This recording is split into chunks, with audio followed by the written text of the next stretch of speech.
Family. Who would have thought that I would transmigrate into MaHongjun from the Shrek 7 monsters? Starting off in hell mode. Awakening my martial soul at the age of 3, I thought I could soar, but it turns out I'm just a defective product with innate deficiencies. Later, I discovered that Shrek Academy's dean, Flinder, is actually from my village, and I was kicked out by the village chief to this broken academy.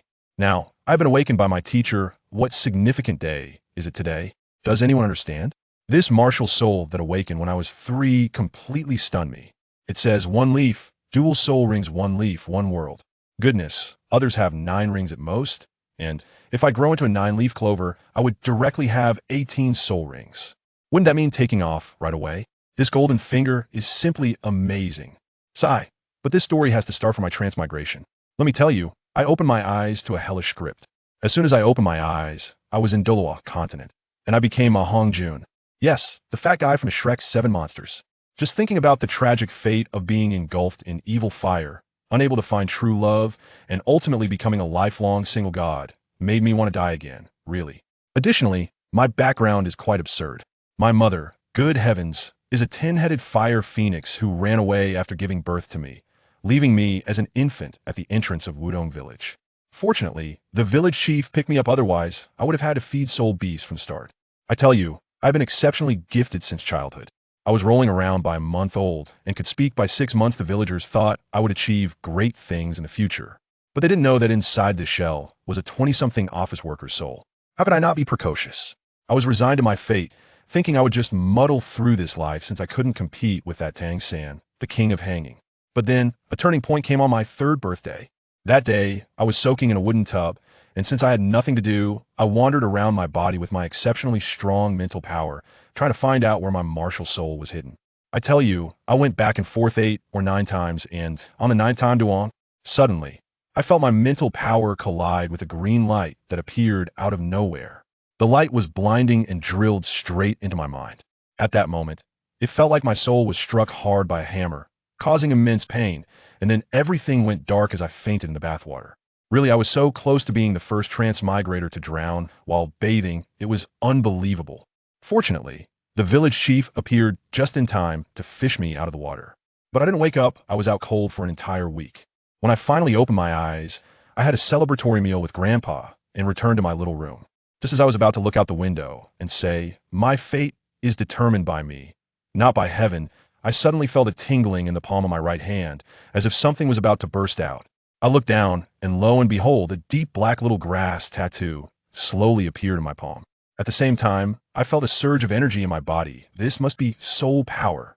But I was only 3. Isn't the rule in Douluo that one awakens at 6? Did I just cheat the system?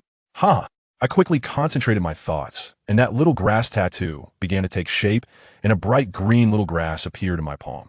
It looked very ordinary, with just 3 leaves, like a lucky clover by the roadside. But just then, my head buzzed, and that green light appeared again, directly breaking apart in my mind and transforming into lines of Chinese characters. Goodness, an initial panel. It read, Martial Soul, 3-leaf clover, growth type martial soul. Functions, 1 leaf equals 10 levels 1 leaf, dual soul rings 1 leaf, 1 ability 1 leaf, 1 world. I was nearly overjoyed. 1 leaf, dual soul rings. If it evolves into a 9-leaf clover, wouldn't that mean 18 soul rings? What a heavenly setting. But when I looked further down, my heart sank halfway. Martial soul status. Innate deficiency needs to be compensated on its own.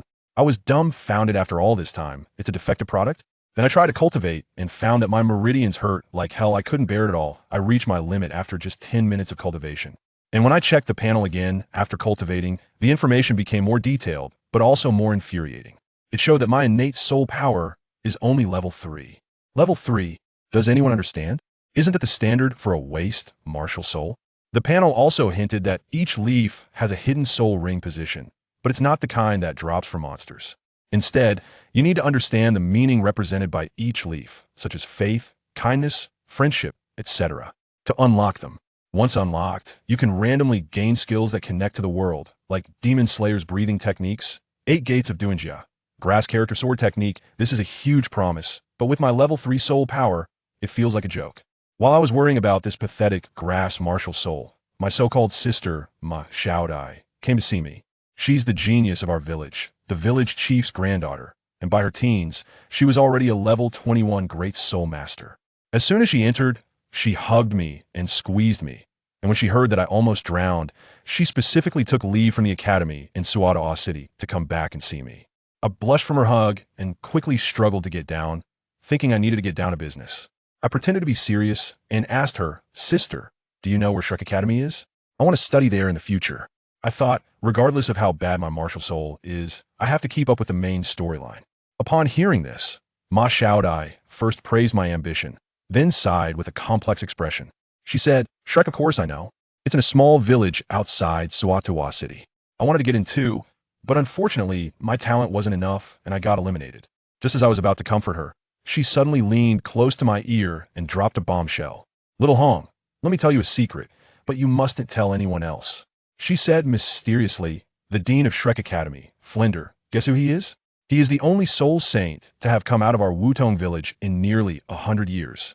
I was stunned at that moment. "Flinder? My future teacher? From our village? Then why doesn't he come back?" I quickly asked. "Sure." Ma Xiaodai lowered her voice. "Dean Flinder was raised by Grandpa when he was little, but later he made a lot of enemies outside and was afraid of implicating the village, so he kept it a secret. His contact with Grandpa is only through letters. Very few people in the whole village know about this. I tell you, this secret I must keep to myself. After all, it concerns the lives of everyone in the village." I immediately patted my chest and promised Sister Xiaodai, "Don't worry, my lips are sealed. Even if the fairy sister comes, she can't pry it out of me."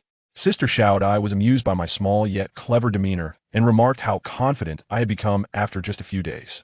I chuckled to myself, of course. I am confident now, for I am a man with a golden finger. As soon as Sister Xiaodai left, I immediately sat cross-legged on my bed and began to ponder my life's major matters. I tell you, in this day and age, having no backing is truly not feasible, especially for someone like me starting from the grassroots. If I want to stand out, I must find a big leg to hold on to. The best way to do that is to become a disciple. Should I go with Tang San to pay respects to that master? The two words flashed through my mind. No way. What a joke. I'm a transmigrator with an open heavenly. I need to listen to his theories. I understand that stuff better than he does. The key is that master is too weak. I don't want to be a sycophant. What about the poison Douluo? That won't do either. I don't understand medicine or poison, so why would he accept me? As for the Spear Hall, good heavens, that place is as deep as the Mariana Trench. If I go in with this secret, I wouldn't even know how I died. So, after calculating, the best choice is still to follow the original plot and take Flinder as my master. After all, he's a soul saint, and having him as a protective umbrella in the early stages would be more than enough. I tell you, just like that, 3 years passed. In the past 3 years, I spent 2 of them at Shrek Academy. Why did I go there? Who understands my family? I was kicked out by the village chief. Although my phoenix martial soul hadn't awakened yet, it had already started to develop quietly, resulting in my appetite skyrocketing, which directly exhausted the village chief's finances.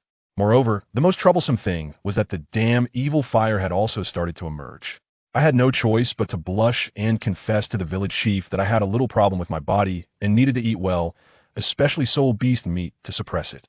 When the village chief heard this, he turned pale, and in the end, he had no choice but to write a letter to inform Flandre about my situation.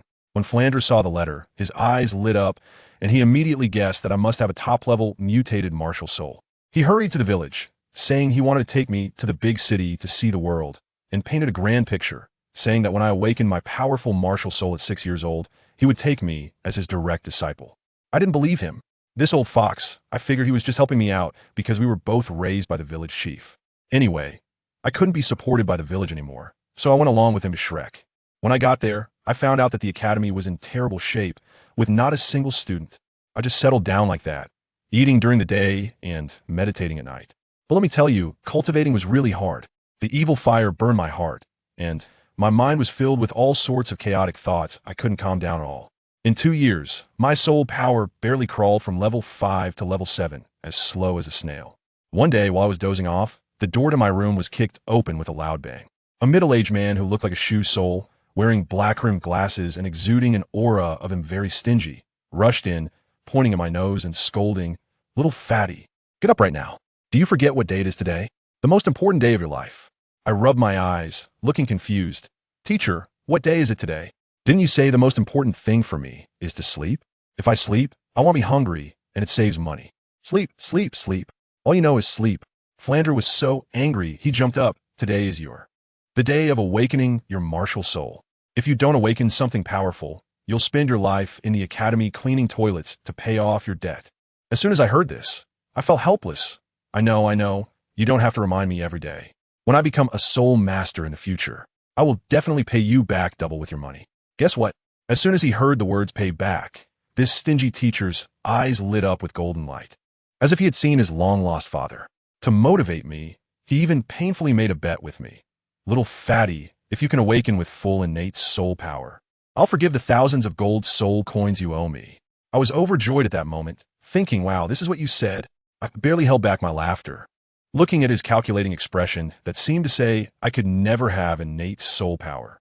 I intentionally said, well, teacher, you better not regret it. He seemed a bit flustered but still held his ground, grabbing the back of my collar. Suddenly, a pair of owl wings spread out from behind, and he took me flying into the sky, heading straight for the Spirit Hall branch in Soto City. When we reached the entrance of the Spirit Hall, Flanders started making promises again.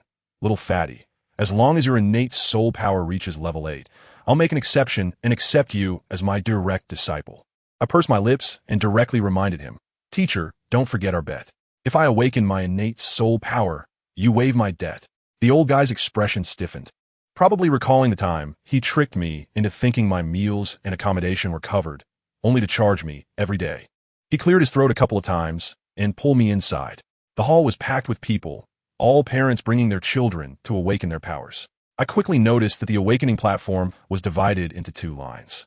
On the left was a man who looked decent, but had a terrible attitude, only awakening the children who were dressed extravagantly. On the right was a charming older sister with a line of ordinary kids. She spoke gently to everyone. What do family members understand? Is this question still necessary?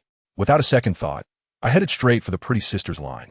Perhaps my calm demeanor stood out among the chattering little kids, as the pretty sister spotted me immediately and waved. Hey, chubby little one, come here. I'll let you awaken first. There's a little chubby guy next to me who is even rounder than I am. I nudged him and said, I'm talking to you. Go over there. The little chubby guy looked at me with a confused expression and said, Bro, are you sure you're not calling yourself?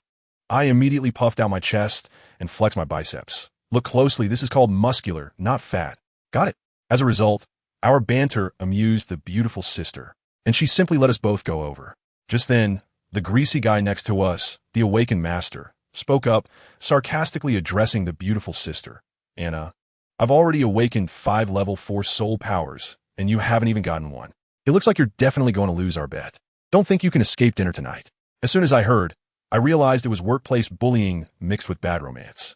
This guy is named Fei Dong, and it seems he has some influence in Soto City. The beautiful sister is called Anna. She was so angry that her face turned pale, but she didn't dare to explode. I hadn't had a chance to speak yet when the little chubby guy next to me, named Pang Hu, went up first. Wow, this kid is impressive. As soon as he got up, he awakened a mutated spirit martial soul, the Diamond Hammer, with innate soul power at level 7. Sister Anna was so excited that she wanted to invite him to join the Spirit Hall. But this fat who is quite clever, he said he needed to go home and ask his dad, and then he turned around and pushed me out. Sister Great Soul Master, you should awaken Brother Zhuang. He must be even more powerful than I am. I rolled my eyes at him and said, your whole family is strong, brother. Just call me Little Ma. Fat Tiger chuckled and then ran off in a flash. Sister Anna had just gained a slight advantage here, but over there, that Fei Dong got anxious and started playing dirty, directly shaking people up and telling his subordinates to use candy money to lure those seemingly talented kids from other teams to line up. Anna was furious at that moment. You're shameless. Cheating. Fei Dong replied triumphantly. The competition didn't say we couldn't use this trick. You've definitely lost. I couldn't stand it at that moment. Isn't this just a real-life version of rallying people for a team? It's ridiculous. I stepped forward, smiled slightly at the beautiful sister, and comforted her. Sister, don't worry. You don't need so many people. With just me today, it's enough to help you win this bet. Seeing my confident demeanor, Sister Anna rekindled her hope, nodded, and led me into the awakening array. I tell you, as soon as I stepped in, the soul power within me surged like a flood that had just broken through a dam, operating wildly. Immediately, a dazzling red light, brighter than ever before, erupted from my body, illuminating the entire Spirit Hall. The momentum was many times greater than that of Fat Tiger's Diamond Hammer just now. Suddenly, a loud and soaring phoenix cry echoed through the sky. As soon as this phoenix cry sounded, I tell you, Everyone in the audience was stunned. I turned around and saw a phoenix shadow rising behind me. But wait, this phoenix, how should I put it? It's a bit too muscular. Like it's been working out, broad shoulders and a thick waist. If you call it a phoenix, it also has a bit of a rooster vibe. It's simply the flashy one in the phoenix world. I thought to myself, well, it's definitely better than the original story's scruffy chicken. At least it looks impressive. Then Anna, standing next to me, directly said, "Is this a phoenix chicken?" I was completely taken aback. My face turned red instantly, and I quickly retracted my martial soul. It wasn't that I was afraid of embarrassment. Mainly, when this martial soul appeared, I felt the evil fire within me surge up, and I couldn't handle it.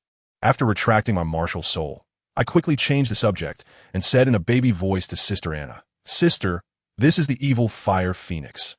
Please measure my soul power." I was so eager to know my level, since it was crucial for whether I could become a god in the future. Sister Anna seemed to be intimidated by the aura of my martial soul, as she nodded and asked me to place my hand on the crystal ball. I didn't waste any time and put my hand on the crystal ball. The next second, it buzzed loudly, and the light exploded. It was as bright as a little sun, and I quickly withdrew my hand. If I had waited another second, I was afraid it would explode on the spot. Innate full soul power. The guy next to me, named Fei Dong, was so shocked that his eyes were about to pop out, and he was stuttering while pointing at the crystal ball. Sister Anna was even more intense. She let out a loud shout and picked me up. There was no longer any noble demeanor, and she just started kissing my face like crazy. Family, who understands, winning a bet is even more exciting than winning 5 million. I felt so great inside. I sensed that my soul power was definitely beyond the innate full level, compressed, and of pure quality that surpassed everything else.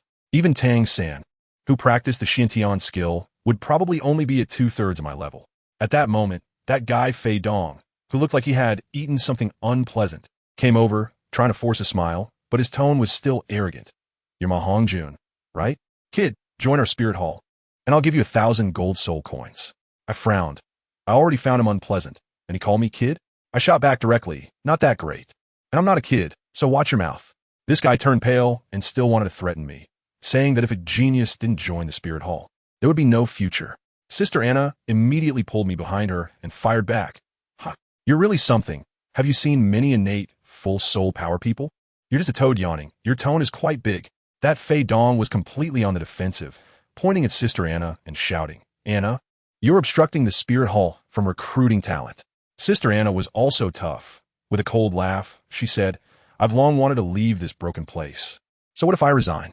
Can you stop me?" As soon as I saw the situation, I also came out from behind and said in a childish voice, "Sister Anna, don't pay attention to him. He looks so weak, and he still dares to say I'm small. I think he's even smaller than me. You bastard. What did you say?" Well, that really hit a nerve, and Fei Dong's whole face twisted in anger, saying he was going to kill me. I shot him a cold glance, hating it the most when others insult me like that. With a blank expression, I asked, "Who did the bastard say that to?" Without a second thought, he shouted, "The bastard said it to you." I laughed. "Hee hee, your IQ is really lacking. You're such a dog bastard. You little brat have completely angered me. Someone, block the door for me. Black Tiger martial soul, possess me." Fei Dong let out a sinister laugh, and a shadow of a black tiger emerged behind him, instantly intensifying the atmosphere in the hall. His lackeys rushed in and surrounded us, completely blocking our escape. This guy was clearly prepared, even without me. He planned to forcibly abduct Sister Anna. Sister Anna hugged me tightly, her face pale as she shouted, "Fei Dong, you dare? This is Soto City." Fei Dong was incredibly arrogant. "The city lord is nothing. My Fei family has fully joined the spirit hall. Does he dare to offend the spirit hall?" After saying that, he directly attacked, using his second soul skill, Black Tiger Heart Grab. His claws, accompanied by a dark wind, reached for my heart. Sister Anna reacted even faster, using her second soul skill, Thorny Rose. In an instant, a wall of rose thorns appeared in front of me. Fei Dong's claw hit it, and he howled in pain, his hand almost turning into a hedgehog. "Bitch!" He gritted his teeth in pain, completely going mad, and his third soul ring lit up a purple one. 1,000-year soul ring, a soul master powerhouse. His subordinates also activated their soul rings, and a group of them pressured us with their aura. I felt it hard to breathe, relying solely on Sister Anna's soul power for protection. I looked at this situation and thought it wouldn't work. If it dragged on, we would be finished. I got anxious and shouted at the door, "Flander, if you don't come out, Your disciple is going to join the Spear Hall. No response. Well, it seemed that money was the way to go. I immediately changed my words. Dean, your gold soul coins have been stolen. Who? Who dares to steal my gold soul coins? I just finished speaking when a shadow appeared in front of me with a swoosh. The aura was so strong that the entire hall trembled.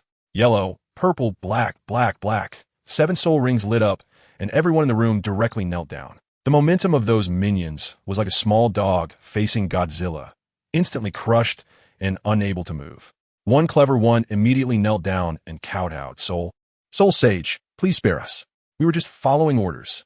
Flander didn't even look at them and pointed at Fei Dong, saying, you can leave, but this kid stays. Anyone who dares to touch my disciple, even if the King of Heaven himself comes today, will have to give an explanation.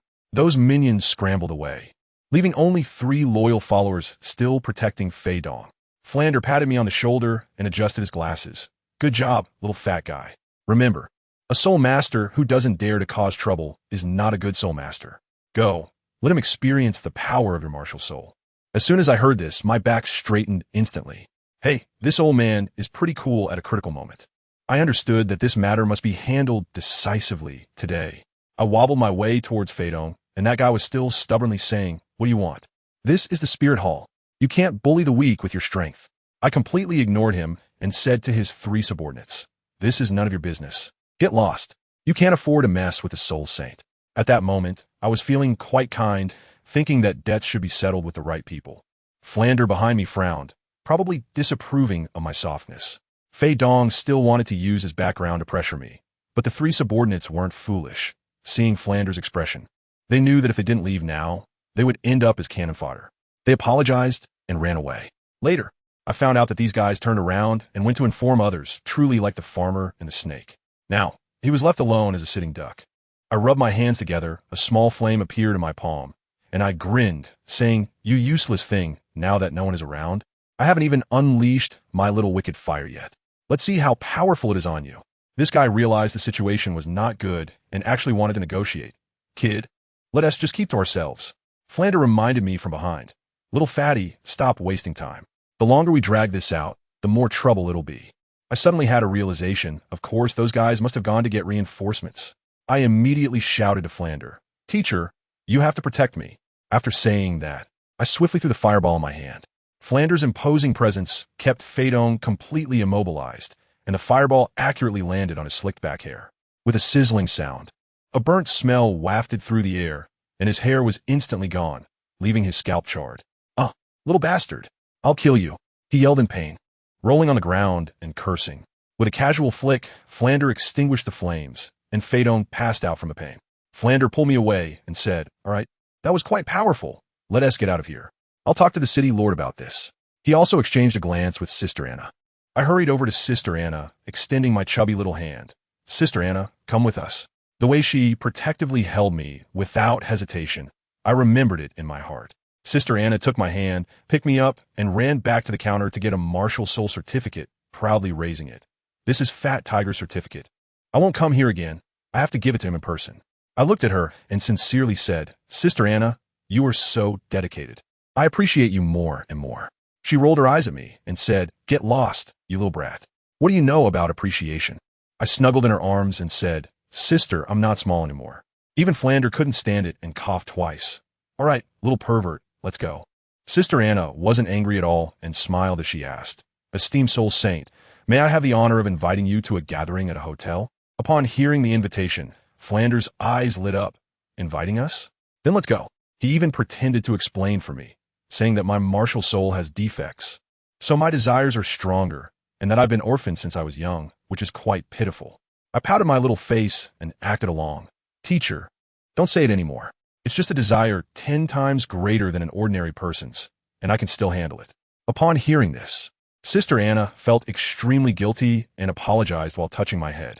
I took the opportunity to say, Sister, you can laugh at me, but you can't laugh at my martial soul. It is a true phoenix. The 3 of us chatted as we walked, and soon we arrived at a place. I looked up and saw the Rose Hotel. Wow, isn't this a couple's hotel? Not long after we left, a large group of people poured into the Wuhunwith branch hall, led by 2 soul emperors. The 3 guys I let go were standing next to a fierce-looking middle-aged man, nodding and bowing. That middle-aged man, looking at Fei Dong lying on the ground, was furious and shouting. It was his father, Fei Long. Those three guys had spilled all the details about Flander's appearance and soul ring configuration. Although Fei Long was angry, he was still clear-headed and knew he couldn't confront them directly. He spoke of wanting to investigate, but in his heart, he was already plotting how to annex Sister Anna's family. Meanwhile, at the entrance of the Rose Hotel, Flander looked at the ambiguous sign and turned pale. "Are you sure you want us to eat here?" Sister Anna generously replied, "That's right. This is my family's property. From now on, whenever you come, all meals and accommodations are free." Upon hearing free, Flander's expression instantly changed from shock to ecstasy.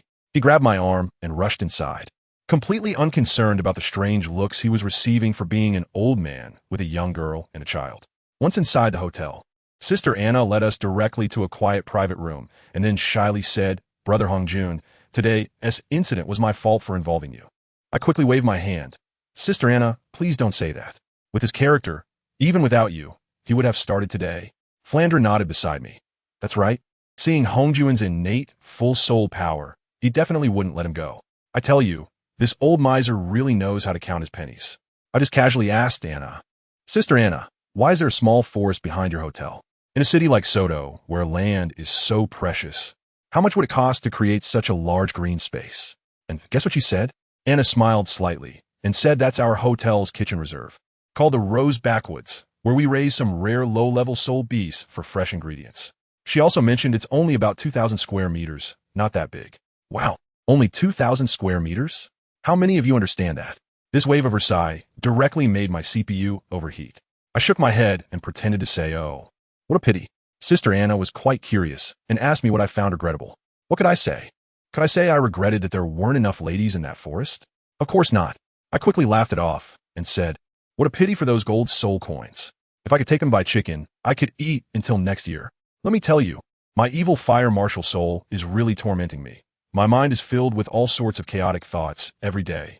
Sister Anna even laughs at me, saying that all I know is eating, and if I keep eating, I'll become a big fat person and won't be cute anymore. At that moment, I felt emo and sighed, saying, "Sister, you just don't understand. The issue with my martial soul can only be alleviated by two things: women and food. Especially the meat of ice attribute soul beasts, which works the best, but it only addresses the symptoms, not the root cause." This matter still has to thank Schifrin, because 2 years ago, I had a sudden idea and told him about the conflict between ice and fire, asking him to get me a 10-year ice silkworm. After cooking and eating it, the effect was outstanding. Anyway, it seems that my Phoenix martial soul has mutated in this lifetime, becoming purer, with even more severe side effects. But now I have the solution. At that time, I really went all out and confronted them directly. My martial soul, to put it bluntly, is the evil fire martial soul. You must be laughing at me in your hearts, but I can't help it. The feeling of helplessness, really only I know. And guess what? Flanders and Sister Anna not only didn't laugh at me, but looked at me with concern. Sister Anna even overflowed with maternal love, patted my head and said, "Hongjun, don't worry, I'll take care of the martial soul problem from now on." I exchanged a glance with Flander at that moment, and we both understood the unspoken tension. You know what I mean? I think we were both wondering, how do we wrap this up? How should we package it? Then, when Sister Anna saw our lewd expressions, her face instantly turned red, and she hurriedly explained, "Ugh, what are you two thinking? I meant for my mercenary group to hunt more ice attribute soul beasts for you to keep." Oh, so that's what you meant. Flander, that old guy, reacted the fastest and immediately deflected. "It's all this brat's fault. His thoughts are too impure, and he has led me astray." Then he shifted the topic and started to play the victim. Sigh. To be honest, my Shrek Academy is on the verge of financial crisis. Where would I find spare money to buy him soul beast meat? Sister Anna, being generous, directly said, "Don't worry about the money. Just treat it as a loan to Hongjun, and he can pay me back when he has the means." I watched the whole process of Flander changing his expression. It was even faster than flipping a book. As soon as he heard he didn't have to pay, his eyebrows relaxed. When he heard it was a loan, his face stiffened again. Finally, when he heard that I would pay it back later, his old face smiled like a blooming chrysanthemum, and he immediately urged me, "Hongjun, why aren't you thanking Miss May right away?" I rolled my eyes in my heart and muttered, "Stingy old man," but I sweetly said, "Thank you, Sister Anna. You're so nice. If I ever lose control one day, I'll definitely come to find you first." This meal was incredibly satisfying. with soup made from a century-old fiery snake and 10-year-old wild bull eggs. The table was filled with the taste of golden soul coins. That old guy Flander had completely let loose, waving his chopsticks like a propeller, showing no trace of the dignity of a soul sage. When I teased him, he retorted confidently, "What do you know? This is enthusiasm." Then he buried himself in the food again. Well, I might as well not pretend anymore. And I directly half-knelt on the chair as the master and disciple staged a food-snatching battle. 10 days later, in the soul-hunting forest, Flander and I are squatting in a small tent. In these 10 days, I have officially become Flander's true disciple. But I haven't revealed the secret of my Clover martial soul. This is my ultimate trump card. I need to observe this old miser a bit more. I looked at the dark forest outside and couldn't help but complain, "Teacher, as a soul sage, is it a bit beneath you to bring me to this novice village to fight monsters? Why don't we go to the Stardow Forest?" Flinder shot me a glare. "You little brat, what do you know? The Stardow Forest is not somewhere you can go. Once you enter, you'll just be delivering takeout to soul beasts. Zhao Wujia still has to guard the house. Otherwise, the two of us could take you to try." I chuckled and started to give him a warning. All right. But teacher, when we get the soul ring later, I have a surprise for you, so don't get scared." When Fran turned to me and heard this, his face turned pale, probably recalling the fear he had experienced because of me. A couple of years ago, due to my evil fire, I asked him for help in the middle of the night, and the next day, I had drawn a whole world map on his bed. There was also that time when I accidentally burned his cherished little art book. Anyway, there were plenty of embarrassing moments.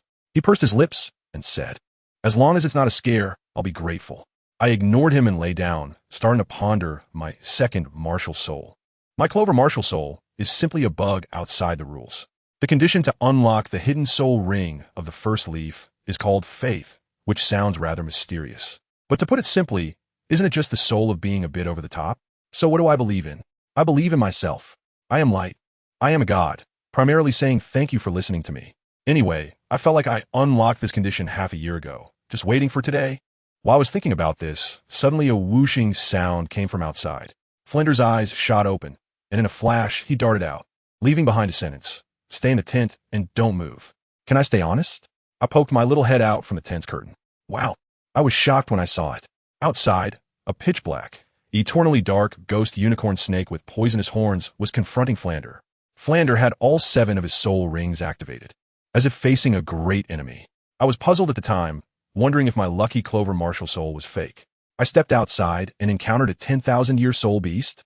Flinder was there, earnestly advising me, "Brother Snake, I know you have intelligence.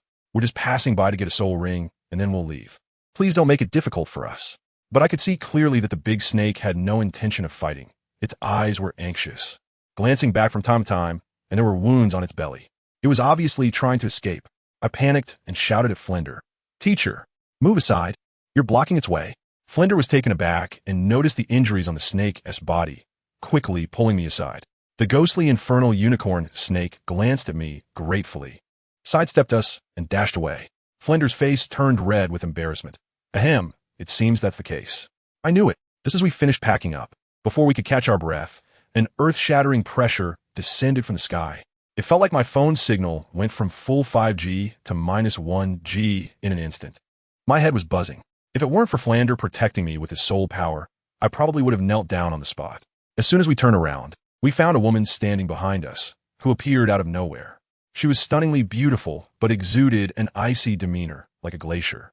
With a voice devoid of any emotion, she asked, "Have you seen a 1,000-year soul beast pass by here?" The moment Flinder saw her face, he nearly jumped up in fright and exclaimed, "Bibi Dong." The woman, who was indeed Bibi Dong, paused for a moment and said, "Are you Flinder? The flying corner of the golden iron triangle?" Perfect timing. Quickly tell me, where is the soul beast? I was so angry at that moment. Goodness. As soon as she came in, she exerted her pressure and almost sent me away, and she was so arrogant too. I quickly switched to my innocent mode and said in the cutest voice, "Pretty big sister, your aura is so strong. It's even more powerful than my teacher." Just now, there was a big snake all black, and my teacher chased it away. Bibi Dong glanced at me, probably mesmerized by my little cute appearance, and even complimented Fran on taking in a good disciple. Then she asked me, "Little one, quickly tell your sister, which direction did it run?" I blinked my clear and innocent big eyes, and with a particularly sincere little hand, I pointed in the completely opposite direction. That big snake ran away really fast. It went to the left. BB Dong didn't suspect anything at all, and with a flash of her figure, she chased after it. As soon as she left, Flander was so scared that his legs went weak, and he patted his chest saying, "You little brat, do you know who she is? If she finds out you lied to her, we're both done for." I curled my lip, not caring at all. I only mentioned a giant snake. I never said it was a netherworld unicorn snake. Besides, even if she chased in the right direction, she might not catch up. So what does it have to do with us? I'm the kind of person who believes in getting even. If she dares to suppress me, I'll dare to deceive her. This move, even AI wouldn't be able to calculate.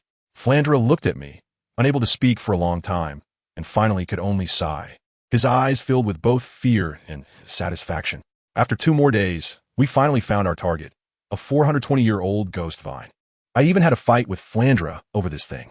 He thought it was crazy for me, a fire attribute beast spirit soul, to absorb a plant-type soul ring. I won't waste any more words and directly revealed my 3-leaf clover martial soul.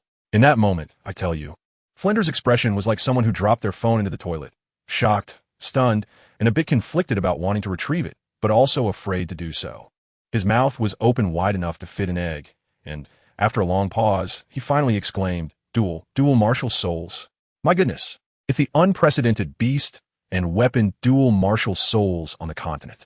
But he quickly shifted from shock to worry, starting to educate me on the high mortality rate of dual martial souls, saying that a genius before had died when the 2 martial souls conflicted while adding soul rings, resulting in their body exploding. He also mentioned that the BB Dong we encountered a couple of days ago also had dual martial souls, but hers were both beast martial souls. While my situation is unprecedented, I quickly comforted him. Don't worry, teacher, I'm different from them. At worst, I can just cultivate a martial soul first. He then nodded and urged me to hurry and absorb it. I sat cross-legged and gave him a playful smile. All right, but teacher, the real surprise is just about to begin. I operated my soul power, pulling on that circle of yellow soul rings. But I didn't let it wrap around the leaves of the clover. From Flanders' unseen perspective, I controlled that energy, bypassing the leaves, heading straight down, directly aiming at the first mysterious pattern on the clover's soul bone. It's all about the thrill. My first hidden soul ring is here. Goodness. As soon as that energy hit the mysterious pattern, my head buzzed and exploded. Let me tell you, that feeling was like someone plugging a USB drive directly into the back of my head, crazily flooding me with information. A silver light shot into my brain, and I was like, damn, it hurt. At that moment, everything went dark before my eyes, and I collapsed to the ground, clutching my head. My screams even changed pitch. Flanders, that old man, was so scared that his soul almost flew away. He didn't care about any warnings and rushed over to grab me, shaking me vigorously. Hongjun, don't scare me, is his soul backlash. At that moment, I felt like everything in my head was about to be shaken up by him, so I quickly shouted, stop. Stop shaking, teacher. If you shake me anymore, I'm really going to pass out. The intense pain came quickly and went just as fast, leaving me feeling a bit weak, like I'd been gaming for 3 nights straight. Seeing that I was fine, Flandra finally breathed a sigh of relief. But he still wasn't at ease and insisted on setting up a tent for me to rest in, while he stood guard outside like a sentinel. I lay in the tent and quickly closed my eyes to see what exactly was going on in my head. Wow, who understands this, my family? This overwhelming fortune has finally come to me. This hidden soul ring not only gave me a parasitic skill similar to Tang San's blue silvergrass, but even more outrageous. It directly inscribed a set of techniques in my mind. The strongest cheat from Demon Slayer, the sun breathing. This thing is incredible. It allows me to channel my inner gaming spirit, practicing for 24 hours straight without getting tired. And just getting started, my physical attributes, speed and strength, have doubled. And this is just the first ring. I excitedly touched my clover martial soul, thinking this is no ordinary martial soul. It's practically my divine wish machine. I must upgrade you to a 9-leaf clover and let you take me on a wild ride. I'm going to name this amazing soul ring, Faith's Soul Ring. Early the next morning, as soon as I opened my eyes, I smelled the aroma of chicken soup. I crawled out of the tent and saw, hey, the stingy Dean Flender was actually there making me chicken soup. I felt so warm inside. It seems this little chubby guy has a decent standing in his heart. When he saw me come out, he deliberately put on a serious face and handed me a bowl of soup. You're awake, little chubby. There is nothing good in the forest. Just drink this. It's made from local materials and costs nothing. I won't charge you for meals this time. I chuckled and took it. Even if it cost money, I didn't have any. I downed in one gulp, and guess what? The chicken soup was not only not hot, but also a bit cold, which felt particularly nice. Flander then coolly explained, "Oh, I picked up a cold-type spirit herb on the way, just to see if it would help with your evil fire, so I threw it in. I felt it. The evil fire in my body was indeed suppressed, and it wouldn't dare to rear its head for at least 10 to 15 days. I was moved at that moment. This spiritual medicine must be worth at least 100 gold soul coins. To take it from him, what a huge act of love. I solemnly said, "Thank you, teacher." He still had that deadpan expression, waving his hand dismissively. "It's nothing, just a freebie." Inside, he must have been bleeding. Once we finished packing up, Flinder urged me, "You little brat, all good now, right? If everything's fine, let us hurry and get out of here. If we run into BB Dong again, it won't be so easy to deal with." I rolled my eyes, handed him the blanket, and winked, saying, "Teacher, I'm afraid I can't leave just yet. I feel like I might still be able to absorb another soul ring." Flinder exploded at that moment. "What the hell? No way. Are you crazy? Adding a ring to your second martial soul? You're asking for death." "No, I'm quickly summoning my clover. It's for it to get another one." Flinder was dumbfounded, looking at me with an expression that said, "Are you out of your mind? You're only at level 20? "No, I'm not. Get lost." He hit me lightly, annoyed. "How can you absorb a second ring if you're not even at level 20? Have you forgotten the basic knowledge?" I held my head and began to speak seriously, but absurdly. "Teacher, my martial soul seems a bit special. After absorbing the first spirit ring yesterday, my physical fitness doubled, and I feel like I can take another one." Flinder looked at me in disbelief. I didn't waste any words and took a few steps back, then suddenly exerted force under my feet, and I shot out like a bolt of lightning. I circled behind him, precisely plucked one of his beard hairs, and then quickly retreated, blowing on the hair in my hand, and raised my eyebrows at him proudly. "Now, do you believe me?" Flinder stroked his chin, visibly shocked. This speed was definitely at the level of a great soul master. He remained silent for quite a while before looking at me seriously. "Are you sure? It's really okay to take another one?" "No problem." I patted my chest and guaranteed, and I felt that for the next spirit ring, I could absorb one over 700 years old. Flinder rolled his eyes, but ultimately believed me. There was no helping it. It was all about trusting my genius disciple. So we began our long journey to find spirit beasts again. We searched all day and didn't even see a suitable hare. Flinder even started reminiscing about his good buddy, the master, saying it would be great if Xiao Gang were here. I couldn't help but curl my lip. The master's theories were just good for fooling around in the early stages. As night was approaching, I couldn't wait any longer and had to take the initiative. I cleared my throat and casually said, "Teacher, I once saw an ancient book at Grandpa Village Chief's house that said, for my type of grass martial soul, absorbing snake or spider-type spirit beasts would also be incredibly effective." Flinder was stunned at that moment, looking at me in shock. "What did you say? There's such a saying?" I nodded crazily, pretending to be innocent and naive. Although he was half convinced, he couldn't find a suitable plant-type spirit, so he could only reluctantly agree, saying that if it didn't work, we would try again tomorrow. And guess what? It really was as if what we thought came true. That night, we were resting in a tree, and I was just thinking about spicy rabbit heads when suddenly there was a horrifying scream from below. A more than 7-meter-long, pitch-black giant snake swallowed a small squirrel in one bite. The soul power fluctuation was deep yellow. It was clearly over 700 years old. Flinder instantly woke up and jumped down the tree with me.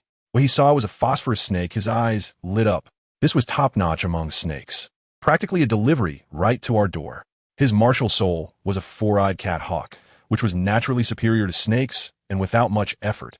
He unleashed his martial soul's true form and quickly subdued the giant snake, leaving it with just a breath of life. I immediately rushed up, using the clover martial soul to bind, followed by the evil fire phoenix's flames, and with a series of combos, I took them down in one go. Finally, with a swift motion, a soul ring that was brighter than before burst forth with a bang. In the end, Flinder still advised me with concern. "Think carefully. This thing is poisonous. If anything seems off, I'll wake you up immediately. Your life is the priority." I nodded heavily, sat cross-legged, and started to inhale directly. I tell you, the poison of this phosphorus snake is truly domineering. As soon as the soul ring energy entered my body, the toxins surged in as well. My face went from blue to white, like a color-changing light. Flinder was anxiously pacing outside, but I couldn't care less about him. I immediately activated the breath of the sun in my mind, but good gracious, this top-tier snake venom was too powerful. Even the breath of the sun couldn't suppress it. Just when I felt like I was about to perish, a flash of inspiration hit me. If the breath of the sun is so strong, what about the breathing techniques derived from it? For example, the breath of flames. As soon as the thought crossed my mind, the breathing technique within me actually began to evolve on its own. My soul power instantly became incredibly hot, like magma. This soul power, infused with the characteristics of the breath of flames, when it came into contact with the snake venom, you won't believe it. It not only burned it, but it actually assimilated the toxins directly. It transformed the deadly poison into my own soul power. Holy crap, this cheat can even update itself? The breath of flames mutated into such a heaven-defying ability in the Douluo continent. After I completely absorbed all the toxins and perfectly took in the entire spirit ring, I slowly opened my eyes and felt an unprecedented strength. When Flinder saw that I was awake, he rushed over with a guilty expression. How is it? Is the soul skill not working? It's all my fault for believing in that nonsense theory from you, Xiaojie. I was so confused that I couldn't help but laugh out loud at his dramatic expression, and my soul power broke through the bottleneck, skyrocketing to level 12.5. When Flanders saw me laughing so crazily, he felt even more distressed. Thinking I was putting on a brave face after being hurt. Sigh, don't be sad if it doesn't work, it doesn't work. I interrupted him directly. Teacher, are you done? Who told you that I can't do it? How can a man say he can't? I'm really happy. Why are you so dramatic? Old Flanders was taken aback by my retort, his face showing all kinds of colors, turning from pale to flushed. Probably enough inner drama to fill 80 episodes of a TV series. After a long pause, he finally straightened his face and gave me a sharp knock on the head. Good for you, little fatty. You dare to talk back. Then explain to me why you're laughing so hard that tears are coming out. Ouch, that hurts. I cover my head, feeling wronged. I'm happy. I got my spirit ring. I am delighted. Why do you control everything, even my laughter? Just wait. When my spirit power exceeds yours, I'll knock you on the head every day. Huh. Let's see if you can exceed me first. Flanders' disdainful expression was infuriating, making me grit my teeth. No more nonsense. Hurry up and show me what your first spirit skill is all about. Let me tell you, as soon as this comes up, I'm no longer sleepy. I immediately clear my throat, stretched out my right hand, and the three-leaf clover martial soul floated out, green and shimmering, exuding a unique charm. With a mysterious expression, I began to explain. Listen up, my first soul skill is a pure, domain-type, divine skill. The name is Bailanyan. Simply put, within a radius of 5 meters from me, I'm a boss. As long as someone is within this circle and inhales the fiery air I release, whoever I want to be poisoned will have to go down. And what's the best part? It comes with an enemy identification system. There is no need to worry about accidentally hurting teammates. It's all about precise strikes. If enemies want to withstand it, they have to risk their lives and soul power to face it head-on. Moreover, with every 10 levels I rise, I can expand the domain by another 3 meters. At that moment, Flandre's eyes widened, circling around me twice as if he were looking at some rare treasure. A domain-type soul skill. Wow, I can't believe it. Did you poke the heavens in the kidney with this luck? This soul skill is simply a tool for ambushing. If it catches someone off guard, those who are at a higher level, then you'll have to kneel and sing conquer.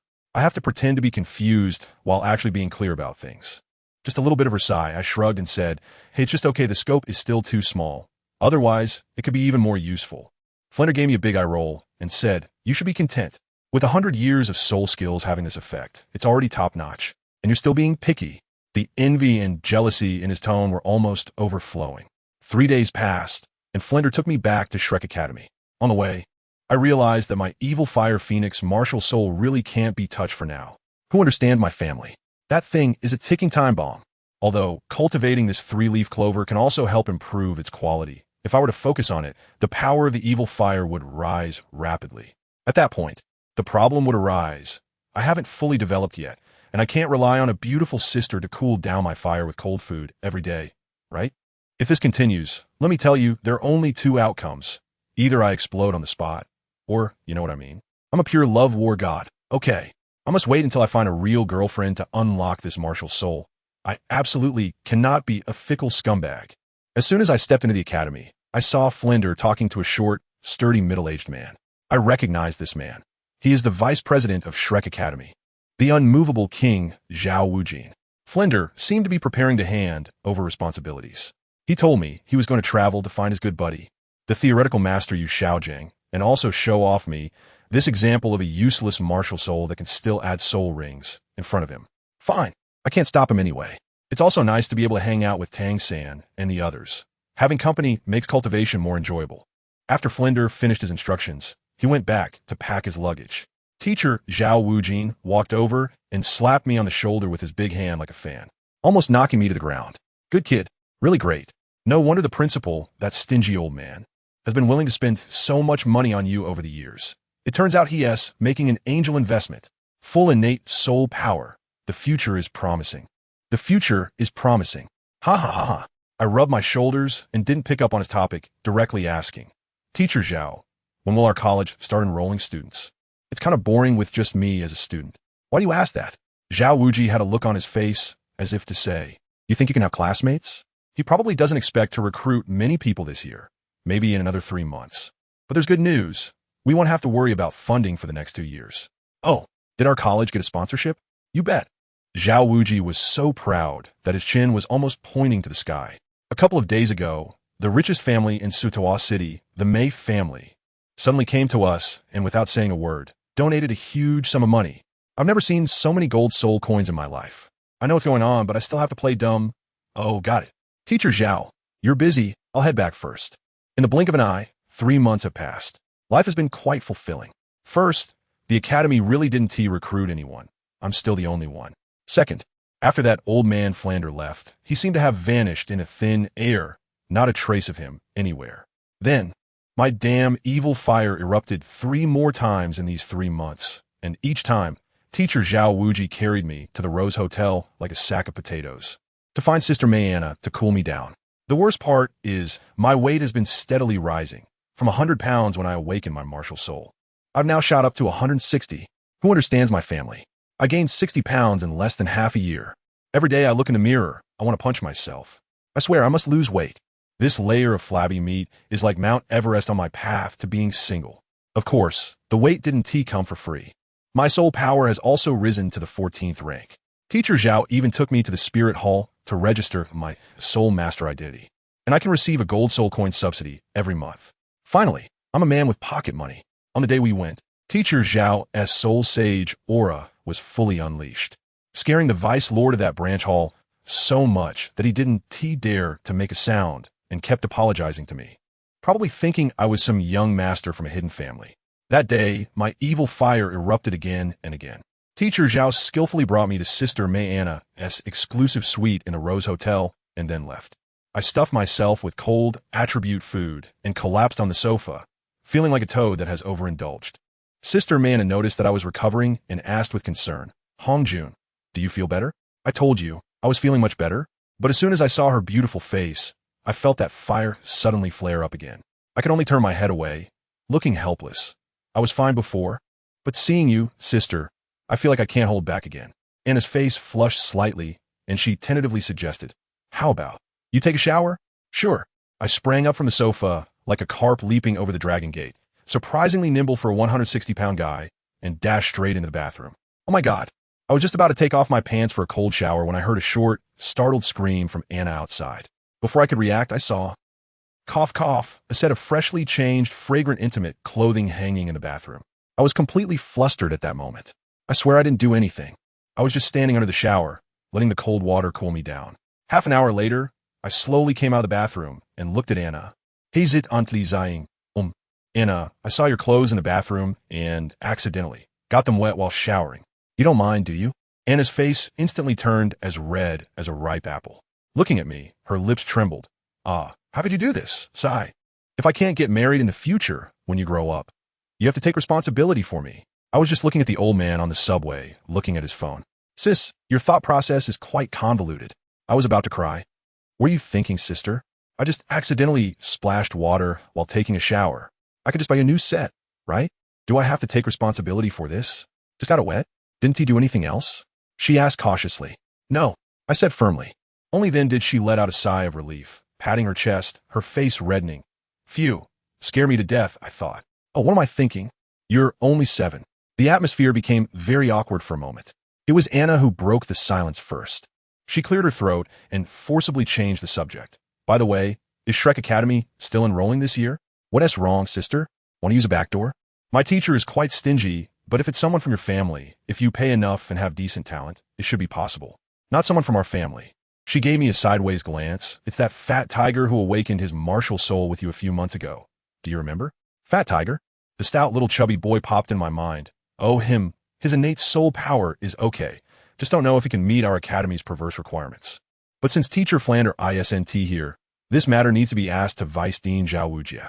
Anna then told me that the Fei family has been targeting their Mei family commercially lately. Although they haven't resorted to violence, they still suffered considerable losses. I comforted her a few times, saying I would definitely help her when I grow up, but right now, I couldn't bring myself to ask the teacher to wipe out a family for such a small matter. After hearing this, Anna looked at me with particularly gentle eyes. Okay, sister will wait for you to grow up. Great, this topic came back around again. I quickly said, Sister, how about you take me to see Fat Tiger now? I need to assess him first. After all, our Shrek only accepts monsters, not ordinary people. Anna's eyes lit up, and she immediately stood up, but after taking 2 steps, she hesitated and quickly ran into the bathroom. About 10 minutes later, she came out blushing and pretended nothing had happened. Let us go. She took my little chubby hand and led me toward the Pang family blacksmith shop. When we arrived, as soon as the staff heard that the young lady of the Mei family was here, they eagerly welcomed us into a private room. Before long, a middle-aged man, more robust than Teacher Zhao, walked in, followed by the chubby boy Fat Tiger. That robust man was Fat Tiger's father, Pang Tai. As soon as he entered, he hurriedly asked Anna, Miss Anna, how did it go? As long as my son can get into Shrek, our Pang family blacksmith shop will be your Mei family's military factory from now on. Anna pointed at me. This, you have to ask Hongjun. He is the direct disciple of the Dean of Shrek. As soon as Fat Tiger saw me, he immediately shouted happily, Brother Zhuang, what brings you here? I shot a glance at Sister Anna, then turned to Fat Tiger and said, let's see if you qualify to join our Shrek. Upon hearing this, Pang Tai quickly came over and politely asked, this little brother, may I know what the requirements are to enter your esteemed academy? I won't beat around the bush and will directly throw the condition in his face. Before the age of 12, reach level 20 as a great soul master. Considering Sister Anna's reputation, I'll make an exception, as long as Fat Tiger can obtain his first soul ring before he turns 7.5. I will ask my teacher to admit him as an exception. The two of them were stunned at that moment, and Pang Tai looked troubled. This is too difficult, right? Leveling up 2 levels in 6 months and also obtaining a soul ring. Even a genius can't do that. I was too lazy to explain, so I directly took out my soul master notebook from my pocket and slapped it on the table. That thing was a special metal plate made by the Spear Hall, clearly inscribed with name, MaHongjun, level 13, soul master, registered in the Douluo calendar year 2637. Pang Tai and Sister Anna leaned over to take a look, their eyes nearly popping out. Pang Tai gasped in disbelief. Hiss, how is that possible? Your notebook can't be fake, right? Sister Anna was the first to react. The notebook is real. Hongjun, did you really level up by 3 ranks in just half a year? That's right, I replied. At this point, they were completely speechless, looking at me as if I were a monster. I crossed my arms and leaned back in the chair, saying, now you know what a monster is, right? Shrek only accepts people like me. But don't be discouraged. Let Fat Tiger train with me for a while.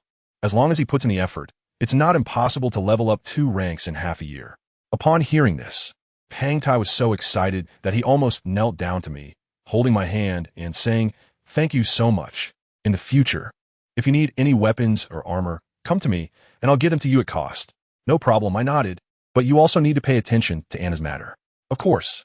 At this moment, Fat Tiger finally reacted, excitedly hugging me. Yay, that's great.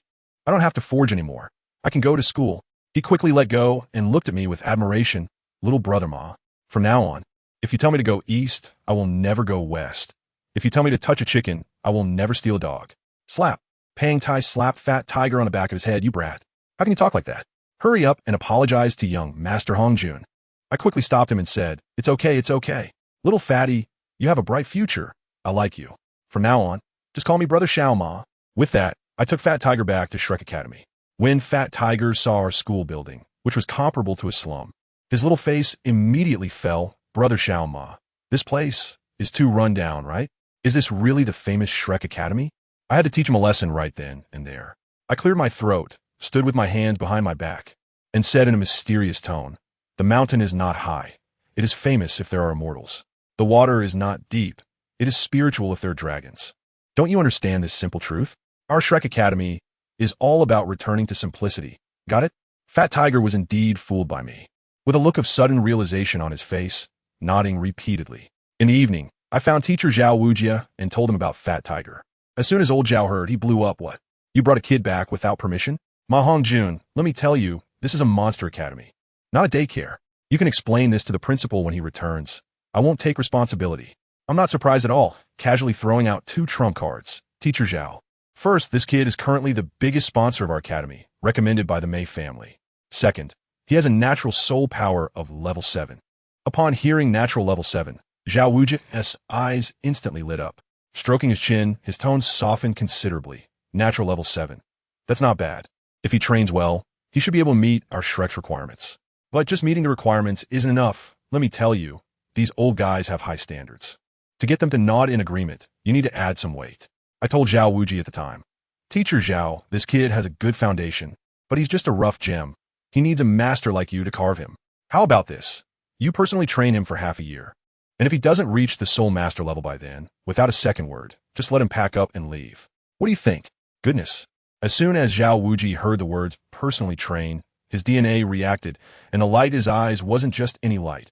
It was KPI. What does he love to do the most? It's to train? No, to torture, train students.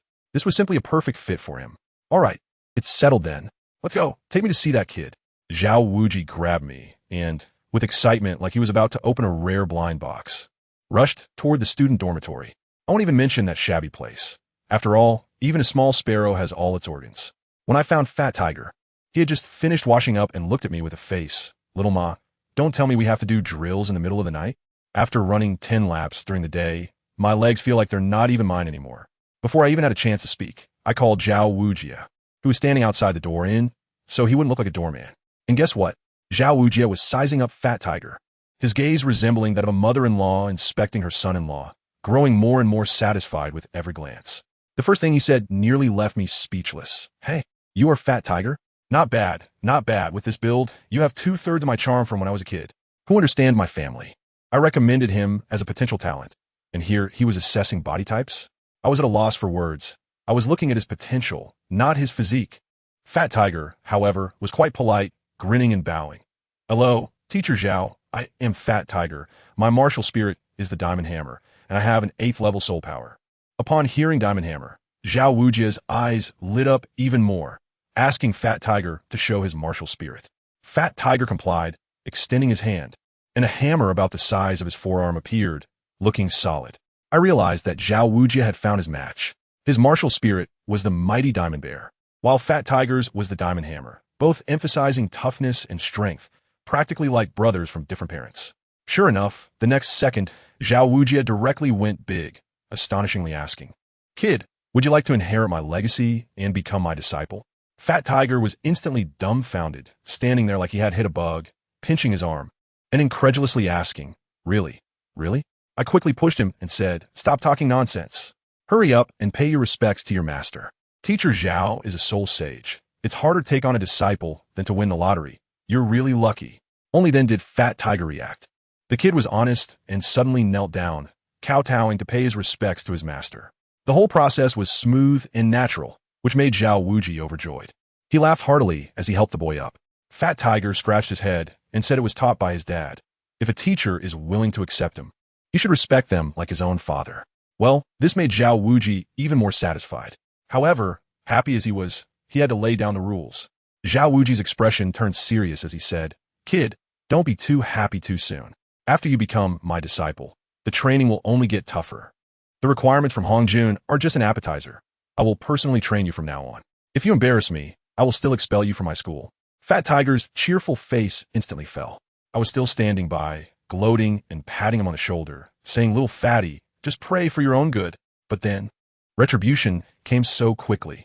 Zhao Wuji turned around and said to me, Don't laugh, you little brat. Starting tomorrow, you'll practice with him. Look at you so fat.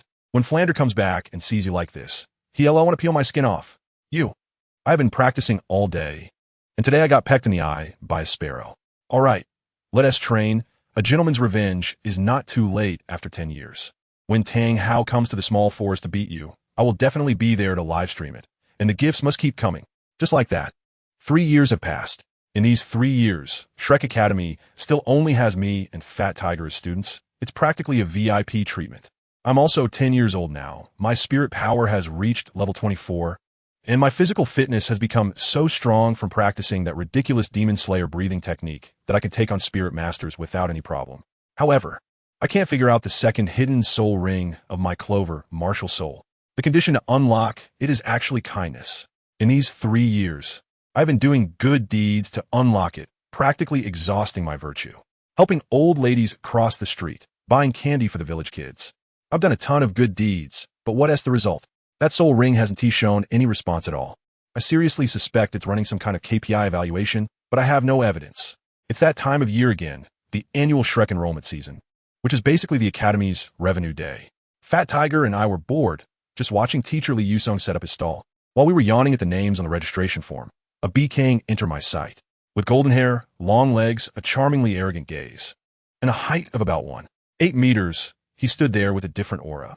What is even more outrageous is that he cut in line and got into a bit of an argument. Then, without saying a word, he directly revealed his soul ring. Yellow, purple, wow, a spirit master. Teacher Lee's eyes lit up when he saw it and asked for his name. That guy arrogantly replied, Dai Mu Bai, martial soul white tiger. Oh, so it's him, the evil eye white tiger Dai Mu Bai. Let me tell you, I can't stand someone who's more handsome than me showing off in front of me. At that moment, I was fired up. I had to take him down. I walked straight up, 1 step, 2 steps, 3 steps, taking a step forward to reveal a soul ring, 2 yellow and 1 purple, the same configuration as his. I stood in front of him, lifted my chin, and looked at him through my nostrils. Is the white tiger martial soul really that impressive? I'm still a phoenix martial soul, so hurry up and come pay your respects to your big brother. Fat Tiger beside me was almost in tears, whispering to me, Brother Xiao Ma, aren't we being too arrogant? We might scare the god of wealth away. I glared at him and said, shut up, you don't know anything. The newcomer dares to show off his soul rings in front of us old students. That's disrespectful. I'm just reclaiming my territory. Dai Mu Bai wasn't angry at all. Instead, he looked a bit surprised and said to me, hello, my name is Dai Mu Bai, the level 33 soul master. Please give me your guidance. I let out a cold snort. MaHongjun, if you want to know my martial soul, beat me first. Then I lowered my voice to a volume only the 2 of you could hear and said, sorry, but you're too old for me. I'm only 10.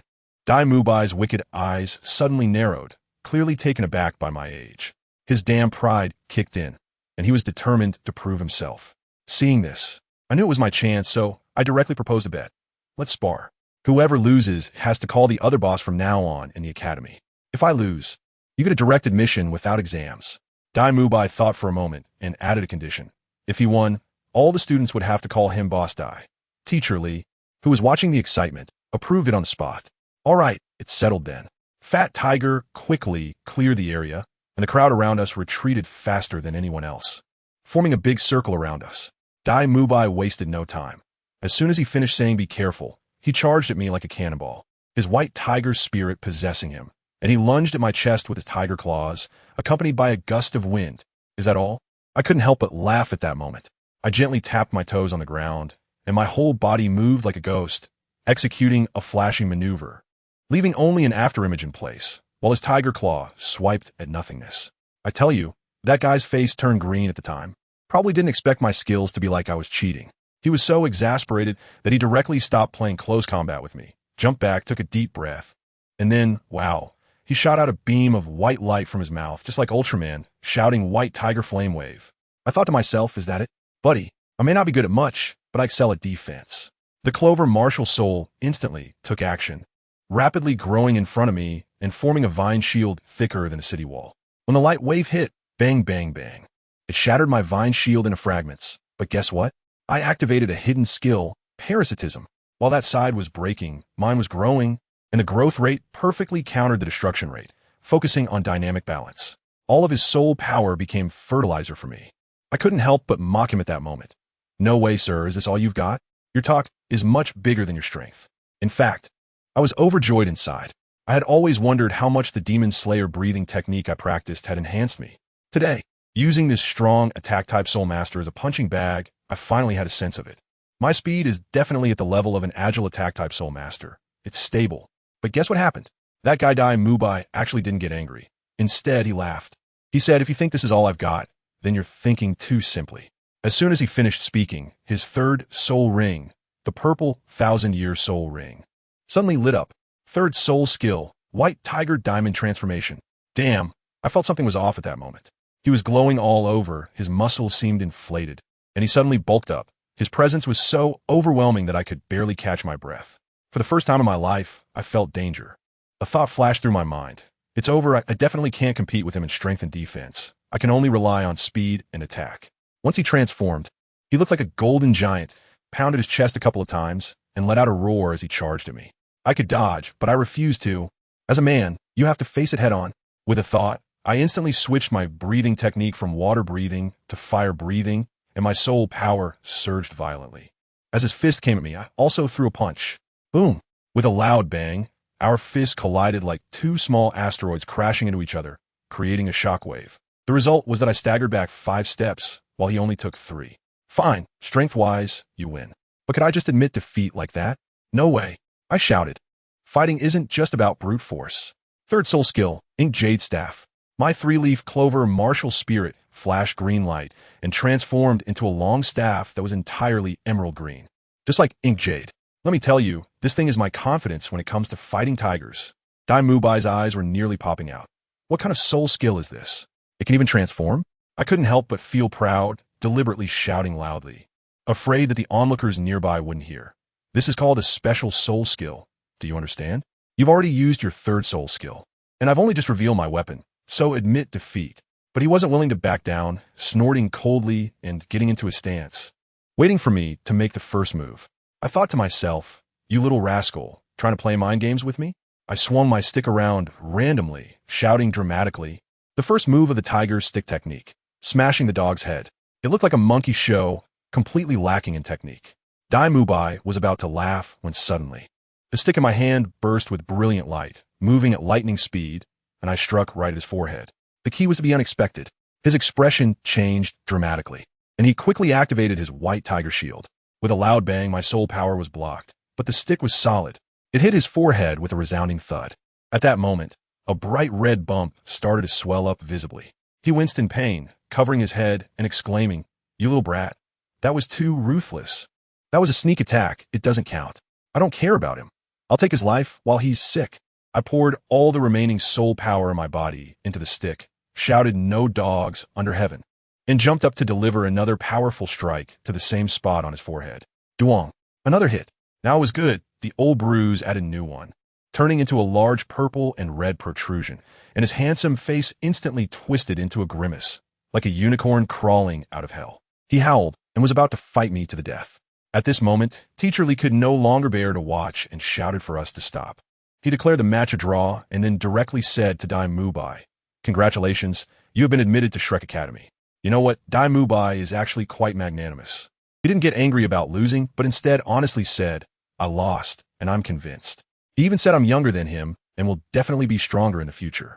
Oh dear, with such flattery, I felt embarrassed to bully him anymore. So I quickly went over to shake hands and reconcile, saying we would be classmates from now on.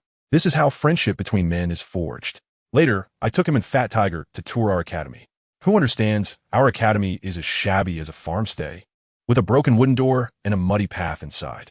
Dai Mubai's expression was somewhat subtle at that moment, probably wondering if he had been deceived. But as soon as he saw the words carved on the wooden boards on either side of the entrance, "A mountain doesn't have to be high.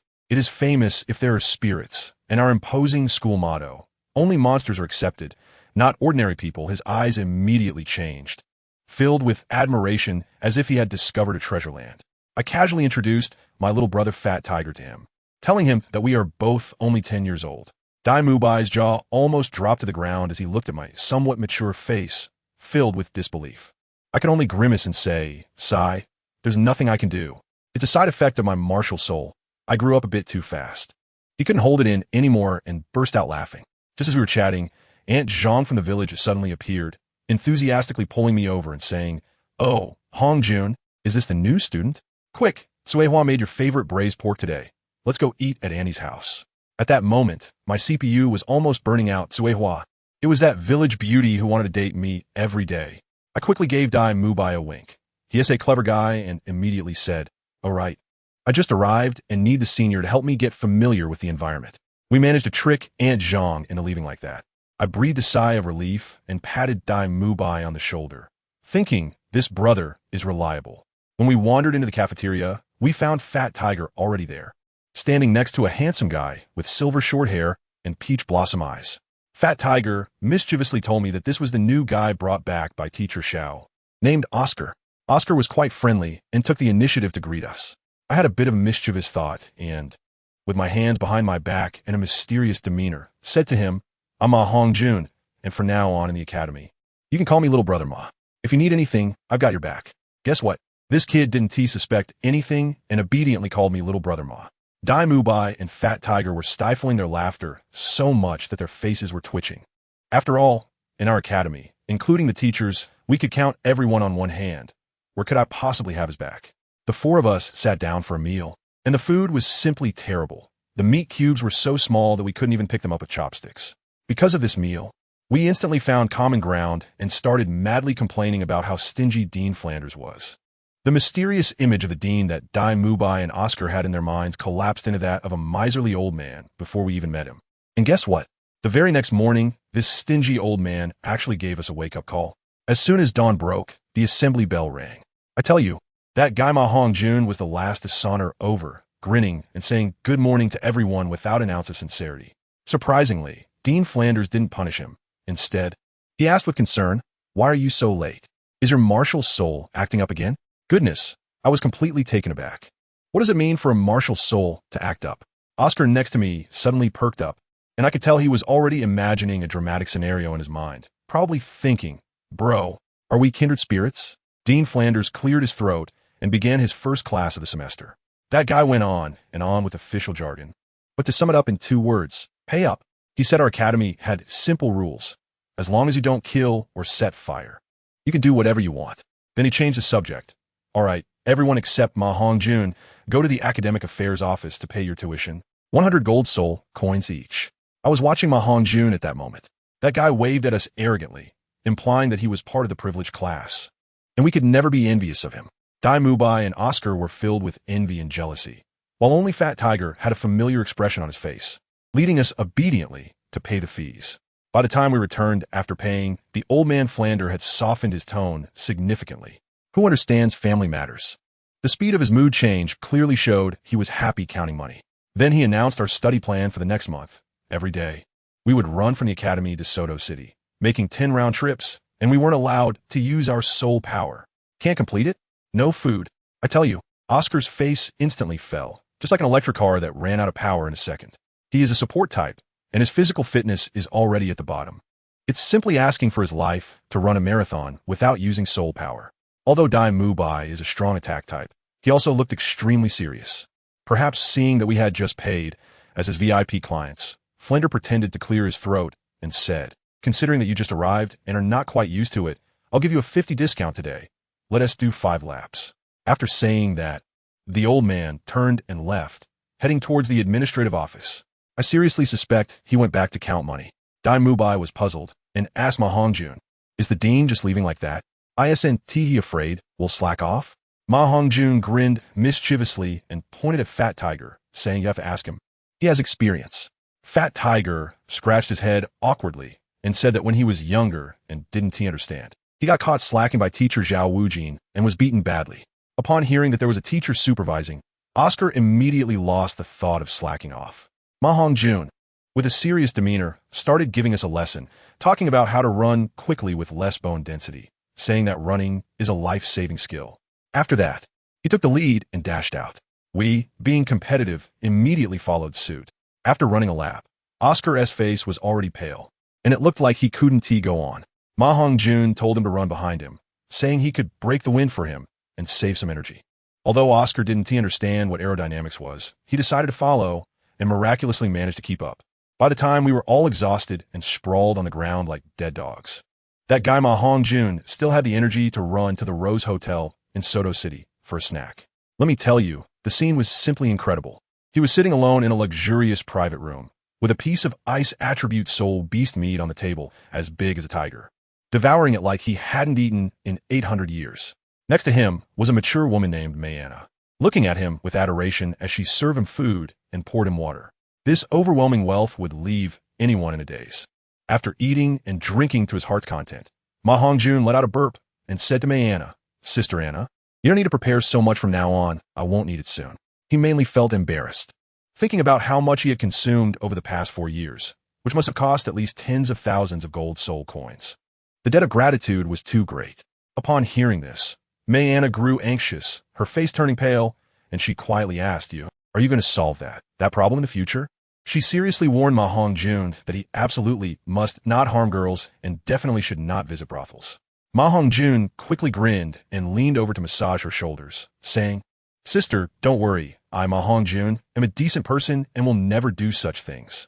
I was thinking at the time, this guy is really sweet-talking. But what he was actually thinking was, when I was young, I didn't know the goodness of a rich woman mistakenly treating a young girl as a treasure. Wow, he really did have thoughts of wanting to give up on my efforts. He looked at the beauty in front of him, mesmerized, and asked, "Sister Anna, how about you support me?" Rose Anna blushed and said, half jokingly, half seriously, "Sure, but if you come with me, you can't have any other women in the future. Are you still willing?" I tell you, this is simply an easy question. But MaHongjun, this ironclad straight man, didn't he think twice and replied, "Oh, that won't he do? I'm destined to be a godlike man. How can I give up an entire forest for just one tree?" Goodness. That textbook-level, self-sabotaging statement immediately killed the conversation. Anna was instantly triggered, stood up without looking at him, and turned back to her bedroom. MaHongjun was still confused, pondering the mysteries of a woman's heart, completely unaware of what he did wrong. 3 days later, we gathered again in the square. Flanders adjusted his glasses and announced good news. "For the next month, you won't have to run." Upon hearing this, Oscar immediately jumped up, hugging Fat Tiger, bouncing around and shouting, "Long live the Dean." But Flanders' next sentence brought him back to reality, because for the next month, we will be going to the Stardow Forest for practical training. Oscar's expression was uglier than crying. Flanders continued, "By the way, there are 2 sisters who want to meet you." As soon as he finished speaking, 2 beautiful women walked out from behind the teaching building. One was dressed in green, spirited and heroic. The other wore a rose-colored cheapao, noble and cold, and it was none other than Anna, who had just been upset by MaHongjun a couple of days ago. The 3 of us single dogs were staring wide-eyed, and then MaHongjun approached in surprise. Sister Xiao Dai, why didn't you tell me you were coming?" It turned out that the beautiful girl in green was MaHongjun's sister from his village, named Ma Xiao Dai, who was here to obtain her 3rd spirit ring. Anna was still sulking, turning her head and ignoring him. Ma Xiao Dai was quite generous, coming up to MaHongjun and pinching him, saying he had grown a lot.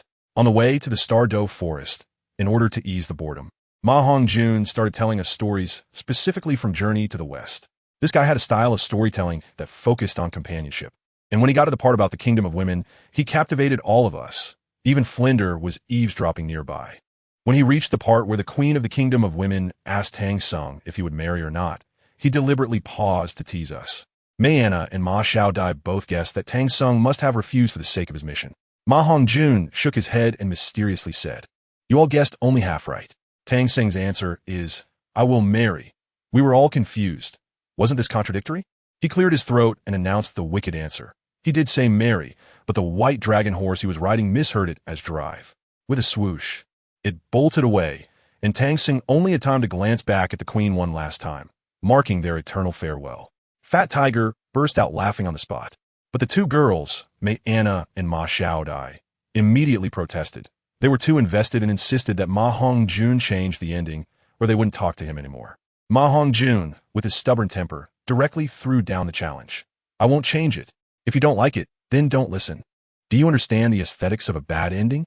How can one achieve a perfect solution in this world?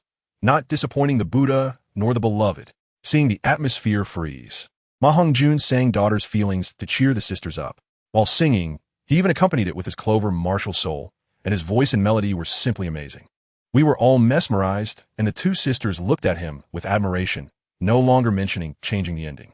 As he reached an emotional part in the song, MaHongjun's breathing technique actually changed, evolving from the breath of the sun into a new breath of sound. He was taken aback, wondering what this was for. Was it KTV diva skill? He secretly glanced at his martial soul panel, unimpressed with the tenfold desire enhancement feature of the evil fire phoenix. While he was pondering, Anna's voice came softly from behind. "You were singing so well. Why did you suddenly stop?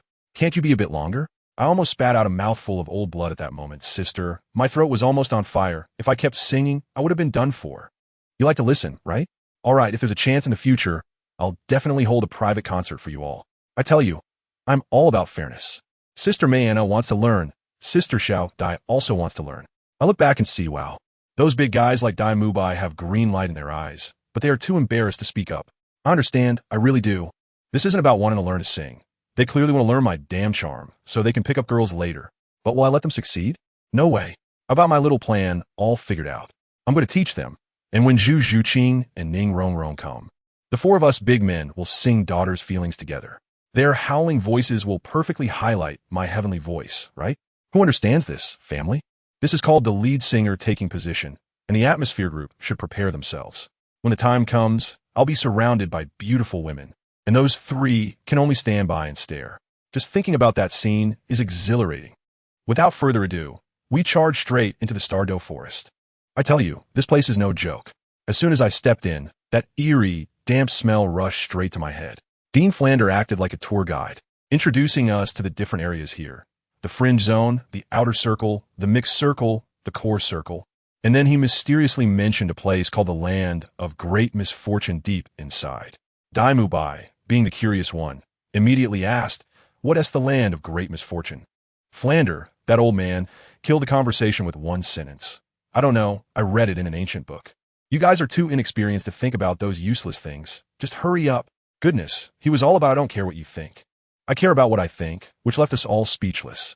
As soon as we entered the outer circle, Flander immediately put on a serious face and announced that he was going to go on standby, stating that unless we were about to die, he would not intervene.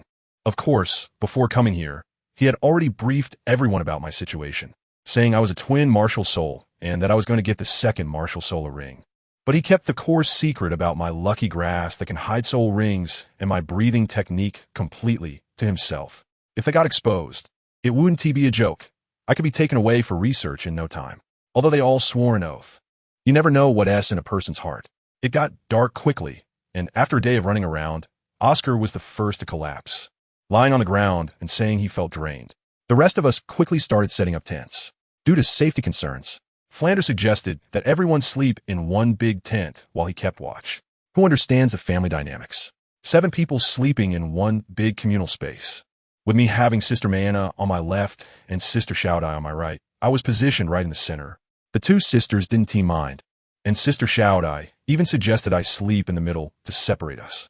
Sister Mayana shot me a somewhat complicated look, blushing as she warned me, "You little pervert. Behave yourself while sleeping tonight, or you'll regret it." What else can I say? I can only raise my hands and surrender and joke. I'll do my best. But if I can't control myself, I'll eat you all. As a result, she shot me a glance and, taking advantage of no one paying attention, came over and made a snap gesture at me, her eyes glancing down at my lower half. I instantly felt a chill in my lower body, and goosebumps rose all over me. Once we got into the tent, that Oscar kid wouldn't give up, and with a lewd look on his face, he leaned over and said, "Hey, Xiao Ma, how about we switch? I have better self-control than you." I raised an eyebrow at him and pointed in the direction of Rosanna. As soon as he glanced over, he met Rosanna's fierce gaze that clearly said, "If you dare to come over, you're dead." And he instantly shrank back, awkwardly chuckling as he retreated to his own space, saying he was afraid of the cold and wanted to squeeze in with Fat Tiger for warmth. Unbelievable. Late at night, I was pondering how to seize Gubo's medicinal garden ahead of time. This was a golden opportunity, and I didn't want to wait for Tang San to take a share. Just then, a thunderous roar suddenly erupted from outside the tent, followed by the sounds of a fierce fight. I was the first to rush out, and the others were startled awake, following me outside. Goodness, I saw Flander grappling with an enormous white scorpion. The scorpion was radiating a murderous aura, its segmented tail raised high, the stinger glowing like a red-hot iron. Rather than a fight, it was more like a one-sided crushing. Flander hadn't even unleashed his martial soul's true form and was already making the scorpion lose its bearings. I recognized it at a glance. The King of the Earth, a top-tier fire attribute soul beast. Judging by its color, it must be at least 1,000 years old. Sister Mayana also rubbed her eyes and added, "This thing is quite fierce." It said that even soul saints have to be cautious when dealing with it. Hongjun, if you can absorb it, it would definitely be a top-notch soul ring. While we were talking, Flander became impatient and directly activated his martial soul true form, easily taking down the Earth King in no time. He clapped his hands and casually shouted to me, "That's a wrap. Hongjun, come take a look. A 4,000-year-old Earth King is not a bad match for your little broken grass phoenix." At that moment, my survival instinct kicked in, and I couldn't help but shower compliments. "Ah, teacher, you are amazing. Such a powerful soul beast is like child's play in your hands. A soul sage, how terrifying." Flander was saying to keep it low-key, but the corners of his mouth were almost reaching his ears, and he must have been overjoyed inside. I walked up to the King of the Earth and started educating everyone on the spot. "Look, its tail has exactly 9 segments, indicating it has 500 years of cultivation. The first spirit ring is extremely challenging like this. Although it's a bit tough, I feel it's not a big problem." After saying that, I drew out my dagger and, without hesitation, stabbed several times at the scorpion's head, fearing it wouldn't die completely. As my final stab went in, a deep purple spirit ring suddenly emerged with a hum. I immediately sat cross-legged and summoned the evil fire phoenix to start absorbing. At first, it felt quite pleasant, like soaking in a hot spring, the energy warm and comforting. But the next moment, I tell you, that feeling was like having someone drill a hole in my skull with an electric drill. The excruciating pain engulfed my entire body in an instant, and my face turned pale. No, I still overestimated the strength of my current body. I gritted my teeth and quickly activated the hidden ultimate move of the sun-breathing technique, instantly doubling my physical attributes. The intense pain finally eased a bit. Who understands? Family? Even doubling my attributes wasn't enough. I thought to myself, if only there was a specialized body-refining technique, then I could really take off. I had absorbed the soul ring's energy, but I didn't wake up, because I discovered that, besides the soul ring, there was a more special energy emanating from the corpse of the Earth King, mixed with its overwhelming resentment. I gritted my teeth and switched the sun-breathing technique to the more domineering flame-breathing technique. That scorching soul power instantly burned away the resentment cleanly and also devoured that special energy. When I opened my eyes again, it was almost dawn. Flandra and the others looked at me as if I were a monster, their eyes red, especially Flandra, whose old face clearly showed signs of having cried. I stood up, confused. "Why are you all looking at me like that? Is there something on my face?" Dai Mubai was trying to hold back a laugh, making a strange face at me. "Bro, don't you feel the wind is a bit strong today? This isn't good, right?" I lowered my head and realized, wow, my clothes had already been blasted to pieces by energy, and now I'm truly going into battle in a vacuum. With a 360-degree high-definition display, I let out a loud cry and quickly dove into the grass beside me, only my head sticking out as I shouted to Fat Tiger, "Fat Tiger, hurry, let me some clothes." That little rascal Fat Tiger deliberately teased me, grinning and saying, "Boss, you really are the boss, so big." After I clumsily got dressed and came out, Flander immediately rushed over, patting my shoulder with red eyes and saying, "Good kid, I'm glad you're okay. You scared me to death. Quickly tell me, what soul skill did you get? Why did it take so long?" I felt the changes in my body, and I couldn't hide my smile. "Teacher, besides the soul skill, it seems I've also obtained something even more precious." I kept them in suspense for a moment. The first soul skill is called Phoenix Roar Strike. It has a group stun within a 5-meter range and magma burning. With explosive power that's incredibly strong. Flander nodded in approval. "Not bad. The first soul ring is 4,500 years old from now on. You will be the sharpest blade in our team." I couldn't help but pout a little in dissatisfaction. "Sigh, it's just that the energy consumption is too high. I estimate that my current soul power is only enough for one use, and after that, I'll have to stand there and do nothing." Flinder shot me an annoyed glance and said, "You should be content. While others are still struggling with their first soul ring between yellow and white, you went straight for a purple one. What more do you want? You're being too greedy. I told you," just after Flanders criticized me. The look on little AO's face was almost as sour as a lemon, with an expression that said, "Come on, buddy, that's a bit much." He shouted at me, "What do you mean, what a pity? With your skills, even if it consumes more mana, with that burst and attack power, I'd be more than happy if you switched everything to this." I see the looks in everyone's eyes, each one of them like a hungry wolf, ready to swallow me alive. "Hey, I'm thinking, since you all think I'm going too far, then I'll just go a little further to give you a show." I quietly channel my soul power to the back of my butt, took a deep breath, and with a thought, whoosh, suddenly a tail shot out behind me. It was pure white, like it was carved from jade, crystal clear, and the tip of the tail had a sharp red hook, so sharp it gleamed coldly. The only side effect was, the new pants I just put on had a hole in them again. My tail just came out, and it's still a bit out of control, making me itch all over. I can only barely control it, so it doesn't swing around and hurt anyone. While wiping the sweat off my forehead, I awkwardly said, "Ahem, I couldn't control it, it's just so itchy. Actually, this thing is my biggest game this time." As soon as Flanders saw my tail, his old face turned pale instantly, as if he had seen a ghost. He rushed over, lowered his voice, and yelled at me, "External spirit bone? You idiot, quickly hide it." While shouting, he also looked around like a thief, afraid of being seen. I pursed my lips and murmured softly, "There's no one else here.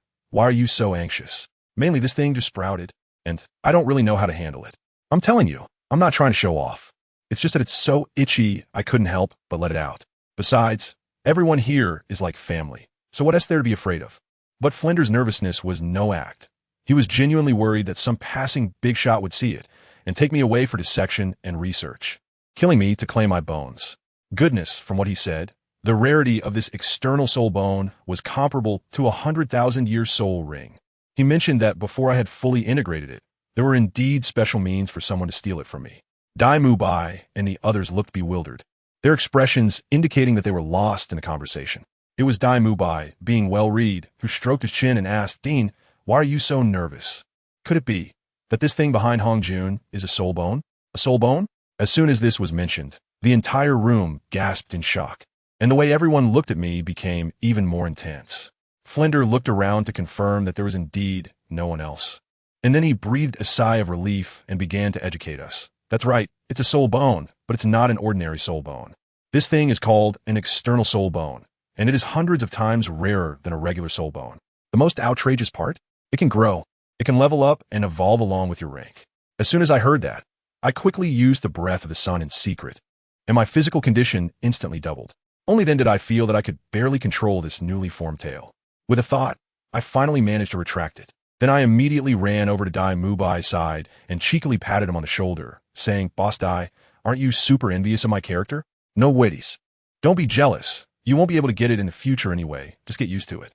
Dai Mubai's face turned dark at that moment. If he could have fought me, I bet he would have gone all out right then. He forced a smile and pulled Xiao Ao closer, saying, "Who could predict the future, right, Xiao Ao?"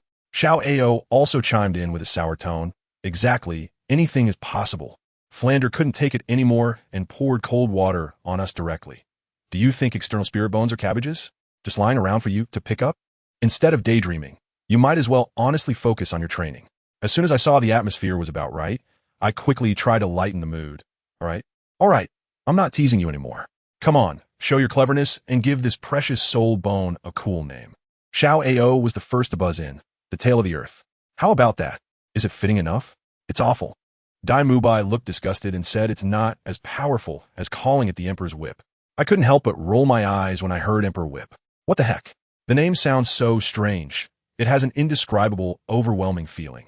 Thankfully, Sister Mayana is reliable. She thought for a moment and said, "Since this soul bone resembles a whip and is obtained from the Earth King, why don't we take a character from each and call it Earth Whip?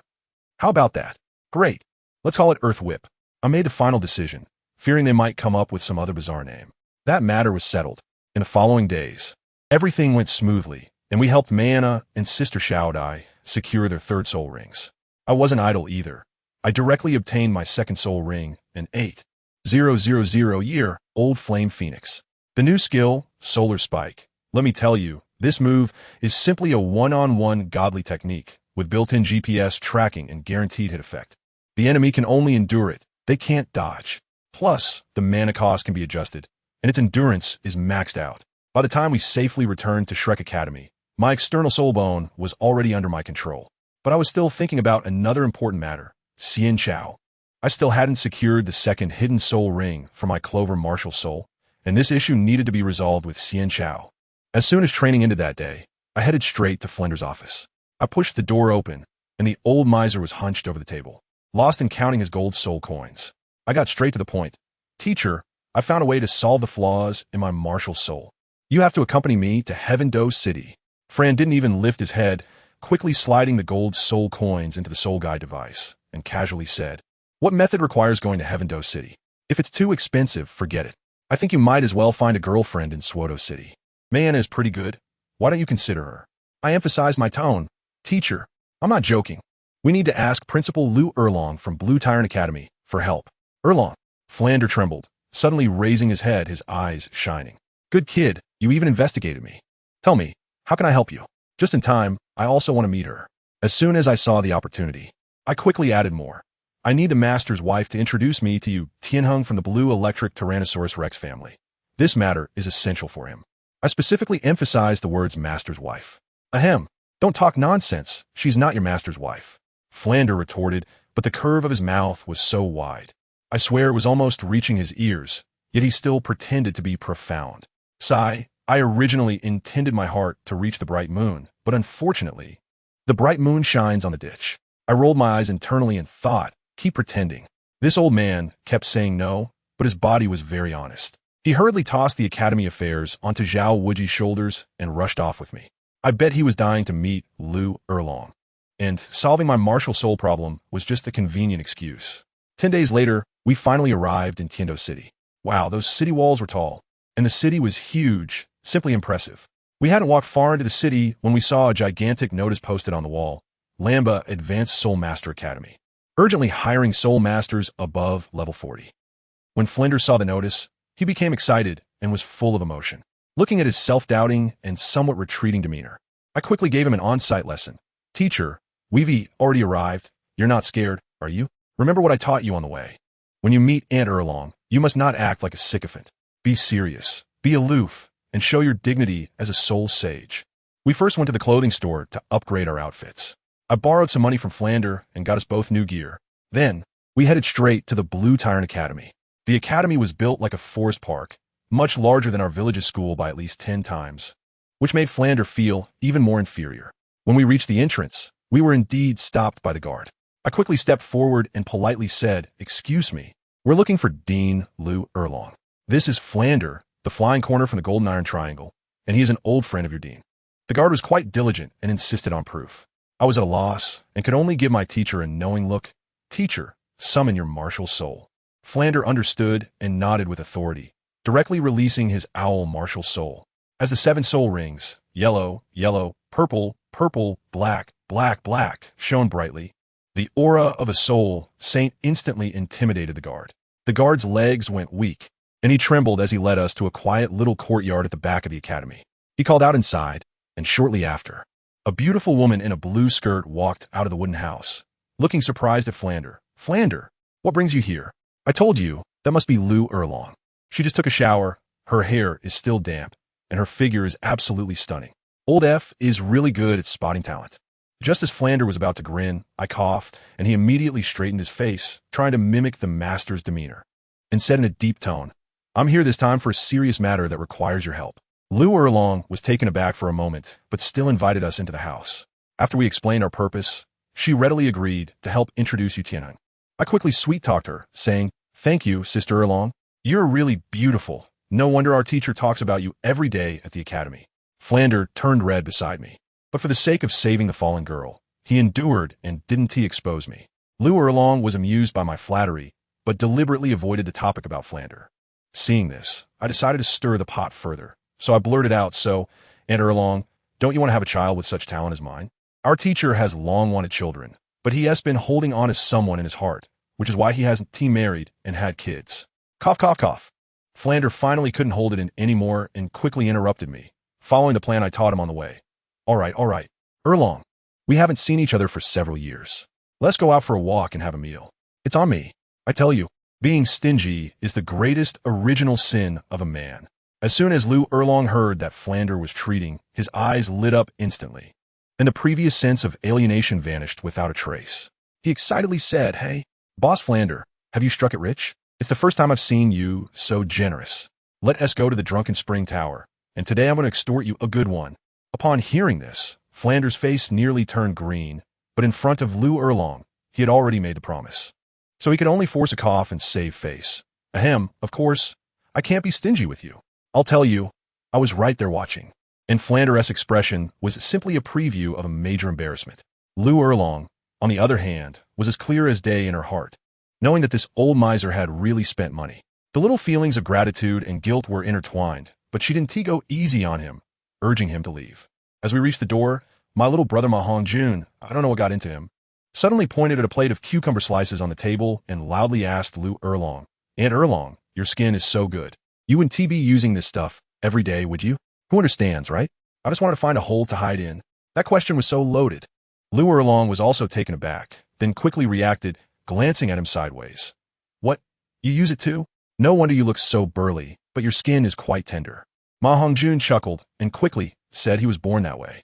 Lu Erlong then sourly explained that this was her specially made spiritual cucumber, which had excellent effects for beauty and skincare. I glanced at Flander, who had just shaved, and then at Lu Erlong. Wow. The difference between taking care of oneself and not taking care of oneself was like between a father and daughter. This kid MaHongjun is really clever. He immediately changed his tune, saying he wanted to get some for teacher Flander too, to make him look handsome as well. I tell you, that was not filial piety. He was trying to package Flander off to Lu Erlong, aiming for the principle of keeping the good stuff at home. Lu Erlong's face turned red, and she immediately put on a stern face, her mother dragon aura fully unleashed, threatening MaHongjun not to beat around the bush.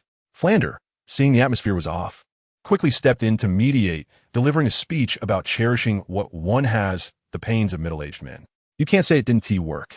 His words hit Lu Erlong right in the gut, reminding her of her past with that scummy cousin, and her eyes immediately turned red as she generously said, "All right, we want to go home until we're drunk tonight." When we arrived at the Drunken Spring Tower, it was quite impressive with an ancient charm. Lu Erlong directly booked a private room for 888 at the front desk and casually sent someone to the Royal Academy to call her nephew Yu Tianhing over. After sitting down, she deliberately teased Flander. "This meal 1 cost less than a few hundred gold soul coins, Flander. How about I take care of it?" Flander immediately pounded his chest. "Who do you look down on? Don't say a few hundred. Even if it's a few thousand, I wouldn't blink an eye. I tell you, what MaHongjun is waiting for is this sentence." His ears are as sharp as a radar. As soon as he hears that Yu Tianheng is coming, he immediately grabs the menu and enters crazy output mode. "Teacher, then we should order more dishes." Flander's face visibly shifted from forced calmness to despair. MaHongjun didn't care, pointing at the menu and reading, "Bodhi Jade Restaurant? 10 gold soul coins per serving? That's highway robbery. Forget it. Just get one for me and Aunt Erlong. Teacher, you don't like rice, right?" Flander's heart was bleeding, and he had to squeeze out a few words from between his teeth. Yes, I don't need it. You guys order, don't be polite." Lu Erlong was still introducing next to him, saying that this egg fried rice is made with high-quality ingredients, costing only 9 gold soul coins.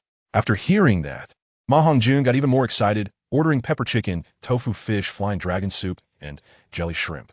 He ordered dozens of gold soul coins worth of dishes in one breath, and even added a roasted beef leg worth over 100 gold soul coins at the end. I was watching nearby, and Flander's face looked more bitter than someone who had eaten a bitter herb, but he had to hold on, putting on a brave front despite suffering. The dishes hadn't all been served yet, and Lu Erlong had already had a few drinks and was starting to feel tipsy. Just then, the door of the private room made a loud sound. Lu Erlong squinted through her drunken haze and saw it was her guard, Lan Jiao, who she had sent out. She asked, "Where's Tianheng? Didn't he come with you?" Just as she finished speaking, a tall and handsome guy walked out from behind the guard, exuding an extraordinary aura. It was Yu Tianheng. To her surprise, he hadn't come alone. He was followed by 6 men and women. The entire royal battle team of Tiando had come along with him. My heart skipped a beat. This was getting lively. MaHongjun's eyes lit up, thinking that this was truly effortless. As Yu Tianheng and the others walked in, they greeted the elders very politely. The moment Lu Erlong saw the crowd, the smell of alcohol on her instantly vanished, transforming her into the dignified and elegant second aunt. MaHongjun directly turned into the life of the party, jumping up and rushing to Yu Tianheng to shake his hand. Hello. My name is MaHongjun, a 27th level soul master." Without waiting for a response, he enthusiastically pushed Yu Tianheng into an empty seat, saying, "Come on, sit. Don't be polite. Today, my teacher is treating us. It's better to meet by chance than to arrange it. So let's eat here." Yu Tianheng was dumbfounded, thinking, "Who is this? So familiar?" Behind him, a purple-haired girl burst out laughing. Seeing this, MaHongjun got even more excited and waved to the handsome guys and beautiful girls. "Sisters, don't be shy, come sit. The dishes are about to be served." The group exchanged glances, and seeing the situation, they quickly sat down, afraid he would drag them over one by one. Flander could only stiffen his neck and agree. "Yes, don't be constrained. Treat it like home." MaHongjun took a bite of the 10 gold soul coins fried rice. His eyes lit up, and he immediately shouted outside, "Waiter, Bring 8 more servings of Bodhi Jade Feast. 8 servings. 80 gold soul coins. Flander's mouth began to twitch. The purple-haired girl was quite happy, finding MaHongjun very likable. She smiled and introduced herself. Thank you. I'm Yin, Tianheng's girlfriend. This is my best friend Yi Lingling, our academy's ice beauty. She doesn't have a boyfriend yet. While saying this, she really wanted to set MaHongjun up. MaHongjun, sweet-talking like he was smeared with honey, said, both of you sisters are so beautiful. My name is MaHongjun, a salt system, and I'm almost 11 years old. Huh? The whole room went silent, including Yu Tianheng. Everyone looked at him with expressions that said, are you kidding me? 11 years old? Looking like this? Flander had to step in and explain that it was due to his special martial soul, which made him grow up faster. Yin suddenly realized and joked, oh, I was going to introduce our Lingling to you, but you're so young, never mind. Who would have thought that MaHongjun would shout with a stiff neck? No, I can do it. Look at me, how am I small? He even glanced at the ice beauty, Yi Lingling, who hadn't spoken the whole time. Yin was amused and joked. Well, if you want to pursue our Lingling, you can just invite us to Drunken Spring Tower for dinner in the future. MaHongjun agreed without hesitation. No problem. But you have to pay, At this, even the usually cold Yi Lingling couldn't help but chuckle. Yin was even happier. Brother Hongjun, you're so much fun. Lingling hasn't laughed for days, and you made her laugh in an instant. MaHongjun had a flash of inspiration, his lips curling up as he said dramatically, beautiful appearances are everywhere, but interesting souls are hard to find. A person as outstanding as me can not only make you laugh, but also protect you. Who understands family? Just this one sentence left Yi Lingling in a daze. And then suddenly her soul power fluctuated, a light flashed, and she actually broke through on the spot. Her smile was like the melting of an ice mountain, bringing everything back to life, and everyone present was stunned. Only then did Yu Tianheng solemnly introduce, saying that Yi Lingling possessed the rare, healing martial soul, 9-heart begonia. Upon hearing this, my heart skipped a beat. So, it was her. This martial soul, although powerful, was cursed. Lu Erlong, clearly knowing the inside story, activated her gossip radar and directly asked Yi Lingling, so, what do you think of MaHongjun? I've heard that your 9-heart begonia clan should find a husband with good talent at this age. Yi Lingling had never encountered such a situation, and she was stunned, her face turning red. She instinctively said, I'm just a bit interested in him. There are no other feelings. After saying that, she sneakily glanced at MaHongjun.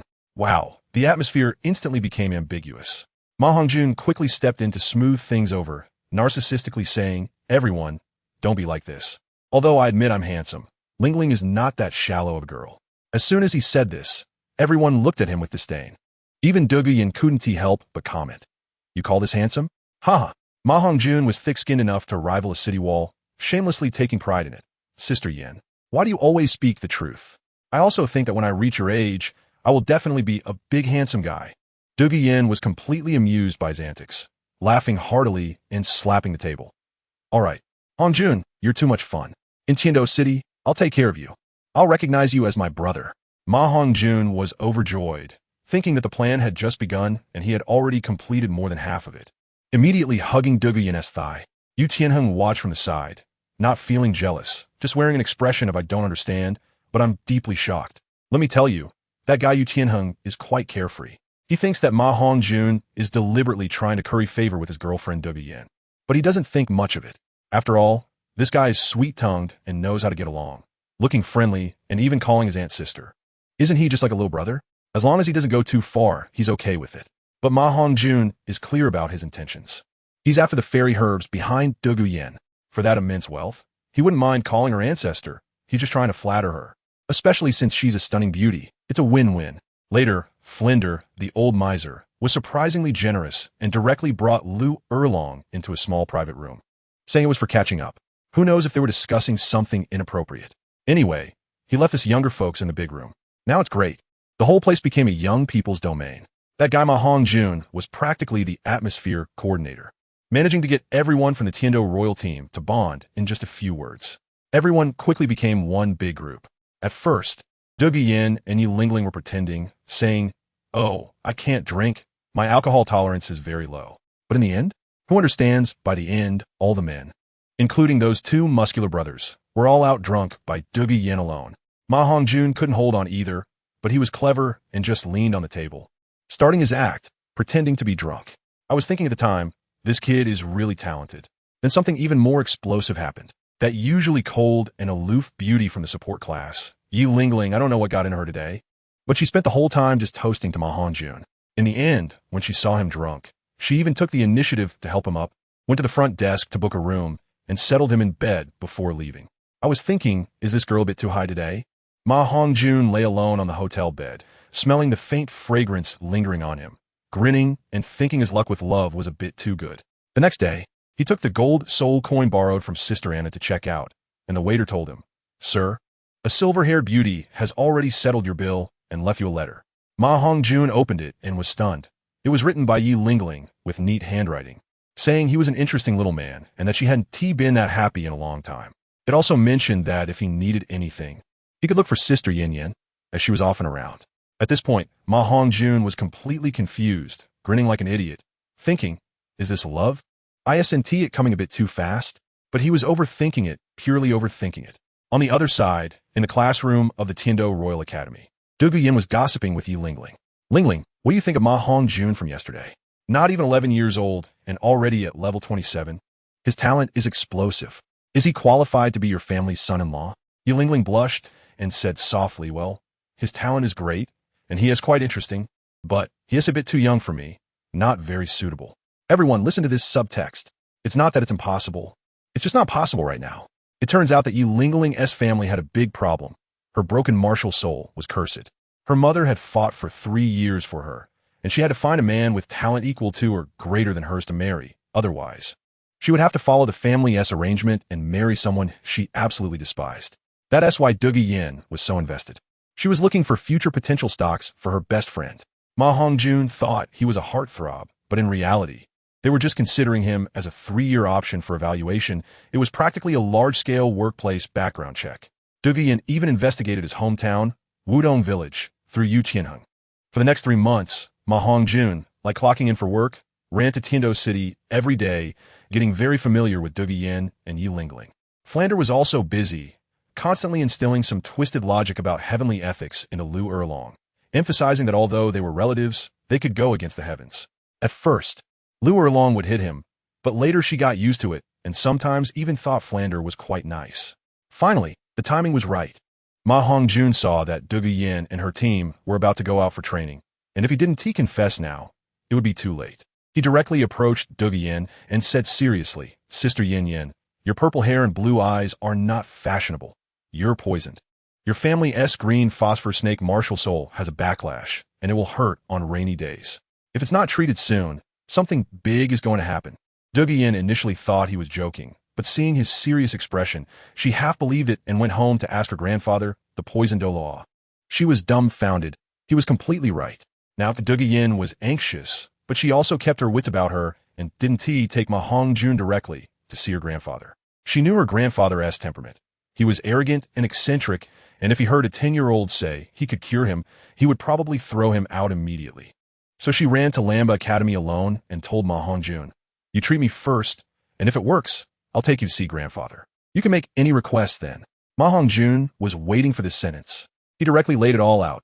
Sister, I won't hide it anymore. I can cure your poison, but I do need some rare medicinal materials to assist. My goal is just to obtain some herbs from the poisoned Douluo. Good heavens. He was asking for the entire legendary ice and fire yin-yang eyes. This kid, a total commercial scammer, was pretending to be straightforward. But they both had their own motives, seeing through each other but not saying it, and they hit it off. Then, let me tell you, the iconic scene arrived. The two of them arrived at MaHongjun's dormitory on the back mountain, and without saying a word, he started taking off his shirt, revealing a body full of fresh muscle. The lines were simply beautiful. Douluo Yin was shocked. Her face instantly turned red, stammering, What? What do you want to do? Didn't you say no need to take off? Take off clothes? MaHongjun rolled his eyes. I meant you don't have to take off, but I have to. Of course, if you also take off, the effect will be better. Hearing this, Douluo Yin hesitated for a moment, then gritted her teeth and slowly took off her upper body combat outfit, leaving only a white wraparound top. With her shy appearance and that mature, explosive figure, honestly, any man would struggle to resist. What happened next? For the sake of the celestial herbs, MaHongjun entered saint mode, keeping his eyes straight and focusing on preparing for the treatment, making Douluo Yin start to doubt her life. No way. I'm such a beautiful woman. And you really don't look at me at all? What kind of man are you? Then the two of them sat cross-legged facing each other, palms pressed together.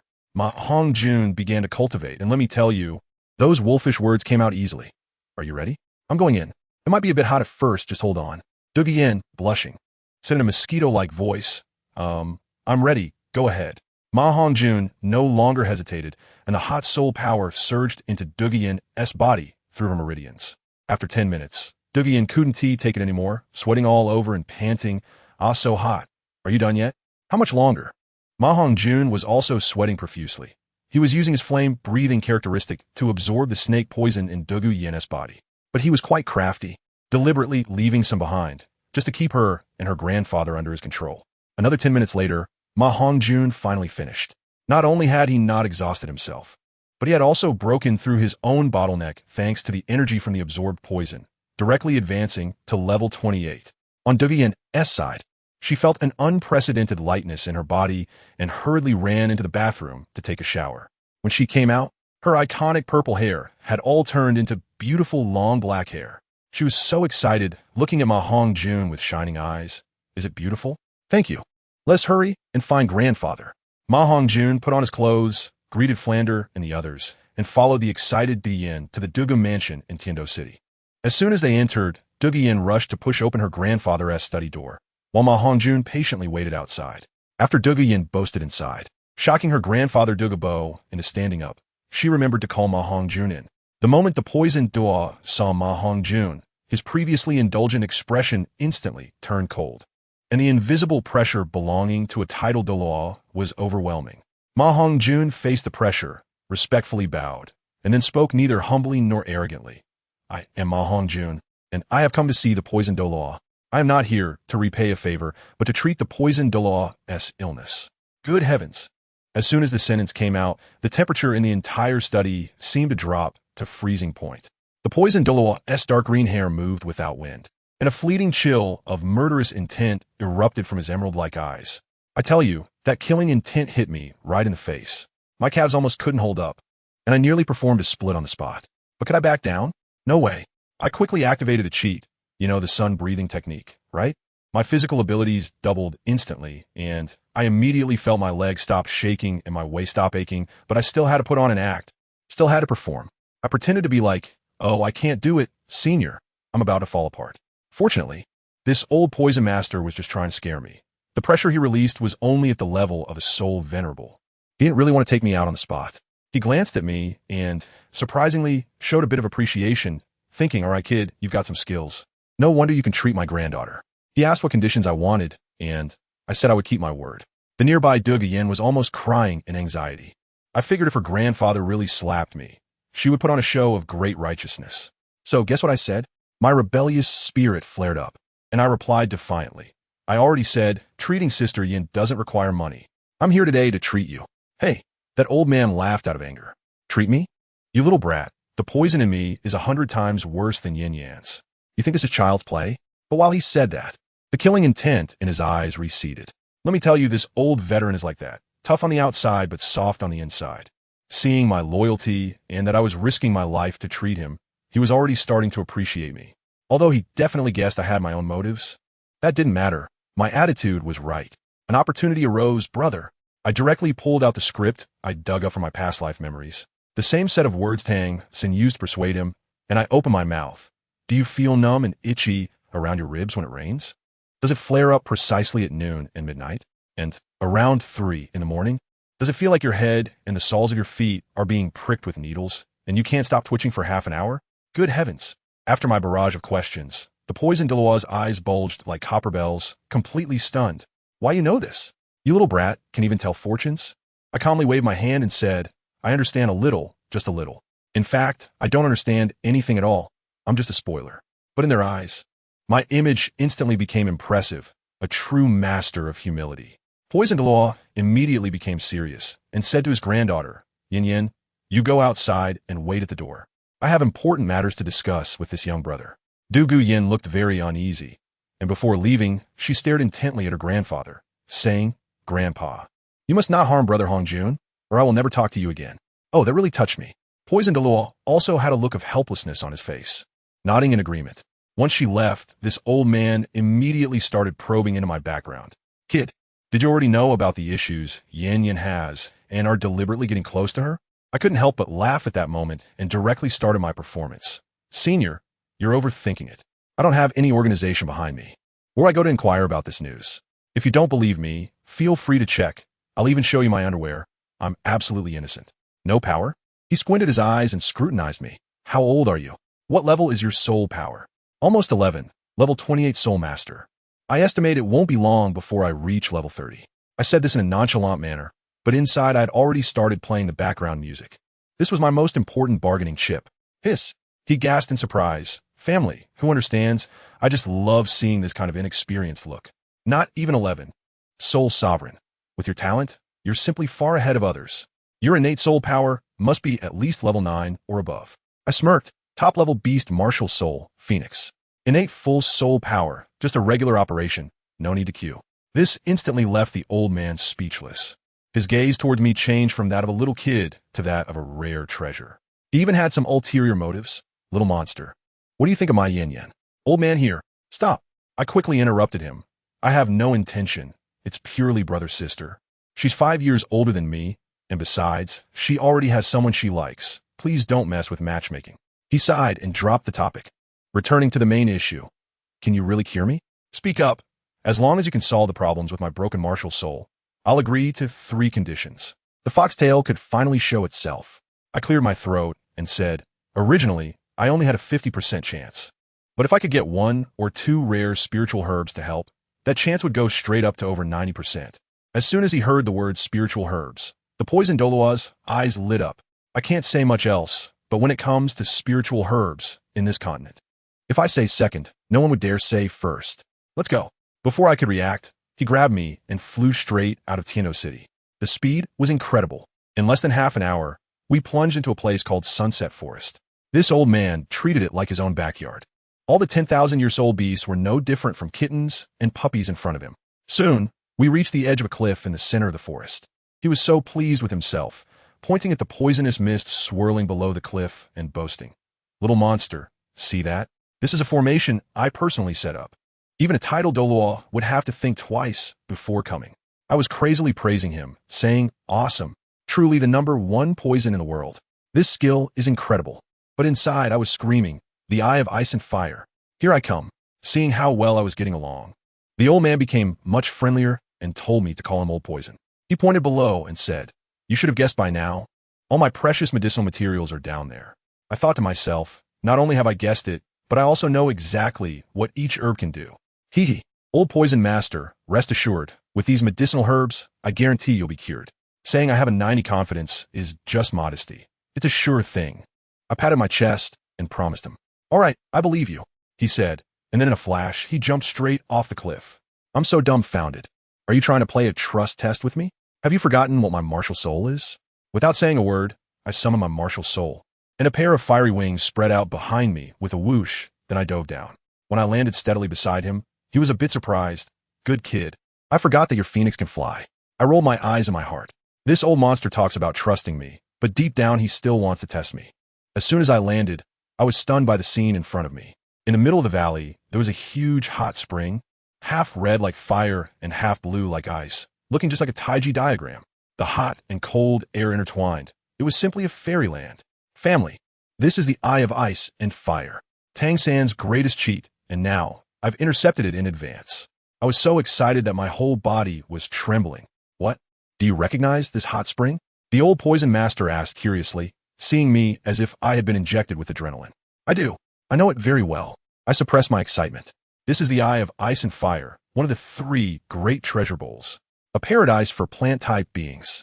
Old Poison Master, with the medicine from this place, I can make you young again. Do you believe it? Now, it was his turn to be excited. Rubbing his hands, he asked, what are we waiting for? Let's get started.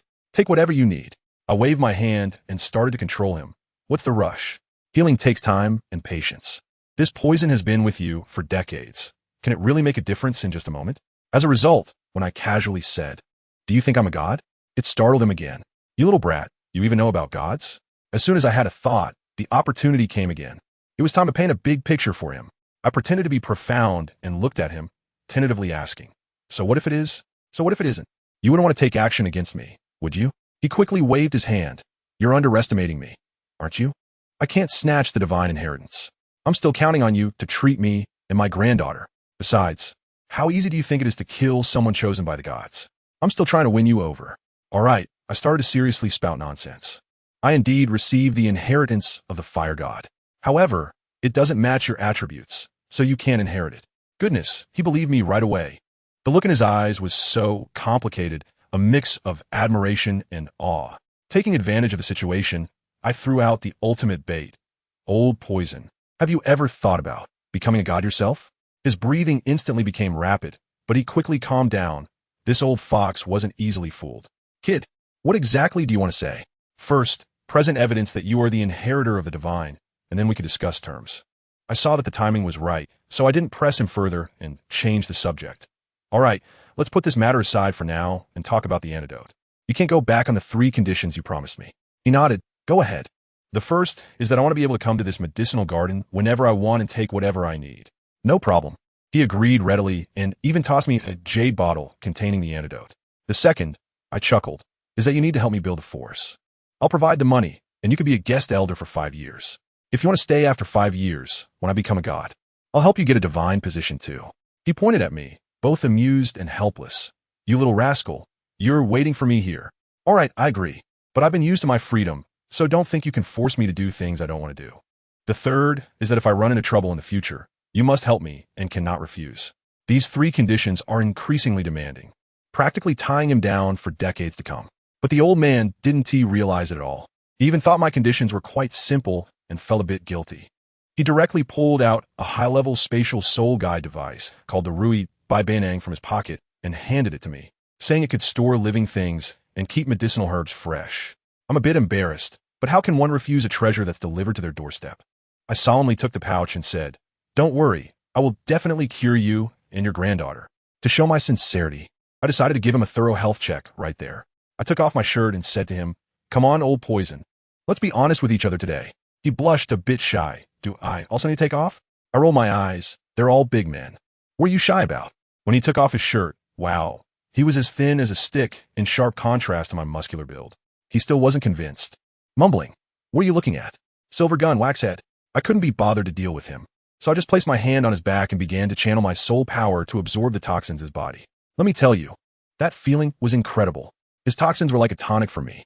In less than 5 minutes, I was sweating profusely and my soul power was almost depleted, so I finally stopped. As for the poison Douluo, he stood up, stretched lazily, and looked refreshed. He felt that his waist no longer hurt and his legs were no longer sore. He could take the stairs up 5 floors in one breath. After sensing it, he realized that the toxins in his body had actually decreased by nearly 10%. At this point, the way he looked at me was no longer a matter of belief or disbelief. He treated me like a living deity. I didn't waste any time either and quickly sat down to recover my soul power. By the time I opened my eyes again, it was almost dark. I checked and was astonished.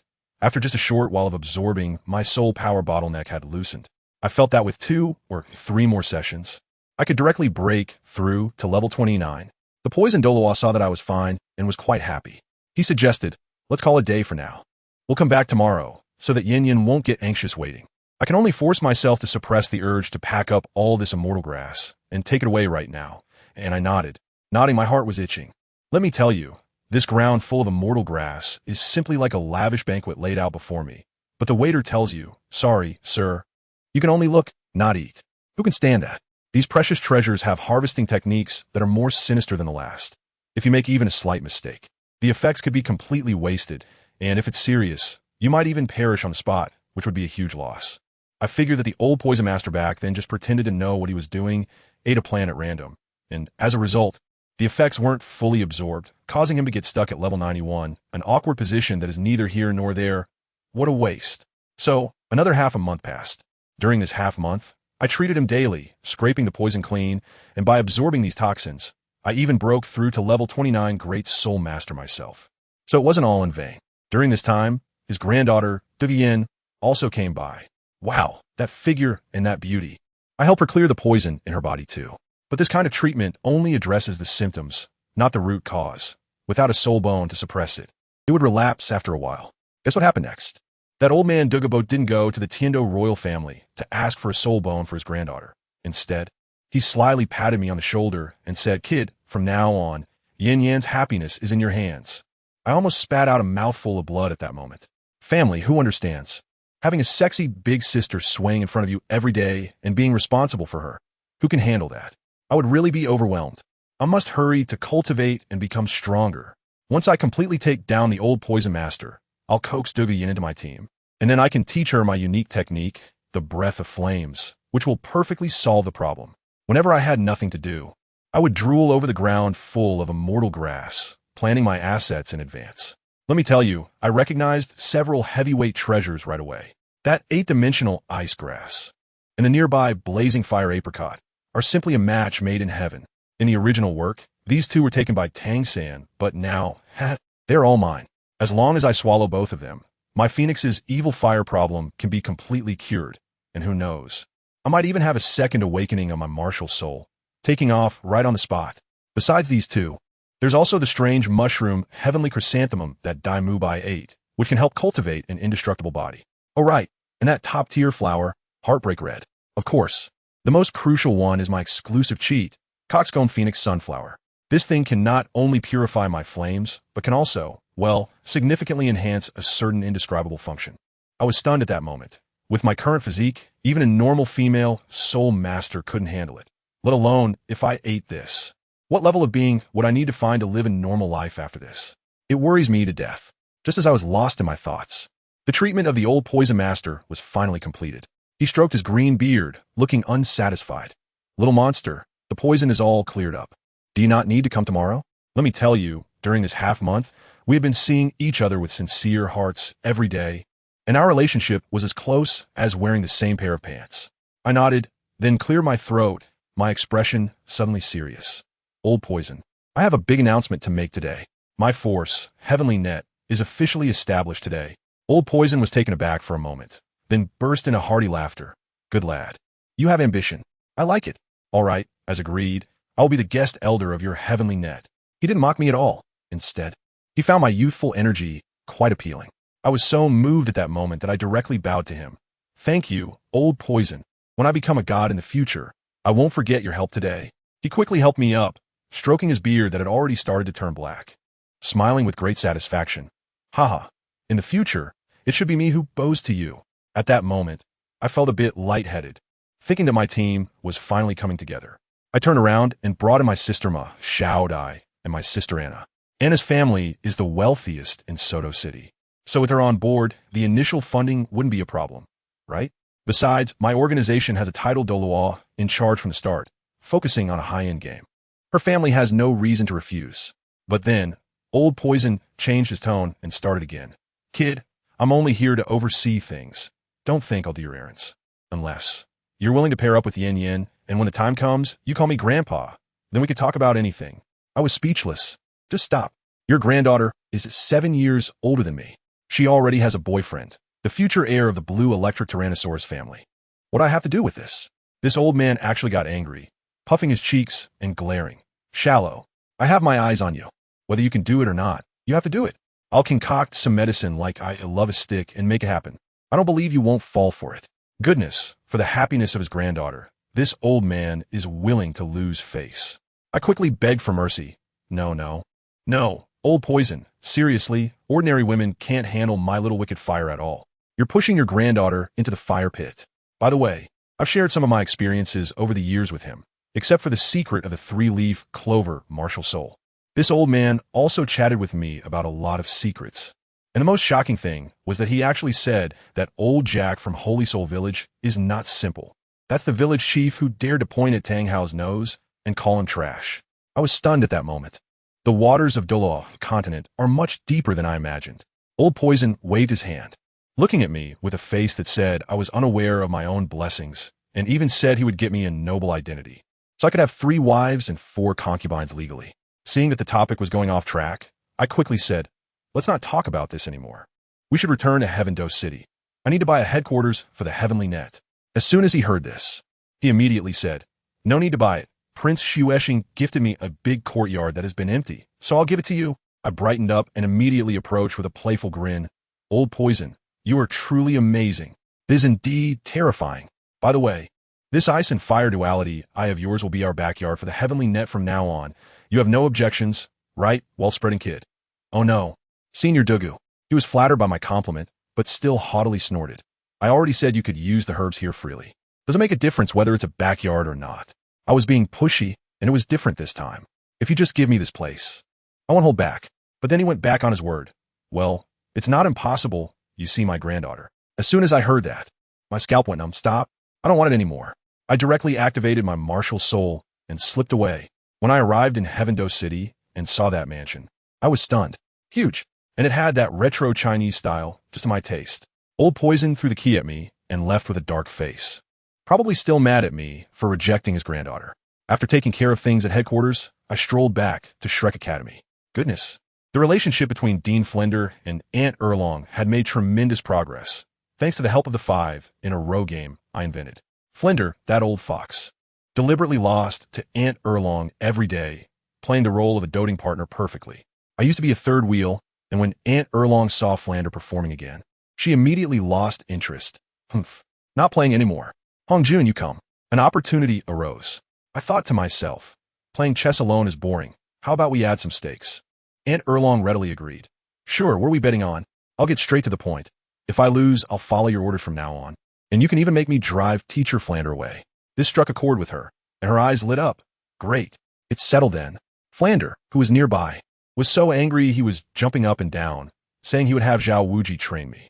I shot him a glare. Oh? Then I'll just go back to Shrek tomorrow, since you don't need my strategies anymore, right? Flander immediately backed down and obediently went to be the referee. Aunt Erlong was full of confidence and let me take the first move. I secretly laughed to myself, thinking, you want to play this with me? In my previous life, I was known as the chessboard Jianglu. The result? In less than an hour, I completely wiped her out. What long snake formations, what Bagua formations. I integrated all the military strategies into it, pure dimensionality reduction attack.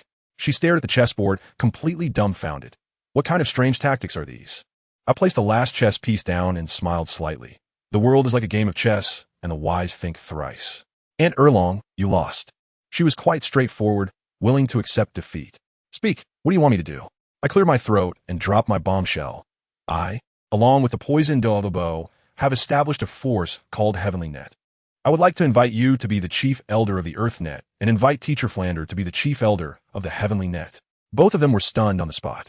Their first reaction was, were you deceived by that old poisoner? I rolled my eyes. What are you thinking? I am the sect master. I was the one who invited him to join. Now, they were even more shocked. A mere 11-year-old child becoming the sect master and having a title Douluo as a little brother? Lu Erlong looked at me with a different gaze, as if he were looking at a monster. I sighed, feeling frustrated. Alas, it's a pity that he only holds the title and doesn't take charge. Flandra slammed the table. Not out of anger, but excitement. With a proud look on his face, he shouted at Lu Erlong. Did you see that? Erlong, this is my disciple. He will definitely earn a title in the future. Hongjun, I promise. Lu Erlong pondered for a moment and asked me, what path do you intend to take with your influence? I took a deep breath and spoke out my grand blueprint. No sects, no factions. We will take the path of commerce and intelligence. I want to establish a business empire, creating an intelligence network that covers the entire Douluo continent. Lu Erlong still worried that I was too young and inexperienced. Flender also teased me. Kid, have you ever held more than 4 digits of gold soul coins in your hand? I just smiled confidently. Actions speak louder than words. And you'll see it when the time comes. Lu Erlong looked at my assured demeanor and was finally convinced by me. She nodded and said, all right, since you are so confident, I will trust you this time. I agree to be your elder of the Earth Network. I quickly added, hey no, Aunt Erlong, it's not the elder of the Earth Network, but the chief elder of the Earth Network. Let me tell you, my Heavenly Net and Earth Network are divided into 2 parts. The Heavenly Net is responsible for making money externally, while the Earth Network is in charge of intelligence internally. You are the head of intelligence. Upon hearing this, Lu Erlong frowned directly. Goodness, it sounds more exhausting than managing a whole academy. Chief, I'm used to being lazy. If you want me to manage such a big responsibility, I can't do it. Find someone else. I can just be an ordinary elder and slack off. I was anxious at that moment and quickly grabbed her. Oh my good aunt, where are you thinking of going? Am I going to tire you out? The chief elder is just a figurehead in the early stages, just to establish some presence. Once the business expands, There will naturally be a home master or city lord to take over. By then, you and Teacher Flander can just be the senior advisors, overseeing everything from behind the scenes. Upon hearing this, the old miser Flander immediately became alert and looked at me sideways. You little brat. You're not trying to become a hands-off manager, are you? I'll tell you, your trick of shifting blame to teacher Zhao Wuji won't work with me. At that moment, I almost swore to the heavens. No way. I said I would be responsible for strategizing and the initial business layout. The startup funds can't be up to me to handle, right? Besides, Aunt Lu Erlong and Teacher Flinder, could you bear to see me working myself to death alone? Moreover, I must say this up front, Senior Poison Douluo has already agreed to be our chief guest at that time. If you decide to back out, I can't control what that old poison will do when he goes crazy. Lu Erlong is the typical person with a sharp tongue but a soft heart. As soon as she heard me playing the victim, she immediately softened. All right, I admit defeat. But it's settled, okay? For now, with fewer people around. I'll help you manage things, but if it gets busy later, I really will wash my hands of it. I even want to hand over the Blue Tyrant Academy directly to Flinder. As soon as I heard this, my eyes lit up. An opportunity. I immediately chimed in. That's great, Aunt Erlong. If you really don't want to manage it anymore, why not just merge Lamba Academy with Teacher Flander as Shrek Academy? Our Shrek is full of geniuses, and then Flander can manage both academies by himself. He'd wake up smiling from the dream. This has been his lifelong dream. Upon hearing this, Flander chuckled. Hey, this old guy really has a thick skin, and floated over with a smirk, saying, well, when Erlong becomes your teacher's wife. It'll be too late to bring it up. Cough, cough. Just kidding, just kidding. Hey, Erlong, I was wrong. Don't slap me. The kid is still here. Give me some face. I tell you. Before Flinder finished speaking, Lu Erlong had already started to roll the balls in her hands. The fluctuation of soul power scared Flinder so much that he began to sweat. This time, Lu Erlong surprisingly didn't take direct action. She just snorted coldly. Humph. If you dare to talk nonsense again, don't blame me for being rude. Even if I've forgotten Xiao Gang now. You're not the kind of person who can easily win me over. Flinder saw a glimmer of hope and immediately transformed into a sycophant, expressing affection. Yes. Erlong, you are still so beautiful. Even your angry look is so cute. I really miss the days we trained together. Well, this statement directly ignited a powder keg. Lu Erlong said nothing, unleashed her martial soul, and activated it. A gigantic fire dragon suddenly swept Flinder into the sky, tossing him around in the yard like a sandbag, grabbing and kicking him. I was watching with cold sweat pouring down. Who understands this sour smell of love? It's simply a physical attack. However, I also realized that Aunt Erlong was just showing off her power and wasn't using her full strength. It was purely a playful scuffle. Sigh, my teacher has ultimately fallen. A week later, when recruiting in Heavendo City, the results were quite dismal. The place was too deep, all aristocrats, and no one paid us any mind. I thought to myself, this won't do. We need to change places. Target, Soto City. So I, Flinder, and the poison Doa whom I persuaded to join us, took a carriage to Soto City. On the carriage, the old poison master asked me with an unhappy face, Little monster, why do you insist on going to that Soto City? Although Heavendo City is tough, it's still better than that small place, right? Flinder was quick to respond this time, explaining from the side, Senior Dugu, you don't understand. Although Soto City is small, there's a well-known business family in the continent, the Mei family. However, they have declined a bit in recent years. The key point is that the eldest daughter of the Mei family is Sister Hongjun's sister. This kid definitely wants to recruit her. At that moment, I felt a jolt in my heart. Oh no. Sure enough, as soon as Dugubo heard it, his father-in-law's radar started beeping, his eyes narrowed, and he looked at me in a sarcastic manner. Why do you look down on my yin-yin? Hee. So, you've hooked up with a rich lady? Little monster, don't you think you should give me an explanation? I'm completely numb and can only brace myself and push back. What else there to explain? Do you have to interfere just because I want to make a friend? When did I say I liked Miss May? The old poison wound tea let it go, directly pressing down with his momentum. I know that Miss May is 2 or 3 years older than Yin Yin. Didn't T you say you don't like older ones? What, do you think I'm not as good as a broken-down business family? I got angry and confronted him directly. Old poison, don't forget our agreement. I'm a gatekeeper. If you continue to be so rude to me, just wait until I become a god, and see if I help you or not. Old poison was taken aback by my words, and actually started to act unreasonable. Anyway, I don't care. Before coming here, I already gave Yin a strict order not to associate with that blue electric Tyrannosaurus kid. If my granddaughter can't get married, you will be responsible. I roll my eyes directly. This old man is really relying on me. Seeing that the atmosphere was off, Flander quickly stepped in to smooth things over, flattering the old poison master and saying that he would definitely persuade me when we got back. Goodness, their relationship is heating up faster than AI-generated art updates. In just a few words, they were calling each other brothers. I couldn't be bothered with them and began to meditate and cultivate. When we arrived at Soto City and reached the entrance of the Mei family's courtyard, we found that something big had happened. The entire courtyard was surrounded, completely blocked off, filled with soul masters and even people from the spirit hall.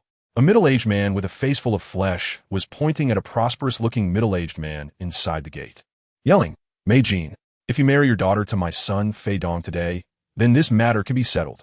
Otherwise, don't blame me for flattening your Mei family."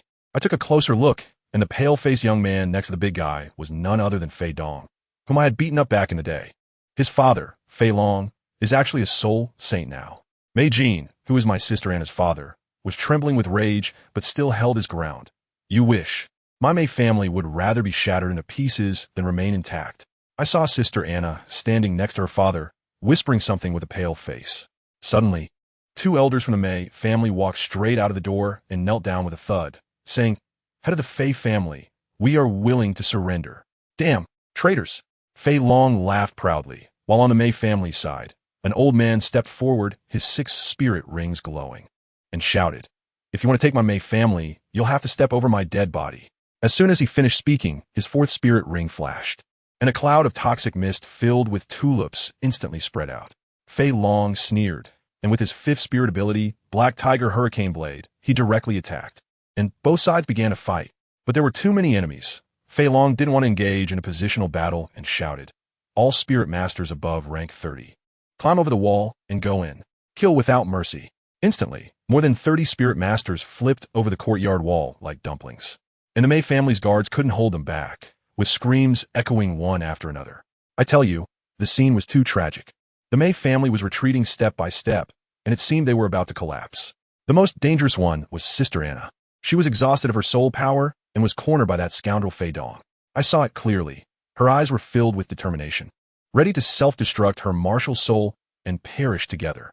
Just as she grabbed Fei Dong's hand, her body radiated a brilliant light, and in that instant, she was about to explode. "I'm here. Let me tell you what it means to be a sudden hero." I descended from the sky, one hand pressing on her back, and the Phoenix soul power surged into her, instantly suppressing her rampaging martial soul. With my other hand, a flame of the Phoenix shot straight through Fei Dong's heart. Then, I quickly pulled her into my arms and teleported to a safe zone.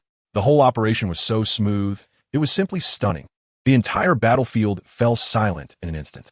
Sister Anna was in my arms, tears streaming down her face, completely dazed. I patted her back and said, "Sister Anna, it's okay, I'm here." When MaHongjun saw Zhao Wujia and Douluo behind me, she instantly gained confidence and straightened her back. I handed Sister Anna over to the old poison master to help stabilize her injuries. On the other side, when Fei Long saw Zhao Wujia arriving, his face looked grim, but he still fiercely launched a flare. He actually had a backup plan. Teacher Zhao Wujia wasn't the least bit flustered. Instead, he looked at Fei Long with a wicked smile, as if to say, "You want to summon people? Go ahead." Soon, a red stream of light descended from the sky, and a hawk-nosed cardinal landed. Level 84, Sol Douluo Longlado. As soon as he arrived, he was full of bravado, pointing at us and saying, "Dare to oppose the spirit hall? You don't know what death is. You might as well take your own lives." Goodness, this guy is really putting on a show. I give him full marks. Zhao Wujia was too lazy to say anything, and just respectfully bowed to the old poison master. "Senior Douluo, what do you think? How should we deal with these people? Should we eliminate them completely?" Upon hearing Senior Douluo and seeing the old poison master's face, Longlado was taken aback, instantly realizing you are the poison Douluo. At that moment, the old poison master had just finished treating Sister Anna's injuries, slowly walked forward, and said, "Hee, I seem to have just heard someone say they wanted us to take our own lives.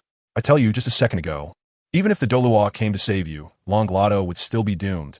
And in the next moment, with a thud, he directly knelt down. It's all about kneeling at the speed of light. He was crying and snotting.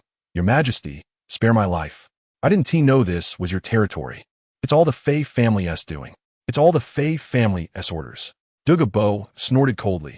"Get lost. Go back and tell that chrysanthemum flower that I remember our 1-year agreement. Let him clean his neck and wait. Longlado, as if granted amnesty, crawled away with the Spirit Hall people, running faster than a rabbit. I tell you, when these guys ran away, only that old guy with the surname Fei was left on the field, and he was dumbfounded right there. His face turned green. I guess he was thinking a million times that this team couldn't carry him. He was also a talent, with a quick turn of his eyes. He suddenly wanted to kneel down to my sides, old Poison Master, saying that if he was let go, half of his family's assets would be offered up with both hands. Goodness, he started with half a small goal, quite sincere. But he was wrong in that he didn't even think about the title Douluo, probably thinking that the old Poison Master was just a soul Douluo plus version, easily settled with money. What happened? The old Poison Master couldn't even be bothered with him. He just glanced at me, and the meaning was very clear. Little monster, what do you say? I had a nod, no question about it. Then, let me tell you, the famous scene came. The old Poison Master walked over step by step, and his soul rings suddenly lit up. Yellow, yellow, purple, purple, black, black, black, black, black. A total of 9. It dazzled everyone's titanium alloy eyes on the scene. The head of the Fei family, Fei Long, had an expression that was simply unbelievable.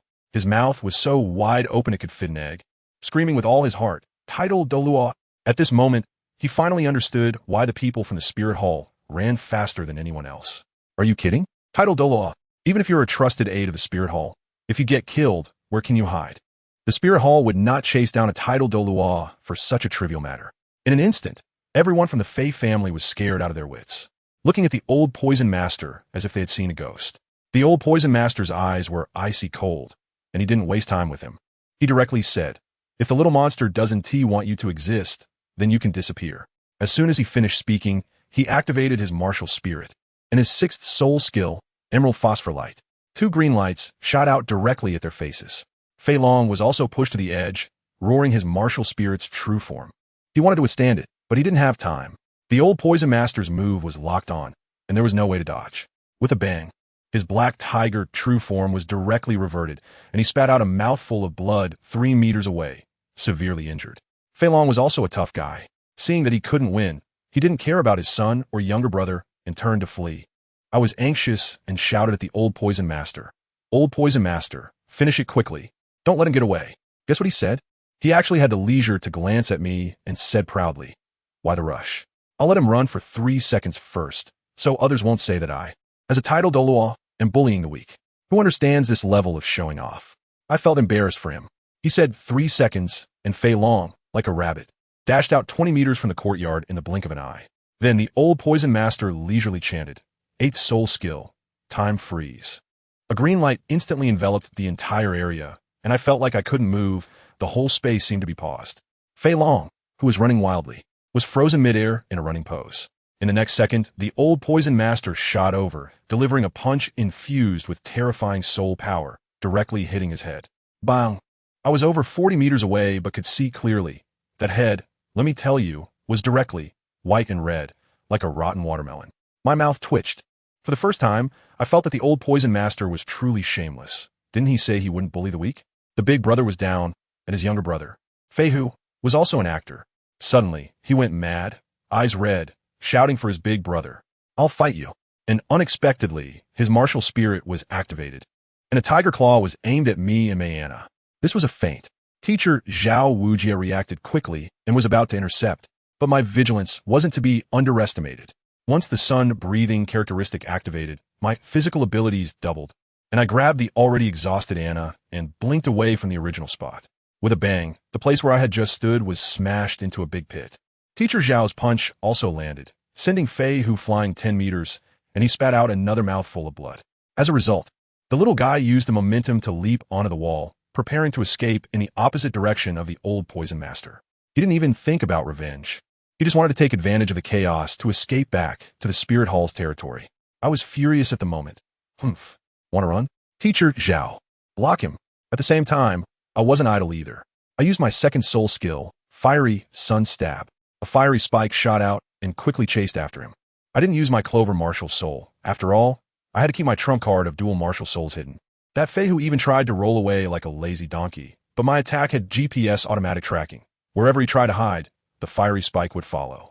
With a whoosh, it pierced right through him. I was stunned. Family, this. This was my first time killing someone, although it was from a distance. The feeling still made my face turn pale. Honestly, a soul emperor was taken down just like that by a great soul master like me, mainly because he was too careless. After using his teleport, he was still caught by me. He was really a noob. The rest was simple. The head of the Mei family organized the personnel and cleared out all the remaining members of the Fei family, leaving none behind. The spirit hall didn't even make a sound. It seemed that the Fei family was just a dispensable pawn in their eyes. To thank me, the Mei family decided to fully support me in building my own force. They packaged all of the Fei family's territories and assets, along with their people and money, and handed them over to my new organization, Heavenly Net. 10 days later, my Heavenly Net was developing smoothly. My master, Flander, was also supportive and brought all the Soul Emperor and Soul Saint teachers from Shrek Academy and his elders. Of course, it was all done secretly. With the great old Poison overseeing, the teachers felt optimistic about the future. However, there was a troubling matter. Mayana. Although her injuries were healed by old Poison, her rose martial soul seemed to be asleep and couldn't be summoned, although she could still cultivate soul power. I suspected that she had caused some mutation in her martial soul using that forbidden technique. I was planning to get the information on the celestial herbs from Tang San and find a suitable one for her. Maybe it could turn misfortune into fortune and evolve her martial soul directly. Back at the academy, Oscar approached me mysteriously, grabbing my hand and saying, "Bro, is there really a title Douluo in your Heavenly Net? My teacher has joined. Do you think I can?" I glanced at him. "Why do you want to join?" I never said the treatment was that good. He chuckled. "Isn't it because my teacher keeps saying that if I had half your talent, he'd be burning incense in gratitude? Making me seem like I'm really bad?" I patted him on the shoulder. "Teacher Xiao Xin is wrong. You're not bad. It's just about who you're comparing yourself to. As for me, I just spend the time others use to drink tea on training." "Ahem, all right. If you want to join, that's fine, but you have to break through to Soul Master first, then I'll let you in." When he heard this, he sighed and said he was still far from being a Soul Master, complaining about being a food-type Soul Master, saying it would be better to be a strong attack type. I didn't try to persuade him. If it were me, I would also choose a Battle Soul Master. What big man likes to play a support role? I couldn't be bothered to deal with him and went straight to the dean's office. I didn't even knock. I just pushed the door open and walked in. To my surprise, sitting in the main seat wasn't Flander, but the old poisoner who was leisurely shaking his leg. As soon as he saw me, he smiled. "You finally made it. I've been waiting for you for half the day. I have a good news and a bad news for you today. Which one do you want to hear first?" "Good news," I thought, eager to finish quickly and get back to my training. I didn't have time to play his games. "I knew you were impatient," he said, his leg shaking even more joyfully. "The head of the Mei family came to see me last night and said they were willing to join the Heavenly Net. I've already agreed on your behalf." I said irritably, "You agreed, so how can I have any objections? And that old Poison. Haven't you heard that shaking your legs will shake away your fortune? Money means nothing to me, so you don't need to worry." He looked indifferent. "Isn't this the hottest meme of 2025? Brother is no longer in the world, but the world is all about brother's backdrop." All right, what about the bad news?" I asked helplessly. "It's not really bad news. Because of the Fei family, that chrysanthemum Douluo from the Spirit Hall, the effeminate one, has issued me a challenge, asking to settle our grievances in a year.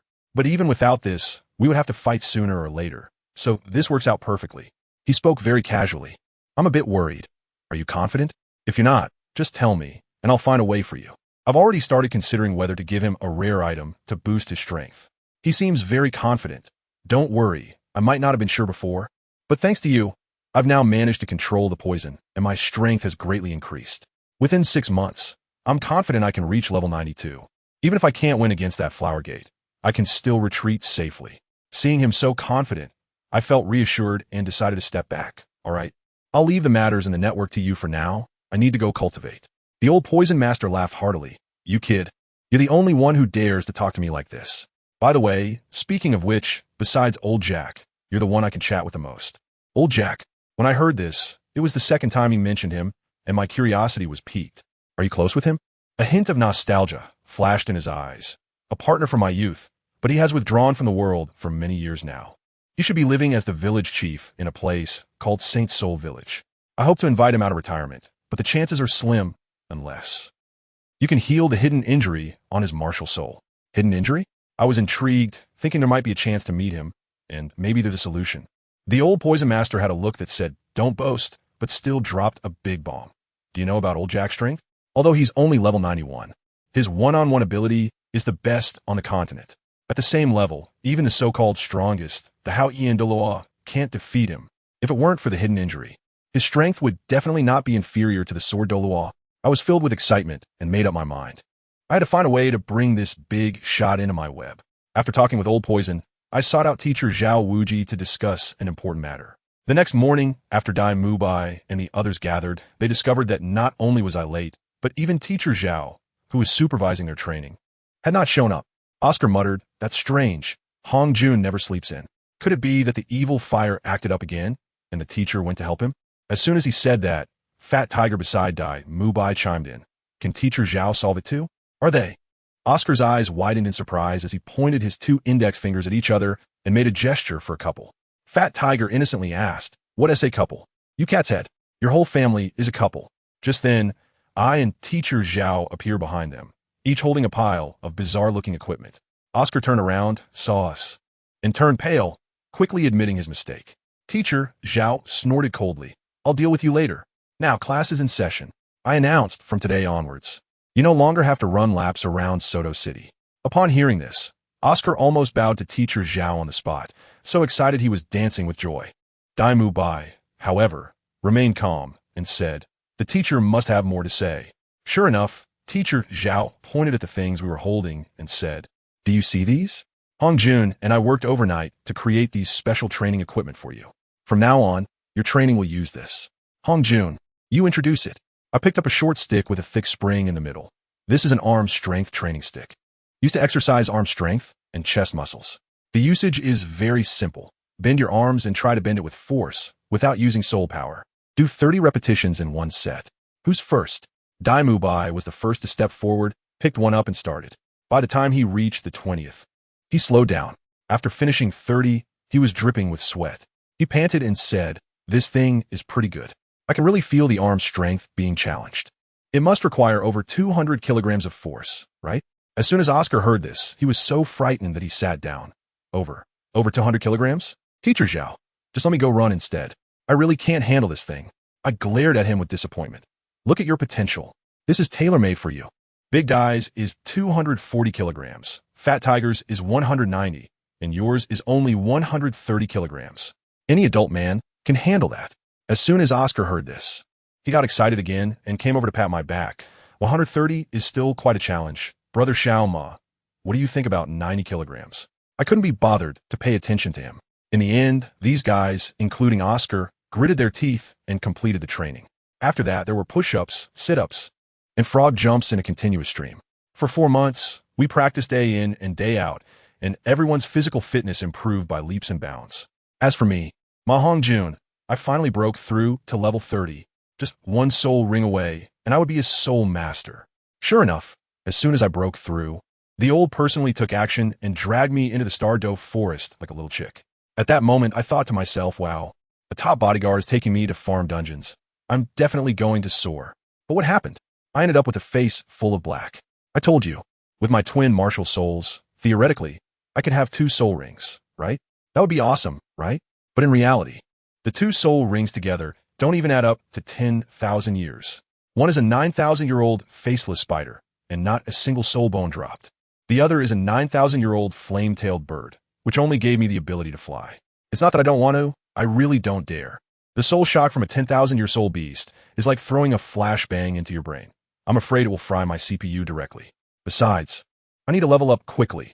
That Tang San kid seems to be cheating, and I can't fall behind. In this other world, if I don't have some strength, I'll be a nervous wreck. Finally, I managed to get my soul rings and return to the academy, feeling relieved. And my soul power shot up to the peak of level 32. Just in time for the academy's break, I thought to myself, if I just practice every day, I'll go crazy. I need to find some fun, balance work, and rest. So I drew an amazing kite design and hurried to Soto City, wanting to find a master to help me with it. As soon as I entered the city gate, my pupils, family, you know what I saw? An old madam was pulling a stunning girl with an incredible figure into her building. That girl, let me tell you, in a dark purple bodysuit. Her curves were unbelievable. She had a frosty expression and said she was only 12 years old and had taken a wrong turn. The old madam looked at her with a "who are you kidding?" expression and said, "Sister, with that figure, who would believe you're 12? You must be our top star." As soon as I saw it, I thought, can I really endure this? Isn't this just a script for a hero saving a beauty being handed to me? I cleared my throat and went up. I say, ma'am, they already said they walked the wrong way. Are you forcing them to buy? This beauty is a soul master. Be careful, or she might unleash a big move, and your builder will be blown away. When the old madam heard the words soul master, her face turned pale, and she stammered an apology before running away in a hurry. The beauty, indeed stunning, emanated an icy aura that seemed to say keep your distance. She glanced at me faintly, said thank you, and then turned to leave without another word. I couldn't help but chuckle. How interesting. This is my future classmate, Zhu Zhuqing. Look at that 27th level soul power. TSK. She's a tough one. I didn't think much of it and went to the shop to order my big kite. Guess what happened? Fate is truly something inexplicable. Just as I came out of the shop, I ran into her again. She asked me coldly where there were any hotels, and I thought, isn't this a coincidence? I said to her, my name is MaHongjun, and Shrek is currently enrolling.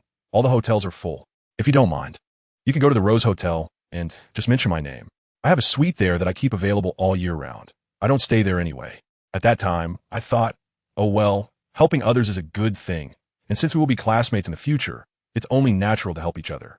But then I forgot that the Rose Hotel is the exclusive hangout for that guy Damu. I mean, his exclusive entertainment venue. He often takes those twin sisters there to bond. Now it's not just a small issue, it's a big one, and it directly puts pressure on Damu. Sure enough, 2 days later, during the academy's enrollment, I volunteered to welcome the new students at the entrance, mainly because I wanted to see Tang San and Xiao Wu right away. But halfway there, I ran into Damu, whose face was as black as the bottom of a pot, cursing and swearing that he was having a great time with the twins at the Rose Hotel yesterday, only to run into his childhood betrothed the moment he stepped outside. Caught red-handed, he had no way to explain. As soon as I heard it, my heart skipped a beat. Who understands what family members feel? I unintentionally did something terrible. I could only suppress my laughter and pat his shoulder to comfort him.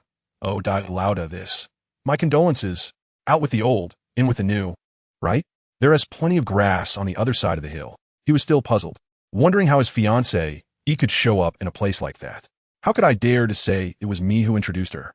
I could only laugh it off and say maybe the hotel was fully booked, then quickly found an excuse to slip away. I was afraid that if I stayed any longer, I would burst out laughing. I ran to the entrance of the academy and jumped into a crooked tree, where the view was excellent. Below, hundreds of people were lined up, most of them looking at our shabby village-like academy with expressions that said, I can't believe I was scammed. Just then, I spotted someone in the back of the crowd, a normally looking but composed young man, accompanied by a super cute girl with lively scorpion braids. Wow, the main characters have arrived. Tang San, Xiao Wu, my supply of fairy herbs, finally. I've been waiting for you. When the time was right, Teacher Li Yusong lazily announced the rules. Anyone over 13 years old with soul power below 20, leave quickly. Don't waste your registration fee. As soon as he said this, a large group dispersed. The family at the front didn't believe in evil and insisted on testing after paying. The result was that the kid had 21 levels of soul power, but had just turned 13. Teacher Li directly declared him unqualified. Next, leaving that family dumbfounded. They still wanted to argue. So I jumped down from the tree with a leap of faith, joining Teacher Li. As I released my soul rings, the momentum was fully unleashed. I had 3 soul rings, and Teacher Li had 6. The brilliance and pressure instantly silenced the entire crowd. I crossed my arms and explained, we are Shrek, recruiting monsters, not ordinary people. Rules are rules. If you want to break them, wait until you have the strength to make the rules. When that family saw the situation, they didn't dare to say a word and left in a dejected manner. With this, half of the opportunists were scared away. The team instantly felt much cleaner. The assessment proceeded in an orderly manner, and the remaining people basically met the criteria. Just then, a beautiful girl in a white dress, looking like a little fairy, walked up. Teacher Li Yusong glanced at her information, and suddenly his expression changed, his tone becoming serious. Ning Rong, level 26, support systems spirit master. Little girl, do your family know you are here? Let me tell you, when this little fairy heard that, she didn't back down at all. With a sweet smile, she shot back, so what? You claim to be from Monster Academy. Are you afraid my family will come looking for you? Her tone was both soft and lively, but her words were sharp. And guess what? The guy next to her, named MaHongjun, the one who had just taken down Damu in an instant, suddenly laughed.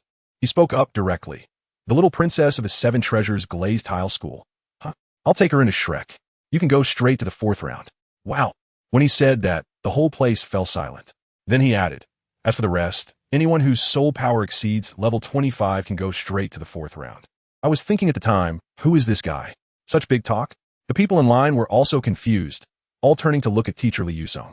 In the end, Teacher Li just gave MaHongjun a faint glance and said to us, he is the dean's disciple. And what he says is equivalent to what the dean says. If there are any over level 25, come over now for the test, and after the test, go directly to the final stage. Wow, it turns out to be the prince. Now no one dares to have any objections. The little princess named Ning Rongrong curiously leaned in front of MaHongjun and asked, do you know me? MaHongjun didn't even lift his eyelids. Looking incredibly cool. I don't know you. Stand aside. Don't block the people behind. Oh, I couldn't help but laugh at that moment. This little princess probably hadn't been talked back to like that her whole life. Her little face instantly looked a bit embarrassed, but she still obediently stood to the side. Just then, a girl in the crowd wearing rabbit ear decorations rushed forward, pulling along a particularly honest-looking boy. Me. We are both over level 25. She was so lively, afraid the sun would tan her. Only then did Teacher Li lift his head and begin the process. Name, soul power, martial soul. Age. My name is Xiao Wu, level 29 agility system, martial soul jade rabbit, and I'm still 2 months away from being 12. As soon as these words came out, Teacher Li's hand trembled a bit, and he quickly asked her to extend her hand. Let me tell you, this teacher is incredible. He didn't check her ID, but felt her bones to measure her age, showcasing an old skill. After feeling Xiao Wu's hand, he had her place it on a crystal ball, and the ball lit up with a buzz, almost bursting from brightness. Not bad. A genius. Teacher Li was as happy as if he had found treasure, saying, you stand together with that little girl from earlier, and you can go to the 4th round together. Xiao Wu was very loyal and immediately pulled her guy friend and said, wait, we're together. The boy had no choice but to introduce himself. Tang San. Level 29 control system. Martial soul, blue silvergrass. What is that? Teacher Li Yusong was directly dumbfounded. Blue silvergrass? The kind that grows by the roadside? Tang San smiled confidently. Absolutely. Teacher, does this count as a monster? It does. Definitely. Teacher Li was extremely excited and began his bone-feeling skills again. After feeling Tang San's hand for a long time, he looked amazed. Have you practiced martial arts? I can't tell. Come, stretch out your right calf. Tang San was also amused and had no choice but to put his leg on the table. Teacher Li squeezed it and nodded in satisfaction. Nice muscle. The bone age is right. This muscle development is the second most abnormal I've ever seen. Tang San perked up. Oh, who was the first? Teacher Li pointed to MaHongjun beside him. Far in the sky, near in front of your eyes. Tang San and Xiao Wu immediately greeted MaHongjun politely. MaHongjun waved his hand and said, don't call me senior. We don't distinguish grades here. Just call me MaHongjun. Come on. You two show your martial souls and soul rings, so no one says our Shrek enrollment is shady. As soon as he finished speaking, Tang San and Xiao Wu suddenly revealed 2 yellow 100-year soul rings at the same time. A regular blue silver grass grew in Tang San's hand. But as soon as the soul ring lit up, it instantly transformed into something like a ghost vine. Xiao Wu was even more powerful. She directly manifested her martial soul, her ears turning into fluffy rabbit ears, and her whole demeanor changed. The people waiting in line around them were almost dropping their jaws in shock. At that moment, I was almost in disbelief. Who understands that roadside wild grass is cultivated into something extraordinary? Just as MaHongjun was about to take these 3 exempt students away, a voice like ice shards suddenly came from the back of the line. Wait, I'm also over level 25. I turned around and wow, another stunning beauty. Her figure was incredibly hot, but her face looked frosty, cold enough to drop ice shards. She walked straight over, and as she passed by MaHongjun, she shot him a fierce glare and squeezed out 2 words through clenched teeth. Pervert. My gossip radar instantly kicked in. What's going on? This icy beauty completely ignores MaHongjun and starts off with a set of data reports, measuring soul power and checking bone age, all in a clean and efficient manner. Meanwhile, Xiao was already leaned over to MaHongjun, looking like she's ready for some drama. Why is she calling you a pervert? Did you do something to her? MaHongjun scratched his nose, looking speechless.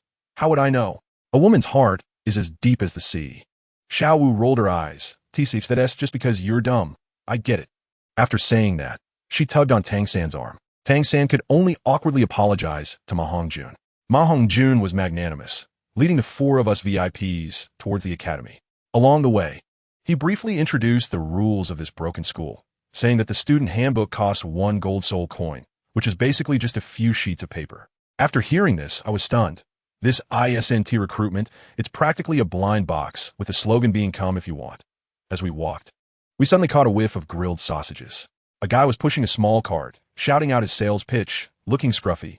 I thought he was a cook from the back kitchen, trying to make some extra cash. Xiao Wu immediately exclaimed that she was hungry and insisted Tang San buy some. MaHongjun was particularly generous, pulling out a gold soul coin. "Oscar, give me 10. I'll treat." The guy named Oscar took the money, beaming with joy while pretending to be polite. MaHongjun directly divided the sausages among us and meaningfully said, "Go ahead and eat. You'll have to eat sooner or later, just try the taste first." Xiao Wu then asked, "Does this uncle sell here every day?" MaHongjun laughed. "He is not an uncle. He is only 14, also a student at our academy, just looks a bit mature." Ning Rongrong nearly spat out her sausage. 14? And you're 12? Are all the people here so mature? As she spoke, her eyes kept glancing over at Zhu Zhuqing. Cough, cough. The scene was quite something. MaHongjun quickly smoothed things over, saying it's all because of the martial souls. Then Xiao Wu started arguing with him about who is older, insisting on being the big sister, only to find out she is actually younger than MaHongjun by less than a month, making her stomp her feet in frustration. MaHongjun looked at her frantic appearance and half-jokingly said, "Then you'll have to call me Big Brother from now on. I'll watch over you." Xiao Wu huffed. "I don't want to. There is a younger one here." MaHongjun smiled with a profound meaning. "All right, just don't come crying to me for help later." At that time, we all thought they were just bickering and no one took it seriously. Only the ice-cold beauty, Zhu Zhuqing, remained silent the whole time, quietly eating her grilled sausage. As we were nearing our destination, MaHongjun finally stopped to brief us. The 4th round is a practical test, and the examiner is teacher Zhao Wujia, a soul sage with the martial spirit of a giant bear. Take it easy. As soon as he finished speaking, Xiao Wu couldn't help but ask what the 2nd and 3rd rounds were about. MaHongjun explained that the 2nd round assesses potential, the 3rd round evaluates martial spirit control, and he specifically emphasized, those who have been pampered since childhood will not be accepted by the academy. While he was speaking, his eyes casually glanced at Ning Rongrong. Ning Rongrong instantly fell silent, probably feeling a bit uneasy. Xiao Wu muttered, "Are you picking students or choosing wives? This is too strict." MaHongjun sighed and said, "On average, we recruit 1.5 students per year over 6 years. Including you all, we still have less than 50 students in 20 years. But those who graduate become prominent figures." Tang San immediately grasped the key point. "So how many students are there in the academy now? Including the instructors, there are 6. If you 4 pass, there will be 10. My goodness, that's even fewer than the people in our village." MaHongjun dropped a bombshell, saying there's a titled Dalu serving as an advisor at the academy who occasionally comes to teach. As soon as he said this, besides Xiao Wu turning pale, everyone else was extremely excited. Tang San quickly held Xiao Wu's hand to comfort her. MaHongjun noticed this and quickly reassured them. "Don't worry. No matter what your identities are, once you enter Shrek, the teachers will be your protection, and they will definitely not harm you." Only then did Xiao Wu calm down a bit and start bickering with MaHongjun again. Just like that, chatting and walking, we finally arrived at the assessment location. A middle-aged man, as strong as a bear, was sitting in a chair dozing off. "Teacher Zhao, stop sleeping. We brought people for the assessment." MaHongjun shouted. The middle-aged man, Zhao Wujia, opened his eyes, looked at us, and said, "You 4 team up and last through a stick of incense under me. And that counts as passing." After saying this, he lit a stick of incense and inserted it into the ground. Just as he was about to sit back down, MaHongjun suddenly stepped forward. "Teacher Zhao, I find them quite pleasant to the eye, and my hands are a bit itchy. How about I join in too?" Zhao Wujia glanced at him and smiled. "All right, you little rascal, feeling itchy, huh? Then let us deal with them together." Zhu Zhuqing, who had been silent all along, surprisingly said to MaHongjun, "Thank you." MaHongjun waved his hand. "It's nothing, just try to introduce you all.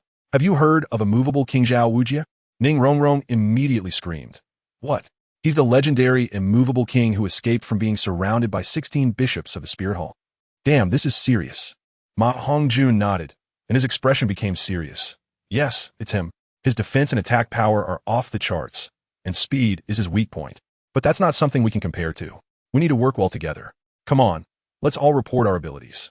Tang San was the first to speak. Tang San. Level 29 control system. Martial Soul Blue Silvergrass. Xiao Wu quickly followed. "My name is Xiao Wu. Level 29 assault system. Martial Soul Jade Rabbit. Ning Rongrong's voice even trembled a bit. Ning Rongrong, level 26 support system. Martial Soul, 7 treasure glaze tile. Finally, the ice-cold beauty coldly uttered a few words. Zhu Zhuqing. Level 27 agility attack system. Martial Soul Ghost Shadow Cat. Good at speed. As soon as I heard that, I thought, great, everything is ready. Let's get started. I made the decision on the spot and said, the Evil Fire Phoenix, top-tier burst damage, main damage dealer, will go in and start smashing. The only downside is that I'm a bit too fast. Xiao Wu, you know what to do. Let's coordinate and go for a double charge. Zhu Qing, your speed is key. Play the assassin style, harass from the side, got it? Tang San, your blue silver grass may sound a bit eco-friendly, but it definitely has its uses. You just control the perimeter and protect your teammates. No problem, right? Let me tell you, this fat guy's a lot of tricks up his sleeve, but on the surface, he looks all righteous and heroic. This time, he's trying to establish his authority, gain some favor, and by the way, see if he can take down the Soul Sage. As a result, the little princess next to him couldn't take it anymore. And Ning Rongrong jumped out shouting, what about me? I'm the #1 support from the 7 treasure glazed tile pagoda continent. Why am I not involved? At that moment, when I looked into her eyes, it felt like looking at someone, like a patient who needs brainstem surgery. I said, sister, do you really need me to teach you how to assist someone? Tang San, control system, the brain of the team. I'm the main attacker, the core of the core. Your soul power is probably only enough to assist 3 people, right? Just take care of us too, got it? Hey, guess what? This young lady surprisingly didn't get angry and just obediently responded with a yes. Then I had her give me a buff to test the waters. Let me tell you, I have a hidden passive that can double my physical attributes. I wanted to see if her assistance was calculated based on my base stats or the doubled ones. As a result, when her light shone on me, it was something else. The enhancement was directly halved, only adding to my base attributes, and the doubled part didn't count. In the end, it only added about 15%. Ning Rongrong seemed quite confident and asked me, how about it? Did my power increase by 30%? What can I say? I can't just say, hey girl, your buff has diminished here. That would be too discouraging. I can only nod and say, yeah, no problem. It's solid. Tang San was still praising me, saying I could determine tactics just based on my martial spirit. Impressive.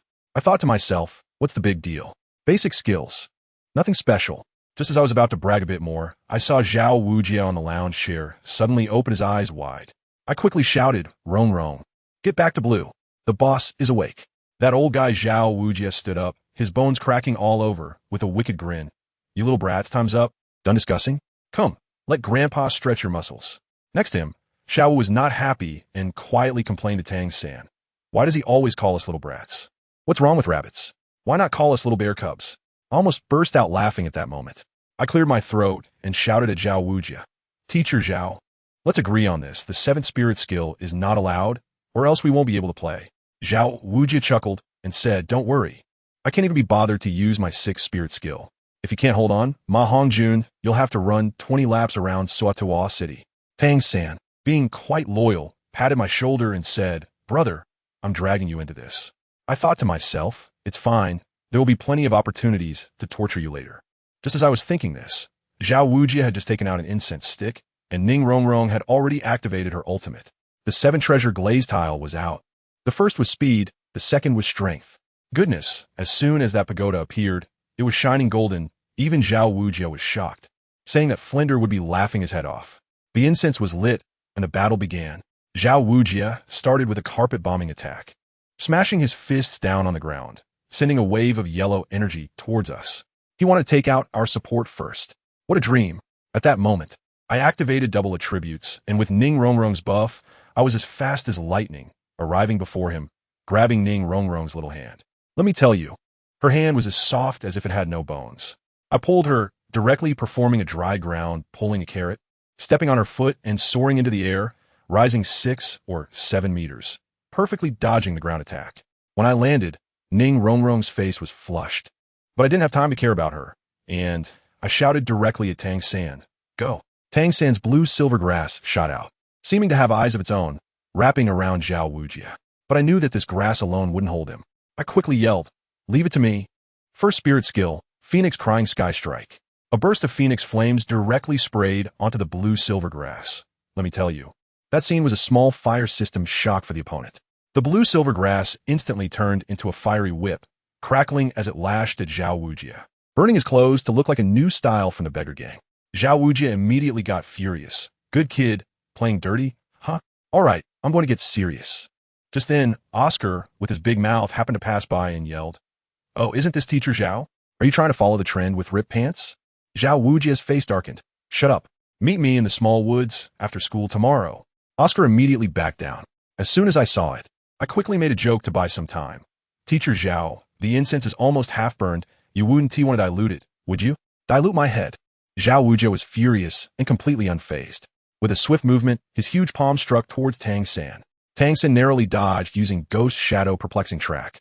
But Zhao Wujia was determined to take him down first and relentlessly pursued him.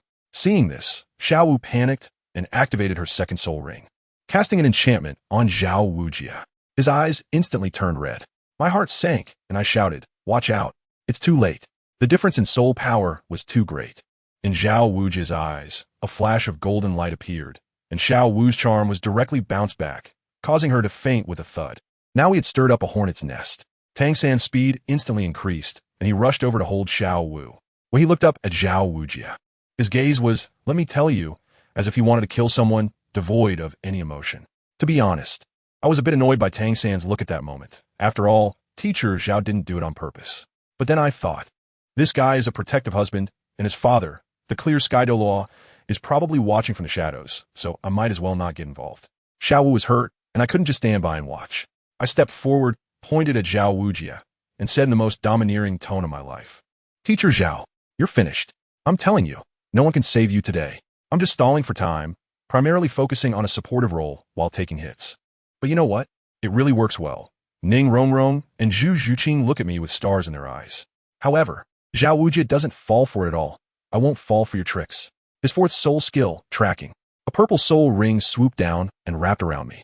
Damn, I was careless. I quickly tried to run, but Zhao Wujia chased me like a cannonball. Wherever I went, he followed, completely locked on. There was no choice. I used my third soul skill, Phoenix Wings Soaring. I shot up into the sky. I didn't dare to fly too high, as I needed to keep an eye on my teammates below.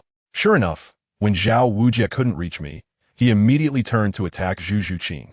Tang San quickly handed Xiao Wu over to Ning Rongrong and used blue silver grass to entangle Zhao Wujia for a moment, giving Zhu Zhuqing a chance to escape. At this point, the incense was only halfway burned. Seeing that our teamwork was decent, Zhao Wujia nodded in approval and then said, "Not bad, but ends here." His third soul skill, Gravity Enhancement. I was flying in the sky when suddenly I felt a few hundred pounds added to me, and I dropped down 3 or 4 meters before stabilizing. Tang San and Zhu Zhuqing on the ground were directly pressed down, slowing their speed significantly. At that moment, Tang San still dared to get distracted and turned back to ask the newly awakened Xiao Wu, "Xiao Wu, are you all right? Brother, the battle." Xiao Wu just shouted to be careful when Zhao Wuji's fist was already coming, sending Tang San flying with one punch. Zhao Wuji was a bit dissatisfied, too inexperienced, getting distracted in battle. "How did your teacher teach you?" "Misleading the disciples." "Oh no, stepping on a landmine again." Tang San's teacher was actually a taboo for his father. Tang San jumped up from the ground and coldly shouted, "You can't say that about my teacher. Teacher Zhao, be careful." As soon as he finished speaking, several sharp sounds came from his sleeve, and 6 cold lights shot straight toward Zhao Wuji's face. It was a hidden weapon. As soon as I saw the opportunity, I shouted, "I'll add some fuel to the fire too." Second soul skill, Solar Spike. An energy cone shot out towards him. Zhao Wujia clearly didn't expect Tang San to have this move as well, and hurriedly dodged. With 2 sounds of poof, he was hit by a needle on his arm, and my energy cone struck his thigh. The intense pain and dizziness hit us both, and our attacks were poisoned. Zhao Wujia's face turned green as he forcefully circulated his energy to suppress the toxin. Before he could catch his breath, Zhu Zhuqing's Phantom Claw and the awakened Xiao Wu's 8 came at him. Zhu Zhuqing focused on his wounds, while Xiao Wu transformed into a violent lowly, delivering a smooth combo that made Zhao Wujia look like a sandbag as she kicked him around in the air. The scene was simply a violent aesthetic. By the time Zhao Wujia crashed to the ground like a broken sack, he was completely enraged. "You bunch of little brats," he yelled, holding his lower back as he stood up, activating his 5th and 6th soul skills. Gravity Compression, Mighty Vajra Roar. With a loud roar, the sound wave attack was so powerful that I was directly knocked down from the sky. Tang San and the others all knelt on the ground, covering their ears. In immense pain, I looked at the incense stick, which was almost burnt down to the bottom. Taking a deep breath, I poured out all my soul power in one go and shouted back at a sound wave. Phoenix, Sky Strike. Who can't counter waves, right? Bang! With a huge noise. Zhao Wuji's defense shield shattered on the spot, and he was sent flying 5 or 6 meters away. His hair burned into a nest. Just as he got up and wanted to come over and hit me, I used my last bit of strength to shout, "Time's up, Teacher Zhao." After saying that, my vision went black, and I fell backward. Tang San tried to come and support me, but a shadow was faster than him and caught my arm. It was Zhu Zhuqing. Family, who understands? That ice-cold beauty actually supported me. She had a slight blush on her face and whispered, "Thank you, we won." I was a bit stunned at the time, and the evil fire inside me was almost uncontrollable. As a result, the next second, she sensed something was off with my gaze and quickly withdrew, retreating to Ning Rongrong's side. A bit flustered as she said, "Don't get me wrong. I was just thanking you." I stumbled and almost lost my balance, feeling speechless in my heart. Zhao Wuji walked away limping, muttering about being old and useless, and his back looked so desolate. Xiao Wu and the others gathered around me, looking at me with admiration, saying that my third soul ring was a deep purple, at least 8,000 years old. I was just about to be modest for a moment when Oscar rushed over, hugging my leg and praising me enthusiastically. "Hongjun, you are amazing.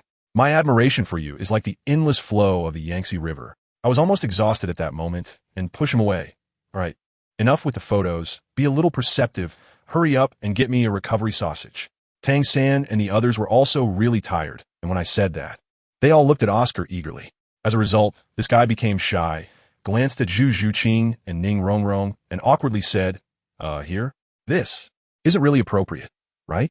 I was directly furious and weakly shouted, "Stop with the nonsense. If I tell you to transform, then transform. We're all on the same side. You'll find out sooner or later. What are you shy about?" I challenged him to transform. Goodness, I'd already said that much, and only then did Oscar reluctantly agree. Fidgeting, he squeezed his throat and spoke in a soft, mushy voice. "All right, but promise not to laugh at me. Let me tell you." With that voice and his big beard, the scene was simply too beautiful. Miss Ning Rongrong's temper flared up, and she directly shouted, "What are you stuttering for? You big man? Hurry up and turn it into food." Well, someone had spoken up, and only then did Oscar reluctantly start reciting the spell. I perked up my ears to listen, and the next second, I was frozen in place. What he chanted was, "I have a big sausage. I have a big sausage." Folks, who understands? This spell was way too abstract. With his sleazy voice, 5 steaming big sausages appeared out of thin air.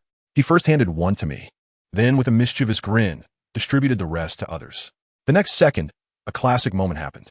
The whole place fell silent. No one laughed. It wasn't that they didn't want to laugh, but they were directly disgusted to the point of not being able to. Ning Rongrong was the first to break down, gagging and squatting on the ground, followed by Xiao Wu, and even the usually aloof Zhu Zhuqing joined in the morning sickness play. Tang San's already pale face turned as white as paper. Only I remained unfazed, taking a big bite without changing my expression. My soul power instantly replenished, and my stamina returned.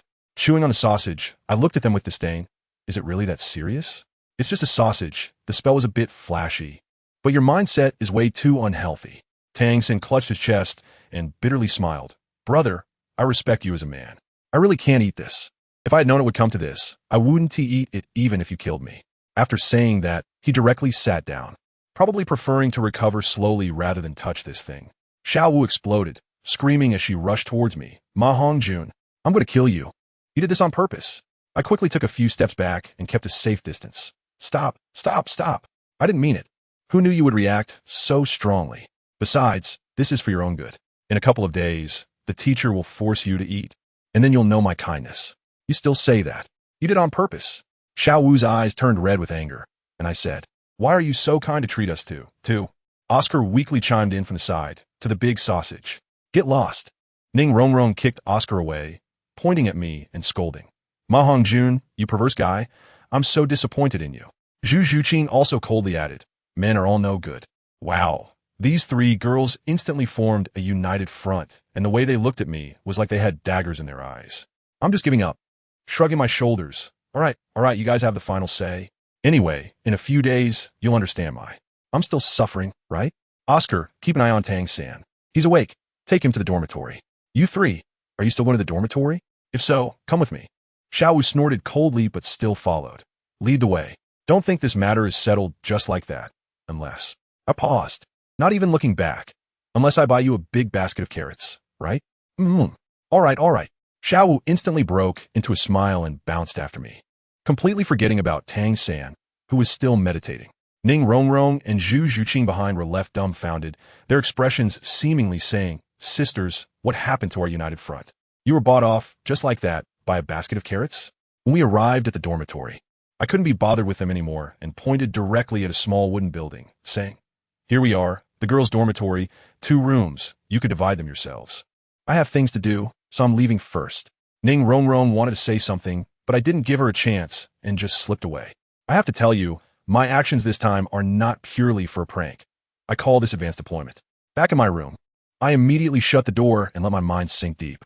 On my martial soul system panel, behind the second leaf, a kindness value has appeared, now at 53 points. I previously helped them pass teacher Zhao's assessment, which directly added 5 points. I estimate that in a few days when they are forced to eat sausages and realize that this thing can really save lives, they will definitely thank me. By then, my kindness value will surely soar, right? This boundless wealth is just waiting for me. While I was happily scheming, suddenly a heart-wrenching scream came from outside. "Ah, be gentler. I can't take it anymore. Senior, spare me." As soon as I heard it, I thought, isn't that teacher Zhao Wuji? Goodness, who was causing trouble in the academy in the middle of the night? I instantly had a suspicion, changed into a night outfit, and quietly sneaked over. I was hiding in a big tree in a small forest on the back mountain.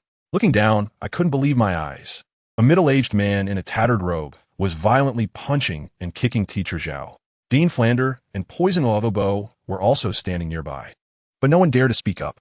I clearly understand that this uncle is definitely Tang San's legendary father, the Haotianhua Tang Hao, here to take revenge for his son. The reason I dared to watch the commotion was that I calculated that Douluo was present, and Tang Hao wouldn't dare to make too much noise. After about a stick of incense's worth of time, Tang Hao finally stopped. Teacher Zhao was beaten to a pulp. And guess what? He actually got up and cupped his fist at Tang Hao.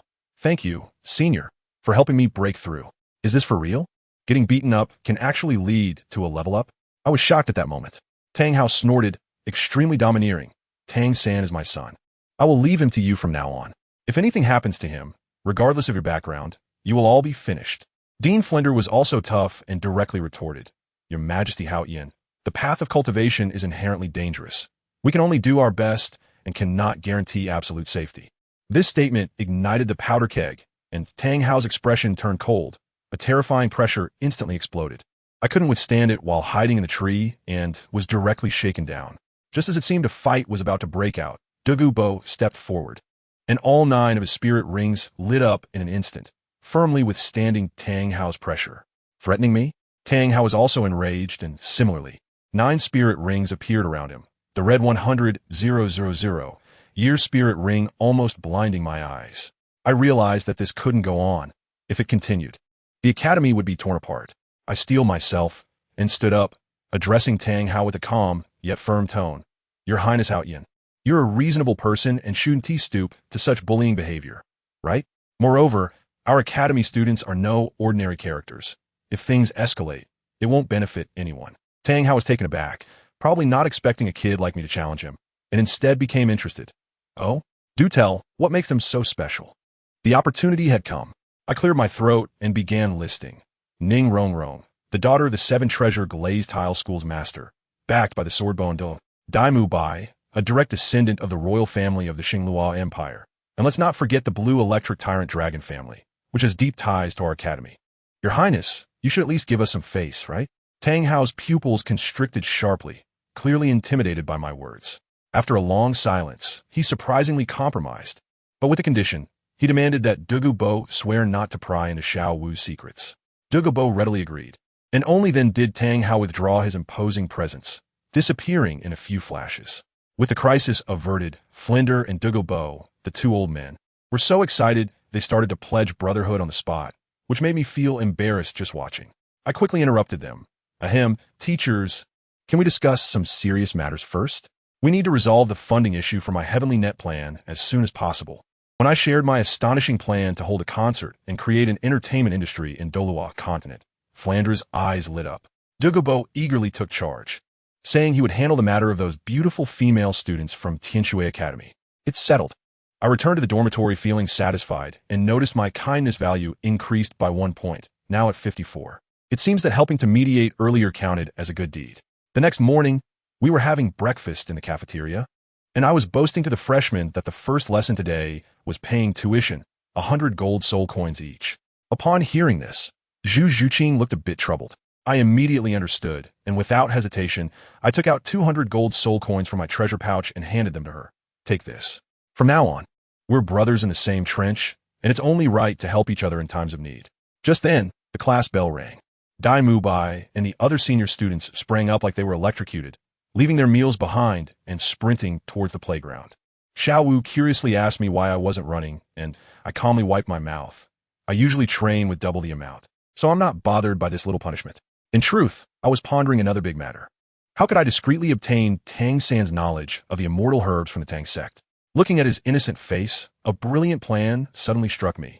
I pushed my bowl away and left a message saying, "You all go to the playground quickly. I need to find the dean for something." Then I headed straight to Flander's office. As soon as I entered, I got straight to the point. "Teacher, help me with a favor. Today's class should be changed to teaching soul master knowledge. Listen to me, it should be like this, like this." I laid out my plan, which was to assign a homework on rare plants, where I would draw the appearance of the fairy grass and write its effects, but leave the methods of picking and preserving it blank for Tang San, the class representative, to fill in. Upon hearing this, Flander got so excited that he slapped his thigh and repeatedly said it was good, even mentioning something about repaying debts from parents to children. This old man was even worse than me. He thought the plan wasn't perfect enough and added, "You should also call Fat Tiger and Oscar over. We need to make it more realistic." Great. I was overjoyed and rushed to the playground as fast as I could. When I arrived, Teacher Zhao was giving a lecture. Seeing that I was late, his face darkened. "MaHongjun, fall in. Tomorrow's training content will be doubled." I quickly stood at attention and reported loudly. "Yes." "Report to Teacher Zhao." The dean asked Fat Tiger and Oscar to go to his office. Zhao Wujia was taken aback and muttered with an unhappy expression, "What is going on? He didn't notify me in advance about anything." "I don't know. The dean just asked them to go over. It should be because they're both direct disciples of our Shrek Academy teachers, so there must be something to announce." MaHongjun said calmly, You two go ahead and see what Boss Fu has to say."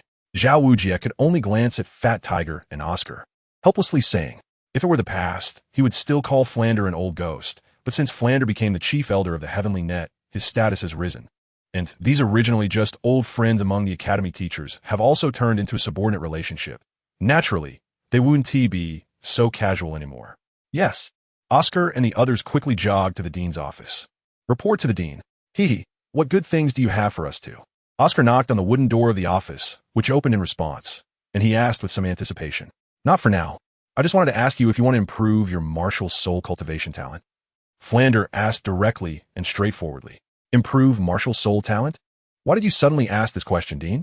ISN Team Martial Soul Talent innate? If it can really be improved, I think no one will want to miss it. Fat Tiger is no exception." Oscar looked at Flander in confusion. Yes. Fat Tiger answered repeatedly. Although martial souls are innate, their quality can indeed be improved through postnatal efforts and opportunities.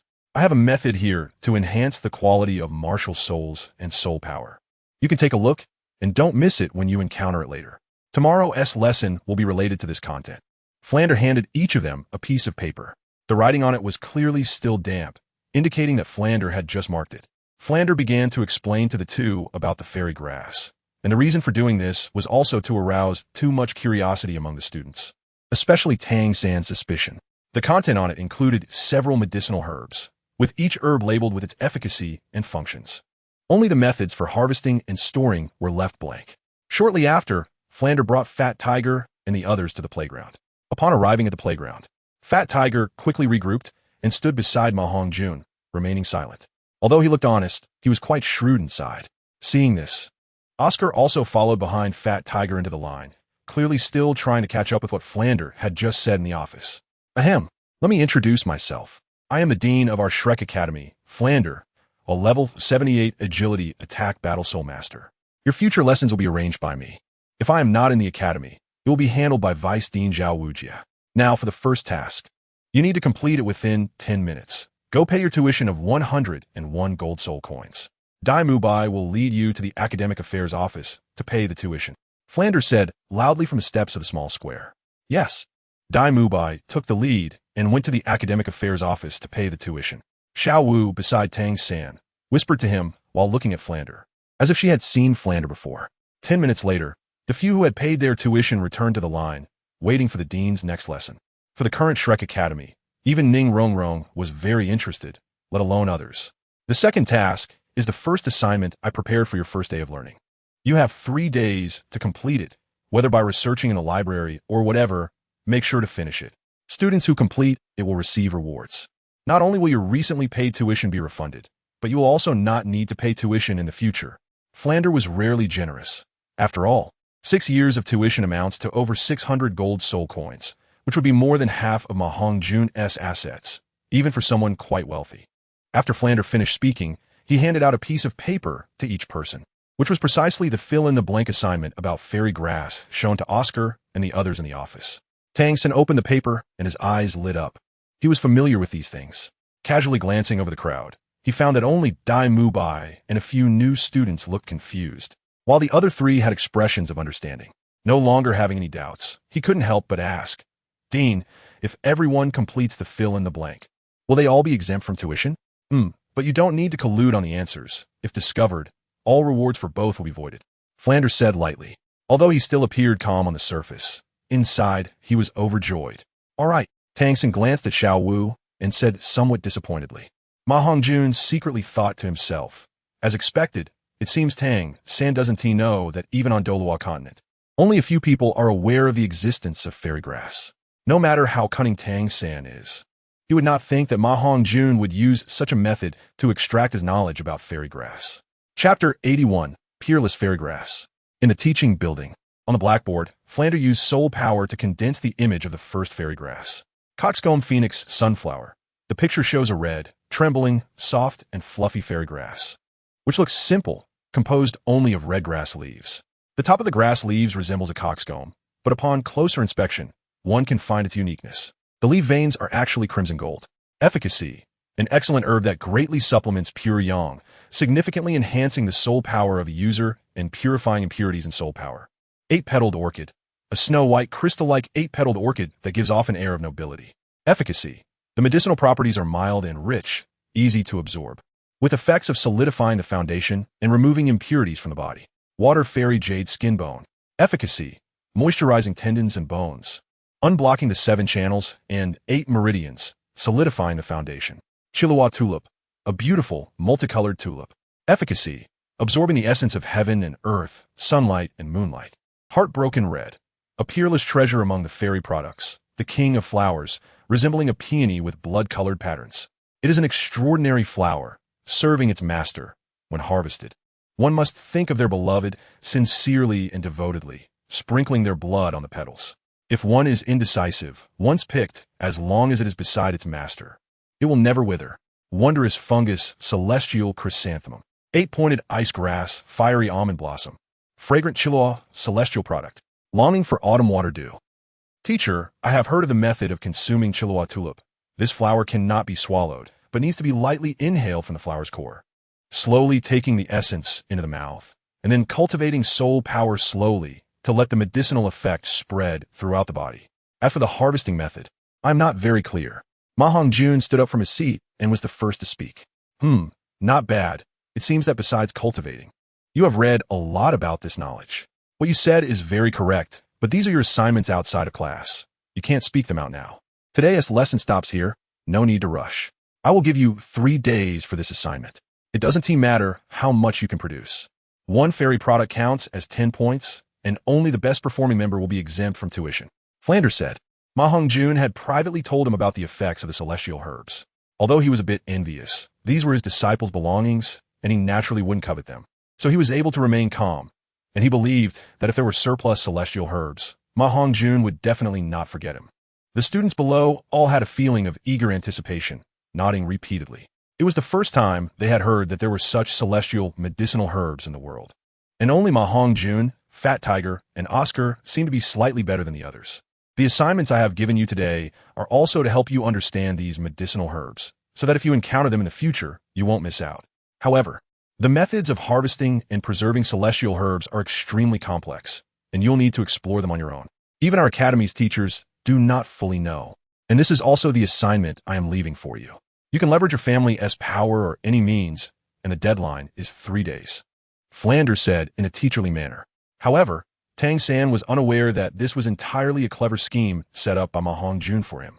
Seeing that MaHongjun and the others seemed to have some understanding of celestial products, Tang San's eyes lit up, and he discreetly asked MaHongjun, "Have you brothers seen these celestial products? Why do I feel like you three aren't particularly surprised? How is that possible? Celestial medicinal herbs are rare and hard to come by. The reason I know is that I occasionally heard it mentioned by the poisoned Douluo, who has some knowledge of medicinal herbs. I think the academy's teachers also learned about these things because of the poisoned Douluo. MaHongjun attributed all the knowledge of these celestial herbs to Douluo to prevent the forces behind the academy from prying. Poisoned Douluo? No wonder. It seems that listening to the teacher and joining Shrek Academy was indeed the right choice. Tang San realized, no longer doubting, and muttered with some disappointment. MaHongjun smiled faintly, secretly pleased that the bait had been taken. All right, if there's anything, we'll discuss it after class. Remember, no collusion on the celestial herb exam questions. Even if one of you can't answer it, there won't be any punishment, but if anyone colludes, be prepared to face the consequences. Flanders said. As soon as he finished speaking, Xiao Wu's face immediately turned bitter. She had been counting on Tang San to help her, but it seemed that she could no longer hope for a tuition waiver. The other students also showed expressions of distress. Only Zhu Zhuqing still maintained her cold and distant demeanor, as if she was indifferent to everything. After returning, MaHongjun did not immediately start meditating and cultivating. Since he had a room to himself, he didn't have to worry about his secrets being discovered. Changing into a black tight outfit, MaHongjun summoned his Phoenix martial soul and left Shrek to head to Soto City. He still needed to personally arrange the specific details for the concert and had to return to Shrek before dawn, because if all went well, Flanders would definitely deal with these students' tempers tomorrow, especially a certain willful young lady from major sect. Ningfengji's letter had already reached Flanders' hands. This had already been hinted at when MaHongjun discussed the celestial herbs with Flanders. He was to cooperate and avoid offending the Seven Treasure Glazed Tile School, if possible. After all, the Heavenly Net was just being established, and its power was still somewhat lacking compared to the Seven Treasure Glazed Tile School. In Soto City, the Heavenly Net's headquarters was once the estate of the Fei family, the largest family in Soto City. It has now been converted into the headquarters of the Heavenly Net organization, which currently has over 1,000 members and hundreds of soul masters. The Heavenly Net does not lack independent, strong individuals, but lacks pillars of strength above the soul master rank. Therefore, Ma Xiaodai and Mei Anna were recruited by MaHongjun to assist Xiao Xian and Flanders in managing the affairs of the Heavenly Net. Junjun, you're here. It's been a long time since you visited your sister. I thought you had forgotten about me, the little ungrateful one. When MaHongjun arrived at the Heavenly Net's headquarters, he did not enter directly, but had someone notify Mei Anna.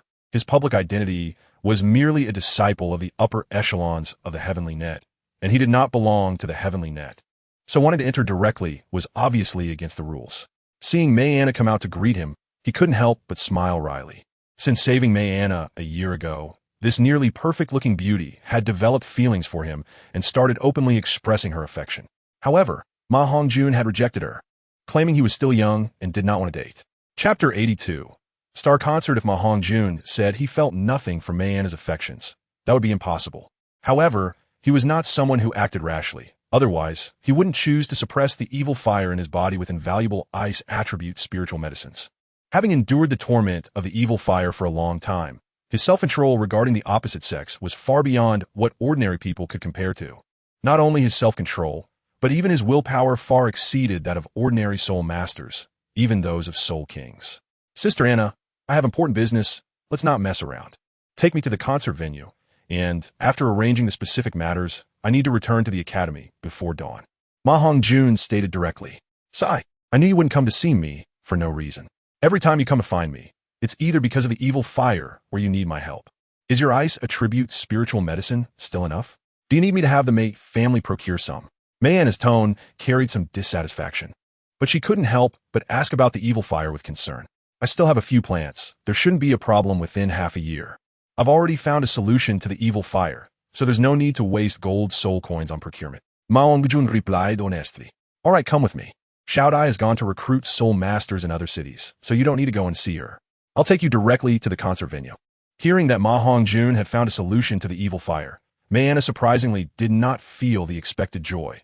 Instead, she felt a bit disappointed. Two beautiful middle-aged female soul masters follow behind Mayana, both of whom were soul masters of the soul sovereign rank, and were among the few female soul masters in the heavenly net. The two female guard were always by Mayana's side, ensuring her safety. Her position in the heavenly net was very special. She was both a senior member of the heavenly net and the only daughter of the May family head. The May family was an important part of the heavenly net's current strength, so it was entirely normal to send two soul sovereigns for close protection. You don't need to follow us anymore. I'll be with Brother Hongjun. Nothing will happen. On the way to the concert venue, Mayana felt that the two close female guards, who usually felt very friendly, were somewhat of a hindrance, and she spoke seriously. The two female guards hesitated. Although they recognized MaHongjun, they were unclear about his true identity, let alone his strength. You two sisters can rest assured. Brother Hongjun is also a soul sovereign. Although my martial soul has been injured, he is still a soul sovereign nonetheless. Furthermore, we are in Soto City now, and no one would dare to offend our heavenly net. You can rest assured. Mayana comforted them in a gentle tone. Yes, then May's manager should return early. Otherwise, we won't be able to report to the elders. The two female soul masters, seeing this, had no choice but to compromise and return to the heavenly net headquarters. The concert venue is located opposite the Soto Great Spirit Arena, not in the central area of Soto City, but in the southwestern direction of the city. Upon arriving at the concert venue, MaHongjun couldn't help but marvel at its vastness. It is just as impressive as the Soto Great Spirit Arena, if not more so. As he entered the star-studded concert, MaHongjun was surprised to find that the concert venue was surprisingly a bit small. However, it could definitely accommodate a full capacity of people, reaching the limits of space. The Soto Great Spirit Arena can hold over 10,000 spectators, but the Star Concert Venue, which occupies a similar area, can accommodate 50,000 spectators. This is because such concert venues typically have seats closely packed together, making them quite crowded, and aside from the relatively spacious stage, other areas are rather narrow. However, the seats in front of the stands are noticeably more spacious. The concert venue is divided into 4 areas. The VIP area for Soul Masters, the Soul Master area, the Wealthy area, and the General area. The VIP area for Soul Masters is the most spacious and closest to the stage, allowing clear visibility of the performers without any auxiliary soul guiding devices. Following this are the Soul Master area, the Wealthy area, and the General area, all designed according to Dean Flanders' specifications. After showing her credentials, Mayana led MaHongjun into the concert venue, where she was currently at the edge of the stage, introducing the layout to him. Not bad. It seems that letting the teacher manage the Tianluo Diwang was indeed the right decision. I never realized the teacher had such a keen business mind, MaHongjun said with satisfaction. Indeed, Dean Flanders is quite astute in business. Even my father, Meijin, praises Dean Flanders' business acumen. Although the different ticket prices for different areas seem simple, they're actually the most profitable method. Mayana chuckled in agreement. It turned out that Dean Flanders' division of the areas was not so simple. Even the VIP area for Soul Masters was meticulously numbered, with the closest seats labeled as Soul Master number 1, number 2, all the way to number 10, each with different ticket prices. The subsequent rooms followed the same pricing structure. It could be said to be quite unscrupulous, yet MaHongjun nodded in approval. I have another suggestion.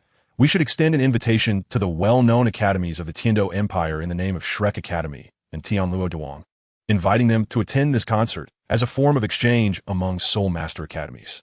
I believe the presence of those talented Soul Masters will create enough of a sensation to make this star-studded exchange known throughout the Douluo continent, MaHongjun proposed.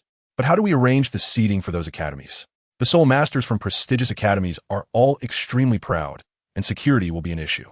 Unless we mobilize all the strength of Tianluo Diwang, it would be impossible to maintain order. Mayana immediately thought of the key issue, looking puzzled.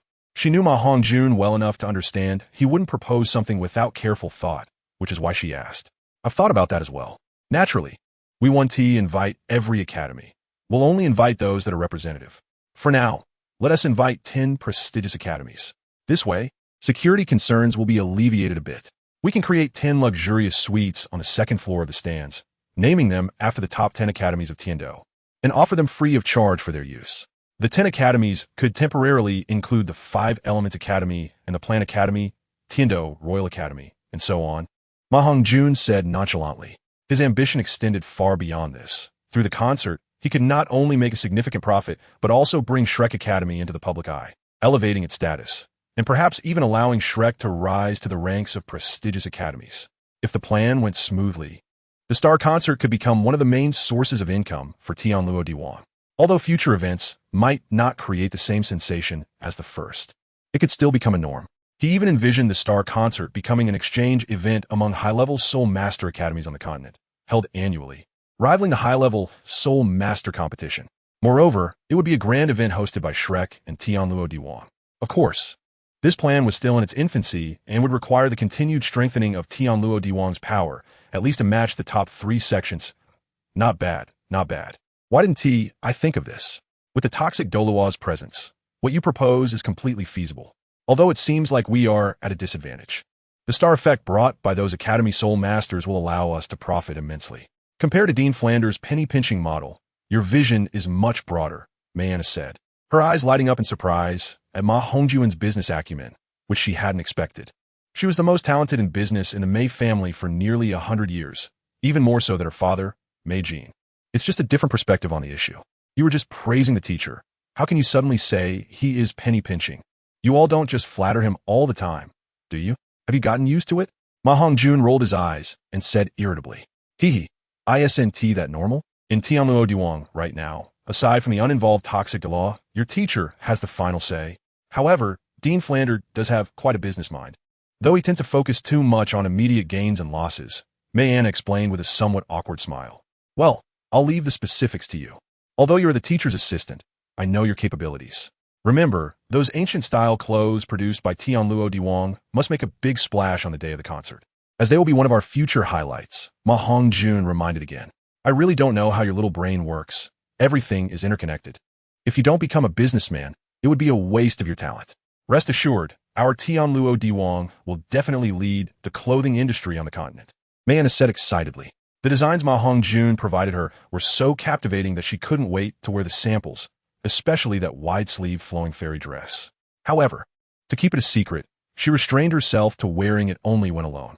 The design blueprints MaHongjun gave her featured ancient Chinese decorations, both male and female, referred to by him as ancient-style decorations. The term ancient style was already registered as a unique trademark by MaHongjun, and although anyone attempting to copy it would face imperial sanctions and hefty fines, ensuring freshness before it became popular was still crucial. After all, in any endeavor, the first appearance is always the most striking. The initial impression is vital. His goal was to lead the trend of ancient-style clothing across the Douluo continent, and there could be no mistakes. He had already envisioned having the students of Tianshui Academy wear these ancient-style women's dresses, while handsome guys like Oscar, Daimu Bai, and Tang Hung would endorse the men's ancient clothing. This idea was inspired by the green clothing worn during the high-level Soul Master competition when Shrek Academy participated, which sparked a trend in green attire. At that time, there would be no need for promotion. Under the influence of celebrity effect, ordinary people would definitely follow suit and buy ancient-style clothing. As long as the operation is done properly, it would not only influence a portion of people's aesthetics, but could potentially affect the entire continent. If these individuals could win a championship of the Advanced Soul Master competition while wearing ancient-style clothes, the resulting celebrity effect would not be impossible even in most regions of the continent. After discussing some specific matters with Mayana, MaHongjun was preparing to return to Shrek Academy when he was forcibly pulled to the Rose Hotel by Mayana. Fortunately, although Mayana liked MaHongjun, she did not do anything outrageous. They simply enjoyed a candlelight dinner. Since it was night, there weren't many pedestrians on the road. After finishing their late-night snack, Mayana still did not intend to let MaHongjun leave. They chatted until the early hours of the morning before she finally let him go. When MaHongjun returned to his residence in Shrek Academy, he had no hesitation and immediately laid down on the bed and fell asleep. The next morning, the ringing of a bell sounded. However, MaHongjun ignored it completely, covering his head with the quilt and continuing to sleep soundly. Half an hour later, a young man with peach blossom eyes and short silver hair, looking quite handsome, arrived at MaHongjun's room. He practically dragged MaHongjun to the playground. This person was, of course, Oscar, who had shaved off his thick facial hair the night before. What kind of discipline is this? As the Academy's most outstanding student, you should set a good example. Arriving late on the second day of school, it seems I must impose strict punishment for such behavior, Flanders reprimanded with a stern expression. MaHongjun instantly woke up, realizing that despite being a soul sage, he could go for 3 days and nights without sleep without any problem. However, there was something called morning grumpiness that had nothing to do with his cultivation level. I know I was wrong, teacher. I accept the punishment. MaHongjun quickly lowered his head and apologized. Not enough. Everyone is in this together. Shrek is a whole. You eight are also a unit. From today on, I announce that if one person makes a mistake, the whole group will be punished. Everyone will run 15 laps around Soto City, starting from Shrek Academy. Go. Flanders, inexplicably in a bad mood today, completely changed from his usual amiable demeanor. Even MaHongjun was somewhat confused about what was going on with his teacher. 15 laps. I don't want to. You can do whatever you want. I'm a support-type soul master. I can't complete this task, and besides, I didn't make a mistake, so why punish me? A shocked voice exclaimed, and everyone looked over to find it was Ning Rongrong, who had always behaved very well. Defying the teacher will only add to the crime. Everyone will now run 20 laps, and you're not allowed to use soul power. If you don't finish today, you won't be allowed to eat, Flanders said without even glancing at Ning Rongrong, increasing the punishment again. Dean, 20 laps is already the limit of physical endurance for us older students. They are just new students. Can we be a bit lenient? Although MaHongjun didn't understand what Flanders was up to, he couldn't help but speak up. Well, that is not unreasonable. Each new student will run 10 laps, and Ning Rongrong will run 15 laps without using soul power. Start. Flanders' expression indeed softened a lot, and he exchanged a glance with MaHongjun. MaHongjun immediately understood the meaning in Flanders' eyes. It's up to you. Ning Rongrong, do you want to endanger everyone? Hurry up and catch up. After saying this, MaHongjun took the lead and ran out. Next were Dalu and Fat Tiger, and Oscar looked at Ning Rongrong with a helpless shake of his head before following. Rongrong, let us not defy the dean. Let us catch up first, Xiao Wu said, trying to mediate, and also ran out with Tang San, followed by Zhu Zhuqing. Seeing that she was the only one left, Ning Rongrong rolled her big eyes and also ran out. You guys can't blame Hongjun. Even if you hadn't been late today, based on what I know about the dean, you would still have to run 10 laps today. 10 laps is just our daily training routine, Dalu explained to Tang San and the others as they ran side by side. Well, I see. But we didn't mean to blame anyone. Since the dean said we are a whole, we naturally should share honor and disgrace. It's just 10 laps. It's not a problem for me, and Xiao Wu, Tang San said confidently after understanding. Xiao Wu nodded repeatedly, indicating she had no intention of blaming MaHongjun. Not using soul power will be a bit tiring for me, but should be fine, Zhu Zhuqing said, slowly following MaHongjun's pace, her large figure swaying as she ran. However, just as everyone was expressing that they didn't blame MaHongjun, an untimely huff sounded. I don't want to run 10 laps. If you want to run, then you can go. The food at the academy is terrible. I want to go to Soto City for a good meal first. Ning Rongrong huffed coldly, her weak demeanor disappearing as she quickened her pace to leave the group. Everyone looked at each other in disbelief. Was this still the delicate little fairy from yesterday? Everyone don't worry about her. I guarantee she won't escape the 10 laps, unless she wants to leave Shrek Academy, MaHongjun said nonchalantly, smiling at everyone. Since she has left the group, we can speed up a bit. Among us 7, only Oscar is a support food-type soul master, with the weakest physique, so he should be the slowest. Let us run at his normal pace, Tang San suggested, as the atmosphere turned somewhat awkward, and he didn't want to run alone. Yes, Tang San is right. Oscar may not have worse endurance than you newcomers, but speed is indeed his weak point. Dalu also helped to lighten the mood, which had become somewhat oppressive due to Ning Rongrong's departure. Well, actually, it's still my fault that I caused you trouble. By the time we finish 10 laps, it will probably be afternoon. How about this, after we finish 10 laps, to express my apologies, I'll take everyone to the Punglai restaurant in Soto City for a full banquet. MaHongjun said generously since the remaining few were so tactful. Speaking of the Punglai restaurant, it's necessary to mention the Tianluo Diwang. The business model of Tianluo Diwang has certainly been developing towards entertainment and clothing industries, but currently, the largest industry is still restaurants. The Punglai restaurant is one of the establishments under the name of Tianluo Diwang, and taking a few people out for a meal would not cost MaHongjun much. Even if it did, it would just be money going from one pocket to another. Awesome. Little Ma is amazing. The Punglai restaurant is currently the largest restaurant in Soto City. But I heard from my dad that it has everything from flying in the sky to running on the ground to swimming in the water. And a meal there costs at least hundreds of gold soul coins, which is not something we can afford at our level. Upon hearing about food, Fat Tiger was the first to cheer, but after realizing it, he hesitated. Don't worry, Hongjun has plenty of money. I estimate he is not interested in money, Oscar said with a mysterious smile. He didn't know that the Punglai restaurant was an industry of Tianluo Diwang, but he did know that it was MaHongjun who founded Tianluo Diwang, absolutely capable of inviting yourself and others to enjoy at the Punglai restaurant. Are there carrots? However, Xiao didn't really care about these things and seriously turned to MaHongjun and said. The few of them chatted while running, showing no intention of stopping. As soul masters, their stamina naturally far exceeded that of ordinary people. Yes, plenty of them, whether steamed or fried. Xiao Wu, I've noticed you have a special fondness for carrots. Can't you think of anything else besides carrots?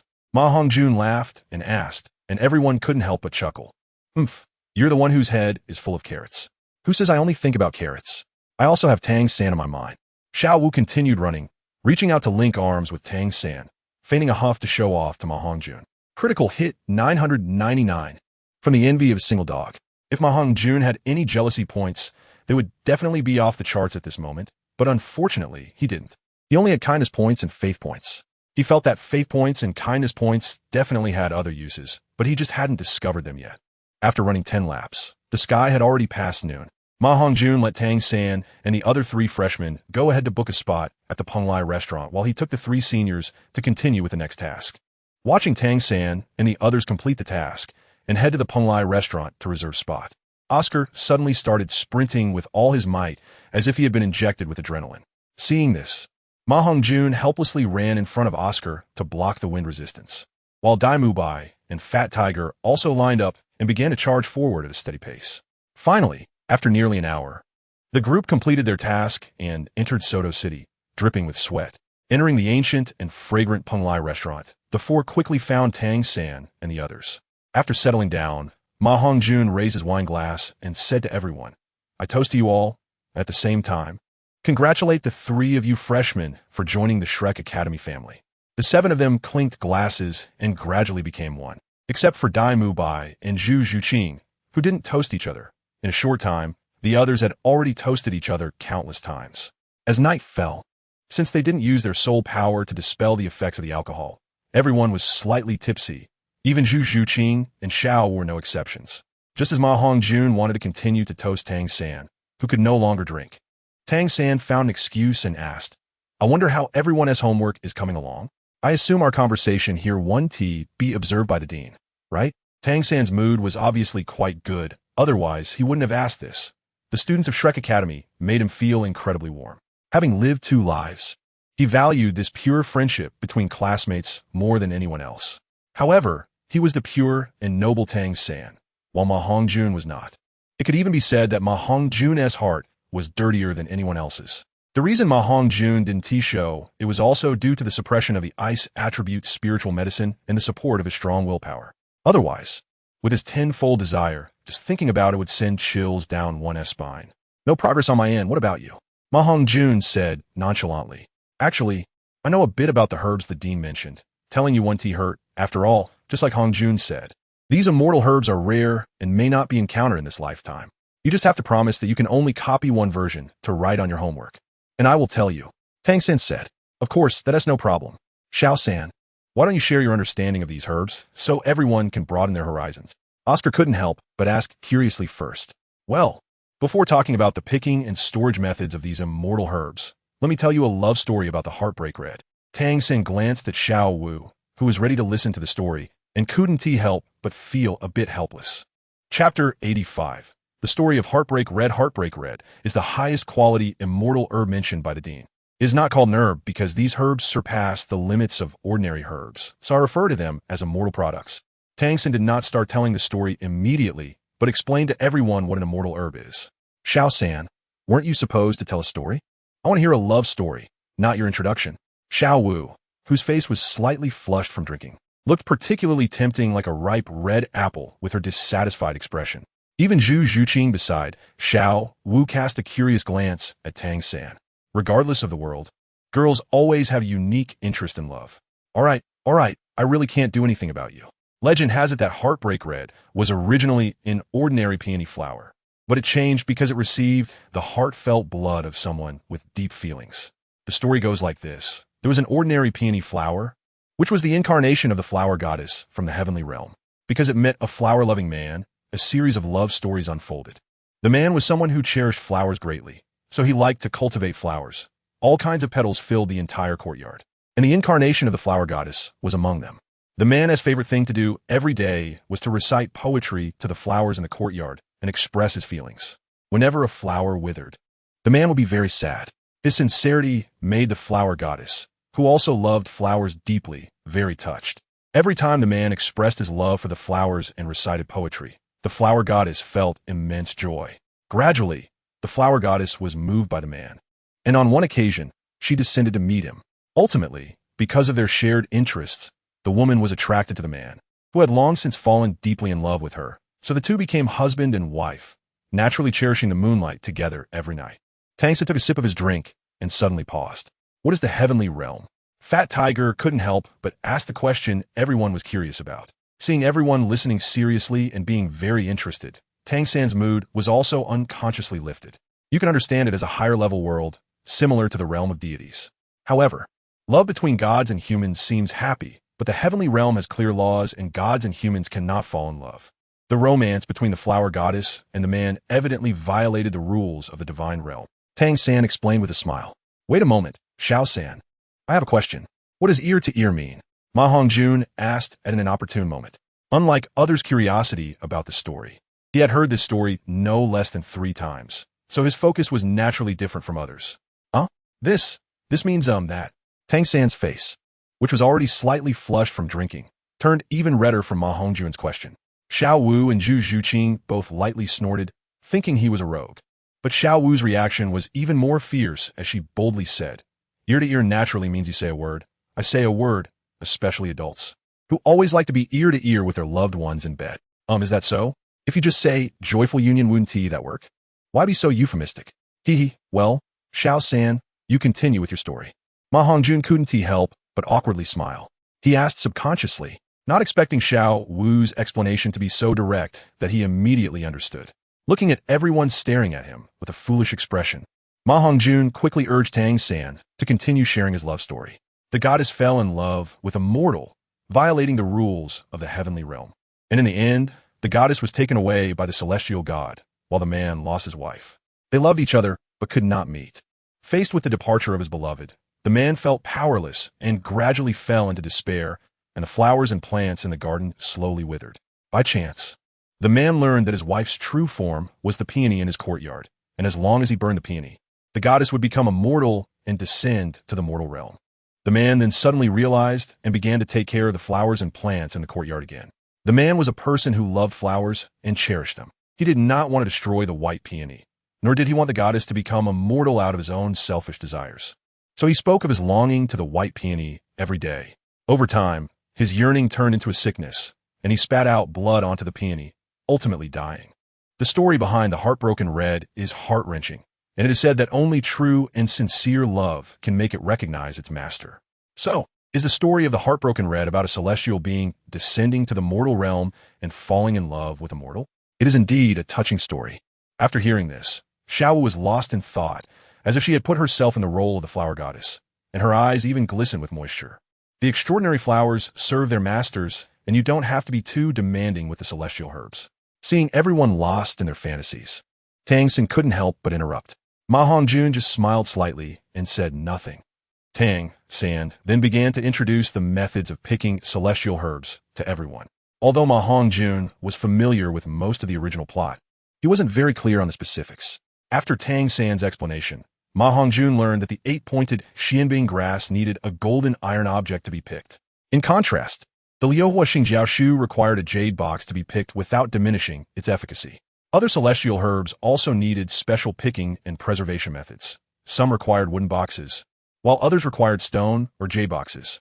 After MaHongjun noted everything down, he felt a surge of satisfaction, and even his gaze toward Tang San softened significantly, almost to the point of thanking Tang San's ancestors. Thankfully, I didn't rashly pick them, otherwise it would have been a huge loss. MaHongjun thought to himself in fear. Among them, the most suitable celestial herb for Dai Lao Da was the Qirong Tontianju, while Hongjun should be the Jiguang Phoenix Sunflower, along with the 8-pointed Xianbing grass and Liuhua Xingjiaoshu. The 8-petal xianlan is a celestial herb with a relatively mild attribute, suitable for the food-type auxiliary Oscar. In fact, saying all this is pointless because each celestial herb is a unique existence that we can't all encounter. Otherwise, the title Douluo on the continent wouldn't be so rare today. Fearing that everyone would dream too high, Tang San stopped his introduction and turned to dissuade them. My luck doesn't seem to allow me to encounter such top-notch herbs. It's all up to you now. You must work hard, MaHongjun said with a smile, while secretly feeling pleased. After a hearty meal, everyone returned to Shrek Academy, only to be greeted by Flander's gloomy old face. Did you all finish running? Flander asked in a low voice. Yes, teacher, we finished running. MaHongjun replied somewhat curiously. I meant you, Flander emphasized, repeating his words. Chapter 86, Taking a Day Off. I'm taking a day off today. I might update another chapter tonight. I've got a toothache, and work has been tiring. Feeling a bit unwell. I'm very sorry. Let's take a look tomorrow. No need to wait for updates today. I'll check the previous chapters. If I can update, I will. But it will be late. I hope everyone can support with a recommendation vote. Thank you very much. Chapter 87. Preparing for the Continental Senior Soul Master Competition. Request for monthly tickets. Oh, it's us? Oh, teacher, are you talking about Ning Rongrong?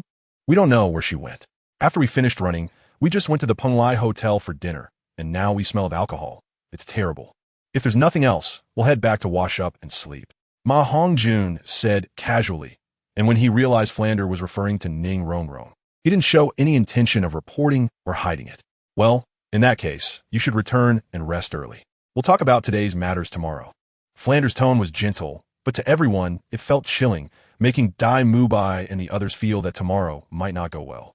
After everyone finished bathing and went to bed, the lights in the dean's office remained bright. Sitting at the desk, Flander was deep in thought, rhythmically tapping his fingers on the table. Huh? Who? Flander, suddenly startled, looking out the window. It's me, teacher. MaHongjun quickly flashed in through the window and said, You brat, speak. What do you want to see me about? Could it be about the celestial herbs? And there's news? Flander guessed when he saw the uncontrollable joy on MaHongjun's face. Huh? Teacher, how did you know? You aren't stalking us, are you? MaHongjun looked at Flander suspiciously. I have no time to stalk you. Seeing the joy on your face, I can guess it's something happy for you. And you were out with Tang San and the others, so I can tell what you're up to, Flander replied grumpily. His words were rough, but he truly was the person who understood MaHongjun the best in this world, without exception. Is there something troubling you, teacher? You don't seem particularly happy. MaHongjun asked when he noticed a hint of worry on Flander's face. It's not a big deal. You saw Ning Rongrong's performance today. The leader of the 7-treasure glazed tile school, Ning Fengji, sent another letter today, asking me to discipline his little girl and agreed to cooperate with our Time Wang. Flander explained lightly. Isn't that good? Why do you still look worried? MaHongjun asked knowingly. If Time Wang could cooperate with the 7-treasure glazed tile school, the benefits would certainly exceed expectations. It would be like a previously overlooked item suddenly being endorsed by the richest people in the world. Not to mention that Time Wang is not overlooked, but rather a rising star. The letter also described Ning Rongrong's true character. And based on what was described in the letter and her actions today, she is definitely a little devil-level young lady. With her character, if she weren't the auxiliary soul master we need most in our academy, and the young lady of the 7-treasure glazed tile school, I really wouldn't want to discipline her. As an elder, I can neither hit nor scold her. So there are still a lot of things waiting for me to deal with in Time Wang. Flander complained. Teacher, you don't want me to discipline her, do you?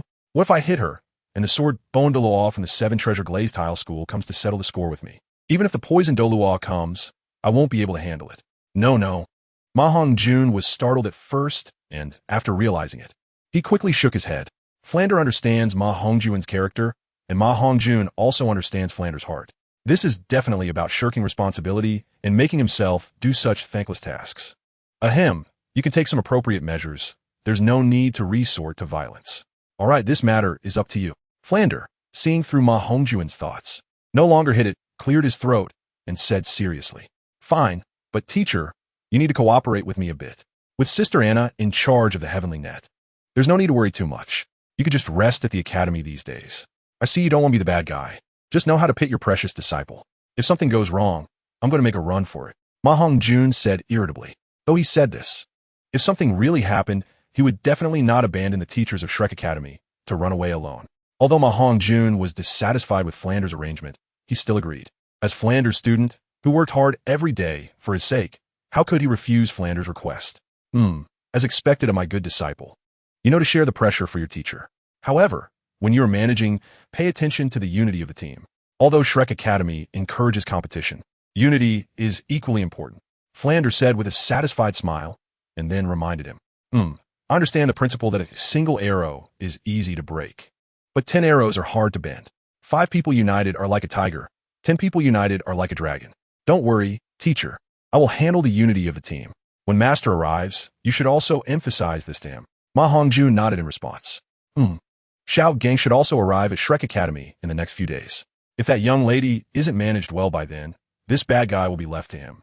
With his tough personality, he won't be afraid of the 7-treasure glazed tile school. Flanders couldn't help but reminisce, saying that his relationship with Lu Erlong and Master was not exactly like brothers, but close enough. Especially the time when the 3 of them roamed the continent together in their youth, supporting each other, was unforgettable. If the commotion caused by the Star Concert is big enough, Shrek Academy might catch the eyes of the high-ups in the Tiando Empire. By then, it wouldn't be impossible to directly advance to a higher-level academy. The only issue is the number of students. Speaking of advancing to a higher-level academy, I have a bold idea. I wonder if it will work. I want to take this year's students from Shrek Academy to participate in next year's Continental Advanced Soul Master Competition and win the championship. MaHongjun said confidently. He had already decided that in 2 days, when Oscar advances to a soul ancestor of level 30 and goes to the Star Do Forest to obtain a soul ring, he would head to the nearby Sunset Forest outside Tiando City to absorb the celestial herbs from the ice and fire yin-yang eye, improving his quality and strength. He must win the championship in next year's Continental Advanced Soul Master Competition, and he won't lose a single match. Although your Star Concert might attract attention to our Soto City, it is only being held for the first time. Most forces will come to watch to give the poison Douluo face, but it definitely won't have the influence of the Continental Advanced Soul Master Competition. Our Shrek Academy students are enough to form a battle team. With your talents, winning the championship won't be difficult. But is it a bit hasty to participate in next year's competition? Although if we can win the championship, the influence Shrek Academy gains won't compare to the prestige obtained through any Star Concert. But relying solely on your strength is still a bit too difficult unless you plan to use some of your celestial herbs for these students. Flanders said, his eyes lighting up with excitement. He had also thought about winning the championship in the Continental Advanced Soul Master Competition. In the past, it was just that his strength didn't allow it, and there weren't enough students to form a battle team, so he rarely mentioned it. Now that there's hope, he was naturally very excited.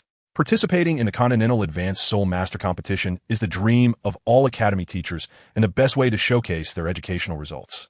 I haven't thought this through yet. Let's see how it goes. As long as Shrek Academy can become strong, it's not impossible to sacrifice some things if necessary. MaHongjun shook his head lightly, then said firmly. Chapter 88. 7-treasure glazed tile school. If the effect of the celestial herbs is really as you say, then they are too precious and should be carefully considered. Even if they are celestial herbs that are not used by ordinary people, they wouldn't easily be given away. As long as you have this intention, that's enough. You don't have to push yourself too hard. You should prioritize using them for yourself first. The surplus can be used to enhance Oscar and the other soul power. Flanders nodded with appreciation and said, Teacher, you should rest early. I'll head back first. It would be hard to explain if the other students find out. After MaHongjun finished speaking, his figure flashed and disappeared from the dean's office. The dean's office can be said to be an important place for MaHongjun and Flanders to talk, as well as the main location for MaHongjun to understand external news and the heavenly net. Go on, Flanders said lightly, also preparing to rest. The dean's office is also his residence. Everything seemed to happen as if nothing was wrong, and no one knew about the conversation between the two. However, the future changed by this conversation deeply affected the development situation of the entire Douluo continent. The next day, early in the morning, after half an hour of morning self-study, everyone was brought by Flanders to the small playground. Nowadays, Shrek Academy occasionally lets students relax and doesn't require them to run back and forth between Soto City and Shrek Academy every day. They had some small self-study sessions to allow students to gather and discuss difficulties in their cultivation. However, for announcing important matters, Flanders still preferred to do it in the small playground. Today is your 3rd day joining the academy. You should now have some understanding of the rules of Shrek Academy. I have roughly looked at the homework you just submitted. Among them, Tang San score is the best, marking the methods for harvesting and preserving celestial herbs. Next is MaHongjun. Although he didn't mark the harvesting and preserving methods, he provided detailed supplements on their effects, which I wasn't surprised by. What surprised me is that no one else submitted blank papers. I'm quite pleased with this. However, there are still some who are audacious enough not to submit their papers at all. Ning Rongrong stepped forward. Flander said. Ning Rongrong's face instantly turned ugly, especially with the gaze of many classmates turned towards her, making her feel ashamed and angry. She wasn't ashamed of what she did, but felt embarrassed because Flander called her out in public, losing face.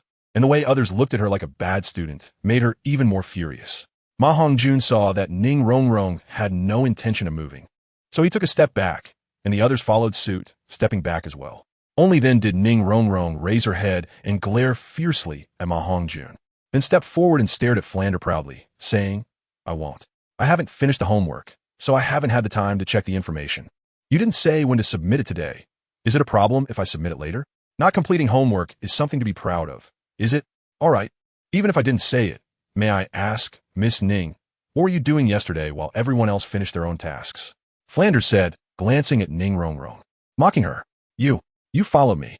Flander, who do you think you are? You're just a small soul sage. What's so impressive about that? The food at the academy is too terrible. I went to Soto City for a good meal. Ning Rongrong said excitedly as she looked at Flander, then glanced at MaHongjun as if she thought of something and actually said it truthfully. As soon as these words came out, Tang San, Xiao Wu, and the others all turned pale, looking at Ning Rongrong in shock. They never expected that such a beautiful girl would say something so taken for granted. At this moment, there was no trace of the gentleness she had when she first entered the academy on Ning Rongrong's face. Her tone was filled with disdain, giving off an air of superiority. Flander smiled, but he was not angry. Instead, he said lightly, Your father, Ning Fengji, is merely a small soul sage, in your words. Even though you're the most outstanding genius of the Seven Treasure Glazed Tile School, you are now just a great soul master, and if I'm not mistaken, the soul masters of your Seven Treasure Glazed Tile Tower can only cultivate to what you call a small soul sage at most, which is indeed nothing impressive. What do you know? Our Seven Treasure Glazed Tile School is the #1 support sect in the world, unlike you. Ning Rongrong said angrily but felt somewhat speechless. The strength of the Seven Treasure Glazed Tile School was indeed strong, but it was not due to her own strength, but the overall power of the sect, or rather, the strength of the support they provided. Her saying that Flander was just a small soul sage was merely a moment of anger. Little did she expect that Flander would respond to her like this. In terms of verbal sparring ability, she was still far behind Flander, with a distance as vast as the Stardow forest between them. It's different. The gap between you and me is an insurmountable chasm. Since you look down on this place, please leave. Shrek Academy does not welcome unruly students. Flander said with a slight smile, speaking calmly. You want to drive me away? It's not that easy. I plan to stay at Shrek Academy. Since I'm here, I have no intention of leaving early. Flander, I advise you to mind your own business, or the consequences are not something you can bear. Ning Rongrong said with a cold laugh. Hongjun, I'll leave her to you. If she doesn't complete your punishment, you have the right to expel her directly. Just pack her things and let her leave. Flander didn't even glance at Ning Rongrong and directly left the small playground. It's simply a joke. Although the Seven Treasure Glazed Tile School is powerful, it would never resort to confrontation over such trivial matters. At most, it would only affect the development speed of the Heavenly Luo Network. Don't forget that the Heavenly Luo Network also has title Dalu. It can be said that the top combat power of the Heavenly Luo Network is not weaker than that of the lower four sects, and may even be stronger. The only difference is the overall level of sect power. Moreover, Ning Fengji's letter had long clearly instructed him to act to the best of his ability without considering the face of the Seven Treasure Glazed Tile School. Unlike in the original work, Flander's status has risen significantly now. If the strength of the Heavenly Luo Network increases to a new level, Flander's status could definitely match that of Ning Fengji. All right. MaHongjun nodded heavily in response. Meanwhile, at the Seven Treasure Glazed Tile School, in the conference hall, in the magnificent hall, on the main seat facing south, there was a large chair made of sourwood, with a large piece of high-quality jade embedded on the backrest. The jade was a deep green, exuding a faint warm aura, indeed a piece of premium warm jade. Sitting on the chair was a middle-aged man with an elegant and gentle appearance, with a face like a crown jade, a straight nose, and a square mouth. In front of him, a young man in white, tight-fitting clothes was half kneeling on the ground with a respectful face, saying in awe, "Report to the sect master. The young lady has arrived at Shrek Academy, and I have personally delivered your letter to Dean Flander." The middle-aged man was none other than Ning Fengji, the sect master of the Seven Treasure Glazed Tile School, known as the #1 support-type soul master on the continent. You can leave now. Let this little ancestor experience at Shrek Academy. I don't know if it's right or wrong. It is said that behind Shrek Academy is the rising new force, the Heavenly Luo Network. Ning Fengji murmured with some worry. Chapter 89, What is Kindness? A strong and powerful voice, like a sharp sword, echoed in the hall, as if the sound came from all directions. Fengji, it turns out you're also worried about Rongrong being alone at Shrek Academy. I just happen to be going to visit her. I can't rest assured with the girl out there. Do you want to go together? An old man with white hair and beard, his figure like a sword, but with a face as tender as a baby, walked out from the back hall. He sat down unceremoniously on a chair beside Ning Fengji. Uncle Jian, Rongrong is already grown up. She has reached the age where she can train alone. You and Uncle Long are too indulgent with her. No one in the sect dares to offend her. It's good for her to receive some education at Shrek Academy. You and Uncle Long should not disturb her. With her personality, she won't suffer anywhere. Ning Fengji said with some helplessness. However, he had no idea what kind of treatment Ning Rongrong was currently experiencing at Shrek Academy. Ning Rongrong, for the sake of being classmates, I want to make it difficult for you. Start running 20 laps now, and you are allowed to use your soul power. Oscar, as the only food-type support soul master in our Shrek Academy, besides Ning Rongrong, your stamina is also very important. Just accompany Ning Rongrong to exercise a bit and set a good example. MaHongjun had no intention of making things difficult for Ning Rongrong and said, looking at Oscar, who was secretly glancing at Ning Rongrong. Although Ning Rongrong was beautiful, MaHongjun couldn't fall for every pretty face he saw. Oscar's future achievements would definitely rank among the top in Shrek Academy, so he would support him. But he had no idea that there were more than one excellent man blocking Ning Rongrong in front of Oscar, and such a proud young lady would never look at him.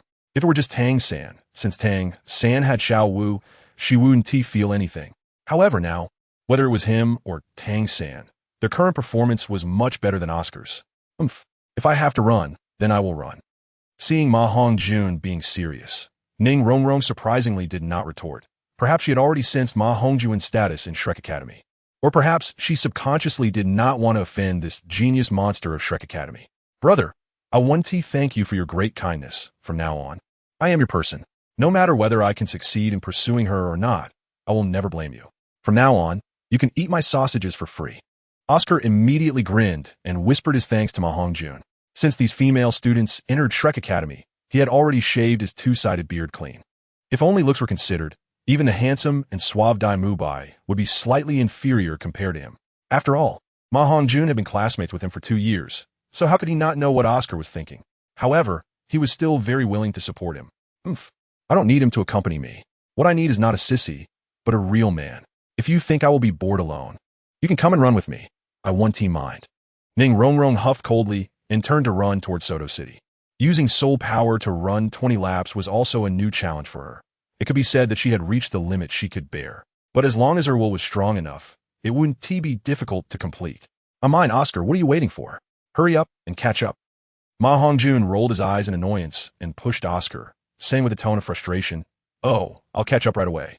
Oscar immediately snapped out of his daze and hurriedly chased after him, saying, regarding Ning Rongrong's words, "I already felt discouraged before I even started chasing. I know she must look down on me, but I'm not the kind of person who easily gives up." He gathered his courage again and headed in the direction of Ning Rongrong. "Hongjun, are you really that stupid or just pretending? That Ning Rongrong clearly has some interest in you. Why are you giving Oscar a chance to chase after her? You're not a kid anymore. It's time for you to find a girlfriend to vent some feelings. Otherwise, how about I take you to see some twin sisters another day?" Dai Mubai seemed to have given up on Zhu Zhuqing and continued to speak as he pleased, ignoring Zhu Zhuqing's increasingly cold demeanor. She's interested in me? How can I not notice? You must be mistaken. What she said just now was definitely because she resented me for making her run 20 laps. So she intentionally wanted me to suffer with her. I want to fall for it. MaHongjun analyzed with an air of self-importance. To be fair, Ning Rongrong did have that idea, but what MaHongjun didn't know was that since Ning Rongrong said that, it definitely meant she was interested in him. However, with MaHongjun SIQ of 250 and emotional intelligence of 0.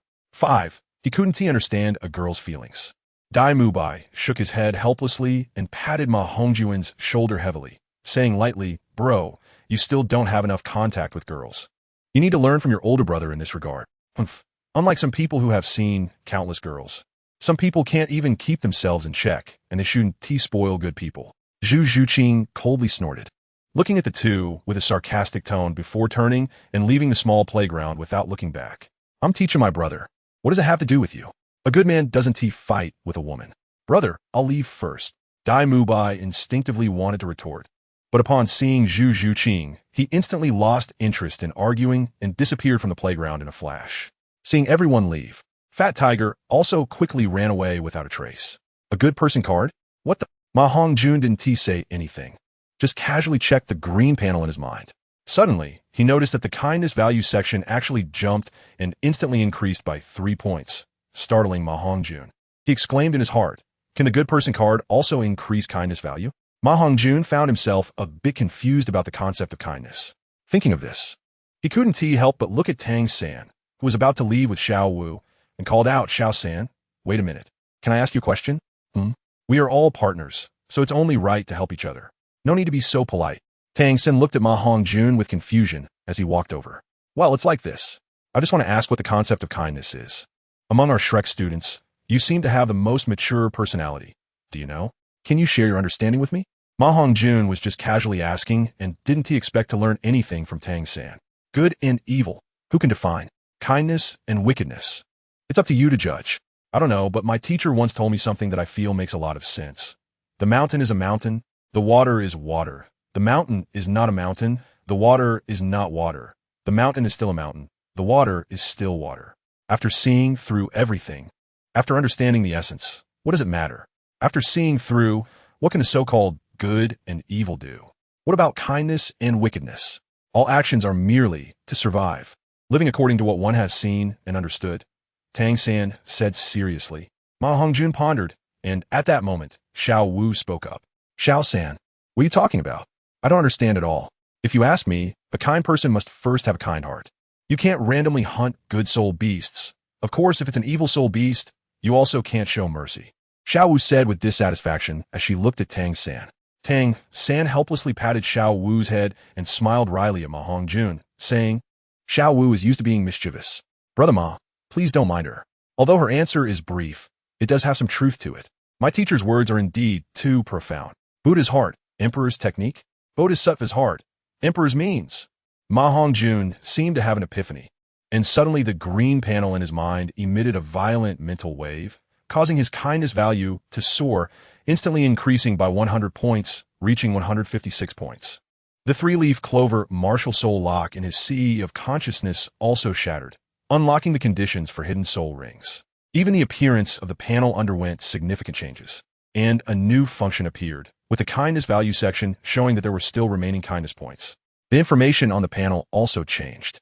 Host, MaHongjun Martial Soul, Evil Fire Phoenix First Soul Skill, Phoenix Cry Sky Strike Second Soul Skill, Blazing Sun Thrust Third Soul Skill, Phoenix Wing Sky Soar. Possesses 10 times the desire of an average person and a martial soul quality close to the ultimate fire.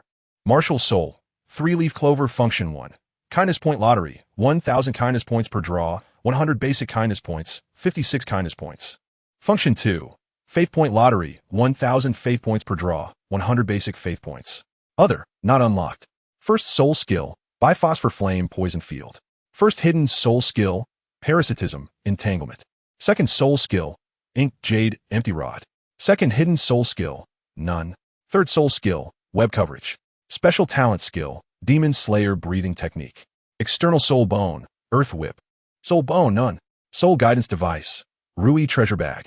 Is this an upgrade? MaHongjun was shocked as he looked at the changes in his sea of consciousness, not even hearing what Tang San and Xiao Wu were saying outside. "Xiao Wu, don't disturb him. He must be having some insight into his martial soul. We should leave first. No one in the academy should disturb him during his comprehension," Tang San said to Xiao Wu, who was still chattering about her thoughts while MaHongjun was lost in thought. "Oh, okay, let us go then. I want to go to Soto City to buy a big basket of carrots. I'll save them to eat slowly," Xiao Wu said as she boldly dragged Tang San away. Upon hearing Xiao Wu's last words, MaHongjun couldn't help but smile, secretly thinking that with Xiao Wu's reminder today, if she ever encounters trouble in the future, he would definitely not stand by and watch. He had no inappropriate thoughts about the girls among the Shrek Academy students. Otherwise, he wouldn't have created an opportunity for Oscar. The same went for Xiao Wu. As for Zhu Zhuqing, even he couldn't figure out what his feelings were. Chapter 90. The kind MaHongjun Oscar caught up with Ning Rongrong, who arrogantly looked at him and said, "Who told you to follow me? I warn you, you better not spy on me. Otherwise, don't blame me for being rude." I won tea, Rongrong. I just wanted to tell you that 20 laps are actually not that hard to complete. With my recovery sausages and your 7-treasure glazed tile pagoda, it will be easier for us to finish the task together. Oscar quickly stated that he wasn't there to monitor her. Then he flattered her again. No need. Ning Rongrong immediately turned her head in disgust, ignoring Oscar and using her soul power to head towards Soto City. Oscar only gave a wry smile and silently followed behind Ning Rongrong. In the first lap, Ning Rongrong could still hold on, but by halfway through the second lap, she began to feel her stamina declining due to the continuous use of soul power. The sun was blazing in the sky, and a fine layer of sweat appeared on Ning Rongrong's body, adding to her unusual charm. Rongrong, are you tired? Do you want to take a break and eat my big sausage before continuing? I have a big sausage. Oscar eagerly ran up to Ning Rongrong, simultaneously releasing the first soul skill of his martial soul. With a flash of light, the big sausage appeared in his hand and was offered to Ning Rongrong. Ning Rongrong glanced at Oscar. Although she was still young, that one glance made Oscar feel a rush of delight. The first soul skill of my sausage martial soul is recovery. It can not only promote the healing of injuries, but also restore stamina. Just eat a bit. With my sausage, finishing 20 laps will be no problem. Ning Rongrong originally didn't want to finish the 20 laps as punishment, and hearing Oscar mention it again and again made her somewhat annoyed. Now, upon hearing Oscar's peculiar chant, her mood was even more evident. Ning Rongrong looked at Oscar oddly and suddenly said fiercely, "I still have 2 slices of bread. Eat your head." After saying that, she released her 7-treasure glazed tile martial soul to apply an auxiliary agility enhancement to herself, her speed suddenly increasing as she sprinted ahead, putting some distance between her and Oscar. Oscar was dumbfounded, completely stunned in place. Was this still the pure little fairy in his eyes? He had originally thought that Ning Rongrong only had a bit of a young lady's temper. He never expected her to deliberately say such ambiguous things. Outsiders had no idea what role Ning Rongrong played in the 7-treasure glazed tile school. Speaking like this was just everyday conversation for her, and she was gradually revealing her true nature. In the end, Ning Rongrong did not finish the 20 laps. By the 5th lap, due to severe soul power exhaustion, she stopped to rest, planning to continue after a break. However, after stopping, she found it was already close to noon, so she headed to Soto City, thinking of eating before running again. After eating, she thought about shopping before running again, and thus Ning Rongrong only completed a quarter of her punishment. In the dean's office, "Kid, you really guessed right. How did you know she wouldn't finish her punishment?" Flander looked at the laid-back MaHongjun and asked, "Well, I've decided not to punish her this time. I'll leave this tricky problem to the master. I want to experiment with something and won't be the bad guy for now." MaHongjun recalled the kindness points on the panel in his sea of consciousness. Want to see if making others feel good about themselves would increase them. What are you experimenting with? This isn't like your character.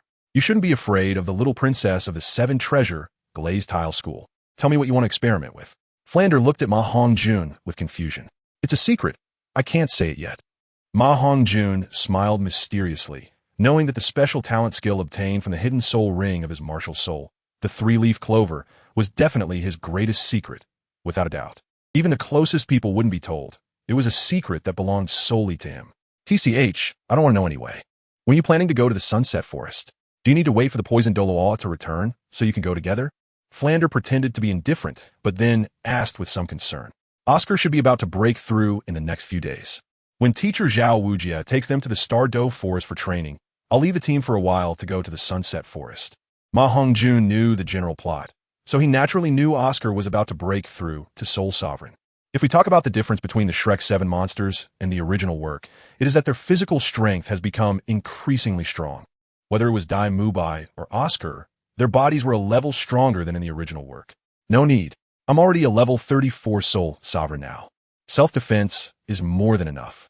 As long as I don't encounter a strong opponent above the Soul King level, there shouldn't be any problems, MaHongjun said confidently. In fact, this was still a conservative estimate. With his trump cards, even if he couldn't defeat a Soul King, escaping wouldn't be a problem. Whether it was the flying ability of his martial soul or the external soul bone, the Earth Whip, both were his trump cards. Although MaHongjun had obtained the external soul bone, the Earth Whip for a long time, he had not fully mastered it. After advancing to Soul Sovereign, it had undergone new changes, becoming harder to control, but its simple application was still possible and would significantly increase combat power. Once an enemy was swept by the Earth Whip, their combat power would be drastically reduced at best, or they could directly die from poisoning at worst.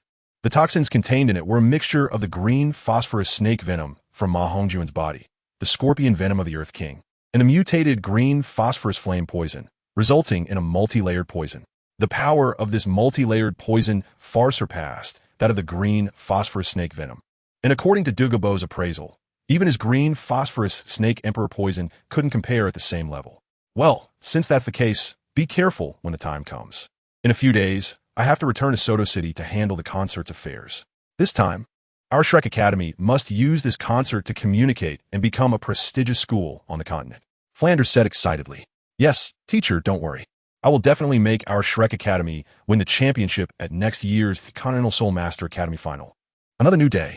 There was no morning self-study today. Early in the morning, just as dawn was breaking, Flanders was waiting for everyone at the small playground. MaHongjun arrived outside the small playground, and Ning Rongrong quickly blocked his path, looking at him with concern and asking curiously, "Did you monitor me yesterday?" "I did," MaHongjun replied. "Then will you tell Dean Flanders that I didn't complete the punishment?" Ning Rongrong asked, feeling a bit uneasy for the first time. "No." "Ah, thank you. You're really a good person." The green panel in MaHongjun's mind indeed jumped a bit, unexpectedly increasing by 5 points at once, turning into 61 points of kindness value. MaHongjun couldn't help but look at Ning Rongrong in surprise. This little girl actually believed him so easily. It seemed that it was still because he usually behaved too kindly. Chapter 91. Oscar's breakthrough at the same time. MaHongjun also verified something. Kindness points can be obtained as long as others genuinely think well of him. By extension, could faith points also be obtained through others? In fact, MaHongjun's guess was not wrong. It meant that the first 100 basic points could be obtained through oneself or others. And reaching 100 points would allow for the addition of a hidden soul ring. And afterwards, points could only be obtained through others, not through one's own comprehension. In fact, breaking through the 100-point threshold was still relatively difficult. Only through one's own understanding could it be achieved. Otherwise, even if one reached the limit of 99 points, it would be very difficult to obtain that last point through others, unless one wanted to cause a qualitative change through quantitative change. If MaHongjun had not comprehended it, he might need to make tens of thousands or even more people think he was a good person for the innate goodness to potentially break the boundary. You're welcome. You're great too. Next time, you can't act like this again, or I won't help you cover it up anymore. Since we've entered Shrek Academy, we're partners. So you need to change your spoiled princess temper. Those who can join Shrek Academy are all top-notch talents, and most of them have extraordinary backgrounds. Even the 7-treasure glazed tile school isn't the strongest here. MaHongjun advised earnestly. You know my identity, after all. I don't quite believe what you said. On the entire continent, besides the 2 great empires, only the Haoyan school, which withdrew from the Spirit Master world years ago, can rival my 7-treasure glazed tile school. Ning Rongrong said proudly, not believing MaHongjun's words. You know this too? Then you should also know the surname of the direct disciples of the Haoyan school and the Dalu royal family. MaHongjun smiled faintly, looking at the proud Ning Rongrong with interest. Although the Haoyan school has been in hiding for many years, I still know a thing or two about the power of the Tang family's Haoyan hammer. Tang San? No, that can't be right. Tang San's martial soul is just the useless blue silvergrass. The Dalu Empire's royal family died. Could it be that Dai Mubai is a prince of the Dalu Empire? Ning Rongrong analyzed to herself, suddenly surprised when mentioning Dai Mubai's surname. Looking at MaHongjun inquiringly. That's right, Dai Mubai is indeed one of the 2 princes with the best talent in the Dalu royal family. Although he is currently not as strong as his brother, with his talent and Shrek Academy's training, it won't be difficult for him to surpass his brother in the future. As for Tang San, he is a true freak. Even I am not confident I can defeat him. You must have heard of twin martial souls. He is one of them, and the other martial soul is the Haotian hammer, known as the strongest attack-type weapon martial soul on the continent. MaHongjun spoke honestly, looking at Ning Rongrong. Twin martial souls. No wonder. So he's stronger than you? Aren't you a soul sage? Even if he is a soul sage, he should only be on the same level as you, a genius with a top-tier phoenix martial soul. Ning Rongrong was startled to hear about twin martial souls, but quickly concealed her surprise for the sake of her pride and asked with some confusion. From a purely strength perspective, he is naturally not my opponent yet. However, what is truly powerful is his hidden weapons. You should have seen how formidable his hidden weapons were during the entrance exam. Even a Soul King could be instantly killed if caught off guard. I don't have that kind of strength. MaHongjun didn't mention that hidden weapons only work effectively in secret and could potentially kill a Soul King. If both faced a Soul King, MaHongjun could protect himself, but would have to flee, while Tang San might be able to counterattack. However, if Tang San faced MaHongjun, it would only be Tang San who would die, not MaHongjun. Because once there was preparation with his strength, he could completely avoid hidden weapons. And he also had the breath of fire, which has the property of devouring all poisons, making him Tang San's natural nemesis. Twin martial souls, a prince of the Star Luo Empire. Interesting. I didn't expect such a small Shrek Academy to gather so many top talents from the continent. This is a school worthy of me, Ning Rongrong. Ning Rongrong's face filled with an inexplicable expectation, secretly vowing not to make mistakes again. Or being expelled from Shrek Academy would be too embarrassing. Alright, if you want to stay at Shrek Academy, you need to rein in your spoiled princess temper. The dean is getting impatient. Let's hurry over, MaHongjun said lightly. Flinder had been waiting ahead, so there was still some time, but being delayed by Ning Rongrong had wasted quite a bit of it. If they didn't hurry, they might be late. Ning Rongrong was indeed startled when she heard this and quickly released her 7-treasure glazed tile tower martial soul. The martial soul shone, enhancing her speed, and she ran towards a small playground. After the two arrived at the small playground and stood in position, they found that everyone except Oscar had already arrived. Seeing Ning Rongrong appear with MaHongjun, everyone cast puzzled looks at her. Ning Rongrong's pretty face couldn't help but blush after standing in her position. She noticed that both Zhu Zhuqing, who usually spoke little, and Xiao Wu, who had chatted with her a lot in the past 2 days, were ignoring her, somewhat isolating her. This made her question whether her personality was really unpleasant, and for the first time, she felt a sense of inferiority deep down. Tang San, where's Oscar? Is he still sleeping in? Go call him. Today's lesson can't be completed without him. Flinder looked at everyone, noticing that Oscar, a senior student, was actually late, and his expression darkened as he looked at Tang San, who shared a dorm with Oscar. Dean, when I came over, Oscar was already awake, but he was training at that time. He should have reached a bottleneck and entered a meditative state. I'll go check. Tang San explained to Flinder upon seeing the situation. Just as Tang San was preparing to leave the small playground to go back to the dormitory to call Oscar, Oscar came running towards the small playground with a look of joy and excitement, shouting loudly to everyone before he even arrived. Dean, Hongjun, I broke through. I finally broke through the level 30 bottleneck. As long as I get a spirit ring, I can become a real soul sage. Breaking through is breaking through. What's the big deal? You're not breaking through to soul. What? You said you broke through to soul sage at 14. Breaking through as a food system soul master at level 30? Flinder initially didn't hear clearly, but once he reacted, he looked at Oscar with a shocked expression. It's worth noting that among the students of Shrek Academy, before the age of 14, only MaHongjun had broken through to the soul sage realm. And Oscar was the second student in the history of Shrek Academy to achieve this. Even on the entire continent, he belonged to the top tier. Let alone that Oscar's martial soul was among the hardest to cultivate, being a food system soul master. Chapter 92. Kindness increases. Compared to Hongjun, I'm still far behind, haha. However, it will indeed get better in the future. Once I get a spirit ring, I can also become wealthy, receiving a subsidy of 100 gold soul coins every month from the Spear Hall. Oscar boasted happily, completely unaware of the disdainful looks from the surrounding students. Little Oscar, don't be so smug. I've been able to receive a subsidy of 100 gold soul coins every month for a long time. Do you see me being proud? Dai Mubai couldn't help but interject. Although he didn't know what had happened that day between him and Zhu Zhuqing, Dai Mubai could now ignore Zhu Zhuqing and treat her as an ordinary classmate. So his mood had improved quite a bit. Boss Dai, can't you let me be happy for a bit? After all, I am the first student in our academy support department to break through to level 30 soul sage before the age of 14. Oscar said somewhat helplessly. All right, let's discuss things after class. Since everyone is here, let's start the lesson. Today's class is quite special. It's mainly about teamwork, and Oscar's cooperation is necessary to complete it. Oscar, release a sausage to each of them. Flinder's calm words sounded to Ning Rongrong and Xiao Wu like the voice of a demon, terrifying. They had already guessed what Flinder was about to do and couldn't help but step back, while only Fat Tiger, MaHongjun, and Dai Mubai remained unfazed.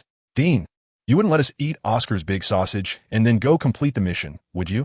Xiao Wu and I don't need it. Even without eating the big sausage, we will definitely complete the mission. Tang San stepped forward with a somewhat helpless expression after seeing the scared look on Xiao Wu's face and guessed. No. Today's course task is to eat Oscar's sausage without any psychological barriers. As a rare, innate, full soul power food system martial soul owner, Oscar's talent is undoubtedly among the best, if not the best, and the increase in the team's strength is self-evident. In the future, the 8 of you will be a group, so naturally, you need to understand each other's martial soul abilities. Flander said with a faint smile, his tone undeniable. Ning Rongrong was momentarily distracted. She didn't expect that Oscar was indeed an innate full soul power food system support soul master. Everyone around her had always pampered her, and coupled with her innate level 9 genius, she had been spoiled to the extreme. She always thought she was outstanding, but she didn't realize that among the Shrek Academy students, her talent was actually at the bottom. Even the lowest soul power among them, Fat Tiger, was already on par with her. When she met MaHongjun and Tang San, she instinctively separated herself from them, as they were not on the same training path. However, now Dean Flander personally acknowledged that Oscar indeed had innate full soul power and had already broken through level 30. It's worth noting that she was only a level 26 Great Soul Master herself. Gaining 4 levels in 2 years, to be honest, she wasn't very confident, and a sense of inferiority appeared on her face. Flander glanced at her, a trace of pride showing on his lips. He wanted to remind Ning Rongrong that there are always people better than her. Oscar's level 30 was much harder to achieve than for others. Support system soul masters are generally harder to cultivate than other soul masters, and food system support soul masters are the most difficult among them. Oscar was a year younger than Dai Mubai. He was only 14 years old. Reaching level 30 at 14 is quite an astonishing number. Moreover, every time a food system soul master advances a stage, their role in food assistance greatly enhances. The contribution of food system soul masters to a team is significant, especially in military contexts, where the effects are even more pronounced.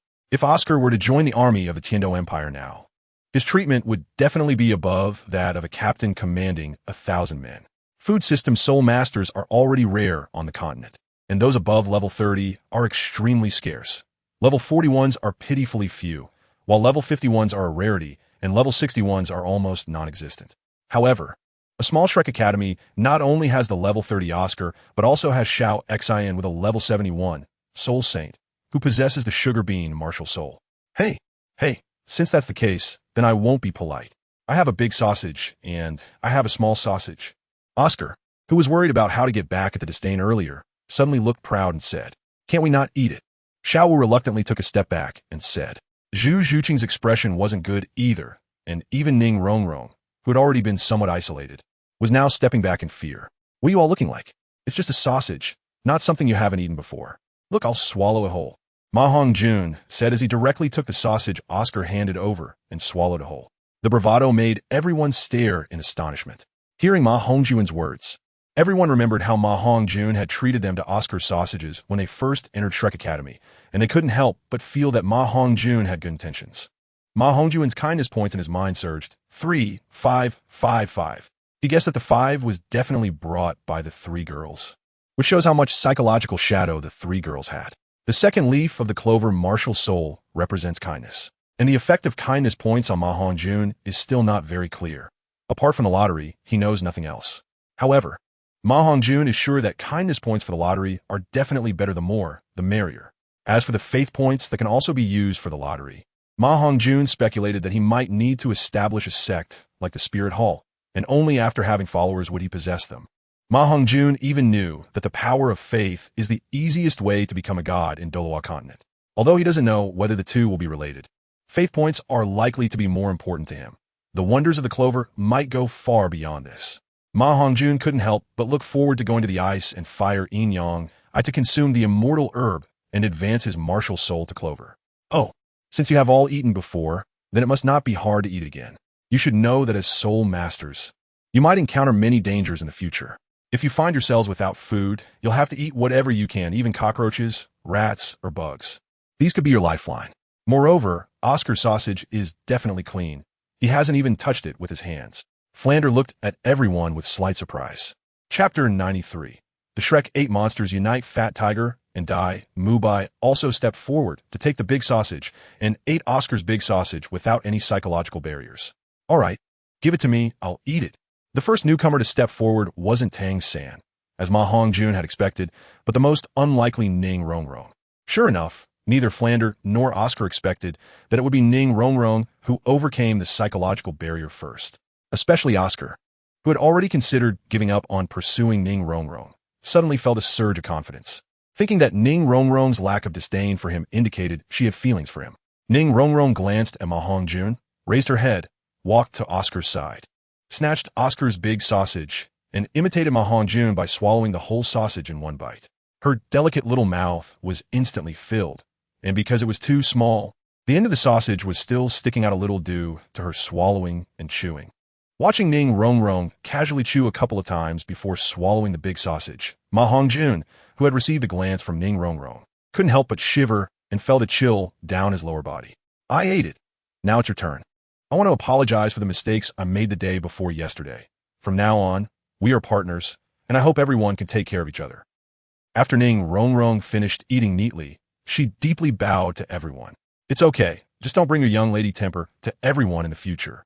The past is the past, and no one will really mind it. Since we have joined Shrek Academy, we should unite. I have a suggestion, but I don't know if I should bring it up. MaHongjun took the lead to speak with a smile. No need to look. MaHongjun was sure that he had once again gained Ning Rongrong's kindness points on the panel in his mind. Everyone nodded slightly, indicating that this was indeed the case. Tang San and the others also took the big sausage from Oscar's hand, but they didn't intend to eat it immediately. What suggestion do you have? Just say it directly. Everyone isn't stingy. As long as it's beneficial for improving strength, I believe everyone will not refuse. Isn't that right, Xiao San? Dai Mubai, MaHongjun, and Tang San all had a good relationship, so he spoke first to support. Well, Hongjun, if you have any opinions, just say it. Neither Xiao Wu nor I have any objections. Tang San nodded and said while pulling Xiao Wu along. Zhu Zhuxing also shifted her gaze from the large sausage in her hand to MaHongjun, signaling him to continue. As for Fat Tiger and Oscar, they certainly wouldn't have any objections either. Do you have any seasoning? MaHongjun, however, ignored everyone's hints and walked over to Oscar, asking, Yes, I have all kinds of seasonings here, but why are you asking this? Does your suggestion have anything to do with me? Oscar replied, somewhat puzzled. No, I just want to wait until they eat before saying it. Otherwise, the teacher might get anxious. MaHongjun glanced at Flander, who was purposely leaving space for everyone to eat Oscar's sausage. Sometimes MaHongjun would call his teacher, and other times he would refer to Flander as Dean. Everyone looked as if they suddenly understood. Tang San glanced at Flander and was the first to suppress his discomfort and take a bite. Seeing this, Xiao Wu and Zhu Zhuqing's expressions were somewhat reluctant, but they also prepared to eat when MaHongjun stopped them and said with some dissatisfaction, Why eat so fast? Wait a moment, let me add some seasoning for you. Xiao Ao, the seasonings. MaHongjun again asked Oscar for seasoning. Although he didn't understand what he meant, Oscar quickly took out various seasonings from his spatial soul guide. There were things like pepper powder, cumin powder, spicy powder, and various bottles and jars of sauces. MaHongjun skillfully took the roasted sausages from the two girls, then took out a barbecue grill from his treasure pouch, placed the sausages directly on it, and used his martial soul's phoenix flames to start a fire, expertly preparing the sausages for the two girls. The speed of his actions left everyone dumbfounded.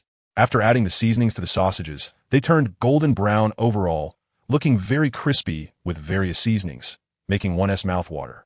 So delicious, MaHongjun said as he sniffed, handing the sausage in his hand to the two girls. After finishing, he quickly packed away his tools.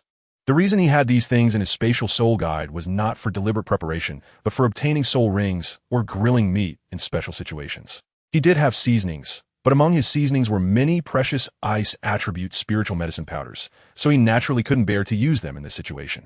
Not to mention the two girls, even the others couldn't help but feel their appetites whetting. Xiao Wu quickly thanked him and took a big bite, then enjoyed tasting the otherworldly version of the sausage. MaHongjun handed the large sausage in his hand to Zhu Zhuqing, saying, Eat, it looks pretty good.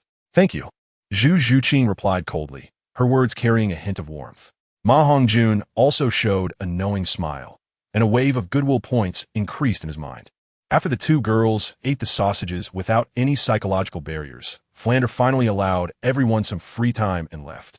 In fact, he had gone to great lengths for the unity of the Shrek group, to help Oscar integrate faster into the newcomers. He had no choice but to resort to such a tactic. With Flander gone, everyone relaxed, although he had always appeared very kind. The aura of a soul sage made it hard for the Shrek members to feel at ease. Hongjun, you really have a way. I see them eating like this. They have no psychological barriers at all. By the way, what was the suggestion you just mentioned? Since everyone is here, you might as well say it, Dai Mubai said, relieved after Flander's departure, looking at MaHongjun. It's nothing much. Since our Shrek Academy is a monster academy, although there are only 8 of us, we are a whole. Since we are a whole, we should come up with a nice name. What do you think? MaHongjun said. Yeah, why didn't I think of that? How about we name our little group after Shrek? Since there are 8 of us, let's call ourselves the Shrek 8 Monsters. What do you think? Dai Mubai said with delight, looking at everyone. Okay, no problem. Xiao San, Xiao Ao, Fat Tiger, Zhuqing, Xiao Wu, Rong, what do you all think? MaHongjun looked at several people in turn, asking for their opinions. No problem, but I also have a suggestion. Since the Dean wants us to become more united, how about we rank ourselves by age within this whole? Dai is the oldest, so he ranks first and is our big brother. Then it's Xiao Ao as the second brother, followed by me, Fat Tiger, Hongjun, Xiao Wu, Rong, and Zhuqing as the youngest at 8 sister. What do you all think? Tang San said with a slight smile, feeling like a spring breeze. Although he had only been in Shrek Academy for a few days, he felt a sense of familiarity with everyone, not knowing why he proposed this. Great. This is settled then. I want to be the sister. He from now on. Zhuqing and Rong will have to call me Sixth Sister. Xiao Wu was the first to clap in agreement joyfully. MaHongjun and Dai Mubai also expressed no objections. All right, since everyone has no objections, then it's settled. The Shrek 8 Monsters are united. We don't seek to be born on the same day, but we seek to die on the same day. Dai Mubai, being the oldest, naturally had no objections, being very loyal by nature. He was the first to step forward and extend his hand. We don't seek to be born on the same day, but we seek to die on the same day. Everyone was instantly stirred, solemnly extending their palms together in order of age, excitedly saying. As for why there was such a scene, it naturally had a lot to do with MaHongjun often telling stories of the 3 kingdoms to everyone. Chapter 94, Second Awakening of Martial Soul, Part 1. Tomorrow it goes on the shelves. Xiao Wu's delicate and smooth little hand was placed on MaHongjun's big hand, but he rarely had other thoughts at this moment. With his 10 times the usual desire, he would usually have all sorts of wild thoughts just by holding a girl's hand. Xiao Wu had now become the 6th sister, while MaHongjun, the youngest boy among them, had now become the 5th brother. At this moment, the Shrek 8 Monsters first united as one, and MaHongjun felt an inexplicable sense of brotherhood. A single thread cannot become a line, and a single tree cannot form a forest. MaHongjun still understood the importance of unity.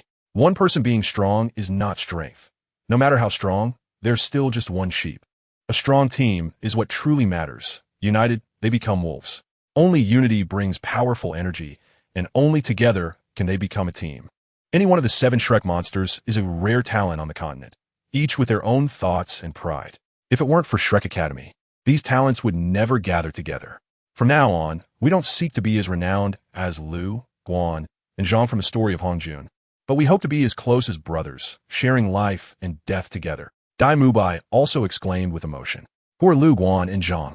Xiao Wu and Tang San, along with the others, looked at MaHongjun with puzzled expressions, hoping he could explain. This is a story from my dreams. The world will split after a long unity and unite again after a long split. Lu, Guan, and Zhang's oath in the Peach Garden. The lords fighting against Dongzhuo. Guan Yu slaying Hua Xiong, the beauty of Jiaochan. Zhao Zilong's 7 entries and exits at Changban Slope to save the young lord. Unmatched loyalty and righteousness. Guan Yu flooding the 7 armies. Famous throughout Huaxia. MaHongjun elaborated a bit, and then sat down on the grass nearby, detailing the story of the romance of the 3 kingdoms to everyone. The Shrek 7 monsters were captivated by the passionate historical background that MaHongjun spoke of, sitting in a circle, listening intently to his story. Different people had different feelings.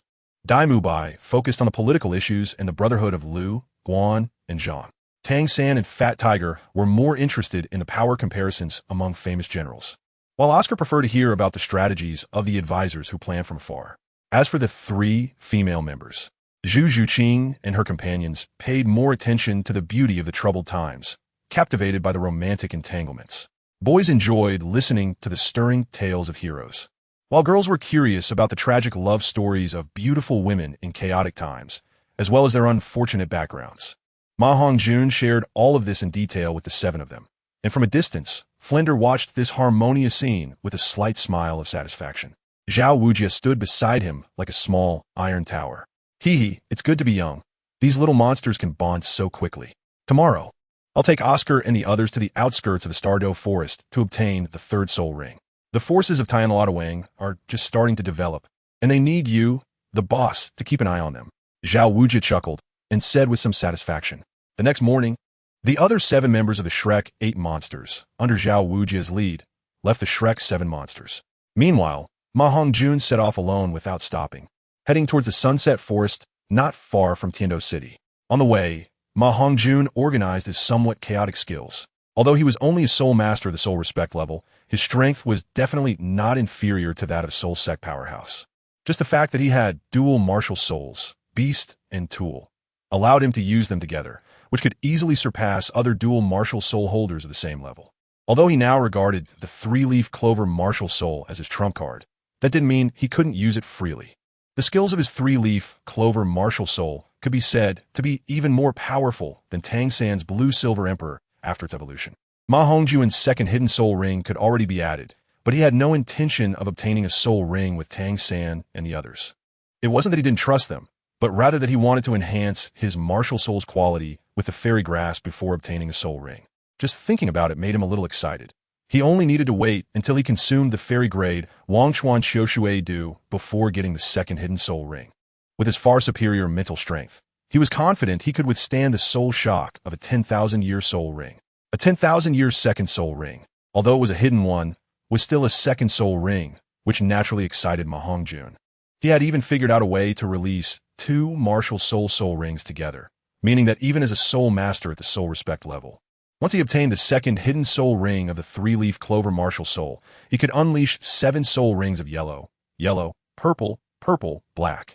Perfect for showing off. This was also possible because MaHongjun had the special dual martial soul of Tool and Beast, allowing him to release them together.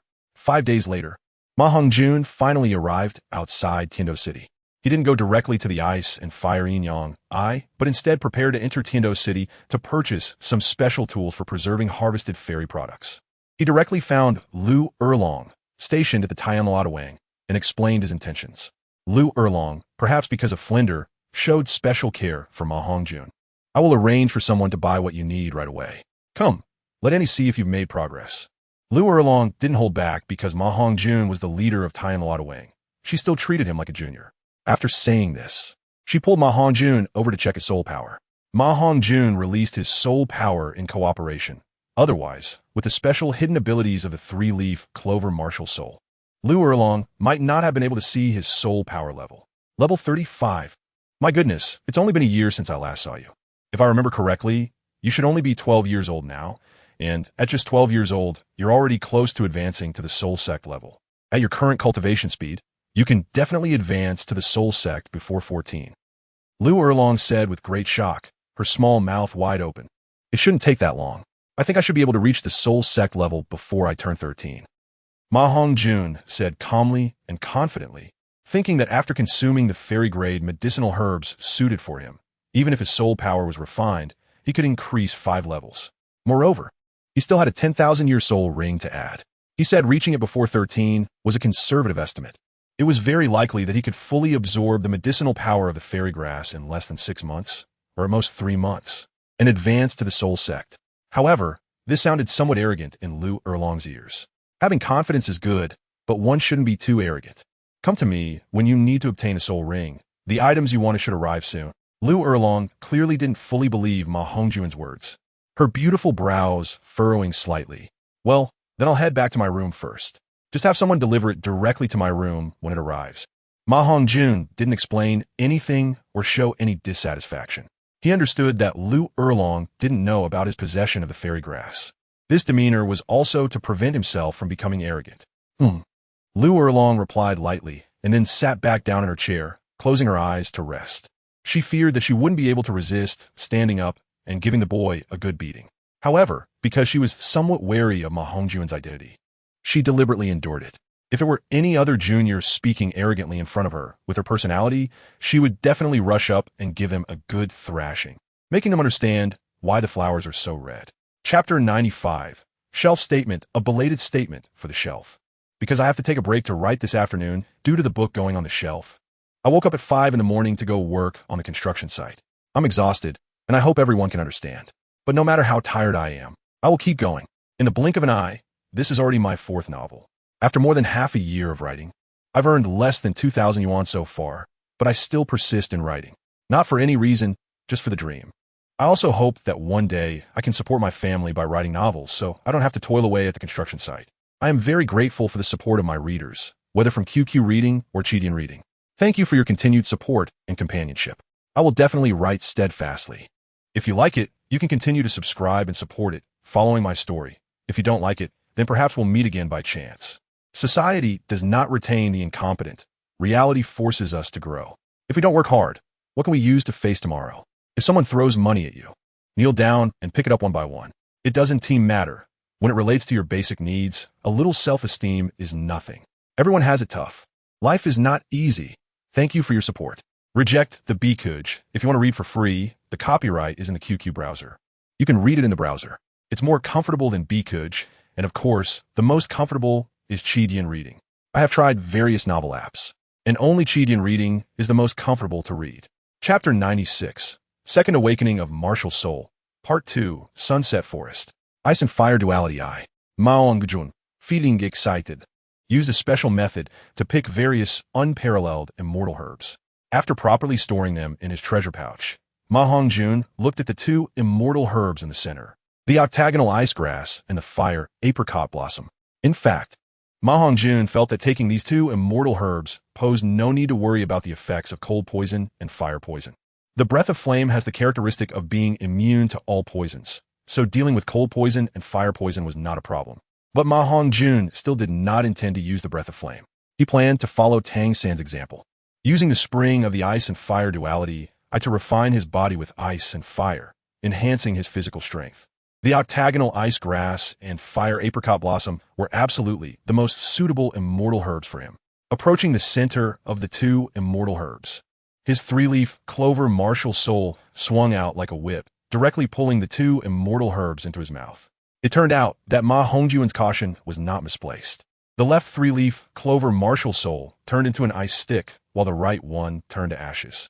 Fortunately, MaHongjun reacted quickly, severing the root stem of the 3-leaf clover the moment the immortal herbs entered his mouth, preventing the 2 fierce energies from entering his body. These 2 energies were not poisons. If they entered his body, the consequences would definitely be beyond his endurance. After picking the 2 immortal herbs, it was best to consume them within 10 breaths, as they would dissolve upon entering the mouth, turning into liquid that flowed down the throat into the abdomen. MaHongjun felt an overwhelming fragrance, and the taste was excellent. He kept his state at its peak, quickly stripped off his clothes, and in just a breath's time, stepped into the center of the ice and fire duality ice spring, sitting cross-legged and floating above the water surface. MaHongjun's body trembled violently for a moment, and then he seemed to turn into a mix of ice and fire, half ice and half fire, red and blue alternating, looking extremely strange. Fortunately, MaHongjun's spirit was incredibly strong, and his willpower was firm. The impact of the 2 extreme breaths was extremely painful. Luckily, the ice and fire duality was the only place that could withstand the energy of the 2 extreme immortal herbs, where all toxins were ineffective. The milky white and crimson colors were distinctly separated. Even when MaHongjun stepped in, it only caused some ripples before returning to calm. Steam filled the air, and time flowed like water. As night fell and darkness enveloped the land, the ice and fire duality also fell into darkness, with only MaHongjun's eyes shining brightly like iron. At this moment in the stark Do Great Forest, Tang San was also sitting cross-legged beside a soul beast with 8 spider legs, his expression of pain rivaling that of MaHongjun. However, upon closer inspection, several of the soul beast's spider legs were clearly broken, indicating traces left by his soul masters during a battle. The members of Shrek, including Xiao Wu, looked nervously at Tang San, who was absorbing the spirit ring. MaHongjun felt the ice and fire energy within him was extremely violent, roaming throughout his body's meridians, shattering them with the ice and fire energy's force, then rapidly healing due to the medicinal power contained within the ice and fire energy. However, the meridians that healed again became even tougher and wider, more than twice as thick as before. If he meditated and cultivated again, MaHongjun would find that his cultivation speed would definitely increase exponentially compared to before. The energies of ice and fire surrounded MaHongjun, and then he used the breath of the sun to absorb them into his body, finally transmitting them to his two martial souls. In the palm of his right hand, a normal, fully green three-leaf clover appeared, and behind it, a phantom of a phoenix appeared. At this moment, the robust phoenix figure began to undergo visible changes at an astonishing speed, becoming more exquisite and beautiful, resembling a normal phoenix. The three-leaf clover martial soul gradually blossomed, and the fourth leaf also began to slowly take shape. At this moment, Tang San in the Star Do Great Forest suddenly opened his sharp eyes, waking from the illusion, and an indescribable scene unfolded on his back. For strange spider legs also sprouted from behind him. MaHongjun, who was also naked, was much more robust than Tang San. His muscles became more refined, and his physique shrank considerably, with the only unchanged aspect being his height of over 1.8 meters. Let's not forget that MaHongjun was just a 12-year-old boy. A 12-year-old boy being over 1.8 meters tall is definitely due to growth hormones. The earth whip behind him also grew out automatically from his tailbone due to the absorption of ice and fire energy. At this time, the earth whip turned completely snow white, the same color as the legendary 1,000-year Earth King, indicating that the quality of MaHongjun's external spirit bone had been upgraded to the 1,000-year level. After MaHongjun woke up, he had just left the spring and hadn't had time to check the changes in himself when a female electronic voice without any emotion sounded in his mind. Ding! Congratulations to the host for successfully awakening the four-leaf clover. The quality of the martial soul has been enhanced with the second awakening and soul power level 1. Huh? Who's speaking? MaHongjun was startled, and his martial soul instantly manifested, vigilantly looking around. After checking around and finding nothing, MaHongjun finally realized. The voice came from the panel in his mind. The host need not panic. I am the green panel in your mind. Also the spirit of the lucky clover, four-leaf clover. I was born because the host's lucky clover martial soul had a second awakening, and my function is to provide the host with martial soul information and capabilities at any time. Huh, you're a system? MaHongjun snapped out of his surprise and spoke to the spirit in his sea of consciousness. No, I am the spirit of the four-leaf clover martial soul. Because the four-leaf clover itself is too powerful, the heavenly Tao of the Douluo world does not allow such an existence to be born. So the excess energy evolved into me, little green. The female electronic voice sounded synthesized, devoid of any emotion. Are you alive? MaHongjun asked in confusion. No, I am a spirit. A product evolved from the lucky clover martial soul based on the host's most desired golden finger direction in the mind. Currently, I have not developed intelligence and can only assist the host in using martial soul functions, the spirit said. MaHongjun did not speak, but he already believed more than half when the green panel appeared in his sea of consciousness. He had a premonition that the green panel would likely change in the future, but he didn't expect it to happen so quickly. From this, it could be inferred that the green panel must also be the excess energy from the lucky clover martial soul that had evolved, and now, having absorbed the ice and fire power from the immortal octagonal ice grass and fire apricot blossom, it underwent another change. The ice and fire power was like a key that unlocked the potential of the three-leaf clover. Otherwise, its original effect would not be so significant as to allow a martial soul to give birth to a spirit. Chapter 97. Shui Binger. After taking out his black tight-fitting clothes from the all-purpose bag, MaHongjun finally had time to check his current soul power level. To his shock, he discovered that he had reached the level of Soul Master at level 38, surpassing Dai Mubai by a small level, despite being only 15. It's important to note that the main effect of these two immortal-grade herbs was not to enhance soul power. In the original story, Tang San only increased 4 levels after consuming them, and that was after 6 months of cultivation. Although he had only increased by 3 levels, one must remember that the purity of his soul power was more than double that of an ordinary soul master, making the difficulty of his increase naturally twice that of an ordinary soul master. His 3-level increase was equivalent to a 6-level increase for others. Hint: 3-leaf clover promotes to a 4-leaf clover, rewarding 1 level of soul power. The electronic voice in his mind echoed in MaHongjun's consciousness. A sound only he could hear, even a titled Dalu would not detect it. MaHongjun suddenly realized this and eagerly checked the attribute panel in his consciousness. Host, MaHongjun Soul Power, level 38. Strong Attack Control System, Soul Master Martial Soul 1.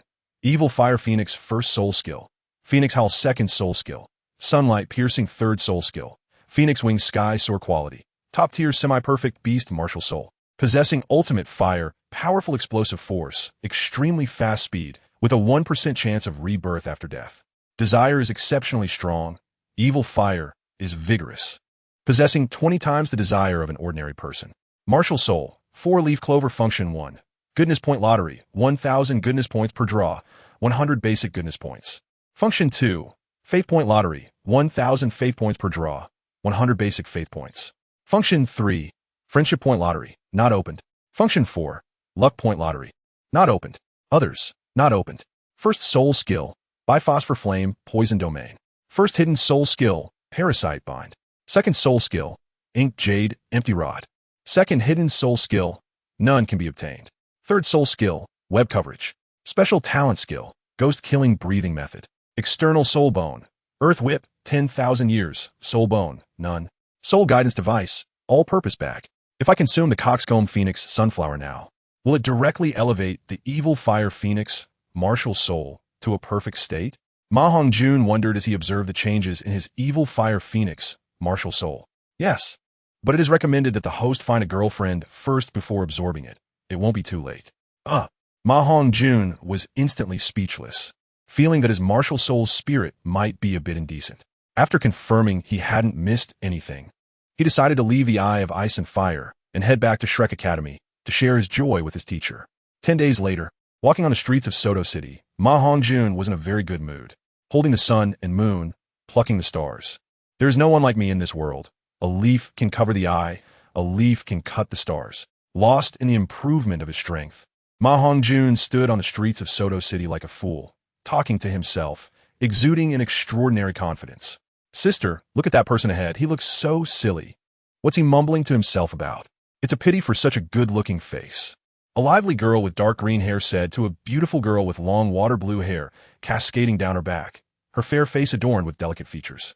At first glance, the girl did not seem particularly stunning, but upon closer inspection, her beauty became more apparent, revealing a hazy charm.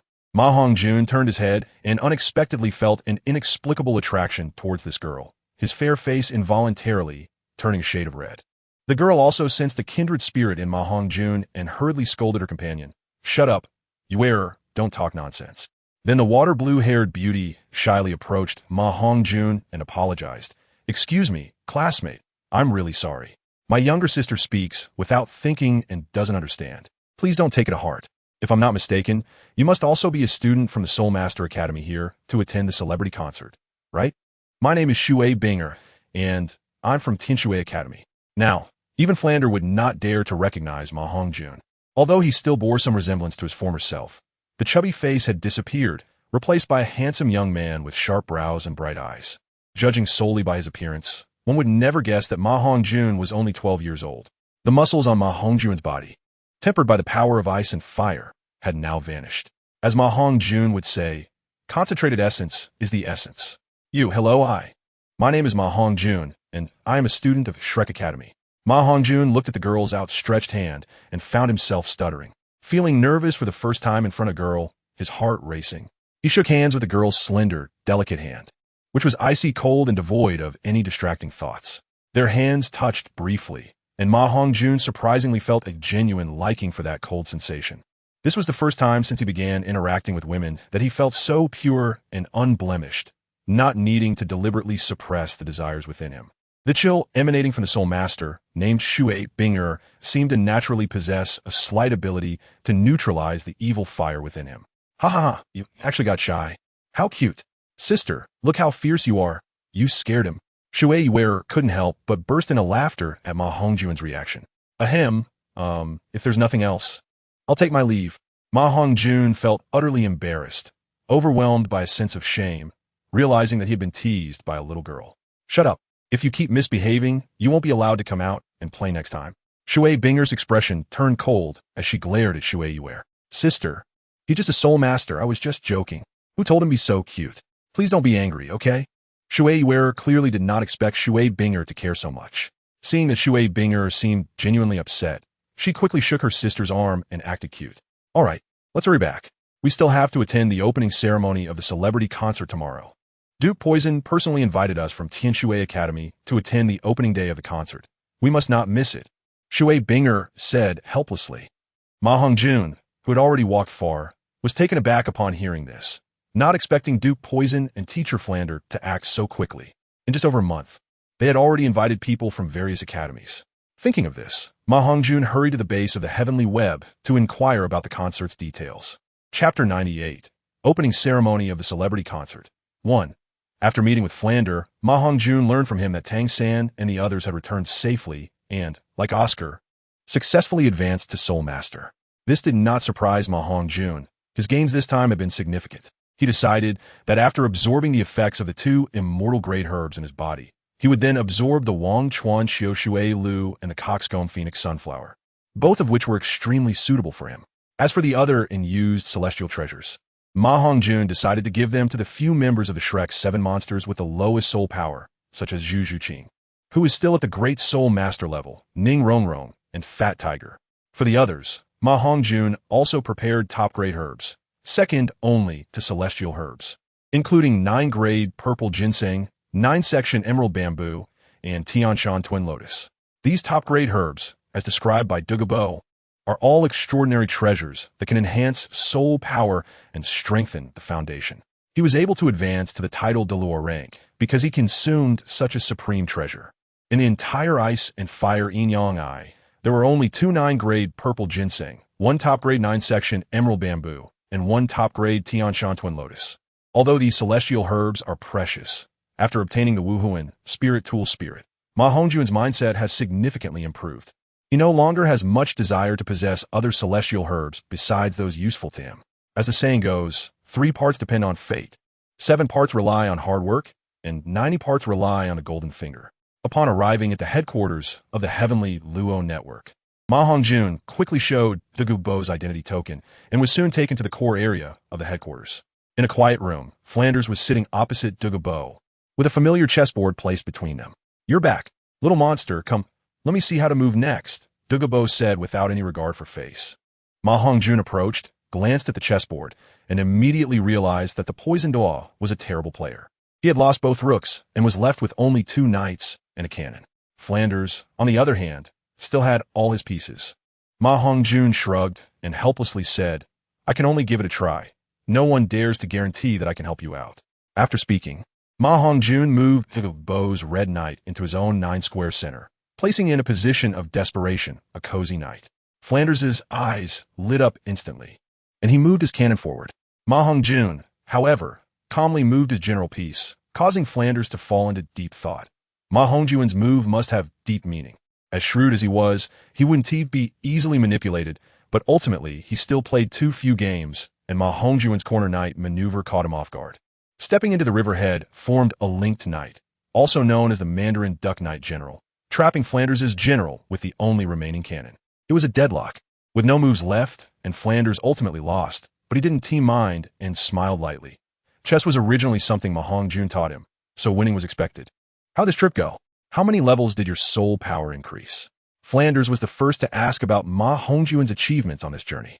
MaHongjun proudly extended 4 fingers and said lightly, "Not much an increase, just a little, only 4 small levels, nothing to fuss over." "What? With the purity of your soul power, you could increase 4 levels? If Deming and the others consume it, wouldn't they directly advance to Soul Zone? If that's the case, our Shrek Academy wouldn't be completely out of the running for the championship in next year's Continental Soul Master Competition Finals." Flanders exclaimed in shock. As MaHongjun's master, he certainly understood MaHongjun's soul power situation. "Little monster, are you speaking human language? You call that a little? I suddenly regret giving you the herb garden. Increasing 4 levels means you're about to advance to Soul Zone. And Yin Yin is already 18 years old, but is only a 38-level soul respect. For levels, that's something an ordinary soul master could only achieve after 2, 3, or even 4 years of cultivation, Douluo couldn't help but marvel. And compared to Flanders, he had a slightly less understanding of MaHongjun soul power and martial soul. What's so surprising about 4 levels? Although it's because I consumed 2 celestial herbs, the soul power increase from these 2 celestial treasures is just an addition.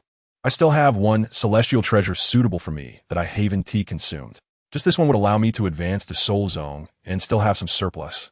MaHongjun recalled the chicken crown phoenix sun in his treasure pouch. If it weren't for the spirit reminding him to wait until he had a girlfriend before consuming it, he might have already been eager to consume it to advance to Soul Zone. Flanders and Douluo were at a loss for words. Although MaHongjun had long told them about the effects of celestial treasures, both felt that he might be exaggerating a bit. Douluo, still unconvinced, stepped forward and grabbed MaHongjun's wrist, channeling his soul power into MaHongjun to probe his soul power. Such pure soul power. Even an average Soul King wouldn't compare. As long as you have a support-type soul beast to sustain you, with your soul power purity and soul skill explosiveness. Ordinary Soul King experts might not be your match. But the premise is that your soul power purity 1T decrease after you advance to Soul Zone. Douluo said with excitement flashing in his eyes. He felt that MaHongjun really had the potential to become an existence above title Douluo. An immortal being. Who wouldn't want to be that? Don't worry, my soul power will only become more and more pure. But the speed of my future cultivation might slow down, MaHongjun said, somewhat dissatisfied. You'd better not act all coy in front of me. Wanting to have the strength to challenge beyond your level requires some cost, Douluo said irritably. I'm just saying, after this star concert ends, old poison. Let us go to the Star Doe Forest together. My lucky clover martial soul can once again add soul rings. MaHongjun didn't hide his intentions from Douluo. The matter of his twin spirit beast martial soul was already no secret among the higher-ups of the Heavenly Luo network. It seems calling you little monster is indeed not wrong. I can't imagine what it would be like when your full power erupts, with the Phoenix martial soul manifesting. And using your control-type martial soul, Douluo marveled. Meanwhile, Flanders remained more composed. He had grown accustomed to the many surprises MaHongjun brought him, making him less astonished by any incredible events happening around MaHongjun. Chapter 99, Star Concert Opening Ceremony, Part 2. I want to be surprised by any incredible events happening to you. The luckiest thing in my life is to take you as my disciple, Flanders suddenly said with a hint of emotion. Sigh, your luck has always been good. Even I, a title, though level existence, envy you for having such a disciple, Douluo remarked, and his relationship with Flanders was now nearly on par with his friendship with MaHongjun, casting an envious glance. All right, no more joking. Tell me which academies have been invited to the Star Concert tomorrow, MaHongjun said seriously. Oh no, I was so busy chatting with you that I completely forgot I promised to have tea yesterday. Damn, I have to go. Douluo suddenly changed his expression as if remembering something important upon hearing MaHongjun's question about the concert and quickly vanished. Who is that? Teacher. Do you know? MaHongjun asked curiously about Douluo's sudden departure, becoming curious about his relationship. Do you know which title Douluos are on the continent? The existence that made Douluo so concerned is naturally a title Douluo, and moreover, the only openly recognized healing type title Douluo on the continent. Flandra obviously knew the situation and said with a smile, a healing type title Douluo. What kind of martial soul does the healing system have? MaHongjun asked with some confusion. 9 Hearts Sea Peach. You should have seen a 9 Hearts Sea Peach Soul Master. I only learned about this because I have information on the Tianluotuang. It is said that the 9 Hearts Sea Peach martial soul is passed down through a single lineage. And there can only be 2 9 Hearts Sea Peach Soul Masters existing at the same time on the continent.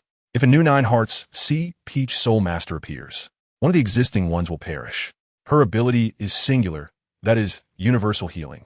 Depending on the soul power used, the range of healing varies. If there is assistance from a 9 Hearts Sea Peach Soul Master, one can fight recklessly in battle, Flandra said with a serious expression. What is her relationship with Yi Lingling from the Tiando royal team? MaHongjun asked in confusion. Mother and daughter, Flandra replied succinctly. He had seen Yi Lingling once in Tiando City and naturally knew who she was. Is there a possibility to invite her to join our Tianluotuang? MaHongjun's eyes brightened as he said. You have to ask Douluo about that. It is said that the two had an extraordinary relationship when they were younger. However, the 9 Hearts Sea Peach clan has always kept out of Soul Master affairs. This time they came to Suadawa City because they were invited by Douluo to oversee things. Flandra's mouth couldn't help but reveal a cunning smile. MaHongjun immediately understood Flandra's meaning and stopped discussing the topic, also showing a cunning smile. Well, I ran into people from the Tianshui Academy on my way back. I heard them say that the Star Concert's opening ceremony is going to be held tomorrow. Why are you all so anxious? What if I don't return in time? Wouldn't that mess things up? MaHongjun recalled his purpose and couldn't help but ask in confusion. You underestimate our Tianluotuang's current intelligence capabilities. Even if we can't compare to the upper 3 sex intelligence systems, we are more than sufficient compared to the lower 4 sections. You didn't intentionally hide your whereabouts on your way back, so I naturally knew you would arrive on time. The reason for the early start is that 2 mini-soul masters have gathered in Suatawa City in recent days. To maintain order, it is better to hold it as early as possible. Otherwise, do you think Douluo would lower his face to invite other titled Douluo to oversee things? Flandre originally felt a bit proud, but when talking about the issue of order, he couldn't help but feel a bit troubled. If it weren't for Douluo and Yi Lingling's mother, Fenger, overseeing Suo City, those soul masters coming from all directions would have caused chaos long ago. They wouldn't have had the leisure to play chess. So that's how it is, but I was a bit short-sighted. I didn't expect Douluo would arrange such a large event. Which academies are involved? MaHongjun realized. Naturally, Tianshui Academy, which is the most eye-catching, is included along with Chihua Academy, Leitang Academy, Tiando Royal Academy, Plan Academy, Tianqing Academy, Sanghue Academy, Xiangjia School, and Xinglua Academy, etc. Flandre proudly listed. His Shrek Academy is just a mid-level academy. And now more than half of the academies on the continent have been invited in the name of Shrek Academy. So as the Dean of Shrek Academy, he naturally feels honored. Well, let's start tomorrow. I'm really looking forward to it. This time, Tianluotuang will definitely profit immensely. And the Star Concert initiated by Shrek Academy will become famous throughout the world. MaHongjun's face was full of anticipation.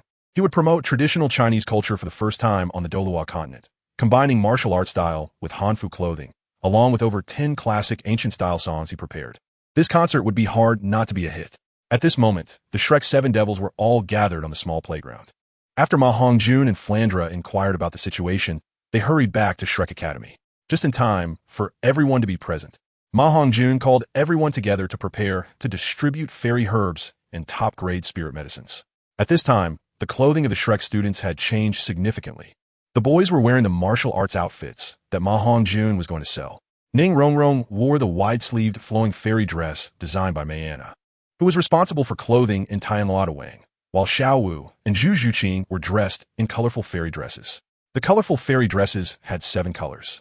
Zhu Zhuqing's dress was purple, and Xiao Wu's was pink, looking just as good as the wide-sleeved flowing fairy dress. Seeing the smiles on their faces, they were evidently extremely satisfied with the school uniforms. Haha, wearing this school uniform elevates your temperament by more than 1 level. What about me? I want to wear it too. MaHongjun joked, not intending to take out the fairy product immediately. Haha, don't worry, your outfit has already been delivered to your dorm. But you've lost quite a bit of weight. I can hardly recognize you.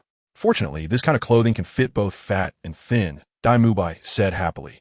After the training in the Stardow Forest, the Shrek group had become more united. Then I'll go back and try it on. How about it? Big brother Dai, am I now the most handsome among our Shrek 7 Devils? MaHongjun said with a proud smile. Give a rest, stop being so vain. If it weren't for your fair face and that obnoxious voice, I really wouldn't believe you are you, Dai Mubai said with annoyance. When they first met, the two almost got into a fight, but MaHongjun quickly revealed his identity to avoid a conflict. Fortunately, MaHongjun's appearance hadn't changed much.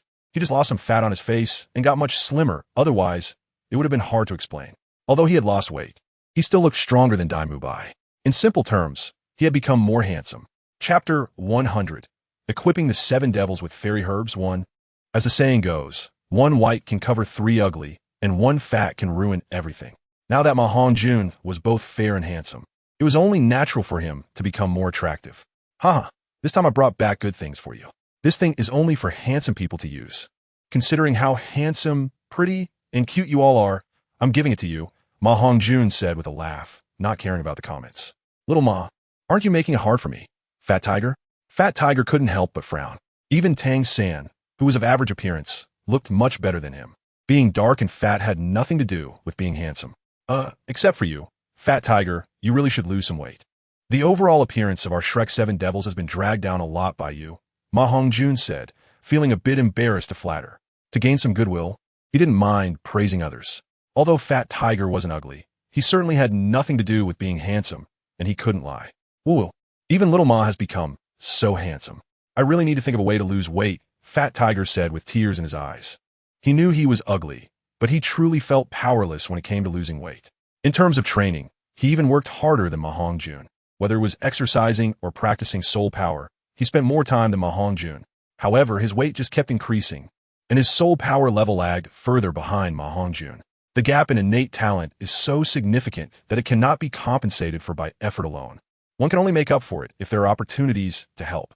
Nowadays, there is a method that might help you become a bit slimmer, the 9th grade purple Ganoderma. One of the finest types of Ganoderma has the effect of solidifying the foundation, enhancing vitality, and increasing power. Although it cannot truly be considered a celestial grade herb, the assistance it provides to soul masters with insufficient innate soul power surpasses that of celestial grade items. After MaHongjun finished speaking, he took out a 9th grade purple Ganoderma that emitted a purple glow under the puzzled gazes of everyone. On his way back, MaHongjun carefully analyzed and concluded that the 9th grade purple Ganoderma was more suitable for Fat Tiger. In the original work, the Master, who came from the Blue Lightning Tyrant Dragon family, was ostracized by his family due to a failed martial soul mutation, which is why he researched the theoretical knowledge of soul masters. His soul power had also been stuck at level 30. The 9th grade purple Ganoderma was precisely the solution to the problem that had troubled him for many years, allowing him to break through the limitations of his martial soul's innate deficiency, leading to his subsequent progress. Naturally, MaHongjun would not give this 9th grade purple Ganoderma to the Master. Undeniably, the Master's research into the theory of soul masters is somewhat interesting, but MaHongjun truly found it hard to commend his character. If it weren't for the relationship between Flander and the Master, he absolutely would not have allowed the Master to train them at Shrek Academy. At this moment, although MaHongjun had yet to see the Master by estimating the time, he should have arrived at Shrek Academy for a few days. However, due to recent issues with the celebrity concert, the Master's training schedule had been pushed back. Therefore, MaHongjun had not met that so-called scoundrel who almost made a move on the Pope and slept with his own sister. Little brother, do you think everyone is as perverse as you guys? This is not a case of innate deficiency. I am innate level 7. In other academies, this is definitely a genius among geniuses. Fat Tiger complained after hearing MaHongjun's words. It should be known that aside from him being the only one with innate level 7 soul power, the other 7 were all innate level 9 or 10 with full soul power. Each one of them had the potential to become a title Douluo, except for him. Without some kind of opportunity, he, with innate level 7, would at most cultivate to the level of an 89th ranked soul Douluo. Of course, this is only theoretical. The gap between theory and reality is still significant.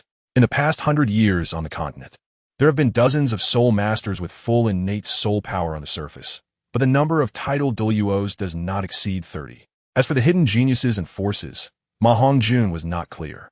Through the intelligence network of Tianluodawang, he only knew that the hidden force's strength would not be inferior to that of the top 3 sects among the so-called 7 major sects. But he was not very clear on their specific strengths. Do you want it? If not, I'll give it to someone else. MaHongjun said somewhat irritably. I want it. How can I not want it? If it's not inferior to celestial grade, then after I take it, won't I have hope of advancing to the level of title Douluo in the future? I want to say much in thanks. From now on, little brother Ma, you are my reborn parents. If you tell me to go east, I want to go west. If you tell me to steal a chicken, I want to touch a dog. Fat Tiger immediately became excited and quickly took the 9th grade purple Ganoderma from MaHongjun's hands. What a joke. Although Fat Tiger looked a bit silly, he was no fool. A herb comparable to celestial grade? Only a fool would refuse it. Hearing Fat Tiger's words, MaHongjun couldn't help but smile, recalling how Fat Tiger used to have a similar fanboy demeanor when they were younger. Ding. Kindness points 10. Total, 110. The electronic sound of the system suddenly echoed in MaHongjun's mind. For the increase in kindness points, MaHongjun felt it was well-deserved. After all, this was an item not inferior to celestial grade, and giving it away for 10 points of kindness value was quite normal. The others couldn't help but chuckle. But Fat Tiger couldn't wait and directly swallowed the 9th grade purple Ganoderma, beginning to meditate and absorb soul power. The people from Shrek had assigned a task on celestial herbs the day after the new students enrolled this year, so they were naturally familiar with the knowledge of celestial herbs and knew how to consume them. thus did not ask MaHongjun for his opinion. Dai Mubai couldn't help but say, "Brother, did you just go out and strike it rich? Am I handsome?" MaHongjun deliberately wanted to tease Dai Mubai, not answering his question, but instead asking back. "Handsome. Little brother Ma is the most handsome and the richest. Hurry up and tell me what other good things he brought." Dai Mubai, forgetting any sense of decorum, flatteringly said. This was because he and MaHongjun had become so familiar over the past 2 years that he could act this way. Otherwise, if it were anyone else, even if they were holding a celestial grade item above his head, he wouldn't behave so shamelessly. The celestial grade strange fungus, the heavenly chrysanthemum, is most suitable for soul masters with powerful attack-type martial souls. If you are my brother, don't refuse me. This is a gift for you. MaHongjun said happily and generously. "I love you so much, brother. I want to say much in thanks. Everything is here." Dai Mubai pounded his chest, speaking earnestly. "Well, you don't need me to teach you what effects it has and how to absorb it, right? Here." MaHongjun once again took out a large chrysanthemum from the spatial soul guide and handed it to Dai Mubai. The chrysanthemum was a beautiful purple color, and, strangely, every petal looked fluffy and exceptionally cute. The entire chrysanthemum was a cohesive whole, yet no fragrance was wafting out. The center of the flower was raised about half a foot above the petals, with the tip of the flower core shining with a faint golden glow. Chapter 101. Equipping the 8 monsters with celestial grade herbs. Part 2. No need. The knowledge the dean taught us, I haven't forgotten. Dai Mubai said, beginning to sit cross-legged and absorb the medicinal power of the celestial grade herb according to the consumption method. Ding! Congratulations to the host for gaining kindness points 30. Total, 140, huh? How is this increased value calculated? MaHongjun couldn't help but wonder in his heart, asking the spirit of the device. It varies by person and degree. The higher the luck of a person, the more kindness points you can gain from them. The degree of kindness from the host also affects the amount of value. MaHongjun suddenly understood how to acquire kindness points. Kindness, to put it simply, can sometimes be perceived as foolishness, yet one can still earn kindness points. Just like in an animation that says, you clearly know that love can create everything, yet you refuse to face it, even wanting to deny it. Why is that? Because love can create everything, but can also destroy everything. When you use love to protect a flock of sheep from wolves, then for the wolves, that love is equivalent to destruction, because they will starve to death. This world is just like that. It's either the wolves die or the sheep die. Either the weak wolves die of starvation, or the weak sheep are bitten to death. Therefore, in this world, there is no absolute kindness. There are only different stances and perspectives on issues, just like the relationship between soul beasts and humans. However, MaHongjun firmly believes that there is light in this world. Perhaps this world is too cruel, yet it is beautiful for that very reason. We exist for love, and we exist to become stronger. The others saw that MaHongjun had fallen into contemplation and had stopped moving, thinking he was considering how to distribute things, so they all looked at him expectantly. Even Tang San, who is usually the most stable, was staring at MaHongjun without blinking. "Why are you all looking at me like that? Is there something on my face?" MaHongjun came back to his senses and pretended not to know, looking at everyone. "Fifth brother, you don't have any makeup on, but you're really handsome right now. I can't help but want to look at you. Do you need a girlfriend? What do you think of me?" Ning Rongrong said half jokingly and half seriously as she looked at MaHongjun, her eyes sparkling with little stars. "Ahem, stop joking. The celestial grade Chilua Tulip should be able to help your martial soul advance to the 9-treasure glaze tower. If it really advances after you take it, and you want to thank me, you can stay by my side as a maid." Being a maid to the young master of the 7-treasure glaze tile school is quite impressive, MaHongjun teased without blushing or skipping a beat. Okay. But this is what you said. However, if my martial soul doesn't advance to the 9-treasure glaze tower, you'll be responsible for that. Ning Rongrong winked at MaHongjun with a mischievous smile and continued ambiguously. You should go absorb it quickly." MaHongjun was taken aback and hurriedly took out another tulip radiating with a 9-color glow, tossing it to Ning Rongrong while saying, "Hey, this is a celestial grade herb. Don't drop it. What if it falls on the ground?" Ning Rongrong quickly caught it carefully and complained, "Don't say it will fall on the ground. Even if it falls on, anyway, you'll eat it regardless. Stop talking nonsense and quickly absorb it," MaHongjun said, finding it somewhat amusing without saying anything too inappropriate. Thank you, fifth brother. I really love you." Ning Rongrong's words made MaHongjun feel quite comfortable. "What horse? Ning Rongrong held the Chilliwack tulip in both hands and suddenly leaned forward to kiss MaHongjun's fair cheek, blushing slightly as she said, "This is to thank you. Don't misunderstand, I need to go absorb the celestial herb's power now." Ding. Congratulations, host. Kindness points 40, total 180. MaHongjun blankly touched the moist lip print on his face, still able to smell the faint fragrance of the girl lingering on his face. Even the voice of the spirit in his mind was not clear to him. Everyone exchanged glances, and only Oscar's eyes flashed with a hint of imperceptible disappointment before disappearing.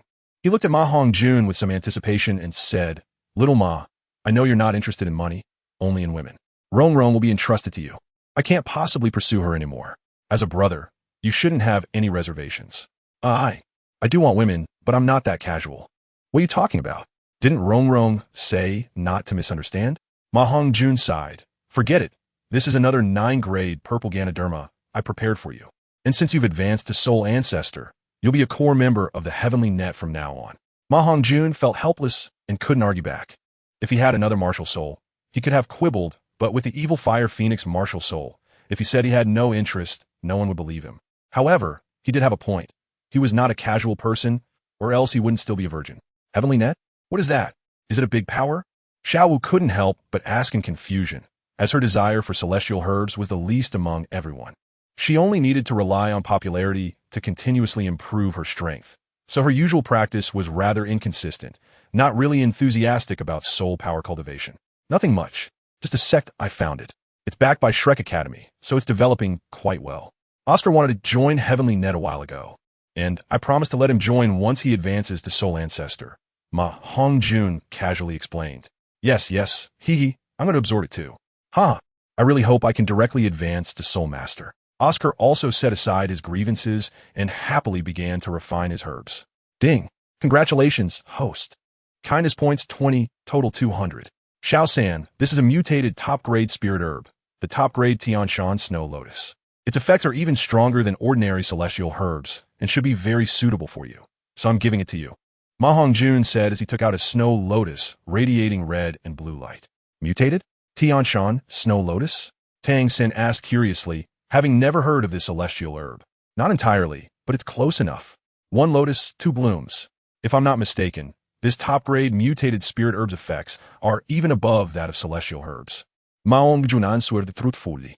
This herb grew next to the octagonal mysterious ice grass and was one of the few top-grade herbs. However, it just happened to be around the spring, coinciding with MaHongjun absorbing celestial herbs, and the evil Fire Phoenix martial soul reached the ultimate fire level. This inadvertently absorbed the residual energy of the ultimate fire, resulting in a mutation, giving birth to a red fire lotus. In fact, calling it a snow lotus was somewhat inappropriate. Calling it a fire lotus might be more fitting. But MaHongjun was too lazy to name it and just said it casually. That's why MaHongjun said its medicinal effects were not inferior to celestial herbs, and perhaps even exceeded them. Thank you. Its effects are indeed not inferior to celestial herbs and are very beneficial for me. I think calling it the Ice Fire Double Lotus would be more appropriate, Tang San said happily after examining it. MaHongjun, who had learned about herbs from Douluo, also understood, and since Tang San thought so, he felt reassured. It was precisely because MaHongjun had taken the octagonal mysterious ice grass and fire apricot blossom that this herb, with overlapping effects, was slightly inferior to the 2 celestial herbs, which is why it was given to Tang San. In the past, he would have preferred to throw it away rather than give it to Tang San, but now he clearly wouldn't do that. He no longer feared Tang San being weak. He only found him weak. Moreover, he could also earn kindness points, so why not? After all, getting kindness points could lead to something like meteor tears, which wasn't impossible. Thus, kindness points had a significant effect on him. Chapter 102. Equipping the 8 monsters with celestial herbs, and, whatever you call it, a name is just a code. As long as it's useful, that's enough. Come on, Xiao San, among our Shrek 8 monsters, only your talent can compare with mine. Now I'm about to advance to Soul Master. If you don't work hard, you'll be left behind. MaHongjun said lightly. He felt no guilt for seizing the opportunity of celestial herbs that should have belonged to Tang San, being able to give this top-grade, mutated spirit root, which was not inferior to celestial herbs, to Tang San. He felt he had already been generous. Of course, this was also because MaHongjun couldn't use this top-grade, mutated spirit herb. The 2 celestial herbs he consumed overlapped with its effects, and their effectiveness was even better. After all, they were two celestial herbs. While their soul power enhancement might be similar, they were much better at solidifying the foundation. I will definitely not be left behind by you. A great kindness is unspoken, and I will remember this sentiment, Tang San said sincerely, clasping his fists in gratitude. With his understanding of medicinal properties, he naturally knew the preciousness of this top-grade spirit herb obtained through a fortuitous mutation. His gratitude towards MaHongjun was beyond measure. Ding! Congratulations, host. Kindness points 100, total 300. MaHongjun was instantly overjoyed. As expected, the kindness points given by Tang San were far higher than those from others. The child of destiny is indeed different from ordinary people. Obtaining kindness points was much easier compared to faith points. In fact, MaHongjun's concerts had a potential deeper meaning, but he was still unsure if it would work. Hearing Tang San's reassuring words, MaHongjun, filled with joy, pulled Tang San's hand and excitedly said, "Good brothers for life.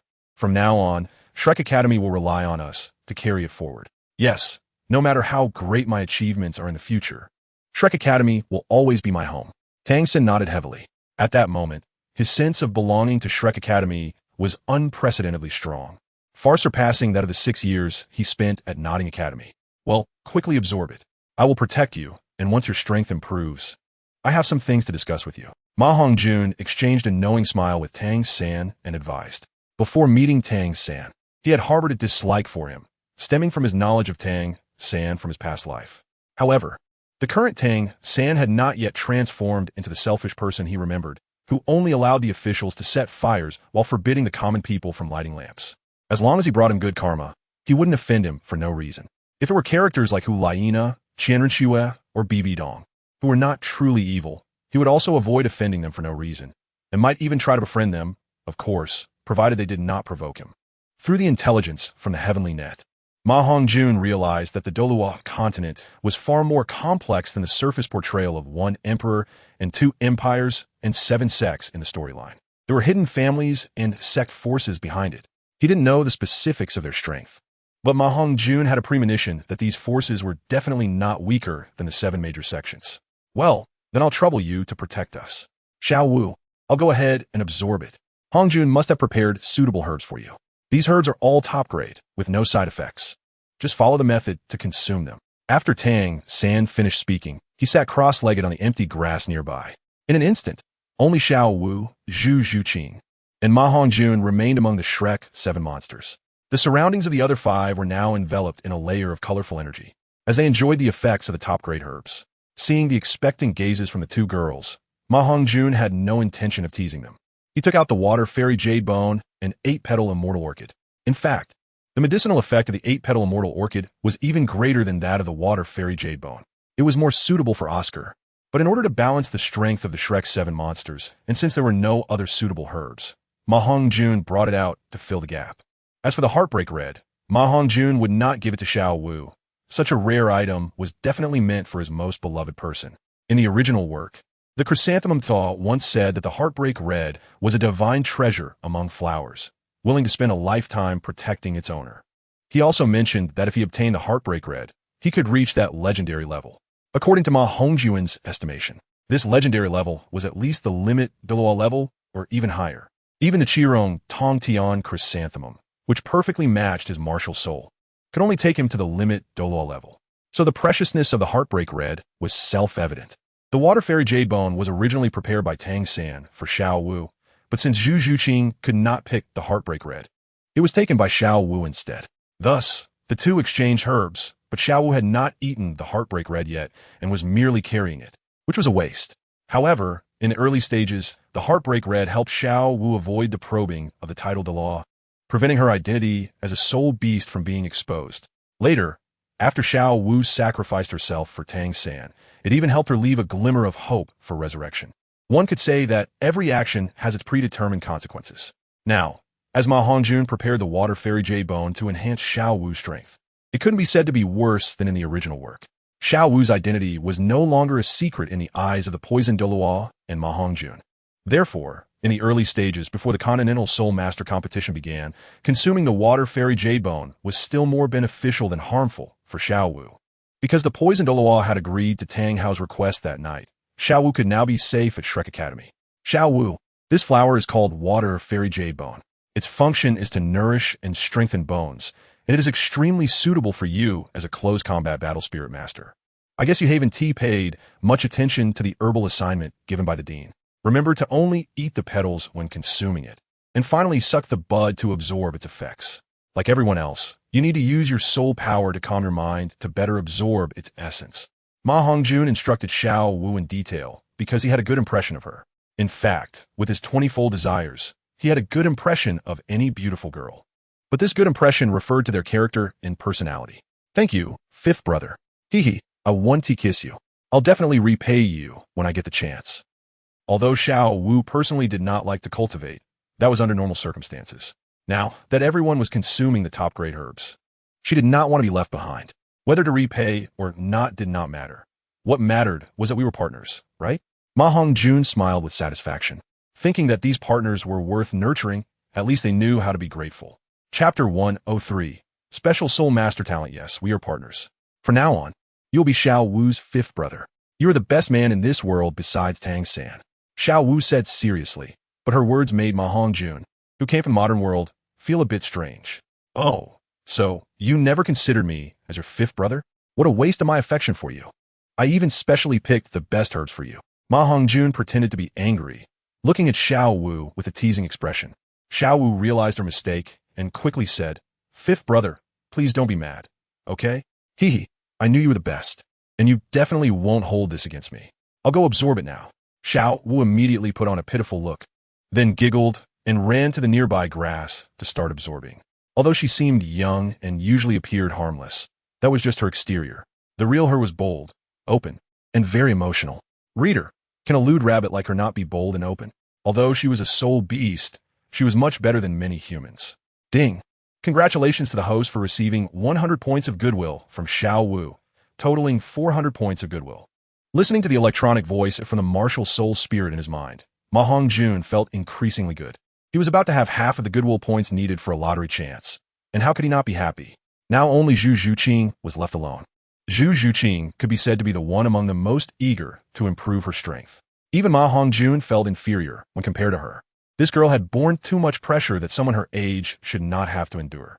After much consideration, MaHongjun felt that Zhu Zhuqing would benefit more from consuming the 8-petal immortal orchid than the water fairy jade bone. In fact, Zhu Zhuqing was more suited to the other herb, the heartbreak red, but MaHongjun knew she could not take it, as Zhu Zhuqing did not have someone she deeply loved at the moment.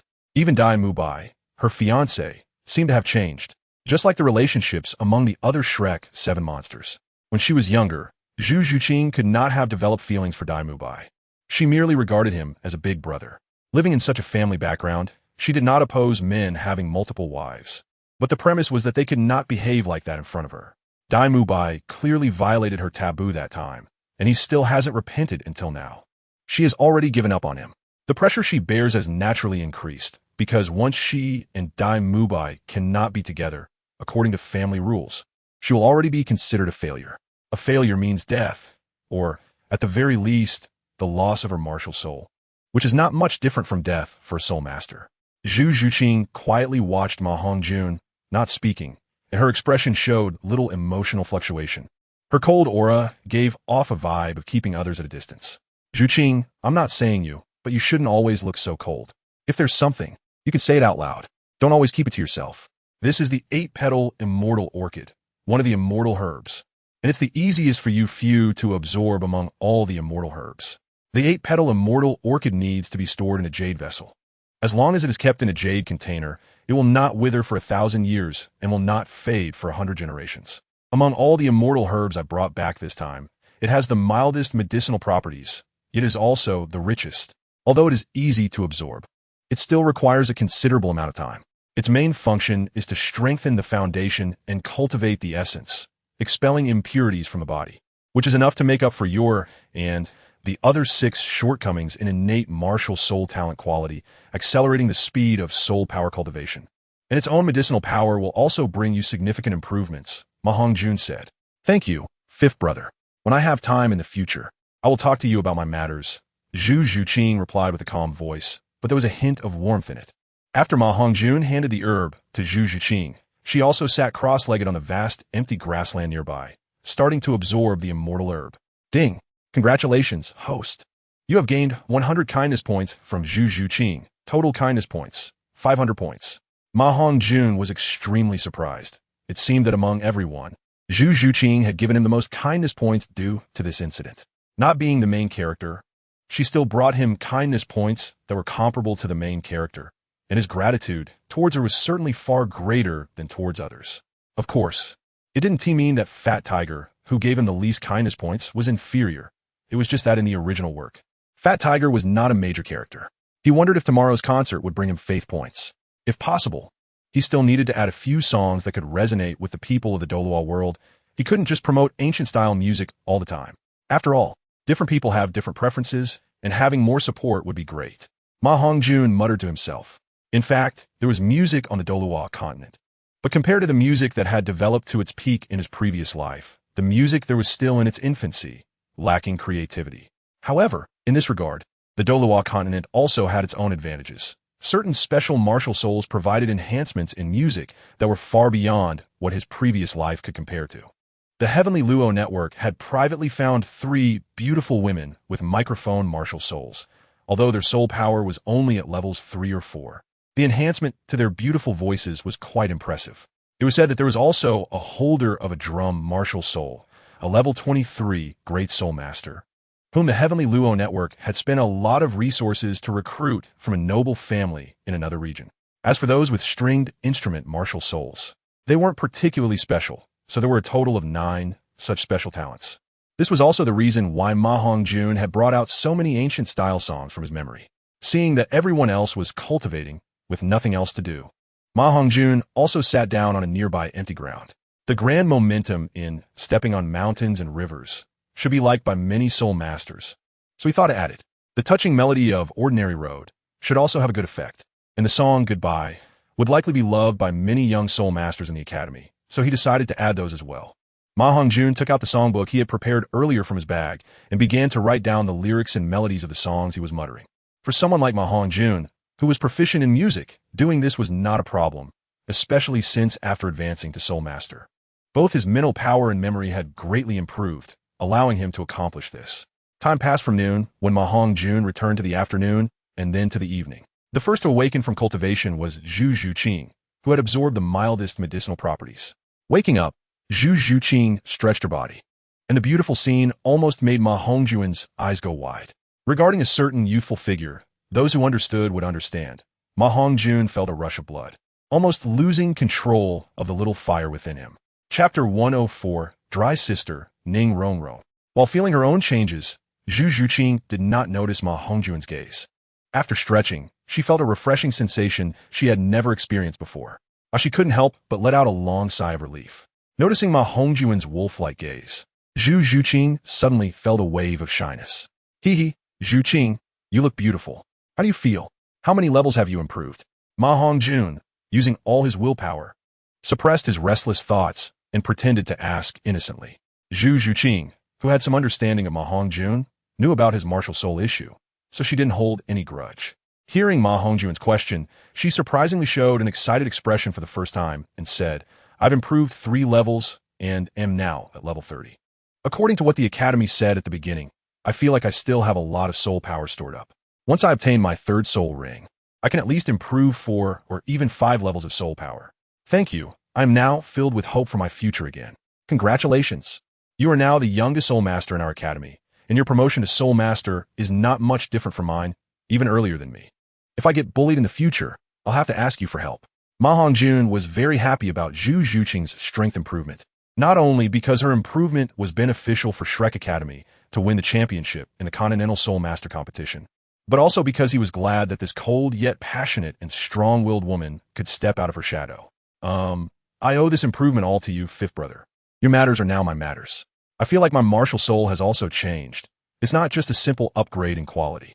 Zhu Zhuqing nodded heavily, then said with some confusion. She did not intend to hide anything, knowing that martial soul information is something every soul master wants to conceal.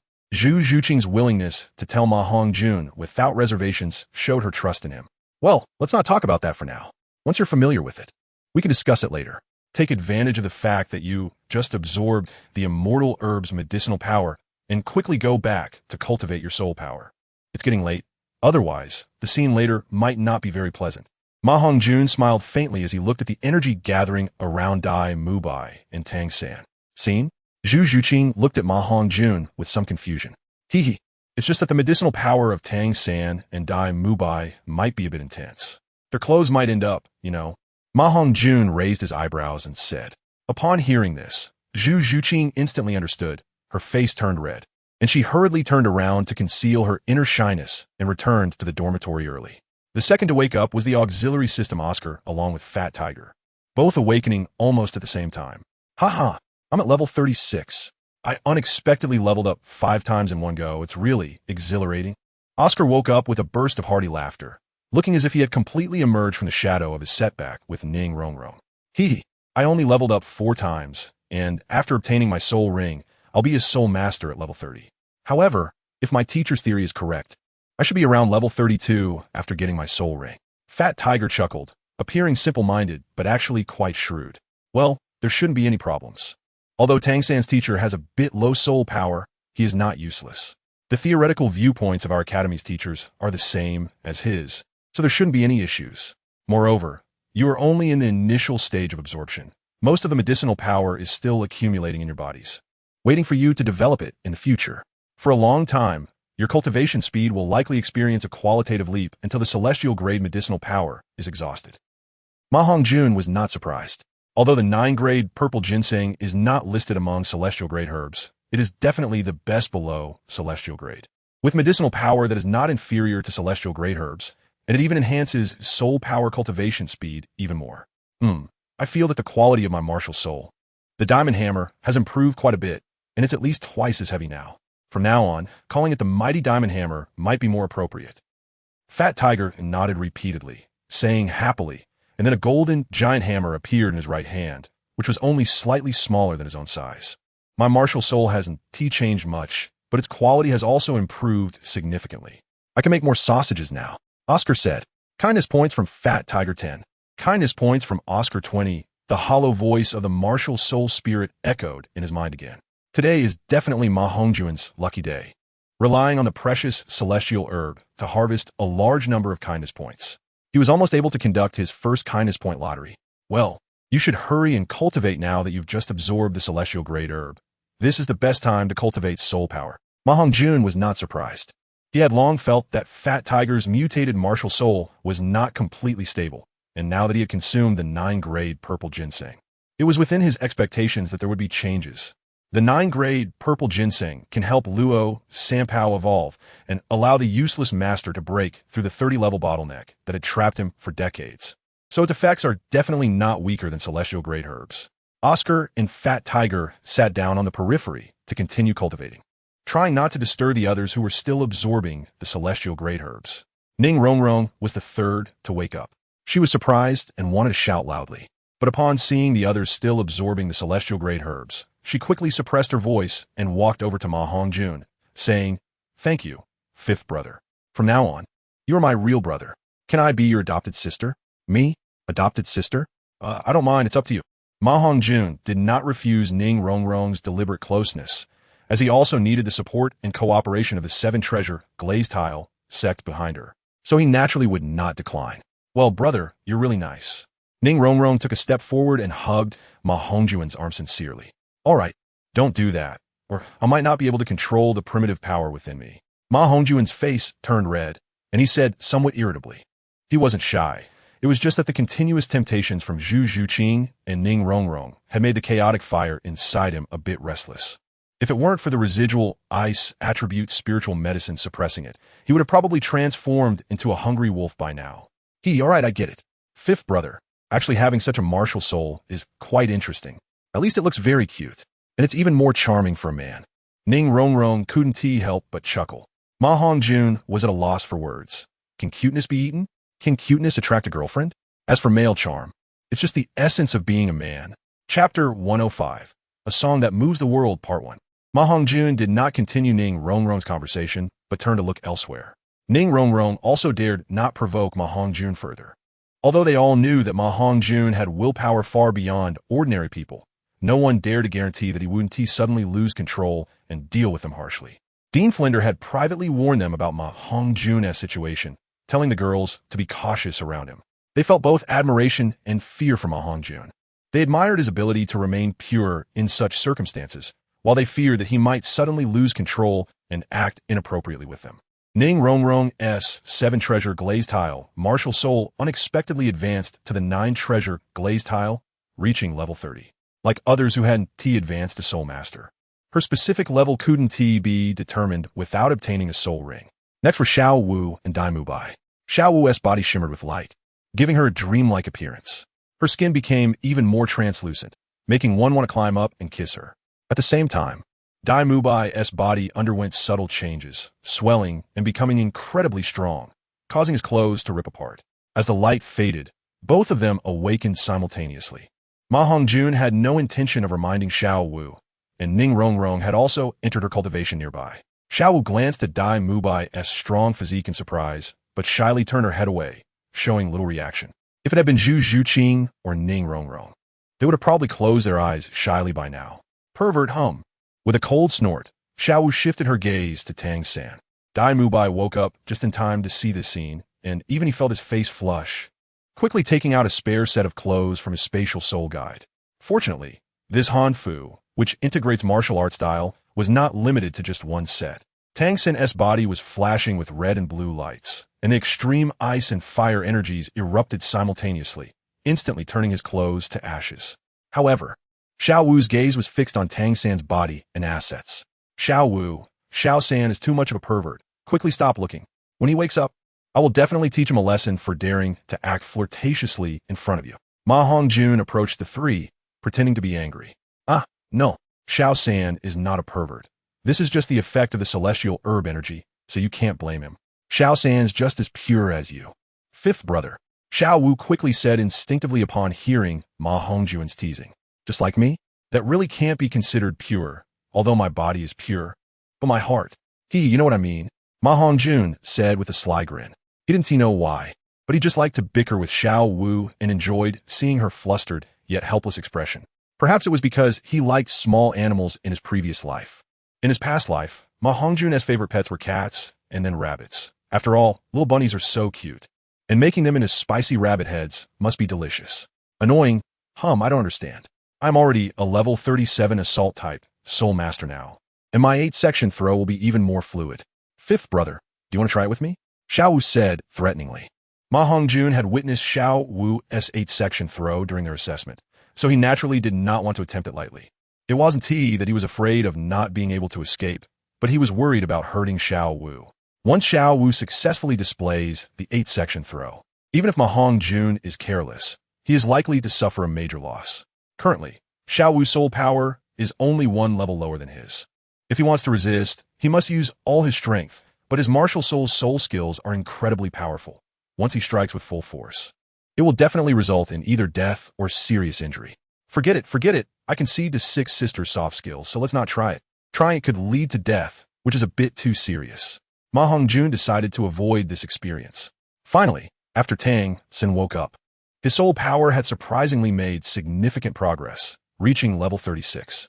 The blue silvergrass, like MaHongjun's 3-leaf clover, had gained the ability to resist ice and fire. Of course, the so-called immunity has its limits. Compared to MaHongjun, Tang San's level of immunity still has some gaps. This also shows that the effect of the ice and fire dual lotus is not inferior to that of a single superior herb. On the second day, the Shrek Academy's 8 monsters were ready to go, led by many teachers into the concert venue. Dai Mubai had also successfully become the first Soul Master among the Shrek 8 monsters, but he still needed to obtain a Soul Ring to truly be considered a Soul Master. With the concert approaching, there was no time to obtain a Soul Ring. Even without obtaining a Soul Ring, they could continue to cultivate. Although the improvement in soul power might not be as significant as cultivating after obtaining a Soul Ring early on. However, the foundational benefits were unimaginable. In terms of foundation, the other 7 Shrek monsters might far surpass ordinary Soul Masters, but compared to MaHongjun, they still couldn't catch up. Even Tang San, who possessed the Xintian skill, couldn't be compared to MaHongjun. Upon entering the concert, the Shrek Academy members found that the venue was already crowded with people. The noise and clamor were deafening. Fortunately, They were led by staff into a special passage to the backstage. In a room, Fran said excitedly, "Hongjun, you finally arrived. The sheet music you gave me has been shown to those special talents, and they all said it's fine. The beautiful girl group from Tianshui Academy is also ready and can start anytime. Are the sound amplification soul guides and mirror soul guides adequately prepared?" MaHongjun asked. Yes, there are a total of 12 sound amplification soul guides. Besides the 4 for the concert, the other 8 are distributed all around Soto City. Enough to cover the entire Soto City, Fran said, suppressing his excitement. The tickets for this concert were incredibly hard to come by. Some scalper-like prices had even skyrocketed to 10 gold soul coins each for the most ordinary tickets, while the more precious tickets were even scarcer. This time, Tianluoda could be said to have made a fortune. In Douluo continent, soul masters are considered superior beings. And how could they not go crazy over a concert sung for them by these commoners? It was akin to some stars in the previous life holding concerts right beside them. And it wasn't just 1 or 2, but a large portion of the entire entertainment industry. Moreover, there were also members of the Tianshui Academy's beautiful girl group who already had a fan base. "Hongjun, what songs have you written? Are you going to sing on stage today?" Dai Mubai asked in surprise. These old students often liked to pester MaHongjun to teach them singing or tell stories, and they naturally understood MaHongjun's extraordinary skills, which were like those of a celestial being. Chapter 106, A Song That Moves the Four Directions, Part 2. Well, I can't say yet. You'll just have to wait and see. MaHongjun naturally wouldn't waste time telling them. This concert was not just MaHongjun's personal concert. Many well-known figures from the music industry in Douluo continent would also participate. Otherwise, how could it cause such a stir? Of course, these people volunteered to participate and were not invited by Tianluoda. No matter where it is, music can let people express emotions and relax. Therefore, whether they're soul masters or ordinary people, they all have a unique feeling towards music, which is the unique charm of music itself. Brother, I heard this concert gathers the entire music industry and a large portion of the visible soul master talents. It's the first collaboration between the music industry and the soul master world in history, and it can be called the grandest music event on the continent. I heard that the competition will also rank the top 10, and the top 10 will receive very generous rewards, with the champion getting a grand prize of 100,000 gold soul coins. Is that true? Ning Rongrong looked at MaHongjun with anticipation. Well, it probably won't be until 10 days later that the top 10 of the competition will be decided. The number of contestants is a bit beyond my expectations. With over 1,000 participants, and more than half of them have special martial souls related to music, MaHongjun did not know these details. And Fran naturally took over the conversation to introduce it to everyone. That's great. Dean, I want to sign up too. Xiao Wu, Zhu Qing, do you want to participate as well? Ning Rongrong sighed excitedly. Zhu Zhuqing remained silent and looked at Fran, wanting to hear his opinion. Xiao Wu looked at Tang San. Although the registration time has passed, since you were from Shrek Academy, we can still add you. However, you should not have too high hopes. Although your voices are pleasant, you are basically amateurs. Apart from MaHongjun, you have little chance of making it into the top 10 of the competition, Fran said lightly. It's fine. If you want to participate, just go ahead. I have a way to help you achieve good results, MaHongjun said, looking at the 3 girls' beautiful figures. And he couldn't help but brighten up. Tang San initially didn't want Xiao Wu to participate, fearing others would watch her, but after hearing MaHongjun's words, he felt embarrassed to oppose it, and could only nod silently. Yay! Thank you, fifth brother, you are so nice. Xiao Wu and Ning Rongrong both looked at MaHongjun with gratitude. Zhu Zhuqing surprisingly nodded at that moment, indicating her willingness to participate, which even surprised MaHongjun, let alone the other friends. Zhuqing, you can sing too? MaHongjun asked curiously. Of course, Zhu Qing can, and she sings even better than we do, Ning Rongrong proudly said, pulling Zhu Zhuqing over and looking at everyone with her head held high. After these days of interaction, the relationship between Ning Rongrong, Xiao Wu, and Zhu Zhuqing was not exactly like sisters, but it was not far off either. Yes, Zhu Qing was very happy last night, before going to bed. She hummed a song I had never heard before. It was simply a heavenly sound. Even compared to you, fifth brother, it was not lacking, Xiao Wu explained. They had heard MaHongjun hum songs before, although he usually didn't use the characteristics of the voice of breathing. His high soul power gave him strong control over his voice, and coupled with the beautiful melodies of the songs, his level was undoubtedly that of a top-tier musician. Oh, that's really great. I composed a song for our Shrek 8 Monsters team, and we need a girl with a certain musical talent to collaborate. We will all perform on stage together. I will sing the main part with Zhu Qing, and then all 8 of us will sing the climax together. MaHongjun's expression suddenly brightened as he came up with the idea. He truly did not know that Zhu Zhuqing had such a talent in this area. I couldn't help but secretly guess. Could it be because of the cat-like martial soul that makes them meow and have a musical talent? Great, great. Are there any lyrics? Why didn't you tell us earlier? If you had told us earlier, we could have practiced a bit. Ning Rong said joyfully. Today is definitely not possible. But it's good to get familiar with it early. The opening ceremony will feature a hot dance performance by the beautiful girl group of Tianshui Academy, which has a certain fan base to stir the audience's emotions. Otherwise, it would have suited us to sing this song together. Now we can only put this song at the end. Teacher, please help me get some paper and a pen, and I'll read it out for them to write down. MaHongjun thought for a moment and explained. All right, this song is called Breaking the Cocoon. If you open your eyes in a nightmare and face the cruel world, whose heartstrings does the wind stir? Yearning but unable to say goodbye. Holding your hand and moving forward day and night. Never stopping, traversing time and space. It can hurt, it can cause heartache, yet still bravely fight. That's what makes a hero. Looking up, amidst chaos and endless battles. Looking back, you are by my side, breaking the curse of fate, making the story immortal. The martial soul surges wildly, guarding your solitary courage. Even if the future is like a torrent, it never retreats.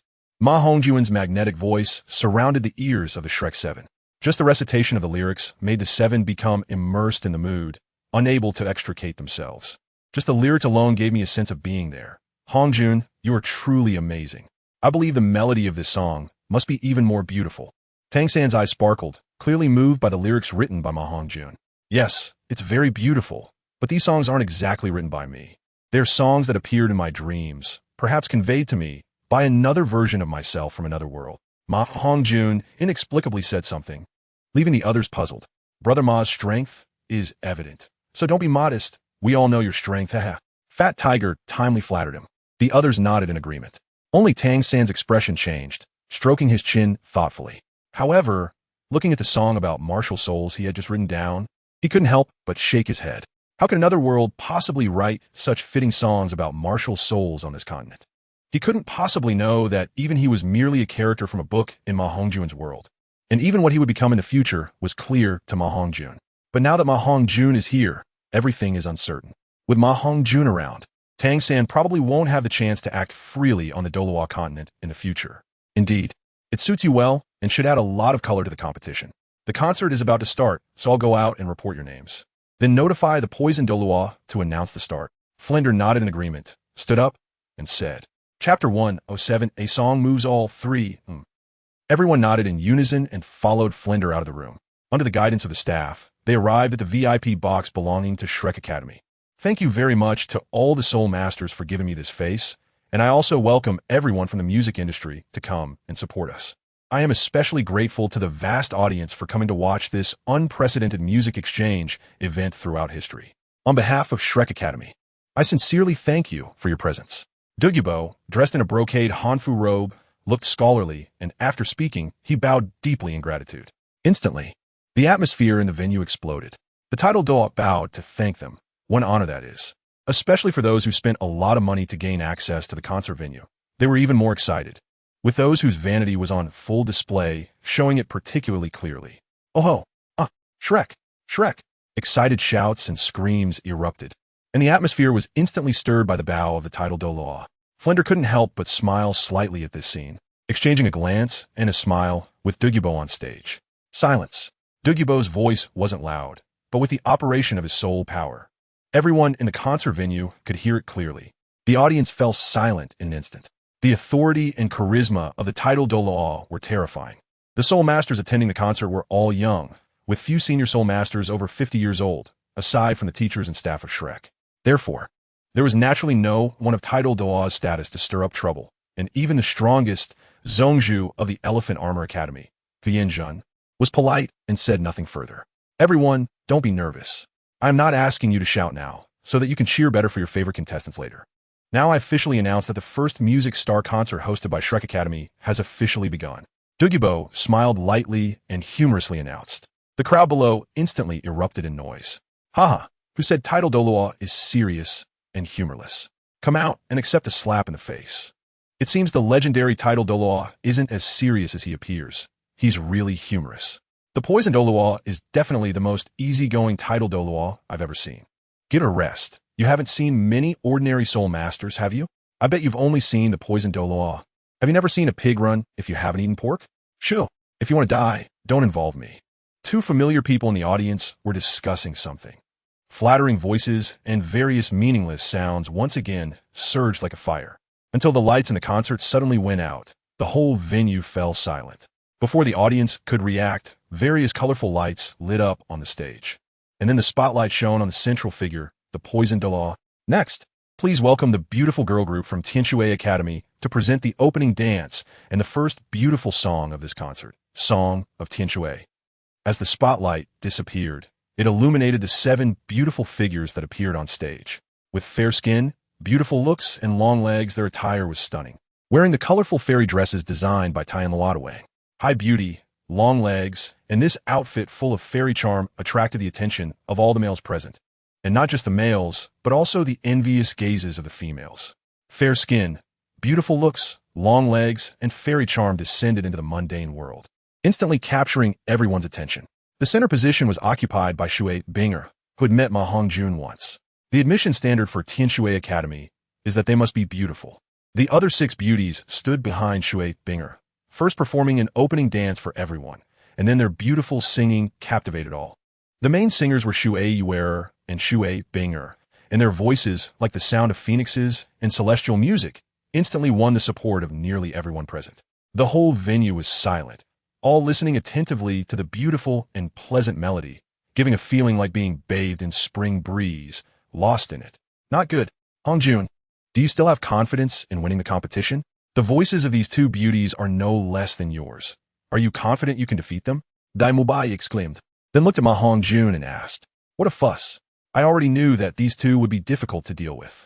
Not only is their soul power not inferior to mine, but their martial souls also have enhancements in vocal music. However, your words underestimate me too much. My strength is not as simple as it appears in front of you, MaHongjun confidently said with irritation. The characteristic of the sound breathing. Sound can resonate with a person's soul, and the effect is enhanced by singing, with the specific effect, depending on the quality of the song. This is where his confidence lies.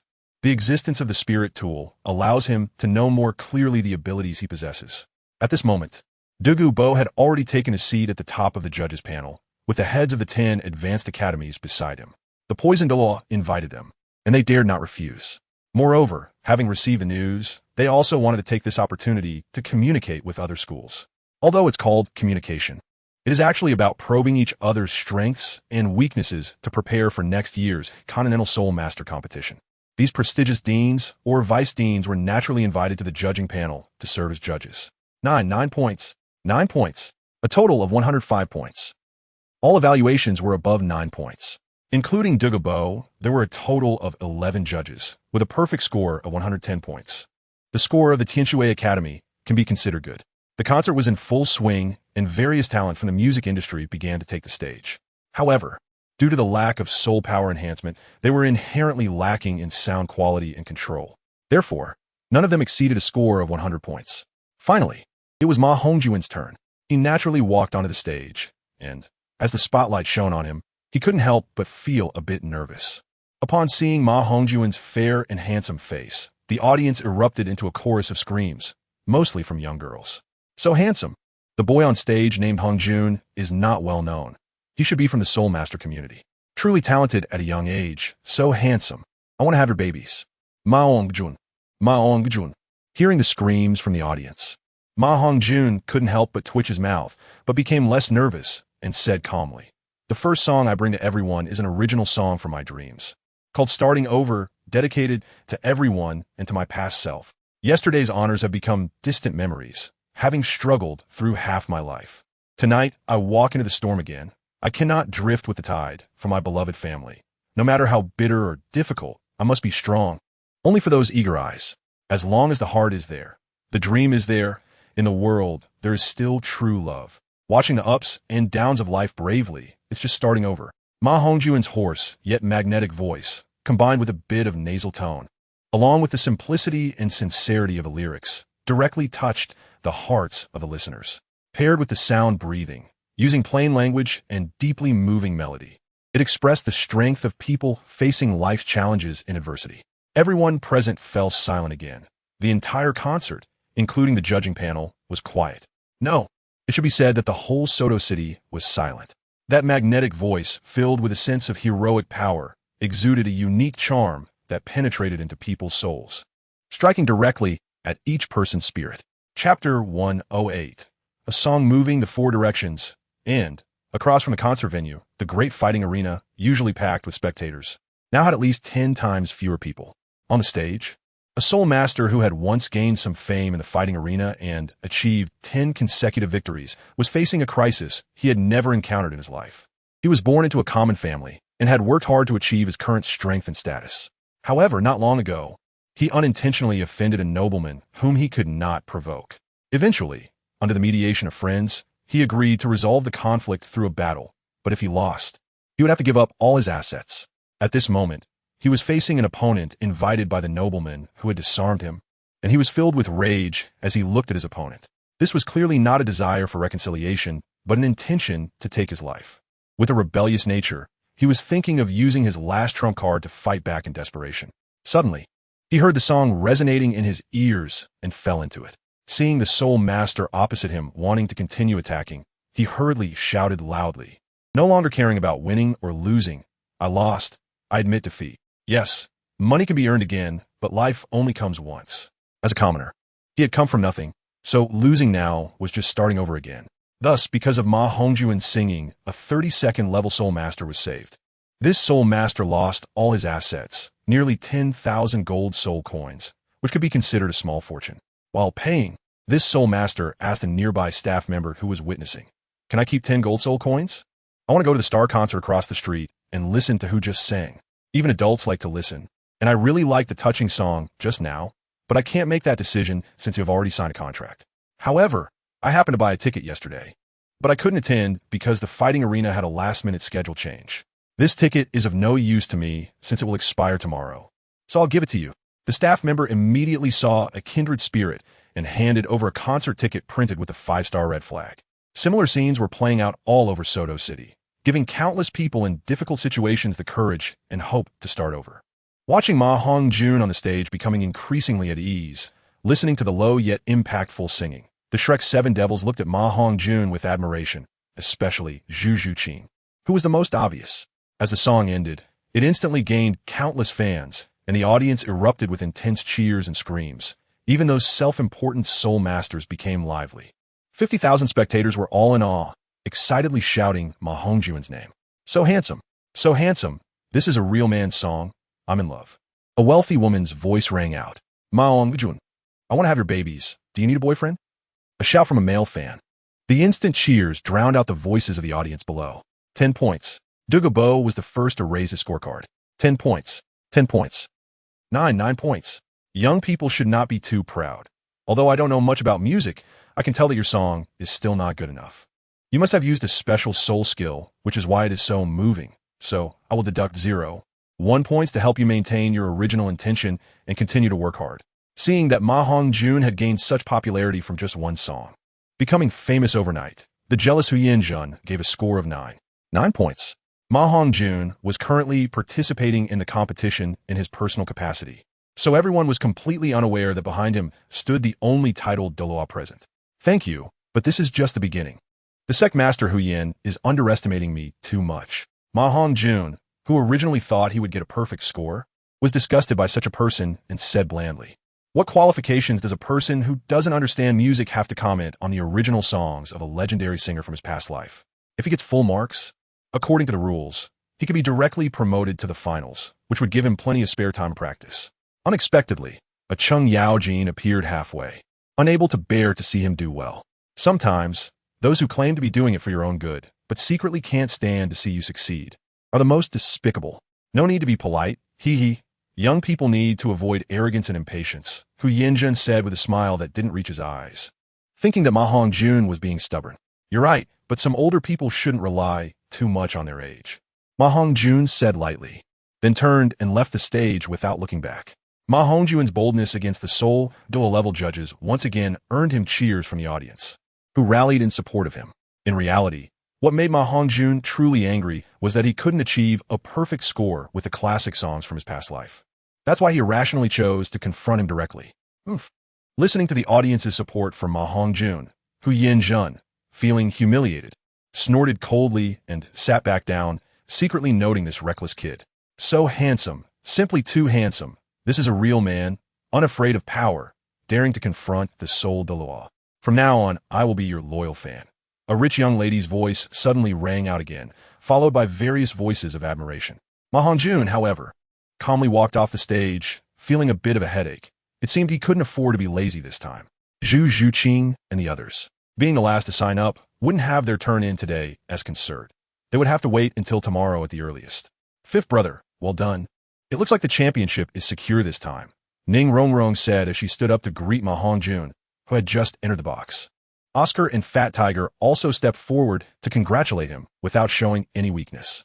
Hongjun, your performance just now was a bit too strong. If I'm not mistaken, the person you offended just now is likely more powerful than the dean. I estimate he might already be a Soul Douluo. Are you not afraid he will trip you up in the next competition? Tang San reminded him with some concern. Hearing Tang San's words, the others also showed worried expressions. The championship prize was worth 100,000 gold soul coins. If they lost that, their Shrek Academy would be left with nothing.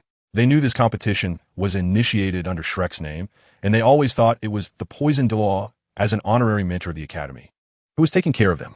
They were aware of Shrek Academy's financial struggles, so 100,000 gold soul coins was definitely not a small amount. While they weren't afraid of life-threatening dangers with the Poison Douluo around, they were still concerned about being tripped up on stage. When soldiers come, I'll block them. When water comes, I'll cover it. Everyone, don't worry too much. I know how to handle it. I will definitely secure the 100,000 gold soul coins for our Shrek Academy, MaHongjun said seriously and confidently. Well, that's good. With the Poison Douluo here, we don't need to worry about our safety. Tang San nodded in agreement. Zhuqing, just in case, you should sing the song I prepared for you tomorrow. I will have someone report the sheet music to the people from Tianluotuang so they can practice the accompaniment in advance, MaHongjun said. And then he quickly wrote down a song, Learning to Meow, which made everyone look at him in admiration. This was definitely a singer who was delayed by becoming a soul master. He could casually write a song. Let's learn to meow together. Meow, meow, meow, meow, meow. And act cute in front of you. Sometimes I'm as lazy as a cat. This seems to need someone to assist with the singing, right? Zhu Zhuqing was the first to notice the issue with the song. No problem. I will sing the male part, using a recording soul guide to record it in advance. And then play it during the performance, MaHongjun explained. Oh, hearing MaHongjun's words, a faint blush appeared on Zhu Zhuqing's fair face. Oof. Fifth brother, I'm not happy. You can't be so biased. I want to. Xiao Wu pouted and jumped out in anger. Tang San shook his head helplessly. He wasn't jealous, but he still felt a sense of defeat in his heart. Let me think. Xiao Wu, you're so cute. Why not sing a children's song? The effect should be good, and advancing to the first round shouldn't be a problem. Little White Rabbit, white and white, 2 ears stand up, loves to eat carrots and vegetables. Hopping around is so cute. MaHongjun suddenly thought of a children's song from his past life. Great, great, I like it. Hee hee, thank you, fifth brother. But I didn't write it down. Can you say it again? Xiao Wu said excitedly. I knew you wouldn't remember. Here, that's the sheet music for you. And also for Zhuqing, MaHongjun quickly wrote down the music and handed it to Zhu Zhuqing and Xiao Wu, not wanting to neglect Ning Rongrong, who was quietly watching. MaHongjun also wrote a song, Offering of Love, for her. This immediately drew exclamations from his friends, and their admiration for MaHongjun was like a torrent, endless and overwhelming. The next day's competition, as expected, saw Ning Rongrong and Zhu Zhuqing become instant hits. Even Xiao Wu gained a bit of fame, successfully advancing. Her cute appearance and beautiful face, combined with her rabbit spirit, attracted quite a few admirers. On the third day of the second round of the competition, MaHongjun sang a song stepping on mountains and rivers, successfully advancing again. Even Jun, who originally intended to give MaHongjun a low score, couldn't help but give him a 9. Autumn winds and the setting sun enter the long river. The misty rain of Jiangnan sails, rocks pierce the sky, stirring up countless fires of war. Thousands of miles of mountains and rivers, partings and reunions, just a few decades of spring and autumn. I am here, when surrounded by ambushes and songs of sorrow, toasting with the heavens. How about this battle? Who sees the rain of arrows? Stars and fire illuminating the night like day, the clash of swords and lights, and I draw my gun like a dragon, shaking the universe, a roar shattering the sky. The long spear pierces the clouds, letting go of a lifetime of attachments, looking at the line drawing my gun like a dragon, shaking the universe. A roar shattering the sky ignited the spirit of countless soul masters. The streets of Soto City were empty. Those nearby stayed outside, wanting to see if they could witness MaHongjun's extraordinary talent. Those farther away stood by the soul guide, loudspeakers prepared by Tang San, listening to the moving song. This is the charm of modern songs, the powerful ability of the breath of sound, able to stir people's emotions. If the breath of sound could be applied in battle, it would definitely have unexpected effects. Spirit, does the breath of Demon Slayer have techniques? Yes, but it requires faith points to draw, and its power is far inferior to soul skills. Then I'll try drawing when I get the chance in the future.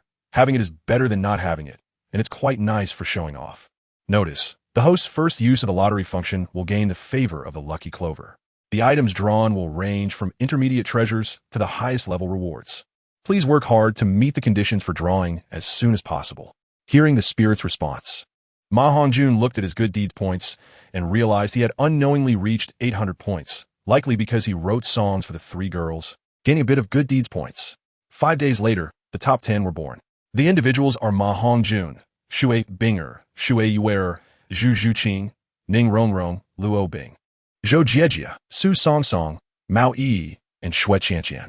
5 of them come from the music industry, while the other 5 are from the Soul Master world. With the help of original songs from MaHongjun's dreams, Ning Rongrong and Zhu Zhuqing also advanced to the top 10. During this time, they defeated countless musicians and soul masters with special soul weapons. However, unexpectedly, Zhu Zhuqing and Ning Rongrong both chose to forfeit. Then came the top 10 competition. Su Songsong defeated Zhou Jiejia, Mao Yi defeated Shui Qianqian, and Shui Binger defeated Shui Yuer.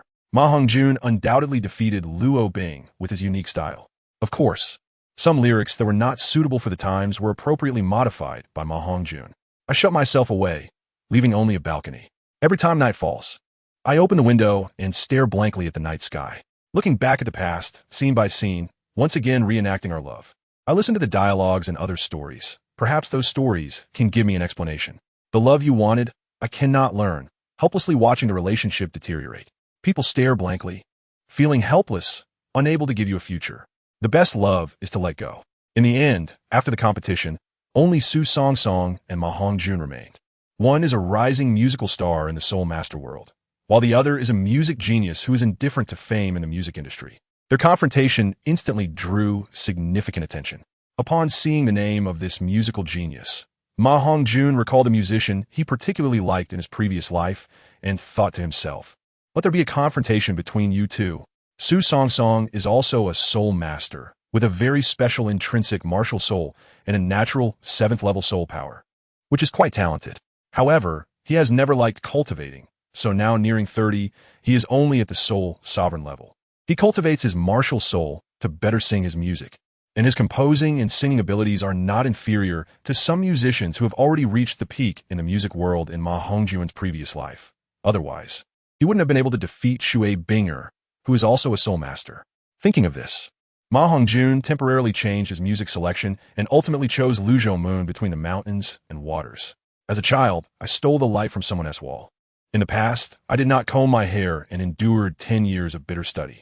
Now, in March, the smoke and haze rise, the orioles fly, and the grass grows. In the midst of the flying willow catkins, I see my hometown. The lovers on the bridge enter and exit together. The red flowers by the bridge sigh that the night is too long. The moon sways, and people waver. A song of parting comes from the boat. The moonlight of Luzhou shines on my heart. The you under the moon is no longer the same as before. The moonlight of Luzhou, the pear flower rain, is cool. Who are you by now? The moonlight of my hometown is deeply imprinted in my heart, but I cannot shed the tears of that year. Chapter 110. Moon Pavilion Master, Tang Yuehua. Countless teenagers in their youth were immersed in the youthful image depicted in the song, and those older soul masters and judges were reminded of the encounters they had when they were young. The atmosphere in the entire venue began to become oppressive as MaHongjun's singing resonated. This slightly sad song, aided by MaHongjun's vocal breaths, became even more moving. In the waiting area, is there really such a stunningly talented person in the world? Every song is unheard and unseen. And this melody is 100 or 1,000 years ahead of its time. Isn't this exactly the pinnacle of music I seek? Su Song listened in shock to the beautiful melody that came to his ears, murmuring to himself, "No, I am Su Song, the musical genius of the continent, the representative of the entire music industry. How can I easily lose to someone from the Soul Master world? I will not give up so easily. I cannot bring shame to the music world. I must lose honorably." Determination flashed across Su Song's face. Meanwhile, at the judges' table, an elegant woman in a silver palace dress slowly walked out from backstage, looking at MaHongjun, who was singing on stage, with surprise, as if she had discovered a treasure, her eyes flashing with peculiar light. "I have met the senior Douluo, and I heard that an unprecedented music event is being held here. I couldn't contain my admiration, so I specifically finished my business to come and take a look. I didn't expect to be so late, and I truly apologize." The woman in the silver palace dress spoke with great embarrassment, inadvertently exuding a noble aura that indicated her extraordinary status. The visitor was none other than the Moon Pavilion Master of the Tiando Empire's Court Etiquette Academy, Tang San. She was also a talented woman who loved music. "There's no need to be polite. Please add a seat for Master Tang." Douluo quickly returned to his senses and said seriously. The staff quickly added a table behind the 11 judges' seats, showing Douluo's importance placed on her. The other 10 judges from various academies saw this, but had no objections, as if it were only natural. The woman behind her was not only backed by the Tiando royal family, but also by the legendary #1 sect in the world, the Hongjun sect. Direct descendants of the Hongjun sect, including the Tang family's titled Douluo, Tang Xiao, and Tang Hao's sister. The Moon Pavilion Master of the Tiando Empire's Court Etiquette Academy. This was an existence that no academy could provoke, even if the Hongjun sect had retreated for many years. Its residual power still lingered. Greetings to everyone. This music gathering is truly well-deserved of its reputation. If nothing unexpected happens, this young man should be the eventual champion. His understanding of music has reached the peak, especially in emotional control. Even I cannot compare to him, yet I shamelessly come to be a judge. After taking her seat, Tang Yuehua bowed to everyone and then spoke directly from the heart. Master Tang is being modest. You are one of the top musicians in the entire Tiando Empire and even the continent. If you're not qualified, then these old men and women with only half a brain certainly have no qualification to be judges. Shui Wuchang, the president of the Water Academy, chuckled and said jokingly. After speaking, she glanced meaningfully at Huyenjun. She was also the only one, aside from Tang Yuehua, who was proficient in vocal music and was an 81st level soul, Dalu. Shui Wuchang, what do you mean? As a judge, do I need your input on how many points to give? Huyenjun coldly snorted, looking at Shui Wuchang. Haha, everyone, please calm down. There's no need to take it too seriously. This concert is mainly to promote communication between various academies. Besides, music knows no borders. Although we old folks are indeed not proficient in vocal music, we can still distinguish between good and bad, so there's no need to argue. Douluo quickly intervened, trying to smooth things over. If these soul-level powerhouses started to cause trouble, even he would find it difficult to handle. And he didn't want to affect the grand event he was leading. This was also the reason he invited Yi Phoenix to oversee the event. There were various conflicts between these academies, and if they were to fight without restraint, Douluo would be the only one capable of controlling the scene. However, Yi Phoenix did not appear in the spotlight, but worked with Douluo behind the scenes, so if any accidents occurred, they could still maintain control over the situation. Yes, Lord Douluo is right. MaHongjun's performance of Luzhou Moon was truly remarkable, making me feel young again. If I could give 11 points, I would have to give an extra point. I give it 10 points. The headmaster of the Blaze Academy, Old Fire, also quickly tried to smooth things over, raising the 10-point card from his desk. Just at that moment, MaHongjun finished singing the entire song and turned his gaze towards the judging panel. MaHongjun was prepared to be deducted a point, but to his surprise, the judging panel all held up perfect scores. Huyenjun, concerned about his reputation, also had to raise a score of 10. He didn't want to be seen as someone who didn't understand music. MaHongjun actually scored 120 points. Oh my, a perfect score. With the addition of Yu Xian, a prominent figure in both the Soul Master and music worlds, the full score became 120 points. Truly a prodigy. MaHongjun received such a high evaluation from the Emperor's Yu Xian master. The beautiful and charming female host excitedly introduced this to the audience below. Prince Hongjun, I love you. I want to be your princess. Hongjun, I love you, just like a mouse loves rice. The audience erupted with thunderous support. Ordinary people don't care if you're from the music industry. As long as you sing well and move the heart, you're good. Next, please welcome the musical genius Su Song to the stage. Can he bring miracles and match MaHongjun? It's worth noting that the champion of this competition will earn a one-day exclusive singing opportunity at this concert, along with a generous reward of 100,000 gold soul coins. At this critical moment, the female host once again highlighted the benefits of winning the competition. The competition allows for a team to compete against an individual or for solo performances, each having its own advantages and disadvantages. The Tianshui Academy is a typical example of this. At this moment, Su Song humbly stated that he did not consider himself MaHongjun's opponent.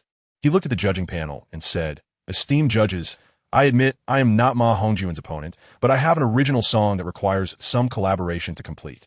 May I have an hour to invite a few singers to present this heartfelt work to everyone?" That's not appropriate. If you had asked earlier, we could have arranged it. But now with the finals approaching, not to mention fairness to other competitors, just having so many people waiting isn't something we can afford. Douluo frowned, ready to refuse.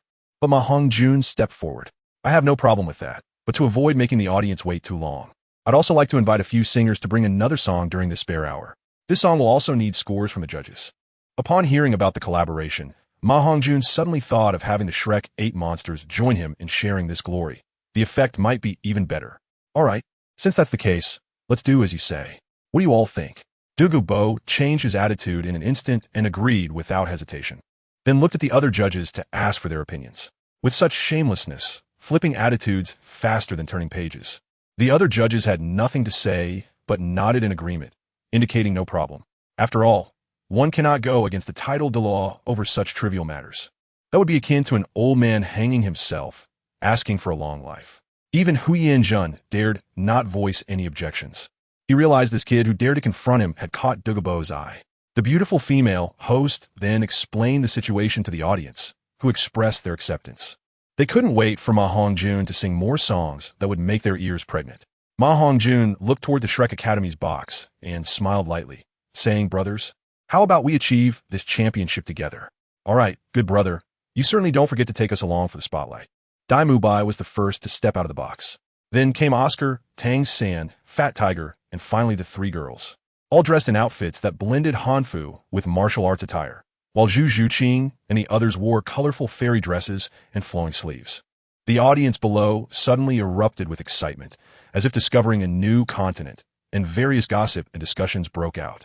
Meow Meow Fairy, Rabbit Princess, and Little Fairy, oh my. So they are all friends of the prodigy MaHongjun. No wonder their singing styles are so similar. I knew it all along. According to my cousin's aunt's daughter, news from a small village outside Shrek City, they are all geniuses from Shrek Academy, which is referred to as Monster Academy in their village. It's the most famous Soul Master Academy in our Soto City. Shrek Academy is only a mid-level Soul Master Academy, but its students and teachers have soul power that exceeds that of higher-level academies. I believe it won't be long before Shrek Academy is promoted to the ranks of higher academies. An intelligence agent from Tianluoduwang began to guide public opinion. If one were to open their eyes in a nightmare, facing a cruel world, MaHongjun stood at the center stage, leading off with a clear and ethereal voice, fully mobilizing the characteristics of sound breathing. The audience was instantly drawn into the song's artistic conception. Whose heartstrings does the wind stir, lingering yet unable to say goodbye? Then Zhu Zhuqing continued with the next line, and the audience hardly had time to return to reality before hearing such a wonderful and moving voice. If the ending is only tragic, fearlessly breaking out of the cocoon in the headwind, MaHongjun continued to lead the song, even if those wings are torn apart, returning to the 19th level of the abyss. Ning Rong Rong, holding your hand and moving forward, the night and day do not pause. Xiao Wu, traversing time and space, it will hurt and cause heartache. Still bravely fighting, the three girls sang together. That's what makes a hero. Raising your head to fight endlessly, looking back at you by my side, breaking the curse of fate, making the story eternal. The five boys sang together. The martial spirit surges wildly, guarding your solitary courage. Even if the future is like a torrent, there will be no retreat. Everyone sang in unison, and the atmosphere was tightly controlled by MaHongjun. If one were to open their eyes in a nightmare, facing a cruel world, the wind stirs whose heartstrings, lingering yet unable to say goodbye. If the ending is only tragic, fearlessly breaking out of the cocoon in the headwind, holding your hand and moving forward, The night and day do not pause. This song had been practiced by several people for a week. Even Fat Tiger, who had little musical talent, could sing the climax part, under the cover of sound breathing and everyone's melodious voices. His voice added a touch of depth to the song. One must say, this concert, whether an accompaniment or anything else, was already at the highest level in this world. Not only was there instrumental accompaniment, but also martial spirit-assisted accompaniment. This was something that did not exist in MaHongjun's previous world. The martial spirit is always the mainstay on the Douluo continent. Once this song was released, Su Song's previously somewhat confident expression instantly dimmed. He knew he had lost, but he still wanted to shine as a musician, knowing he would lose but still going on stage, just to avoid leaving regrets in his heart. Su Song invited Shui Qianqian, Mao Yi, and Chun Xuan, who did not participate in the competition. All of them were true talents in the music industry. They sang a battle song together, the melody equally passionate, stirring up the blood of many enthusiastic spectators and soul masters. However, in terms of immersion, it was clear that it couldn't compare to the songs sung by MaHongjun, who had incorporated the characteristics of the sound of breath, which was truly soul-stirring. MaHongjun's sound of breath was like a bug in this world without the entertainment industry. In a parallel world where there was an entertainment industry, MaHongjun could definitely reach the pinnacle of entertainment, easily becoming a billionaire. After all, some people's daily income in that circle is measured in terms of pleasure, and becoming a billionaire would simply be a matter of time. Of course, this is just a thought. MaHongjun is not that kind of person and would never engage in illegal activities, as he is a serious individual. In the end, MaHongjun and his team unsurprisingly received full marks, while Su Song and others only scored 118 points, with only Tang Yuehua and Shui Wucheng giving them 9 points. This is understandable, as the older generation of soul masters preferred passionate scenes and did not consider things as comprehensively as Tang Yuehua and Shui Wucheng. Let's congratulate Shrek Academy for winning the championship of this concert. Today's wonderful content ends here, and tomorrow's champion solo concert will be even more exciting. We look forward to seeing you tomorrow. The beautiful host finished speaking and hurriedly left, heading straight to the backstage to ask MaHongjun for an autograph. After the audience left, MaHongjun and the Shrek team stayed in the venue, waiting to interact with other academies. Soon, ordinary spectators gradually left, leaving only the teams from various high-level Soul Master academies, their leading teachers, and deans. There were also special staff members delivering lunch, which, unlike the meals at Shrek Academy, was provided entirely by the Rose Hotel. High-end, atmospheric, and understated luxury. Each academy was active in different areas, spending the remaining half of the day to communicate and get to know each other. Everyone enjoyed the delicious food provided for free by the Rose Hotel, which included some low-your-soul beast meat. Meanwhile, over at the Blaze Academy, Wu was clamoring to visit Shrek Academy's area to see her idol MaHongjun.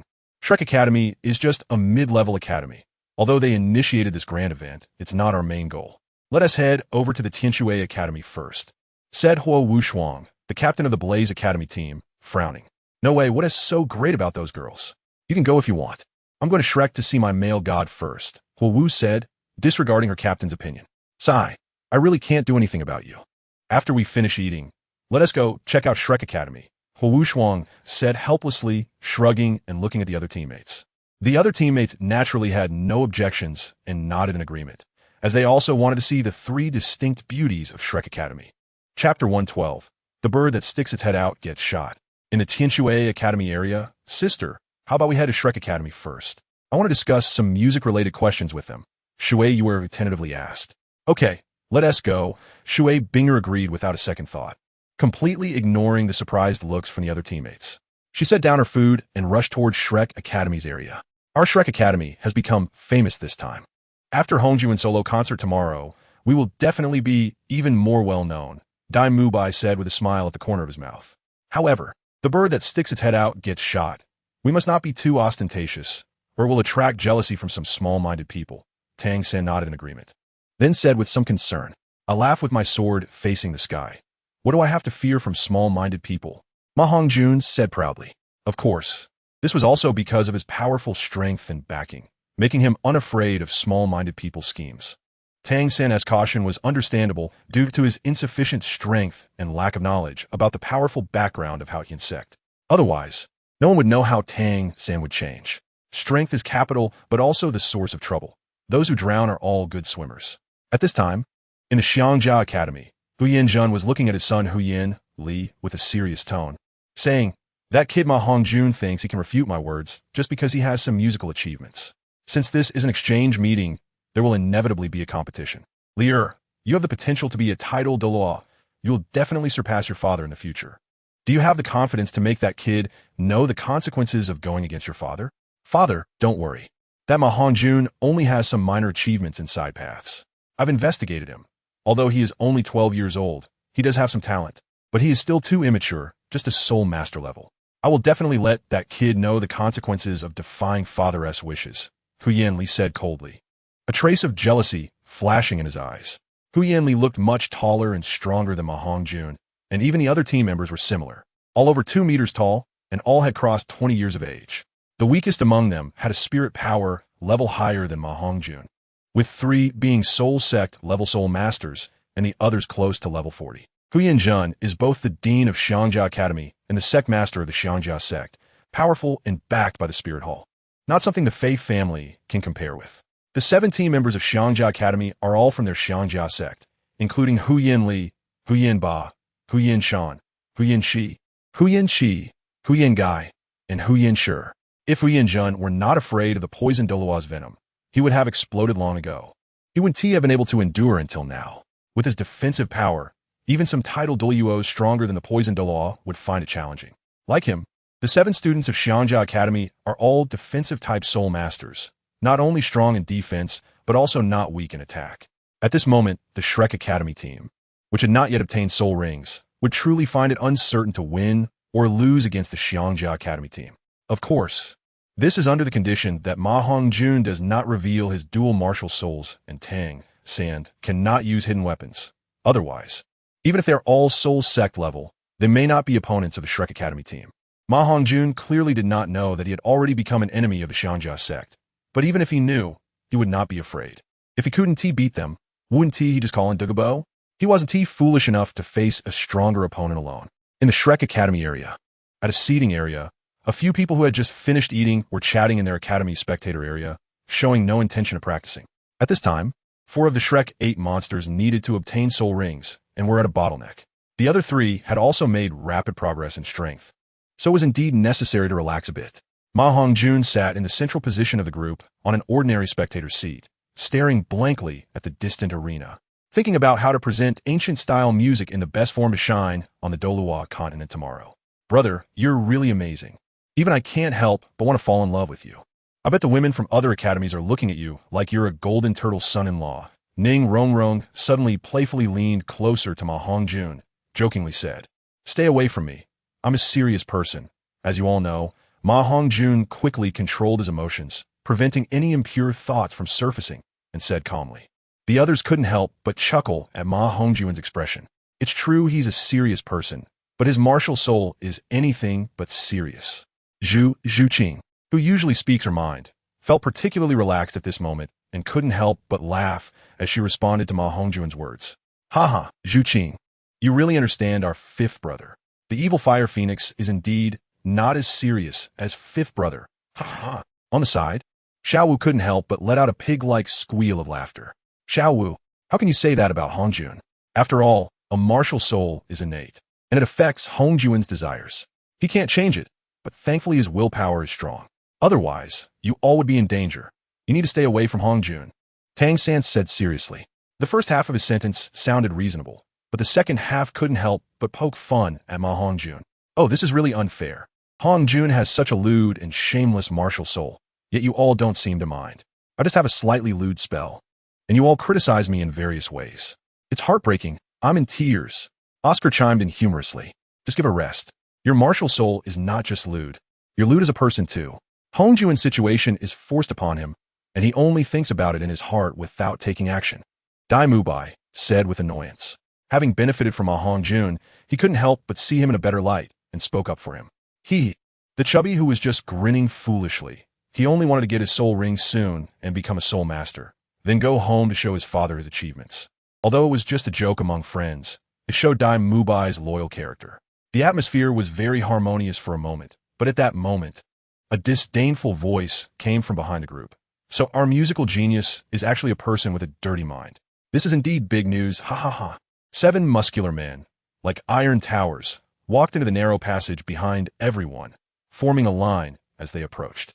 The passage that could originally accommodate 3 people side by side could only fit one of them now, and the one speaking was their leader, Huyen Li. They had come specifically to teach MaHongjun a lesson as members of the Xiangjia Academy battle team. Chapter 113, Surrounded by Beauties. Looking for Death. Dai Mubai's face, which had been smiling, suddenly turned sour. Without saying a word, he pushed off the ground with both feet, leaping into the air, gathering his soul power in his legs, and struck down towards Huyen Li with the force of thunder. Huyen Li never expected Dai Mubai to have such a violent temper. He could only cross his arms to block, and the next moment he was sent flying, kicking up dust and smashing dozens of spectator chairs, causing MaHongjun to shake his head. Oomph. With that little strength, you dare to talk big? Next time, remember to clean your mouth a bit. Dai Mubai snorted coldly, his tone dismissive. Oh, is that so? Kid, you should be the captain of the Shrek Academy battle team, right? I didn't expect such a small Shrek Academy to have a near level 40 soul master. As the dust settled, Huyen Li stood up unharmed and said calmly. His teammates, who stood like iron towers, showed no surprise, remaining silent in their original positions, completely unaffected by Dai Mubai's soul power fluctuations. What? He's completely unharmed? What powerful defense! Hongjun, should we go find the dean? Oscar exclaimed in shock, and then discreetly approached MaHongjun. He and MaHongjun had similar personalities. Both were brave men who didn't shy away from trouble. Although Dai Mubai's nearly full-strength attack didn't use any soul skills, the opponent remained unharmed, clearly indicating that their strength was above Dai Mubai's. Moreover, the other teammates all looked fierce, suggesting their strength was not far behind their leaders. Your defense is surprisingly high. No wonder you dare to talk big. If I'm not mistaken, you guys should be from Xiangjia Academy. Dai Mubai's pupils contracted, though he maintained an outwardly calm demeanor. This exchange meeting was hosted by Shrek Academy, so it was impossible not to investigate the information of other academies. Based on their appearance and defense, Dai Mubai quickly guessed their background. That's right, we are from the Xiangjia Academy battle team. It's well known that Shrek Academy wants to use this exchange meeting to elevate itself to the ranks of senior academies. We just want to test if Shrek Academy has that strength in advance. Huyen Li didn't mind Dai Mubai's near sneak attack. Instead, he endured it and said with a forced smile. A hypocritical expression on such a big man felt a bit out of place. Huyen Li knew through his father, Huyenjun, that Shrek Academy might have climbed up the tree of Douluo, and he thought it would not be too late to find a suitable excuse to teach MaHongjun a lesson afterward. Otherwise, if they left a handle for a title, even with their background as a lower sect, relying on the spirit hall, it would still be hard to deal with. What do you think you are? We don't need you to test our qualifications. Today, I'll make you understand that there are people beyond people, and heavens beyond heavens. Dai Mubai, not being a good-natured person, was immediately enraged by Huyen Li's somewhat condescending words and wanted to step forward to compete with him. A little tiger isn't worthy to battle my brother. If you want to compare with my brother, defeat me first. Dai Mubai stepped forward, expressionless. Dai Mubai was furious and was about to engage in a duel. Dai boss, don't be impulsive. Let me handle this. MaHongjun suddenly pulled Dai Mubai back and said calmly, all right. Seeing MaHongjun stepping up, Dai Mubai, knowing MaHongjun's strength, took a step back, willingly giving him space and acting as a supporting role. Although Zhu Zhuqing's attitude towards MaHongjun made him somewhat uncomfortable, he didn't say anything and always regarded MaHongjun as a brother. Especially after MaHongjun gifted him the precious immortal herb, the Qirong Tantianju, he secretly vowed that if Zhu Zhuqing and MaHongjun hit it off, he would not oppose it and would even support them. Because of what happened that night, he kept a respectful distance from Zhu Zhuqing, who seemed cold but was actually a fierce woman. Even though Zhu Zhuqing was his fiancée, there was little interaction between them. When he was in the Star Luo Empire, Zhu Zhuqing was just an 8 or 9-year-old child, and even if he were a beast, he wouldn't have any improper thoughts about her at that time. Thankfully, Dai Mubai didn't know what would happen in the future. Otherwise, the two would be at odds, if not enemies. Because of MaHongjun's butterfly effect, the plot was already completely deviating from its original path. Whatever you want to play, our Shrek Academy will accept it, but whether we qualify to become a senior academy, you're not qualified to dictate. MaHongjun said in a very calm tone, but his words made the Shrek 7 monsters nod repeatedly. Not stirring up trouble, not fearing trouble. The reason Shrek Academy is putting in so much effort to become a senior academy is partly due to their pride and partly because it's convenient. Yes, it's just convenient. In fact, with the protection of the heavenly Luo network, Shrek Academy could easily be promoted by having the poisoned Douluo mention it to the Snow Knight Emperor of the Empire. However, influenced by MaHongjun, Flander didn't want to forcefully elevate Shrek Academy through someone else's hands. Not to mention merging with Lu Erlong's Blue Tyrant Academy. At this point, Flander had become a bit masculine like MaHongjun. Well, since that's the case, how about we head to the Soto Great Spirit Arena across the street for a 7v7 team spirit battle? Hu Yanli said with a sly laugh, as if his conspiracy had succeeded. Is it really appropriate for everyone to leave the other academies behind and compete alone? It would be better to wait until the exchange meeting is over and then go to the Great Spirit Arena together, right? Yu Qianheng and the members of the Tiando Royal team approached from one direction, and surprisingly, the teams following them were the Blazing Academy and the Water Academy. It turned out that the first teams wanting to exchange ideas had all coincidentally chosen the only intermediate academy, Shrek Academy. Yes, male god, you can't leave us from the Blazing Academy to fight this group of barbarians alone. Huowu was the first to jump out of the team, landing gracefully beside MaHongjun, and said charmingly. Instantly, the already cramped space became even more crowded, and everyone had to find a nearby seat to sit down. The seats around MaHongjun were surrounded by beautiful women, including the Shui Binger sisters and Huowu. Dugu Yin and Yi Lingling also came to catch up with MaHongjun, while Ning Rongrong and Zhu Zhuqing were already around him. The expressions of the Shrek people became strange and somewhat unnatural, while Oscar and Fat Tiger, who were also basking in the glory, felt as if they were in a dream. Did we fall into a fairy's nest? Why are there so many beautiful women all coming toward our Shrek Academy? Chapter 114. Martial Soul Fusion Skill? Beautiful lady, do we know each other? Under the gaze of numerous beauties, MaHongjun awkwardly said. He felt that perhaps heaven was deliberately teasing him, knowing what his martial soul was and still allowing so many beautiful women to surround him. Oh right, I forgot to introduce myself. I'm Huowu, the vice captain of the Blazing Academy team. Your singing is truly captivating. I really love your voice. Can we be friends? Huowu looked directly into MaHongjun's eyes without hiding her feelings, leaning closer to him as she said adoringly. Looking at Huowu's fair skin like white jade, her stunning beauty, exquisite features, and fiery figure, MaHongjun couldn't help but feel a surge of excitement. Hello, I'm Ning Rongrong. My brother already has someone he likes, so please mind your words and don't seduce my brother. Ning Rongrong seemed to see through MaHongjun's embarrassment and quickly pulled him over, standing between the two and saying, with the seats barely accommodating 3 people standing. MaHongjun's chest was almost pressed against Ning Rongrong's back. Rongrong, it's fine. Just be careful when speaking. Sorry, it's Huowu, right? I'm very happy to make friends with such a beautiful lady, but I have a little problem with my martial soul, so I can't get close to women. Rongrong is just too concerned about me, so please don't mind. MaHongjun suppressed his turbulent emotions and said politely, I was too reckless. I have my faults too. Hearing MaHongjun compliment her as a beauty, Huowu couldn't help but shyly lower her head. Since everyone is here, let us agree to go to the Soto Great Spirit Arena for a match tonight. Let us go. Hu Yanli saw that MaHongjun was familiar with the other academy members and knew he wouldn't get any advantage now, so he proposed his opinion. We will be ready at any time. MaHongjun replied with an indifferent expression. Ding! Congratulations to the host for receiving 30 kindness points from Huowu. Current total kindness points, 880 points. MaHongjun. It turns out my grandfather was lured to Soto City by you. I was wondering why I couldn't find him. What kind of love potion did you give my grandfather? Dugu Yin squeezed over when the outsiders were gone, climbing behind MaHongjun's seat and pretending to be angry as she pinched his ear. Ouch, it hurts, Yin Yin.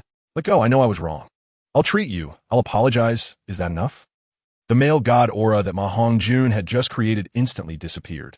Hee, that is more like it. Lingling, in my opinion. You don't need to find any genius plant-type soul masters to be a son-in-law of the Nine-Heart Sea-Star clan.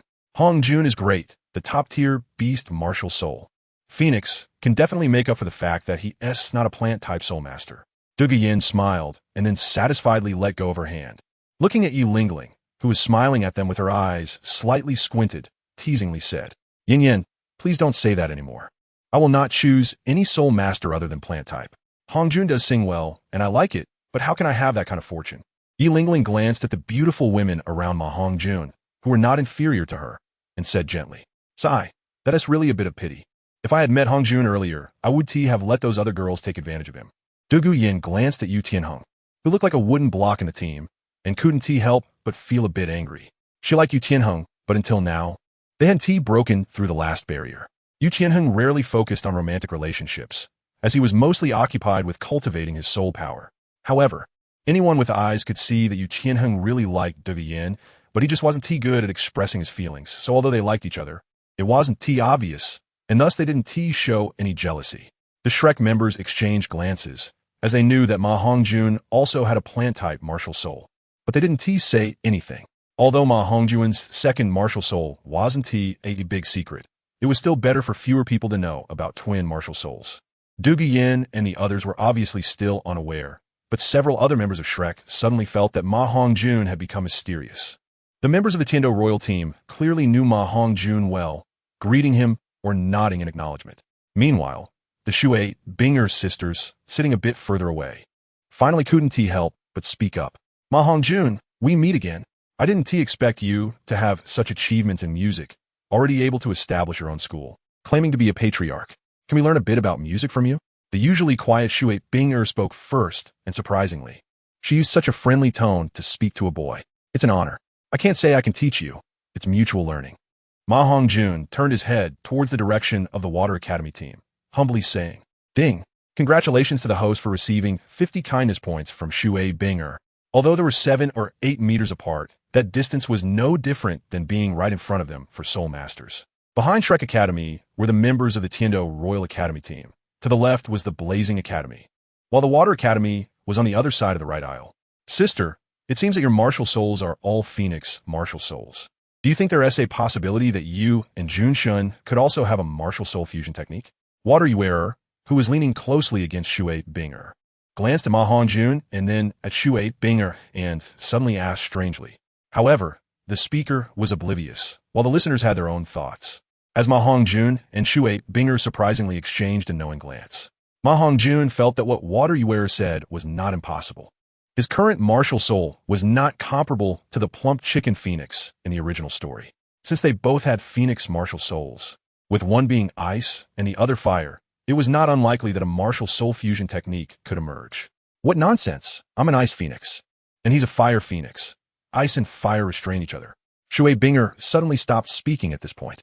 She was somewhat uncertain, as her martial soul had felt something unusual since meeting MaHongjun, as if there was something about him that attracted her.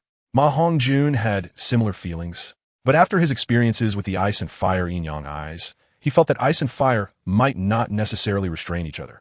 They could also promote each other. However, this was just MaHongjun's speculation, and he did not dare to be certain that the two would definitely have a martial soul fusion technique. If a martial soul fusion technique were to occur between them, its power would definitely far exceed that of a typical martial soul fusion technique. How could the fusion technique produced by two top-tier beast martial souls like the Phoenix have less power? Chapter 115, Battle. 1. Hello, beautiful ladies. My name is Oscar, and I am MaHongjun's brother. I wonder if there is anything I can do for you. Having given up on pursuing Ning Rongrong, Oscar could no longer contain his feelings upon seeing so many beautiful women. Now that the crisis with the Xiangjia Academy people had been resolved, he became rather lewd. Looking around at the beauties with a lecherous expression, he introduced himself and flattered them. Uncle, how old are you this year? Are you also a student of Shrek Academy? Unlike the disdainful looks from others, Water Wearer, seeing the more mature-looking Oscar, became playful and asked cutely while pretending to be clueless. Tang San instinctively glanced at Xiao Wu beside him, as if to say that the girl seemed to be teasing him. Xiao Wu pretended not to see and turned her head away, clearly ignoring Tang San at that moment. Oh, what? What did you just call me? Oscar asked incredulously, pointing at his rather handsome face. Uncle, how could you not be an uncle? Isn't it only creepy uncles who look like you? Water Wearer retorted confidently. I'm only 14. Big sister, I might even be younger than you. Although I look a bit mature, I definitely don't look like an uncle. Oscar immediately protested with a serious face. Small? Are you very small? 14? That's indeed a bit young. Water Wearer wanted to continue teasing Oscar. Finally, Shui Binger could not help it anymore. Her face flushed with anger as she scolded, Shut up. If you keep talking, you won't be allowed to go out anymore. The redness on her face made MaHongjun momentarily stunned, let alone the other men present. And the meaning behind Shui Binger's words was understood by the men present. Those who didn't understand were just adorably clueless, like Fat Tiger. 14 should be pretty big, right? I'm only 12, and Little Ma is only 10. Fat Tiger was about to say that MaHongjun was also 12. However, Dai Mubai quickly covered Fat Tiger's chubby mouth and gave his head a slap, saying irritably, "Watch your words. It's 12, not 12. Otherwise, it's easy to cause misunderstandings." Got it. Ugh. Disgusting. Zhu Zhuqing and Xiao Wu, who reacted, both had a blush on their faces. Ning Rongrong beside MaHongjun appeared nonchalant, as if this level of talk was something she had dealt with before. Dai Mubai helplessly shrugged, then looked at Oscar, indicating that this was not his business. "All right, everyone stop making a fuss. Otherwise, after the exchange ends, I'll treat you all to a big meal at the Rose Hotel." MaHongjun couldn't help but smile, then looked at Dugu Yin and the others. "Can we join?" Huo Wu and Shui Binger both asked a bit shyly. "Of course, but there are too many of us, so we can only split into 2 private rooms. I hope you won't mind," MaHongjun said generously. After all, the Rose Hotel was owned by the Mei family, and since he was going there to eat, he wouldn't be charged, so he didn't feel too pained about it. The so-called exchange was merely about understanding martial souls and the ways of cultivation, but the most important thing was still the progress. These students from advanced academies were all there to check on the cultivation progress of students from other academies, hoping to prepare for the Soul Master competition a year later.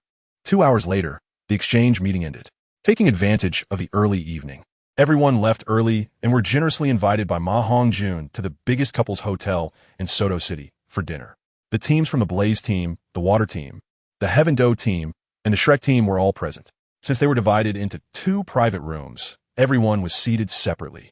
The other girls from the Water Academy were pushed by the Shui Binger sisters to the boys from the Blaze Academy and the Heaven Doe Academy, while they used the excuse of exchanging music to follow the Shrek Academy into their private room.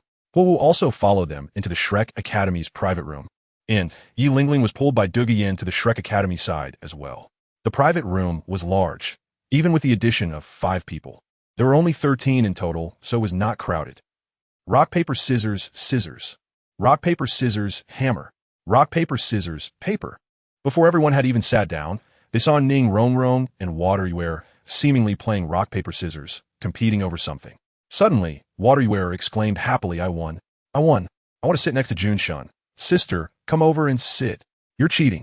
No way, you were slow. Let's do it again. Ning Rongrong said, her expression somewhat unhappy.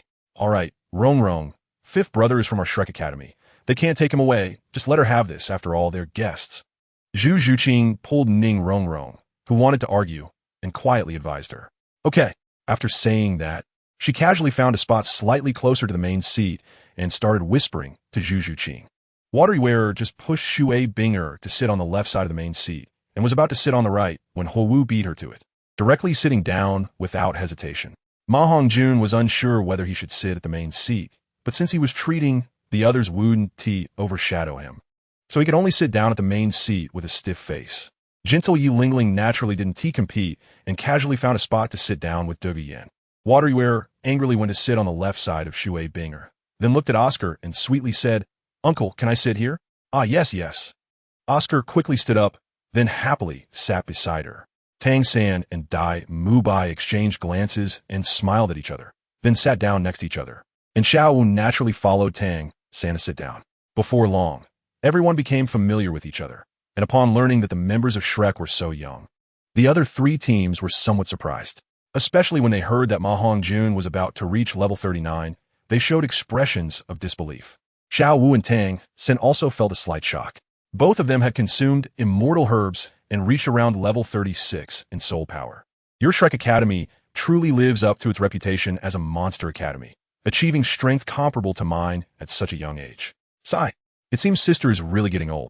Dugu Yin sighed and said with a hint of loneliness. Sister Yin is not old at all. We also benefited from Big Brother's luck, which allowed us to gain some other opportunities, resulting in our current strength. After getting acquainted, Ning Rongrong spoke candidly. Rongrong. Tang San called out to Ning Rongrong in a deep voice, signaling her not to speak carelessly. MaHongjun didn't mind, but still smoothed things over, saying, It's fine. It's not a big secret, and besides, it's already been used up. Congratulations to the host for receiving 10 kindness points from Ning Rongrong. MaHongjun had privately asked the spirit, and, generally, the first kindness points given are more abundant, becoming increasingly difficult to obtain afterward until they can no longer be acquired. Chapter 116, Fight. Fight for what? In the evening, as night fell, the Soto Great Soul Arena was brightly lit. In the Rose Hotel, MaHongjun and the others were enjoying their meal and drinking to their heart's content. The one with the best alcohol tolerance wasn't MaHongjun, nor was it the robust and burly fat tiger. Surprisingly, the ones still drinking were Shui Bing, who had insisted she couldn't drink at first, and Ning Rongrong. When young people gather together, they tend to let loose, with so many people celebrating together. They didn't use soul power to dispel the alcohol smell and naturally drank until they were completely intoxicated. Most of the boys were sprawled on the table, bleary-eyed, shouting, "I'm really not drunk. I can still drink," which was naturally due to the fact that most voices at the table were female. The private room of the Tiando Royal Team's Flame Academy wasn't any better. After Ning Rongrong led the group to toast, they were all drunk as well. "Help me up. I can still drink." MaHongjun suddenly got up, but then collapsed back down. His alcohol tolerance was decent. At least he wasn't passed out like Tang San and the others. Ning Rongrong and Shui Binger were suddenly drawn to his voice. And upon seeing MaHongjun lying down again, they couldn't help but smile. They didn't expect that the usually composed, polite, and seemingly in control MaHongjun could have such an adorable side. Then, the two girls worked together to book a private room for MaHongjun. After settling the other girls, they left the drunken boys behind. However, just as they were about to take the last girl, Xiao Wu, to the suite to rest, Xiao Wu woke up bleary-eyed. "Oh, what time is it? I accidentally fell asleep while drinking. Didn't we agree to go to the Soto Great Soul Arena to fight against the Xiangjia Academy team?" Xiao Wu asked. "Well, they're all this drunk. How can they participate in the fight? Besides, those from Xiangjia Academy don't look like good people either. It wouldn't be safe to notify them. So let's just leave them hanging." Ning Rongrong said helplessly, glancing at the other boys who were snoring loudly on the table. "Is it really okay to leave them here sleeping? What if they catch a cold?" Xiao Wu looked at Tang San with some concern. "Everyone is a soul master, so they shouldn't catch a cold so easily. Besides, the hotel is fully booked now. There's only one room left. Big Brother occupies one. Huo Wu and Shui Yueter have one. Yin Yin and Yi Lingling have one, and I have one with Binger. They only have one room left for us. It shouldn't be a problem for the three of us girls to squeeze together. How about we let Tang San and Big Brother share a room?" Ning Rongrong heard the implications in Xiao Wu's words. While she was talking about others, she was actually concerned about Tang San. "No, Big Brother's martial soul is too dangerous. I can't rest easy. Tang San is this drunk. What if something happens? No. How about you all sleep in Big Brother's room? You all look like you're not drunk and can take care of each other. I'll share a room with Tang San. After all, every suite has 2 beds. If Big Brother's evil fire acts up, you can respond quickly. Even if nothing happens, Big Brother is so good to us. It's only right to look after him." Xiao Wu firmly refused, suddenly brightening up and mischievously looking at the two girls. "Binger, what do you think of Xiao Wu's suggestion?" Ning Rongrong asked Shui Binger, her face slightly flushed and nervously looking at her, clearly feeling that Xiao Wu's words resonated with her. Wouldn't that be inappropriate? What is this evil fire you're talking about?" Shui Binger asked hesitantly. Due to having drunk quite a bit, she had a rosy flush on her cheeks, making it hard to tell if she was genuinely shy or both. "What would be wrong with that? If I don't say it and you don't say it, who would know? Evil fire is the impulsive fire of men. Because of his martial soul, Big Brother is particularly strong in that area." "Yeah, I saw Big Brother drinking quite a bit before I fell asleep. Can you really trust him to sleep alone in that state? Just rest easy. There definitely won't be any problems. I've heard that drunk men sleep until noon the next day, so don't worry about anything. Besides, in that state, he definitely can't take on the two of you." Seeing the look of anticipation in Ning Rongrong's eyes, Xiao Wu, being a good sister, naturally wanted to support her. The reason for bringing Shui Binger along was also because of her strength. If MaHongjun's evil fire erupted, she could provide support. "All right then, it can only be this way. Tomorrow, Hongjun has a solo concert, so I can sleep in a living room to keep an eye on him. If he wakes up late, I can wake him up in advance. Rongrong, what do you think?" Shui Binger, after all, wasn't very familiar with MaHongjun. Although their relationships had rapidly progressed after the drinking party, it was clear they hadn't reached the point of living together yet. "Yes, let's do it this way. As for Xiangjia Academy's matter, we girls don't need to worry about it. Let them wait." Ning Rongrong eagerly agreed. The poor members of the Xiangjia Academy team had already been waiting at the Soto Great Soul Arena for a whole hour for MaHongjun and the others, but still saw no sign of them.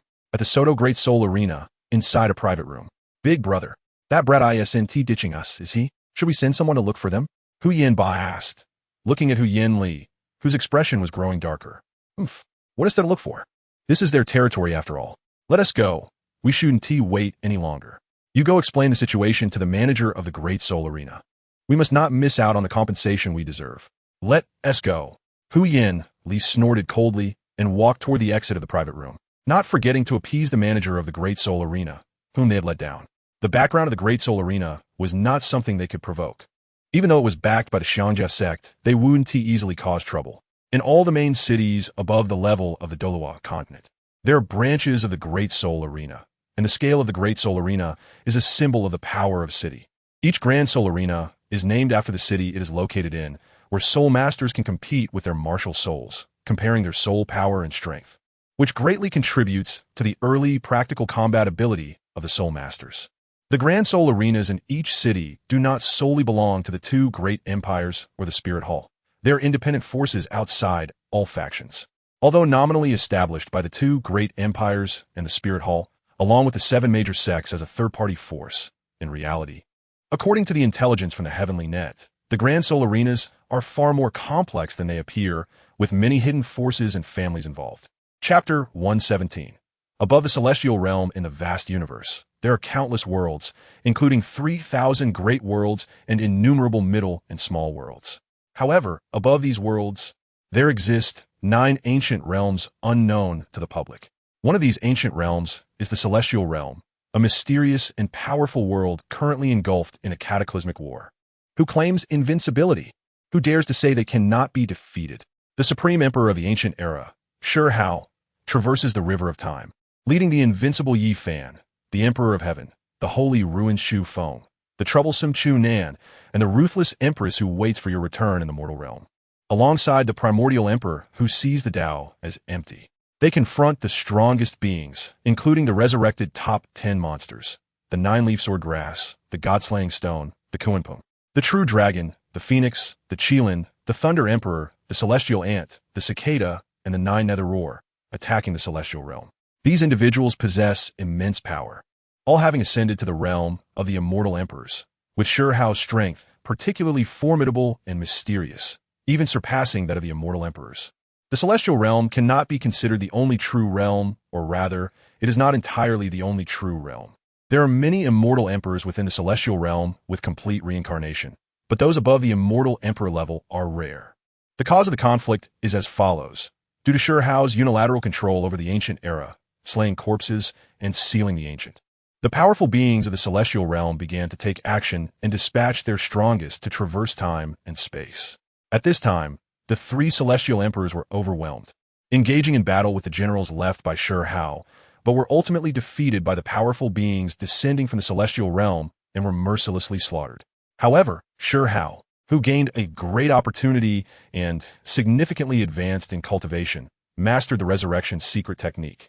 He shattered the river of time, successfully rescuing Yi Fan and the others, and then used the resurrection technique to return to the time they were killed, successfully reviving them. After a long period of rescue and cultivation, everyone's strength significantly increased. Shi Hao almost shattered the river of time, gathering all the strongest beings from the myriad realms throughout history.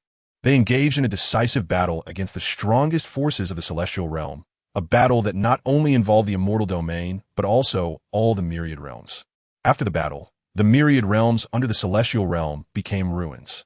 Among the strongest individuals, besides the Supreme Emperor Shi Hao and the Emperor Yi, who suppresses all enemies, Shu Feng and the 9-leaf sword grass were also incredibly powerful. However, in this battle, although the 9-leaf sword grass achieved a tremendous elevation and successfully destroyed dozens of immortal emperor-level opponents, it ultimately perished, leaving only a seed behind. Due to the shattering of time and space, Shi Hao could not traverse this time point, and thus could not revive the immensely powerful 9-leaf sword grass who had little fortune. This seed was eventually collected by Shi Hao. The battle was still ongoing, but time and space began to shatter, forcing everyone to discuss the cessation of the conflict. In the end, Shi Hao led numerous powerful beings from the myriad realms, who had perished and been resurrected by him, to secure a place in the celestial realm. After settling down, Shi Hao ventured alone into a mysterious sandy world deep within the Sea of Realms, the very place where he obtained the resurrection secret technique. This resurrection technique differs from that of the immortal emperors who traverse the river of time to retrieve individuals. It can only save the weak and cannot affect the continued operation of time and space. It is capable of resurrecting beings above the immortal emperor level. It only requires traversing the river of time to capture a sliver of true spirit from a living being 3 minutes before their death, and upon returning to the present. One can gather the dissipated true spirit through special means and revive them. However, the nine-leaf sword grass unfortunately died in the central area of the shattered time and space. If it were not for the main battlefield, with Sure Hao's current strength, he might have been able to retrieve a sliver of true spirit. But now it was clearly impossible. Therefore, Sure Hao took the seed left by the nine-leaf sword grass, hoping to see if he could revive it in this mysterious sandy world. If it were not for the unexpectedly powerful strength of the nine-leaf sword grass, Sure Hao might have already been slain by that formidable existence. Thus, out of gratitude, Sure Hao wanted to go to great lengths to revive the nine-leaf sword grass.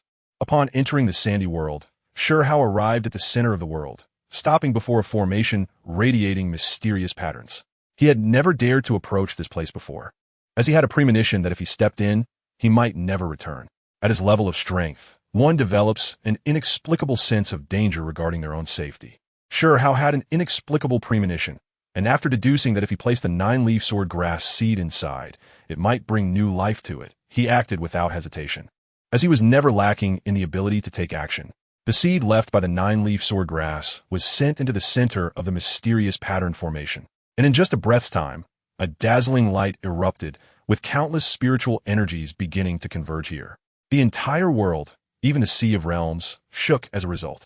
Then, the phenomenon came and went quickly, along with it disappeared the nine-leaf sword grass in the center. After Sure Hao exited, this mysterious world concealed itself once more, as if nothing had ever happened. One of the 9 ancient worlds, the Star Change world, saw the soul life crystal of the life god king, Zhuo Qiumei, after her death, transform into 2 meteor tears. One fell into the hands of Qinyu on the Zixian star, while the other was meant to land on the Princess Jiang Li of the Snowfall City in the Divine Realm. However, it was unexpectedly intercepted by a seed that fell from the sky, taking away this meteor tear containing immense vitality, and then vanished without a trace. On the Douluo continent, MaHongjun was still fast asleep, completely unaware that a change was quietly occurring regarding something that concerned his own survival and the future of the Douluo continent. His 4-leaf clover martial soul trembled violently when a 9-leaf sword grass absorbed the vitality of the meteor tear, as if something urgent was happening, and it automatically emitted soul power that dispelled the alcohol on MaHongjun's body. As a result, MaHongjun successfully broke through to level 39, and upon opening his eyes, confused by his improved strength, he had no idea what had happened. Before he could check the situation, Shui Binger, sensing the fluctuation of soul power, hurriedly pushed the door open and entered. She found the 2 people sleeping on the adjacent beds staring at her in a daze. Although there were 2 beds, they were very close together, merely a step apart. MaHongjun lay on one side, and Ning Rongrong lay on the other. Sister Binger, what are you doing here? I just woke up, 5th brother you're awake weren't you drunk? Ning Rongrong, looking a bit disheveled, rubbed her eyes sleepily and asked Shui Binger at the door, only to realize that MaHongjun had already woken up beside her. In an instant, she resembled a child who had done something wrong, wrapping herself in a small blanket, with only her little head peeking out as she shyly asked. Chapter 118, Buddha. Unintentionally, I broke through, and, with my soul power automatically operating, the alcohol smell disappeared, so I naturally woke up early. What's wrong? Did you do something unspeakable to me? MaHongjun looked at Ning Rongrong's cute appearance and couldn't help but tease her in a good mood. I didn't secretly kiss you. Ning Rongrong, however, seemed like a student caught stealing a bite, panicking and hurriedly trying to cover it up. Rongrong, you're being too silly. Hongjun is just joking with you. Shui Binger couldn't help but laugh, looking at MaHongjun amusingly. Woo, so embarrassing, I'm not talking to you anymore. Ning Rongrong realized. Her face flushed as she said, then burrowed into the blanket, wrapping herself tightly. Just joking. So, how did I end up here? Did you bring me back? MaHongjun's face was also a bit awkward. Then he looked at Shui Binger to change the subject. Well, because there weren't enough rooms, and you all got drunk. Rongrong couldn't bear to let you sleep at the table like the others, so we brought you back to stay with us. Shui Binger briefly explained. Thank you. MaHongjun gratefully glanced at Shui Binger.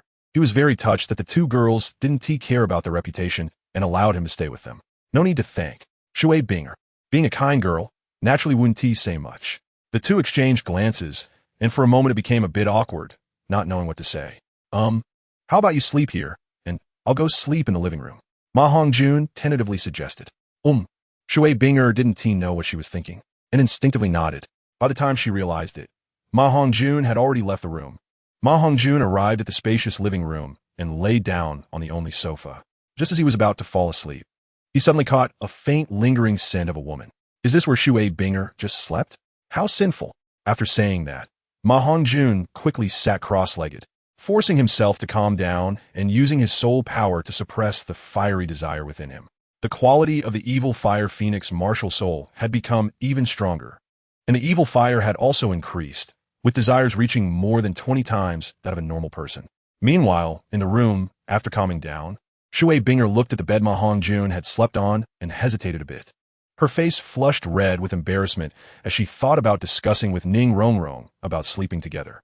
However, Ning Rongrong was currently covering her head tightly, looking extremely shy, clearly not suitable to disturb her.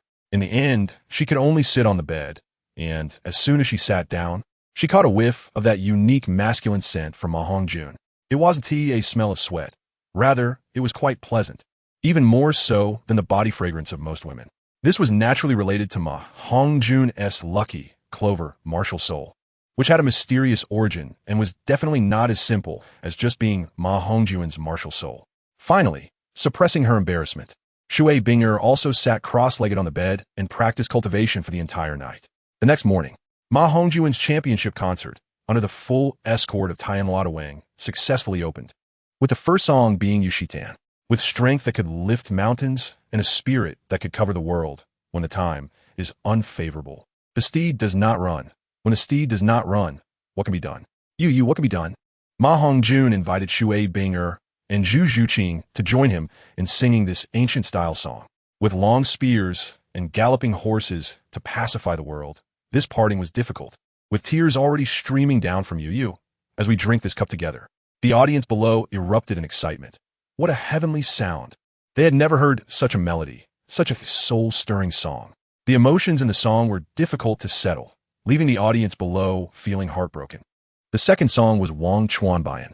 I am willing to give up everything for you. Let me ferry you this life. The red spider lily petals scattered everywhere. Who cares if she's crying?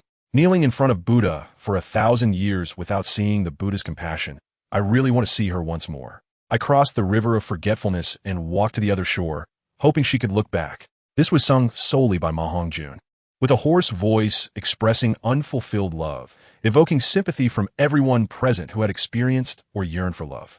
The third song I bring to everyone is also a love song, Duabu Ta, and I hope you all will like it. Before I sing this song, I want to tell you a story, so everyone loudly tell me if you want to hear it.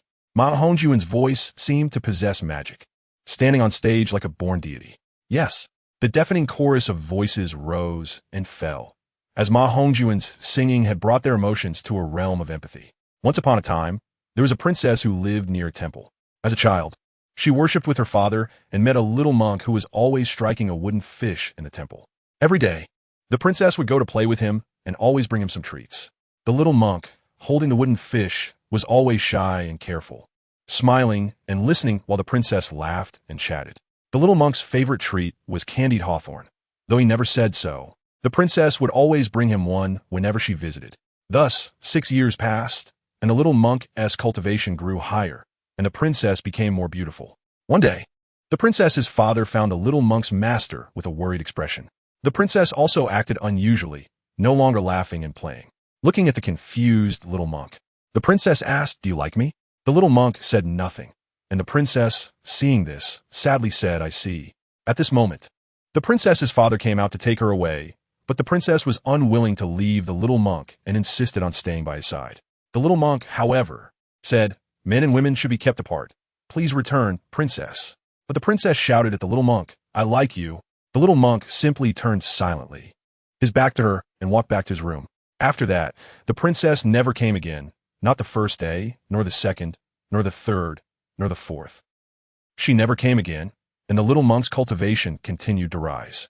One day, while he was planning to focus on studying the Buddhist scriptures, he heard the bad news. The princess had died, dressed in a red wedding gown, hanging herself.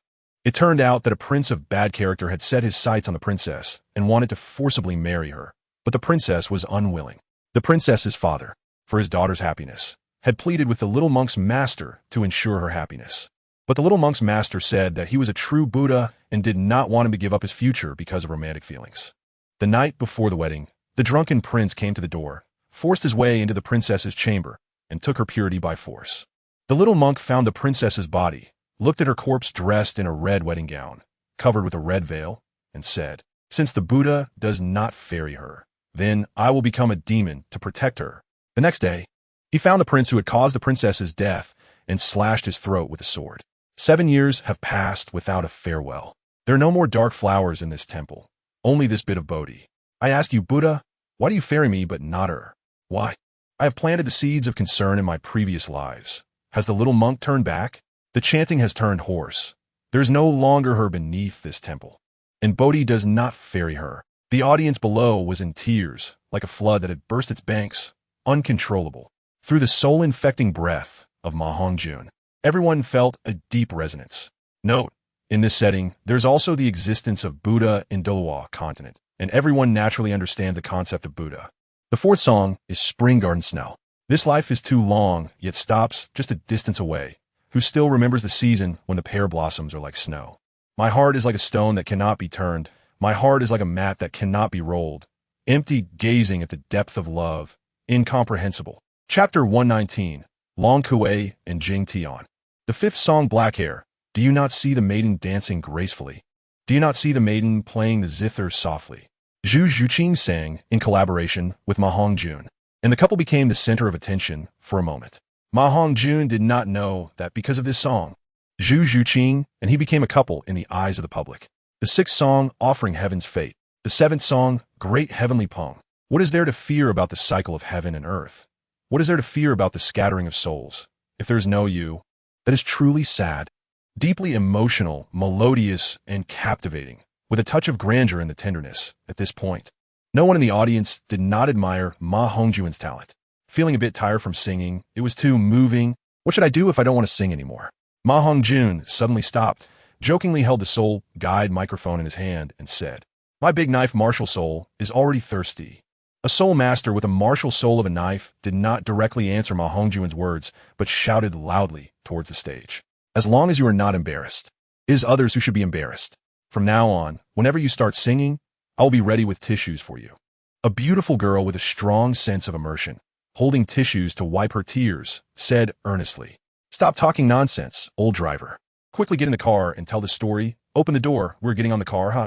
A clever voice rang out from somewhere in the audience, and despite the noisy environment, most people could hear it clearly due to the use of soul power. "Ha, it seems some of you have guessed it. That's right, I'm going to tell a story again." The next song is also a touching love song, but it speaks not only of love, but also of the everlasting bonds of family and friendship. A total of 3 songs. This life is unchangeable, love across lifetimes. Forgetting time. This story is about a princess named Long Kue who grew up with her brother, the crown prince Long Yang. When they played games, Long Kue would feel scared, and Long Yang would tightly grip her shoulders, swearing to always protect his sister. The bond between these siblings was particularly strong. Long Yang tirelessly sought after wide-sleeved flowing fairy dresses for Long Kue, just to surprise her. In the palace, the only ones who could interact with Long Kue equally were their father and mother, and then Long Yang. However, their mother passed away early, and the loneliness in the palace made Long Kue feel scared, and Long Yang naturally became the reason for her to live. Long Kue loved her brother, and this love was not a simple attraction between men and women. Their country was engulfed in war, and while Long Yang fought on the front lines, Long Kue remained alone in the palace, hoping year after year for her brother to return safely. When Long Yang first returned, he had a scar on his face, and Long Kue touched the shocking scar and couldn't help but cry out in pain. When Long Kue secretly disguised herself as a soldier to follow Long Yang to the battlefield, Long Yang glared at her, dragged her out of the troops, and broke her leg to protect her safety. Long Yang was a great hero and also a good brother, protecting his sister Long Kue well. However, he fought fiercely outside to prevent their country's people from being enslaved by other nations, while Long Kue stayed safely in the palace alone, feeling an immense guilt in her heart. It is rumored that forging a magic sword could resolve the crisis of the Jiang kingdom's destruction. Long Yang gathered sorcerers and spent over 100 days forging the magic sword, which was placed in a blazing furnace. The red glow being the hope for the survival of the Jiang kingdom. When Long Yang finally endured hardship to resist the enemy's invasion, the sorcerer told him that the last step to complete the magic sword required Long Kuei's flesh and blood. Long Kuei cried out to sacrifice herself for the sword. But Long Yang coldly said, "Without that sword, I can still slaughter the enemy." Unfortunately, after Long Yang left, the siblings became forever separated. Long Yang's farewell letter reached Long Kuei's hands, in which he wrote his last wish for his sister Long Kuei to live well. However, the obedient Long Kuei once again defied her brother's wishes, seized Long Yang's letter, leaped into the fire of the sword-forging pool, merging her soul with the magic sword. In the end, the magic sword, due to its overwhelming power, along with Long Kuei, was imprisoned by the strongest sect in the mortal realm, the Shushan, in a demon-locking tower resembling hell. In the blink of an eye, 1,000 years passed, and during this millennium, Long Kuei was tormented by the demons within. Her mind split into two. 1,000 years later, Long Kuei escaped from the magic sword and saw Jing Tian, who looked exactly like Long Yang. She was overjoyed, tears streaming down her face, calling out to her brother. However, Jing Tian remained indifferent and even wary of her. Even so, Long Kuei believed that her 1,000 years of suffering and waiting were worthwhile. Her brother had simply forgotten her, and he would remember her again. Long Kuei kept watching over Jing Tian. Finally, it was her turn to protect her brother. But we all know that Jing Tian is not Long Yang. Long Yang had long died in that war. In the end, Jing Tian was to duel the evil sword immortal transcending the 6 realms to save the world. And this journey might be one of no return. For Jing Tian, to restore the divine power of the magic sword in his hand and increase his chances of defeating the evil sword immortal. Long Kuei once again leaped to sacrifice herself for the sword, this time with her soul, representing her complete disappearance from this world. In the end, Jing Tian defeated the evil sword immortal and saved the world, but he could never see his sister again. The audience was silent when MaHongjun spoke. He also used the characteristics of the breath of sound, allowing everyone to immerse themselves in it. Such a touching story made anyone with a bit of conscience unable to smile. Their emotions were extremely low. "Ooh, it's too moving. I'm crying. Hongjun, you're too bad. Always making people cry." A beautiful girl was the first to break the silence, crying out loud. MaHongjun was sweating profusely, not knowing what he had done to her. "Fifth brother, am I wearing the wide-sleeve flowing fairy dress that Long Kuei wore in the story?" Ning Rongrong from Shrek Academy stood up with tear-filled eyes, excitedly asking on stage. MaHongjun was first surprised and then smiled, looking at the audience and said, "That's right. Do you all see? This is my 7th sister, Ning Rongrong, and I believe you all must have seen her. Is she beautiful? Beautiful. Her dress is so pretty, so beautiful like a fairy. So beautiful, stunningly beautiful. Little fairy. The dress she is wearing is the wide-sleeved flowing fairy dress that I personally gave her, produced by Tainlada Wang, the genuine wide-sleeved flowing fairy dress. Each sold for 100 gold soul coins. With conditions you can collect a set." MaHongjun shamelessly took the opportunity to advertise. "I want to buy it. Honey, I want it. If you don't give it to me, we'll break up. I'll sell everything to buy a wide-sleeved, flowing fairy dress." At this moment, the boyfriends in the audience wished they could tear MaHongjun apart to vent their anger. Time flows continuously, circling back to the past, with profound changes that are not distant. Even after 10,000 years, deep feelings remain. Looking back, we have not strayed far, gradually forgetting the time, beautiful melodies, touching the heart, stories that move the world. Because of the stories from the legend of the sword and fairy as a foundation, everyone has fallen in love with these 3 songs at this moment, even those who do not love listening to music. P.S. I haven't been in the mood to write lately, just one update a day, hoping those who read pirated versions can come to Qijin to read. And those who are financially tight can use QQ browser to read for free. Please do not read pirated versions. Do not go to Bkuch. Reading pirated versions will only make my book disappear. Chapter 120, the beginning of the end. The concert ended, but the legend of MaHongjun was just beginning. After agreeing to meet a year later at the Continental Senior Soul Master Competition with Shui, Binger, Huwu, Yi Lingling, Divian, Yu Tianheng, Wu Shuang, and others, everyone returned to their respective academies to cultivate. As for the duel with the Elephant Armor Academy, MaHongjun and the others had long forgotten about it. After letting the people from the Elephant Armor Academy down once, they surprisingly did not come to trouble MaHongjun and the others again. As expected, The story of the Legend of the Sword and Fairy 3 spread widely, and the elegant flowing fairy skirts became a huge hit, along with similar styles like the colorful fairy skirts. 3 days later, a decree was issued from the Imperial Palace of the Tiando Empire, promoting Shrek Academy to a Senior Soul Master Academy. In a lavish room in the Tiando Palace, Emperor Shui Yi sat at the main seat, looking at the graceful and noble woman beside him, and couldn't help but say helplessly, "I didn't expect you, born from the world's #1 sect, how Tian sect, would praise someone so much. Is that Shrek Academy student really as talented as you say? Your Majesty, I originally went to participate according to your wishes. And since I personally really like vocal music, I went. Before that, I didn't know those people, but when I arrived in Soto City, I found that MaHongjun was extraordinary.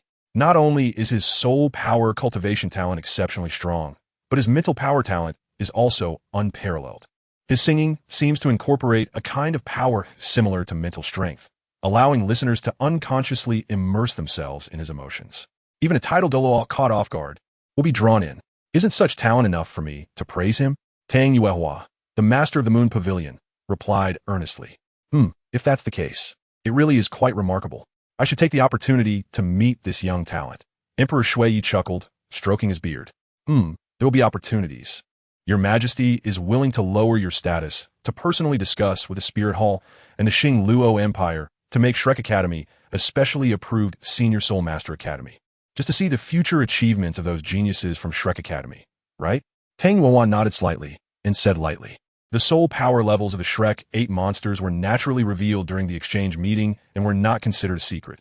Anyone who looked into it could find out. As expected, nothing can be hidden from you, Master of the Moon Pavilion, haha. As an honorary guest of the Tiando Empire, how could I not pay attention to them when a title Douluo has been pulled to serve as a senior advisor? Emperor Shui Yi laughed heartily and said candidly, If your Majesty has no other matters, I will take my leave. Tang Yuehua nodded and slightly bowed to take her leave, her manners appropriate. But she seemed unwilling to discuss political matters with Emperor Shui Yi. Sigh, when will your Hao Tian sect emerge? The Spirit Hall is too terrifyingly calm now. I always feel they are secretly plotting something. At that time, I wonder if our Tiando Empire's strength will be able to withstand the Spirit Hall schemes. Emperor Shui Yi sighed, showing some concern. If MaHongjun were here, he would be surprised by Emperor Shui Yi's intelligence. After all, thinking about it carefully, how could a great emperor be simple? It's just a pity that in the end, he was deceived by the Snow River transformed by Qianren Shui. Having been poisoned multiple times, although he barely recovered, his life was short. Otherwise, under his leadership, the strength of the Tiando Empire would surely reach new heights in the future. Sigh, how could such matters be decided by a woman like me? When the strength is sufficient to rival the Spirit Hall, I believe the Hao Tian sect will naturally emerge again, letting the name of Hao Tian resound throughout the Douluo continent. Tang Yuehua also sighed gently, her tone slightly helpless, but soon covered by an innate sense of pride. In the Stardow Forest, Zhu Qing, this nether panther, is very suitable for you to absorb. But the age of the soul ring seems a bit high. Absorbing it may carry certain risks. You decide whether to absorb it, MaHongjun said gently, pointing to the ghost panther he had subdued at his feet. If I encounter danger, will you help me, Brother Wu? Zhu Qing did not immediately agree, but looked at MaHongjun and asked. After their duet on stage, Zhu Qing could no longer suppress her feelings of admiration for MaHongjun. Of course, we are good partners and the best of friends. I will do my utmost to save any of you if you encounter danger, whether you are human or... MaHongjun did not finish his sentence, but glanced at Xiao Wu. However, it was precisely this glance that left Xiao Wu stunned. She did not expect MaHongjun to see through her identity. What else? Brother, I feel like you have become more eloquent than when I first met you. Hee, what you said moved me. Ning Rongrong, unaware of the meaning behind MaHongjun's words, joked playfully. You're still a pig. I will protect you all. Ha, don't worry. MaHongjun couldn't help but smile, then changed the subject and laughed. Xiao Wu breathed a sigh of relief upon hearing this, but was unsure if MaHongjun really knew. However, seeing that MaHongjun showed no malice, she felt relieved. You're the pig. I think I should take back what I just said, Ning Rongrong said angrily, putting her hands on her hips and pouting. All right, everyone stop joking. Hongjun, are you sure you want Zhu Qing to absorb this soul ring? This is a nearly 2,000-year-old nether panther. Although it is very suitable for Zhu Qing's martial soul and will reduce the difficulty of absorption, according to my teacher's theory, the age limit for the third soul ring should not exceed 1,760 years, and this soul beast exceeds that limit by at least 230 years. Tang San reminded seriously. Although he knew about MaHongjun's mysterious abilities, and that the 1,000-year soul beast was easily subdued by MaHongjun alone, he still felt the need to remind him with some concern. Xiao San, I know you respect your teacher a lot, but I have to say that what the master said is not always right. It's undeniable that he has done research on martial souls. But you need to understand that the so-called limit on soul ring ages is only for ordinary soul master's physical strength. After Zhu Qing consumes the celestial product, both her physical strength and soul power will become stronger and purer. It's just an extra 200 years. With me here, it won't be a big problem, though she might suffer a bit. MaHongjun wanted to say that the theory was nonsense, as he understood the original work settings better than anyone else. However, to save face for Tang San, MaHongjun only expressed his opinion in a roundabout way. Is the limit of soul ring years related to physical strength? Tang San muttered to himself, suddenly understanding the meaning behind MaHongjun's words. He felt that what MaHongjun said made a lot of sense, but before verifying it, he still didn't want to overturn his teacher's theory. I'm not afraid of hardship. As long as I don't die, I'm willing to absorb. At this moment, Zhu Qing said firmly. Chapter 121. Defects as long as you're not afraid of hardship. The absorption of the limit soul ring years is not only related to physical strength, but also to soul strength. MaHongjun nodded with satisfaction and then explained to everyone. Yes, what you said is the same as what my mother used to say.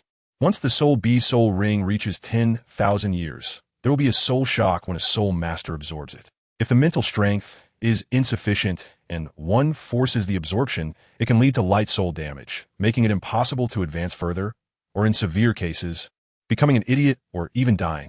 Xiao Wu glanced at Tang San and understood his thoughts. Fearing that Tang San would try to absorb beyond his level in the future, and couldn't he help but add, what Xiao Wu said is correct. I'm telling you this just to remind you that in the future, when cultivating, you should not only focus on the growth of soul power, but also pay attention to the training of your physical body and mental strength. MaHongjun said seriously. The others nodded heavily in agreement. Although MaHongjun's soul power is not the highest now, in terms of strength, even if Dai Mubai completely advances to Soul Sect and obtains his soul ring, he would not be MaHongjun's opponent. Even though MaHongjun is still some distance away from Soul Sect, he will bridge that gap in no more than 3 months. And he's about to obtain a black 10,000-year soul ring. The power of the skills obtained from a 10,000-year soul ring has undergone a qualitative transformation compared to those obtained from a 1,000-year soul ring. Completely not on the same level. MaHongjun currently has soul rings of yellow, purple, purple. Not only that, the second yellow soul ring has a hint of purple, almost reaching the level of a 1,000-year soul ring, while the last 2 purple rings are dark purple, nearly reaching the level of a 10,000-year black ring. The soul ring MaHongjun is about to obtain is the second hidden soul ring of his martial soul, the 3-leaf clover. And he has already told Flinder and the others that it must be at least a 10,000-year soul ring with a lifespan of over 15,000 years. One of Hongjun's other martial souls is unprecedented in the history of the Douluo continent. Even the master has never heard of such a martial soul. Compared to him, we are simply asking for trouble. Anyway, as a food system soul master, I don't need to fight or absorb soul rings beyond my level. Hee fatty. It seems that according to Hongjun, after this soul ring acquisition, your good days are coming to an end. Oscar, the only advantage of being smart, looked at Fat Tiger gloatingly. MaHongjun had just thought of this and was surprised that Oscar had directly pointed it out. However, it was clear that Oscar was a bit too optimistic. It's not just you, it's us including me. After this soul ring acquisition, we all have to undergo devil training. Don't think that food systems cannot possess combat power. Xiao Ao, train your physical strength well. Once you reach level 50, I have a chance waiting for you. MaHongjun, seeing the situation, did not hide it anymore, coming to Oscar and patting him on the shoulder to encourage him. This statement was not only directed at Oscar, but also for the other 6. It would be good to inform everyone in advance, so they could be psychologically prepared. Good brother, are you serious? Could it be a celestial herb? As expected of my good brother. You never forget me when good things happen. Oscar immediately became excited and gave MaHongjun a bear hug. The others looked at MaHongjun with questioning expressions, clearly wanting to hear how he would respond, as they were also looking forward to celestial items. It shouldn't be a celestial herb. The celestial medicinal power in our bodies hasn't been fully absorbed yet. Hongjun wouldn't give us another celestial herb, and celestial herbs aren't cabbages that you can just get. If I'm not mistaken, It should be something related to helping Oscar improve his own strength. Tang San stroked his chin, pondering. That's right. It's not just that simple. It can also give Oscar the combat power of a battle soul master. As for what it is, I can't tell you yet. MaHongjun recalled the opportunity Oscar obtained in the extreme north in the original work and couldn't help but say, gaining the combat power of a battle soul master? How is that possible? Such a good thing exists? Hongjun, you're simply my reborn parents. I want to say thank you. Oscar looked at MaHongjun in shock and said seriously, Ding. Congratulations to the host for receiving 50 kindness points from Oscar. Ding. Congratulations to the host for reaching 1,000 kindness points for the first time. The lottery function is now activated. Note, the probability of obtaining top treasures in the first lottery is increased by 90. Well, it's only right for brothers to help each other. All right, let's stop talking about this. Zhu Qing, hurry up and absorb the soul ring. We are in the Stardow Forest after all, and danger could arise at any moment. The sooner we absorb it, the sooner we can look for the next soul ring target. MaHongjun glanced at Flinder and Zhao Wujia, who were patrolling the surroundings, and reminded them, fifth brother, then I'll start absorbing. Zhu Zhuqing complied and took out a dagger to deal with the ghost leopard beast in front of her. The 1,000-year purple soul ring lit up on the ghost leopard's corpse, and Xiao Wu turned her head, feeling a bit of pity, but said nothing. Survival of the fittest. Even among soul beasts, there is often infighting, let alone the relationship between soul masters and soul beasts. Although everyone had only been together for a few months, their bond was incredibly deep, even surpassing friends who had known each other for years or even decades. Those who have had similar experiences know that relationships among people of their age are pure and untainted by anything else, representing the purest friendship of a lifetime. After the age of 18, when people mature and understand more, they find it increasingly difficult to feel that way, as everything becomes intertwined with interests. Zhu Zhuqing clearly underestimated her limits. Although surpassing the limit of the third soul ring by over 200 years is difficult, it is not impossible for her to accomplish. At this moment, although Zhu Zhuqing's forehead was covered in fine sweat and her clothes were soaked, she still gritted her teeth and persevered. Among the group, in terms of character and determination, even Tang San, as well as MaHongjun, had a certain gap compared to Zhu Zhuqing. MaHongjun was always attentive to Zhu Zhuqing's expression. Seeing her pale face but still maintaining a determined look, he couldn't help but feel moved. He was ready to step in to help if Zhu Zhuqing couldn't hold on any longer. Although he couldn't help her absorb the soul ring, he was confident he could protect her safety, not to mention the special characteristics of the Ghost Slayer breathing technique. Even the powerful vitality of the three-leaf clover martial soul could protect Zhu Zhuqing's meridians, preventing any aftereffects from being unable to absorb the soul ring. Half an hour later, Zhu Zhuqing awakened with a face full of joy, having relied entirely on her own strength to pull through without anyone's help. No one knew the unparalleled pain of absorbing a soul ring that exceeded the limit of soul ring years, which was incredibly unbearable. Even MaHongjun had never experienced such pain. His journey had been almost smooth sailing. Although MaHongjun absorbed every soul ring at a higher level, his strong talent and special martial soul meant he had never endured this level of suffering, despite being the strongest among the Shrek 8 monsters. When it came to resilience of character, he was still a bit lacking compared to Zhu Zhuqing, missing some refinement through hardship. One could only say that MaHongjun's luck-based martial soul had brought him a steady rise in strength, but it also meant he lacked the tempering that comes with significant challenges. Chapter 122. The Second Hidden Soul Ring, Part 1.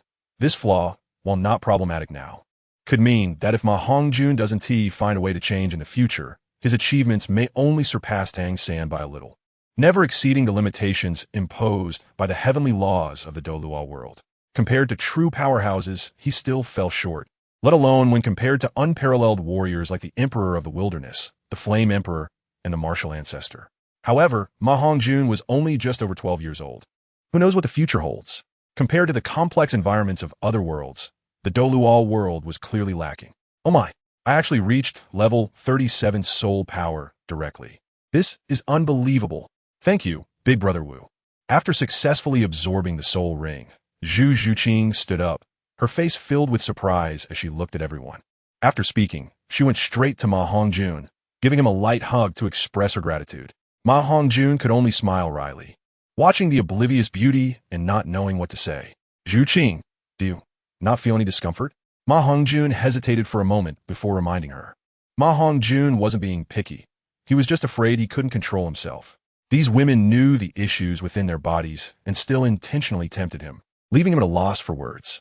For some reason, both Ning Rongrong and Zhu Zhuqing liked to express their gratitude in this almost ambiguous way. Was it because he was single that they felt free to act this way? He wasn't a central air conditioner. This had to stop. Well, to be honest, MaHongjun was somewhat enjoying it, which was why he hesitated, feeling the softness in front of him, although the clothes on her delicate body were soaked with sweat. That wonderful sensation was even more intense. No, I feel great right now. My whole body is full of strength. You pervert. Why didn't you say so earlier? Zhu Zhuqing looked at MaHongjun in confusion. Before she could finish her sentence, she realized something was off. When she reacted, she found her clothes were almost soaked through, clinging to her body like a film. The wonderful curves of her body were outlined perfectly, and as she nestled in MaHongjun's embrace, she couldn't help but let out an excited scream, covering her flushed face with her hands and looking reproachfully at MaHongjun. You could at least give me time to speak. Xiao Wu, go accompany Zhuqing and find a secluded place to change clothes. MaHongjun spread his hands helplessly. Regarding this, he wasn't surprised by any woman acting so heartlessly, but he had no intention of indulging them. Of course, he wouldn't be foolish enough to argue. So he turned to Xiao Wu to change the subject. All right, big brother Wu, Zhuqing, let's go over there to change clothes. Rongrong, keep an eye on them. Xiao Wu glanced at Oscar and the others, who were almost drooling, and said to the still-standing Ning Rongrong with concern. Okay. Ning Rongrong obediently nodded in response. 3 days later, Fat Tiger obtained a soul ring from a 700-year-old soul beast, the Strength Bear, and reached level 36 soul power. Ning Rongrong's soul ring was slightly weaker, only around 600 years, but it was still much higher than in the original story. Her level increase was the same as Fat Tiger's, reaching level 36 soul power. This was because the group had been cultivating at level 30 for over half a month, accumulating enough soul power to achieve such a significant boost. Otherwise, like Ning Rongrong, even taking immortal herbs at level 31 would only increase her by 6 levels. Being stuck at level 30 for a while actually allowed for better absorption of the latent medicinal power of the immortal herbs, raising her to level 37. MaHongjun was not surprised by this. It was all within his expectations. Ning Rongrong's increase was remarkable. In just half a year at Shrek Academy, she jumped directly from level 26 to level 36 soul power. That's a full 10 levels, and after accounting for the soul ring acquisition, it was still 9 levels, with her own cultivation contributing just over 1 level. The soul power boost from the immortal herb was a full 7 levels, indicating the effects of the immortal grade herbs were superior to those taken by Oscar and Fat Tiger. Of course, the top grade herbs they consumed were also comparable to the immortal herbs. In MaHongjun's estimation, the two were not far apart in terms of talent enhancement, only slightly differing in soul power. This might also relate to the differing effects of the immortal grade herbs. For example, the ice and fire immortal herbs MaHongjun took were still less effective for soul power enhancement compared to the 9-grade purple ginseng they consumed. As a result, all of Shrek's 8 monsters reached the realm of soul respect above level 30, nearly a year ahead of the original plot's timeline. One should not underestimate this year. In the early stages of soul master cultivation, the earlier one takes immortal herbs, the greater the future benefits. The soul power level before the age of 20 is directly proportional to future achievements. Alright, I didn't expect this soul ring acquisition to go so smoothly. Next, we need to help Dai Mubai and MaHongjun obtain their soul rings. We need to go deeper. You all must not act alone from now on. Stay vigilant and follow me and teacher Zhao Wuji closely.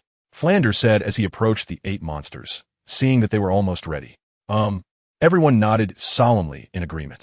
Although their strength had greatly increased, it was still far from enough to act independently within the Stardow Forest. While the number of soul beasts on the outskirts of the Stardow Forest had decreased due to the hunting by soul masters, the number of high-level soul beasts inside had not diminished much.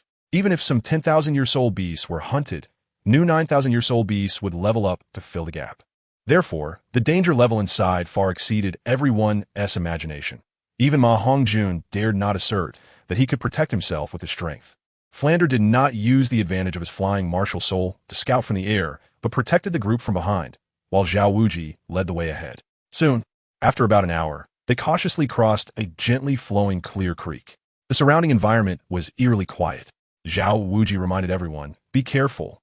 We have already entered the interior area of the Stardow Forest.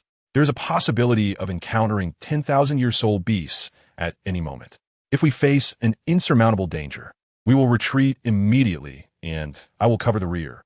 Daimu Bai, being the oldest and strongest assault-type soul master among the 8 monsters, naturally stayed closest to Zhao Wuji, protecting the girls in the team, and yes, Oscar too. Teacher Zhao, don't worry, we won't hold you back. Their safety is up to me and Hongjun.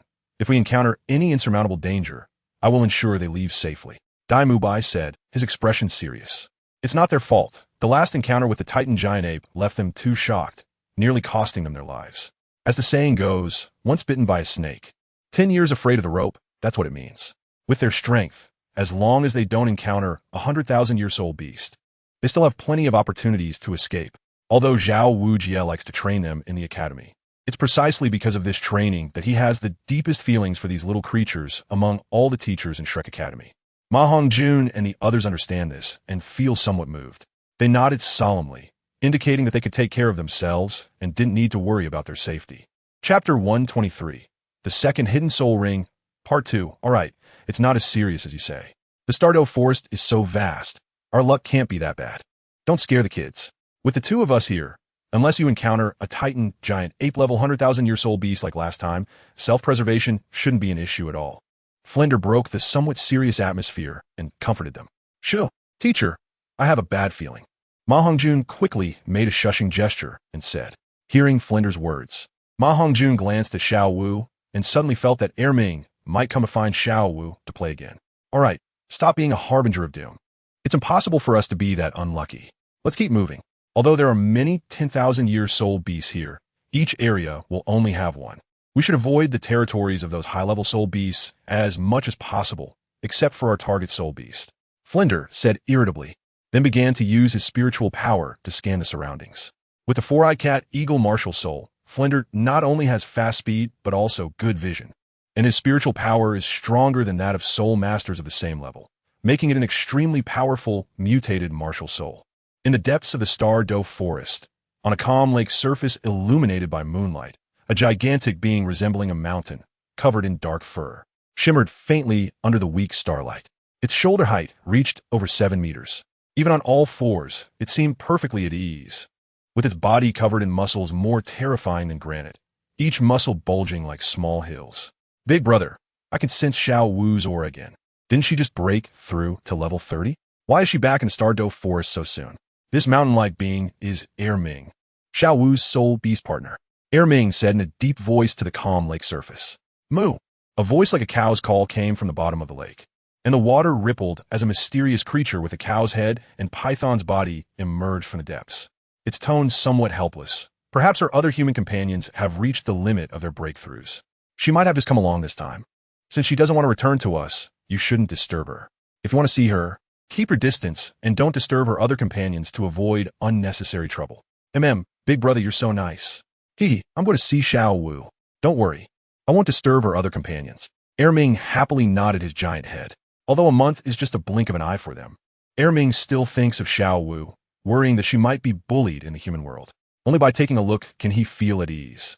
During the days when Xiao Wu is not around, Deming is fine, but Erming has been unable to eat or sleep, always dazed and lost in thought. Just imagine, such a gigantic 100,000-year soul beast looking dazed. That scene is quite thrilling to think about. On the other side, Flinder and Zhao Wujie were protecting everyone as they continued forward, searching for a suitable soul ring. After an hour, they found a suitable target, an 8,000-year dark spirit black demon tiger. Although it was a bit high for Daimu Bai's 4th soul ring, it wasn't a major issue. The dark spirit black demon tiger is an extremely rare top-tier tiger-type soul beast, possessing incredibly powerful offensive and defensive capabilities. Even ordinary 10,000-year soul beasts might not be a match for the dark spirit black demon tiger, so this soul ring is crucial for Daimu Bai. It's likely that even all of us together wouldn't be able to handle it, so I'll leave it to you, Dean. Tang San said solemnly, looking at the dark spirit black demon tiger resting in a spot illuminated by light. Leave it to me. Flinder, you block its path. I'll handle this soul beast. Zhao Wujie rubbed his sore finger joints and calmly approached the dark spirit black demon tiger. This tiger seems a bit too foolish. Teacher Zhao is almost within 10 meters of it, and it hasn't even noticed us. Fat Tiger chuckled and said quietly to everyone, No, it's not foolish. It must have noticed us long ago. It's just waiting for us to get careless and approach to catch us off guard. Zhao, be careful. MaHongjun felt something was off and quickly warned. As soon as MaHongjun's voice fell, the dark spirit black demon tiger, which had been feigning sleep, suddenly sprang into action, opening its massive jaws and lunging straight for Zhao Wujia's head. Amid the deafening roar of the tiger, a hint of terrifying mental attack mixed in, causing everyone to feel dizzy. Not good, it's a mental attack. Old Zhao, be careful. Flender also reacted quickly, rushing in front of everyone to block the dark spirit black demon tiger's soul attack. Even Flender, whose mental power far exceeded that of ordinary people, turned pale under the sudden attack, clearly having suffered a disadvantage. Let alone Zhao Wujia, whose spiritual power was far inferior and was right at the center of the attack. Fortunately, MaHongjun's warning was timely.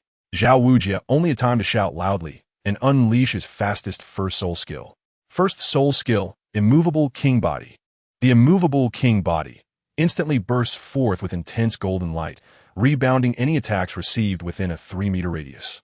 Zhao Wujia's strong body activated the first soul ring almost the moment he shouted, radiating intense golden light all over.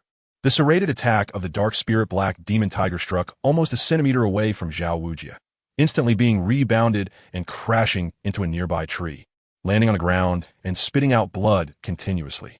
However, Zhao Wujia was also left dazed by the hidden soul attack contained in that strike. Something's not right. This dark spirit black demon tiger was already injured. Could there be other powerful soul beasts nearby that could injure a soul beast of comparable strength to a 10,000-year soul beast? MaHongjun began to sense something was off. Zhao Wujia is indeed powerful, and his first soul skill, Immovable King Body, can rebound any physical attack within a 3-meter radius. But it's not enough to seriously injure this dark spirit black demon tiger, which is both strong offense and defense. Clearly, this soul beast was already injured. Then why couldn't it be a human? Fat Tiger, this fool, timely asked what everyone was wondering, clearly unaware of how MaHongjun had come to that conclusion. This is the interior area of the Starry Forest, and the dark spirit black demon tiger has not escaped from here. A 10,000-year soul beast already possesses an awareness not inferior to that of a child and has a strong sense of territory. Tiger-type soul beasts are among the top soul beasts, second only to dragon and phoenix bloodline soul beasts. And the dark spirit black demon tiger is a top existence among them.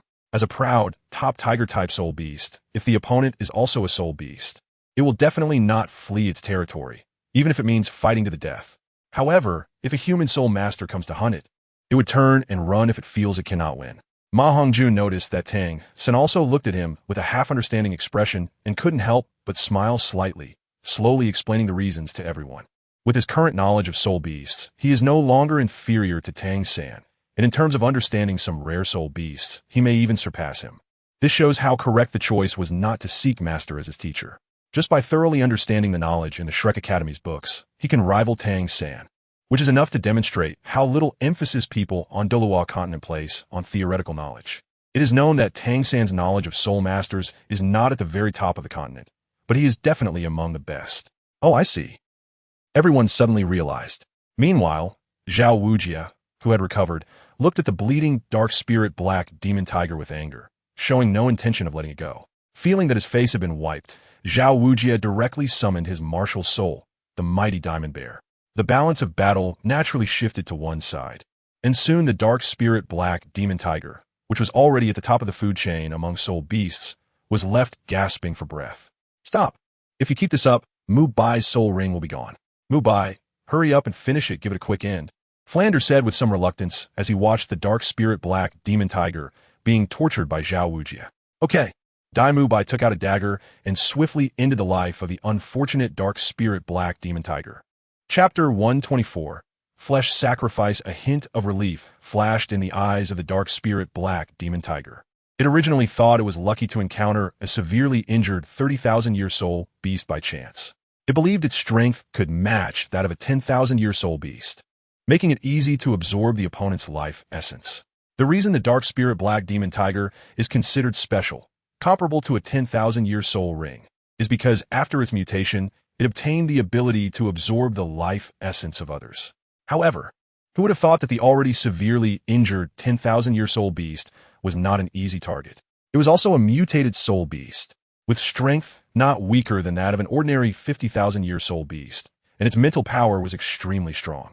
A circle of bright purple soul rings slowly emerged from the corpse of the dark spirit black demon tiger, and a hint of joy flashed in Dai Mubai's eyes.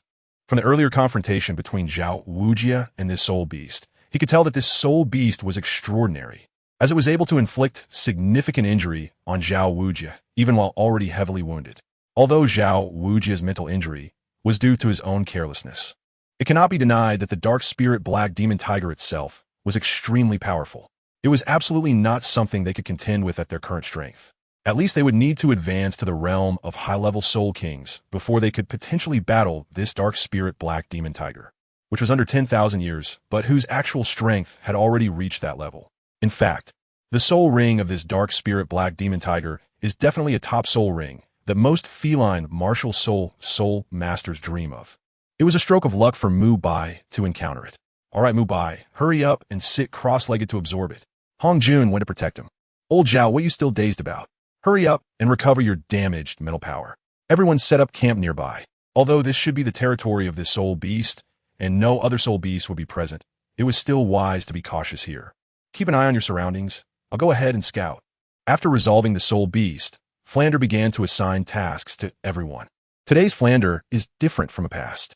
As the Grand Elder of the Heavenly Net, his current power, while not as high as that of Ningfengji, the Sect Master of the Seven Treasures Glazed Tile School, is not much inferior to that of the Sect Masters of the lower four sections. His entire presence has become much stronger, and when giving orders, he does so without ambiguity. MaHongjun, as the gatekeeper, felt quite aggrieved upon hearing Flander's words. He could only obediently sit beside Dai Mu Bai to protect him. In fact, MaHongjun wanted to scout around to see if there were any suitable 10,000-year soul beasts for him, but he knew that Flander would not agree to his risking it, so he didn't dare to bring it up. The others were either recovering or setting up camp, and Flander went to scout the surroundings. MaHongjun, feeling a bit bored, looked at the corpse of a soul beast beside Dai Mu Bai.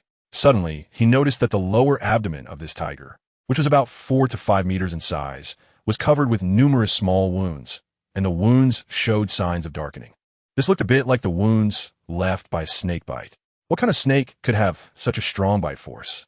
This is the top rare soul beast, the dark spirit black demon tiger, known for its strong defense, yet it has so many bite marks. MaHongjun thought in horror. At that moment, MaHongjun suddenly felt a chilling sensation, as if something was secretly watching him. He stood up, keeping a calm exterior, and went to the tent of Tang San and Oscar, leaving Zhu Zhuqing, who was guarding Zhao Wujia as he recovered, to take care of Dai Mu Bai, who was absorbing the soul ring. Inside the tent, Xiao, Ao, and Tang San were sitting cross-legged on the carpet, cultivating. Dai Mu Bai's recent breakthrough had put a lot of pressure on the others, especially since they knew MaHongjun was also about to obtain his second hidden soul ring, making that sense of urgency even stronger. It should be noted that once MaHongjun obtains the second hidden soul ring, even if his soul power is exceptionally pure, he would at least be able to advance a level, meaning that after obtaining the soul ring, he could advance to the realm of a 40-level soul master. When MaHongjun suddenly entered the tent, both of them opened their eyes and looked at him with some confusion. Hongjun, why are you here? Didn't the dean say for you to guard Dai Lauda? Oscar asked, looking at MaHongjun with some curiosity. With Big White's physical condition, there shouldn't be any problem. Although the dark spirit black demon tiger is powerful, the soul ring it produces is still in the range of 1,000-year soul rings, so there shouldn't be any issues. I'm here to ask if you have a feeling of being watched by something. MaHongjun glanced around with a serious expression and used his special soul power to shield everything around him as he asked, Are you suspecting that someone is tracking us, or is it a soul? A soul beast. Oscar, not feeling anything, still took MaHongjun's serious expression into account and speculated seriously. Although he didn't feel anything, he never doubted MaHongjun's words. Hearing you say that, I also have a feeling of being watched. If it were human soul masters, we wouldn't be able to miss it. It seems very likely that we are being targeted by some special soul beast, and that soul beast might even possess intelligence not inferior to that of humans. Tang San, instead of investigating, began to recall the day's events and analyze slowly. But don't panic. Since the presence in the shadows has shown no intention of revealing itself, it should not be harmful to us. Once the dean returns, we need to find suitable soul rings and leave here as soon as possible, MaHongjun said, comforting the two. Actually, MaHongjun had his suspicions. But he wasn't sure, which is why he sought confirmation from the smartest members of the team, Tang San and Oscar. He thought it was very likely that Ming had come to find Xiao Wu again, possibly not bothering them this time after hearing Xiao Wu's words last time. However, MaHongjun did not know that while his guess was close to the truth, it was not entirely correct. About 200 meters away from where they had set up camp, a gigantic ape was crouching beside a pile of granite rocks. Its body seemed to blend in with the surrounding rocks, looking quite comical. However, next to it lay a severely injured giant serpent, known as the Netherworld unicorn snake. If MaHongjun were here, he would certainly recognize this giant snake as the spirit beast he encountered in the hunting soul forest, the Netherworld unicorn snake. You say your life is nearing its end, and among those people in front, there's a human you are familiar with who saved your life.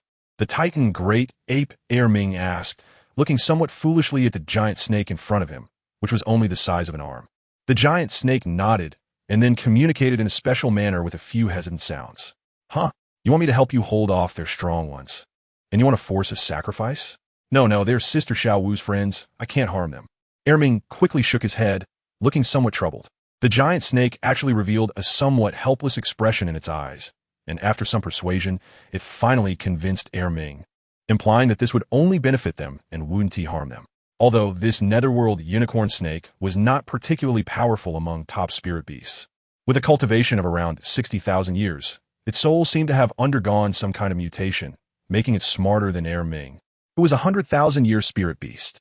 Last time, when being hunted by Bibi Dong, it had speculated that MaHongjun might betray her, as in her eyes. Both MaHongjun and Bibi Dong were humans. However, after being fearful for a long time and not encountering Bibi Dong again, she naturally understood that MaHongjun had not revealed her whereabouts, and might have even given that terrifying woman a false direction. Although she was seriously injured again by the tidal Dalu sent by that woman, she managed to escape once more. Coupled with her unfortunate encounter with a murderous dark spirit black demon tiger, she was now in a dire state. Nevertheless, she had her own way of survival. Although this method would leave her with only her soul, it was better than dying. This method was called physical sacrifice, a forbidden technique she discovered in an ancient ruin, which she would only resort to if absolutely necessary, as it was not fair to humans. Chapter 125, A Sudden Adventure, Part 1. After leaving the tent, MaHongjun returned outside and sat down next to Zhu Zhuqing, slowly settling in. Fifth brother, Zhu Zhuqing softly called out to MaHongjun, seeming hesitant, as if she had something to say. What's wrong, Zhuqing? MaHongjun turned to look at Zhu Zhuqing with some confusion. After knowing each other for so long, aren't you curious about my background? Don't you want to know about my relationship with Boss Dai? Zhu Zhuqing asked almost instinctively. MaHongjun had been with them for more than half a year, often exercising together, so they were naturally very familiar with each other. However, MaHongjun had never asked them about their backgrounds, and in their eyes, he was a figure shrouded in mystery. Nevertheless, MaHongjun's martial spirit was quite down to earth, which often made them chuckle, and they teased him about it frequently. Zhuqing, haven't you thought about completing the family mission with Big White? Instead of answering Zhu Zhuqing's question, MaHongjun directly got to the point. You know, Zhu Zhuqing looked at MaHongjun in surprise, her expression filled with some excitement. I know each of your backgrounds very well, but those are not important to me. What matters is that we are partners. And if you face any difficulties in the future, you can come to me. MaHongjun nodded lightly. Okay, when that time comes, I won't hold back. Who told you to be my fifth brother? Zhu Zhuqing's face turned slightly red, and for the first time, she let go of her reserve and boldly said such straightforward words. All right, you should go back and rest quickly. We need to continue searching for the next spirit ring target tomorrow morning. After traveling for several days, it's time to recover and rest well. MaHongjun did not intend to remind Zhu Zhuqing, as it would serve no purpose other than to make her anxious. All right, seeing that MaHongjun did not want to continue the conversation, Zhu Zhuqing reluctantly stood up. MaHongjun's handsome appearance and mysterious strength were important factors that attracted the attention of girls his age, whether it was Ning Rongrong or Zhu Zhuqing. It was impossible for them to say they had no feelings for MaHongjun. However, feelings aside, with MaHongjun's straightforward demeanor, unless a beauty took the initiative, it was unlikely for him to find a girlfriend. Clearly, with Zhu Zhuqing's personality, unless something unexpected occurred, their relationship would not develop beyond friendship. As if the heavens were trying to help MaHongjun, just as Zhu Zhuqing was about to return to the girl's tent to rest. She suddenly caught sight of a huge snake shadow out of the corner of her eye, quickly sweeping towards MaHongjun's direction. At the same time, not far away, Flinder was watching the Titan Great Ape blocking his way with a wry smile, unsure of how to proceed since he couldn't go back or move forward. The Titan Great Ape simply blocked Flinder's way back without attacking him, its massive pressure preventing Flinder from moving at all. Seeing that Flinder wasn't moving, the Titan Great Ape remained still as well. Flinder, anxious about MaHongjun's safety, wanted to bypass the Titan Great Ape Airming, but couldn't find a way around. Although he could fly using his martial spirit, the Titan Great Ape, as a 100,000-year spirit beast, had terrifying jumping power and speed, which could easily knock him down before he took off. Therefore, Flinder attempted to maneuver underground to get around it, but he couldn't find a way. So he simply stood still, locking eyes with Airming. The two, one large and one small, stared at each other, creating a rather strange scene. Flinder could clearly sense that Airming bore no hostility towards him. Although he was puzzled by the obstruction, he had no way to resolve it. Meanwhile, on MaHongjun's side, as soon as Zhu Zhuqing saw the snake shadow approaching, she suddenly burst forth with the unique speed of a sensitive attack type, Soul Master. Wrapping her arms around MaHongjun's notably strong waist and sprinting towards Zhao Wujia's direction. At the same time, she shouted, "Be careful, Teacher Zhao, wake up." With Zhu Zhuqing's shout, everyone inside the tent, especially Tang San and Oscar, who were already on guard, rushed out to stand in front of Dai Mubai, who was still absorbing his spirit ring, looking solemnly at the terrifying giant snake before them. At the same time, Zhao Wujia's tightly closed eyes snapped open reflexively, and he sprang up, blocking everyone's front. If one looked closely at Zhao Wujia's expression, they would notice something was off. Strangely, the giant snake showed no intention of attacking. Instead, it stopped 10 meters away from MaHongjun, gazing intently at him. "Netherworld unicorn snake? Is it you?" MaHongjun exclaimed in surprise, recognizing the giant snake's appearance. Before anyone could ask what was going on, a surprising scene unfolded. The giant unicorn snake actually nodded humanely. On its snake face, which was larger than a human face, a hint of joy appeared, as if it was happy that MaHongjun remembered her. "Hongjun, do you know it?" Oscar asked MaHongjun with a curious look. The others, seeing that the snake had no intention of attacking, relaxed their tense expressions and looked at MaHongjun with confusion. "I met it once, but I was still young at that time. I encountered it unexpectedly in the depths of the soul-hunting forest while following my teacher. I don't know why it has come to the Stardow Forest now." MaHongjun explained, feeling somewhat puzzled, but still trying to clarify for everyone. "Hongjun, this old beast seems to have suffered a serious injury. It looks like it's seeking our help. Should we help it?" Tang San, who had a keen observation ability, was the first to notice that the tail of the ghostly unicorn snake was a bloody mess, and the scales around its 7-inch mark appeared to have been struck by a powerful attack, leaving it in a severely damaged state. Upon hearing Tang San's words, the ghostly unicorn snake quickly nodded, as if to say, "Yes, you're absolutely right." The others then realized something was off and instinctively looked at MaHongjun, who was instead looking at Zhao Wujia, who was still a bit dazed from mental strain. It was evident that MaHongjun had become the sole core among the Shrek 8 monsters, a fact that even the usually assertive Tang San had noticed. Ever since MaHongjun brought them immortal-grade herbs to enhance their talents, they naturally gathered around him, and whenever something important happened, they would first think to seek his opinion. This was also related to Zhao Wujia's current mental state being less than optimal. Seeing Zhao Wujia, who was a bit dazed and protecting them like a mother hen with her chicks, MaHongjun felt a mix of helplessness and warmth. He used the sound of breath technique and said, "Teacher Zhao, wake up. Do you think we should interact with this soul beast? Or should we wait until you recover to make a decision?"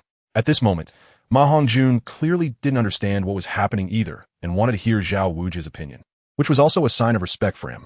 Before Zhao Wujia could speak, Ning Rongrong's somewhat dissatisfied voice suddenly rang out in everyone's ears. "Zhu Qing, why are you still holding on to Brother Wu's waist?" Although Ning Rongrong's tone was somewhat shy, she was clearly very jealous. I didn't mean to." Zhu Zhuqing quickly released her arms around MaHongjun, feeling embarrassed. She was well aware that Ning Rongrong had significant feelings for MaHongjun, so she rarely expressed her emotions in this regard. "Oh, so that was intentional. All right, Hongjun, you've managed to trick our youngest Zhuqing." Oscar teased MaHongjun with a mischievous smile. The others looked at the two with ambiguous expressions, while only Dai Mubai appeared somewhat uneasy. However, he said nothing. He had long sensed that Zhu Zhuqing might have feelings for MaHongjun and knew he had no chance. Plus, with the immortal-grade herbs MaHongjun selflessly gifted him. He was actually quite pleased that Zhu Zhuqing could get along well with MaHongjun. However, he felt a bit uncomfortable when it came to the situation. Seeing that everyone had relaxed their guard and completely ignored the ghostly unicorn snake's presence, MaHongjun couldn't help but feel speechless. All right, now is not the time to discuss this. Can I call you Xiaoyu? How can I help you? MaHongjun glanced helplessly at Oscar and the others, who seemed to be stirring up trouble, then turned to the ghostly unicorn snake in front of him. Before the ghostly unicorn snake could respond, a very serious shout rang out. Everyone be careful. I may not be its opponent. Retreat. At this point, Zhao Wujie had completely regained his composure, but he clearly had not grasped the current situation. Huh? What are you still dawdling for? Retreat. Zhao Wujie shouted again as he saw everyone not reacting. There's no need to rush, Teacher Zhao. The reason we aren't retreating is that this soul beast seems to have no ill intentions towards us. MaHongjun was the first to explain to Zhao Wujie. He then detailed the situation. At the same time, he felt a bit touched by Zhao Wujie's protective nature towards them. At this moment, neither Tang San, nor Dai Mubai, nor Oscar had any intention of mocking Zhao Wujie. Their sense of belonging to Shrek Academy grew even stronger. This was a teacher from Shrek Academy who disregarded his own safety to protect his students. Any student would be moved by Zhao Wujie's actions at this moment. Teacher, how's your mental recovery going? Fat Tiger asked innocently, wiping away the tears from his eyes. Foolish boy, why are you crying? How useless. I'm not dead, just suffered a bit of mental strain. I'll be fine after resting for half a month. Zhao Wujie, feeling the warmth in everyone's expressions, tried to cover it up by scolding them. Meanwhile, the ghostly unicorn snake was feeling extremely frustrated inside. These people were treating her with such disregard. Thinking of this, she couldn't be bothered to waste words any longer. Suddenly, she erupted in a dazzling black light, and before MaHongjun could react, she shot directly into his mind. Be careful. Tang San was the first to warn. Then came Zhao Wujie, but clearly, their reactions were quick, yet their actions were still not fast enough. MaHongjun fell to the ground, and a gentle female voice echoed in the depths of his consciousness. Don't panic, it's me. Channel your soul power fully and absorb a portion of my energy first. I'll help you break through to level 40, and then you can acquire my soul ring. A slender phantom appeared in MaHongjun's consciousness, speaking softly. No need. I prefer the soul power I've cultivated myself. If you want to use this method to extend your life, I can help you. My martial soul is quite special, and now I can absorb a soul ring. MaHongjun's figure also appeared in the consciousness, showing no signs of panic as he quickly understood her intentions. With his intelligence, he naturally connected it to the concept of sacrifice. Recalling the Ice Emperor and Snow Emperor in Douluo, he realized what the ghostly unicorn snake wanted to do. Because in the center of his consciousness, no soul body would be his opponent, and the ghostly unicorn snake clearly understood this, but still appeared here, evidently not intending to harm him. All right, I believe you. Just reserve a trace of your soul power for me, and I will repay you in the future. The ghostly unicorn snake said, no need to wait for the future. Just teach me this sacrificial method, and I will agree to absorb your soul ring. Moreover, it might even allow your soul body to be revived. MaHongjun clearly wasn't a pushover. Realizing the ghostly unicorn snake's intentions, he began to raise the stakes. The ghostly unicorn snake was immediately furious, thinking to herself that she was offering a soul ring over 50,000 years old, yet he was still making so many demands. However, the last sentence from MaHongjun clearly moved her a bit, but she was not someone easily fooled. How are you going to revive me? Living a good life is better than a bad death. Otherwise, she wouldn't have chosen to cling to MaHongjun's soul ring just to survive. Becoming a god. After becoming a god, as my soul ring, once your soul enters the divine realm, there will naturally be a way to reshape your physical body. Reviving you will be an easy task, MaHongjun said calmly, refusing to be surprised. You actually know about gods. It seems my choice was not wrong. All right, I agree to your request. The Yuming unique horned serpent had already made the worst-case scenario preparations and decisively said, after a moment of contemplation. She had long sensed that MaHongjun was extraordinary, otherwise she wouldn't have chosen him. She naturally knew that becoming a god would allow her to be reborn, which is why she chose to parasitize on MaHongjun, who was most likely to become a god. As a stream of soul power shot into her mind, MaHongjun also began to absorb the energy around him. Guided by the energy, the body of the Yuming unique horned serpent, which had already lost its soul, floated towards MaHongjun. A circle of dazzling black soul rings lit up from the corpse and rapidly fused into MaHongjun's body. The lucky clover martial soul naturally appeared in the palm of MaHongjun's right hand, and the black soul ring shrank at a visible speed before floating towards the position of MaHongjun's second hidden soul ring. Yellow, yellow, purple, black, purple. 5 soul rings floated around the lucky clover. Although this soul ring configuration could not be considered abnormal, it was definitely a top-tier configuration. Moreover, let us not forget that MaHongjun was not a soul king, but a soul master. Yes, after absorbing the soul ring, MaHongjun's soul power advanced another level, reaching the level of a 40th ranked soul master. As long as he acquired the 4th soul ring, he could directly break through and officially enter the soul master realm. There's a piece of wisdom soul bone gathered from the spirit at the head of my snake body. You should absorb it as well. Although it's just over 50,000 years old, due to my uniqueness, this soul bone can evolve with me through continuous energy absorption. My soul power is currently too weak and is about to fall into a deep sleep. From now on, I will rely on you. The gentle female voice in his mind said before falling silent. The entire process of absorbing the soul ring took no more than 10 minutes, astonishingly fast. Even on the continent, there had never been a soul master who absorbed a 10,000-year soul ring this quickly. Chapter 127, Wisdom Skull. How is it, Xiao Ma? What soul skills did you acquire? As soon as MaHongjun opened his eyes, he saw Fat Tiger looking at him with concern. Without answering Fat Tiger's question or acknowledging the curious gazes of the others, he went to the head of the Yuming unique horned serpent, took out a dagger, and without hesitation, separated the flesh to retrieve a piece of soul bone radiating with colorful light. The Wisdom Skull soul bone was quite similar to the one Tang San obtained in the original work. It was suitable for control-type soul masters to absorb. Of course, it was also extremely important for other soul masters. MaHongjun had already prepared himself to withstand the soul shock from a 10,000-year soul ring, but he did not expect to obtain one so easily. His physical quality had greatly improved, especially his mental strength, which had also made significant progress. Looking at the soul bone in front of him, MaHongjun was confident that as long as he absorbed it, he would definitely possess mental strength no less than that of a soul sage. Soul bone, 5th brother, your luck is truly indescribable. It's simply amazing. Even our 7-treasure glazed tile school has very few soul bones over 10,000 years old. You just came to the Stardow Forest, and a soul ring and soul bone came to you automatically. What kind of heaven-defying luck is this? Ning Rongrong exclaimed in shock, covering her mouth, her face filled with envy. You all know about my other martial soul, the 4-leaf clover. It has another name called Lucky Clover, and I think it should be related to the innate skill of luck that comes with the martial soul. MaHongjun also felt he was very lucky and explained to everyone after a moment of thought. The eyes of the others were filled with envy as they looked at MaHongjun, but there was no jealousy, only happiness. After all, the Shrek 8 monsters were a team, and MaHongjun becoming stronger could also be seen as their own strength increasing. Hongjun's martial soul is indeed unique.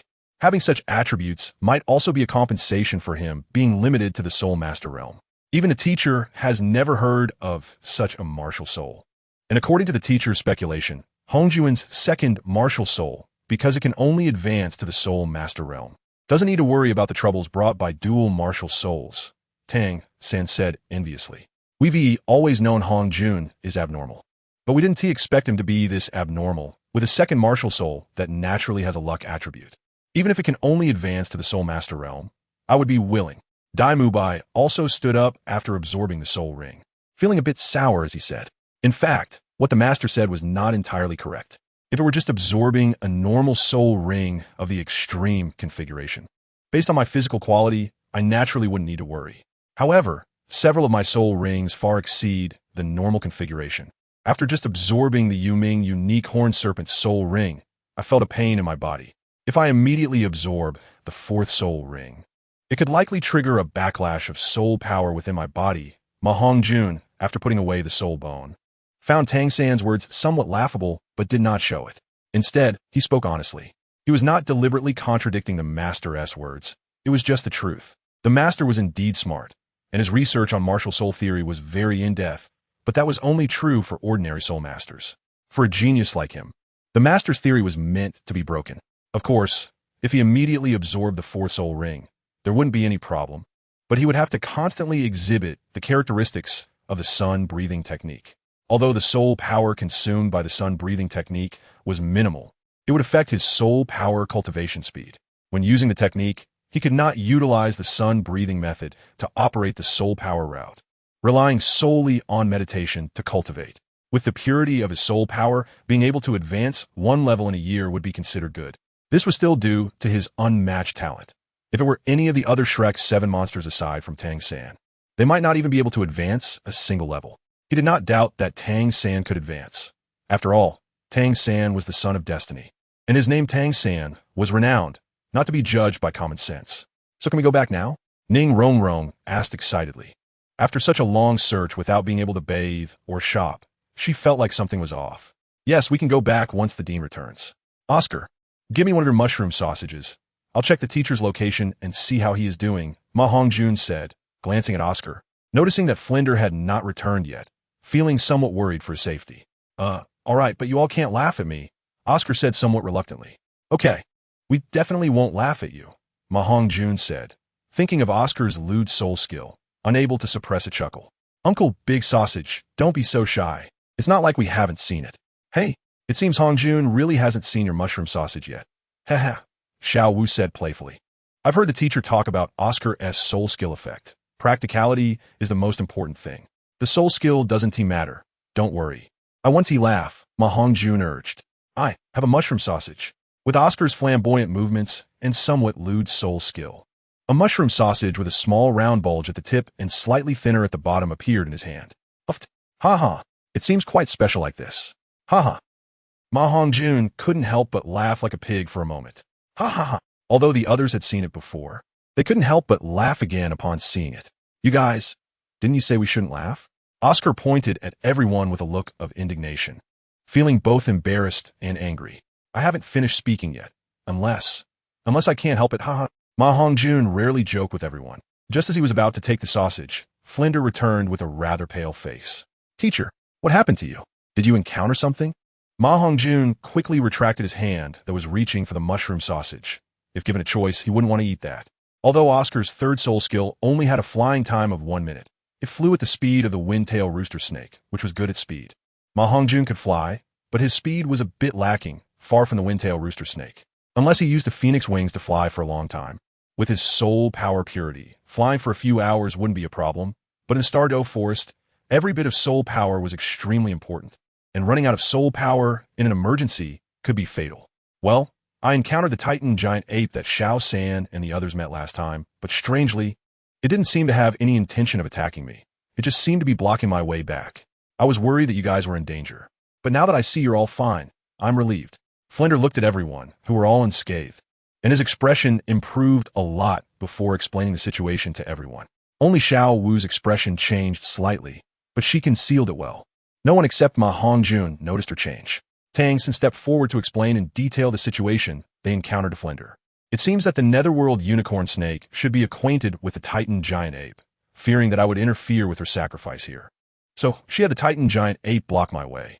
But what method did she use to get the Titan giant ape to help her? The Titan giant ape is a 100,000-year-old beast. It would be easy for it to defeat me, which is really strange. Flinder rubbed his chin, puzzled. Since everyone is fine, let's not worry about that too much. We should hurry back to Shrek Academy. MaHongjun, who had a faint suspicion in his heart, glanced at Xiao Wu and then said thoughtfully, Everyone nodded. This trip to the Stardow Forest could be said to be without danger, and for the first time, they felt that obtaining soul rings was so easy. Chapter 128, Great Change. Must read, you won't understand if you don't read it. MaHongjun had no intention of exposing Xiao Wu's soul beast identity in front of everyone. Although everyone's relationship had progressed rapidly, it was still far from the level of life and death together, as in the original work. No one could guarantee that someone wouldn't be unable to control their greed and take action against Xiao Wu. It's better to continue interacting like this for now. After confirming that he couldn't immediately absorb the soul ring to advance to Soul Master, MaHongjun's decision to organize devil training after returning became even more firm. However, on the way back, a shocking event occurred. MaHongjun looked at the 1,000 kindness points on the panel deep in his sea of consciousness, stared at the probability of the first lottery upgrade, gritted his teeth, and directly clicked to draw. Ding dong. Congratulations to the host for obtaining the ultimate treasure. The star transformation item, Meteor Tears. Ding dong. Ding dong. The draw was interrupted, and meteor tears were intercepted by a mysterious entity, tearing through the dimensional barrier between a small thousand worlds and the Douluo world. Would the host like to activate the lucky attribute to obtain meteor tears? The system's wonderful electronic voice rang in MaHongjun's mind. Without bothering to consider what a dimensional barrier was, he quickly asked how to activate the lucky attribute. Can it be activated by itself? Are there any aftereffects after activation? The host can rest assured that there will be no aftereffects, but it will cause the host's luck to be hidden for 3 years, and the lucky attribute of the lucky grass martial soul will no longer be enhanced, meaning that you will only have the luck after removing the lucky grass. Damn, this is still called no aftereffects. If my luck is the same as that perverted fat guy, wouldn't I be suppressed by Tang San everywhere? No way, I need compensation. Ding dong. The request is reasonable. As compensation, the host can have the right to freely enter and exit the dimensional barrier. MaHongjun just casually mentioned it, not expecting that there would really be compensation. Without further ado, fearing that it would take too long, he said directly, "What are you waiting for, spirit tool? Hurry up and activate the lucky attribute to obtain meteor tears." In order to obtain meteor tears, MaHongjun was willing to go all out. Fortunately, he could still use soul skills. Otherwise, he would really have to pinch his nose to choose to obtain meteor tears. After all, that was the biggest golden finger that Qinyu, the third person on the Hongmeng golden list, could grow up to, and compared to the God King of the Douluo world, it was simply weak. Even if he had to give up his phoenix martial soul, he would choose meteor tears without hesitation, let alone just losing the enhancement of the lucky attribute for 3 years. Ding dong. Congratulations to the host for obtaining meteor tears. 1/9. The lucky attribute is activated, and you have obtained a mysterious item carried by meteor tears, the mysterious seed left by the 9-leaf swordgrass. Huh? Why is there only 1/9 left of meteor tears, 9-leaf swordgrass? Could it be the one among the 10 fiends in the perfect world, with 1 leaf covering the eyes and 1 leaf cutting the stars, the 9-leaf swordgrass? 9-leaf swordgrass, one of the 10 fiends. This clan originated from the 9 heavens and 10 earths, with leaves like swords, living together in 9 pieces. The 4 great immortal kings crossed dimensions to descend at its rooting place, and it fought against the 4 immortal kings of the foreign domain with its own power, disappearing after a fierce battle. What MaHongjun didn't know was that this seed was not only the seed of the 9-leaf swordgrass, but also the only seed left after the Emperor of the Wild, Sure Hao, revived the 9-leaf swordgrass and advanced to the immortal Emperor realm, attacking the upper heavens to the utmost sublimation together. Ding dong. Would the host like to consume half of the energy of meteor tears to fuse the mysterious seed left by the 9-leaf swordgrass into the martial soul, 4-leaf clover? What changes will happen after fusing into the martial soul? MaHongjun suppressed his excitement and asked cautiously. The martial soul will be upgraded to 9-leaf swordgrass, possessing the inheritance of 9-leaf swordgrass, while also retaining the abilities of the lucky grass itself. Fuse. It must be fused, regardless of the consequences. Fuse immediately. MaHongjun in the sea of consciousness almost roared. Ding dong. Fusing. 1 to 2. 3. MaHongjun forced himself to suppress his excitement, his eyes almost turning red as he stared at the changes on the attribute panel. However, when the fusion reached 10%, the progress bar suddenly stopped moving. MaHongjun felt as if he had eaten something terrible. Spirit tool, why isn't the progress bar moving? MaHongjun felt as if his mood was like a roller coaster, fluctuating wildly. Ding dong. Detected that the energy of the seed left by the 9-leaf swordgrass carries a strong resistance. Fusion will take time, expected to require about a year. You won't tell me that during the fusion, the lucky grass martial soul's abilities can't be used at all, right? MaHongjun suspiciously asked the spirit tool in his heart. The green panel, which is the spirit tool, did not speak. However, MaHongjun felt that he was right. Just as he was about to demand benefits, the spirit tool's voice rang again. The soul skill abilities cannot be used temporarily after the progress bar reaches 10%. The first soul ring skill can be used after 20%, the second soul ring skill can be used, and so on. The hidden soul ring skills are not restricted. Ooh, it's okay. It seems it won't take long. By the way, what is the name of the world connected to the Douluo world? MaHongjun let out a sigh of relief. Thankfully, it's not everything. It should take less than half a year for all his soul skills to be used normally. Just as he was about to exit the sea of consciousness, he suddenly remembered something and couldn't help but ask. The world of the 3 kingdoms. At the same time, it reminds the host that due to the special ability of the lucky grass, the meteor tears broke the dimensional barrier. and the host himself was shattered into 81 small meteor tears, with most of them falling into the Three Kingdoms world to choose their own masters. The 1/9 in the host's hand is the largest among all meteor tears. The Three Kingdoms. Is it the same Three Kingdoms I understand? MaHongjun didn't pay attention to the whereabouts of the other meteor tears at first, but when he heard it was the familiar Three Kingdoms world, he immediately felt a surge of emotion.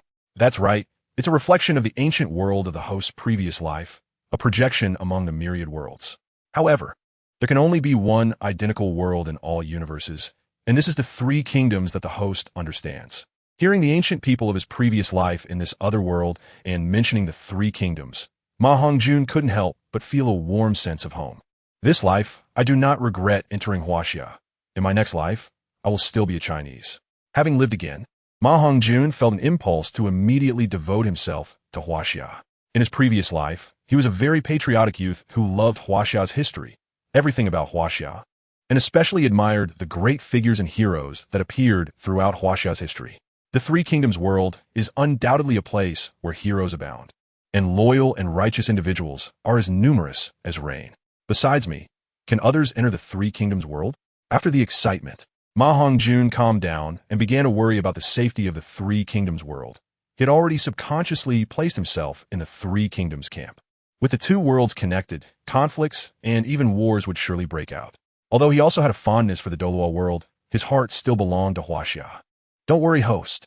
The world passage will only fully open after a year, and within 3 years. Only those with the strength of tidal Dalu and above can freely travel between the two worlds. In the year prior to this, the spiritual energy of both worlds will be completely the same, and the military generals and strategists of the Three Kingdoms world will gradually awaken their martial souls. And due to the rules of the world, they can independently condense soul rings. The strength they possess should not be underestimated. In fact, due to the meteor tears left behind, their strength may even surpass that of the Douluo world. That's good. MaHongjun finally felt at ease. MaHongjun exited the sea of consciousness and took out a gem that resembled a tear, which was half of the 1/9 of the meteor tears he obtained. He did not choose to absorb the life energy within it, because it was crucial for the special talent skill gained from his second hidden soul ring to function normally. Chapter 129, Devil Training 1, Shrek Academy. In the principal's office, Zhao Wujing, Flinder, and Master Yu Xiaojing took their seats in order of importance.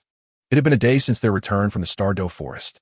The journey back was also calm, with nothing happening, or rather, the events that did occur were not within the perception of people at their level.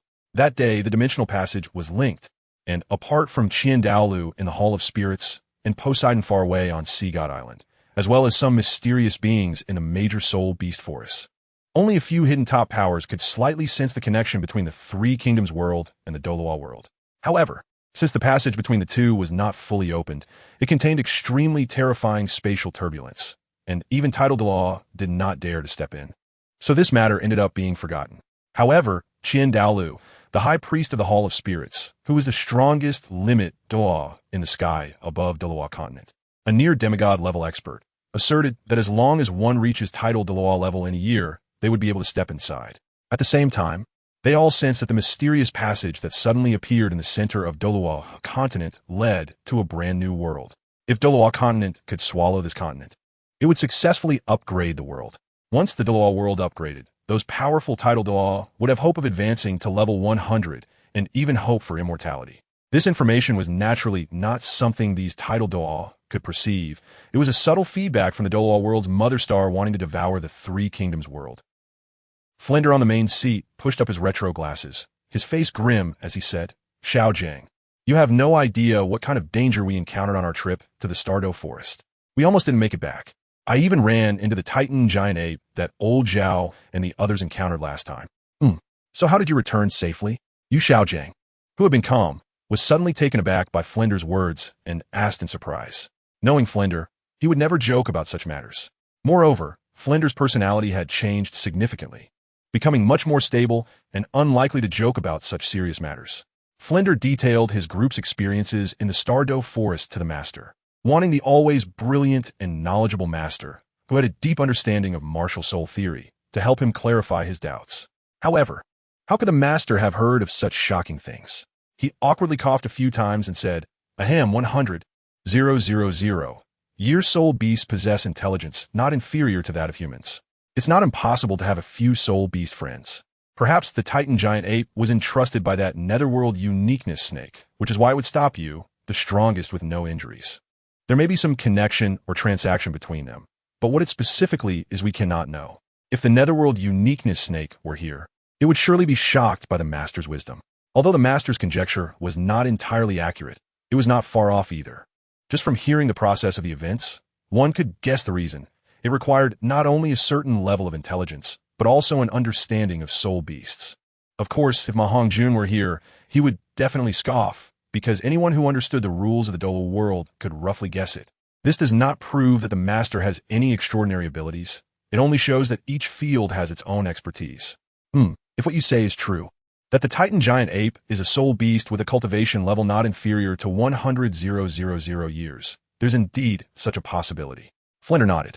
It was also his first time seeing a 100,000 soul beast equally intelligent, and he had long suspected it in his heart. Hearing the master say that a 100,000 soul beast possesses intelligence not inferior to that of humans confirmed his suspicions. It's fine as long as nothing happened. 100,000 soul beasts are not at a level we can currently engage with, so let's drop this topic. Flender, there's something I've been wanting to discuss with you. But since you went to the Stardoe Forest, I haven't had the chance to explain. I think your suggestion before you left was a bit rash. Having a 12-year-old student train with me alongside other Shrek students seems to lack some consideration. After all, students are just students. Even if their talent is great, they shouldn't always be doing what we teachers should be doing, right? The master tried to keep his tone as calm as possible. He had always been a bit disapproving of MaHongjun having privileges that surpassed those of the teachers in the academy. He believed that this would eventually lead to MaHongjun developing a sense of entitlement. So he wanted to give him a warning. Master, you know Hongjun's talent, and he is stable and has strong willpower, so there is no need for a warning, right? Zhao Wujia was not foolish and naturally understood the meaning behind a master's words. Seeing that Flandra was silent and only lowering his head to think, he assumed he was still contemplating how to deal with MaHongjun and couldn't help but speak up to assist. He was quite fond of that kid MaHongjun, who was sentimental, strong-willed, and had excellent talent. Moreover, he was the hidden leader behind their organization, the Heavenly Net, so he certainly couldn't let the master point fingers as he wished. No, although his talent was indeed one of the best Zhao had ever seen. Not much worse than Tang San. The student was still a student, and his privileges in Shrek Academy were too great. The master did not know MaHongjun's identity because, as Tang San's teacher, MaHongjun had privately instructed Flandra and the others not to reveal too much about the Heavenly Net in front of the master. So, master, what do you mean I should do? A faint voice came from outside the window. MaHongjun had just arrived outside the dean's office and happened to overhear the conversation among the three, so he asked aloud. Since you're here, I might as well say it directly. Tomorrow, you will undergo devil training, but you need to follow my instructions throughout the entire process. You don't need to assist. The master did not show any signs of embarrassment, but directly stated his thoughts. Flandra's expression was somewhat troubled.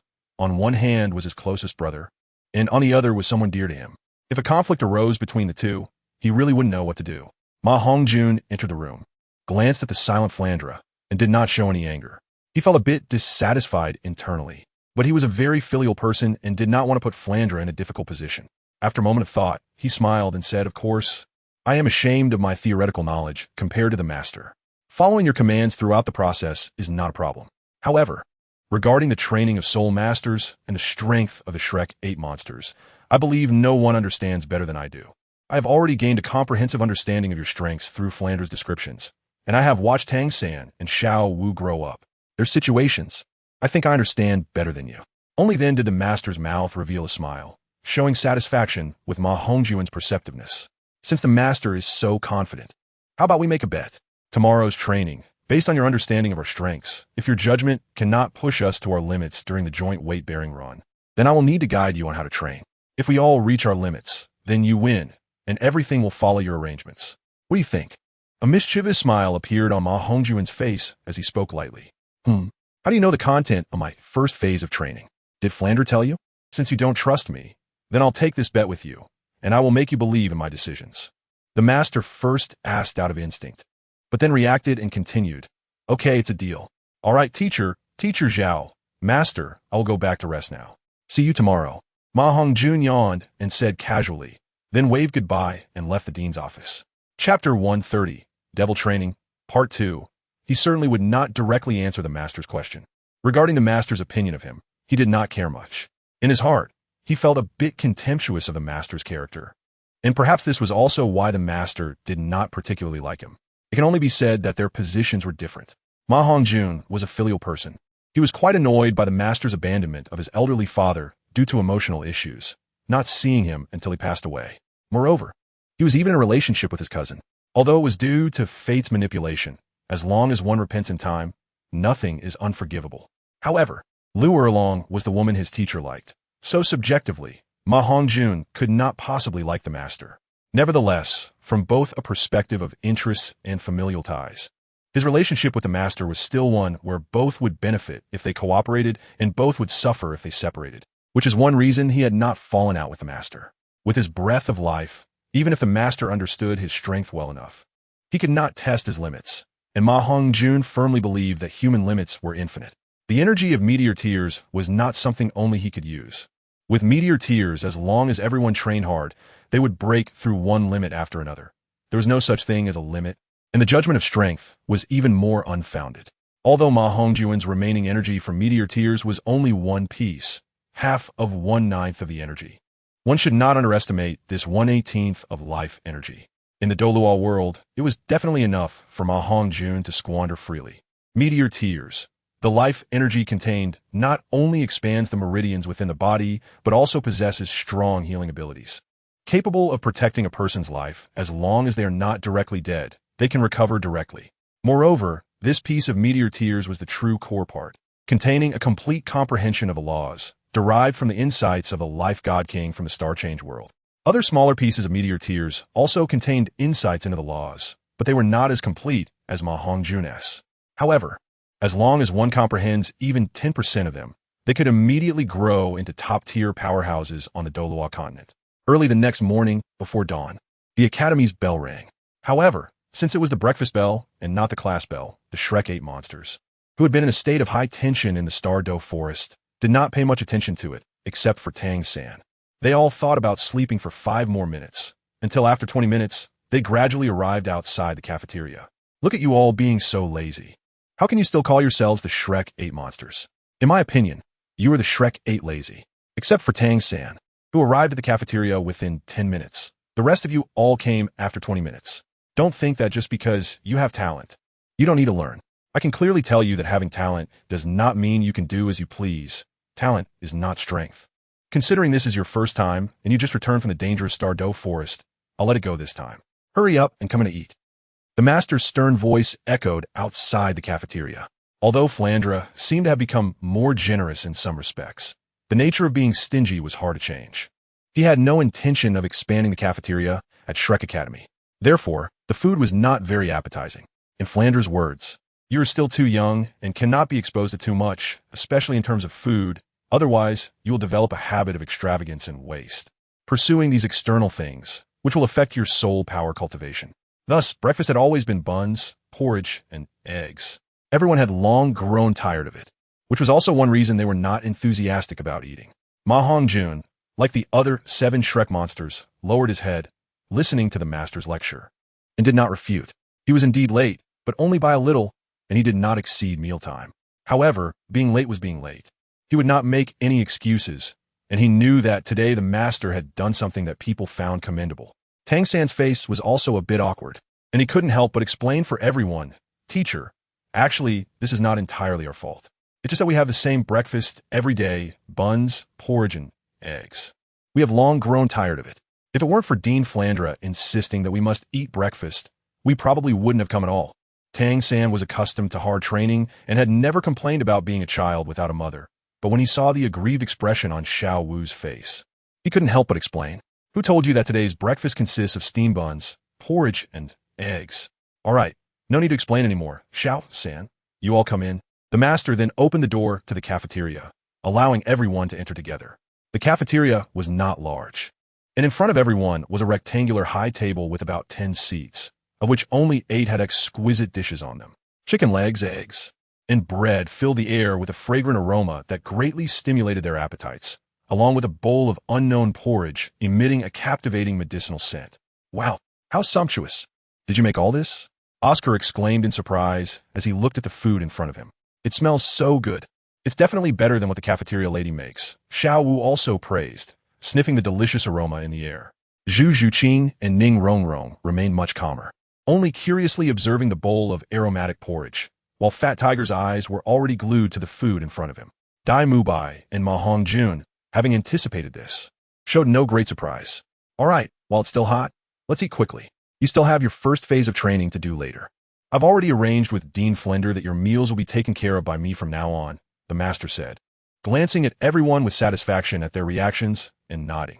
Everyone began to sit down and eat, and, after taking a sip of porridge, Tang San excitedly asked the master, who was not far away studying an ancient book, "Teacher, is this medicinal porridge?" "Yes. The porridge is made from some medicinal herbs ground into flour and prepared using medicinal cuisine methods. You are at a growing stage, and your nutrition must keep up. Only then can you train better," the master replied lightly, not surprised that Tang San could tell right away. He then glanced at the still calm MaHongjun and felt somewhat bored. It seems I overestimated him. Although his talent is also excellent, he has a fatal flaw in his martial soul, and he is not as good as Xiao San in the research of martial souls and medicine. The reason he is stronger than Xiao San now should be related to the lucky attribute attached to his martial soul, the master thought to himself, shaking his head. Chapter 131. Battle Tang San. If MaHongjun knew the master's thoughts at this moment, he would surely find it amusing. He may not be as knowledgeable about medicinal herbs as Tang San, but he had definitely seen more than Tang San, and perhaps even surpassed him. As for the flaw in his martial soul, it was even more difficult to discuss. The Rooster-Crowned Phoenix could not eliminate the drawbacks of the evil fire, but it could definitely allow the evil fire phoenix martial soul to evolve again, and its quality would not be inferior to Ning Rongrong's 9-treasure glazed tile pagoda, which had the highest quality among the 8 oddities. Even now, the gap between him and the 9-treasure glazed tile pagoda was minimal, if not non-existent. Moreover, the Clover martial soul would successfully grow 9 leaves with different meanings in a year, which indicated that he would likely have 27 soul rings in the future.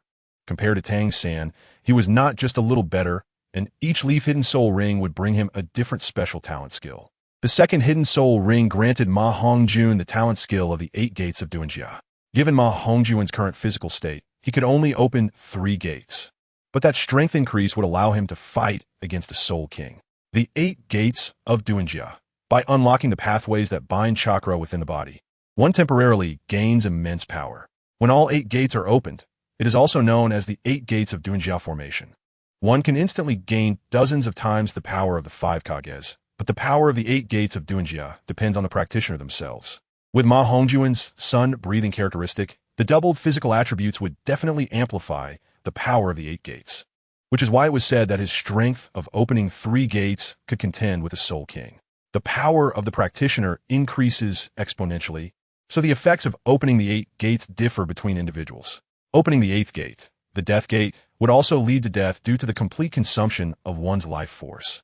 But MaHongjun did not need to fear this, as the life energy in Meteor Tears was sufficient to sustain the cost of opening the 8 gates. Everyone's body has 8 gates, and as long as one trains to withstand the burden required to open the gates, anyone can unlock them. The 8 gates of Duanjia is the method to open the gates. For others, the maximum might only increase battle power tenfold, but for MaHongjun, under the double physical attributes provided by sun breathing, it would be tenfold increase, and this enhancement could not simply be described as a doubling. The prerequisite for using the 8 gates of Duanjia is extraordinary, overloading, and long-term training beyond limits. Only then can all parts of the body and organs adapt to the load they will bear after being opened, minimizing the damage caused by the immense energy to the body. Forcing it open is not feasible. Therefore, even with MaHongjun's current physical attributes, he could only open the 3rd life gate. Life Gate. With the Lianhua under the Life Gate, MaHongjun could possess the strength of a Soul King. If combined with all his martial soul skills, he would dare to contend against the Soul Emperor. Let us not forget that he is currently just a Soul Master without obtaining a 4th soul ring. After finishing their meal, everyone left the cafeteria with satisfied expressions. Although they had only added a chicken leg and a bowl of medicinal porridge, the taste was undoubtedly delicious. To be honest, MaHongjun felt that the master was quite tragic, which was one reason he had never offended him. On the small playground, The master glanced at MaHongjun with indifference and said, "Since you're all full, let me see your strength now. Although I have a good understanding of your abilities through Dean Flender, I cannot confirm the authenticity without seeing it with my own eyes." MaHongjun also looked at the master, but said nothing. The master's intention was clearly to prevent himself from assisting in the training, leaving him with no opportunity. However, he was evidently going to miscalculate. Thinking that this would allow him to better understand his own strength, he would grasp his limits through training with weighted running. This was simply a pipe dream. In this world, apart from oneself, no one can clearly know where their limits lie. To put it bluntly, MaHongjun did not even know where his true limits were. His limit was limitless because he possessed a treasure, meteor tears. "Teacher, what do we need to do?" Tang San was the first to step forward to cooperate with the master. "It's simple. You eight just need to battle against each other. Xiao San, let us start with your duel against MaHongjun. But the premise is that you cannot use your powerful hidden weapons. MaHongjun, you also cannot use your second control type, Martial Soul. Begin." The master's goal was to see MaHongjun's true strength. He was aware of how terrifying Tang San's hidden weapons were. There was absolutely no issue with fighting at a higher level. At this moment, he was only prohibiting Tang San from using his powerful hidden weapons, but he did not say that he couldn't use other hidden weapons. Although MaHongjun was strong and had 3 levels higher soul power than Tang San, both were soul masters. Not allowing MaHongjun to use his Lucky Clover Martial Soul would definitely narrow the gap in strength between the two. If we consider Tang San's various strange hidden weapons, MaHongjun really wouldn't dare to claim absolute victory, of course. This is under the assumption that MaHongjun's sun breathing and 8 gates Dunjia are not taken into account. So the master is destined to be disappointed. "Yes, Tang San should be respectful." "No problem." MaHongjun casually nodded and said, "Oh, by the way, you all shouldn't use your external soul bones either. Until you have completely mastered the external soul bones, you cannot use them, because the toxins contained within are not something you can withstand right now." The master suddenly remembered something and reminded them. Both of them nodded in agreement. Although MaHongjun's sun breathing could detoxify, he also fears complications. After all, they are not life and death enemies. Moreover, detoxification also consumes soul power, and the Bihua Yin poison has become even more powerful after absorbing 2 immortal plants of ice and fire. While it may not necessarily kill Tang San, who is familiar with various toxins, it's better to be safe than sorry. MaHongjun truly treats Tang San as a partner at his heart, so he naturally wouldn't use the Earth Whip against him. Tang San, a level 37 control-type Battle Soul Master, Martial Soul, Blue Silvergrass. "Hongjun, please guide me," Tang San said excitedly, while also making a simple challenge gesture before the battle between Soul Masters. He had long wanted to compete with the strongest among the 8 oddities, MaHongjun. However, he hadn't had the chance before, and he knew that in an unrestricted situation, he would definitely not be MaHongjun's opponent, because MaHongjun has too many soul skills. And even more terrifying is that MaHongjun's soul power is much purer than his own, allowing him to perfectly unleash all his soul skills. Furthermore, MaHongjun's soul skills not only are numerous, but some of them are practically a copy of his, and their effects are much better, as if they are evolved versions of his own soul skills. Therefore, he has always been holding his breath, wanting to surpass MaHongjun. With his pride, how could he be willing to play second fiddle? Now that MaHongjun's Lucky Clover Martial Soul is restricted, how could he not be excited? MaHongjun, Martial Soul Evil Fire Phoenix, level 40 strong attack-type Battle Soul Master. Be careful. Seeing Tang San so formal, MaHongjun also restrained his casual demeanor and said seriously. He wanted to see if he could defeat Tang San without using special skills, relying solely on his Phoenix Martial Soul. Chapter 132. Easy victory, however. If he really couldn't win, he wouldn't be foolish enough not to use his advantages. First soul skill bind. Tang San, seeing this, dared not be the slightest bit careless and took the lead in launching a soul skill attack. The blue silver grass in Tang San's hands began to grow rapidly, transforming into thick vines, surging towards MaHongjun from all directions. MaHongjun stomped his feet on the ground, instantly jumping more than 3 meters into the air, and a pair of red wings sprouted from his back. The flying ability conferred by the Phoenix Martial Soul transformed into energy wings. With a gentle flap of his wings, MaHongjun easily dodged the encirclement of Tang San's blue silvergrass. "Be careful, my Phoenix flames are not ordinary fire, Sunspike," MaHongjun said with a slight smile. Before his words fell, he quickly gathered a cone-shaped flame the size of a bucket in his hands. which then shot towards Tang San. Tang San felt as if his entire being was locked onto by MaHongjun's soul skill, and he activated Ghost Shadow Mistrace, quickly maneuvering to the left, surprisingly moving directly under MaHongjun. MaHongjun was a bit confused by Tang San's intentions. Was he trying to let his own attack hit himself? But can he fly? Although he didn't know Tang San's purpose, MaHongjun clearly wouldn't let him get close and easily changed position by flapping his wings. You fell for my trick, Heavenly Claw. However, at that moment, Tang San, who was halfway through using Ghost Shadow Mistrace, suddenly turned around, and a claw-shaped hidden weapon flew out for his left hand, crashing into the giant tree behind MaHongjun. Following Tang San was MaHongjun's second soul skill, Sun Spike. Just as MaHongjun thought he had truly fallen for the trick, there was a loud bang. The target of Tang San was not MaHongjun, but the large tree behind him. The heavenly claw pierced through the tree and lodged itself firmly in the trunk. And as the heavenly claw retracted, Tang San, holding onto the other end, moved at a speed that was not inferior to the sun spike that was locking onto him. Tang San successfully avoided MaHongjun's locking attack with extremely precise calculations. Using the flexibility of Ghost Shadow Mistrace and the sudden turn of Heavenly Claw, he distracted MaHongjun, making this attack hit the giant tree. The entire tree shook violently, and many branches fell. Even the trunk was burned by the powerful phoenix flames attached to it. It should be noted that this was not MaHongjun's full power attack, just a casual strike he could unleash instantly. If it were a full power strike, this tree, which was thick enough for two people to embrace, would definitely have collapsed. Gulp. The spectators, including Oscar and others, couldn't help but swallow hard.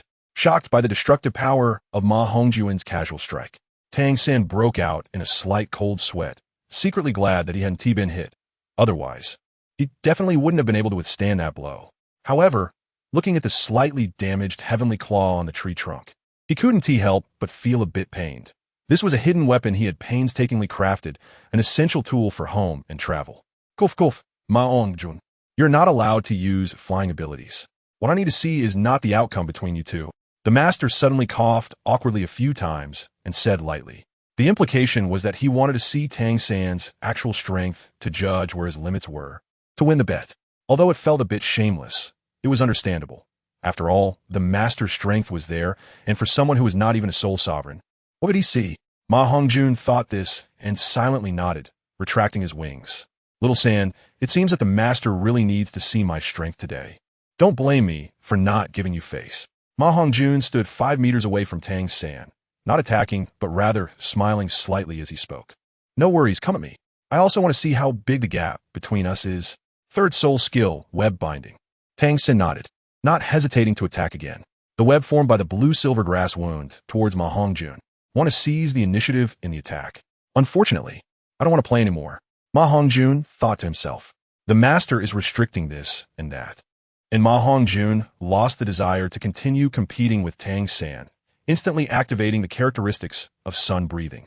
His entire being rushed out of the binding of Tang San's blue-silver grass like a ghost. As the third soul skill of blue-silver grass couldn't control MaHongjun, who was moving at double speed. It's over, Little San, first soul skill, Phoenix Roar. At this moment, MaHongjun was too lazy to continue and directly unleashed the most powerful first soul skill of the Phoenix martial soul, Phoenix Roar. Of course, this attack had already found a way for single target attack and could be considered the only breakthrough in soul skills over such a long time. The Phoenix Crying Heaven Strike was originally a group attack skill, but now MaHongjun has developed a way to use it for single target attacks. Although the range has become smaller, the attack power has become more concentrated, and its potency has naturally increased exponentially. MaHongjun did not use his full strength, only about 80 of his soul power, which is a source of pride for him. He wouldn't take advantage of the 3-level soul power difference over Tang San. However, even so, at this moment, Tang San, unable to use hidden weapons or the 8 spider lances, could not withstand the swift soul skill from MaHongjun. Due to the purity of his soul power, MaHongjun's soul skill condensed in no time at all, making his attacks much faster than Tang San's control-type abilities. Originally, the group attack Phoenix Crying Heaven Strike could not lock onto opponents, causing enemies within a 5-meter range to be stunned and burned by the erupting magma.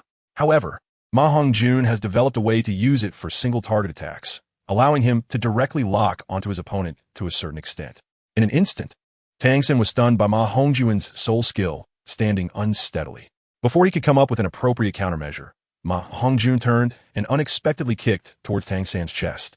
Tang San was sent flying, spitting out a mouthful of blood, and stood up with a pale face, saying somewhat dejectedly, "I lost. I'm sorry, teacher. I'm not a match for Hongjun, and I couldn't force out his full strength." Tang San felt somewhat frustrated. Most of his abilities with hidden weapons were meant for actual combat, making him hesitant in this sparring session. If he could use the Zhuge Divine Crossbow, he felt he still had a good chance of defeating or even killing MaHongjun. Of course, this was just his feeling. It would not be easy to defeat MaHongjun, not to mention the healing ability of the Meteor Tears, which inherently put MaHongjun in an invincible position. Even his external soul bone could easily block Tang San's hidden weapons. MaHongjun had privately tested the hardness of the external soul bone earth whip, which was even harder than a 1,000-year-old black iron. Apart from containing a potent mixed poison, he was quite satisfied with its hardness. Although the Zhuge Divine Crossbow was powerful, it was still not enough to pierce through the earth whip. MaHongjun had not fully integrated with his external soul bone yet, but he could already handle it with ease, making it no problem to intercept Tang San's hidden weapons. It's fine. This isn't your fault. I didn't expect you, MaHongjun, to be so powerful that even Xiao San couldn't force out your full strength. I underestimated you a bit. However, this alone isn't enough for you to assist me in training. All right, next up, Dai Mubai and Oscar will face off against Zhu Zhuqing, Xiao Wu, and Fat Tiger. The master took a deep look at MaHongjun, then took a deep breath to calm himself before turning to the others and speaking. Chapter 133. Clean sweep. Seeing that the master did not continue to let others fight against him or surround him, MaHongjun secretly breathed a sigh of relief. After all, the Phoenix martial soul was powerful and not suitable for sparring. The lucky grass was also in the process of evolving into a 9-leaf clover. Although there were no restrictions on using hidden soul ring skills, it was best not to use them if possible. The master seemed to have a thin skin, haha. So, Xiao San, I went easy on you. Otherwise, if that kick had landed on your heart, you definitely wouldn't have been able to withstand it, MaHongjun said as he and Tang San reached the observation area, affectionately putting his arm around Tang San's shoulder. I know, if I'm not mistaken, you only used about 80 of your soul power just now, right? Sigh, such a freak. Forget it, I won't compare myself to you for now, Tang San said with a wry smile and a shake of his head. This isn't a Xiao San I know. If even you can't compare to me, who else in this world can? Although MaHongjun's words sounded good, he forgot that the Three Kingdoms world was about to merge with the Douluo world. In that era of exceptional talents, how could there not be geniuses stronger than him? The trajectory of fate on the Douluo continent had quietly begun to change. However, no matter how it changed, with Tang San's talent, he would definitely stand out among them, and MaHongjun's words were not overly arrogant. Looking at the battle in the arena, Oscar was the first to launch his soul skill, Little Sausage, to restore Big Sausage and Flying Mushroom Sausage, then quickly threw them to Dai Mubai. Little Sausage could instantly remove abnormal conditions from Dai Mubai, Big Sausage could restore stamina and soul power, and Flying Mushroom Sausage was, of course, for flying. With Oscar's support, Dai Mubai relied on the Flying Mushroom Sausage and his relentless attacks to nearly defeat the unprepared Xiao Wu, Fat Tiger, and Zhu Zhuqing. Fortunately, the three of them often worked together, quickly stabilizing their coordination. In the end, Fat Tiger and the others found the rhythm of the battle. Fat Tiger, relying on the strong defense of his martial soul, briefly withstood Dai Mubai's fierce attacks. When the effect of the Flying Mushroom Sausage wore off, Xiao Wu seized the opportunity to use her charm skill, and Zhu Zhuqing attacked from the flank to interfere. In the end, the unfortunate Dai Mubai could not escape being beaten up by Xiao Wu's 8-toss.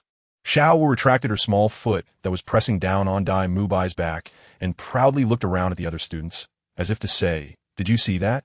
If you encounter me, Sister Xiao Wu, it's better to admit defeat quickly. Otherwise, this will be your fate." Xiao Wu, let me ask you, do you know where you went wrong? However, at that moment, an untimely voice rang out. Looking at Xiao Wu, who was celebrating her victory with a smug face, the master walked over with a stern expression and asked seriously, Us? Master, are you mistaken? Didn't we win? Shouldn't you be asking Dai Mubai and Oscar this? Xiao Wu turned her head in confusion and asked. They naturally made mistakes too. After Fat Tiger and the others regained control of the battle rhythm, Dai Mubai shouldn't have chosen to confront Fat Tiger head-on. If it were me, I would find a way to first deal with the slowest and weakest defense, and then take down Zhu Zhuqing and Fat Tiger with Oscar's support one by one. However, Dai Mubai and Oscar's decisive performance at the start was quite good, showing no signs of underestimating you. They immediately launched a fierce offensive to disrupt your battle rhythm. On the contrary, why didn't you interrupt Oscar's soul skill? I did say that Dai Mubai and Oscar were up against the three of you, but if you had taken him out before he created sausages, that would have been within the rules. Without Oscar's support, even Dai Mubai at level 42 would quickly be defeated against your joint attacks. Your win relied solely on overall strength. If this were a life-and-death duel, and your opponent was stronger than Dai Mubai, do you know what the consequences would be? The master said all this in one breath, scolding everyone. The three of them dared not retort. The honest fat tiger was okay, but Xiao Wu and Zhu Zhuqing both looked indignant. They had not expected such cunning tactics, and moreover, this wasn't a real battle. How could they bring themselves to attack Oscar in a 3-on-1 situation? Although the master spoke the truth, they still felt a bit unconvinced. After all, they had won. The master is right. In team battles, the support-type soul masters are our primary targets to eliminate. Fat Tiger's limited speed is one thing, but Xiao Wu, as a powerful attack type, and Zhu Qing, as a speed type, can definitely work together to seize his sausages or stop him from creating them when Oscar is caught off guard. MaHongjun also stood up, speaking fairly. Oh, fifth brother said so, then it must be true. We definitely won't make the same mistake next time, right, Zhu Qing? Xiao Wu saw MaHongjun speaking and quickly stopped her teasing, nudging Zhu Zhuqing beside her and grinning. The silent Zhu Zhuqing just nodded lightly in agreement. The speed of her change in expression left everyone around her feeling helpless. Master, they've all fought. Why am I the only one left out? I want to. Ning Rongrong saw that everyone had finished their matches and stepped forward to speak. In the end, what MaHongjun didn't expect was that the master had actually reached a new level of shamelessness. Ning Rongrong assisted Dai Mubai against MaHongjun, while Ning Rongrong assisted Tang San and Fat Tiger against MaHongjun, and Ning Rongrong and Oscar assisted Xiao Wu and Zhu Zhuqing against MaHongjun.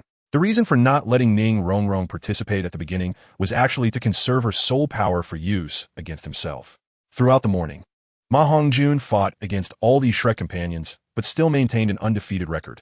This surprised the master and those familiar with MaHongjun's strength again. After all, strength does not represent endurance, and MaHongjun's super strong endurance refreshed everyone's perception of his abilities.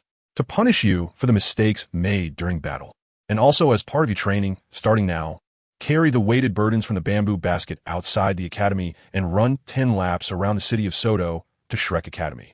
Without waiting for the others to rest after the battle, the master walked over and said, this is simply inhumane. Oscar was the first to lose control and screamed. All right, stop complaining. You had the easiest fight. At least it was just a drain on soul power, and you didn't expend much physical strength, unlike us, who used up a good portion of our stamina. But as long as there's a benefit, I will definitely support it. Dai Mubai was surprisingly the first to stand up and say, Big brother Dai, did you feel it too? Tang San also stood up. You felt it too? I feel like there are signs of improvement in soul power after the battle. It seems that although the master's method is a bit inhumane, it does indeed help with training. Although we can't see the effects in the short term, as long as it helps with soul power training, I will fully cooperate. After Dai Mubai finished speaking, he was the first to run towards the academy gate. MaHongjun followed at a leisurely pace, and seeing this, everyone else had no choice but to get up and follow. Chapter 134. Extreme Training Upon Arriving Outside the Academy. Looking at the weight numbers marked on the basket beneath their feet, the Shrek 8 couldn't help but feel a wave of weakness from the bottom of their hearts. Oscar, 7 kilogram, Ningrongrong, 7 kilogram, Suking, 7 kilogram, Fattiker, 220 kilogram, Xiaowu, 220 kilogram, Tang San, 260 kilogram, Daimoai, 300 kilogram, MaHongjun, 7 kilogram.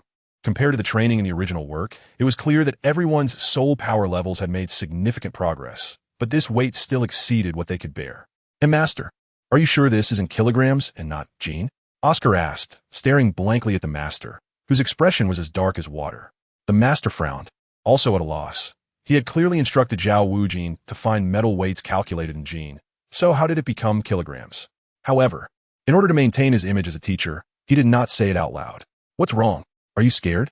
A mere few hundred Gene of weight makes you hesitate? If you're not scared, go put on your burdens right now. No using soul power. And if you can't run 10 laps, you won't get to eat. Also, let me tell you, if you can't complete the task, MaHongjun will no longer assist me in training you. The master thought of his bet with MaHongjun and secretly thought this was just what he wanted. Hearing that MaHongjun wouldn't assist in training, the Shrek 7 was instantly in an uproar. MaHongjun's training methods had benefited them immensely. Moreover, the main point was that MaHongjun's training would occasionally provide them with benefits to enhance their strength, such as top-tier spirit herbs and advanced soul master knowledge. In order to have MaHongjun train them, they had to complete the tasks. This was true even for Tang San. They all wanted to learn a little more from MaHongjun to narrow the gap between them. No, we can definitely do it. Fifth brother must participate in our training process. Otherwise, we would rather accept fifth brother's training privately than let you train us, master. Ningrongrong, whose personality had improved somewhat, surprisingly became the first to speak up. MaHongjun secretly nodded, thinking that he hadn't taken this sister in vain. We accept, and we will definitely complete the task. Zhu Zhuqing directly shouldered her own weight, expressing her thoughts through action. Xiao Wu also hurriedly pulled Tang San forward to carry her own weight, ready to follow Zhu Zhuqing. For them, a few hundred gene of weight might not seem like much, but it was absolutely not easy. If they couldn't use soul power for the weighted run, completing 5 laps would probably be quite difficult, let alone 10 full laps. MaHongjun lifted his own weight, shook it, and found it to be just right. His current physical condition was under the effect of the dual enhancement from a day's breath. Otherwise, lifting the 1,000 gene weight would be quite a challenge, let alone running with it. Big ol' Bai, how about it? Can you handle it? If not, I can help you lighten the load a bit. MaHongjun smiled at Dalu Bai, who was struggling to put on his weight beside him. Hee, a man can't say he can't do it. Let's go. In order to learn more from you, we have to complete these 10 laps. Dalu Bai rolled his eyes and was the first to run out, not even glancing at the master, who was left dumbfounded. The others quickly followed, leaving the master standing there in shock. He never expected MaHongjun to have such great prestige among the students. In fact, he had no idea that before he arrived, it was MaHongjun and Zhao Wujin who had been training them together. During regular training, MaHongjun would occasionally have Tang San concoct top-tier spirit herb baths, which were naturally brought by MaHongjun from the ice and fire Yin-Yang well and the heavenly road.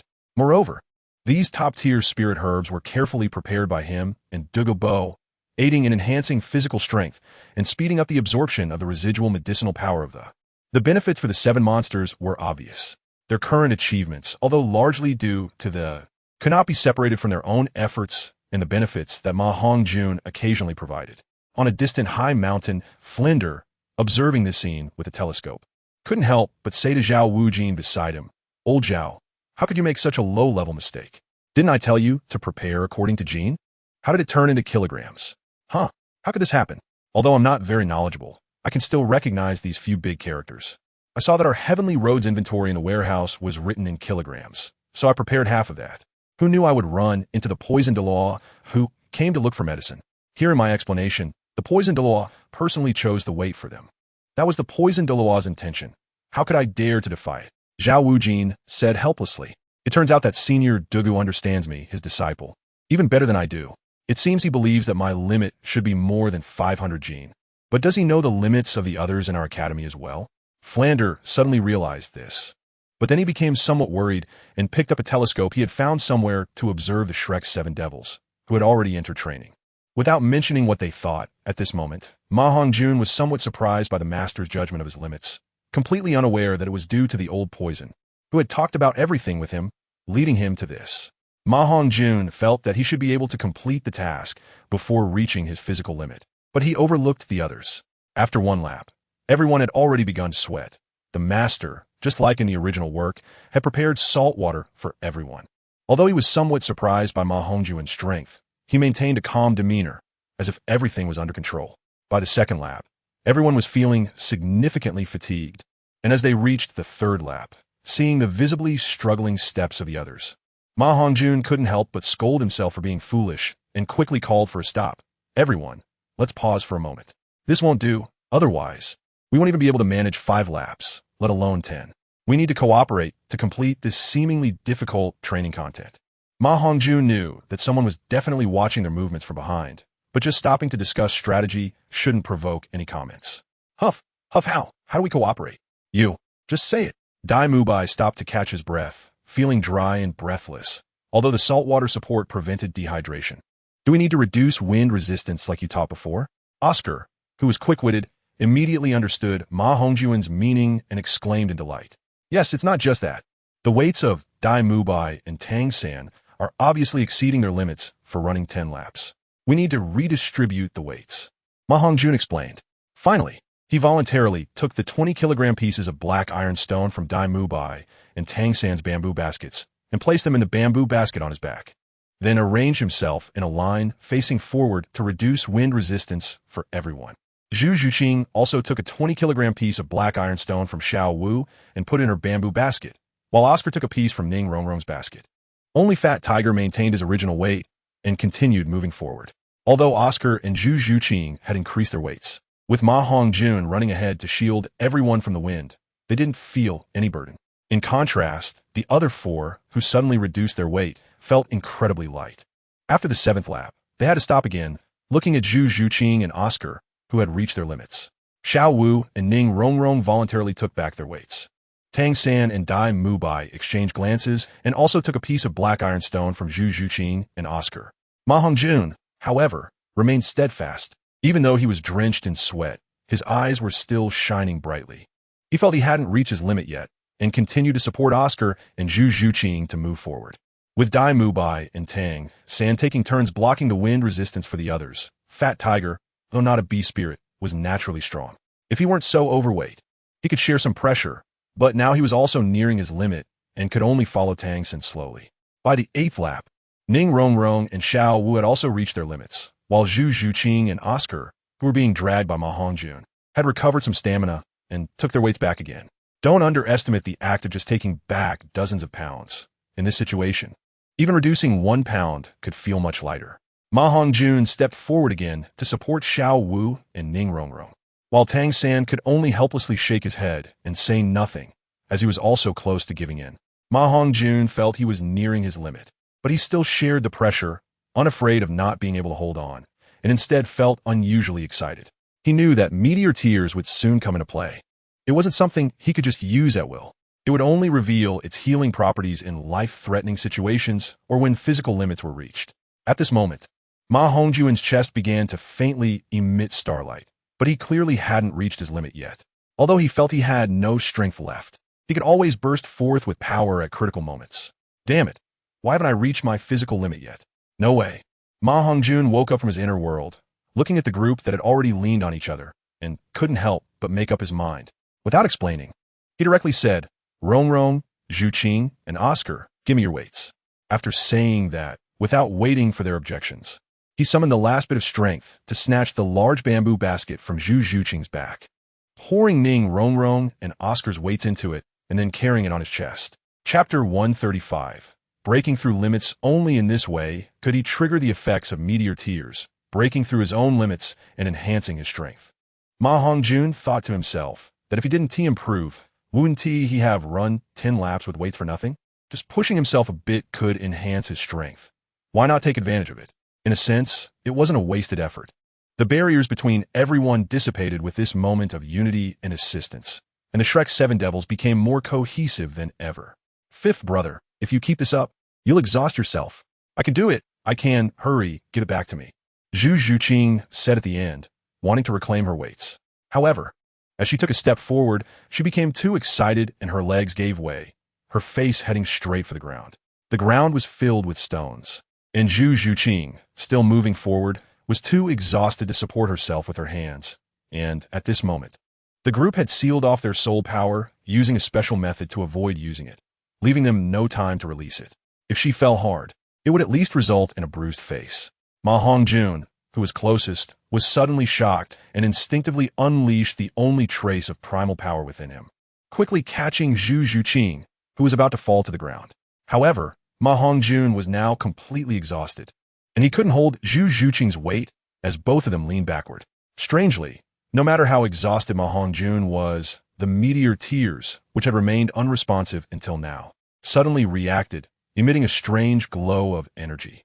In an instant, MaHongjun felt his incredibly fatigued body filled with strength, like a shut-in who hadn't seen sunlight for a long time, suddenly basking in warmth. Even his mental and soul powers became more solid and pure with the surge of strange energy. MaHongjun felt that if he experienced this feeling one more time, the chaos caused by his dual martial spirits would resolve itself. In the original work, Tang San could solve this problem because of his enhanced mental power and one of the top 3 physical strengths on the continent.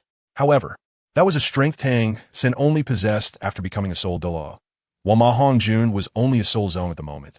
So his physical and mental strength could not be that powerful. Although Meteor Tears was strong, it wasn't enough for him to leap several levels at once. Instead, it brought about an enhancement of his life level, and his current mental power was only slightly stronger than that of an average soul emperor. The physical strength was originally only slightly stronger than Dai Mubai after he activated the White Tiger transformation, but now it felt like there had been a significant increase. Of course, if Dai Mubai were to use the sun breathing technique, he would definitely not be able to engage in close combat with him. The physical enhancement characteristics of the sun breathing technique were indeed a kind of bug in the Douluo world.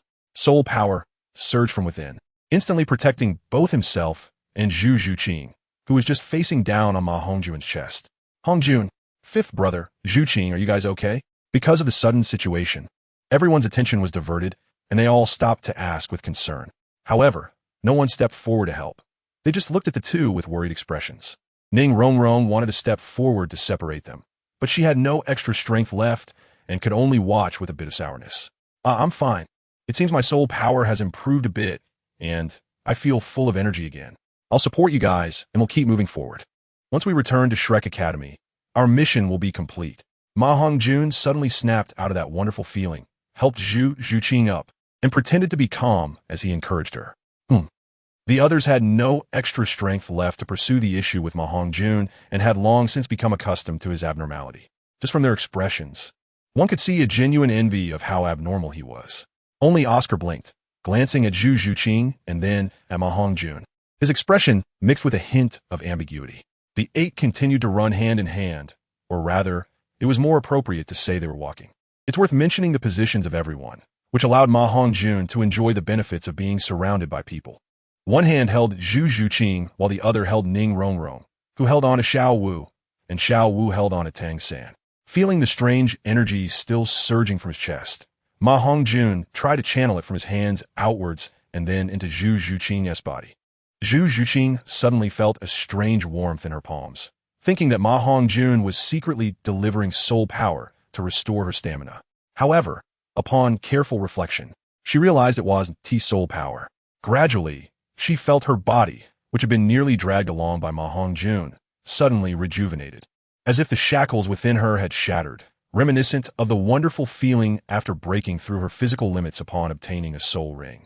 Zhu Zhuqing looked at the others and found nothing unusual, then glanced at MaHongjun, who only nodded slightly, signaling her not to make sound. Seeing Zhu Zhuqing's pale face regain its color, and taking advantage of the strange energy of the meteor tears still flowing within, MaHongjun sent a little to Ning Rongrong on his right. Ning Rongrong, who had reached her limit, regained quite a bit of strength and looked at MaHongjun gratefully, behaving as if nothing had happened without needing any reminders from him. Only the hand holding Xiao Wu gradually exerted more strength, transitioning from mutual support to supporting Xiao Wu, instantly adding two more people with stamina to the already exhausted group. Seeing that the three girls were still holding on, especially with how energetic Ning Rongrong, the support was, they naturally refused to give up and seemed to burst with potential. In just half a stick of incense's time, they spotted the gate of Shrek Academy. Brothers, let us push harder. Victory is in sight. At this moment, other than MaHongjun, who still retained most of his stamina, Zhu Zhuqing and Ning Rongrong, who had absorbed a bit of the strange ability of the meteor tears, had a little strength left. Victory was right in front of them, so they charged forward. Dai Mubai, feeling the most proud, was the first to let go of his teammates' arms and began to accelerate forward. The others were relying on a spirit of not wanting to lose and their willpower to keep going. Although they all had levels close to or at the Soul Master level, the weight they carried was indeed a bit overwhelming. They're back. Xiao Gang, I told you how it would be. Your methods can stump others, but not my disciples. Actually, it's fine to tell you. My disciples' martial soul's shortcomings have not only been controlled, but the quality of the martial soul has also seen a huge improvement, definitely possessing the potential for a title Dalu, even the potential for godhood. Seeing the Shrek's 7 monsters already in sight, Flender proudly patted Master's shoulder and said, no wonder I misjudged him. It makes sense now. Only this can explain why he is so extraordinary. If I'm not mistaken, he should have mastered some sort of regeneration ability from the divine beast phoenix, which is why his stamina is so strong. Master Yu Xiaojiang, surprisingly, did not share the same sentiment as Flinder and muttered to himself, somewhat self-righteously. Yes, it should be like that. According to my observations, the 8 of them indeed Haven T used any fluctuations of soul power all the way. Only in the final lap did Hongjun suddenly seem to regain his stamina without warning and became energized to help the others continue forward. Zhao Wuqing suddenly recalled something and said in agreement. Naturally, he could not sense the strange energy fluctuations emitted by the meteor tears. Not to mention him, even gods wouldn't notice the problem if they didn't come into contact with the strange energy. This was because the energy level of the meteor tears was completely different from that of soul power in the Douluo continent. If these energies had levels, the energy of the meteor tears would belong to the highest tier, while soul power could only be considered slightly better than the lowest tier. Wait for me. If Rongrong can do it, then I can definitely do it too, ah. Oscar also sprinted forward with extraordinary willpower, following behind Daimubai. The others were the same, unwilling to fall behind, all rushing forward.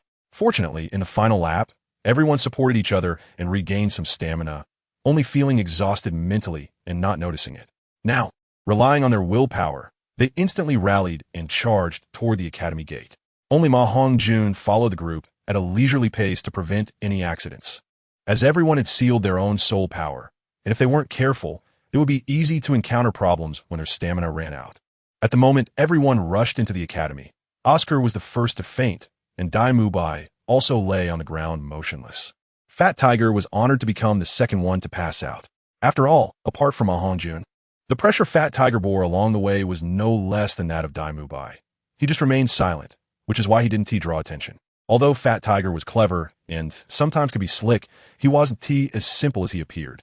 However, in terms of training and exercise, he had always been the hardest worker, which was also a key reason he could keep up with the training speed of the other 6 monsters. MaHongjun saw him faint and wasn't the least bit surprised. The reason he hadn't helped Fat Tiger lighten his load on the way was that he understood Fat Tiger and knew he would never accept his help. The reason he didn't help others bear the burden was that MaHongjun had known Fat Tiger the longest among the group and was naturally the most aware of his physical condition. Suddenly freed from pressure, the group collapsed in disarray. Even Zhu Zhuqing and Ning Rongrong felt incredibly exhausted at this moment, disregarding their image and sitting on the ground, which made them appear even more alluring, like fairies descending into the mortal world, adding a touch of humanity. Only MaHongjun stood there as if nothing had happened, slowly unloading the burdens from everyone before walking up to Master and saying, "You lost." "Yes, I lost. You won. You have the qualification to train with me." The Master did not seem to be angry out of shame. He just nodded solemnly and then silently turned to leave. MaHongjun felt a bit puzzled, thinking that the Master couldn't accept the truth, and then looked at his teacher. Very good, as expected of my disciple. The Master has gone to prepare the medicinal herbs for your medicinal bath. He actually has a sharp tongue, but a soft heart. He cares about all of your well-being, Flander explained to MaHongjun with a chuckle. However, the proud smile on his face revealed his true thoughts. My disciple Hongjun has the potential of an emperor. Chapter 136. Changes in the Three Kingdoms world. After hearing Flander's words, MaHongjun was somewhat surprised. He suddenly felt that Yu Xiaojiang was not as detestable as he had imagined. Remembering the things Yu Xiaojiang did in the original story, they were not unforgivable. It was just a matter of character. His emotional weakness made people look down on him. However, even if he was a good person, if he was at odds with MaHongjun, he would be no different from a bad person, which was MaHongjun's principle in life. For those who were good to him, MaHongjun would never be stingy and would treat them even better, as long as they were not utterly evil. Perhaps some would say he was selfish, but this was the truest version of himself. In this survival of the fittest world, there are no absolute rights or wrongs, only differing stances. MaHongjun also lay in the medicinal bath prepared by the Master. After all, it was the Master's good intention, and according to Flander, it was funded out of the Master's own pocket. Lying in the bathtub in his room, MaHongjun felt an unprecedented sense of relaxation and carefully reviewed the abilities he had mastered. Besides the breath of the sun, the second hidden soul ring granted him a special skill called the 8 Gates Duanjia, which was even more powerful than the current breath of the sun in terms of combat strength. Reflecting on the events of today, he suddenly realized that his trump cards were still too few and that he had almost been forced to reveal them all by the Master. He found that aside from the 2 special abilities, he only had the external soul bone as a trump card to use. The lucky clover, aside from its hidden soul skill, had its other soul skills temporarily unusable due to the evolution of his martial soul. Is the weapon spirit still there? MaHongjun tentatively asked in his heart. However, he received no response. Since the last time his martial soul began to evolve, the weapon spirit had fallen silent. Not to mention gaining good points for a lottery draw, there was no way to freely enter the passage between the Three Kingdoms world and his own. In a somewhat helpless situation, MaHongjun lay back in the bathtub and fell asleep. Fortunately, his physique had grown significantly compared to when he was young, so he was not afraid of drowning in the bathwater. Meanwhile, in the Three Kingdoms world, 10 days ago, the Three Kingdoms world underwent unprecedented changes as one of the overlords of Yuzhou, Tang San, was on the verge of defeat. Suddenly, the heavens and earth changed dramatically. 36 meteors fell from the sky and then abruptly disappeared without a trace, followed by an explosion of spiritual energy in the Three Kingdoms world. The spiritual energy, which had gradually thinned since the time of the first emperor, suddenly became denser and denser. More and more martial artists and scholars broke through their original realms. The rich spiritual energy meant that people's physiques would become stronger with long-term nourishment from it. A visible black hole appeared in the sky, in an ordinary courtyard. Brother, what do you think that black hole in the sky is? Why does it feel like the other side of the black hole is another world? A man with a full beard, dark skin, and an open personality looked up at the black hole and asked a tall, big-eared young man with a kind face beside him. Turns out I'm not the only one who feels this way. Second brother, don't you think the other side of the black hole looks like another world? Liu Bei nodded thoughtfully and then asked a mighty-looking, red-faced man with a beautiful beard behind him. If the 3 tiers of meteors we obtained really describe a universe that exists, I think it should be quite accurate. The red-faced man was none other than Guan Yu, who historically flooded 7 armies and cut through 5 passes, striking fear across China. At this moment, he was also staring seriously at the enormous black hole that had suddenly appeared in the sky 10 days ago. It was said to be huge because no matter where one was in the land of China, one could see the black hole by simply looking up, as if it were a sun hanging in the sky. Meanwhile, Yan Liang, who was pursuing the remaining members of the White Horse Loyal Army, suddenly froze in place. Not far in front of him stood a handsome man dressed in white, silver armor, wielding a silver spear. The man's continuous thrusts with his spear to fend off enemies suddenly became illusory.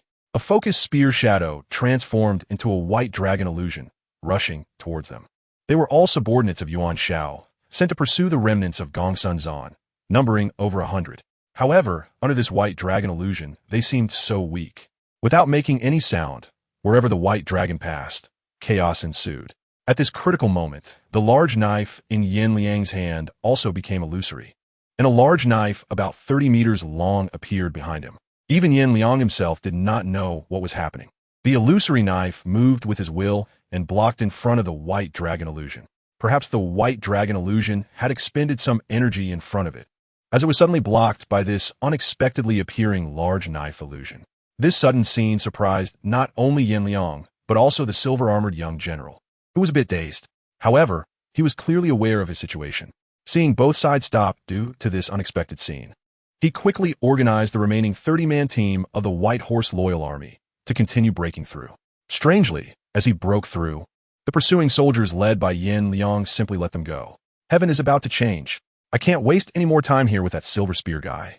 I need to report my speculation to the Lord as soon as possible and plan ahead.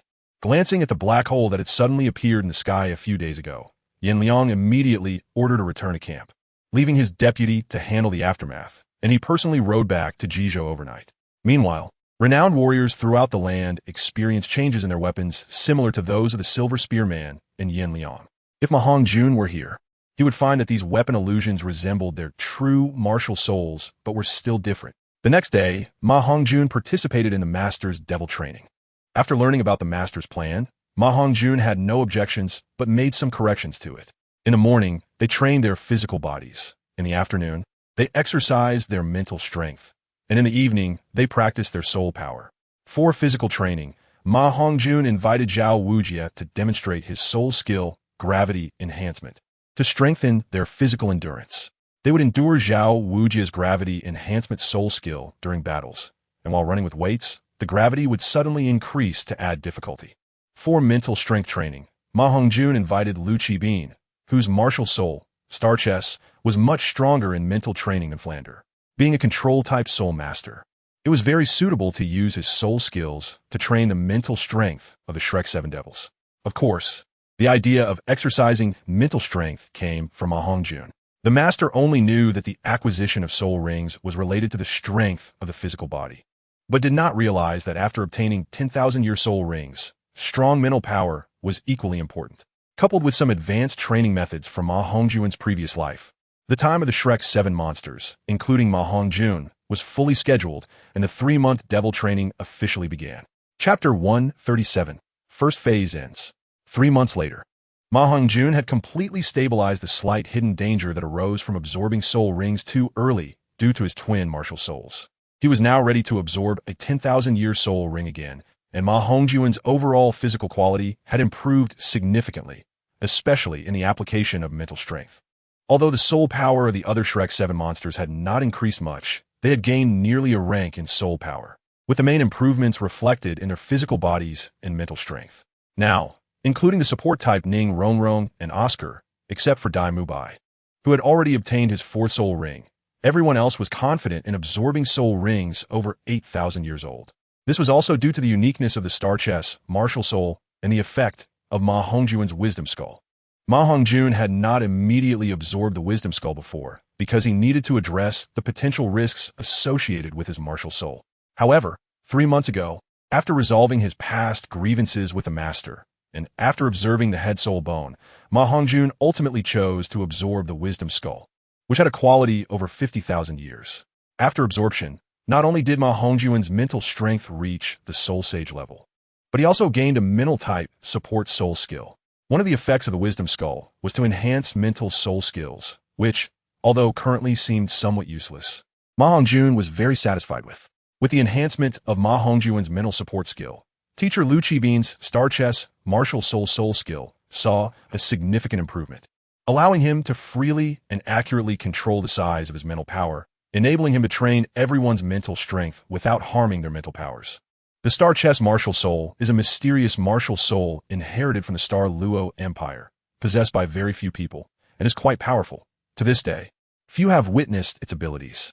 As one of the earliest students of Shrek Academy and a master of the Heaven and Earth Network, MaHongjun naturally understood the functions of each teacher's martial soul at Shrek Academy, with teacher Lu Qibin being a soul master of the mental control system.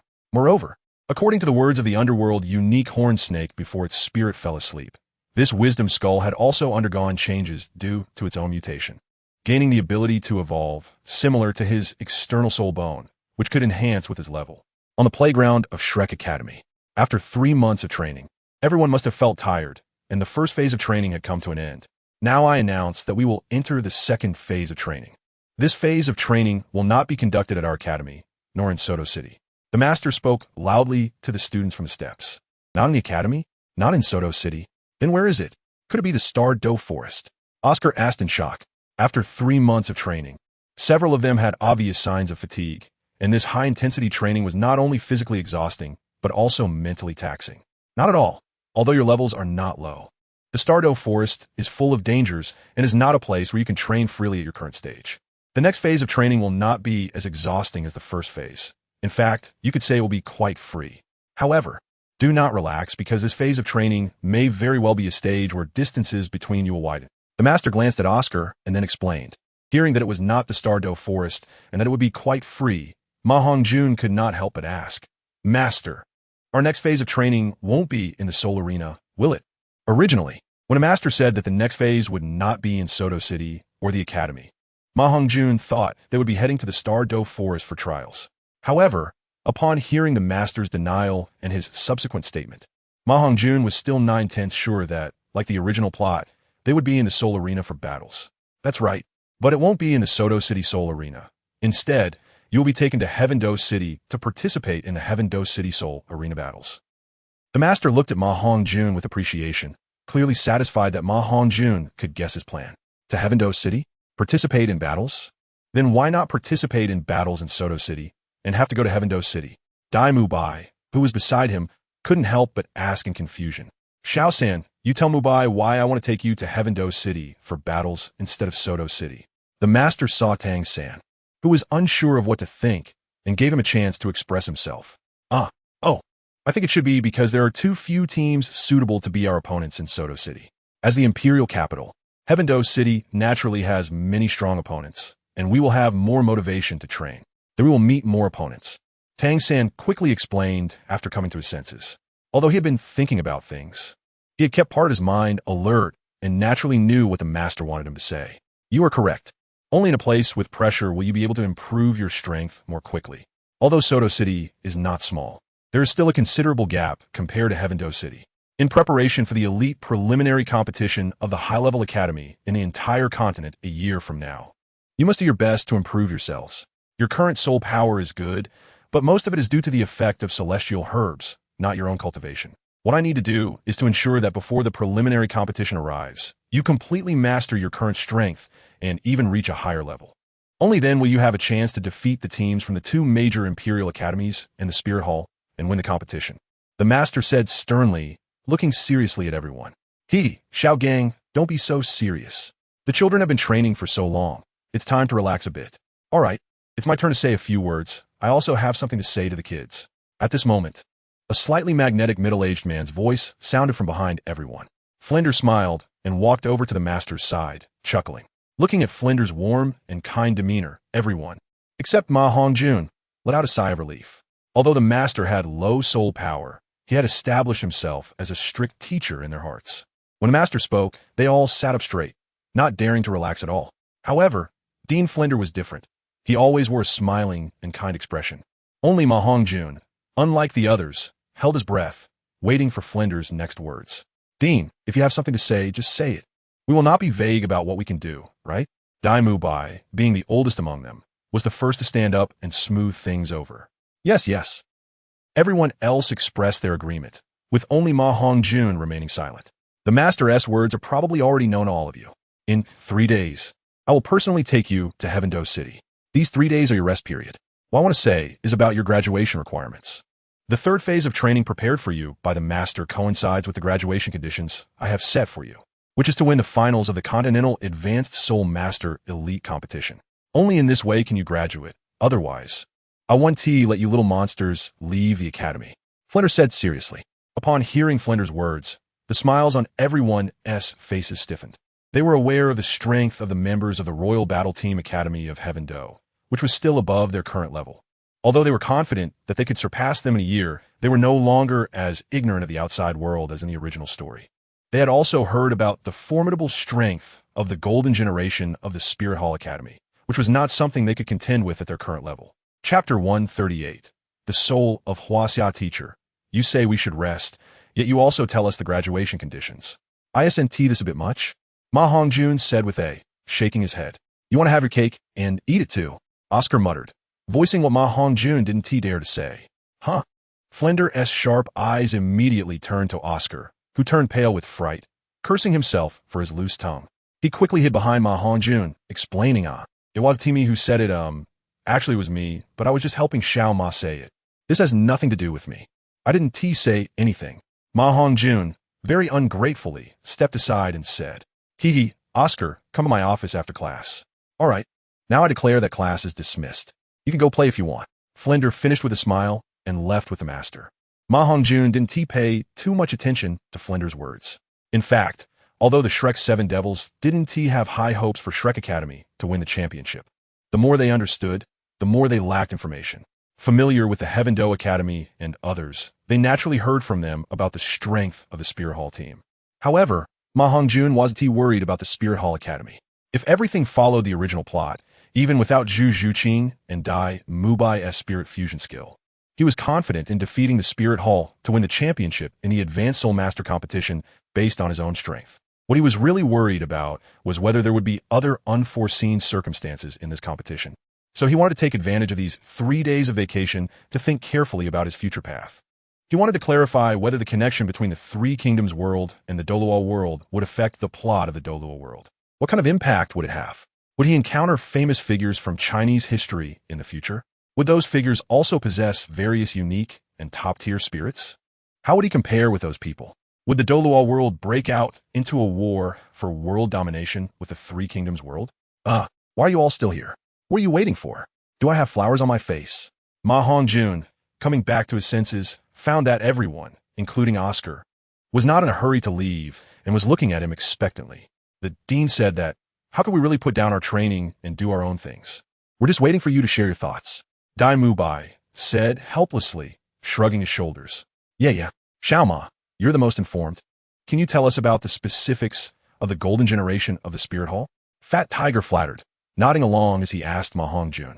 I thought it was something else. It's just the Spirit Hall team. Are you afraid? MaHongjun understood their intention. They wanted to inquire about the golden generation of the Spirit Hall.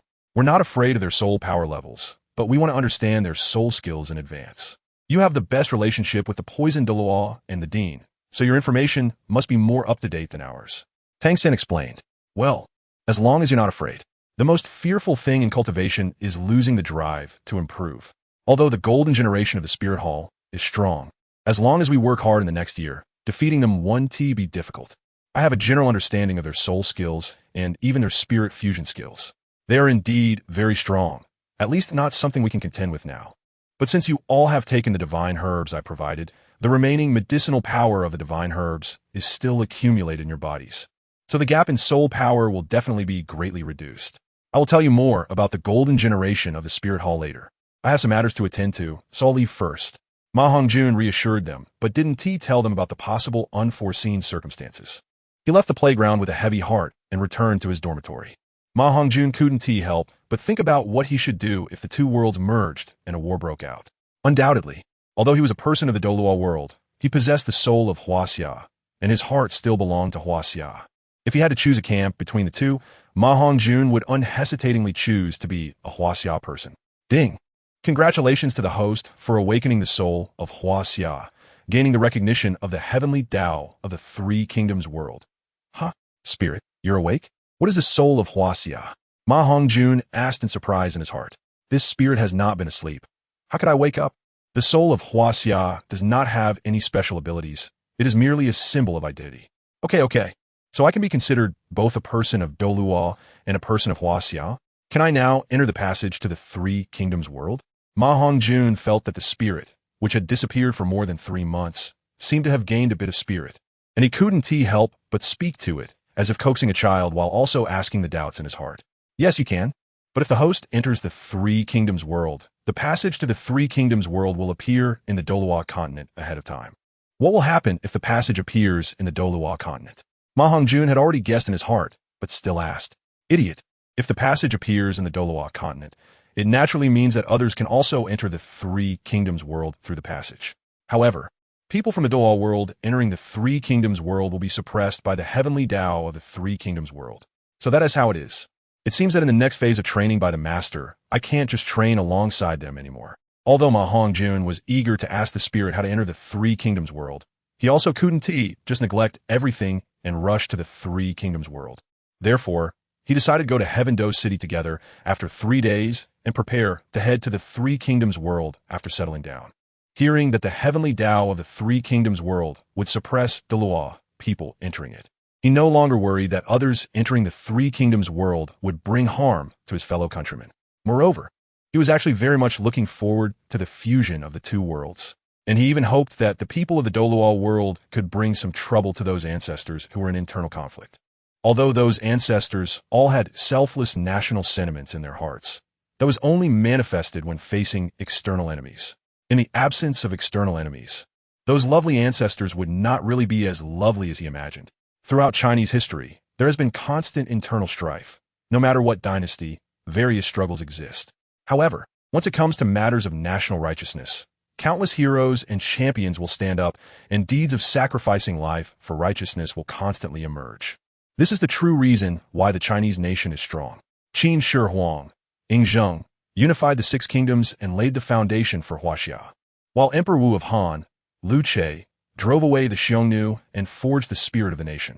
Chapter 139, The Secret of Douluo Continent, is not only the heroes of ancient times. In modern times, some heroes who serve the country and the people are also continuously emerging.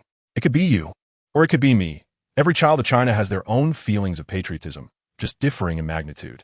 Coincidentally, MaHongjun is a true passionate youth, whose feelings of patriotism have not diminished even after one lifetime, but have instead grown stronger with the passage of time.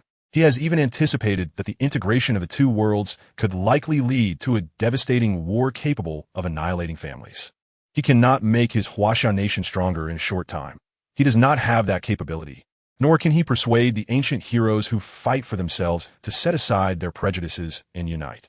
The only things that can bring them together are interests and national righteousness. That is why MaHongjun decided to open the passage early. It doesn't matter since there are restrictions, and the people of the Douluo world cannot destroy the Three Kingdoms world because of this. 10 days later, within the city of Tiando, the former Lamba Academy has now become a branch of Shrek Academy. In a small courtyard at the back mountain, MaHongjun, someone is looking for you. It's someone from the Tiando Royal Academy, a friend of yours, so I brought them over. Lu Erlong stood in front of a small house, knocked on the door and said, after speaking, without waiting for MaHongjun to respond, she returned to her room, where Master and Flinder were still waiting for her to return to play chess. If it weren't for the academy notifying her, and if MaHongjun had not prohibited others from entering his courtyard, she would not have come personally. Friend? Who could it be? Is it Sister Yin Yin? MaHongjun wondered in his heart. Hongjun, are you there? It's me. I need your help with something. A gentle voice sounded. MaHongjun opened the door and saw a graceful and cold beauty standing quietly at the door, with a hint of blush on her face. Lingling, is that you? Why isn't Sister Yin Yin with you? I will definitely help if I can. MaHongjun looked at the pure girl before him, resembling a lotus flower, and couldn't help but ask in confusion. Although he had a good relationship with Yilingling, it wasn't to the extent that he would agree to everything she asked.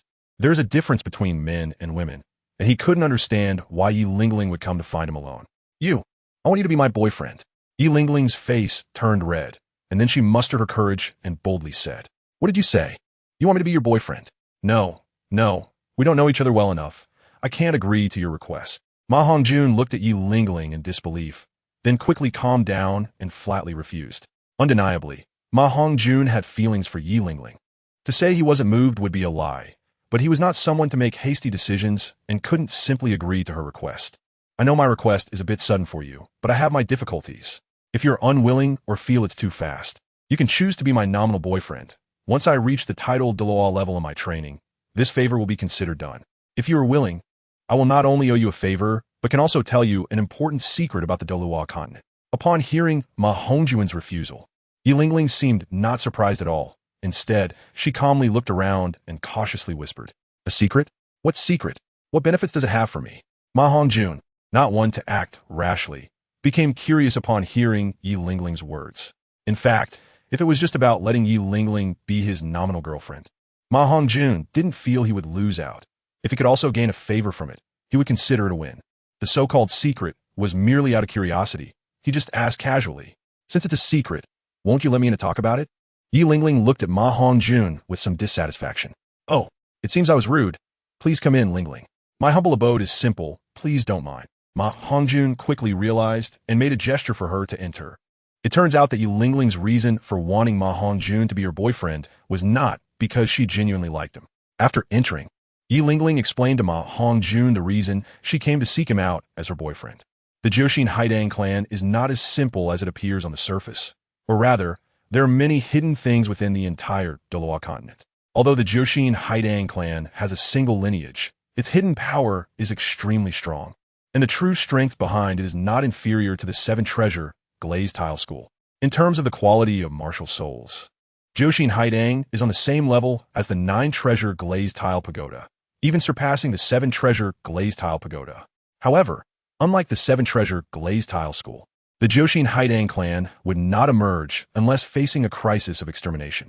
This is because the Jiuxin Haidang clan lacks one of the most crucial elements needed to emerge, which is somewhat elusive but truly exists: fortune. Shen Kuo of the Northern Song Dynasty once said in Dreamstream Notes, Symbol numbers in small matters. The crowd's illness also follows the rise and fall of fortune. The Jiuxin Haidang clan has a history of over 10,000 years. But for over 9,000 years, they have rarely interacted with the outside world due to insufficient fortune. Once they emerge, they would surely face destruction.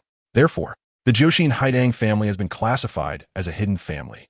However, unlike other hidden families, the main lineage of the Jiuxin Haidang clan, which possesses the Jiuxin Haidang martial soul, can emerge freely to train. The reason is the uniqueness of the Jiuxin Haidang martial soul.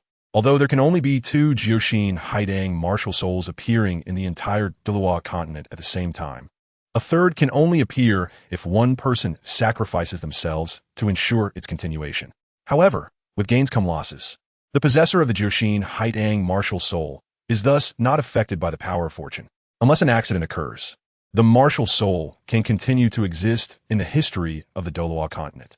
If the possessor of the Jiuxin Haidang martial soul wishes to pass it down, sacrifices must be made. Not only must the previous generation of Jiuxin Haidang martial soul possessors make sacrifices, but even marriage issues cannot be decided freely. They must combine with a plant-type soul master. Only then can they give birth to children who can awaken the Jiuxin Haidang martial soul. MaHongjun's lucky clover martial soul is not a significant secret, and combined with the relationship of that member of the Jiuxin Haidang clan with the poisoned Douluo, it wouldn't be difficult to uncover.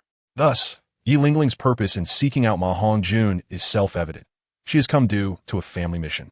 However, Yi Lingling tells MaHongjun that she does not want to accept her family's arrangement, but instead wants MaHongjun to be her nominal boyfriend to deceive her family. This is simply because she does not want her mother to suffer. Her cool demeanor is closely related to the issue of her martial soul. The secret Yi Lingling wants to share with MaHongjun is that the reason hidden families have never emerged is due to insufficient fortune. Actually, there are quite a few sects on Douluo continent whose strength is not inferior to that of the Seven Treasures glazed tile school.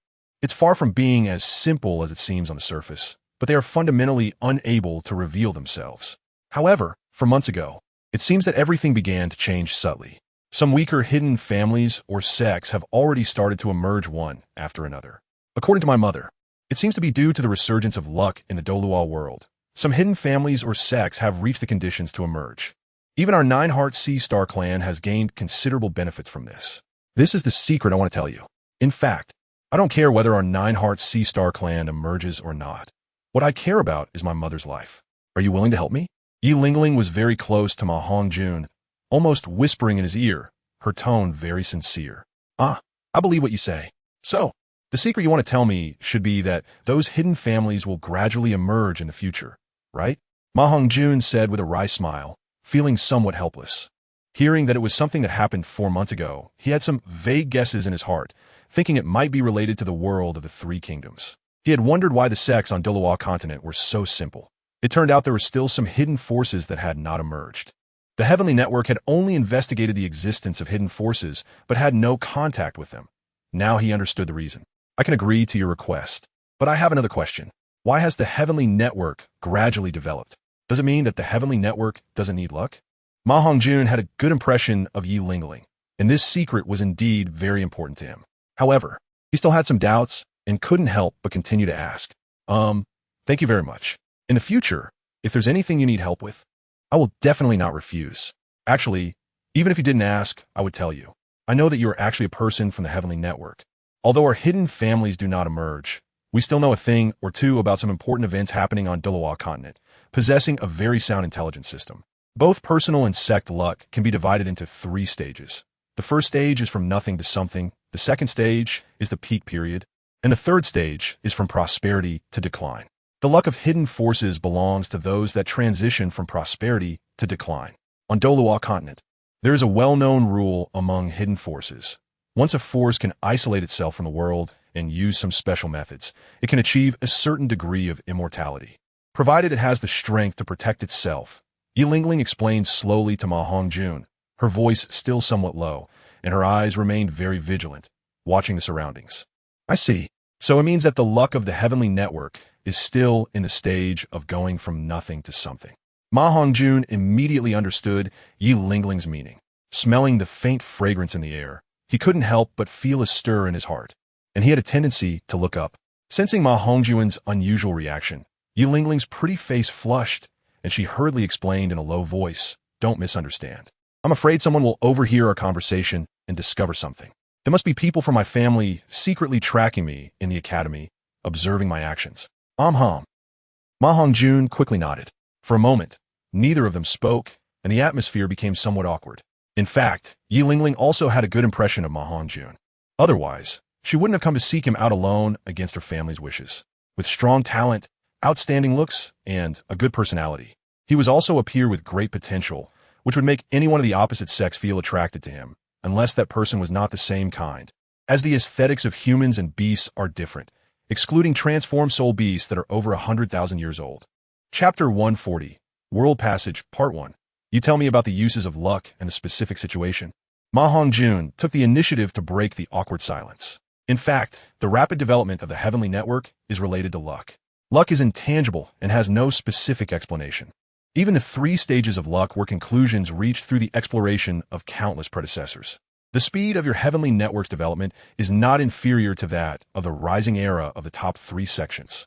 With the suppression of luck by the tidal Douluo, the luck of your forces does not leak out, and its rapid development is not surprising. However, what puzzles us is the leader of the heavenly network. Yilingling said with some curiosity, looking intently into MaHongjun's eyes. What's wrong with the leader of the heavenly network? Is there some saying? MaHongjun also sensed Yilingling's probing tone. But he was not foolish and naturally would not reveal that he was the leader of the heavenly network. Of course there is, but I can't tell you directly. Luck is a secret among hidden forces on the entire continent. Let me put it this way. Establishing a sect is not just about strength. The founder must also possess strong luck or fate. Otherwise, the development of the force will inevitably face numerous difficulties. Their luck must be extremely powerful. According to our clan's elder, your leader is at least a title Dalu. Yilingling said to MaHongjun in a somewhat indirect manner. How can you be so sure? What if our leader is not a title Douluo, but just has stronger luck? MaHongjun asked with some confusion, showing no intention of revealing anything.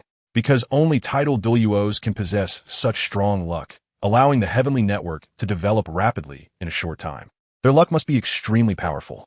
We understand the poison Douluo in our family. Being promoted to title Douluo is already the final explosion of his luck. It is impossible for him to possess such strong luck to make a new rising force develop rapidly. Therefore, we deduce that your leader must also be a title Douluo, and not one like the poison Douluo whose potential and luck are nearly exhausted, but one who is still continuously improving, Yilingling confidently stated, while also indirectly explaining to MaHongjun the role of luck. Isn't it possible to have strong luck without being a title Douluo? MaHongjun's mind was somewhat confused. How did Tang San establish the Tang sect in the original work without any mention of luck? To be clear, the current luck of your heavenly network is almost on par with that of the lower 4 sections. It is not impossible to possess such strong luck below title Douluo, but you must be the child of luck. Yilingling glanced at the silent MaHongjun, her eyes flashing with a hint of surprise, clearly trying to discern his inner thoughts. MaHongjun responded with a sound but fell silent, secretly thinking, so it is. Isn't the child of luck just Tang San? In the original work, hidden families had no chance to emerge. It seems to be because my butterfly effect has completely changed the power structure of the entire Douluo continent. But this is also good. If everything stays the same, where would the fun be? You really are blockhead. I'm now your nominal girlfriend, and you have nothing to say to me? Yilingling said irritably. Huh? Didn't you also say it was a nominal girlfriend? Now that there are no outsiders around, what can I say? MaHongjun said, somewhat confused. He really couldn't understand the thoughts of these women. Otherwise, he wouldn't be single all this time. Yilingling couldn't help but feel a bit anxious. Naturally, she liked MaHongjun in her heart. Otherwise, she wouldn't have told him everything she knew. However, she was afraid of being rejected by him, so she didn't dare to show it. Of course, this liking was still at the stage of physical attraction and hadn't reached the level of love yet. Nevertheless, MaHongjun's attitude still made her feel a surge of frustration, and she even began to doubt her own charm. Usually, whenever a boy saw her, he would act like a fool, but only with MaHongjun did she feel at a disadvantage. I'll leave first, and from now on, I'll announce to everyone that I'm your girlfriend, Yilingling said coldly as she stood up from the wooden bench. But I need to leave for a while. At least 3 months, maybe up to a year. I'll return to Tiando City before the Elite Soul Master competition, MaHongjun said, feeling it necessary to clarify things with Yilingling, even though he didn't understand why her attitude had suddenly turned cold. After all, he was now her nominal boyfriend. What are you going to do? Yilingling suddenly stopped and asked. Training, but that place is not well known, so the news won't reach the outside world. It shouldn't affect your plans too much, MaHongjun tentatively replied. If it did affect her, he could only let Yilingling choose someone else. But plant-type soul masters were easy to find, while geniuses were hard to come by. Tang San was also a plant type, but he already had Xiao Wu and probably wouldn't agree to her. After thinking it over, it seemed like he was the most suitable option. No, coming back before the Soul Master competition is not a problem. But if possible, it would be better if you informed Dalu about our relationship before you leave, Yilingling said, giving MaHongjun a meaningful glance. Sure, no problem, MaHongjun readily agreed. not realizing that Lingling was testing his background. After all, when it came to meticulous thinking, he was still not as good as these girls, let alone the cunning people of the Three Kingdoms world. Lingling's eyes showed a look of satisfaction. With MaHongjun's talent, he was definitely among the top in the heavenly net. So it was not surprising that he could come into contact with the poisoned Douluo. Initially, she was uncertain about MaHongjun's status in the heavenly net. But now that he agreed without even thinking about it, she was almost certain. Lingling's eyes revealed a hint of satisfaction. She liked MaHongjun's purity without any tricks. She was also like that, but due to her family environment, she had to be more mature and think more. She came to find MaHongjun this time with the intention of being sincere, but she also wanted to test MaHongjun's status in the heavenly net. The Nine-Heart Tang clan had its own rules. In order to inherit the martial soul, if a soul master genius had no power, they would have to choose the way of marrying into the family unless they had a strong enough background to be worthy of marrying her. She also had her own thoughts. If she could choose her happiness, she might not choose MaHongjun. But for the sake of the Nine-Heart Tang clan's inheritance, she had no option. Just encountering MaHongjun was already satisfying for her. With MaHongjun's character, he definitely wouldn't agree to marry into the family. If he could hold a significant position in the heavenly net, it would save a lot of trouble if he were to marry her in the future. Chapter 141, World Passage, Part 2. Then I'll head back. Goodbye, Lingling said, and left without giving MaHongjun a chance to keep her. Strangely, why does her attitude feel a bit odd, cold and hot? Women are really troublesome. MaHongjun muttered in a very straightforward manner before returning to his bed to meditate and cultivate his soul power. Outside the back mountain. Miss, the Grand Elder has ordered me to take you home. A man in black suddenly appeared in front of Lingling, respectfully saying, if MaHongjun were here, he would notice that the aura of this black-clad man was quite similar to that of Zhao Wujin. Does my mom know? Lingling's previously relaxed expression turned cold with the appearance of the black-clad man, and she asked lightly, Madam is also present. The black-clad man remained respectful. Okay, I understand. You lead the way, Lingling said, and followed the black-clad man away. She naturally knew the Grand Elder's purpose for calling her back, but fortunately, she had already made arrangements in advance. Remembering MaHongjun's talent and identity, she couldn't help but breathe a sigh of relief. MaHongjun was unaware of what was happening there. Over the past 3 days, he had finished all the tasks he needed to complete. Once Douluo had time, he would personally come to take MaHongjun to the Sunset Forest to obtain the 4th soul ring. Of course, due to the lucky grass needing to absorb the mysterious seed and falling into that strange state, the only soul ring he could obtain at the moment was the 4th soul ring of the evil fire phoenix. Although he didn't yet understand the power levels of the Three Kingdoms world, the information he received from the weapon spirit was enough to infer that it was definitely not a place where he could act recklessly. Moreover, in such a chaotic era where fierce generals and cunning strategists were abundant, he wouldn't dare to step into the Three Kingdoms world without any strength. Otherwise, those ancestors wouldn't show him mercy just because he was from Huaxia. Half a month later, with Douluo's help, MaHongjun successfully absorbed a 30,000-year-old Phoenix Feather Beast soul ring. The Phoenix Feather Beast was a descendant of the Phoenix, possessing Phoenix blood. There was only this one in the entire Sunset Forest. When he heard Douluo mention this news, MaHongjun was extremely excited and immediately decided to take the Coxcomb Phoenix Sunflower together when obtaining the soul ring. After spending nearly half a month searching for its whereabouts, MaHongjun and the others finally found the nest of the Phoenix Feather Beast. Naturally, with the poisoned Douluo personally taking action, it was easy to subdue it. After consuming the Coxcomb Phoenix Sunflower, the evil fire within him was temporarily suppressed, and he appeared even more handsome, exuding a unique charm that made people feel refreshed. With no time to check his own condition, MaHongjun looked towards the Phoenix Feather Beast, which had been subdued by Douluo not far away. The Phoenix Feather Beast was an extremely rare flying-type soul beast, and to prevent it from escaping, Douluo had spent a lot of effort to subdue it. It is worth mentioning that the appearance of the Phoenix Feather Beast was not as elegant as its name implied. It did not possess the noble aura of a phoenix. Instead, its appearance was extremely fierce and menacing. It was a ferocious carnivore, usually feeding on other soul beasts. Now that it had fallen into his hands, MaHongjun felt no pity. The law of nature is survival of the fittest. If it were a gentle soul beast like Xiao Wu, MaHongjun might have hesitated, but for such a vicious soul beast, he felt no compassion at all, adhering to the principle that those who are not of my kind must have different intentions.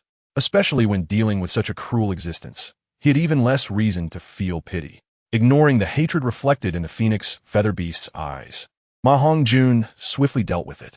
A circle of extremely dark soul rings lit up around it, and a hint of excitement flashed in MaHongjun's eyes.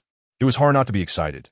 This was a soul ring from a soul beast with phoenix blood, extremely rare and an essential step to resolve the evil fire within him that has seriously affected his daily cultivation and life. Even his personality has inevitably changed quite a bit. If he hadn't been constantly suppressing his true nature, MaHongjun might have turned into a second-generation rich kid who couldn't move his legs in front of women. He had thought about inheriting the position of the god of desire, but after much contemplation, MaHongjun decided to give it up. The position that best suited his phoenix martial soul would definitely be the god of fire. As for the lucky clover martial soul, it would be very suitable for inheriting the position of the god of luck, but clearly this low-level world does not have a god of luck. So MaHongjun has secretly decided to create his own divine position. However, discussing this now is still a bit far off. He hasn't even found any clues about the god of fire's position, and he can't predict what the future holds for him. However, he does plan to take the sea god 9 trials to quickly improve his strength. Then he will look for the inheritance of the god of fire. MaHongjun is not in a hurry about this. Perhaps participating in the sea god trials will attract the attention of other gods, just like Oscar and Ning Rongrong. However, before that, MaHongjun has something he must do. Otherwise, his mental state will be affected even if he cultivates. That is to go to his familiar hometown in his dreams. Although it seems to belong to a different era, it is merely a historical period from his own time, but MaHongjun is certain that it is indeed his hometown. He felt that sense of being in his hometown when he first arrived in the Three Kingdoms world. And now he wants to see if it is as he imagined. What a monster, a soul master under 13 years old. Even the golden generation of the Spirit Hall couldn't achieve that. Douluo looked at MaHongjun, who was enjoying himself and effortlessly absorbing a 10,000-year soul ring, and couldn't help but sigh. Soon, in less than an hour, MaHongjun successfully absorbed his first 10,000-year soul ring. This is different from the last time when the 10,000-year soul beast was sacrificed. There was no real danger, and he could absorb it automatically. This time, he relied entirely on his body and mental strength to withstand it. With the mental concentration and wisdom of the skull, MaHongjun didn't have to worry about soul fluctuations. This is a soul ring from a 30,000-year soul beast, and a powerful phoenix bloodline soul beast at that. You absorbed it so easily? Douluo looked at the standing MaHongjun in disbelief. Yes? Why not? Do you want to see me struggle to absorb a soul ring, suffering through it? MaHongjun retorted. You took the initiative to absorb a 10,000-year soul ring for the first time. At least act a bit uncomfortable. Just furrowing your brows is all. Douluo felt a bit unbalanced, still somewhat unable to come to terms with it. When did absorbing a 10,000-year soul ring become so easy?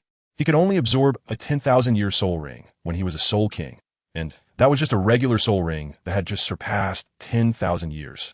Even so, he had a hard time absorbing it when he was young and nearly lost his life. People from humble backgrounds like him had no one to tell them these things. Moreover, MaHongjun's 10,000-year soul ring was not ordinary. It was a top-tier 30,000-year soul ring. He only saw MaHongjun furrow his brows when the resentment from the soul ring erupted, and then he successfully absorbed it shortly after. How could he not be surprised? Chapter 142, World Passage 3. While apart from the troublesome soul fluctuations, it doesn't seem too difficult. MaHongjun didn't intend to put on an act. He genuinely felt it wasn't that hard. All right, if I keep talking, I'll start getting jealous. Let's go back. Douluo rolled his eyes and said irritably, I'm not going back. You go back and tell the teacher and the others that I want to train alone and will try to return within a year. It shouldn't delay the final of the Soul Master competition. MaHongjun shook his head and said, that's fine. You indeed should train alone. Although you seem more mature than your peers, in terms of temperament, you might not be as good as Tang San. It's good to train alone. Just be careful. Douluo looked at MaHongjun in surprise.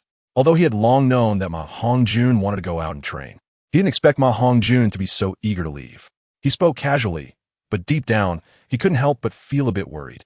His last sentence revealed his concern for MaHongjun. I will, you go back first. I still need to return to the ice and fire yin-yang to prepare some self-defense medicine. MaHongjun nodded heavily. He didn't tell them the real reason. He only said he was lacking in temperament and needed to train outside. Initially, Flander naturally disagreed, but in the end, he couldn't resist MaHongjun's insistence and had to agree. However, he was thinking that with the current strength of the heavenly net, as long as he was on the Douluo continent, They could definitely find MaHongjun and provide protection secretly. MaHongjun naturally guessed this. But Flanders' calculations would definitely fall short. The place he was going to was not something the heavenly net could easily reach. Even the gods of the Douluo world had only a vague understanding of the Three Kingdoms world at this point. Divine Realm. Xiao Zi.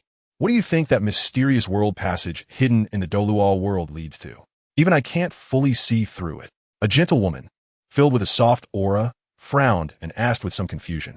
I can't see through it either, but I have some clues. It should be a world similar to our Douluo Divine Realm universe. The young man referred to as Xiao Zi is one of the 5 great divine kings of the Divine Realm, the god of destruction. And the gentle woman is naturally the goddess of life. Saw the connection between the two worlds. I don't know if it's good or bad. The goddess of life sighed, her expression somewhat sorrowful. The goddess of life is one of the 5 great divine kings, supreme gods, of the Divine Realm Committee. Her essence being the ancient tree of life, her power is awe-inspiring, her qualifications are profound, and she has a kind heart. Being a veteran figure in the Douluo Divine Realm, the wife of the god of destruction, she carries a vibrant aura that makes her feel very approachable and gentle. Regardless of whether it is good or bad, war is definitely unavoidable.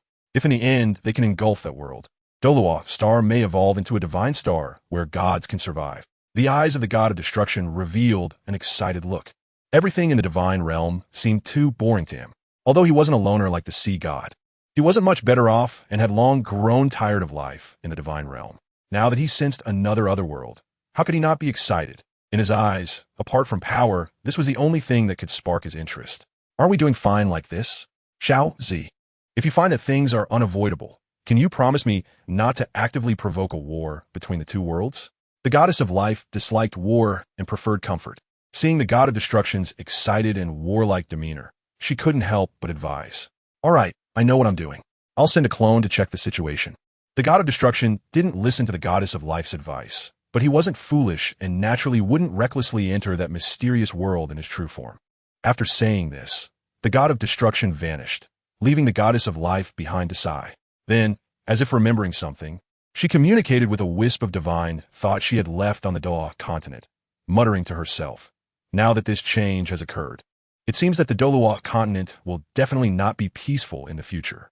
It's time for my inheritance to be revealed. Meanwhile, the first-level gods among the members of the Divine Realm Council sensed something and began to communicate their divine thoughts left in the Douluo world.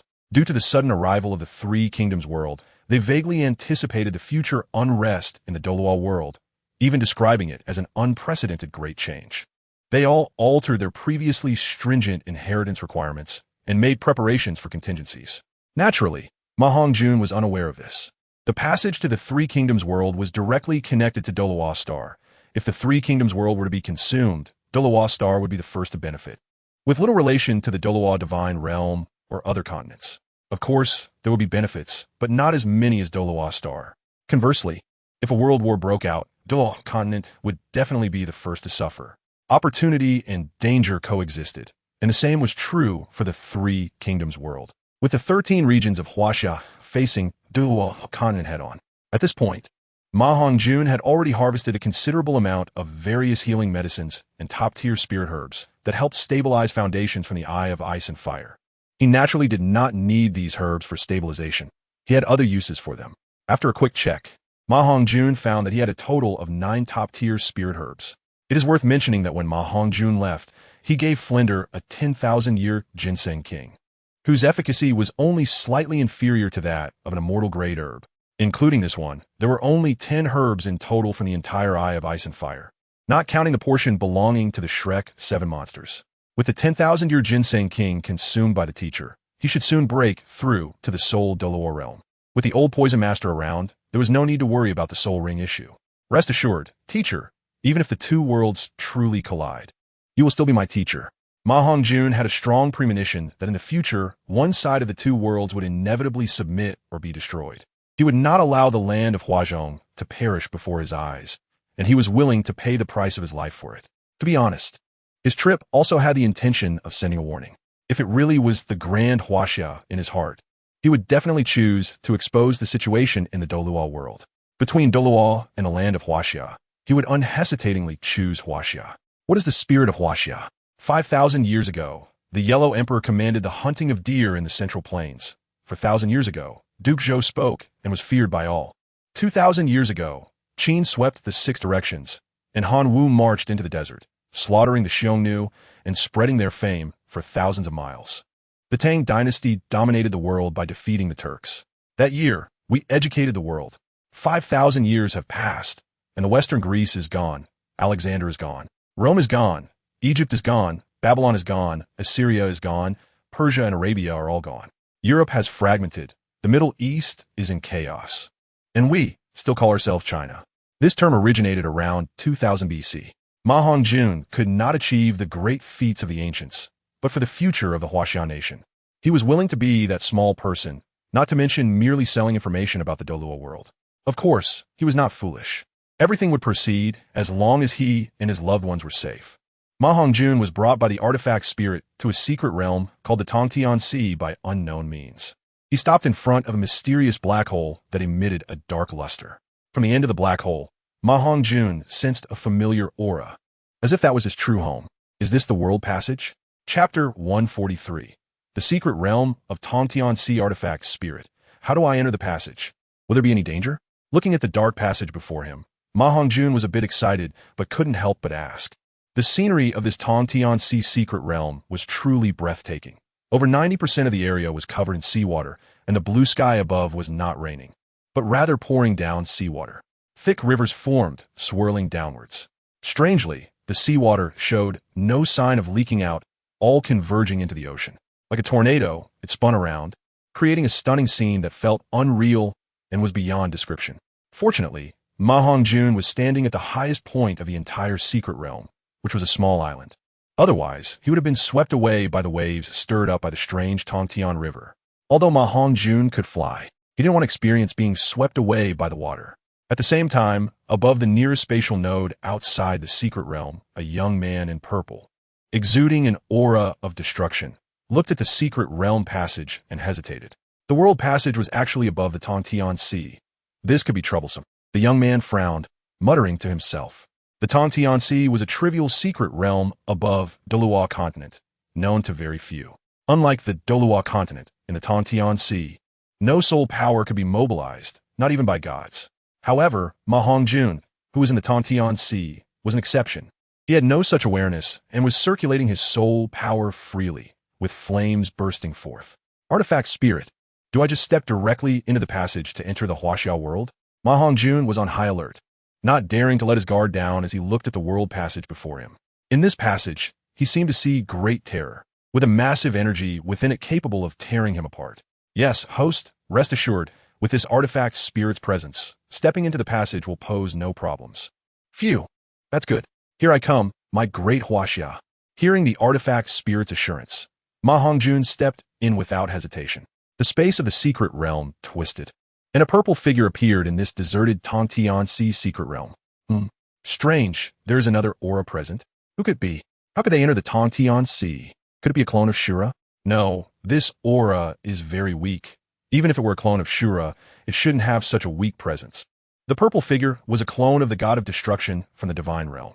At this moment, however, MaHongjun had already passed through the world passage safely under the protection of the artifact spirit's mysterious power and landed in the central region of Huaxia, on Mount Mang. Mang Mountain is located to the north of Luoyang City, on the southern bank of the Yellow River, and is a branch of the Qinling Mountains. At this moment, the phoenix wings behind MaHongjun suddenly seemed to fill with power, automatically spreading out as he landed. Unable to contain his excitement, MaHongjun flew higher and higher. The first thing he saw was the imperial capital Luoyang, which had been burned to ruins and rebuilt. As he continued to rise, MaHongjun gathered his soul power in his eyes and saw the mother river of Huaxia, the Yellow River, flowing endlessly, continuing to fly higher.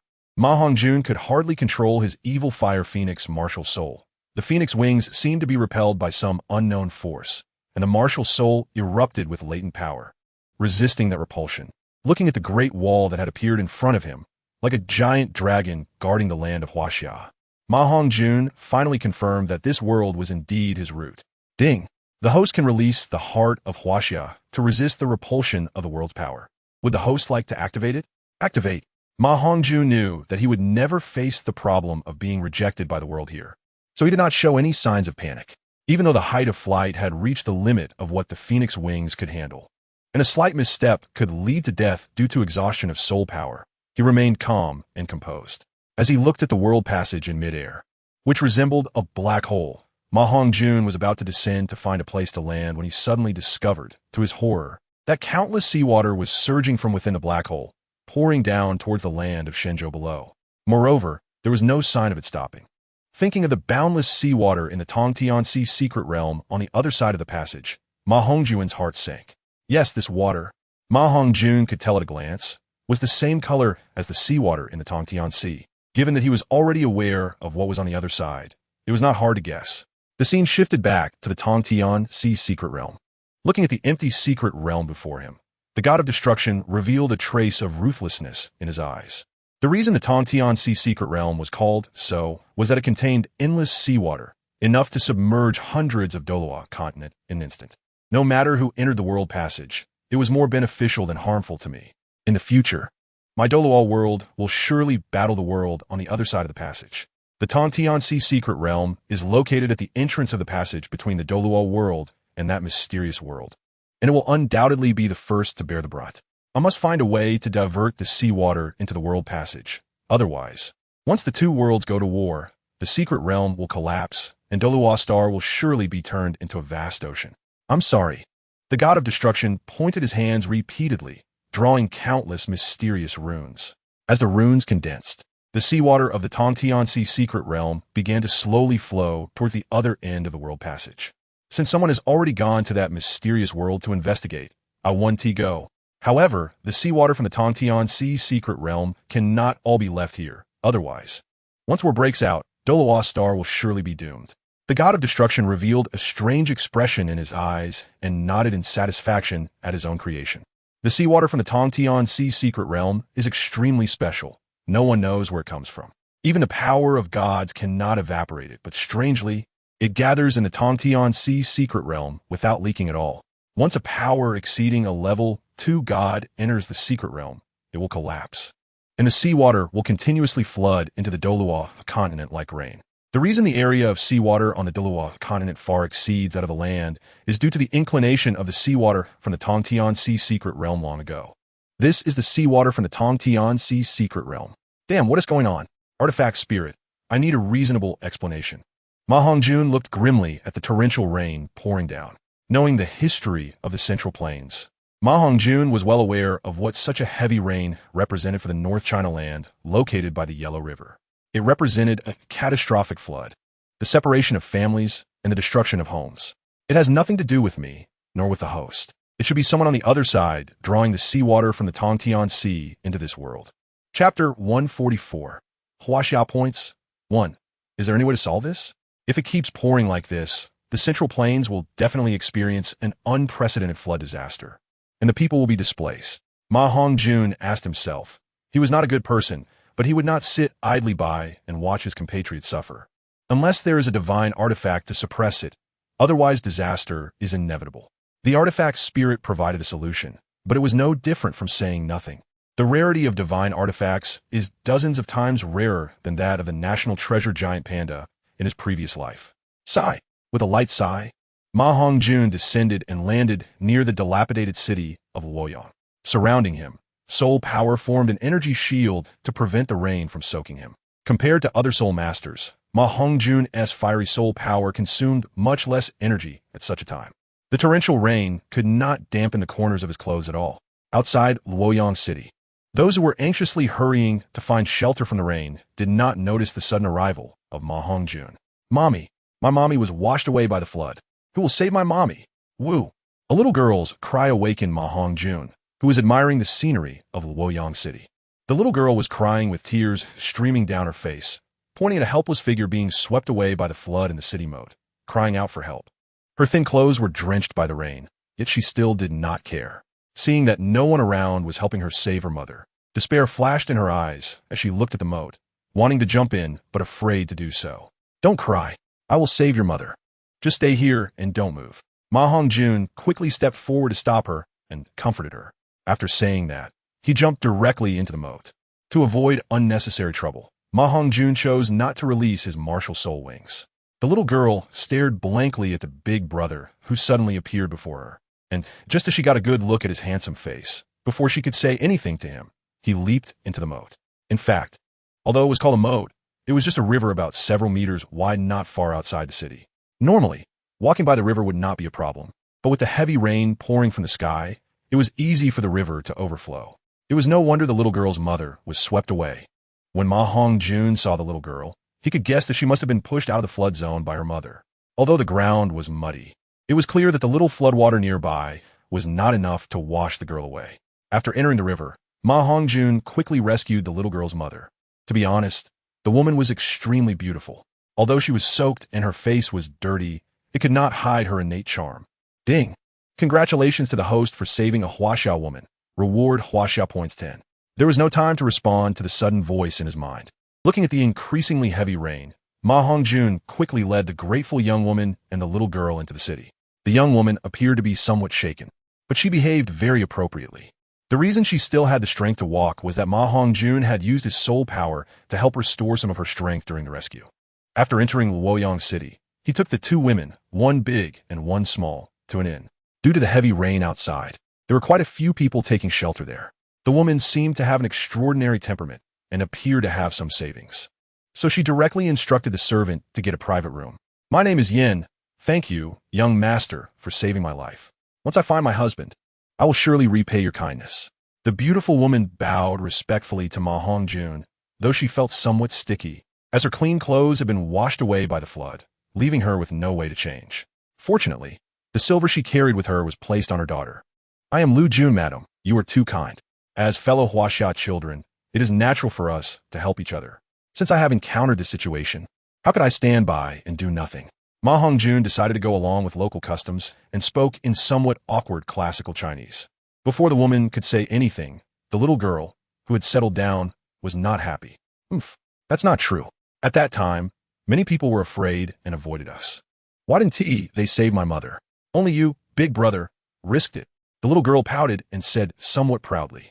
MaHongjun looked at the little girl, whose emotions had returned to normal, in surprise, secretly wondering if all girls were so brave these days. I said the truth, didn't I? Why are you looking at me like that? The little girl shyly lowered her head, speaking softly. The girl is probably 7 or 8 years old, and MaHongjun is not much older than her, but he looks more mature. Linger, don't talk nonsense. How could an ordinary person survive in such a flood, let alone bringing someone out? The woman is quite sensible, but she can't help but look at the young boy in front of her with curiosity. It seems that not everyone is as powerful as the big brother, but if it were my father, he could definitely do it. His martial arts are the best in the world. The little girl dared not argue with the woman, and then suddenly said with an expression of admiration, as if she remembered something, Young Master Lu, please don't mind. The young lady has always loved martial arts over needlework, and she admires her martial artist father very much. The woman apologizes to MaHongjun. No problem, haha. In my opinion, your daughter has an extraordinary physique and exceptional talent. She is a good material for practicing martial arts. In this chaotic world, it is not a bad thing. MaHongjun began to imitate the mystic's way of speaking and praised her. He, just like what my father said, the big brother must be as powerful as my father. With such heavy rain outside and such a fierce flood, he can still save my mother. The little girl said happily, completely waking up from the ruthless flood. However, when MaHongjun heard the girl's words, he fell silent, suddenly feeling that he could not just sit and wait. Although the terrain in Luoyang City is very high and won't be flooded for a while, the farmlands and villages outside the city may not be so lucky. He couldn't help but stand up and head outside the city to see if there was any way to stop the torrential rain, even if he could only save one person. Young master, what are you going to do? Why are you suddenly in such a hurry? Is there something urgent? Yinshu saw MaHongjun like this and hurriedly got up to ask. The rain is so heavy outside, the river has breached its banks, and the farmlands are definitely lost. However, there are still many villages outside the city. I cannot just sit back and watch them suffer. MaHongjun paused and turned to explain. Then his figure vanished from the spot. There are such extraordinary people in the world. Sigh, if only my husband had such awareness. How could his reputation be like this now? The woman sighed and then shook her head with a sigh. However, she secretly noted MaHongjun's appearance, thinking that once things settled down, she would definitely send someone to find him to repay his life-saving grace. In this era, people believe that even a drop of water must be repaid with a fountain, let alone such a life-saving grace. Chapter 145, Huaxiao Points, Part 2. While rushing outside the city, MaHongjun also did not forget to ask about the doubts he had when saving people earlier. Spirit tool? Why is it Huaxiao Points and not kindness points? MaHongjun asked in his heart. Ding! After integrating the energy of the mysterious seed and meteor tears, the quality of the martial soul has undergone an unknown change. From now on, the host will no longer have other points, only Huaxiao points. The rewards drawn from Huaxiao points will mainly be historical figures and generals from Huaxia. Note, the summoned military and civil officials will default to loyalty to the host. But everyone has their own thoughts, and whether they can be controlled still depends on the host's own efforts, with other heavenly treasures as supplementary. MaHongjun understood what the spirit tool was saying, but he was completely confused. What is going on? However, after carefully asking the spirit tool, MaHongjun finally understood the situation. The previous points lottery was affected by the acquisition of the heavenly treasures like meteor tears and the mysterious seed, which damaged his own origin. At the same time, having entered this Huaxiao world where he was born, the world's heavenly way granted him this ability to compensate for his origin. MaHongjun's heart was filled with excitement. He was treated gently by the world's heavenly way. This is a treatment only the children of the heavenly way and the children of the plains receive. Now, he also enjoyed such treatment, and it should be known that this was not due to his luck. Having been in Douluo continent for so long, even with the luck boost from the lucky clover, his luck had not been that good. Now this luck boost had temporarily disappeared, but he had gained this heaven-defying opportunity. Can I summon super fighters like War God Yongjian and the Great, which Xing Tian? Suppressing his excitement, MaHongjun began to think unrealistically.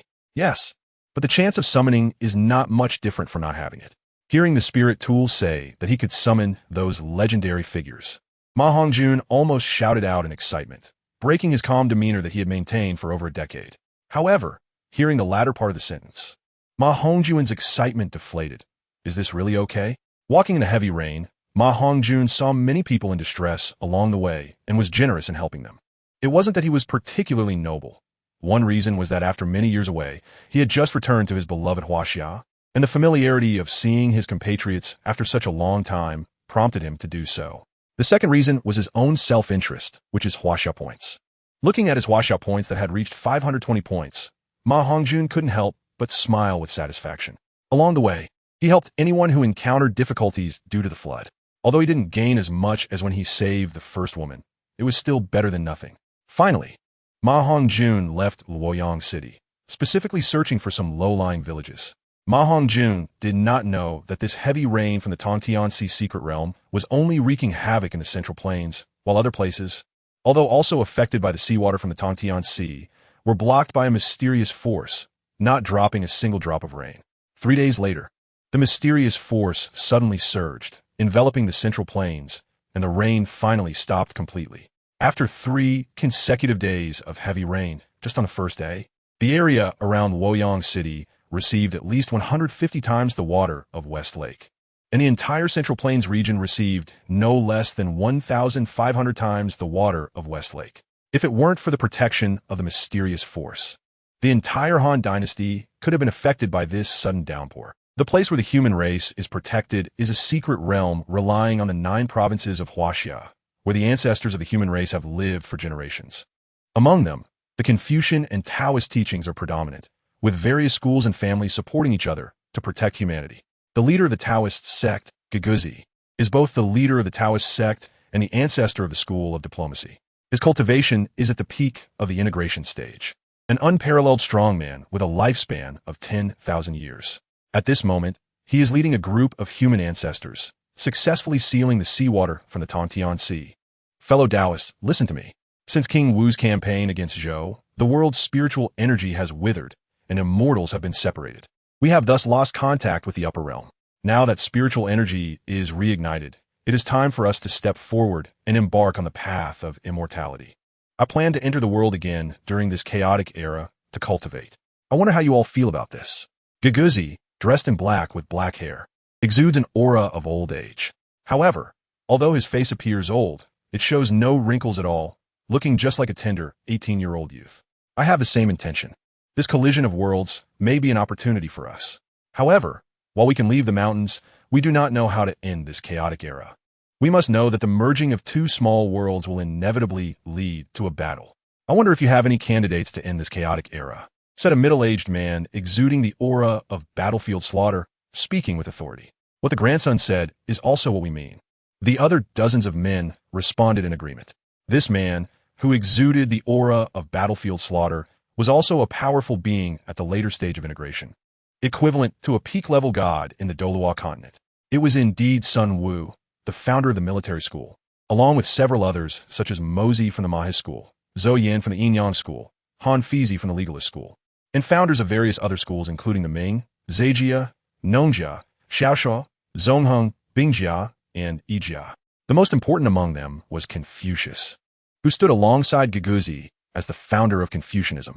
In the entire human secret realm, only he and Giguzi possessed the greatest strength, positioned between the Douluo God King and a level 1 peak divine residence. They established the 100 schools of thought, assisted emperors, promoted the development of civilization, and possessed the ancient cultivation methods of qi refining, allowing them to extend their lifespans and escape the cycle of reincarnation through the fortune of establishing their teachings.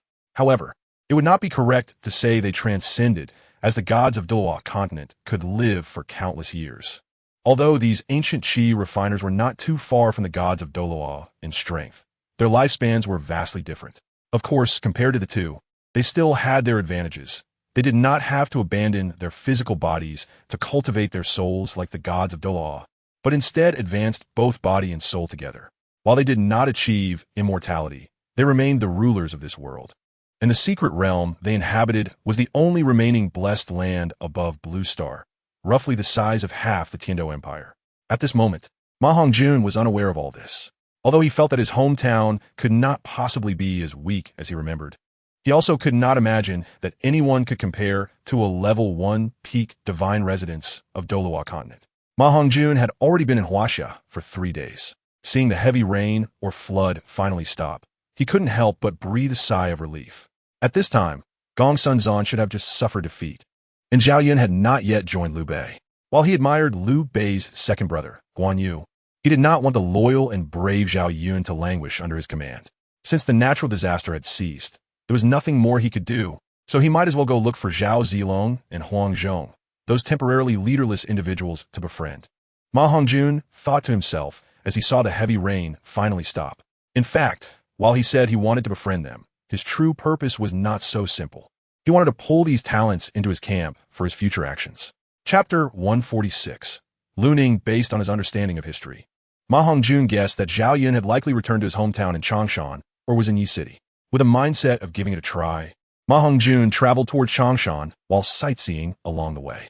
Jizhou, Changshan, Zhending County. It was now the 4th year of Jianan, 199 AD. If you remembered correctly, Zhao Yun should have joined Liu Bei in 200 AD. Since he had come, he could not let Zhao Yun make a wrong choice again. MaHongjun arrived at Zhending County and, not lacking in silver and gold, used his phoenix flame to create quite a bit of real gold, known as horsehoof gold. Gold was the legal currency of the Han dynasty and was not directly circulated in society due to its high value. Copper coins were mainly used. However, gold could be exchanged for copper coins. As the master of the heavenly net, he naturally had no shortage of gold coins in his spatial soul guide. So, after settling down, he immediately bought a residence from a wealthy merchant in Zhending County through special channels. He even extravagantly hired several maidservants to specifically take care of household chores. After everything was tidied up, he instructed the maids not to mind him. MaHongjun did not stay long in the residence, but instead left and headed toward Zhao's village. "Who exactly are you? What do you want with my brother Yin?" The girl warily looked at the handsome young man in front of her and asked. "I'm nobody, I'm not a person, no. I'm a person, I can't explain clearly, but you know me no harm." MaHongjun found himself at a loss for how to explain to the beautiful girl in front of him. It turned out that after arriving at Zhao's village, MaHongjun easily found Zhao Yun's home, but did not encounter Zhao Yun. Instead, he met his younger sister, Zhao Yu. However, when Zhao Yu heard that MaHongjun was looking for Zhao Yun, her attitude was not very friendly, and she looked at MaHongjun with suspicion, fearing he was one of Yuan Shao's men. MaHongjun kept explaining that he didn't know anything about Yuan Shao, but the girl still didn't believe him. MaHongjun felt that the girl's vigilance was a bit excessive. However, it was also his fault for not finding a suitable reason. Anyone who suddenly appeared at a stranger's house looking for someone without explaining would be considered a bad person. Puffed. The girl couldn't help but chuckle. This person looks just as handsome as my second brother. He shouldn't be a bad guy. Let me tease him a bit more. The girl thought slyly to herself. Oh, so you're not a person. If you're not a person, then what are you? Could you be the legendary little beast? Zhao Yu suddenly clutched her chest and pretended to be scared as she spoke. Cough, cough. I really have important matters to discuss with your brother. So, please, miss, let me know his whereabouts without teasing me anymore. MaHongjun scratched his head awkwardly. Given his 2 lifetimes, he could tell that the girl was playfully teasing him, and he felt a bit helpless. How boring. Looking at your appearance, you shouldn't be too old. Not like Yuan Shao's men. My second brother has gone up the mountain and comes back every 3 days. You came at the right time, judging by the time. You should be back soon. Zhao Yu pouted, looking unhappy. MaHongjun was startled, then became ecstatic. He was surprised that Zhao Yu, at such a young age, was so vigilant and knew how to delay time to keep him from danger. He was delighted because he could meet Zhao Yun with his abilities and silver tongue. He was sure he could change Zhao Yun's fate. What MaHongjun did not know was that even if he had not come, the trajectory of the world's fate had already changed. However, no one could predict whether Zhao Yun would still walk the old path with a straightforward and loyal character. He would easily fall for Liu Bei's persuasion. Your second brother is back. Yin Gu is back, and he brought back a tiger. Come out and lend a hand. A hearty voice came from outside. Hearing the voice, MaHongjun, like Zhao Yu, did not think much and excitedly went out to open the courtyard door. He saw 2 figures standing outside. A handsome young man with an extraordinary aura and a strong man, who was the one who shouted out. MaHongjun looked at the young man, who clearly held the dominant position, and felt a sense of pressure as if he was facing a soul master-level powerhouse. Second only to his first encounter with Douluo. Who is this brother? The young man looked at MaHongjun with some confusion. I'm Lu Ning, courtesy name Ziyu. Let's talk inside. MaHongjun blurted out without hesitation. He did not use his identity from Douluo continent, but instead used his name from his previous life. There's no need for my brother to worry. Lu Gu is here specifically to find you, not as a subordinate of Yuan Shao or any other warlord. To MaHongjun's surprise, Zhao Yu, who had initially been skeptical, unexpectedly spoke up for him. I am Zhao Yun, courtesy name Zilong. I have met Lu brother. Zhao Yun looked into MaHongjun's eyes. From his years of battlefield experience, he could tell that while MaHongjun had a strong aura, he did not carry the murderous intent typical of a battlefield, making it clear he could not be a spy for other warlords. Thus, he felt relieved and smiled as he introduced himself. Not possible. Brother Zhao, I'm only 14 this year. Haha, I just look a bit mature for my age. If you don't mind, just call me Ziyu. MaHongjun quickly said, appearing a bit flattered. To be honest, with his robust physique and height of over 8 feet, no one would have guessed his true age if he hadn't said it. On the already precocious Douluo continent, MaHongjun belonged to the top echelon of developed individuals, let alone here. Oh, a look of surprise flashed in Zhao Yun's eyes. He didn't ask for details, but, with the help of MaHongjun and Zhao Yu, dragged the nearly lifeless suspended-eyed white tiger, which Zhao Zhuang, a somewhat simple-looking young man, had caught, into the courtyard. Did brother Zhao hunt this big beast? MaHongjun curiously asked, looking at the tiger in front of him. From this creature, he sensed the aura of the king of beasts, something he had never felt from ordinary tiger-type soul beasts. Yes, this big beast has an extremely tenacious life force. It took me quite some effort to subdue it. Its attack power and speed are among the best I've ever seen. I encountered this man-eating creature on my way down the mountain, so I caught it to exchange for some silver to buy clothes for my little sister. Zhao Yun explained amicably to MaHongjun, not proactively inquiring about MaHongjun's background or motives. MaHongjun's strong aura and his young age of less than 14 led Zhao Yun to believe he was surely a well-informed young master from a wealthy family. Wanting to befriend him after hearing about his recent exploits of defeating Yin Liang and Wen Chou and breaking through the siege with the remaining troops. Brother Zilong, since you want to sell it, if you trust me, let me handle it for you. I guarantee you'll get the best price, MaHongjun suggested to Zhao Yun, wanting to see if killing this imposing tiger would yield a soul ring. He wasn't really interested in selling it for Zhao Yun, but rather wanted to buy it himself for soul ring research. Even someone as strong as Zhao Yun had a tough time subduing this king of beasts. Its strength should be at least over 90,000 years. If a soul ring did appear, MaHongjun could absorb it himself. Well then, thank you, Brother Lu, Zhao Yun said, slightly cupping his fists. He usually wasn't home for long and wasn't from a wealthy family, so he naturally didn't have good channel for selling it. Most people wouldn't be able to afford such a fierce tiger anyway. MaHongjun didn't say much more and stubbornly settled in at Zhao Yun's house. But he wasn't just freeloading. He had to made by a lot of daily necessities. Living essentials during the Han Dynasty included grains and meat. Life here was clearly a bit behind compared to the Douluo continent, but it made MaHongjun feel closer. If it weren't for the many people he cared about back on the Douluo continent, he really wouldn't want to go back, although it seemed relatively backward in many aspects. The Hanfu here shone brightly in MaHongjun's eyes. The diversity of Hanfu here, with bright-colored silk garments, was simply stunning, colorful, and incredibly luxurious. During this time, MaHongjun's strength also increased again, reaching the level 42 Soul Master realm. The fierce tiger was secretly purchased after MaHongjun brought it to Zhending County. After killing the severely injured tiger, a dark purple soul ring over 9,000 years old indeed appeared. Don't ask how MaHongjun knew it was over 9,000 years. With a system-like spirit tool by his side, making such a judgment was not a problem at all. 6 months later, after half a year of understanding, MaHongjun had established a foothold in this chaotic world. Among them, the golden soul coins in the spatial soul guide played a significant role. In cultivation, one needs partners, resources, and land.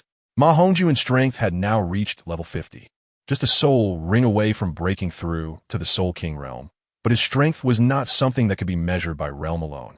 In terms of resources, he was certainly not lacking. Although gold was precious in the Douluo world, its quantity could not compare to that of the late Han Dynasty. The golden soul coins in the spatial soul guide allowed MaHongjun to quickly establish his own power and collect many precious herbs for cultivation. Although he lacked in terms of suitable locations, the spiritual energy suddenly bursting forth due to the meteor tears and the merging of the two realms during the late Han Dynasty was still plentiful. Plus, with the residual medicinal power of the fairy grass in his body, he could rapidly advance to level 50. After arriving in this world, MaHongjun realized that having too many martial souls was not beneficial. Having many soul rings was not necessarily a good thing. Therefore, he had not practiced the lucky grass martial soul in the past 6 months, but thought it best to take a break. Both Zhao Yun and the legendary Elbu only had one martial soul, yet their combat abilities left MaHongjun in awe. For instance, Zhao Yun's martial soul, the Dragon Dagger Bright Silver Spear, clearly had quality comparable to his Evil Fire Phoenix martial soul, yet its power was several times greater than his. Zhao Yun's true realm was only Soul Sage, but in terms of real strength in MaHongjun's eyes, it was definitely no less than Douluo. MaHongjun even felt that if it came to life and death combat, the one who would die would definitely be Douluo, not Zhao Yun, who only had the Soul Sage realm. The reason for such a gap lay in the word skill. Unlike the singularity of soul rings and soul skills, here, skill referred to a realm of martial arts. Although there were no clear distinctions, the strength of many warriors could roughly be divided into 3 stages. Form was the first stage of skill, where one could methodically display all they had learned. MaHongjun was currently at this stage. Intent was the second stage of skill, where one comprehended the true meaning of techniques and could unify form and intent. This realm was extremely rare and few could achieve it. It required high innate talent. MaHongjun only knew that Zhao Yun was currently at the level of intent. The third stage of skill is divine, where those who reach the divine realm of skill are said to be exceptionally gifted. It is said that in the past 300 years, only Xiang Yu has achieved this realm. Skill transcends to divinity, if the skill in this world reaches the divine realm. Reaching the third stage would allow one to battle the god of war. Of course, MaHongjun didn't know any of this. China has hidden too many things. Even warriors are divided into 3 types: strength, body, and skill, with skill being just one way of cultivation for warriors. Strength refers to energy cultivation, somewhat similar to the soul power cultivated in the Douluo continent. The body naturally refers to body refinement. Before the Qin dynasty, there were many methods of cultivation for scholars. But after Emperor Qin, most of these cultivation methods were lost, and only a very small number of people retained some incomplete methods. Some of these cultivation methods evolved from ancient energy practitioners, while others were developed by exceptional individuals who observed the changes in the heavenly path and gained insights from nature. As for martial souls, they're a new phenomenon. This world has produced the marvelous cultivation method of martial souls. And the future direction of cultivation development is full of unknowns. At first, when he just met Zhao Yun, MaHongjun was only at the threshold of mastering his skills, but now he had reached the mid-stage of skill mastery. With his powerful and unique martial soul abilities, He was confident he could defeat an average soul Douluo. It was a victory, not just a confrontation. However, he still had little confidence in facing title Douluo. After all, the strength of title Douluo was not something that could be countered by mere technical breakthroughs. In a dilapidated, yet surprisingly clean courtyard, two figures stood and lay quietly, gazing at the distant sky. Brother Lu, I intend to seek refuge with Lu Huangshu. I wonder if you'd like to join me. Zhao Yun turned to the relaxed MaHongjun, who was lounging in a boss's chair, and asked earnestly, I have no intention of going. MaHongjun seemed to have anticipated Zhao Yun's question and replied straightforwardly. Why? Zhao Yun asked back, a bit emotionally. After half a year of interaction, their relationship had advanced significantly, becoming confidants who discussed everything. Because, Chapter 148, Growth-type soul rings because I have other important matters to attend to and cannot go. MaHongjun recalled the things on Dalu continent and felt it was time to prepare to return. What about the Punglai Tavern? Zhao Yun frowned. Leave it to you and your 36 brothers. MaHongjun said nonchalantly. What did you establish such a powerful intelligence network for? Zhao Yun's expression changed slightly as he asked seriously. For the strength of our nation, for the people of Huaxia. I have no intention of being a regional lord or unifying the world. I just want to do my part to reduce conflicts in this world. Will you stay and help me? MaHongjun stood up, looked directly at Zhao Yun, and said seriously. The Punglai Tavern was an intelligence force that MaHongjun had invested heavily in. There was a tavern in each of the 13 provinces of the Han Dynasty, and it had just started to get on track. The managers of these taverns were introduced by Zhao Yun from the remnants of the White Horse Yizong veterans. Not wanting to switch to others, they had martial skills with nowhere to apply them and lacked a specialty, so naturally, MaHongjun would not let the opportunity slip and gathered them to help manage his business in the Han. Are you hiding something from me? Zhao Yun neither refused nor agreed. Being cautious by nature, it was inevitable that he would sense something after long-term interaction. Yes, but I cannot say it yet. Brother Yun, would you be willing to stay? MaHongjun spoke frankly. Good brother, with your words, I will temporarily stay. I will wait for the day you explain the situation to me in person. Zhao Yun patted MaHongjun's shoulder kindly. I will definitely do that. MaHongjun nodded heavily, grasping Zhao Yun's hand, his eyes filled with emotion. Everything was understood without words. A month later, after MaHongjun instructed Zhao Yun on some tasks and said goodbye to Zhao Yu, he left the Han Dynasty. He did not rush to meet those famous figures from the late Han period, nor did he seek out the legendary heroes. These would be encountered after the two worlds merged. Currently, within the power hierarchy of the three kingdoms, although MaHongjun was only at the first stage of skill mastery, he could contend with Zhao Yun, who was at the late stage of intent, for quite a while without losing. Of course, he could only avoid defeat. In a battlefield or life-and-death struggle, MaHongjun would definitely not hold up. Skill was for killing, and during sparring, Zhao Yun could only exert half of his strength. But MaHongjun could hold out for a while, indicating he was not without merit. In the past 6 months, MaHongjun had successfully mastered the 8 gates of Duanjia. Unlike Might Guy from Konoha, MaHongjun did not need to worry about the side effects of opening the 8 gates. With meteor tears on him, he could absorb a bit of life energy and open the death gate without any concerns. This was also why MaHongjun could spar with Zhao Yun using only his evil Fire Phoenix martial soul and part of the 9-leaf swordgrass's abilities. When MaHongjun returned to the secret realm of the Heavenly Sea, 10 soul rings lit up simultaneously around him. Those who did not know might think a god had descended. His 9-leaf sword grass martial soul had also reached the 4th soul ring, plus 2 hidden soul rings, making a total of 6, along with the 4 soul rings of the evil Fire Phoenix, resulting in 10 soul rings. What surprised MaHongjun was that the white tiger he absorbed during the late Han period had an exceptionally rare growth-type soul ring. Initially, he thought it was just a special soul ring over 9,000 years old. Due to his special feelings for his nation, he wanted to infuse it with his nation's essence. But unexpectedly, he gained an unexpected reward. Later, MaHongjun learned that the white-eyed white tiger was not an exception. Although growth-type soul rings were not common, they were not rare either.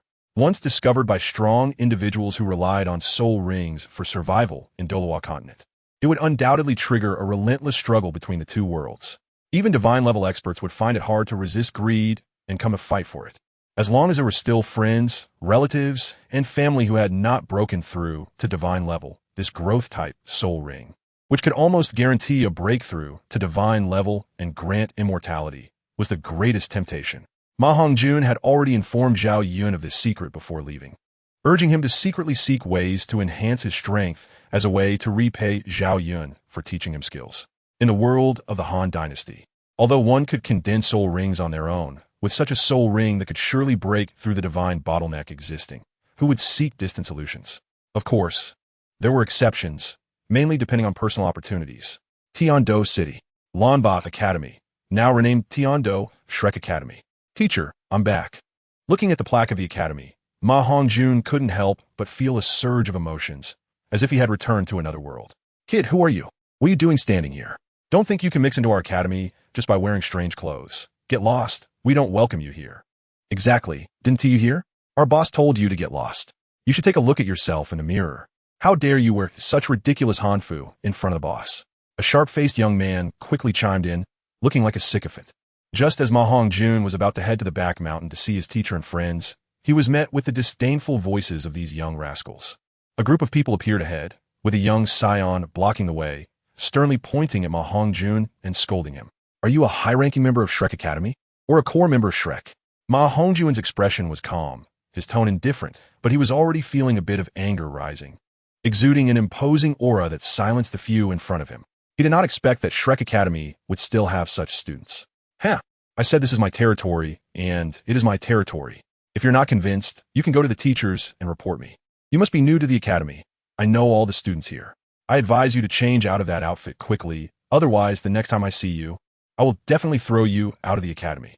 The leading youth spoke with a tone that was more bluster than substance. Passing by MaHongjun without a care, one of the burly soul masters deliberately bumped his shoulder against MaHongjun's as he walked past. Bang! As expected, the burly soul master was sent flying back 7 or 8 steps and then fell to the ground. Waste! Don't you have eyes when you walk? Hurry up and get lost. I truly apologize to this brother. His subordinates don't know the heights of heaven and earth. I'm here to offer my apologies. If there's nothing else, we'll meet again if fate allows. The young scion retracted the arrogant smile on his face, and his attitude immediately shifted as he cupped his hands with some trepidation and said, don't know the heights of heaven and earth? Maybe so. Remember, Shrek Academy does not allow factions to form, nor does it permit bullying the weak. If I see this again, no matter your identity, you won't be able to escape. MaHongjun scoffed lightly, walking away toward the back mountain without looking back. He was giving his old friend some face, otherwise MaHongjun wouldn't allow such a person to continue staying at Shrek Academy. Chapter 149. Changes in the Douluo world. Hongjun. You, oh my god, you finally came back. Brother, I've missed you so much. If you didn't come back, we would have been too scared to return to our place because of your fiancé ES. Just as he arrived at the back mountain, he ran into a dejected Oscar, who, upon seeing MaHongjun, rushed over as if he had seen a savior. Stop. Are you really saying that? And when did I have a fiancé, E? How come I know nothing about it? MaHongjun quickly reached out to stop Oscar's actions, speaking irritably. Phew, you finally came back. There's no rush about that matter. We'll talk about it in detail later. First, tell me what level your soul power is at now. Oscar stopped proudly, channeling his soul power and boasting. Level 50, not bad. You've actually reached level 41 of soul power. Very good. It seems Master S devil training has indeed had an effect. MaHongjun glanced and immediately saw Oscar's specific strength. Pervert. Before Oscar could utter these 2 words, a group of young boys and girls emerged from behind, speaking in unison. They were the remaining members of the Shrek 8 monsters, as well as Dean Flender of Shrek. Teacher, why are you all out here? MaHongjun was pleasantly surprised to see Flender and his companions. Of course, we came to welcome you home. You underestimate the role of my martial soul too much, Flender chuckled. Feeling the fluctuation of Xiao Ao's soul power, we naturally came out to see. Otherwise, with his physique, he couldn't withstand a single blow from an enemy. That's why we sensed your aura and came out to greet you. Daimubai also chuckled, trying to disguise his feelings, though his eyes clearly showed a hint of longing. Fourth brother, I miss you so much. You finally came back. Ning Rongrong was the first to step forward, linking her arm with MaHongjun's, genuinely delighted. It's good to be back. Zhu Zhuqing merely glanced at MaHongjun and nodded, her emotions well hidden. Hongjun, your return is really timely. The preliminary round of the Continental Senior Soul Master Elite competition is in 3 days. Tang San, seemingly unbothered, chuckled, with Xiao Wu nodding in agreement beside him. Where's Fat Tiger? MaHongjun nodded slightly, feeling a bit warm inside. Although it couldn't compare to the sense of peace he had during the Han Dynasty in the Three Kingdoms world, it was still one of the few warm places. The place where one feels at peace is home. Shrek Academy could be considered half of MaHongjun's home. He probably got forcibly taken away by those hidden families to inquire about your whereabouts. Dai Mubai shook his head helplessly. What are you all doing? Letting them take Fat Tiger away, just like that? MaHongjun's expression instantly darkened, his eyes wide with anger, a surge of invisible pressure erupting, nearly matching that of Flender, who had already reached the soul Douluo realm. If a person is indifferent when their companion is harmed, do they still deserve to be human? They promised to live and die together as the Shrek 8 monsters, yet they stood by and watched as Fat Tiger was taken away without doing anything. Can this still be considered brotherhood? MaHongjun was momentarily overwhelmed with anger, and negative emotions surged up. Sigh forth, brother. Don't be angry yet. Fat Tiger is safe. Listen to us explain before getting mad. Ning Rongrong, seeing MaHongjun angry, was so frightened that her face turned pale. But she still mustered the courage to speak. This was the first time she had seen MaHongjun so furious. All right, I'll listen to your explanation. If your answer doesn't satisfy me, then the Brotherhood of the Shrek 8 monsters ends here. After experiencing trials in the world of Huaxia, MaHongjun's temperament and understanding had changed. Moreover, he had regained the personality he was supposed to have, no longer the polite and graceful MaHongjun of the past, but someone who is straightforward, clear about love and hate, and who cares about the people from Huaxia. Yes, at this moment, MaHongjun clearly distinguished his relationship with the Douluo continent.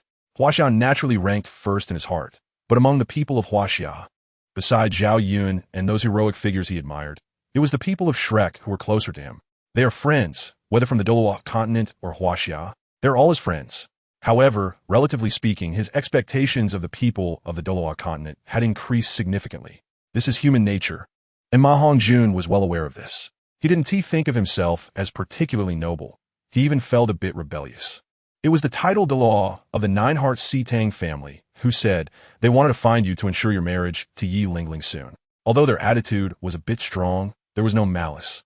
With the guarantee of the poisoned Dalu, they would take Fat Tiger away every so often to inquire about your situation.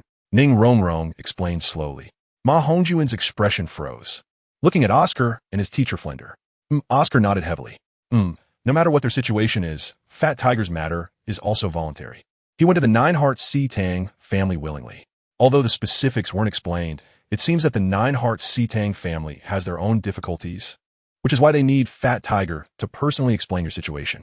Flender nodded and said helplessly. Ultimately, it was due to their own weakness. The Nine-Heart Tang family directly sent 2 titled Duluos, and since they meant no harm and Fat Tiger was willing to go, they didn't stop him. I understand now. MaHongjun, being who he is, quickly figured out the whole story in an instant. In the end, it was still because of his own reason. Before leaving, he agreed to be Yi Lingling's apparent boyfriend. Then, it should be that someone important from the Nine-Heart Tang family wanted to see him, but coincidentally, he wasn't there, which is why they took Fat Tiger, who was more familiar with him, to inquire about the situation from time to time. MaHongjun couldn't help but feel resentful. That person might be too ugly to show their face, which is why they didn't come personally. At the same time, he felt a bit relieved that the visitors meant no harm. Otherwise, even if they couldn't defeat MaHongjun, they would have to find a way to bring Fat Tiger back from them. Sure enough, as Ning Rongrong and the others said, just as night fell, Fat Tiger returned to the back mountain of the academy unscathed. After hearing everyone's words and the latest information from Douluo continent sent by Flender, MaHongjun gained a new understanding of the current situation in Douluo continent. The Spirit Hall still holds the highest authority, but cannot claim to have unified the world. In the past 6 months, many hidden families have emerged, each with at least one soul Douluo stationed, and some even boast titled Do-level powerhouses. The Jiuxin Haidang clan is among the best, but it is not the strongest, only ranking in the top 10. The 3 most powerful hidden families are the Mo family, the Long family, and most powerful Luo family. These 3 families all have titled Dalu with levels above 98 stationed, and even the 7 Treasures Glazed Tile School, where Ning Rongrong does not dare to easily provoke such existences. It seems that the sky of the Douluo continent has begun to change. Even the Jiuxin Haidang clan has more than one title Dalu-level character appearing. After reading the intelligence sent by the Heavenly Net, MaHongjun couldn't help but feel a headache. He originally thought that with the various special cultivation systems in the Huaxia world, he wouldn't have to fear the Douluo continent too much. And only the gods from the divine realm were worthy of serious consideration. Unexpectedly, so many high-end combat powers suddenly appeared, which was truly beyond his expectations. If a war were to break out between the two worlds, the outcome was really uncertain, and if the gods intervened, MaHongjun couldn't even imagine what kind of ending awaited his homeland. Of course, MaHongjun didn't know that there were also god-level powers in the Huaxiao world, although they might not be as numerous as the gods of the Douluo continent. However, they were certainly not to be easily bullied. If a real fight broke out, it would definitely turn the world upside down and reverse the situation. Chapter 150. Lucky Draw. Boss, you finally returned. You have no idea how terrifying the strength of those hidden families is. Even a lowest gatekeeper has a soul power above level 40. After returning, Fat Tiger hurried to MaHongjun's residence as soon as he heard MaHongjun was back. He excitedly explained the situation he had gathered over the past few days. Although Fat Tiger appeared simple and honest, he was quite shrewd. The reason the Yi family frequently took him to their clan, the Jiuxin Haidang clan, was partly due to his own deliberate guidance. Fat Tiger, you can't take such risks so recklessly next time. This time, let's forget about it. In this world, only you and the teacher would treat me this way. I cherish our friendship very much, and if my matters bring trouble to you, I will live with guilt for the rest of my life. A flash of emotion crossed MaHongjun's eyes, and he said with a face full of remorse. Fortunately, Fat Tiger was safe. Otherwise, even the Yi family, a hidden family, would have had a hard time confronting him. The power of the heavenly net is not to be underestimated. Even if it is not as strong as the Yi family, it can still take a few bites out of them. Moreover, the fortune of the heavenly net is thriving and has now surpassed the lower 4 sects, becoming the existence second only to the top 3 sections. Generally, even if hidden families are powerful, they would not provoke such forces. This is also the rule of this world. While hidden families are certainly strong, they are influenced by fortune. Perhaps in a battle between the two, the winning side may not be the one with the greater strength. If one side is strong but lacks fortune, they may suffer attacks and suppression from multiple forces and ultimately lose to a weaker side with greater fortune. Of course, MaHongjun couldn't be sure of this now. It was merely conjecture based on Yi Lingling's words and his own guesses. After chatting for a while, Fat Tiger returned home, while MaHongjun lay down in his room, showing no intention of cultivating. Although his strength could not be considered extremely powerful, he was still among the best of the younger generation. Even the talents cultivated by the hidden families were far inferior to him, so MaHongjun had reason to relax a bit. The path of cultivation is not solely about hard work. Opportunities are even more important. The second Martial Souls lottery system is MaHongjun's opportunity. Yes, it is indeed a system. MaHongjun believes that the concept of the system itself is the martial soul spirit. Therefore, it is not wrong to call it a system. Over the past 6 months, he has gained a lot of Huaxiao points in the 3 kingdoms, but unfortunately, his martial soul is still in the process of evolution, which temporarily prevents the lottery system from being used. Otherwise, he would definitely try his luck again. Overall, MaHongjun is quite satisfied with this lottery system. After returning to the Douluo continent, the lottery system on the attribute panel in his mind also underwent changes. He saw that 2 lines of content had appeared below his attribute panel. Lucky Draw, Douluo coins, can be used to obtain 1,000-year soul rings, 10,000-year soul rings, and 100,000-year soul rings, with a 1 chance to trigger a critical hit, which can result in a 1,000,000-year soul ring. Lucky Draw, Huaxia coins, can be used to obtain historical civil and military officials from Huaxia. Military officials are divided into 2nd tier, 1st tier, top tier, unparalleled, and divine generals. From the spirit's mouth, MaHongjun learned that the lottery system is one of the core abilities of the spirit, which is the biggest change that occurred after the spirit gradually fused with the energy of the meteor tears and the seeds of the 9-leaf swordgrass. Previously good points, belief points, etc., were merely a way for the spirit to imitate the core abilities to create a powerful host. The spirit itself did not expect that MaHongjun's fortune would be so abundant, actually obtaining both the meteor tears and the seeds of the 9-leaf swordgrass. Otherwise, if relying solely on his own cultivation, even if he became a god king, it would be impossible to awaken the true abilities of the lucky grass. The core ability is the lucky draw. With each world's heavenly path recognized, a new lottery method can be awakened. The methods to obtain lucky draw tokens have also changed significantly, with only 2 ways. The first is to directly kill enemies, absorbing their fortune to convert it into lottery tokens. and the second is to alter the fate of the world's protagonist, thereby absorbing the fortune of the world's heavenly path. Currently, MaHongjun's lottery panel reads, Huaxiao points, 1,000, obtained from establishing the Han Information Penglai Tower, Douluo coins, 0 lucky big wheel, 1, Huaxiao points, lottery attempts, ding. Mysterious energy fusion has reached 50, unlocking the lucky draw function. At this moment, a voice sounded in his mind, and MaHongjun couldn't help but reveal a joyful smile. Let's draw once and see how my luck is. With nothing else to do, MaHongjun lay on the bed, bored, and he thought to himself. As his thoughts moved, his attention followed into the sea of consciousness. Lottery. MaHongjun turned over like a salted fish and silently recited in his heart. Ding. Congratulations to the host for obtaining first-tier military General Cheng Yaojin from the Sui and Tang dynasties. Cheng Yaojin, age, 38. Strength, level 81 Soul Dalu, first-tier top military general, martial soul, chaos axe, innate full soul power. Note, a standout among first-tier military generals. With powerful martial soul talent and explosive power, can battle title powerhouses in the first 3 moves, after which his level will drop to the original level. Greetings, my lord. Suddenly, a burst of strong light erupted in the room, centering around MaHongjun, and the first martial soul, which had completed half of its evolution, manifested. From it, a dark black hole appeared, and with a flash of strong light, an outsider could not perceive it as a robust man stepped out from the black hole. Lending bezide, MaHongjun. Huh, you are Cheng Yaojin. MaHongjun was taken aback, and quickly stood up to ask in surprise. Although he was somewhat prepared, he thought it would appear in another form. He didn't expect such an incredible method to directly traverse time and space and appear before him. It's me. Old Cheng. What orders do you have, my lord? I will definitely help you with your troubles. The great Han is Cheng Yaojin, who chuckled and scratched his head as he spoke. It's fine for now. You go guard the entrance first. I need to take a breather. MaHongjun rubbed his head, still struggling to understand. Suddenly, his golden finger transformed into a summoning system. Who wouldn't feel out of place in such a situation? Do the summoned characters retain memories from their own worlds? Why do they call me Lord? MaHongjun asked the spirit in his heart. Ding. Most memories have been sealed to prevent being discovered and expelled by the heavenly Tao of the Douluo world. The beings that can be summoned are all historical figures who have died, and to be revived, they must obey the host. The power of the contract in the dark will make them automatically recognize the host as their master, as long as they don't want to die.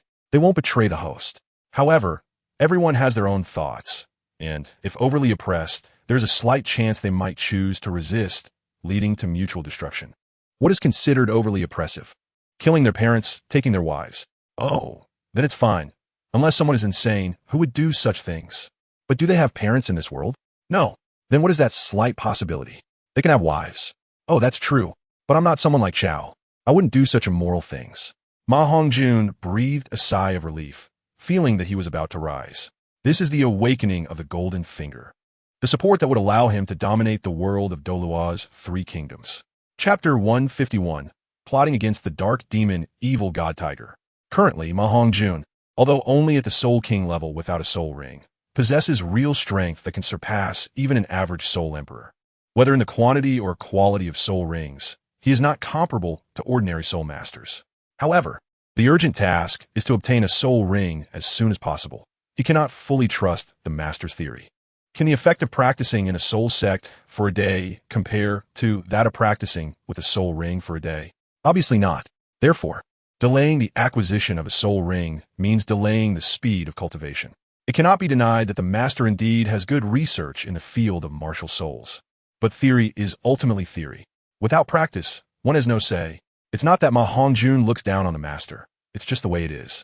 Notably, upon returning, MaHongjun found that, unlike in the original work, Flinder did not give Lu Erlong to the master.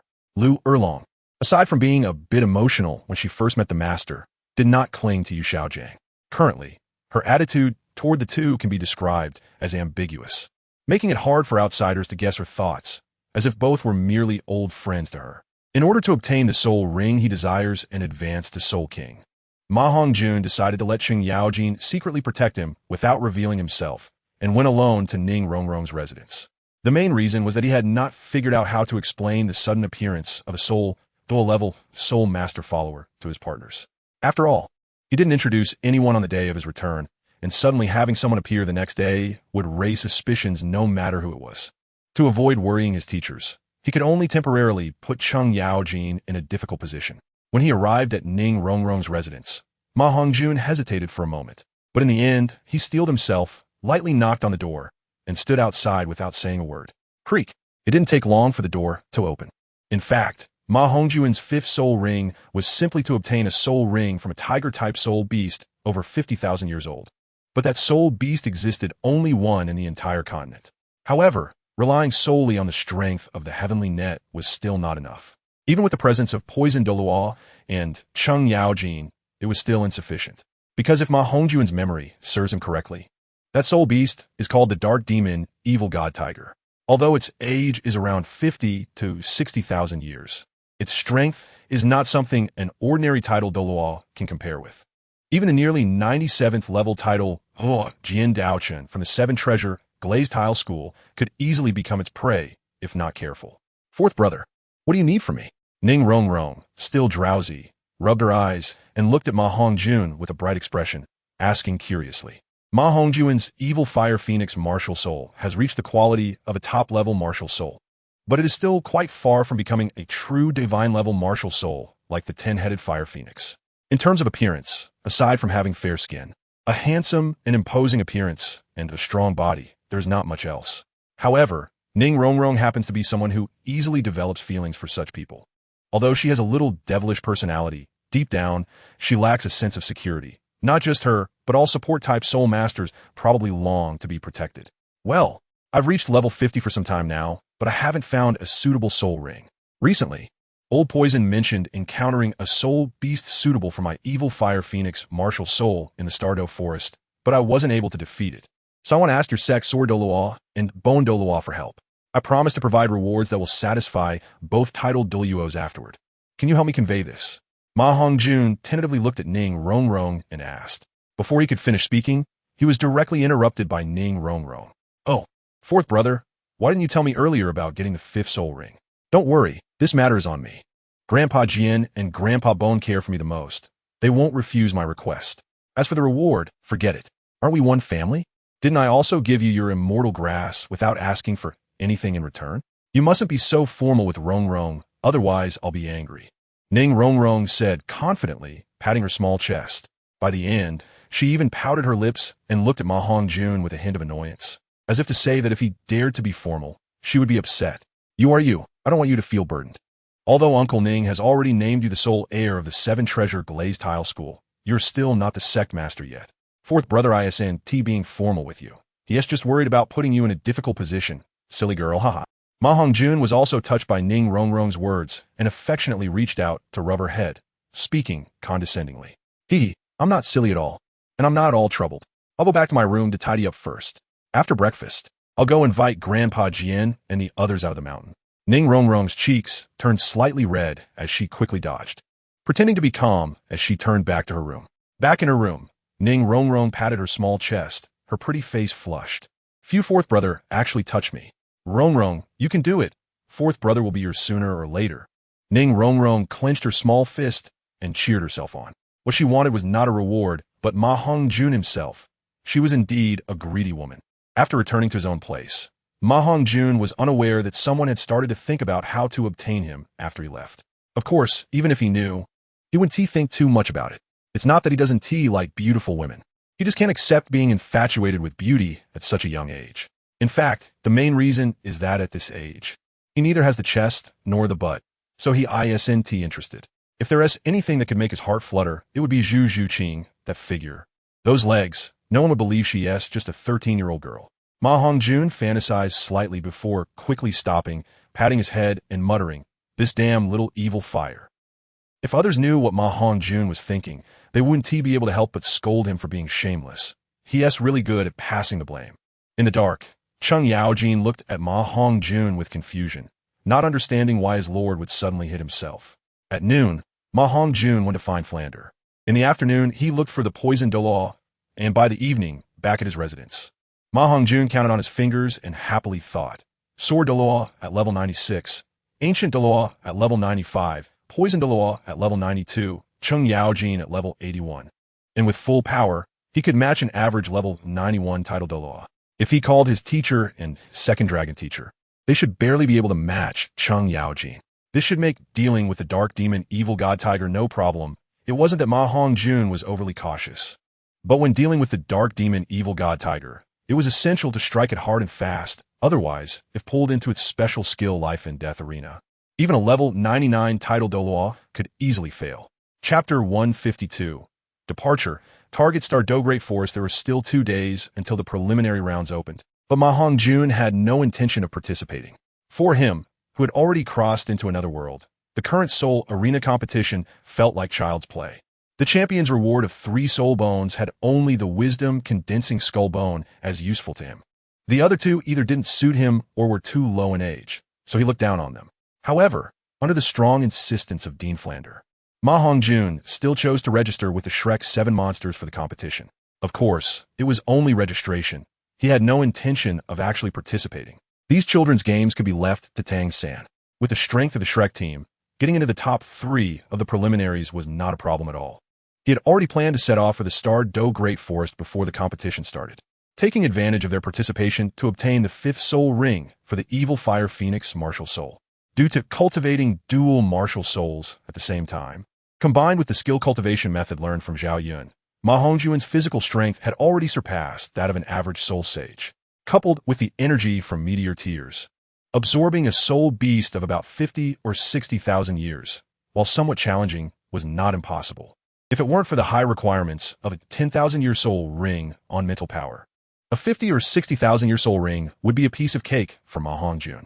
With a wisdom condensing skull bone obtained from the sacrifice of the hellish demonic unicorn snake, MaHongjun was quite confident in absorbing a 50 or 60,000-year soul ring. He was about 80% sure. Originally, MaHongjun had planned to use the dark demon evil god tiger as his 6th soul ring, but time was not on his side. The emergence of hidden forces in Douluo continent made MaHongjun feel a sense of crisis, so he had to plan ahead. Risks and opportunities coexist. One cannot avoid a bit of risk on the path of cultivation. Determined, MaHongjun finally stepped onto his path of cultivation. Ning Rongrong did not return to the 7 Treasure Glazed Tile School, but instead used the school's special communication method to convey MaHongjun's request to Ning Fengji. Tiando City, 7 Treasure Glazed Tile School Headquarters. Jianshu, what do you think? Is this matter worth you and Gu Shu acting together? Ning Fengji asked the white-haired elder behind him. Isn't it a bit of an overreaction to mobilize so many people for a soul beast of 50 or 60,000 years? Before the white-haired elder could speak, a black-haired elder with a large skeletal frame and a slightly thin body spoke first, tentatively. What do you know? Rongrong's classmate is not simple. I've learned that he is definitely not someone who acts recklessly. Besides, this is Rongrong's request. If you old bone don't want to go, then forget it. It won't be of any use anyway. Just leave it to me, the white-haired elder said, giving him a sidelong glance. Although he was speaking up for MaHongjun, he also believed that the situation was a bit of an overreaction, and his words were just to stir up a debate. Good, you old Chinshin, no? I insist on going with you, lest you badmouth me in front of Rongrong. The black-clad elder with the large skeletal frame was naturally one of the 2 super title Douluo of the 7 Treasure Glazed Tile School, known as Bone Douluo, on par with Sword Douluo, both being among the top 10 powerhouses on the continent. The 2 of you should not quarrel. Although this matter does seem a bit of an overreaction, we cannot forget the kindness he has shown to our 7 Treasure Glazed Tile School. This time, Gu Shu, you should accompany Jian Shu on this trip. Ning Fengji nodded and smiled. His elegant speech and gratitude made one feel as if they were bathed in spring breeze. Even MaHongjun, if he stood before him, would find it hard to find any fault. After clearly explaining the competition matters to Master Tang San and the others, MaHongjun took the lucky Chung Yaojin, Teacher Flander, and Lu Erlong. They met up with the poisoned Diligabo. Before they could actively head to the 7 Treasure Glazed Tile School headquarters, the Sword and Bone Douluo took the initiative to find the 5 of them. It must be said that after experiencing so much, MaHongjun had also opened up. His personality had become much brighter, and he regarded Tang San and the others as true friends. Although the Shrek 7 monsters each had their flaws, they were indeed worth befriending. Currently, Tang San's character had not yet shown the major flaws he would have later on. He also believed that the opportunities he gained made him incomparable to Tang San. With him suppressing the future in this world, Tang San would surely not become the same person he would later become. He explained this to Tang San alone. Little San, I'm going to obtain the 5th soul ring for the Phoenix martial soul. You also need to work hard. Among the Shrek 8 monsters, I have most confidence in you. Although you're not the oldest, your character is the most stable. With you around, it doesn't matter whether I participate in the preliminaries or not. If all goes well, by the time of the semifinals, I should have become a soul king. And then we brothers can dominate the younger generation of Douluo, a continent, together. Since you're not here, I will take care of this matter. I will definitely not let you down. Tang San lowered his head and responded quickly. He was sincere towards MaHongjun, feeling grateful.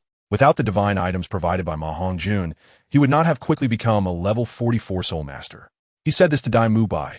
Big brother Dai, you are the oldest and the highest in soul power level besides me. Take good care of those few. With you around, I can rest assured. Don't worry. Hongjun, I will lead the team to win first place in the preliminaries. Dai Mubai patted his chest and promised. MaHongjun didn't say much to Fat Tiger and Oscar. These two had no strong ambitions. As for the 3 girls, MaHongjun didn't say anything either. Currently, he had no inappropriate thoughts about them. Holding a casual attitude, of course, except for Xiao Wu, he didn't like eating rabbits and wanted to see Tang San's performance. If it followed the original trajectory of fate, there was a possibility that MaHongjun would really break them apart. Because that kind of Tang San was not worthy of someone as devoted as Xiao Wu. If the current Tang San indeed still had no issues, he would not mind. As for Master, MaHongjun thought he was purely too low in soul power and felt he was a hindrance. Moreover, he didn't want Master to get involved in his affairs with Lu Erlong. The Stardew Great Forest is one of the 3 major soul beast forests on the continent. One of the most famous gathering places for soul beasts in Douluo continent. Its area is nearly equal to that of the Bala Kingdom, spanning the borders of the Tiando Empire and the Xing Luo Empire. Among them, 2/5 of the area is in the Tiando Empire. The remaining 3/5 are in the Xing Luo Empire, forming a vast primitive forest with complex terrain, including wetlands, swamps, etc. The soul beasts there are also extremely terrifying. The closer one gets to the center of the forest, the stronger the soul beasts become. There are even soul beasts that are over 100,000 years old inside. Any soul master, as long as their strength is sufficient and their luck is good, can find the most suitable soul ring for themselves. Do you know where the soul beast you're looking for is located in the Stardew Forest? A luxurious large carriage was moving forward, and several people were sitting face to face. Bon Douluo spoke first. Well, I have also checked the ancient text regarding what Senior Gu said and have a rough idea of the location of the soul beast I am looking for. I will trouble the 2 of you for assistance this time, and I will definitely not neglect your kindness afterward. MaHongjun nodded and said gratefully. Chapter 153. Heaven knows. Earth knows. I know he... Little Ma, you are too polite. We are all family, so no need to be so formal. Regarding Rongrong's matter, we 2 old men have not properly thanked you yet, so this pretense really embarrasses me. Bon Douluo quickly waved his hand and laughed. The accompanying sword Dalu also rarely disagreed with him and nodded in agreement. However, he then turned his head and looked out the window, no longer paying attention to the conversation among MaHongjun and the others. This was indeed in line with Sword Daluo Qinshin's usual style, and MaHongjun naturally had no objections. The carriage moved slowly forward, and Lu Erlong took on the role of the coachman. It was mainly because the luxurious carriage was filled with a group of old men, and she was not used to it. So she took the initiative to request to drive. Inside the carriage, only Bon Douluo and Flinder were chatting casually, while Chung Yaojin sat silently behind MaHongjun, like Sword Daluo, closing his eyes to rest. We want to say those formalities between us. Old Poison, how is the matter I asked you to investigate going? MaHongjun looked at Douluo, who was sitting in front of him. It's already taken care of, little monster. You really are a monster. A person like you is destined to achieve extraordinary things in the future. This old bone of mine is already old. While I can still move, I can pave the way for you talented young people. You don't have to worry about the number of people involved this time. Only Poison Do knew what MaHongjun was referring to, and only he and MaHongjun understood the power of that mere 60,000-year dark devil god tiger. Is it really that powerful? Am I, a titled Daluo, not a match for a mere 60,000-year soul beast? Is there something special about this soul beast? At this moment, Bon Douluo, who was chatting with Flinder, couldn't help but interject with a puzzled question. Well, it is indeed different from an ordinary 60,000-year soul beast. If we were to face it alone, none of us here might be its opponent, Poison Douluo said as he exchanged glances with MaHongjun. After seeing MaHongjun nod, he explained to Flinder and the others with a serious expression. That's right. This old beast possesses the extremely evil attribute left behind by the evil god, along with a very domineering nature. Its growth is not achieved through its own cultivation. It is extremely difficult for it to cultivate on its own. It can only enhance its strength by devouring the soul power of other soul beasts or human soul masters, MaHongjun said slowly to everyone, as both of them looked at him with curiosity. He had had the Tianluo Duong organization gather information on the dark devil god tiger before he left the Douluo continent, precisely for this moment. If that's the case, it is indeed quite special, but it shouldn't warrant such fear from title Dalu, right? Sword Douluo Chenshin, who had been resting with his eyes closed, could no longer remain calm and slowly spoke. Without special means, its strength is at most comparable to old poisoness. Legend has it that the evil god descended upon a white tiger, causing it to mutate, turning its original light attribute into a dark attribute. It sprouted black wings representing decadence, as well as a scorpion-like evil god hook, MaHongjun continued. Could the issue lie with the black wings and the evil god hook? Flinder stroked his chin and asked, as he was initially unaware of this matter. The black wings are one thing. Although they are powerful, they shouldn't make us fearful. The real danger lies with that scorpion tail-like evil god hook, which possesses an extremely powerful soul skill that can pull a person into a chaotic spatial battlefield. Furthermore, the time and space within will be controlled by its power, capable of reverting opponents to their pre-awakening soul power state, turning them into children. In such a situation, if no one is there to assist in breaking the space, the opponent will be like a lamb waiting to be slaughtered.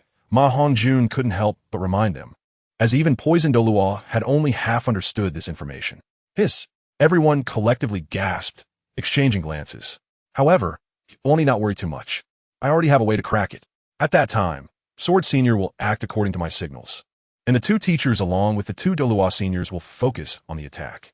Once it releases this soul skill, I will work with Sword Senior to break this space at the first opportunity, MaHongjun said confidently. Logically speaking, this chaotic space is indeed not easy to break. But Sword Duo is, after all, Sword Duo, the #1 attacking martial soul on the continent, the 7-kill sword, combined with his preparations. MaHongjun was confident of success. Otherwise, he would have brought his teachers along to take risks with him. Lord, then what should I do? Cheng Yaojin, who had been instructed by MaHongjun not to speak recklessly and was resting with his eyes closed, finally couldn't help but open his eyes and asked with a hint of grievance. Don't worry, I won't forget you. Your task is the most important. The soul ring of the dark devil god tiger can be sacrificed, but there is one thing that must not be let go. MaHongjun whispered a few words into Cheng Yaojin's ear in a special way that outsiders could not comprehend. Of course, this was also because the three-titled Dalu had no interest in eavesdropping. As for what was said, only heaven knows, earth knows, you know, and I know. What is so mysterious? Not even telling the teachers, sigh, this child is growing up and starting to have his own ideas. Flinder seemed dissatisfied, but in reality, he was excusing MaHongjun, explaining with a smile to Sword and Bone Douluo. It's not that I don't tell everyone, but the fewer people know about this matter, the better. MaHongjun didn't feel that there was anything wrong. If he were to reveal the value of that item, he really wouldn't dare to say whether someone would have other thoughts. After all, one must be cautious of others' intentions. Sword Bone Douluo slightly nodded, not probing further. They were here to help out of gratitude, so naturally, they wouldn't concern themselves with other matters. 10 days later, traveling at full speed without any pauses along the way, with supplies provided by the local heads of the Tianluo Diwang organization, they quickly arrived at the outskirts of the Stardo forest. Now Xiao San and the others are definitely still undergoing an incredibly difficult competition. I wonder how things are going. Flinder looked towards the direction of Tiando City, unable to help but murmur with concern. Teacher, don't worry. With teacher Zhao Wujin around, their safety won't be a problem. MaHongjun quickly reassured him upon seeing this. At this moment, Tang San was coincidentally being led out of Tiando City by the Soul Sage of Songhui Academy, whom they had encountered before, and was experiencing a life-and-death crisis. Fortunately, Tang San had a good relationship with Old Poison, and during the time when MaHongjun left the Douluo world, the two had discussed pharmacology issues with each other. Just like in the original story, he was taken by Dugu Bo to the Yin Yang Eye, refining a King-S token that could threaten title Dalu. Not only did he successfully counterattack, but he also obtained a good head spirit bone. Chapter 154, Sealing. It has been 2 days and 2 nights since arriving at the Stardo Forest, with the fortunate Cheng Yaojin responsible for scouting the path. Uncertain if it was because Cheng Yaojin was born with good fortune, On the first day, he encountered a natural maze on the outskirts of the Stardow forest. After exiting the maze, Chung Yaojin astonishingly transformed into a level 84 soul Douluo in the middle stage, simply because at the eye of the maze grew a 1,000-year-old dragon whisker fruit. The 1,000-year-old dragon whisker fruit is ranked among the celestial products. Since it was Chung Yaojin who discovered the maze and first found the eye that led him out, it was only natural that this fruit fell into his hands. MaHongjun had no intention of taking advantage, mainly because he had already consumed several celestial products, and the medicinal power within him had not yet been fully absorbed. If he were to absorb other celestial products, not only would the effect be greatly diminished, but there was also a danger of exploding his body. After absorbing the 1,000-year-old dragon whisker fruit, Chung Yaojin directly broke through to the middle stage of Soul Douluo, which is the level of 84 soul power.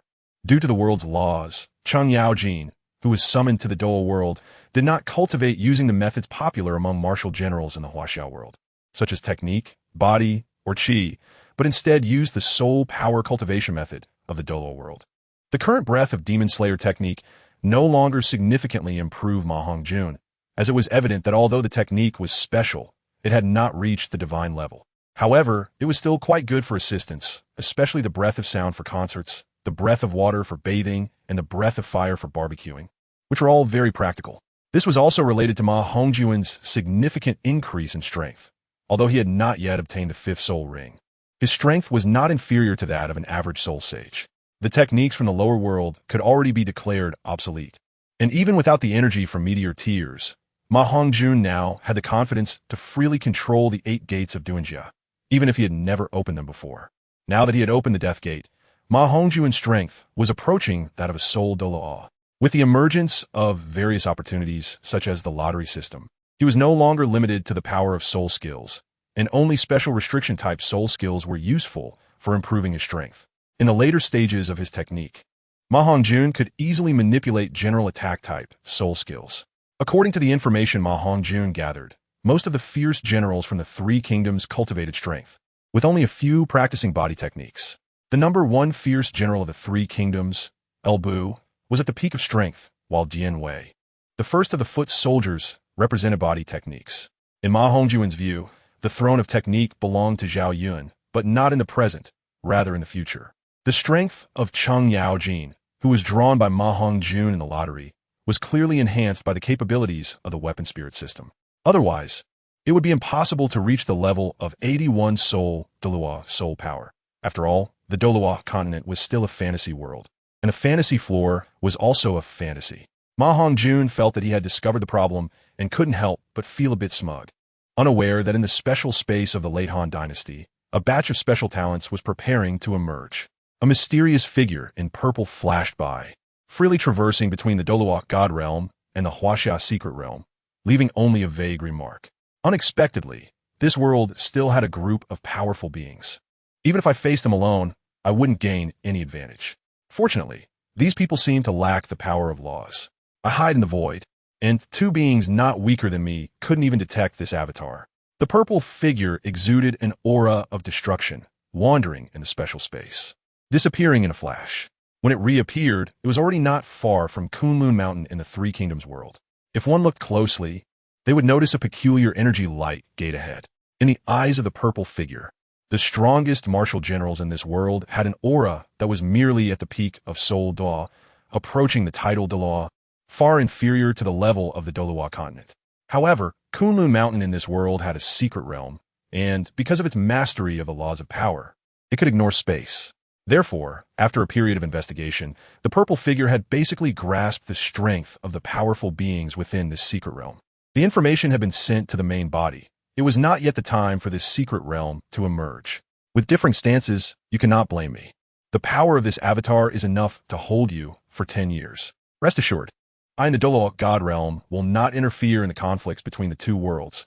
As for whether the Douluo world merges with this world, or vice versa, it all depends on the abilities of each world. After the purple figure finished speaking, it emitted a powerful aura of destruction and silver light spots.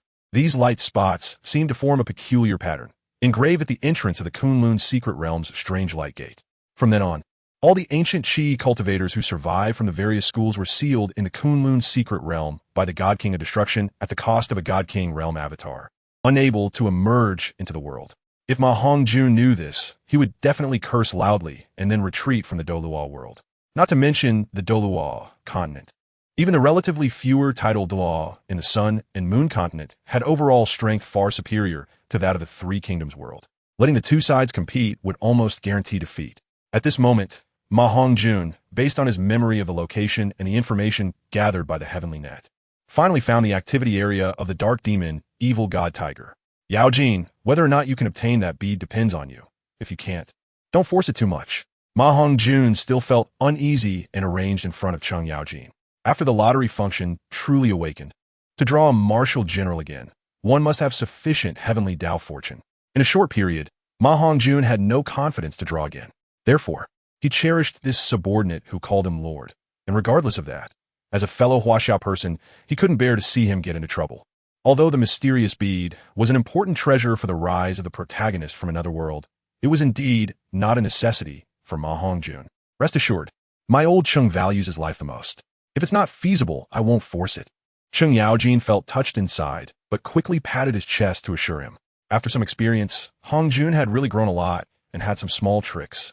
But was this Chung Yaojin really reliable? Lu Erlong pouted and whispered to Flender. What we need to do now is to trust Hongjun's judgment. Hongjun should have been prepared for this action. Once we encounter danger later, Erlong, you must not be impulsive and recklessly take risks.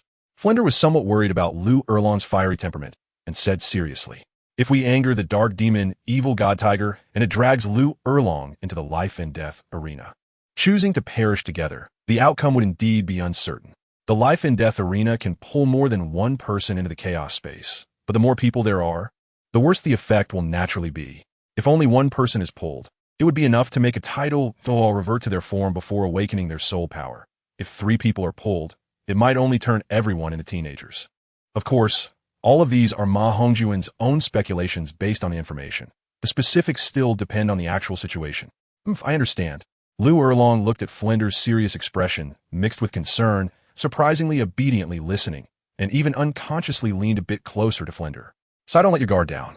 We are now in the core area of the Stardow Forest. Once we get out, we could be as affectionate as we want.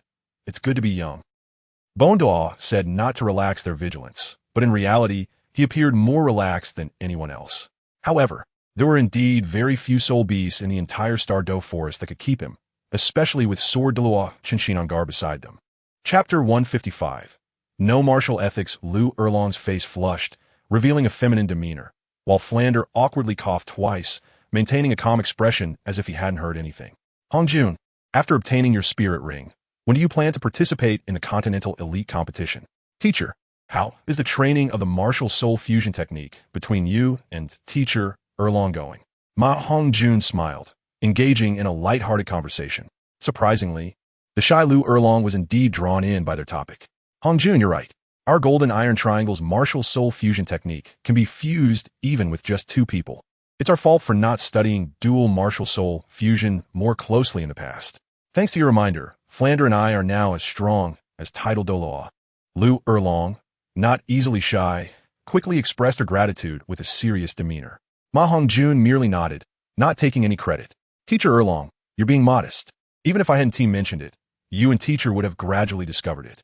It turned out that before MaHongjun left Dalu continent, he had privately arranged for some matters, including the martial soul fusion issue between Flander and Lu Erlong.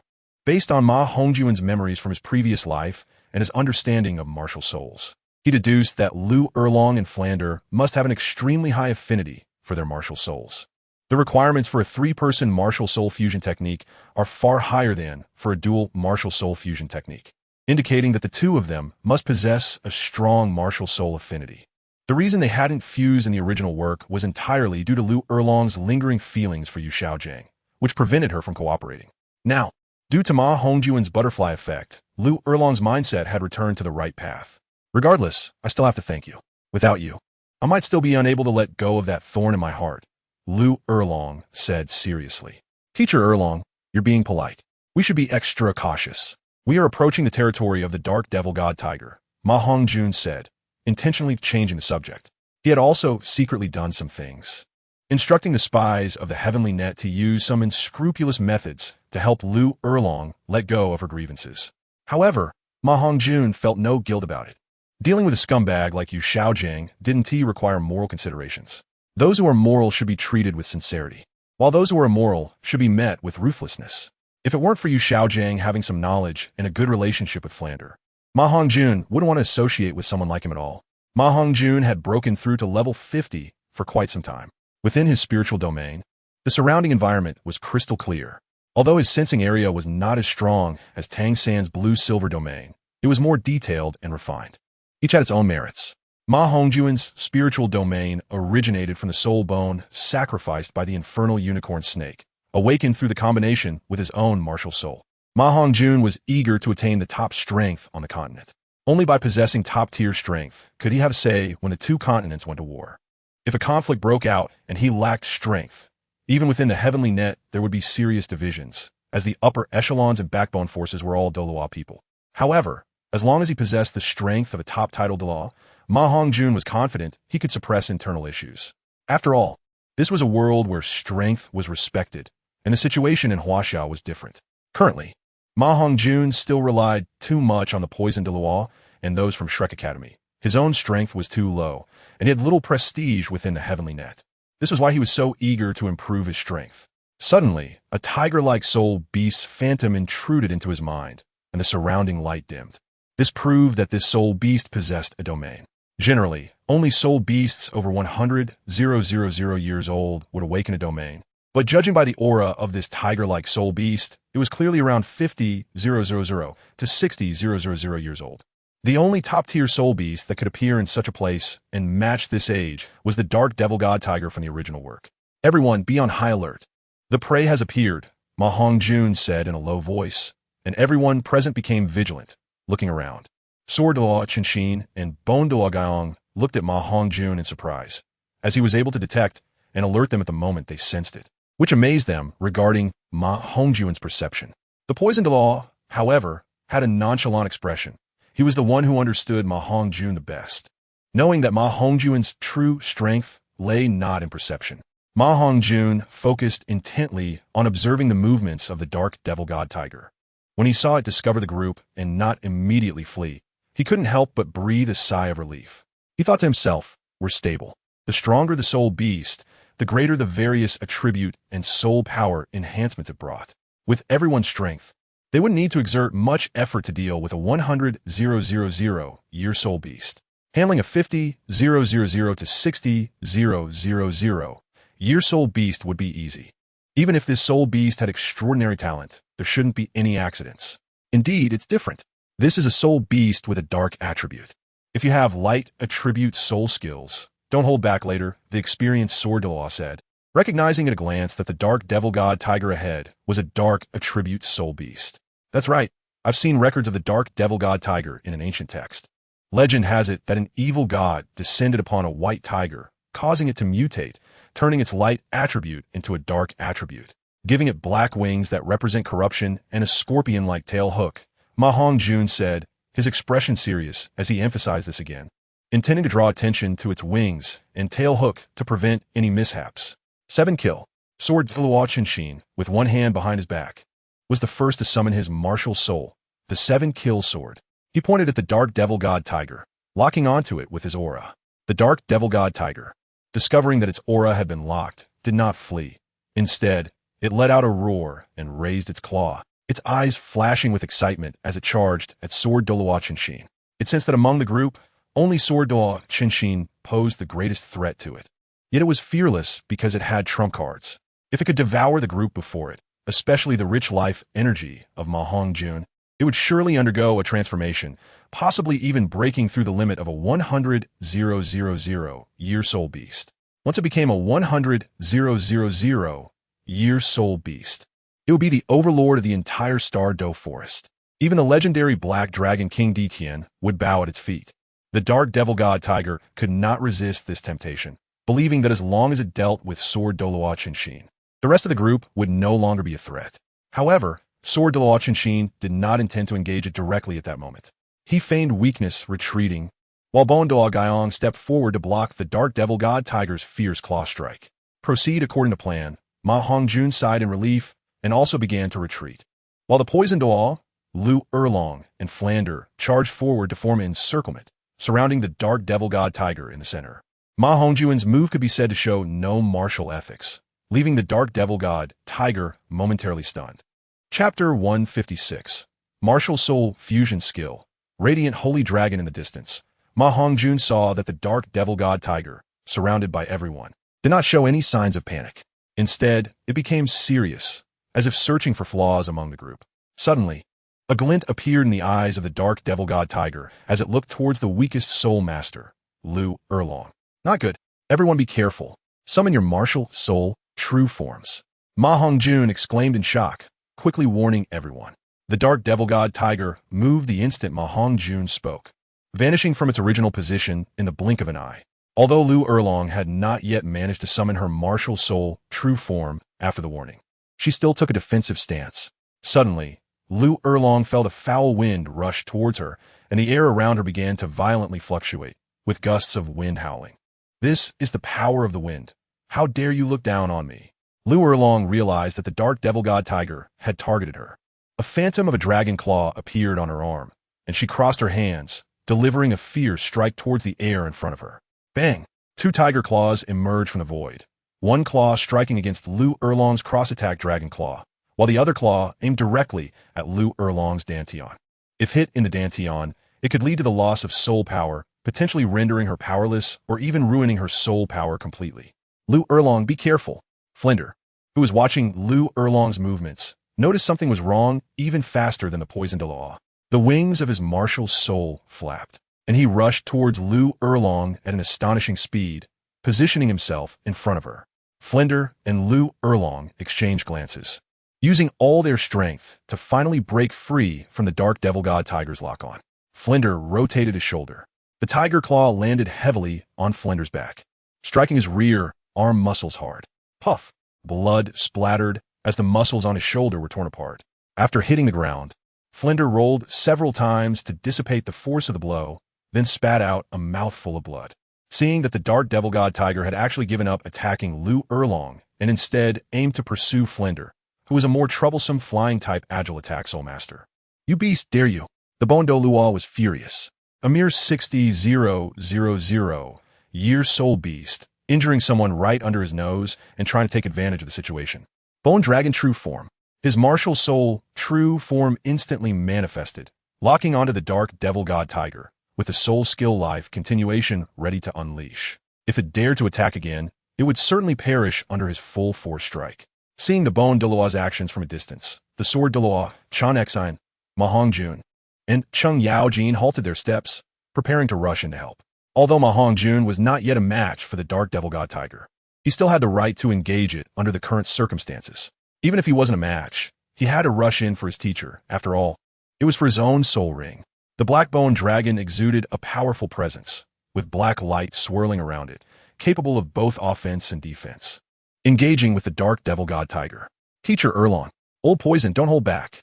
Although MaHongjun was anxious, he restrained his desire to rush in and shouted towards Flinder and the others.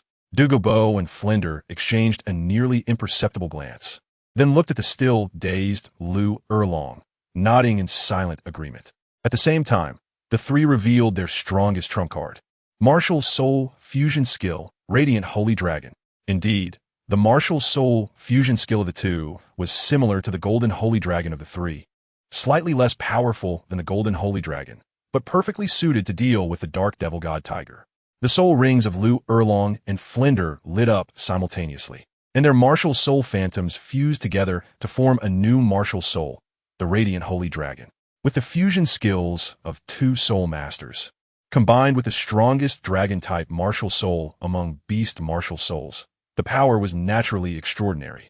In an instant, the might even surpassed that of the Bone Douluo's martial soul true form. Radiant impact. The two did not pause, instantly unleashing their soul skill. The powerful radiant energy was not inferior to the ninth soul skill of a title Dalu. The radiant energy surged towards the dark devil god tiger, which was still facing off against the Bone Douluo. A hint of apprehension flashed in the massive tiger eyes of the dark devil god tiger, and it attempted to use its wind ability to evade the attack. However, the prepared group was not so easily dealt with. Time freeze. The 8th skill of the poison Douluo could control time and space within a certain range, freezing time for 3 seconds. Wanna run? Not so easy, beast. D. The poison Douluo sneered, releasing the soul bone skill from Medusa's head. A strong purple light descended around the dark devil god tiger in an extremely strange manner. The dark devil god tiger's movements were restricted. Only its massive eyes could barely move, rendering it unable to act. The radiant energy attack would not wait for it to move, mercilessly striking down upon the massive black tiger head. Bang! A tremendous roar echoed as the powerful energy impact nearly knocked the dark devil god tiger unconscious. Before it could recover, the lethal strikes from the poison Douluo and bone Douluo followed in quick succession. Phosphorescent divine light. The 9th soul skill of the poison Douluo, when paired with the 8th soul skill time freeze, could easily destroy a city, but the consumption was also enormous. Of course, the effect of this soul skill could be controlled within a certain range, such as the space surrounding the dark devil god tiger, which was instantly corroded by terrifying toxic gas. The black tiger's skin turned green, resembling a terrifying green tiger. Bone transformation divine dragon. The 9th soul skill of the bone Douluo could both attack and defend, containing powerful spatial power. A strong attack surged toward the vital points of the dark devil god tiger. Bang! The dark devil god tiger was instantly sent flying over 100 meters away, landing on the ground, remaining motionless for a long time, as if it had been knocked out cold. MaHongjun's mouth slightly opened in surprise as he watched the dark devil god tiger being beaten so thoroughly without the ability to fight back. Feeling a strange illusion that if Sword Douluo Chen Xian joined in, it might be directly eliminated. However, he quickly shook his head. The sword Douluo was not suited for a joint attack, as the attack power of the 7 killing sword martial soul was no joke. If he lost control and killed the dark devil god tiger, it would be a huge loss for him. What he wanted was to capture it alive. So the difficulty naturally doubled. At this moment, Flinder and Lu Erlong's martial soul fusion skill also separated. On the surface, they appeared relaxed, but in reality, their spirits were tightly strung. Although their engagement seemed brief and they held the upper hand, they had actually not held back, launching their strongest soul skills with seamless coordination. Even so, the life force of the dark devil god tiger still existed. Therefore, they now believed that this soul beast was definitely extraordinary. Despite being beaten like this by their combination, it still had not perished. Among the group, especially Flinder, who was the most injured. While the other 3 had not been hurt, their energy consumption was also immense. The consumption of the 9th soul skill was incomparable to other soul skills. It was generally used as a trump card. This was their first time engaging in a battle that started with their strongest soul skills. Sword Uncle. MaHongjun reminded. The sword Douluo moved swiftly, sealing off the retreat of the dark devil god tiger, with the 7 killing sword pointing at the dark devil god tiger, locking onto its energy. The dark demon evil god tiger felt a life-threatening danger and was instantly enraged. It got up, and its right front claw fiercely struck the ground, sending a black light in a straight line towards the poisoned Douluo who had inflicted the most damage on it. The evil energy followed closely behind the evil god hook. Be careful. It's the evil god hook. Don't take it head on. MaHongjun reminded again. Humph. The poisoned Douluo snorted coldly, but still did not take it head on. Instead, he unleashed an energy barrier that blocked the attack momentarily and then flashed to the side of the bone Douluo, who had the strongest defense. Indeed, the poisoned Douluo's choice was the most correct. Among them, he and Flanders had the highest consumption of energy. With the attack failing to hit the poisoned Douluo, it charged towards Lu Erlong. Unfortunately, Flanders was too cunning. Upon seeing the poisoned Douluo move, he quickly picked up Lu Erlong and flew to the side of the bone Douluo. Although the evil energy was powerful and the evil god hook was sharp, it still failed to penetrate the bone Douluo's defenses. Damn it, you forced my hand. At this moment, the dark demon evil god tiger, heavily injured, finally revealed its last trump card. A protective shield belonging to its soul skill appeared. The life and death arena could pull opponents into a special space where the laws of time were manipulated and everyone would revert to their youth. In truth, MaHongjun's understanding was limited. He only had a vague impression based on the original work, so the prior information was not entirely accurate. However, this did not matter because the strongest among them, the sword Douluo Chen, had already made a move. Martial Soul, 7 kills. The sword was 4 feet 3 inches long, 3 inches wide, and the hilt was 1 foot 2 inches long. The number 1 attack titled Douluo. The martial soul's soul ring instantly detached from its body and merged into the 7 kill sword. Being skilled with a sword, he could sense the strength of the energy, and decades of experience allowed him to perceive the strength of the energy shield from the slightest clues. Transform into a giant sword. Ninth soul skill. Transform into a giant sword. The wind surged, the forest stirred, and the powerful sword energy instantly shattered the energy shield of the soul skill. Then continued unabated to slash at the limbs of the dark demon, evil god tiger. With no obstruction, the limbs were severed with a sound. The dark demon, evil god tiger's limbs were cut off, and the activation of its soul skill was thus disrupted. Cheng Yaojin, it's up to you. The events unfolded so swiftly and smoothly that MaHongjun was overjoyed. After arriving alongside Cheng Yaojin at the critically injured dark demon, evil god tiger, he said, "As for why I didn't let the stronger sword Douluo Qinshin intercept the black orb, which is the life orb of another world as protagonist, Zhou Weiqing, it's naturally because I didn't want to owe anyone a favor, and one must always be wary of others. Most importantly, MaHongjun had a strong premonition. Cheng Yaojin was a lucky figure. How could someone without luck obtain such a treasure?" Holding a dagger, MaHongjun decisively slashed the dark demon, evil god tiger's throat. Chapter 157. Obtaining the soul ring, upgrading the system indeed, before the black soul ring of the dark demon, evil god tiger lit up. A black orb appeared above its corpse. Simultaneously, the space around the mysterious black orb fluctuated, creating a black hole the size of a palm.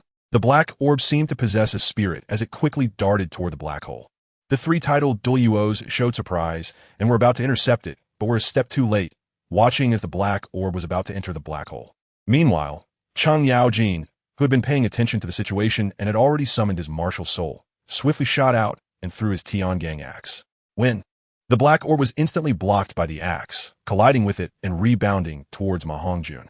MaHongjun showed delight, disregarding the soul ring that had already appeared, and reached out to grab the black orb.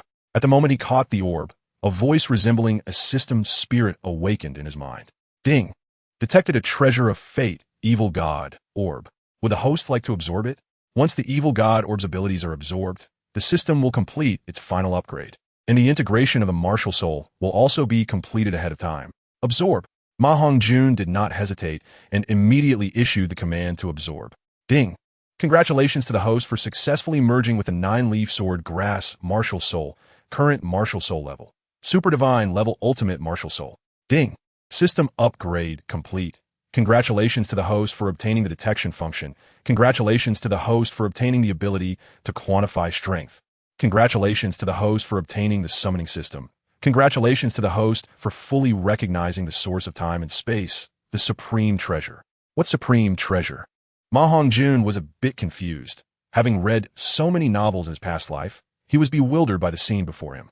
The system spirit itself was born from the supreme treasure's wisdom. What else could it be besides the essence of the spirit? Was it the green light in his mind, and the thing that produced the attribute panel?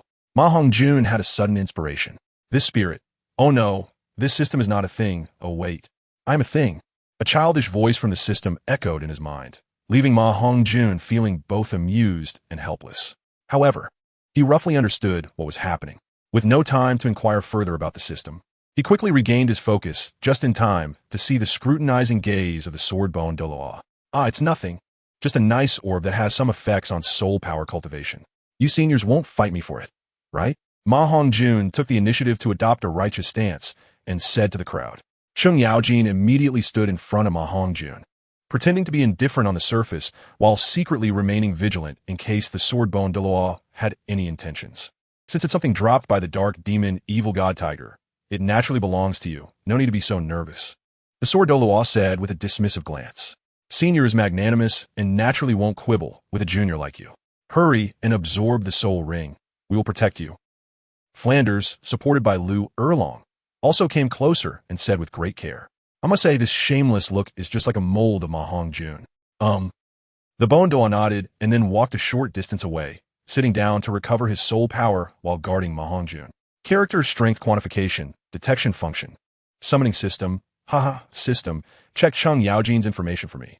Cheng Yaojin, strength, 85, cultivation, 85th level soul doll command, 79, intelligence, 82, politics, 89, loyalty, 99.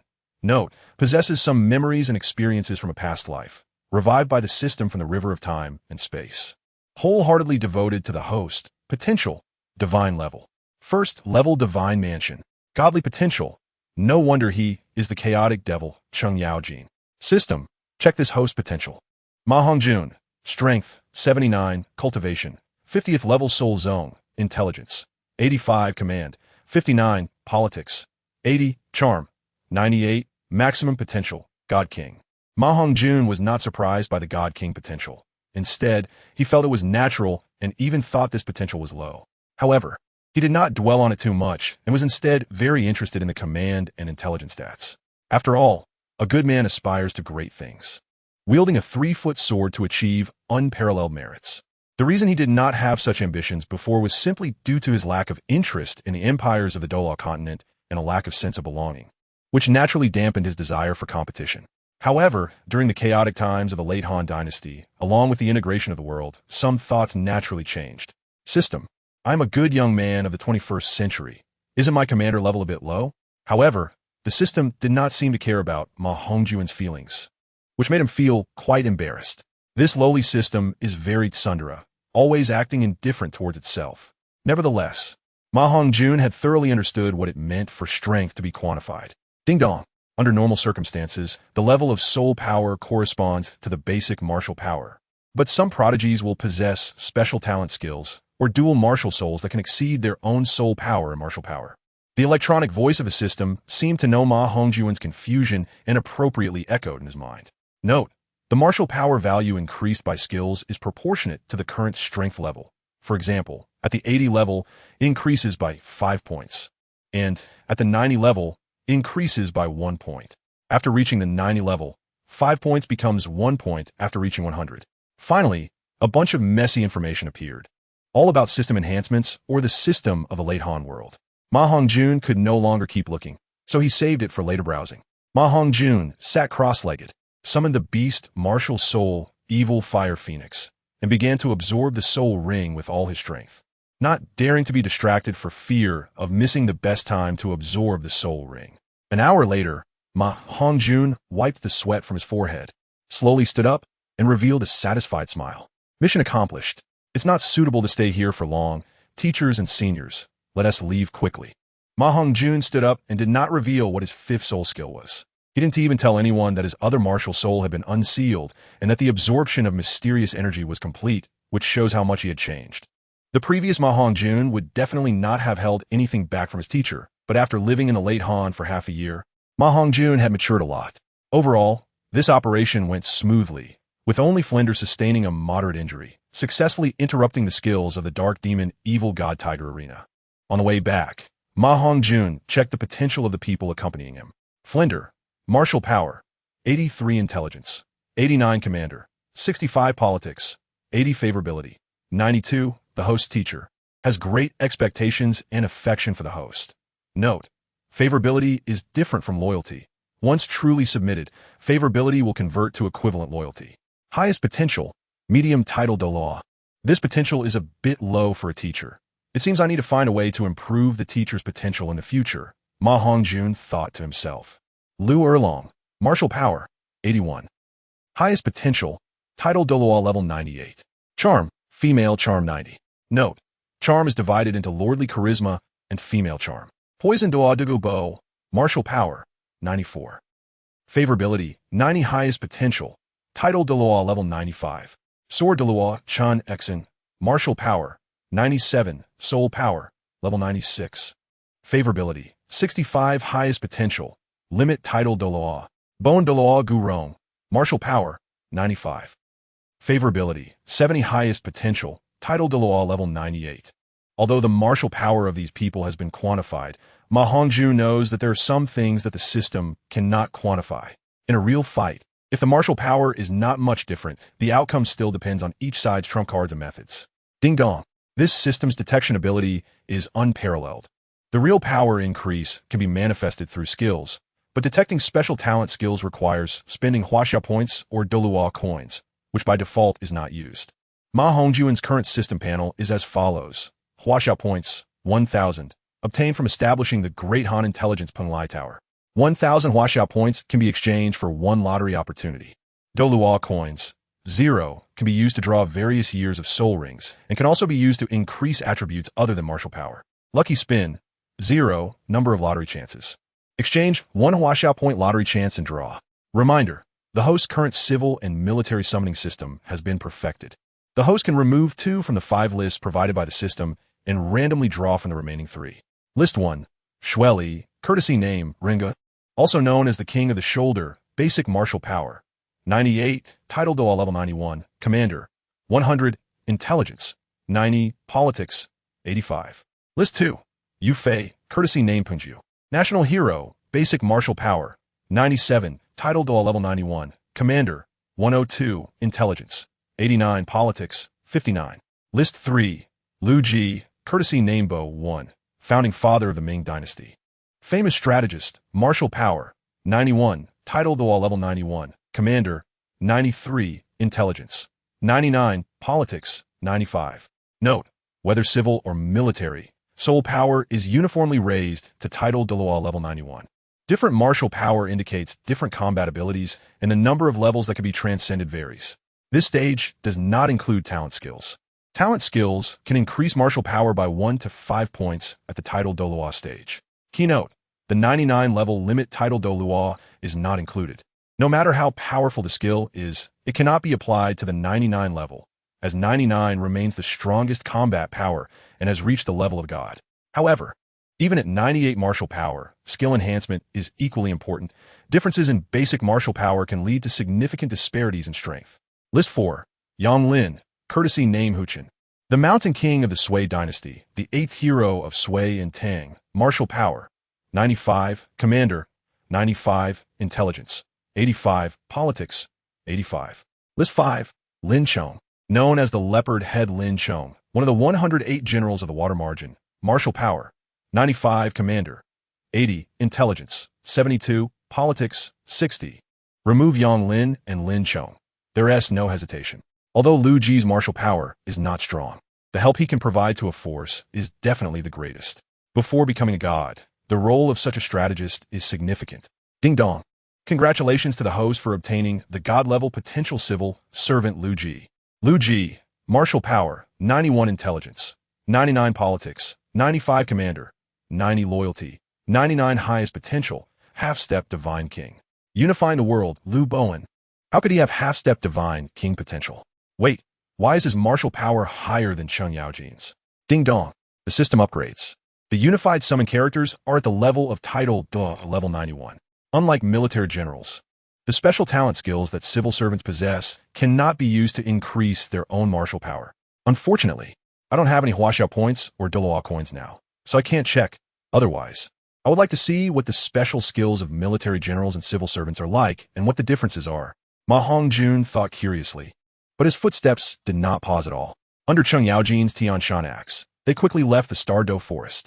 Note, the system cannot actively hear the protagonist's thoughts. It can only respond when the protagonist actively asks the system questions. Chapter 158, the potential levels of the Shrek 7 monsters. After exiting the Stardo forest, everyone casually found a small inn to rest. In a room. System, why hasn't Lu Bowen appeared yet? MaHongjun lay on the bed, unable to help but ask in confusion. Ding dong. The summoner has been detected to be a civil official. If summoned, there's a certain possibility of losing 1 to 2 intelligence points. Do you wish to summon? What? Lose intelligence? No way. This is ridiculous. MaHongjun instantly exploded with anger. This won't do. So he quickly frowned and asked, "Damn it. Why didn't you remind me earlier? Is it your oversight? Is there any way to solve this problem? Something that won't cost intelligence? Think fast. I can overlook past mistakes." Cheng Yaojin is a military general. Intelligence isn't very useful, and since he is historically known as a lucky general, the chance of losing intelligence is extremely low, which is why he can be summoned directly. The host can choose to summon in the late Han world. Oh, in that case, hurry up and summon my Fu Long minister. My future left and right arms in the late Han. MaHongjun's eyes lit up, and he had already decided to return to the late Han world for development after finishing things in Douluo. Although there are many small countries in the Douluo world, it is not chaotic. There are 2 major empires and the Spirit Hall suppressing it, making it difficult to establish a new country. The late Han chaotic world is different. It is very suitable for establishing new systems and countries. Although MaHongjun currently has little interest in establishing a new dynasty and his thoughts are just beginning to sprout. With such a system, how could he not achieve merit and make his nation strong? The appearance of Liu Ji, also known as Liu Bowen, made MaHongjun even more unable to resist thinking about this issue. Liu Ji, courtesy named Bowen, a politician and writer of the late Ming and early Qing, a founding father of the Ming dynasty from Qingtian, Zhujiang. He was well-versed in the strategies of various schools and was praised as a living Zhang Liang, surpassing Zhuge Liang. 3 kingdoms under Zhuge Liang, 1 unifying the world under Liu Bowen. With such a person assisting, even without ambition, one would be pushed to a high position. Ding! Congratulations to the host for summoning strategist Liu Ji, Liu Bowen, at the location of the late Han, Peng Lai restaurant. Implanted identity as someone sent by the host to manage Peng Lai restaurant. Goodness, when did I send him? MaHongjun was dumbfounded. The system implanted memories, indicating he was already a subordinate during the late Han. Then how could Zhao Yun easily trust him? Implanted identity as acquaintances of the two. Alright, you're impressive. What more can I say? Regarding the system's implant function, MaHongjun could only accept it and express that it was amazing, capable of changing a person's memory. He observed the changes in the late Han rules and found that not many could awaken their martial souls. However, those who could awaken their martial souls had at least upper-class martial souls, and in the late Han, martial souls were not called martial souls but battle souls. MaHongjun had seen Zhao Yun's martial soul, which was a dragon spear with a white dragon soul contained within, one of the top-tier battle souls, not inferior to MaHongjun's evil fire phoenix martial soul. In Heaven Do City, when everyone returned to Heaven Do City, the preliminary round of the Soul Master competition officially ended, and the Shrek team entered the top 3, just like in the original story. In half a year, they would battle alongside Soul Academies from all over the continent to select the top 5 academies to participate in the finals of the Continental Soul Master Elite competition held by the Spear Hall. The reward was 3 soul bones over 10,000 years old. To be honest, MaHongjun really had no greed for these soul bones. Obtaining Douluo coins and Huaxiao points to draw rewards was far better than establishing a force to change the continental pattern for luck points. However, who made Flanders his teacher? His wish was to win the championship of the Continental Elite competition and lead Shrek Academy to glory. As a disciple, he naturally had to help fulfill this wish so he could confidently complete his own tasks. In half a year, the dimensional barrier would allow titled Douluos and above to break through. It seems I need to work hard too. For MaHongjun, he could break through the dimensional barrier at any time and enter the late Han 3 Kingdoms world from the secret realm of the sky. So MaHongjun was not in a hurry. With Liu Bowen and Zhao Yun around, his power in the late Han would certainly not be destroyed. And indeed, the current pattern of the late Han world was mostly stable, but wars were still ongoing. The remaining great lords included the most powerful Yuan Shao, Cao Cao, Sun Tzu, Yuan Shu, and the developing Liu Bei. The rest, like Liu Biao and Tao Qian, although they had considerable territory, could not be called great lords, at most. They were just holding their ground without much ambition. Yuan Shao occupied the most fertile regions of Jizhou, Yuzhou, and parts of Siji, while the future unifier of the north, Cao Cao, was only in the relatively poor Yinzhou, and for resources, he created the famous treasure hunters of later generations. Currently, Yuan Shao had just recently defeated Gongsun Zan, and various forces were entering a phase of peaceful development. Unlike history, Yuan Shu, who declared himself emperor, had not been defeated by Cao Cao and Elbu, and still held power in the Yangzhou area, enjoying the rich lands of Runan and Shochuan. The historical year was Jinan 4, 199 AD, and had not yet entered 200 AD. However, MaHongjun knew that with the awakening of battle souls, the history of the late Han world would inevitably collapse. He had already missed the best timing, but as long as he became strong, there would still be plenty of opportunities. For example, he had absolute confidence in Liu Bei and his brothers. They would definitely achieve something. Some people are born with great blessings, possessing strong talents and destinies. Just like Tang San, upon returning to Shrek Academy, MaHongjun immediately investigated the potential information of the Shrek team members. Ning Rongrong, Combat Power, Level 45 Healing Soul Master. Command, 80 Intelligence, 85 Politics, 80 Charm, 98 Talent Potential. Half-Step God King Note. Potential only represents the current limit of one's own potential, which may break through the limit or may not reach one's potential achievements. MaHongjun thought this was reasonable. After all, if one did nothing and didn't work hard to cultivate, even the highest talent would be useless. However, Ning Rongrong's talent, potential, and feminine charm still surprised MaHongjun. Her talent was actually on par with his left and right arms, Lu Ji and Lu Bowen, which also made MaHongjun, who had entered puberty, develop some unusual thoughts. This was not surprising for MaHongjun's ambitions. His greatest goal was longevity, and his second goal was to make the Huaxia people strong. If he could marry Ning Rongrong, whether to weaken the Douluo world or to accompany him in achieving immortality, it would meet the conditions. To some extent, the two worlds were oppositional. Weakening the top combat power of the Douluo world was to enhance the strength of the Huaxia people. The protagonist's shamelessness is quite high. Zhu Zhuqing, combat power, 49, level 44 agile attack soul master. Charm, 98 talent potential, level 1 peak god. System, check the ranking of talent potential levels. Not understanding, MaHongjun did well to ask. Talent potential ranks from low to high as follows: Soul Scholar, Soul Master, Soul Ancestor, Soul King, Soul Emperor, Soul Saint, Soul Daw, Title Douluo. Title Douluo is special and can be detailed as low-level title 91 to 93, mid-level title 94 to 95, high-level title 96 to 98, and 99-level ultimate title Douluo. God-level potential can break through level 100, which signifies God-level talent. Level 3 God, Level 2 God, Level 1 God, Main God, Half-Step God King, and Son of Destiny. The Son of Heaven cannot be measured by talent, at a minimum. It can reach the level of Half-Step God King. Tang San, Strength, 69, Level 45 Control System Battle Soul Sect. Talent Potential. See you next time. Chapter 159, Another Half-Step God King Talent Potential. Tang San, Strength, 69 Command, 90 Intelligence, 90 Politics, 85 Charm, 89, Charm -11 due to future character issues. Talent Potential, Son of Destiny. Damn, I knew this kid wasn't a good bird, and he really is the Son of Destiny. MaHongjun felt a moment of imbalance in his heart, and couldn't help but curse inwardly. He thought he had already crushed Tang San in all aspects, but he didn't expect Tang San's potential talent to be above his own. The other members of Shrek also had high potential. Dai Mubai. Talent Potential, Level 1 Deity Fat Tiger. Talent Potential, Level 2 Deity Oscar. Talent Potential, Level 2 Deity. After coming back and training in a simulated environment with his partners for a few days, MaHongjun felt out of place. So he simply said he wanted to go into seclusion and stop training. Because of MaHongjun's presence, Tang San did not act independently. It was impossible to go to the Ice and Fire Yin Yang Eye for cultivation, as that was MaHongjun's territory. Ice and Fire Yin Yang Eye.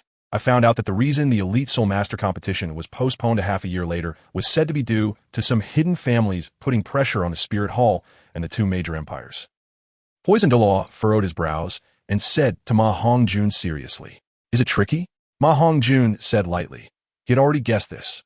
The Soul Master competition is okay, but the power structure of the continent will inevitably undergo tremendous changes because of this, and many forces are even more powerful than our heavenly Luo network. Poison Douluo was extremely worried and found a place to sit cross-legged next to MaHongjun.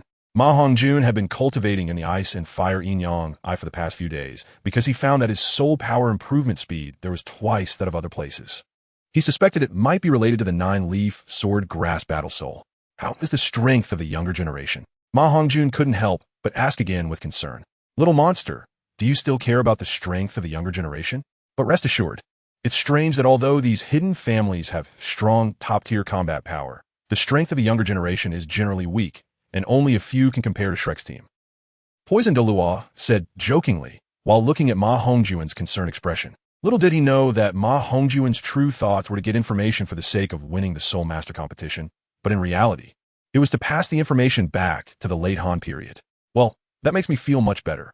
Tang San was holding Xiao Wu in his arms, nervously looking at his father whom he hadn't seen for many years. It seems you already know this girl's identity. There's no need to be nervous, Xiao San. I came this time to enhance your strength. As my son Tang Hao, how can you be surpassed by your peers, even by your partners? Come with me. The little girl can come along if she wants. Tang Hao suddenly appeared in front of Tang San, who was on a date with Xiao Wu, and said directly, having been observing Tang San, he naturally knew that Tang San's talent had always been overshadowed by MaHongjun. Because the preliminary rounds had ended and the elite competition had been postponed, Tang Hao appeared in front of Tang San early. Dad, where are we going? Tang San, seeing his father whom he hadn't seen for years, immediately hugged him like a child. Now he had recognized the Titan and naturally knew that his father was the youngest and famous title. All right, child, you're already an adult. I came this time for your other battle soul. Tang Hao tightened his embrace around Tang San's arm and then pushed him away. Another battle soul? Does that mean Dad wants me to start cultivating another battle soul? But the teacher said I can't add any soul rings to it before becoming a title Douluo? Tang San asked in confusion. The master is right. It is indeed not suitable to add any soul rings to the Haotian hammer before you become a title Douluo. But who told you that you can't cultivate the Haotian hammer without adding soul rings? Tang Hao turned his back, ignoring the helpless Xiao Wu standing beside him. Dad means I can cultivate without adding soul rings. Tang San, being a clever person, immediately understood Tang Hao's meaning. Yes, little girl. Go tell your teacher that I'm taking you to train for a while. Tang Hao then looked at Xiao Wu beside him. MaHongjun reached the Soul King realm at the age of 13, breaking the record he set in his youth, which truly stimulated the proud Haotian Dalu. Therefore, he placed his hopes on this son, who had once made him proud, but now felt somewhat complicated. Yes, after hearing this, Xiao Wu breathed a sigh of relief and ran towards the principal's office to find Flinder to explain the situation. After seeing Xiao Wu disappear, Tang Hao sighed and looked at Tang San, saying, Xiao San, Xiao Wu is a good girl. Since she chose to become human, just like your mother, we can no longer look at her with the eyes of soul beasts. You must never follow your father's old path. Protect her well and help her quickly improve her soul power to enter maturity. Only then will she truly become a human. Mom, is my mom the same as Xiao Wu? A gentle look flashed in Tang San's eyes as he said hesitantly, Yes, your mother is named Ayin, a 10,000-year-soul beast transformed into a human, and she is the most beautiful woman in this world. Tang Hao said seriously, filled with obsession and longing for Ayin. Due to MaHongjun's butterfly effect, Tang Hao took Tang San away early and conveniently took Xiao Wu with him. Because of the falling of meteor tears, the luck of Douluo continent began to surge. And the emergence of some hidden forces and families also led the future of Douluo continent into the unknown. This side is momentarily set aside. Let us talk about MaHongjun, who is living in a gentle village. After coming out of the ice and fire Yin Yang during this time at Shrek Academy, Yi Lingling, Ning Rongrong, and Zhu Zhuqing would find various excuses to get close to MaHongjun every day. Ning Rongrong and Zhu Zhuqing were fine. After all, they were on the same team, so it was reasonable to pull each other for training to find opportunities to get close. Yi Lingling seemed to sense a crisis and insisted on bringing MaHongjun love breakfasts every morning, caring for him. Yi Lingling, strength, Level 45 Healing System, Soul Master. Charm, 98, National Beauty and Heavenly Fragrance. Host, Hurry Up and Take Action. Talent Potential, Half-Step God King. Not Awakened, No Way System in the original work. It seems that Yi Lingling only became a title Douluo in the end. How could her potential be on par with Ning Rongrong's? MaHongjun questioned the system's judgment. Ding, please explore on your own. Yi Lingling indeed possesses potential not less than that of Ning Rongrong after consuming celestial products. What if Yi Lingling also takes celestial products? Will she reach God King potential? It is possible, but the likelihood is low. The potential of a God King cannot be achieved solely through celestial herbs. However, due to the uniqueness of the Nine Hearts Sea Peach, it is not impossible. Chapter 160, The Reckless One. Uniqueness? Does the Nine Hearts Sea Peach have other secrets that ordinary people don't know? MaHongjun secretly mused in his heart and couldn't help but ask the system. Ding. Insufficient permissions to investigate. What the hell? Why is there insufficient permissions? Am I not the host? Ding. Here, permissions refer to strength. Please do not make unreasonable demands, host. To avoid the entanglement of the three women, MaHongjun had no choice but to arrange everything and return to the ice and fire Yin Yang to cultivate in seclusion again. Half a year later, MaHongjun's strength had significantly increased, rapidly advancing to the level of a level 58 High Soul King. During this time, MaHongjun did not add any soul rings to his martial soul. He achieved a 7-level increase in half a year purely through closed-door cultivation. This shows that MaHongjun's soul power cultivation talent has, to some extent, surpassed that of Tang San, the Son of Destiny. The reason his potential is still at the peak of the God King level is due to the world's level limitations. Although the Son of Destiny has the best potential talent level, it does not mean that their talent is stronger than that of the God King peak. In the Douluo level world, the God King peak represents the top-tier talent. Even the Son of Destiny can only reach such a power level at most. Some special genius talents are not inferior to the Son of Destiny. This type of person has a unified title known as the Reckless Ones. This is also what MaHongjun extracted from the system over the past 6 months. Talent potential is granted by the world's heavenly path, and no matter how strong a person's opportunities are, they cannot surpass the limits of their talent potential. However, the Reckless Ones are exceptions beneath their talent potential. The heavenly path grants them not strong potential talent, but they can break through the limits of their talent potential to achieve greater accomplishments. At the same time, MaHongjun also realized his uniqueness. He exists between the Reckless Ones and the Compliant Ones. The lucky grass martial soul allows him to be favored by the heavenly path, becoming an existence second only to the Son of Destiny with top-tier talent. The appearance of the system is equivalent to an enhanced version of the Reckless Ones, enabling him to continuously break through his own potential limits and reach unknown levels.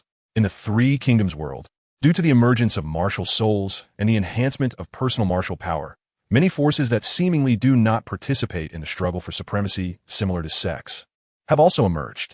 Among them, the most famous is the Penglai Tavern, which sparked a craze for fierce generals. Half a year ago, at the beginning of the world's great change, at this time, the Penglai Tavern, imitating the famous schools of the 100 Schools of Thought, launched the world general rankings. Currently, the list includes only 12 people. 12th place, Xiahou Yuan, Martial Soul, White Earth Divine Spear, a general under Cao Cao. 11th place, Xiahou Dun, Martial Soul, Original Martial Soul, Unique Dragon Eye. 10th place, Taishir Ci, Martial Soul, Mad Song Halberd, Second Martial Soul, Vasi Bao, Twin Martial Souls. 9th place, Sun Tzu, Martial Soul, Overlord Spear. 8th place, Su Chu, Martial Soul, Fire Cloud Blade, Original Martial Soul, Skin, Twin Martial Souls. 7th place, Hongjun, Martial Soul, 9 Phoenix Morning Sunblade, Second Martial Soul, 8 Treasure Qilan Bao, Twin Martial Souls. 6th place, Zhang Fei, Martial Soul, Zhangba Snake Spear. 5th place, Ma Chao, Martial Soul, Dragon Rider Spear.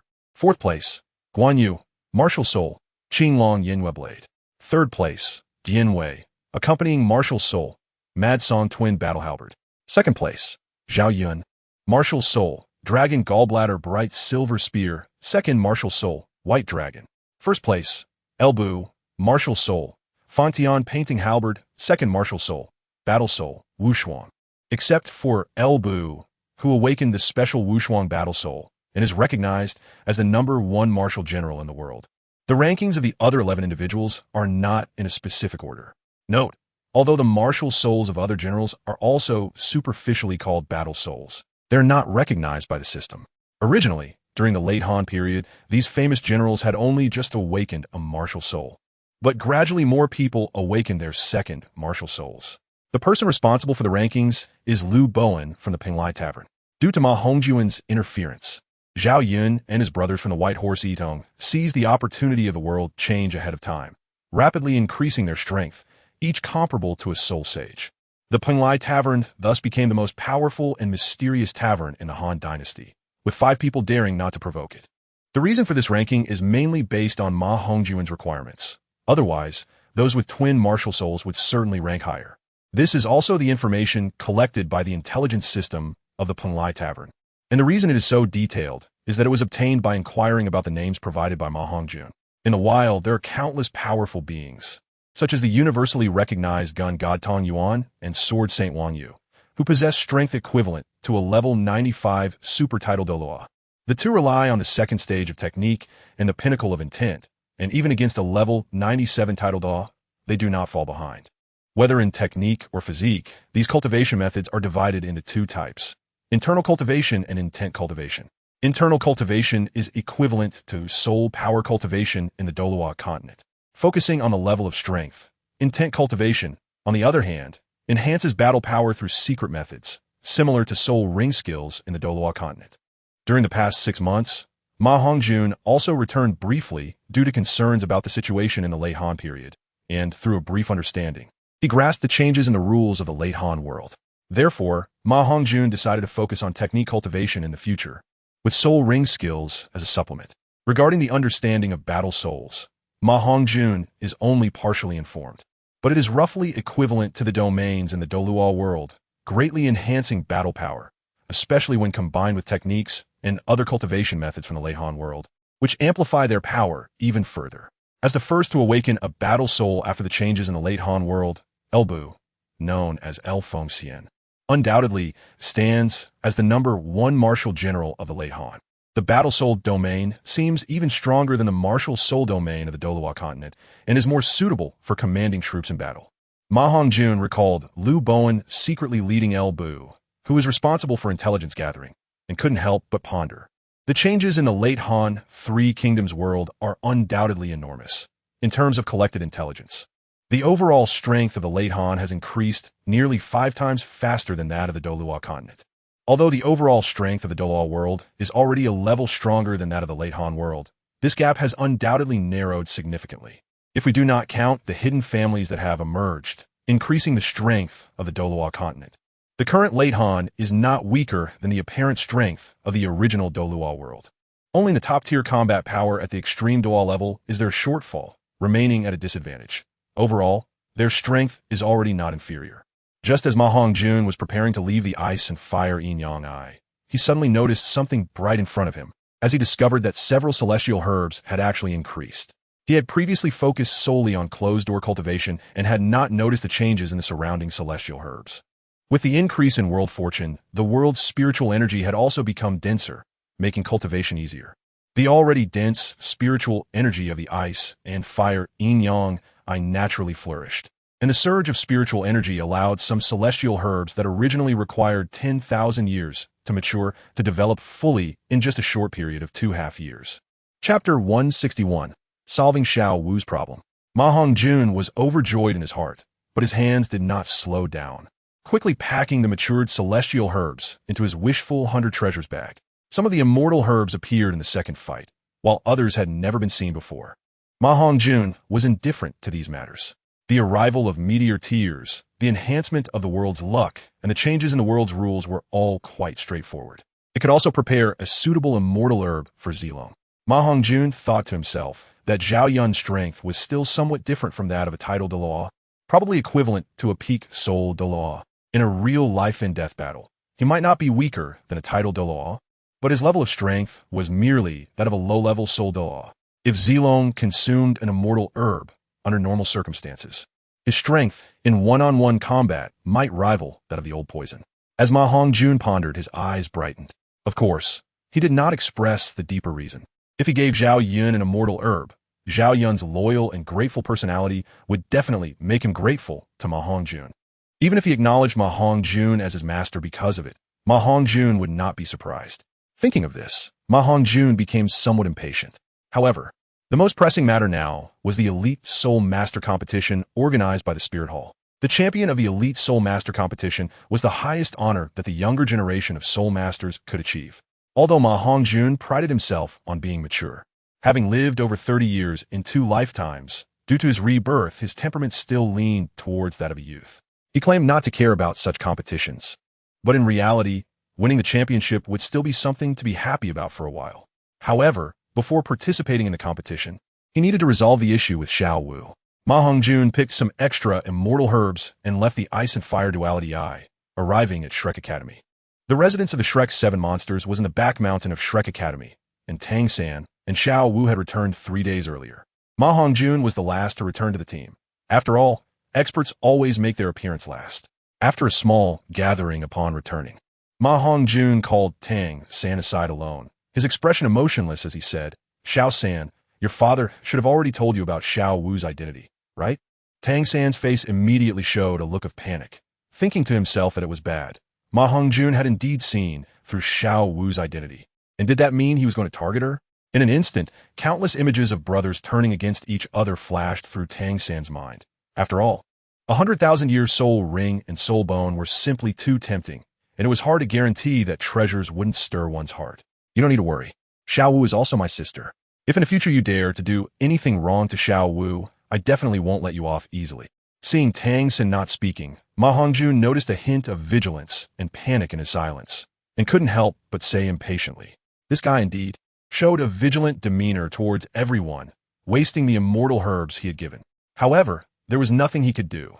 After all, Tang San was a reborn person, and it was normal for him not to fully integrate into this world, just like MaHongjun himself. So he naturally wouldn't blame Tang San, although he still felt displeased. Hongjun, thank you. I will definitely not let Xiao Wu down. Upon hearing the dissatisfaction in MaHongjun's words, Tang San was suddenly awakened, and with joy in his heart, he quickly expressed his gratitude and assurance. The reason I called you out this time is to discuss hiding Xiao Wu's identity. I originally thought that Lord Hao Yan would find a way to help Xiao Wu hide her identity, but I didn't expect him to be so careless. This level of concealment might fool ordinary titled Douluos, but it definitely won't fool Bibi Dong, who is a pope. MaHongjun said somewhat exasperatedly. He had already seen Xiao Wu on the way back, and her specific panel was as follows. Xiao Wu, Combat Power, 49, Soul Power, 45. Charm, 98. Talent Potential, Half-Step Divine King, Identity. Transformation of 100,000-year Soul Beast, Lightning Rabbit, Hidden, can evade the probing of Tidal Daw below level 95. If he guessed correctly, Tang Hao was at the level of a 95 level Tidal Daw.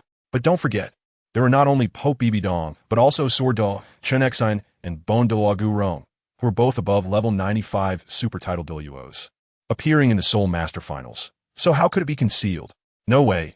Dad said he could no longer see Xiao Wu's identity, which is why he let us come back. Tang San said somewhat disbelievingly, but he couldn't help but feel a bit anxious because his own purple extreme magic I could discern Xiao Wu's true identity. However, even so, due to his trust in Tang Hao and his admiration for his Tang sect martial arts, he didn't think others would be able to see through it. But since MaHongjun could say this, it indicated that MaHongjun had indeed seen through it, leaving him no choice but to believe it. What method did your father use to hide Xiao Wu's aura? MaHongjun couldn't help but ask curiously. It's a method that Dad derived from some things left by Mom, as well as the situation when Mom entered her mature phase. He comprehended this method of hiding aura over the past 2 years. Tang San, now feeling guilty after having just doubted MaHongjun, let go of the last bit of vigilance and spoke honestly. There are indeed merits to it, but I have a better method. Take this and give it to Xiao Wu. After speaking, MaHongjun took out a herb that shimmered with starlight from his Rui 100 treasure bag. Star Hidden Herb, Immortal Grade Herb.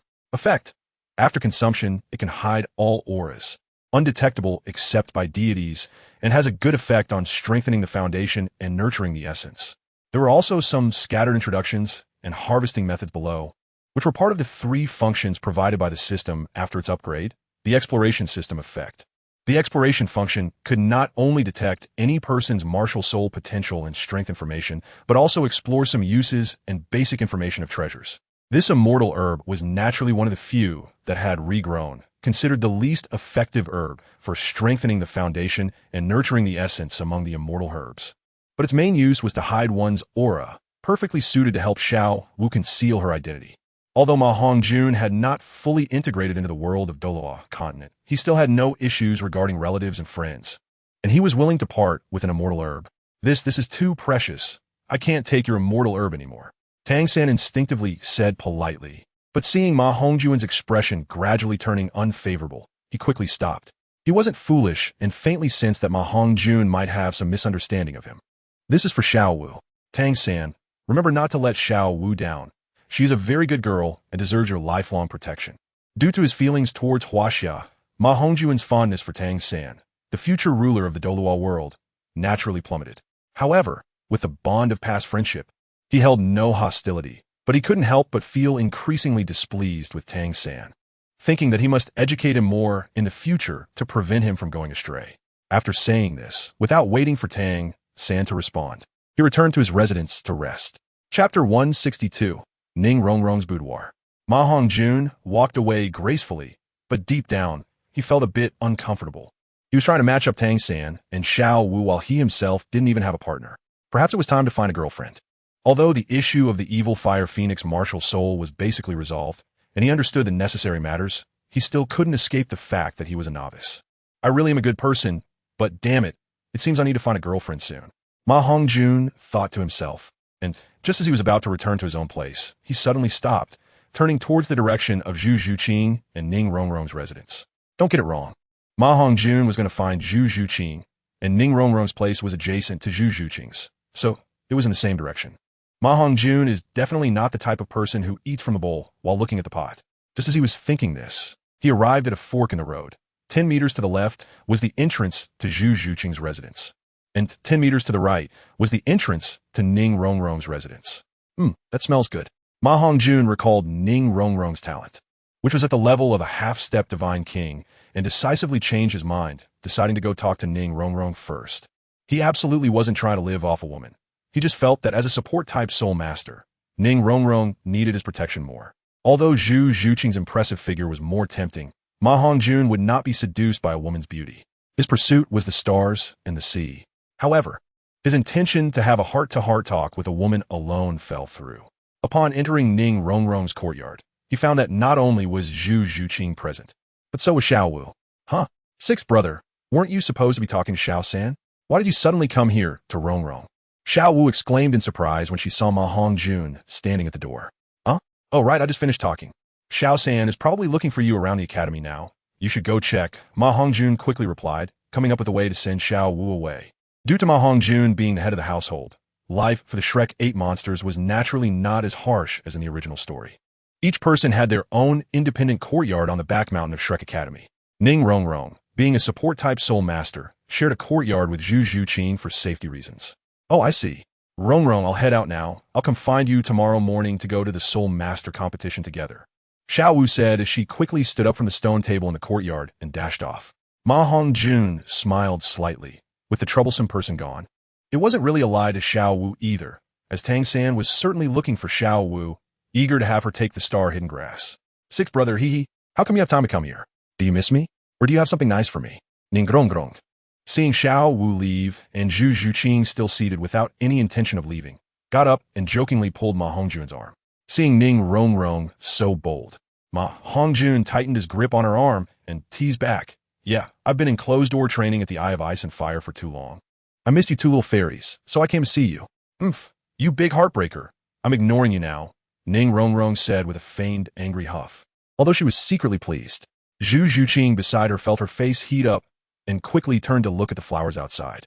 Both girls had long harbored feelings for MaHongjun, or rather, it was more than just feelings, and they were both aware of it. However, MaHongjun had always kept himself pure, neither rejecting nor accepting. Today, with his unusual behavior of saying such embarrassing things, both girls were naturally in a good mood, even if it was said in a joking tone. Although the two girls were unwilling to share a husband, they could accept it. After all, both Ning Rongrong's father, Ning Fengji, and Zhu Zhuqing's father, the head of the Zhu family in the Xinglua Empire, had more than one wife. Therefore, both girls had long been psychologically prepared, and their relationship was as close as sisters. Ignore me? Then I'll leave and go sit with Zhuqing, MaHongjun said in a very flirtatious manner. Okay, sixth brother. Zhu Zhuqing replied succinctly, getting up and walking outside without any hesitation. Ooh, you're bullying me. I'm going to tell Grandpa Jian, Ning Rongrong exclaimed, tears welling up in her eyes. Rongrong, don't cry, I was just joking. Sixth brother was wrong. I won tea leave. Sixth brother will stay here with you today, okay? MaHongjun felt overwhelmed. He just wanted to make a joke. But he didn't expect Ning Rongrong to react so strongly. Even when she confessed to him in the past, and he didn't agree, she never reacted this way. Not a chance. Dream on. I don't want to live with you. I want to live with Zhuqing today. We need to rest, sixth brother. You should go back. Ning Rongrong, seeing MaHongjun's anxious expression, suddenly broke into a smile, proudly taking Zhu Zhuqing's hand and heading towards the room, leaving MaHongjun standing there. MaHongjun suddenly felt like he had been set up. He had revealed his true feelings only to be rejected. But who was MaHongjun? How could he leave in disgrace? Having lived two lives and decided to clarify his relationship with the two girls, he naturally would not back down. He quickly followed behind the two girls and slipped into Ning Rongrong's room. Sixth brother, have you changed your mind and want to accept both of us? Or is there a problem with your martial soul again? Zhu Zhuqing, who had been silent, spoke up as she noticed MaHongjun following them. Yeah, sixth brother, you're not having an outburst of evil fire, are you? Ning Rongrong looked suspiciously at MaHongjun, who was trailing behind them like a little follower. Do I look like someone whose evil fire has erupted? MaHongjun retorted, somewhat annoyed. Not all exactly, the two girls replied in unison. MaHongjun felt embarrassed and found a place to sit down, starting to take in the layout of Ning Rongrong's room. It was indeed beautifully arranged, 10 times more attractive than his own room. The room was very tidy, with flower pots on the desk and windowsill, filling the air with fragrance and making the atmosphere very fresh. The head of the bed had large pink bear pillows, and there was a red phoenix pattern on the headboard, which closely resembled his own martial soul. The overall layout leaned towards a cute style while still maintaining elegance. Unlike his own room, which had only a desk, chairs, and a bed, along with some books recording the accounts of the Tianluo Dawang business. Not bad. Your place is much prettier than mine. Honestly, my sudden visit today was a bit abrupt, but I will make it up to you in the future. What I want to tell you is that I like both of you, which is why I've been hesitant. You can call me a scumbag or a bastard. I'll accept it. However, I still hope that our relationship can progress further. I don't know if you're willing, MaHongjun said seriously after easing the atmosphere. As long as you can make me stronger and always treat me well, I'm willing. Zhu Zhuqing, who had always been bold, was the first to respond without hesitation. Okay, I promise I won't let you down. Although I'm a bit of a flirt, I'm definitely not unfaithful. Even with the issues with my martial soul, I haven't fallen into the depths of romantic entanglements all these years. The reason I'm seeking you both out now is that I'm confident I can control the evil fire of my martial soul. So, I hope you both can accept me together. It may be a bit unfair to you, but I can't let either of you down. And you wouldn't want me to be a heartless person, right? MaHongjun looked at the two girls with deep affection, shamelessly using his background as a reason. Sure enough, upon hearing about the issues with MaHongjun's martial soul, Ning Rongrong's hesitant expression disappeared, and she firmly said, I'm willing too, but you have to promise me that you won't touch me or Zhu Qing until we come of age. Okay, I promise you. MaHongjun replied excitedly as both girls agreed, eagerly taking their delicate hands, sitting at the head of the bed, and starting to whisper to each other. Chapter 163. The cause of a struggle under MaHongjun's sweet words. He successfully spent the night at Ning Rongrong's place. I just sit, without making any moves. I only hold hands, absolutely not touching anywhere else.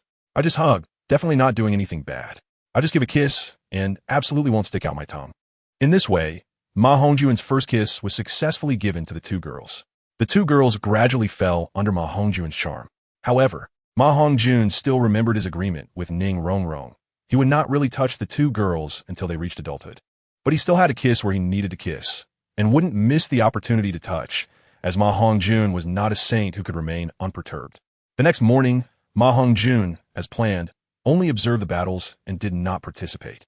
Only Tang San, Zhu Zhuqing, and Fat Tiger appeared, along with a few reserve team members like Jiang Zhu and Tai Long, who easily defeated their opponents, leaving no chance for MaHongjun and the others to go on stage. Soon, the day's competition ended without any suspense. Compared to the original work, there were indeed many unfamiliar teams, which MaHongjun guessed were probably temporary teams formed by hidden families. However, the strength of these teams was somewhat lacking. Even the Five Elements Academy was slightly inferior, let alone the much stronger Shrek Academy. Only two of the teams caught MaHongjun's attention, but their strength was about the same level as the Shunfeng Academy, led by Feng Xiaotian. The increase in teams led to each academy participating in at least 4 or 5 matches a day. MaHongjun really couldn't muster the desire to participate, so he simply found an excuse to slip away the next day. He then found Cheng Yaojin, who had been forgotten at Shrek Academy, and took him through the system into the Tongtian Sea secret realm, heading to the Three Kingdoms world. It is worth mentioning that besides summon characters, MaHongjun couldn't bring locals into the Han Dynasty world, because at this stage, people from the Douluo world lacked the strength to enter the Han Dynasty world and would be seen as enemies and eliminated by the awakened heavenly Tao consciousness. Only powerful beings like those who wish to destroy the God King could evade the detection of the heavenly Tao consciousness. The souls of summoned characters actually possess the same soul aura as this world, which is why they are not rejected. This is what MaHongjun learned from his system. Hence, he brought Cheng Yaojin to the Han Dynasty early. He had to establish his own power first. As MaHongjun was about to enter the Three Kingdoms world, he noticed something surprising. Deep in the passage, a familiar blue planet appeared, a scene that had appeared countless times in his dreams. What is going on with the system? How did Earth appear in the black hole passage? MaHongjun remembered that he saw nothing the last time he came, just 3 months ago. Ding! Because the Three Kingdoms world is about to merge with the Douluo continent into the same plane, the distance between the two worlds is constantly closing, so the host can naturally see Earth. Plane? Does this Earth have any relation to the previous Earth? MaHongjun quickly asked excitedly. Ding! Detected that the current Three Kingdoms world is a parallel plane of the host's previous Earth. If the host can allow the heavenly Tao of the Three Kingdoms world to devour the heavenly Tao of the Douluo world after the heavenly Tao advances, some top-level strong beings will gain the ability to travel through time and space. What? Traveling through time and space. Does that mean I have a chance to return to Earth? Ding. Yes, but there are two prerequisites.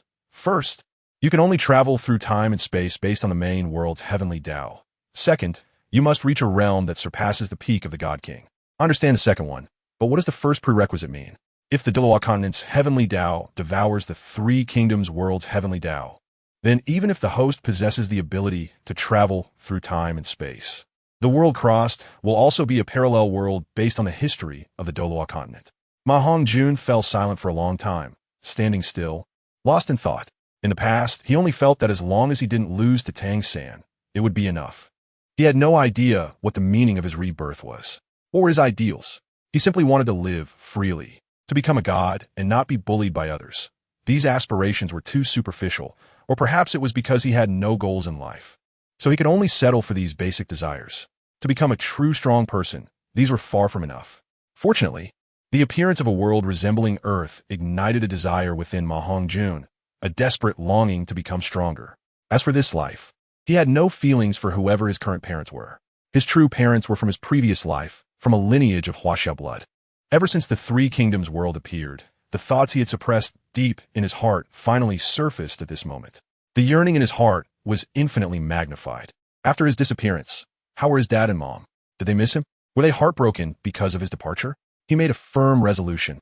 He had to become strong, incredibly strong, and then find the true world of his previous life to find his parents. Moreover, this time couldn't be too long. He had at most 30 years.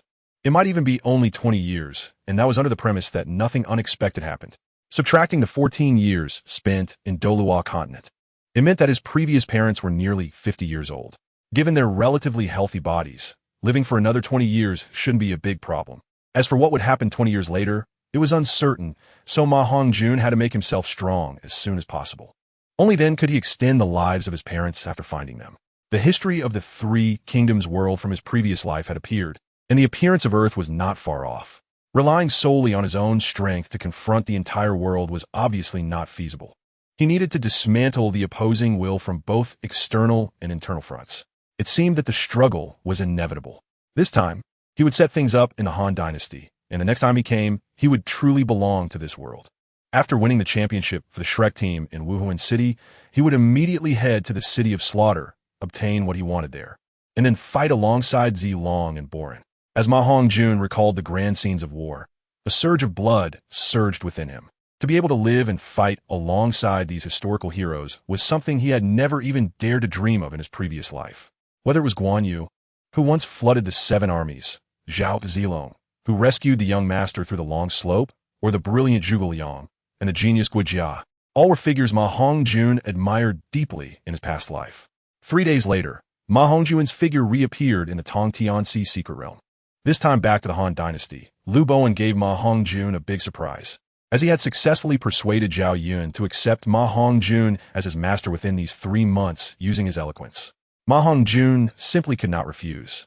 And with the newly birthed ambition for struggle in his heart, he had to temporarily agree to Zhao Yun's acceptance. But he also expressed that next time he returned, he must become sworn brothers with Zhao Yun. Chapter 164. Battling Lu Bu. Zhao Yun gains fame at the same time. Zhao Yun's panel amazed MaHongjun even more, as the system was slowly updating and improving with the changes in world rules.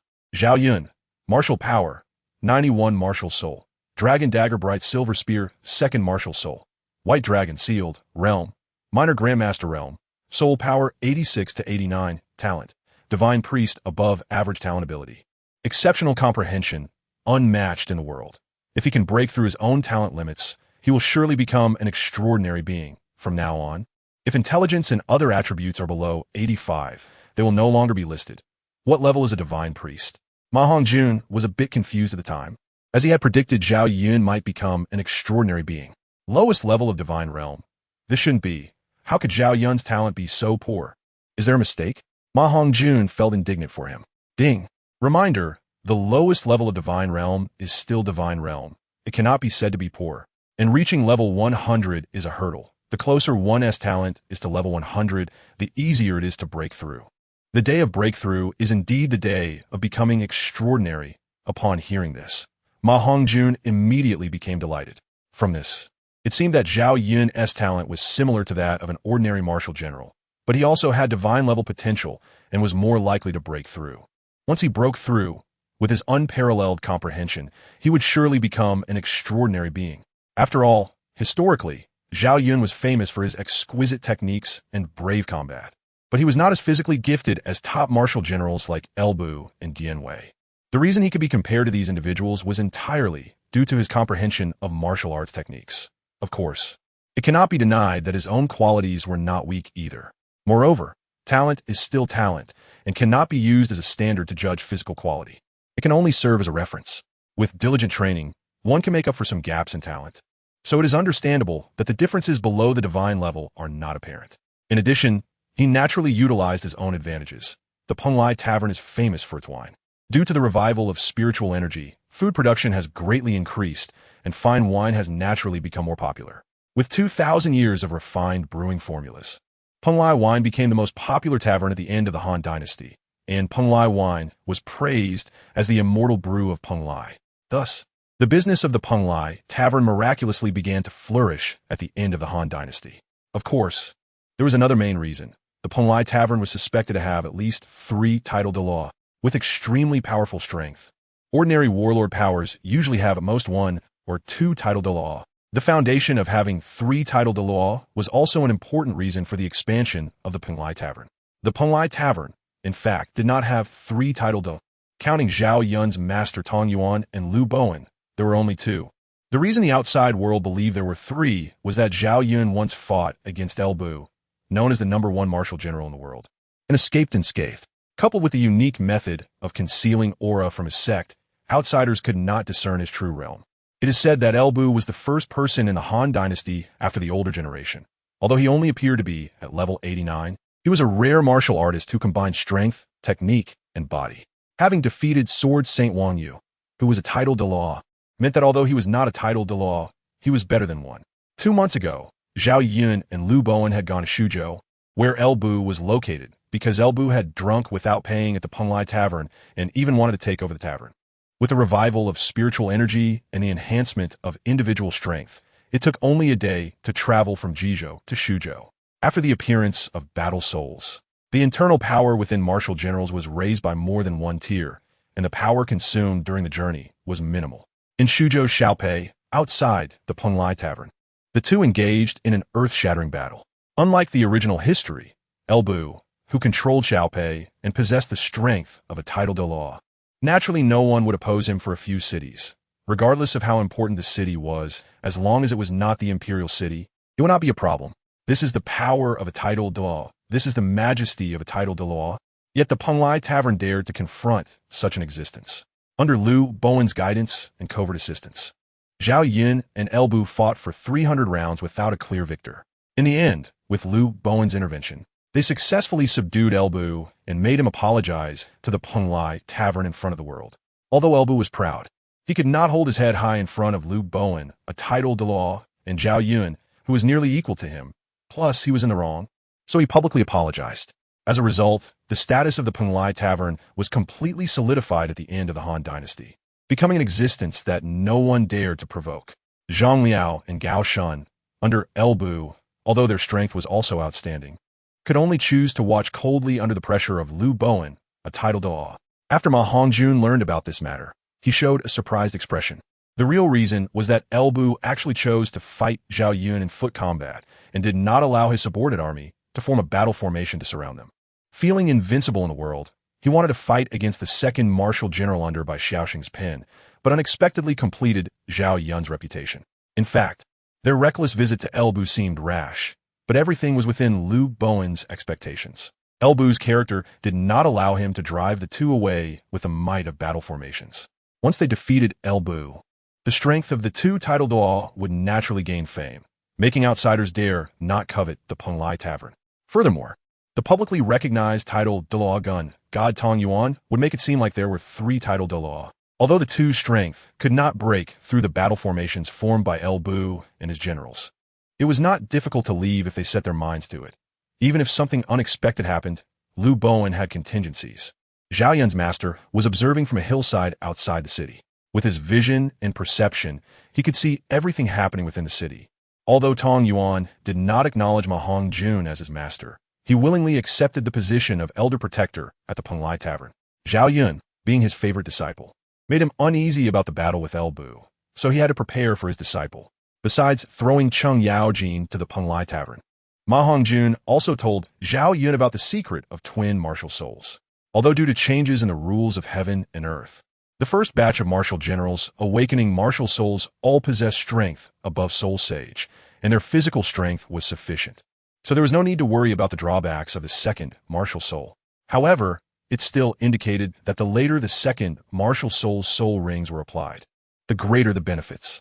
Although compared to the Douluo continent, the end of the Han dynasty could automatically absorb soul rings. It was only equivalent to the best soul ring ratio and lacked control-type skills. Martial generals rely on martial arts techniques to fight, although very strong. If the two can be combined, wouldn't their strength be even more powerful? Therefore, MaHongjun also emphasized that after Zhao Yun broke through his bottleneck, he should not condense soul rings on his own, but instead go to the wilderness to find powerful wild beasts to absorb those growth-type soul rings. With the revival of spiritual energy, fierce beasts have also become stronger, with some strengths even comparable to Soul Douluo. Zhao Yun's 8th soul ring is a growth-type white tiger soul ring, which is also what sets Zhao Yun apart from other martial generals, or can be said to be his advantage. Sending Cheng Yaojin to the end of the Han dynasty also had considerations for Cheng Yaojin's 9th soul ring. After returning to Tiando City, 3 days had passed, and the competition in the Tiando competition area had entered a white-hot stage. The Shrek team continued to sweep through with unstoppable momentum, and their current record was 12 wins and 0 losses. The teams of Shenkei's Academy, Dragon Academy, and Luo Academy also maintained an undefeated record. According to intelligence, these two schools belong to the Long family and the Luo family, respectively.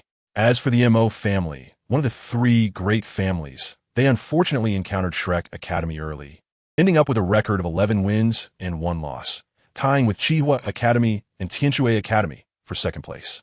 They were somewhat strong, although still not comparable to Shrek Academy and the Martial Soul Palace. However, with these forces appearing, the arrogance of the martial soul would surely be somewhat restrained, which is not a bad thing. MaHongjun muttered to himself, already imagining a scenario where both sides would suffer heavy losses. Chapter 165, A Terrifying Thought. Hongjun, you're finally back. The next opponent is a bit tricky.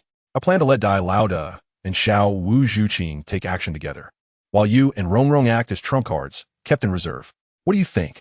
In the audience, Tang San showed a hint of displeasure on his face upon seeing MaHongjun return after 3 days of absence. However, due to MaHongjun's influence in the team, he still symbolically discussed things with him. Originally, as the only control-type soul master aside from MaHongjun, Tang San's position was undoubtedly the core of the team in MaHongjun's absence, and with his rich knowledge of martial souls, he naturally took on the role of the team leader. MaHongjun's silent disappearance for 3 days during the competition was undoubtedly something that Tang San, who had a rigid personality, found hard to accept. However, the entire team owed a huge debt of gratitude to MaHongjun, especially him and Xiao Wu, so on the surface, he remained intimate as always. No need, Xiao San, you're just too cautious. With our strength, there's no need to hide our abilities. We could just push forward directly. MaHongjun wasn't really interested in such tactics, as he was eager to head to Spirit City and win the final championship. So he directly rejected Tang San's suggestion.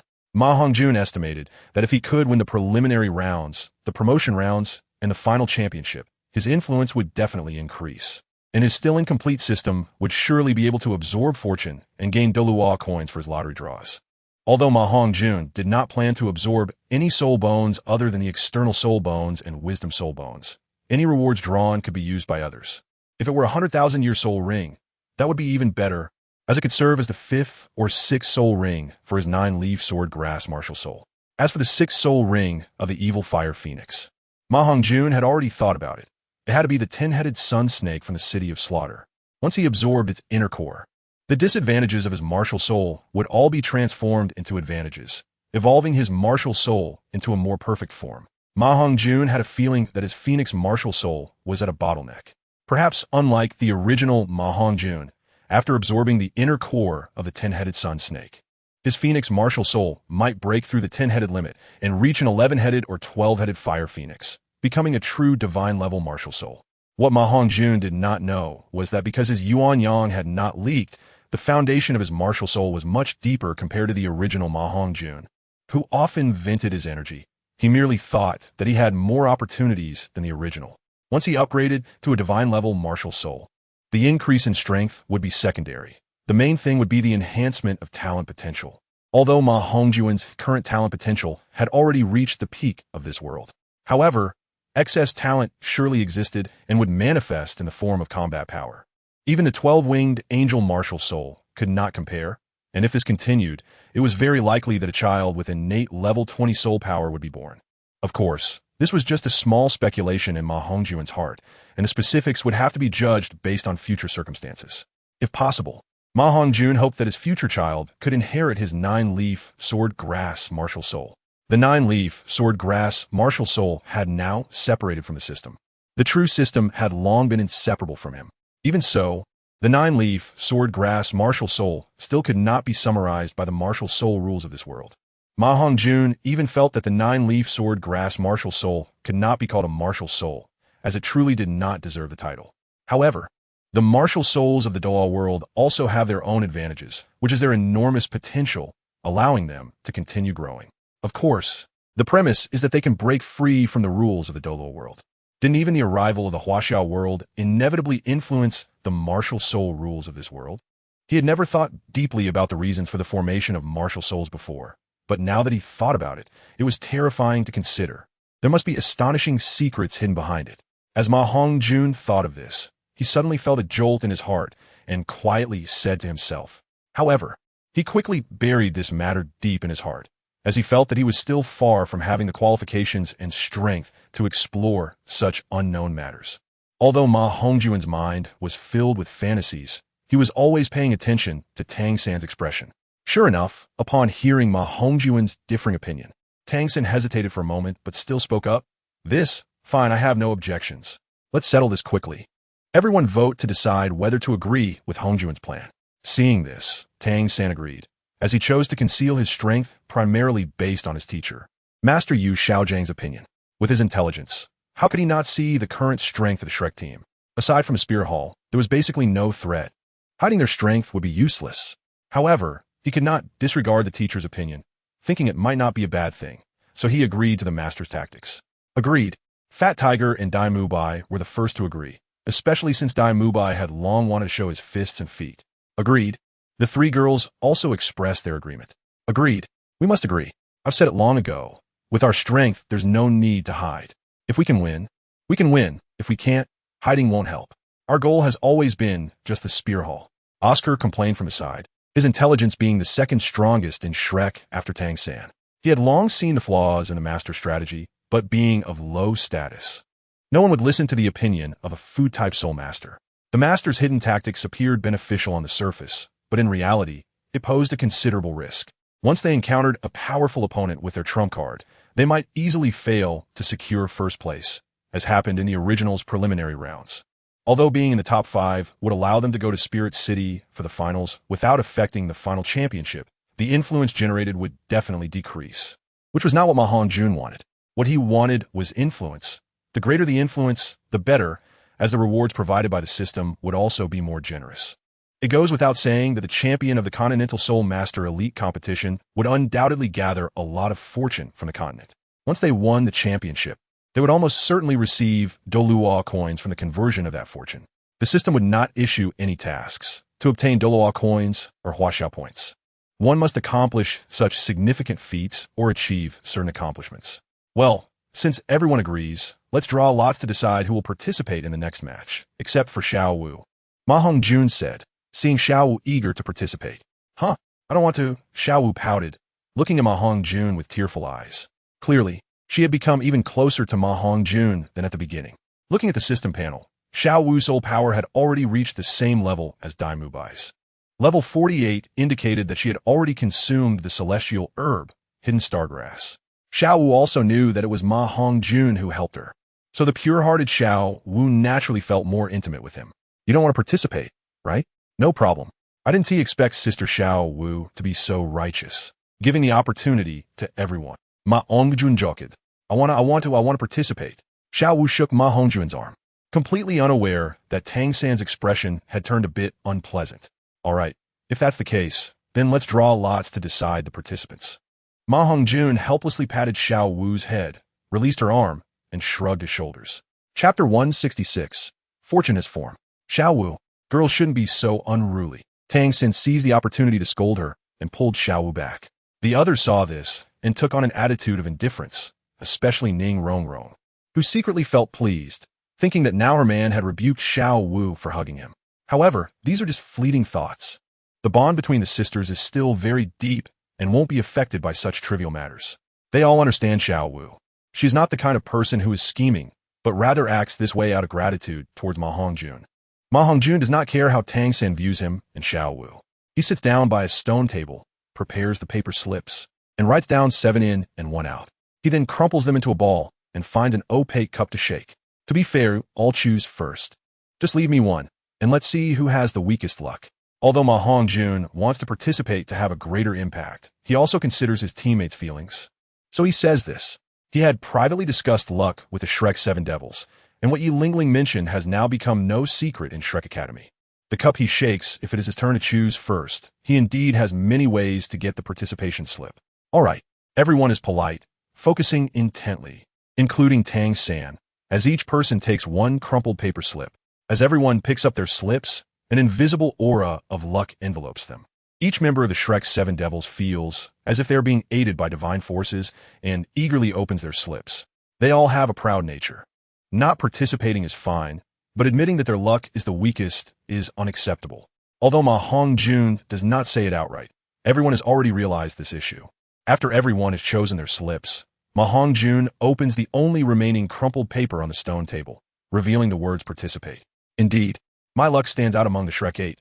MaHongjun thinks to himself. If I were to rely on the unfortunate luck from the original story, the chance of not participating would surely be unavoidable. He engages in this little game because he knows about the existence of luck and wants to test it. Moreover, the method of selection at the end inherently occupies a weaker position, but even so, he still manages to participate, which says it all. Little Ma, I got not participating. In the next match, I'll cheer for you all from the sidelines. Among us, I'm the one with the lowest soul power and the least impact. So I'm just right for the strongest lineup. Everyone appears to be happy, except for Fat Tiger, who looks a bit pained but still scratches his head awkwardly and says, everyone knows that the Shrek team is about to unleash their strength, and this will surely mark the beginning of the Shrek team's fame across the continent. No one wants to miss the opportunity to participate, and no one wants to be at the bottom, especially for the noble-born Dai, Mubai, and Ning Rongrong. Didn't you see that the pre-selection participants consciously didn't come over to grab the last few critical competition opportunities? After all, coming here is just for elimination, or rather, being at the bottom is more appropriate. Well, don't be discouraged. In every match, except for the finals, we 8 will decide the participants like this. MaHongjun pats Fat Tiger's shoulder to comfort him. Without surprise, his suspicion is further confirmed. Compared to the original 7 Devils on the surface, Fat Tiger's opportunities and soul power do not seem inferior to theirs, but in terms of luck, he is indeed lacking. MaHongjun had anticipated that it would likely be Fat Tiger who picked the only not participating slip. Haha, brother Fat Tiger. If you draw it again in the next match, I won't compete for it. I'll let you take the stage. Oscar, as a food system soul master, actually provides less impact compared to Fat Tiger. Moreover, other teammates need to expend energy to ensure his safety, so he feels a bit embarrassed. Well, I don't have to participate, either. Once I get my fill, I will definitely give up my chance to participate. Dai Mubai is also happy. Believing that as the second prince of Xinghua, he must have strong luck and won't draw a bad or unwanted result. The girls are also secretly delighted, as no one wants to be the weakest, even if it is just the elusive luck. You all think like this, but next time we won't draw based on luck. I didn't expect a simple game test would actually have luck involved, Tang San says solemnly, but he also secretly breathes a sigh of relief. Further convinced of his strong luck. Yes, luck really does seem to exist. What I just felt was indeed like being aided by divine forces. I believe what I picked is definitely what I want, Ning Rongrong excitedly says. Me too, Zhu Zhuqing succinctly agrees. We feel the same, everyone except Fat Tiger shares this sentiment. Well, The previous luck was invisible, but now it is gradually becoming tangible and traceable. It's hard to say whether this is good or bad. Xiao San, who are we facing in the next match? MaHongjun casually asks, but deep down he harbors some concern that the strength of the Douluo continent will continue to grow. However, thinking about these things now is useless. When he thinks of the opponent in the next match, MaHongjun starts to truly pay attention to these hidden family competitors. It is the Dragon Academy of the Hidden Dragon Clan. The Dragon Academy only enrolls students with dragon bloodline martial souls, and its strength is not inferior to the Wuhunwith Academy. I even have a hunch that each of them seems to have deep hidden cards. This information about the Dragon Academy team was sent over by the master of the Seven Treasure Glazed Tile School. Tang San says truthfully, taking out a stack of materials from his spatial soul guide and placing it on the table. Like in the original story, Tang San has a very close collaboration with the Seven Treasure Glazed Tile School, providing them with hidden weapon services. Therefore, MaHongjun is not surprised, but rather confidently leads everyone to the preparation room, sitting at the core position of the square table, laying down the materials, and starting to plan strategies. In any place, strength is paramount.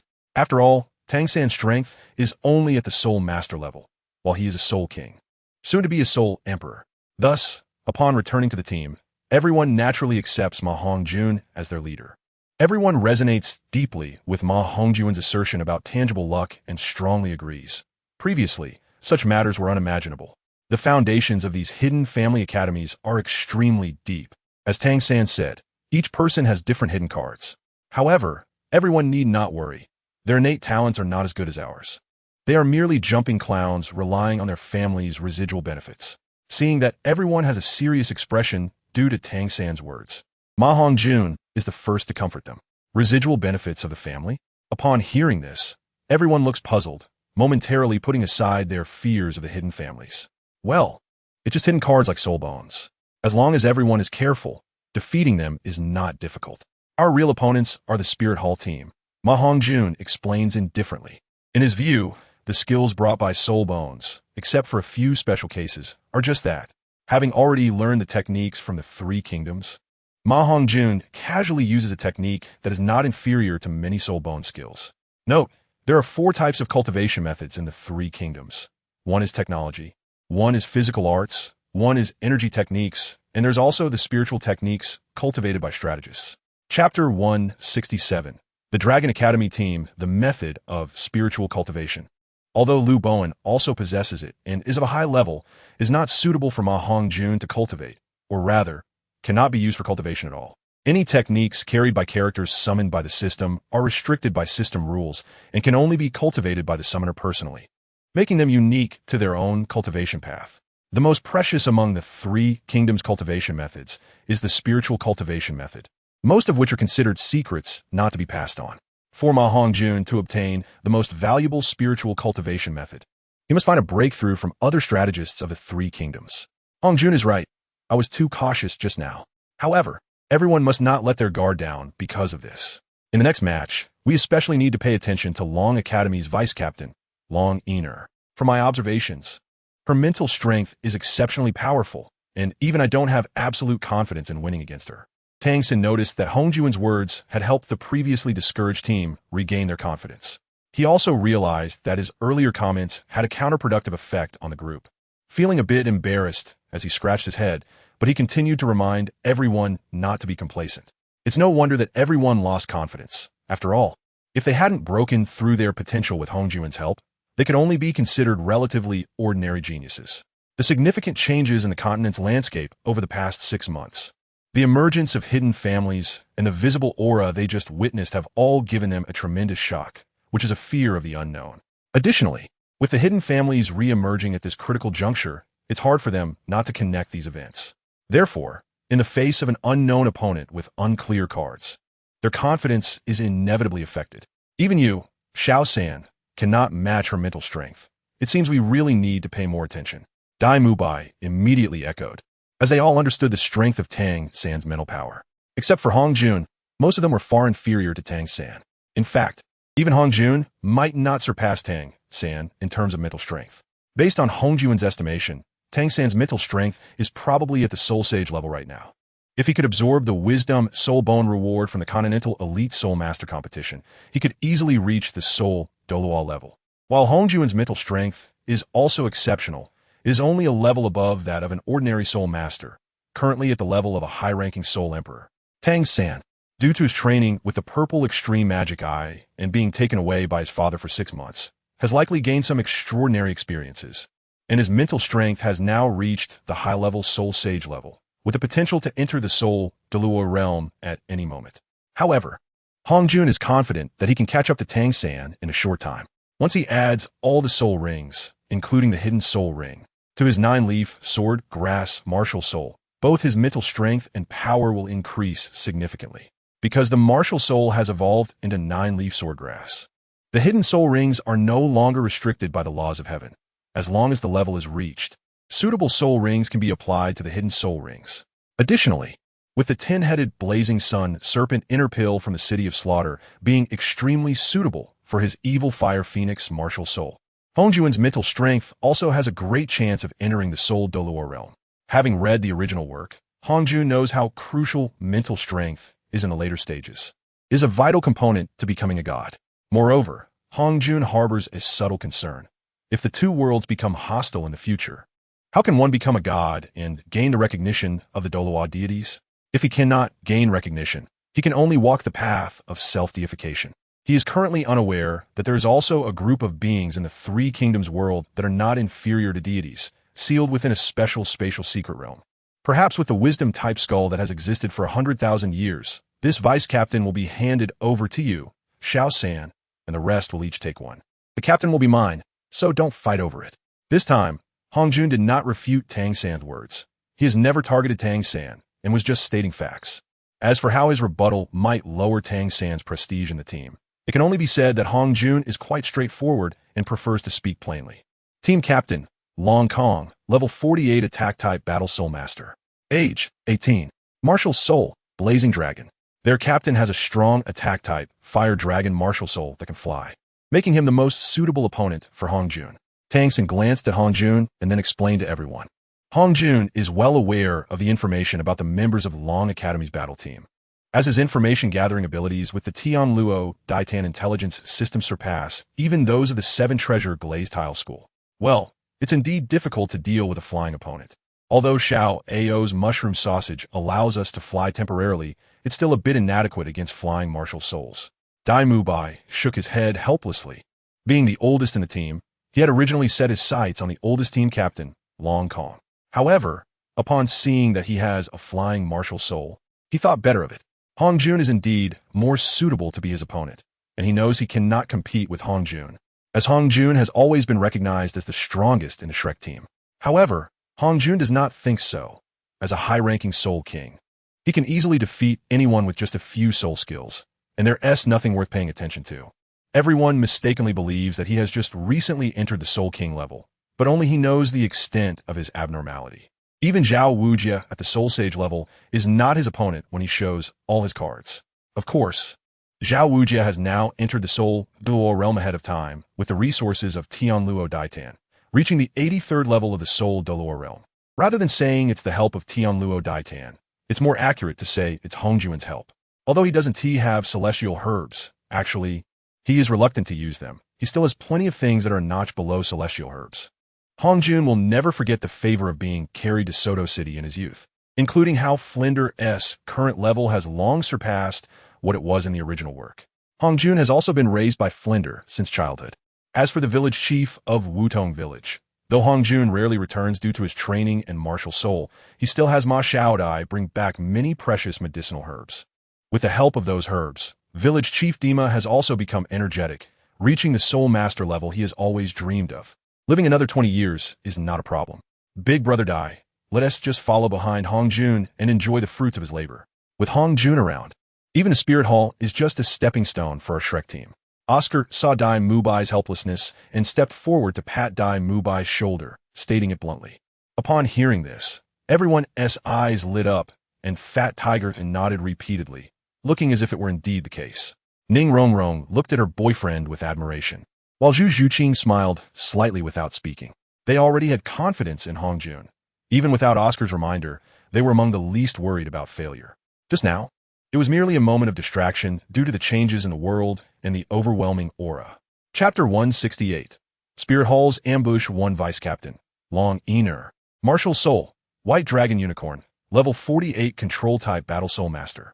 Their Vice Captain, Long Ener, like Captain Long Kong, is also a powerful figure close to the Soul King level, having achieved an undefeated record by using her unique mental control to dominate her opponents, with Soul Ring skills all related to mental strength.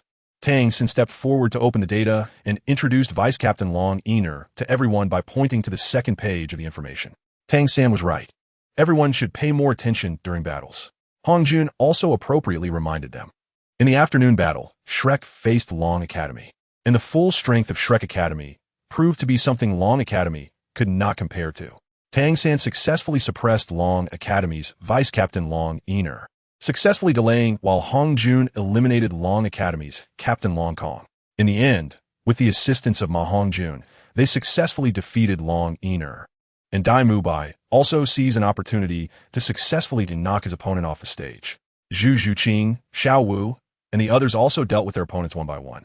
This impressive suppression battle showcased the prowess of Shrek Academy, making it a strong contender for the championship. In the subsequent matches, the Shrek team swept through their opponents, ultimately winning the championship of the promotion tournament.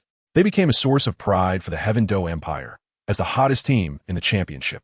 Even the Imperial representatives, who were the seed teams of the Heaven Do Empire and did not need to participate in the promotion tournament, were now overshadowed by Shrek's status in the hearts of the people. Unlike the Heaven Do Royal team, which was propped up by the Empire, the Shrek team had truly earned their reputation through hard-fought battles. With the charming and beautiful appearances of Xiao Wu, Ning Rongrong, and Zhu Zhuqing, the Shrek team attracted a large number of fans, including many old fans who gathered at the concert, loyal supporters. After the 16 teams promoted by the Heaven Do royal family were awarded titles ranging from highest Earl to lowest Baron, the promotion tournament officially concluded. As the champion team, MaHongjun also became an Earl, belonging to the noble class in Douluo continent, shedding the label of a grassroots origin. What? The master has already gone to Spirit City? MaHongjun frowned and asked Tang San, who was still in a daze. Flinder, Tang San, and MaHongjun sat around a stone table in a courtyard discussing matters. Well, Dean, I'm not sure about the specifics. The teacher only left me a letter explaining the situation. After saying this, Tang San took out the letter and looked at Flinder beside MaHongjun. Xiao San, you are the hope for my survival. I cannot bear to see you in trouble. The power of the Spirit Hall is something you do not understand, but with the teacher around, you will be safe. I'm going to Spirit City ahead of time to solve troubles for you. Although the teacher does not know the grievances between you and the Spirit Hall, he can guess a bit. From what I know about the Spirit Hall, they will never let you appear safely in Spirit City. Flinder, my good brother, I entrust Xiao San to you. Be sure to watch out for the assassins from the Spirit Hall. I know that including ere long, you have all joined the core of the Tian Luo Di Wang forces, and your strength is not to be underestimated. But do not confront the Spirit Hall without absolute certainty. Remember, seeing this, MaHongjun couldn't help but exclaim internally. So you understand the Spirit Hall so well. You know there is danger around Tang San and when to solve it for him. Aren't you afraid he might be assassinated by the Spirit Hall on the way? Or are you trying to avoid danger? Of course, these were just MaHongjun's malicious speculations. With the master's level of soul power, even if he stayed, he wouldn't make a difference. In the original work, he could still muster a 3-person spirit fusion skill. As for now, Lu Erlong and Flinder's 2-person spirit fusion skill was not inferior to that of 3 people, so leaving him behind would only be an annoyance. Thus, MaHongjun was somewhat pleased with this development. Regarding the tragic master Yu Xiaojing, MaHongjun felt no sympathy at all. Not taking advantage of his misfortune was already quite good. Sigh, Xiaojing, why do you have to do this? With the protection of your uncle, even the Spirit Hall would have to be wary of you. Why do you insist on proving yourself? Is there anything more important than family? Flinder sighed, somewhat frustrated. Everyone has a place in their hearts that others cannot understand. I believe the teacher's significant achievements in spirit research are greatly related to his dedication to this area. He also hopes to prove himself to those he cares about and has been alone for so many years. Hearing Flinder's dissatisfaction, Tang San couldn't help but explain for Yu Xiaojing. Those who are pitiable must have something to be hated about. MaHongjun scoffed, secretly disdainful. So Xiao San, what is your reverse scale? MaHongjun saw Xiao Wu and the others walking towards Tang San, and pretended to be indifferent, blinking his eyes as he asked. My reverse scale is probably my family. If no one provokes me, I won't provoke anyone. Touching my loved ones is to touch my reverse scale? No matter who it is, even the spirit hall cannot do it. Tang San, seeing that MaHongjun didn't take it seriously, deliberately put on a very serious expression, his eyes sharp, and spoke in a very cold tone to establish his authority in the team. While MaHongjun was indeed strong, Tang San was even more confident in himself, believing that if it were a life-and-death battle, MaHongjun, a child who hadn't seen much blood, would definitely not be able to compete with his hidden weapons. Do I count as a relative to you, Xiao San? Xiao Wu, standing behind Tang San, suddenly asked. Xiao Wu, what are you doing here? Tang San's cold demeanor immediately dissipated, and he awkwardly said, Xiao San, you still haven't answered me. Xiao Wu, however, ignored Tang San's words, her eyes glistening with tears as she continued to ask, feeling afraid as Tang San's expression resembled that of the murderer who killed her parents. Xiao Wu is my closest family. How could she not count? Silly girl, you are someone I will protect at all costs. I was wrong just now. I didn't control my emotions. I'm sorry, Xiao Wu. I scared you. Tang San, being smart, immediately started to comfort Xiao Wu, his face full of sincerity. Annoying. I know third brother is the best.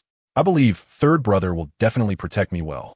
Xiao Wu indeed believed Tang San's sweet words, wiped her tears, smiled happily, and leaned against Tang San's chest. Ahem. All right, you guys, be mindful of your surroundings. I have things to handle. You little monsters should relax for a day. Tomorrow, we will set off early for Spirit City. The journey may not be peaceful. Flender coughed to ease the atmosphere and stood up to speak. I don't have two girlfriends like you two showing off their love, MaHongjun thought unhappily. As for Tang San's display of authority, he found it normal. However, he was also confident in himself, believing that Tang San was definitely not his opponent. Even if Tang San could deal with the Soul Sage Realm Xinian, he still couldn't deal with him. Chapter 169. Spirit Hall Assassination 2 Cultivation Method. Currently, MaHongjun's strength was at level 58 in soul power, and he was at the first stage of skill cultivation, Xiaocheng.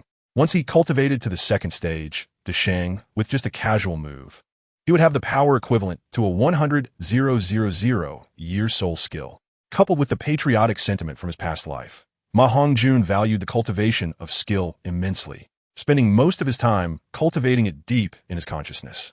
Otherwise, his soul power would have increased even more. Although the improvement from entry to Xiaocheng may seem small, it brought about a qualitative change in strength. At the entry level, a casual move equated to the power of a relatively weak 100-year soul skill. Now, at Xiaocheng, a casual move from MaHongjun equated to the power of a 1,000-year soul skill, and that's not the main point. The main point is that the consumption is much smaller than that of a 1,000-year soul skill. Of course, these theories have not been confirmed, as even Zhao Yun's master, the gun god Tong Yuan, was only at the second stage of Xiaocheng, and the second stage of Desheng was still a legend.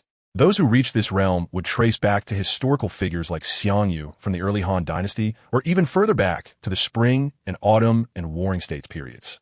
Even so, with MaHongjun's current soul power, he was capable of fighting for 300 rounds against others, with every move not weaker than the power of a 1,000-year soul skill released at his level. The greatest advantage of skill cultivation is its low consumption, which can amplify the power of moves, with ordinary moves experiencing dozens of times the amplification after enhancement. Even though strength cultivation has a high amplification, it is not inferior to skill cultivation. It simply falls short in the intricacy of techniques. Overall, the theoretical system of cultivation is the same as that of skill cultivation. Originally, the two belonged to a completely new cultivation model that was entirely different from the Douluo cultivation system. However, due to the fusion of the two worlds, the cultivation systems are gradually becoming similar. By now, the cultivation system of the Three Kingdoms world has almost completely transformed and is approaching the Douluo system. That aside, MaHongjun only has a limited understanding of this. He diligently practices skill cultivation techniques, but due to his emotional ties, he only vaguely speculates about the advantages of skill cultivation. The skill cultivation method that MaHongjun practices is among the top tier, named the Phoenix Scripture, which is a low-grade heavenly technique and the core technique of the gun God Tong Yuan's lineage.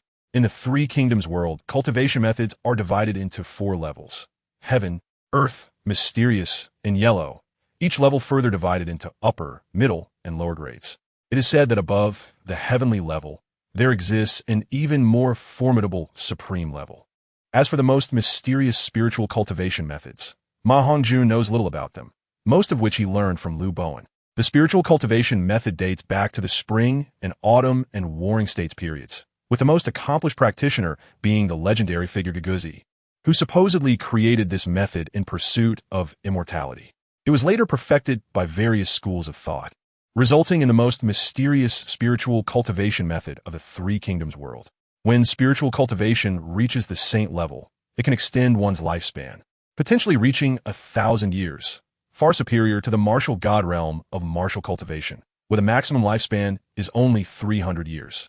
Of course, this strength does not refer to combat power. 10 saint-level practitioners would not stand a chance against a martial god powerhouse in terms of battle strength.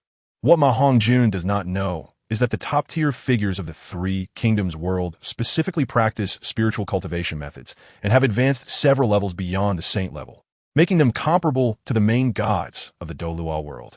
In terms of realm alone, some even reach the level of divine kings. In no more than half a year, the passage between the two worlds will link through the mysterious realm of Tang San, which will also surface from the spatial layers of the two worlds. Title Douluo powerhouses will gain the qualification to enter the Three Kingdoms world, and similarly, those in the Three Kingdoms world equivalent to title Douluo strength will also be able to enter the Douluo world. However, comparatively speaking, Douluo continent holds a significant advantage. The number of title level individuals in the Three Kingdoms world can be counted on one hand, while the Douluo world has at least 100 title Douluo, not counting the powerful figures from the Sun Moon continent on the other side of the continent. There are at least 50 hidden title Douluo powerhouses on Douluo continent, which is almost 10 times the number in the Three Kingdoms world. 3 days later, on a canyon passage about 80 kilometers outside Wuhunwith city, hundreds of horse-drawn carriages were moving through the canyon, surrounded by thousands of knights for protection, a force several times more powerful than that in the original work. Report. Commander, the road ahead is narrow, and there may be enemies lying in ambush. Should we pause our journey and observe the enemy situation? A knight responsible for reconnaissance urgently reported. Relay my orders. The honor of the Empire's knights must not be trampled, not even by the Wuhunwith temple. Strengthen our defenses and continue forward, the knight commander said without hesitation after surveying the terrain ahead. Inside one of the carriages, Ning Rongrong, hearing the knight commander's words, expressed her confusion. If we go further past this canyon, we will leave the territory of the Tiando Empire and enter the domain of the Wuhunwith temple. There must be assassins from the Wuhunwith temple lying in wait ahead. We have already warned them in advance. Why is this knight commander still choosing to go straight in? It's simply too reckless. Rongrong, your conclusion is premature. You are only seeing the surface of the matter. This knight commander is not simple. He understands the formation tactics and knows there are tigers in the mountains, yet he chooses to walk toward them. He is indeed worthy of being a battle-hardened soul Dalu knight, and his status in the Tiando Empire is probably not low. I didn't expect the Tiando Empire to reveal such a trump card in advance. It seems the Wuhunwith temple will suffer losses this time. MaHongjun said as he pulled back the carriage curtain, his pupils narrowing, and then he spoke with a hint of amusement. The more fiercely the two sides fight, the happier MaHongjun feels inside. Of course, he wouldn't voice this thought.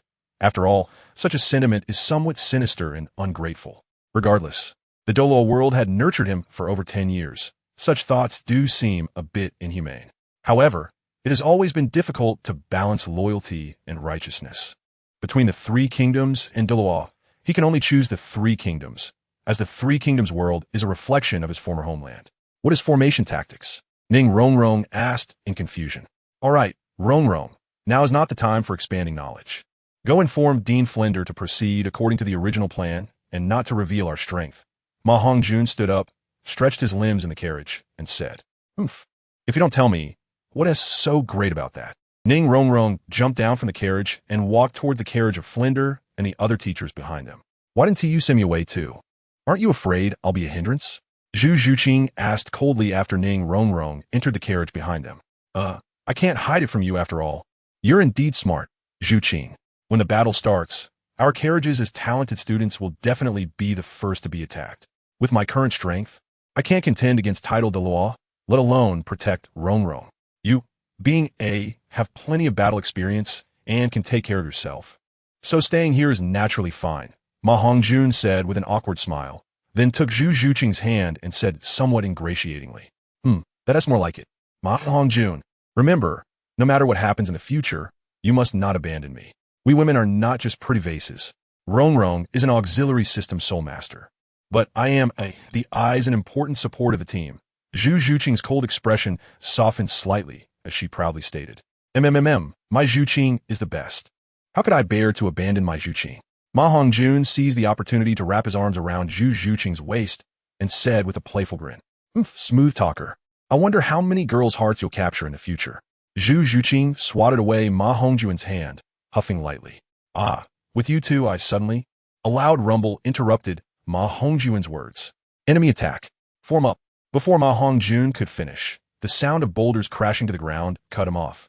I didn't expect the Wuhunwith temple's attack to come so quickly. Hongjun, promise me, you must not act rashly later, and don't try to be brave, okay? Zhu Zhuqing grabbed MaHongjun's arm, her tone slightly pleading. Don't worry. Right now, I possess a strength of 20,000 pounds. I'm not much worse than a title Douluo. Even if I can't win, self-defense is not a problem, MaHongjun said. Of course, he wasn't referring to his normal strength. Even with his Soul King level, having a strength of 10,000 pounds would be impressive. The reason he claimed to have 20,000 pounds of strength was due to the 8 Gates Duanjia. Although his enhancement from the 8 Gates Duanjia had peaked, it still allowed him to easily wield that power. Plus, with a healing divine artifact, Meteor Tears on him, it would be difficult for him to meet his end. After all, he was a man with a bloodlock. The new martial soul, 9-leaf swordgrass, also has a hidden soul ring. But it no longer has the ghost-killing breathing technique or the low-level rewards like the 8 Gates Duanjia. Although the 9-leaf swordgrass martial soul currently carries only one skill, MaHongjun expressed satisfaction. Although this reward requires MaHongjun to utilize the full power of the 9-leaf swordgrass martial soul with 8 soul rings, it still excites him greatly. This is because it is called the 8 Fiends Sword Formation, an ancient killing array from the perfect world, and one of the killing moves of Sure Hao in the early stages. MaHongjun is unaware that the seeds of the 9-leaf swordgrass were carried by Sure Hao for a while and were personally sent away by him. Thus, during Sure Hao's cultivation, some of his cultivation methods rubbed off on the 9-leaf swordgrass. The 8 Fiends Sword Formation can seal off the space within a radius of hundreds of meters, forming a sword array with astonishing sword energy and powerful might, capable of killing opponents beyond their rank. MaHongjun knows his shortcomings. He is certainly far from the Emperor of the Wild, especially in terms of combat experience and fighting spirit. Therefore, the plan formulated in response to the attack on the Martial Soul Hall is for MaHongjun to resolve the crisis by himself, and then through the Tianluo Dihua, to promote his name widely, making it known throughout the world. To achieve this, combat and crisis are inevitable. A small mistake could lead to death at the hands of a title Douluo. Although MaHongjun has proven his strength by enduring 30 rounds against the poisoned Douluo, this does not mean much. After all, the poisoned Douluo's strength has never been in one-on-one combat, and in terms of dueling ability, he may not even be as strong as some attack-type soul masters close to title Douluo level. MaHongjun's 9-leaf swordgrass martial soul currently has only 6 soul rings, including the hidden soul ring. Once he reaches 8 soul rings, he will have a powerful trump card, enough to turn the tide of battle and counter a title Douluo. The reason he hasn't added the 8 soul rings is that MaHongjun understands his shortcomings and wants to break through the existing limits like the Emperor of the Wild did in his youth. He aims to reach the level of fighting title Douluos with the strength of a Soul King and fighting against title Douluos with the strength of a Soul Emperor. The strength among title Douluos is also divided into different tiers. As long as one is not at the level of a level 95 super title Douluo, they can make up for it with strength and trump cards. Therefore, after winning the championship in this Soul Master competition, MaHongjun plans to head to the City of Slaughter for training to improve his combat awareness and realm, taking the opportunity to obtain the inner core of a beast that is extremely suitable for his evil Fire Phoenix martial soul. He plans to start cultivating his first martial soul, the 9-leaf sword grass martial soul. All along, MaHongjun's cultivation has been unfocused. One could say he is well-rounded, but not specialized.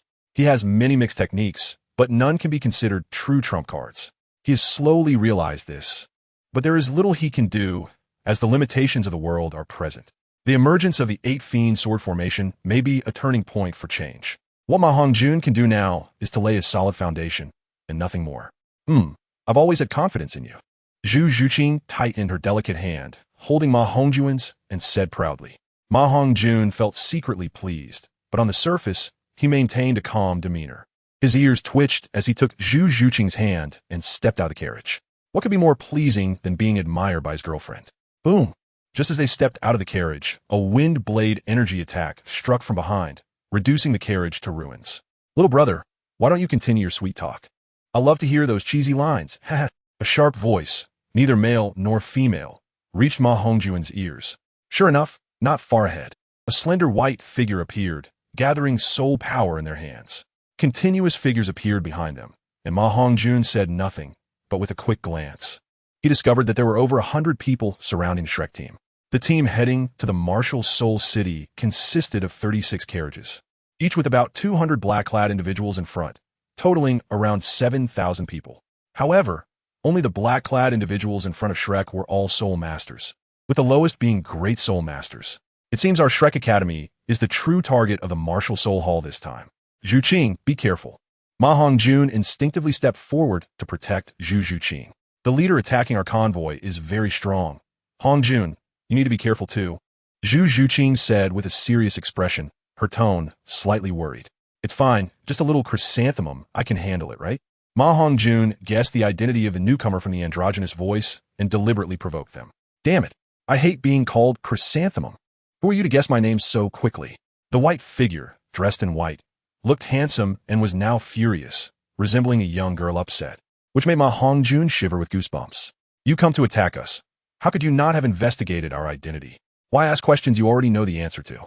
MaHongjun said lightly, but secretly he was on high alert, not daring to be careless.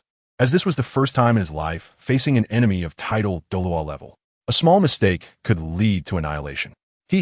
No wonder you could establish the Tianluo Dihua. Indeed, heroes emerge from youth. Such spirit, I wouldn't want to kill you. So how about this? Become my disciple, and I'll let you and the little girl behind you go. The white-clad youth smiled charmingly, fingers forming an orchid gesture, speaking without revealing his true intentions. Chapter 171, Battle Array Against Enemies. What are you? You want to take me as a disciple? In my current realm, I am invincible. If you can claim to be invincible at the title Douluo level, then what's the harm in becoming your disciple? The problem is, can you? MaHongjun unfurled his phoenix wings behind him, speaking with a rather domineering tone of mockery. Stretching out his right hand, a small grass that was entirely green and emitted a faint glow appeared, looking extremely ordinary, no different from ordinary grass, even more mundane than blue silver grass. Simply refusing a toast and opting for punishment. The chrysanthemum Douluo only wants to take you as a disciple because he sees potential in you. A second martial soul that is nothing more than an ordinary weed dares to be so arrogant? That's seeking death. Before the white-clad youth, the chrysanthemum Douluo could speak. One of the black-clad individuals spoke first. Get lost. The chrysanthemum Douluo's face turned cold, and with a wave of his finger, an energy struck the black-clad individual. Boom! Tit! The black-clad individual was sent flying, crashing into a nearby stone wall and spitting blood. You have no right to speak here. Stay put, or I'll make you regret it next time. The chrysanthemum Douluo reprimanded. Cough, cough. Your Excellency, the command from the Pope is to execute the leader of the Tianluo Dihua, along with Tang San on the spot. If the Pope holds us accountable, it won't be easy for us to explain. The black-clad individual stood up, not daring to show any dissatisfaction on his face, but still mustering the courage to advise. He was even more in awe of that existence, and if the Pope were to be angry, perhaps the current title Douluo would be fine, but he, Lord Daera, was just a soul Douluo and would definitely face punishment. In other places on Douluo continent, soul Douluos might be leaders of their own forces or overlords, but in the martial soul hall, they are merely a small red-clad bishop, and there are many individuals above that level. I have my own plans. I will personally explain to the Pope.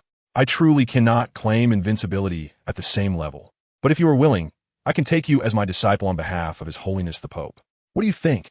The chrysanthemum Douluo showed extreme patience.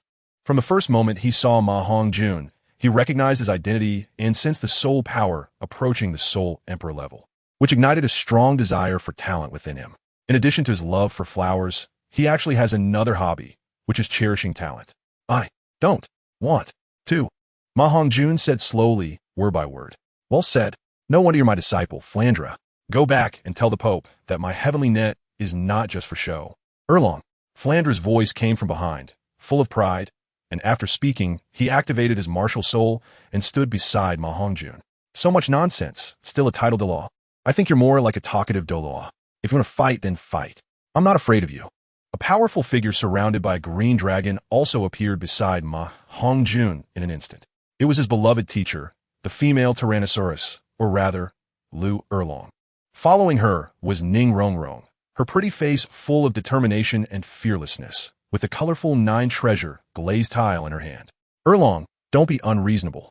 You met the esteemed Zhu Douluo. For what reason are you blocking the way of our Tiando Empire? Are you afraid we'll take your championship? Flandra held back the eager Lu Erlong, saying not to be unreasonable, but his words were hardly better. Looking for death. You don't appreciate the opportunity given to you. If you refuse to drink the toast, you'll have to drink the punishment wine. Then take them down. The young man in white, Zhu Douluo, immediately turned cold, then looked at the flying Lord Daera, giving him a signal. Yes, my lord.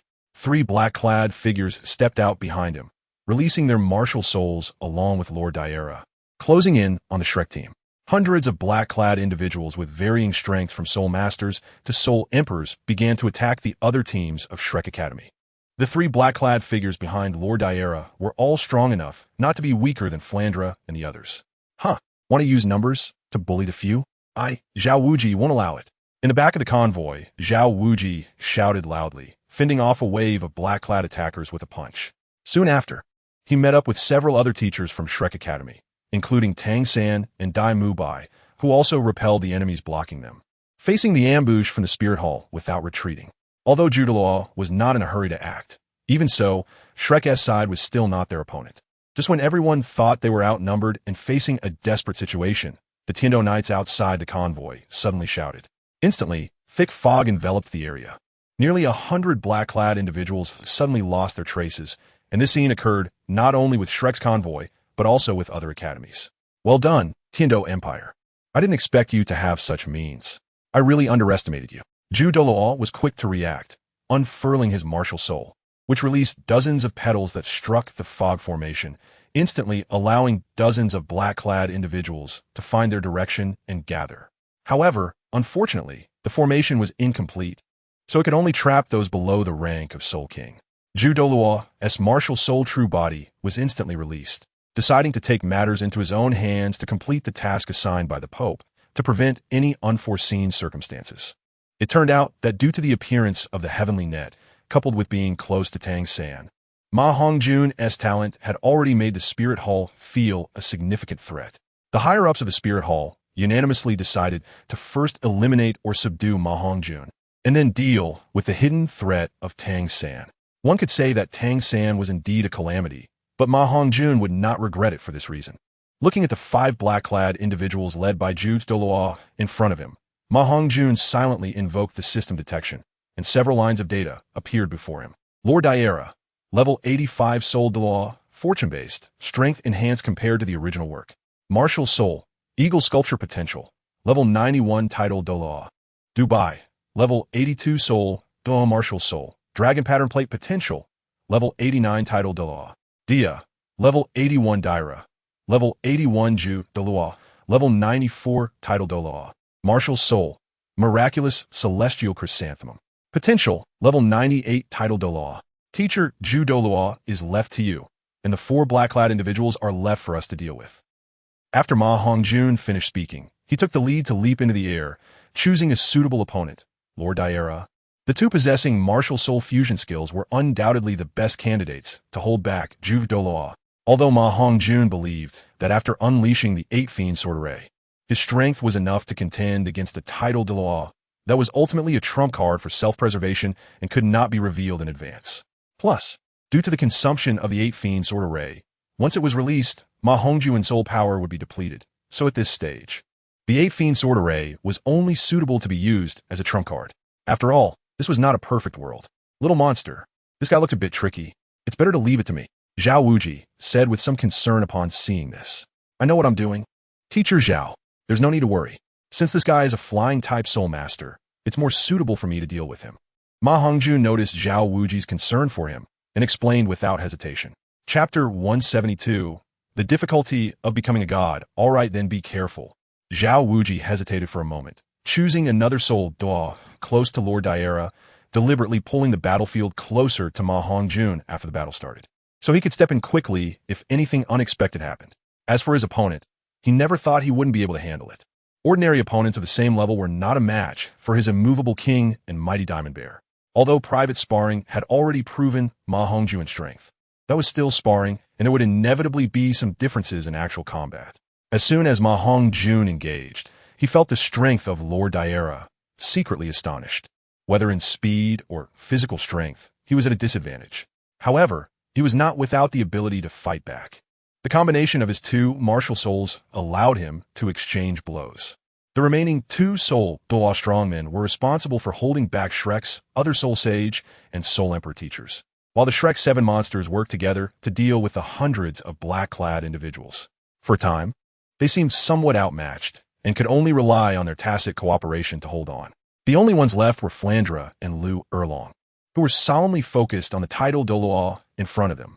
Although theoretically, an ordinary title Douluo was definitely not a match for their martial soul fusion skill. As always, there was a gap between theory and practice. Martial soul fusion skill. A pair of two soul Douluo level martial soul fusion skills has appeared on the continent again. Hee, it's really nostalgic. I really don't want to kill you. Zhu Douluo's words instantly gave everyone who heard them goosebumps. Enough of the nonsense. Who wins and who loses is still uncertain, Lu Erlong said angrily, and a martial soul fusion skill formed by the two of them took the lead in launching an attack. Dalu, being one of the most familiar with the power of martial soul fusion skills on the continent, naturally wouldn't underestimate the two and displayed his true strength. For a time, the two sides faced each other, presenting a balanced contest where neither could gain the upper hand. Meanwhile, MaHongjun was also slowly mastering the rhythm of the battle, beginning to subtly gain the upper hand. However, if he wanted to take down Lord Daera without revealing his trump card, it wouldn't be easy. After all, he was a soul Douluo strongman. Damn it, how troublesome. Old ghost, aren't you going to take action? If we continue to stalemate, we won't be able to escape in front of the Pope. Zhu Douluo, feeling constrained by Flandra and Lu Erlong, couldn't help but shout loudly to the sky behind him. Isn't it because you were too arrogant? Telling me to keep an eye on that old poisoner who hasn't shown up yet. A shadow appeared like a ghost. Although it was speaking, the figure did not stop for a moment and instantly arrived not far behind Zhu Douluo. Seeing this, Flinder and his companion felt their soul fusion skills power instantly increase by a third, tightly entangling Zhu Douluo and preventing the two from making contact. According to the intelligence from Tianluo Diwang, Flinder was well aware of the relationship between this ghostly titled Douluo and Zhu Douluo, and the soul fusion skill they formed was definitely one of the most famous soul fusion skills on the continent. Zhu Douluo, realizing he couldn't escape, formed a giant sword from the metallic-like petals in his hand and charged toward Flinder and his companion. The person instantly jumped out of the battlefield, leaping out of Flinder and his companion's soul domain, standing beside the newly appeared Ghost Douluo. It turned out that as Flinder and Lu Erlong grew more proficient with their soul fusion skill, they could create a special soul domain. As long as one was within the domain, they would be entangled by the massive body of the Holy Light Dragon. This was also the reason Ghost Douluo did not rashly enter the combat area. However, as a title Douluo, Ghost Douluo's eyesight was naturally exceptional and could easily see that although he was entangled by the soul domain, he had the ability to jump out of it. This was also a flaw of the duo's soul fusion domain, although it could entangle a title Douluo as long as the title Douluo did not want to be entangled. They could not be held back. Although MaHongjun was in battle, his spiritual power was constantly monitoring the changes on the battlefield. Seeing this, he dared not hold back any longer. He had to resolve the trouble in front of him first before thinking of a way to help the others.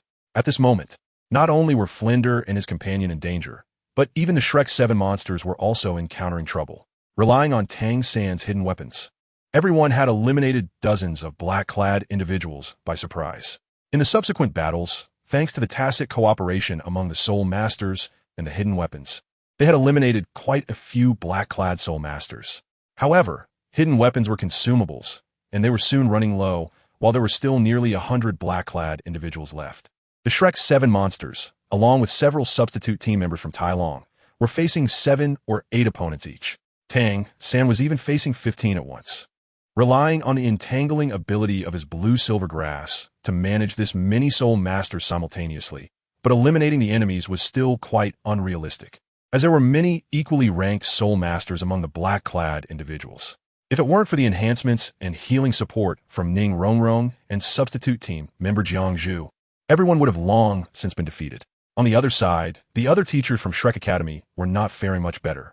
Even a few against one was somewhat difficult without powerful soul skills at the Soul Sage and Soul Emperor levels.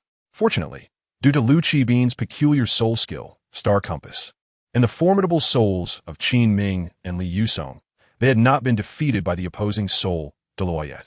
As for another food system support soul sage from Shrek Academy, he was Xiao Xen, the owner of the Candy Bean Soul, who was now a level 79 soul sage.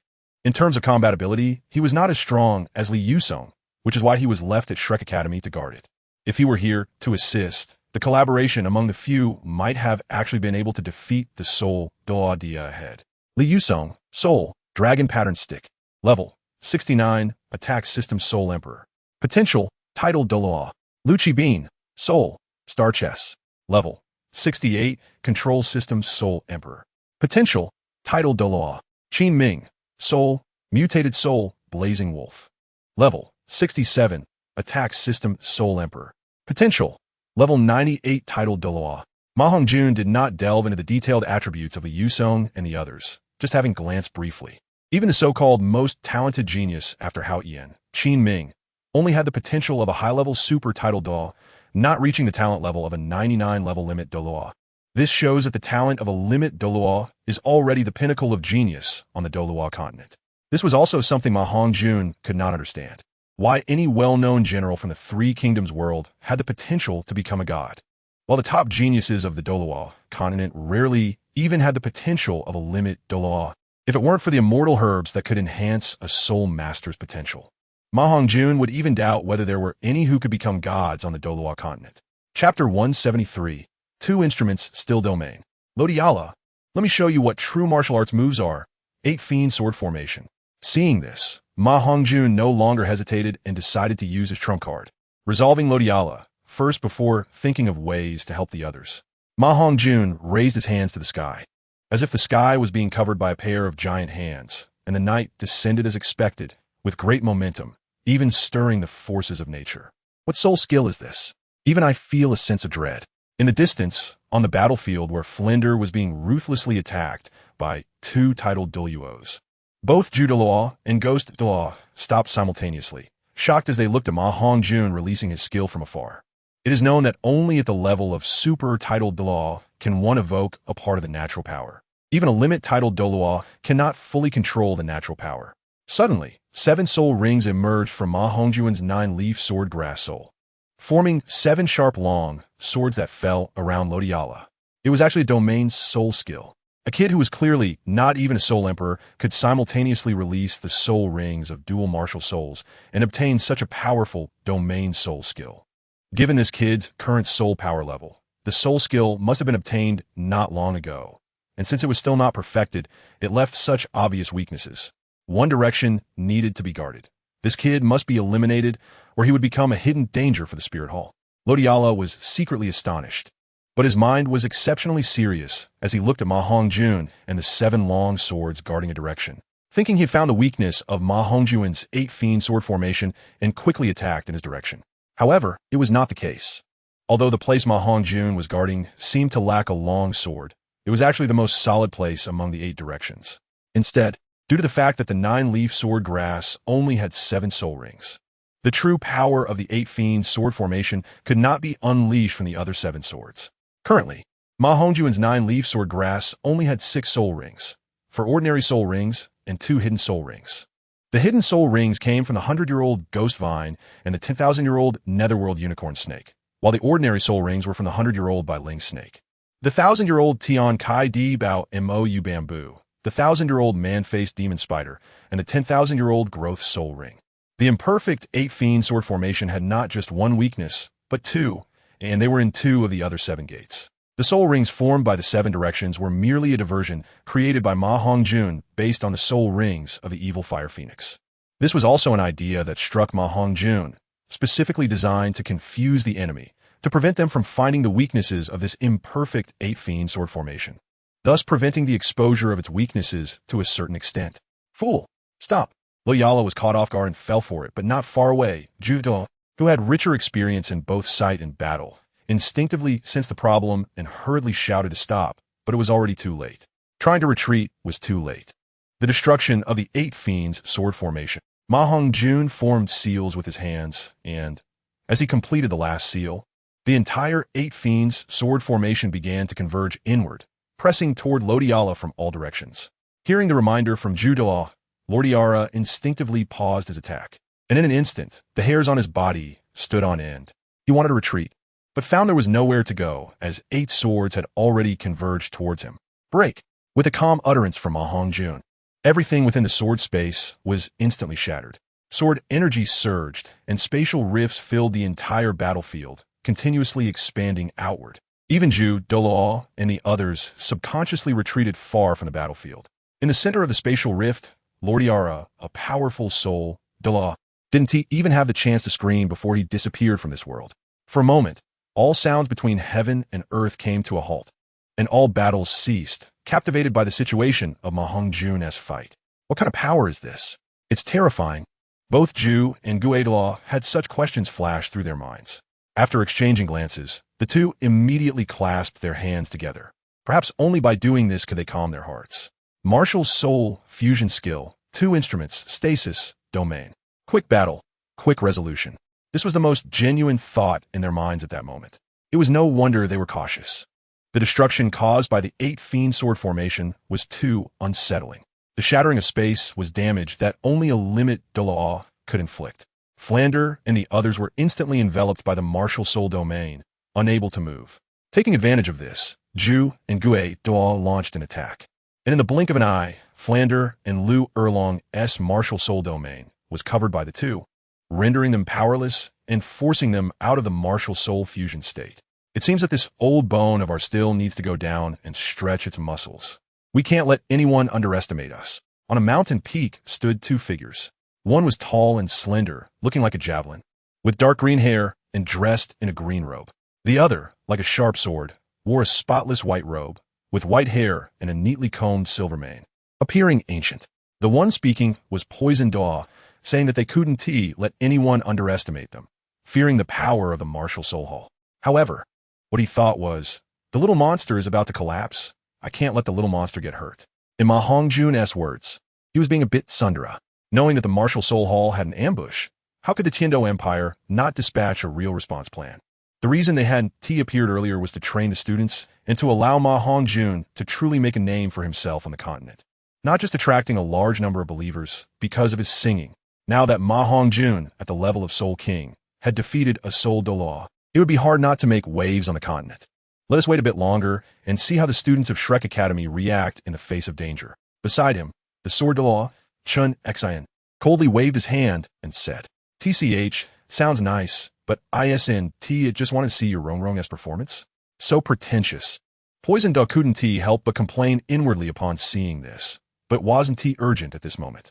With the words of the Sword Douluo present, the 2 Douluo from Ju and Gue could not threaten the lives of those below, although the Sword Douluo's martial soul was reputed to be the strongest in attack.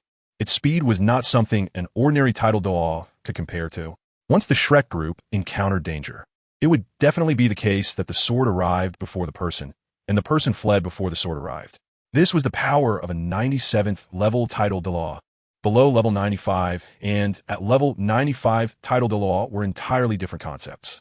Even the so-called most talented Haotian Douluo wouldn't dare to say he could surpass a 95th level sword Douluo at level 90. Switching back to the battlefield, MaHongjun, who had just detonated the sword formation, used the last bit of soul power remaining in his body to move to the battlefield of the Shrek 7 monsters. Seeing this, Fat Tiger and the others immediately pushed back the still-dazed opponents and surrounded MaHongjun in the middle for protection. Even Tang San rushed over to protect the injured MaHongjun. Chapter 174. Young man, don't be too hot-tempered seeing this. The black-clad figures naturally didn't want to miss the opportunity to capture MaHongjun and gathered around. On the other side, Flander, heavily injured, quickly seized the opportunity, picked up Lu Erlong, and flew to the other side. "Everyone, get out of the way, I can still fight." At this moment, MaHongjun didn't want to be protected and forced himself to move forward. However, a wave of emptiness washed over him, and he was about to fall backward when Zhu Zhuqing quickly supported him with her arm. "Oomph, you're still trying to be strong even like this." Zhu Zhuqing shot MaHongjun a glare and said somewhat irritably, Sorry, never mind." MaHongjun wanted to explain, but suddenly didn't he know what to say. Should he reveal in front of everyone that he had meteor tears to replenish soul power and heal injuries? At this point, it must be mentioned that the nine-leaf sword grass martial soul, which fused with the core energy of meteor tears, had another function: life recovery.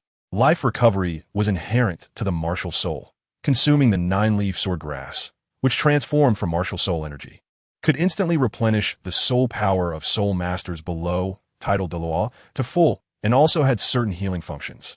Although it wasn't as powerful as the healing ability of the original meteor tears, it excelled in its active use, and its effects could be enhanced with the increase of spirit rings. The most remarkable aspect was that it didn't require soul power, with the only regret for MaHongjun being that he couldn't have two at the same time. He could only generate the next one after consuming the current one.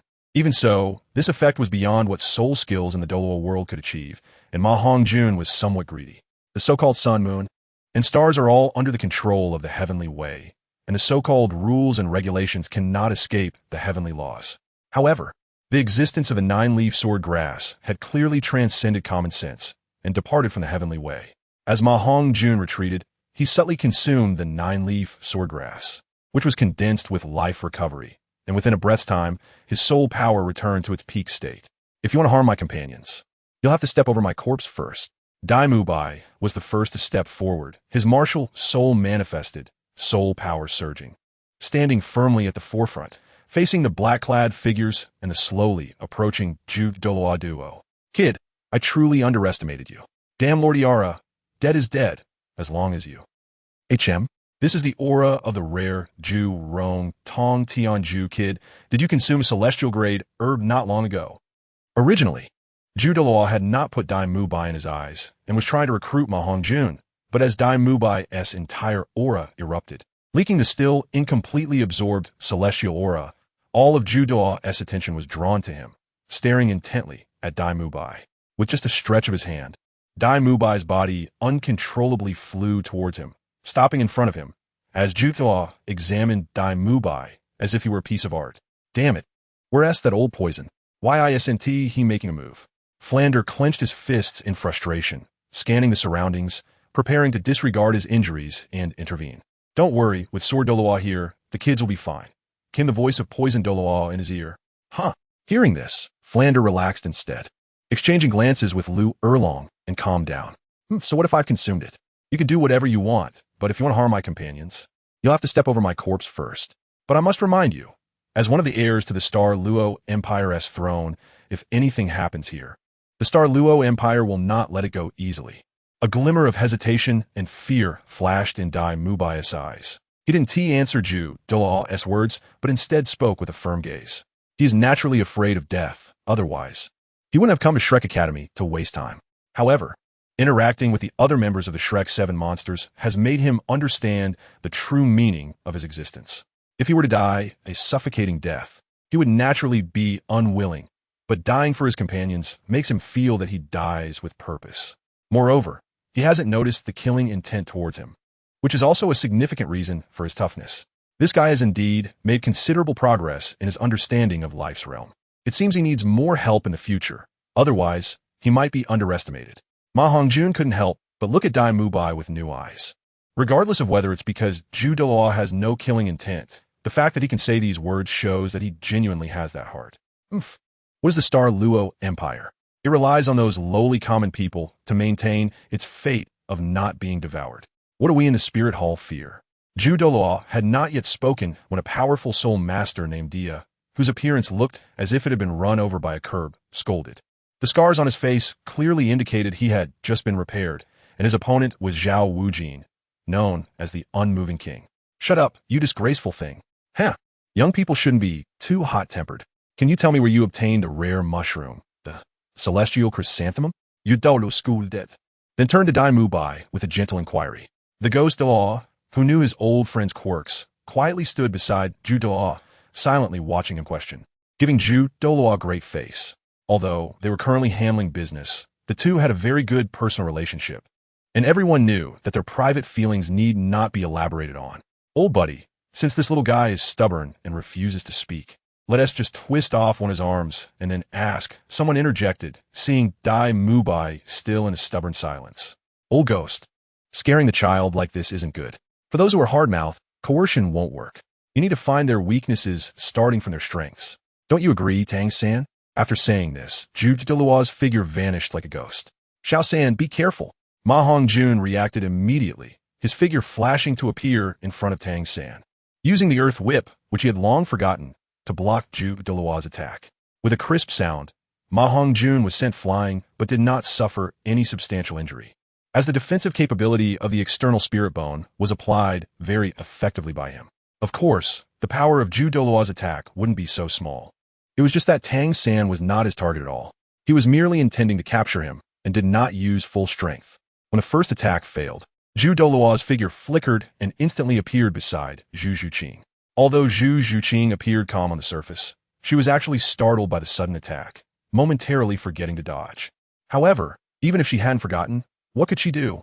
Even though she was a sensitive attack-type soul master, her martial soul, the Nether Cat, couldn't compare in speed to a titled Daluo, and in the blink of an eye, she was caught by Daluo by her delicate white waist. Damn it, seeking death. How dare you harm Zhuqing? Where are the members of the Tianluo Diwang? Chapter 175, Zhao Zilong's arrival. Subordinate is here. Subordinate is here. Subordinate is here. Several figures flashed out, and the soul power fluctuations were roughly between Soul Sage and Soul Daluo. General Zhao Zilong from Chongshan is here. Who dares to harm my lord? A young man in white armor, looking handsome and cool, broke through the outer perimeter and entered Shrek's territory. Boom! The sound of hooves approached from far, and wherever they passed, the black-clad men of the Spirit Hall were all cut down. Wherever righteousness goes, life and death follow. The heavens bear witness. The white horse is the proof.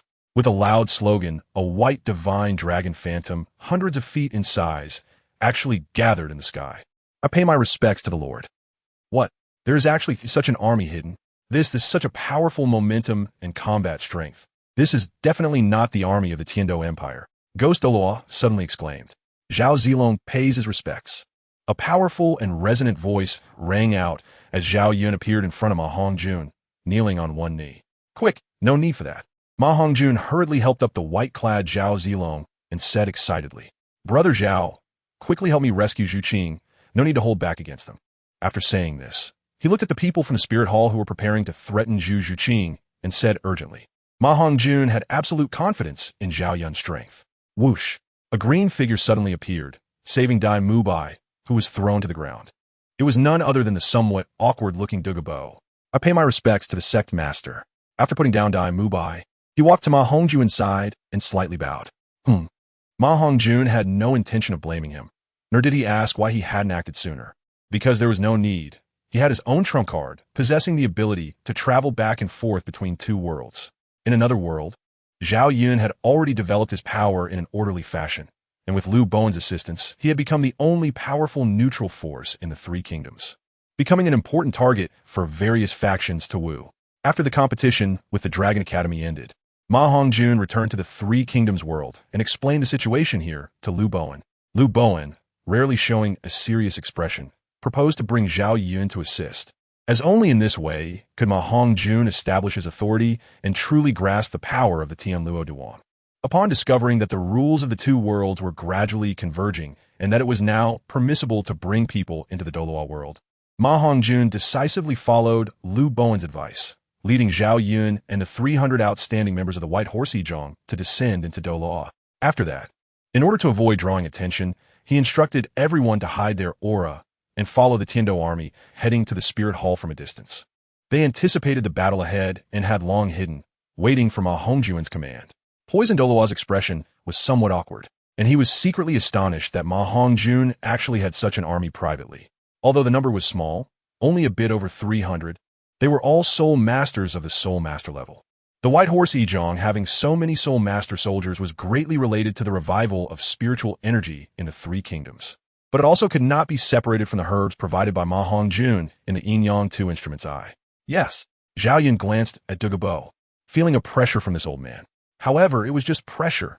After taking the immortal herbs prepared by MaHongjun, his strength was not much less than that of Elbu. In a life-and-death struggle, even Elbu might not be able to defeat him. Battle Soul, activate. Yes. The 300 white horse Ejong simultaneously released their martial souls, creating a white dragon-shaped Battle Soul Phantom. The Battle Soul Phantom was several times larger than the phantoms formed by martial soul fusion skills. And just looking at its momentum was not something that the martial soul fusion skills formed by Flander and Lu Erlong could compare to. Stop. Quickly stop. Do you want her to die?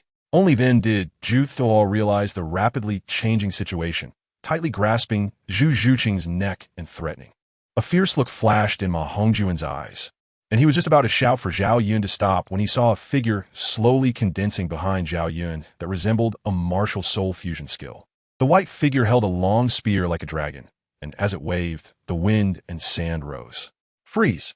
A voice that seemed to come from the depths of the soul echoed from everyone's heart. It was like a special domain similar to the two instruments' stasis domain. No matter how much the two powerful Dalu, Zhu Thuo, and Dalu struggled, they couldn't move an inch. Master, quickly, save the mistress. They can't hold on much longer. Zhao Yun's tall figure, like everyone else present, was also immobilized. He turned to look at his companion, Bai Ma Yitsong, and then spoke to MaHongjun. Okay. A trace of gratitude flashed in MaHongjun's eyes as he realized Zhao Yun was giving him a chance for a heroic rescue. With a flap of his phoenix wings, MaHongjun quickly embraced Zhu Zhuqing and casually threw the small evil fire he had prepared onto Zhu Douluo's hair. Crackle, crackle. A series of burning sounds accompanied by a burnt smell emerged. Ah, my hair, my eyebrows, I'm furious, Zhu Douluo exclaimed, losing his composure and shouting in a shrill voice. You brat, today I will kill you. Fortunately, Zhu Douluo was powerful enough to finally break free from his restraints at that moment. Otherwise, his clothes would have turned to ashes like his hair. MaHongjun didn't want to kill Zhu Douluo right now, so the small evil fire was only aimed at his hair. The reality was that he still needed the Spirit Hall and the internal strife of the two empires to buy precious time for the Three Kingdoms world to develop. He didn't want to attract the full wrath of the Spirit Hall. Although he had offended them now, he hadn't harmed their foundation. At most, he had made the vain Zhu Douluo hate him deeply. He wasn't afraid of facing the retaliation of a titled Douluo alone. Not to mention the strength of Zhu Douluo's subordinates. His own strength was enough to give any titled Douluo a headache. Although he lacked the hard power to confront a titled Douluo, his soft power was sufficient to make anyone troubled. A true hero doesn't suffer immediate losses. Don't you understand, Zhu Douluo? With his friend and me here, your ambush mission has already failed. Poison Douluo stepped forward, actively shielding MaHongjun to prevent Zhu Douluo and Gue Douluo from unleashing their martial soul fusion technique again. Damn it, how dare you? You're just my defeated subordinate. Zhu Douluo shouted madly as he grabbed Gue Douluo's hands and, with a passive Gue Douluo, unleashed their martial soul fusion technique. Oof. The modest Zhao Yun didn't waste words.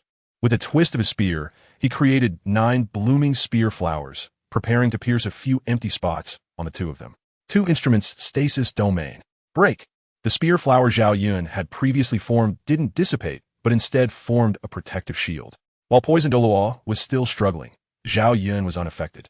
He fought against the two alone, and the scene was chaotic with flickering lights and shadows. Even the Soul Masters Flender and Lu Erlong present couldn't see their figures clearly. Only Tang San, who had cultivated eye skills, could capture a glimpse or two. Chapter 176, White Horse. With a loud bang, Zhu Douluo was sent flying, and the martial soul fusion technique formed with Gue Douluo was shattered by Zhao Yun. Zhao Yun and Gue Douluo were not in much better shape either. Zhu Douluo was injured, Gue Douluo's hair was disheveled, and Zhao Yun had blood at the corner of his mouth. The moment Zhao Yun sent Zhu Douluo flying, Gue Douluo immediately released his martial soul true body, using the claws of his martial soul to tightly grip Zhao Yun's dragon dagger silver spear shaft. Zhao Yun's combat experience was incredibly rich. In an instant, he thought of using the spear to pivot, completing a beautiful flip, twisting Gue Douluo's arm around. Although it didn't injure Gue Douluo in his ghostly state, it prevented him from exerting his full strength and mobilizing all the soul power within him. At the same time, Zhao Yun gripped the spear tightly with both hands, and his internal energy suddenly erupted, activating his secret martial art technique. His combat power surged unexpectedly, and he shouted, "Let go!" Indeed, even in his martial soul true body state, Guo didn't dare to take this blow and decisively let go and retreated. With me, Zhao Zilong. Here today, who dares to harm the unowned? Withdraw quickly and let you all go. Zhao Yun planted his spear into the ground, wiped the blood from the corner of his mouth, and powerfully surveyed the surroundings as he spoke. It turned out that the outer Tinshui Empire Knight Corps had gradually fallen into a disadvantage. After all, the people from a spirit hall were at least soul master level. Tang San, consider yourself lucky this time. With the Lord of the Heavenly Net and so many partners protecting you, we concede. To tell you the truth, our real target this time was only you. See you in Spirit City, retreat. Duoluo wiped the blood from the corner of his mouth and stood up in ragged clothes, looking unwillingly at Tang San, who appeared unscathed beside him. With Duoluo's command, the two Daluos, Ju and Gue, along with the remaining 4 Soul Daw, began to lead their subordinates to retreat. Oscar and Fat Tiger simultaneously sat down on the ground, panting heavily, disregarding their image. However, everyone's gaze, including Tang San's, was fixed on Zhao Yun, filled with admiration. In the distance, on the hillside, Sword Douluo's gaze shifted back and forth between Zhao Yun and MaHongjun. This kid has some skill, is loyal. And not bad at all. He can subdue such a strong person. He's not much worse than me and is worthy of Ning Rongrong. Sword Law secretly nodded and then disappeared from the spot. The reason Sword Law delayed his action was not to observe Ning Rongrong's performance, but to see the performance of his future son-in-law from the 7 Treasure Glazed Tile School. On another hillside, Tang San, wearing a bamboo hat, couldn't help but shake his head, somewhat satisfied with Tang San's performance, but more envious of MaHongjun. He envied having a son like MaHongjun. Master, I'm late to the rescue. Please punish me. Zhao Yun showed no interest in the gazes of others and approached MaHongjun to apologize again. No need for formalities. This time, it's all thanks to Zilong's timely arrival. You have done well. Please rise. MaHongjun, in order to establish authority, did not personally help Zhao Yun up this time, but spoke aloud. With a wave of his hand, he looked at the Baima Yitsong lined up behind him and said, "You all disperse first and protect the perimeter." Yes. A man who looked like a deputy commander stepped forward and respectfully bowed to MaHongjun. As the team set off, everyone thanked Poison Douluo and MaHongjun before returning to their own carriages. Only Flender, Lu Erlong, and Poison Douluo stayed with MaHongjun. Due to the destruction of the battle carriages, everyone had to proceed on foot. Zhao Yun quietly followed MaHongjun's side, and even Zhu Zhuqing and Ning Rongrong, who were also beside him, couldn't help but gaze at this handsome and powerful young man with their beautiful eyes. All right, you two, don't be curious. Let me introduce you. This is my brother, Changshan Zhao Yun, Zhao Zilong. These two are my wives. MaHongjun took Ning Rongrong and Zhu Zhuqing's hands and introduced them to each other. Greetings, two mistresses. Zhao Yun quickly bowed respectfully. MaHongjun felt helpless. The 3 kingdoms were great in many ways, but overly formal, requiring bowing at every turn. Fortunately, Zhao Yun was not overly pedantic, only bowing slightly. I've met Brother Zhao. The 2 women quickly released MaHongjun's large hand and bowed in return. Both women came from prominent families and were familiar with etiquette, much more than MaHongjun, who was a bit of a bumpkin. Although the 2 worlds were different, noble etiquette was not vastly different. Then Ning Rongrong whispered a few words into MaHongjun's ear, and MaHongjun realized and introduced Zhao Yun one by one to the teachers of Shrek Academy and to Poison Douluo. In terms of social skills, MaHongjun was indeed not as clever as the quirky Ning Rongrong. After understanding the relationship between MaHongjun and Zhao Yun, Ning Rongrong felt relieved, knowing that Zhao Yun, despite appearing cold and not good with words, was actually protecting MaHongjun for a reason. Under MaHongjun's introduction, Flender and others got to know this suddenly appeared mysterious powerhouse. When introducing Zhao Yun's background, MaHongjun naturally didn't tell the whole truth, only saying that he saved a soul master during his training, who then followed him after recovering from injuries and secretly trained his family's night group for him. After exiting the valley, Ning Rongrong and Zhu Zhuqing deliberately slowed down a few steps to join up with Xiao Wu and the others who were trailing behind, and the 3 girls began to whisper among themselves. 5th brother is really amazing. His night group is so cool. Rongrong, can you borrow me a white horse to ride for a bit? Just for a little while. Xiao Wu said while absent-mindedly looking at the white horses of the cavalry guards in the back. The appearance of the white horses was naturally different from the horse-type spirit beasts on Douluo continent. They were extremely beautiful and could attract the attention of countless girls. With the revival of spiritual energy, these horses had improved in appearance and abilities in various aspects. Riding a white horse felt like a celestial being descending to earth. Both majestic and handsome, and since the white horses rescued them in times of crisis, admiration naturally arose in their hearts. Not to mention Xiao Wu. Even the usually aloof Zhu Zhuqing wanted to ride one and experience the feeling of riding a white horse. After all, it's not just men who love to be handsome, women do too. The white horse refers to a beautiful steed. As the saying goes, the silver saddle reflects the white horse, swift as a meteor. 10 steps, 1 kill, 1,000 miles, no trace left. Once the matter is done, the clothes are brushed off, hiding accomplishments and fame. It had no unique horn of spirit beasts, only soft and flowing white hair, and lacked the ferocity of spirit beasts, instead possessing evenly built and aesthetically pleasing limbs. No way, Xiao Wu, I just tried it, but fifth brother said those white horses are the second life of the cavalry, and can't be casually lent to us for play. Ning Rongrong said with a somewhat troubled expression. Then okay. Xiao Wu's pretty face showed a disappointed expression, which was very cute. But fifth brother promised me that after this competition, he would give me and Zhu Qing each a white horse. How about I ask fifth brother to give you one too? Seeing Xiao Wu's expression, Ning Rongrong couldn't help but want to tease her. Okay. Hee. Rongrong is so nice, moi. Xiao Wu immediately became cheerful and hugged Ning Rongrong, giving her a kiss. Zhu Zhuqing couldn't help but roll her eyes. MaHongjun wasn't talking about giving away 2 horses, but rather one for each of the 7 monsters. Didn't she see that Oscar and Fat Tiger were looking around, trying to sneak to the back to get closer to the white horses? Even Tang San and Dai Mubai were frequently glancing toward the direction of the white horses. These little guys had taken your white horses as their saviors, filled with admiration for them. If it weren't for your strong strength, I think they would have surrounded you long ago. Speaking of which, those white horses do indeed look good.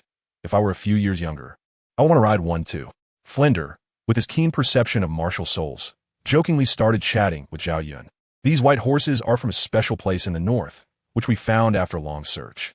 If everyone likes them, I would mind gifting a few when we meet again. Zhao Yun tried hard to make his tone closer to the customs of Douluo, but it still sounded a bit strange. Fortunately, with the 2 worlds merging and their rules being similar, even the languages had become strangely similar. Or rather, the 2 languages were originally quite similar and were not much different from Chinese, just constrained by the rules. Chapter 177. Life and Death in a Thought. It has been more than a month since the martial soul competition in the Tiando Empire Division ended. And excluding the 3 days of travel, MaHongjun had made a lot of preparations for the competition in Wuhunwith City during the remaining month. Due to luck and the system, MaHongjun was not only interested in winning the championship of the most important team soul battle competition, but also did not want to give up on the individual competition championship. Wuhunwith City. Upon arriving at Wuhunwith City, the various places in the Wuhunwith Hall were discussing the youngest title Dalu on the continent, Zhao Yun, and the rising power, the master of Tianluotuang, MaHongjun. Because of the battle in the canyon, there were no less than tens of thousands of participants, all elites from various forces and academies. And the news spread quickly, especially with Tianluotuang's promotion. The names of Zhao Yun and MaHongjun have become thunderous, renowned throughout Douluo continent, and were referred to as the Douluo twin extremes. One extreme is the ruler, and the other is the minister. One, at a young age, established a large force comparable to the 7-treasure glazed tile school, and the other broke the record set by Tang Hao for the youngest title Daw. Zhao Yun was separately referred to as the strongest among the new generation, having broken through to title Daluo at a young age, around 20 years old, and already a title Daluo powerhouse with unmatched combat strength. He also had an astonishing record, defeating the Jew ghost Daw, who possessed a martial soul fusion skill, with his 91st level title Douluo self.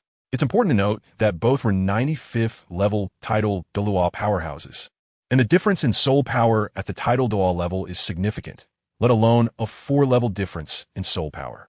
In this context, Zhao Yun and MaHongjun had become the idols of countless boys and girls, especially Zhao Yun, who had become a male god in the hearts of many women. Even MaHongjun couldn't help but feel a bit jealous. Just appearing once had garnered him countless fans. However, he was more secretly pleased, as there were indeed many followers like Zhao Yun on Daluo continent, all sharing a common name, Guardians of the Path. Upon arriving in Wuhunwith City, MaHongjun and his companions were surrounded by enthusiastic soul masters who began asking questions, all showing faces filled with admiration, resembling the star-chasing crowd from his previous life. Helpless, MaHongjun had no choice but to take Zhu Zhuqing and Ning Rongrong's hands and instantly disappear from spot. Ninth Leaf, Sword Grass, Fifth Soul Skill, Instantaneous Movement, teleporting within the perception range, carrying up to 3 people. Although this 5th Soul Skill seems somewhat useless, it is actually a life-saving skill. It's also a growth-type soul ring obtained in the Three Kingdoms world. The reason he didn't use it while traveling was naturally due to energy consumption. Although compared to others' instantaneous movement skills, the consumption was much smaller, it was still not insignificant overall, and MaHongjun could only teleport about 100 or 80 times continuously. The maximum distance was only 100 meters, but as the years of the soul ring increased, the range of instantaneous movement would naturally be enhanced. Divine Realm. Have you felt it? The Angel God, a titled Dalu with unparalleled combat power, suddenly appeared on Douluo continent, around 20 years old. The King of Destruction, dressed in purple, said with a serious expression, "What does it matter? The Divine Realm Committee has stipulated that gods cannot interfere in mortal affairs without cause, and cannot descend in their true forms to Douluo continent. Do you, as a god king, want to break this rule?" The Angel God said nonchalantly, "The rules of Douluo continent cannot withstand the energy of divine level. Once one becomes a god, they must leave the continent to report to the divine realm within 100 years. Upon becoming a god, one gains a long lifespan. But who knows that compared to the divine realm, Douluo continent is actually a place more suitable for living and longing for." Destruction said helplessly. The divine realm appears as a massive colorful sphere, surrounded by a thick fog of divine power, which is a special space formed by the thoughts of various planes. Compared to the Douluo divine realm, which could be destroyed and swept away by spatial turbulence at any time, Douluo continent is indeed more suitable for survival. With the most authentic sun, moon, day, and night. You are a high-ranking god. Just say what you need to say. Although I have a stronger connection to the Douluo divine realm, my divine position has been shattered, and what I can do is extremely limited. The previous angel god, with gray hair, was a kind-looking old man. Then I'll speak plainly. Douluo continent has undergone a huge change, connecting with a special plane that is not inferior to Douluo continent. That world is rich in spiritual energy and within a special space. There are beings as strong as the Divine King. Fortunately, their cultivation methods are different from ours. It seems they lack something, and their combat power is not strong. I used a clone to seal that special space, so they won't appear for a while. The God of Destruction said with a serious expression, word by word. What does that have to do with the 18-year-old titled Dalu you mentioned? The angel god was startled, and, after hearing about the sealing, he breathed a sigh of relief, then asked in a serious tone.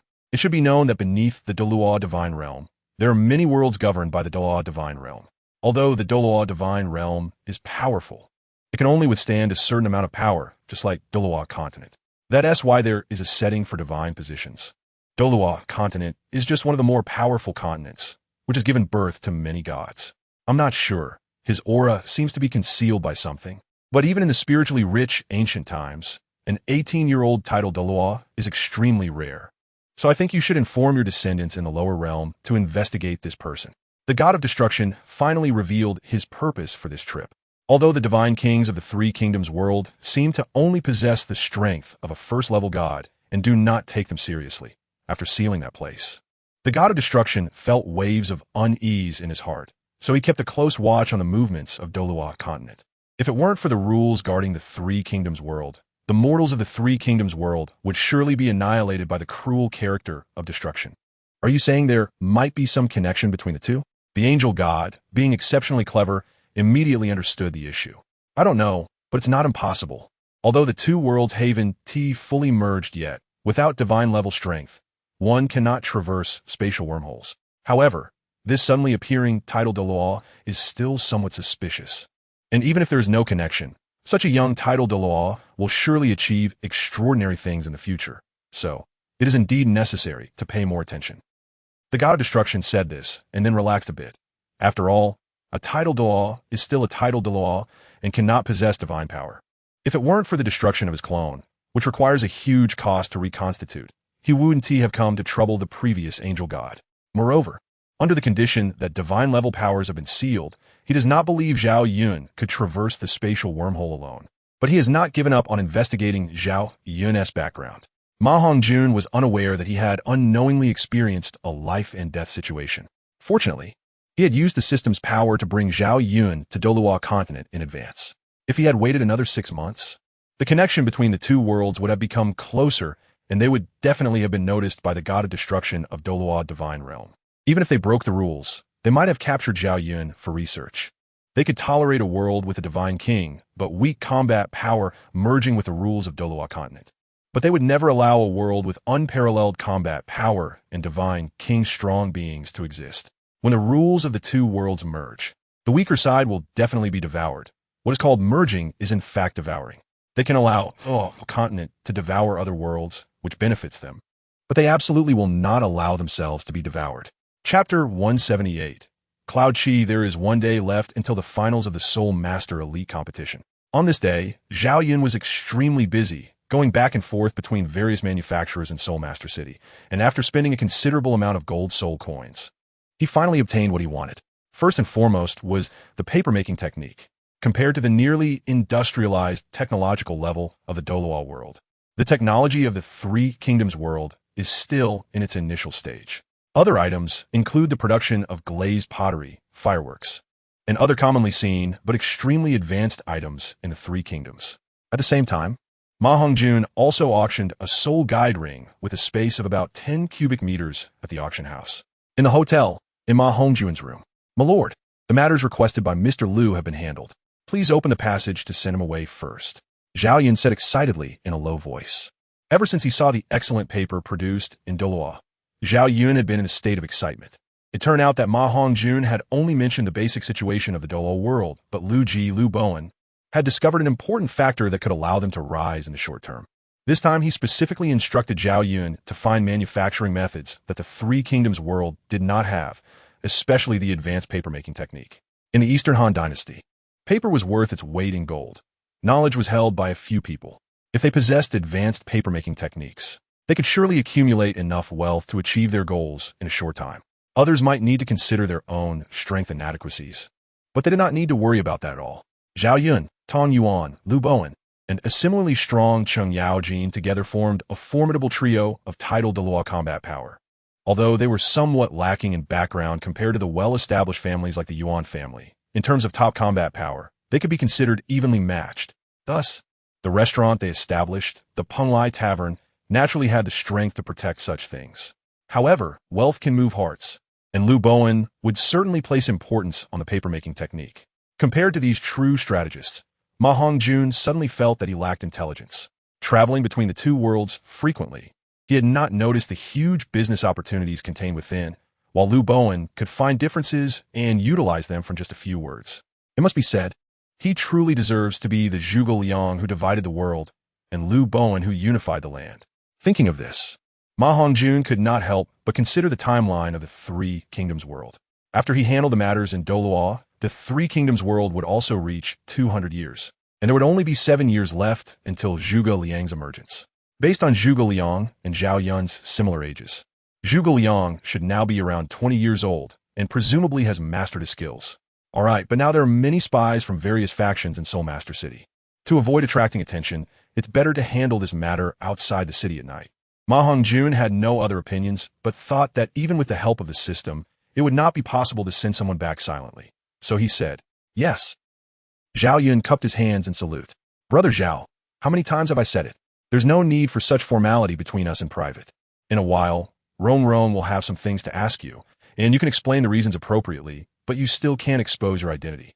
MaHongjun helplessly helped Zhao Yun up and then changed the subject to remind him, "Brother Zilong, didn't you just advance to title Douluo? Why are the two old titled Douluos not your match?" Ning Rongrong looked at Zhao Yun with curiosity. It turned out that after arriving in Wuhunwith city, Ning Rongrong was instructed by her father Ning Fengji to inquire about the reason behind Zhao Yun's extraordinary combat power. "Rest assured, my lord, the sir has clearly instructed everything, and I guarantee I won't say a word more than I should." Zhao Yun naturally understood that the secret of his world could not be easily revealed. The sir he mentioned was Lu Bowen, a figure from the future summoned by MaHongjun.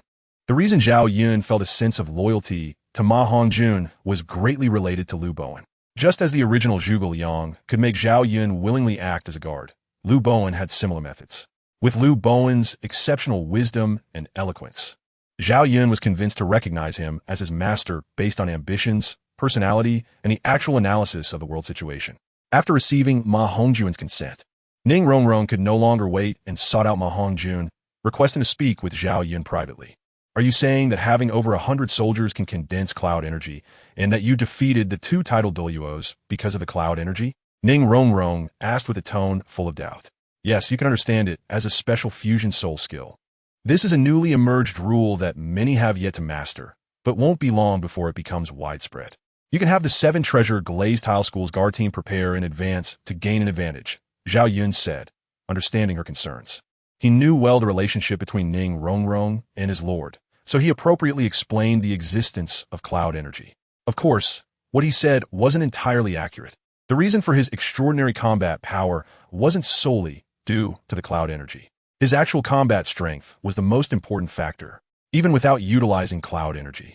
His overall strength was above that of an ordinary 95-level super title Douluo, while his strength might not be as high as that of the sword Douluo, who had top-tier martial soul quality and attack power. The difference was certainly not too far.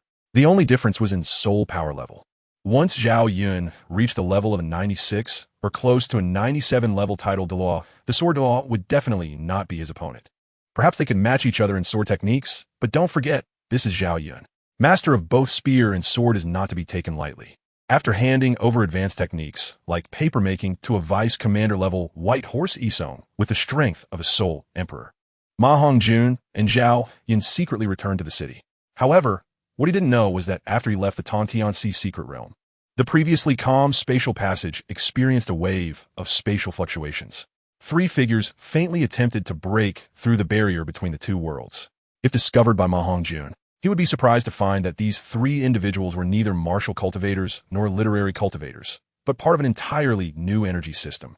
The 3 could stand like tidal Douluos, overlooking the beings below from the clouds. Unexpectedly, the feeling turned out to be correct.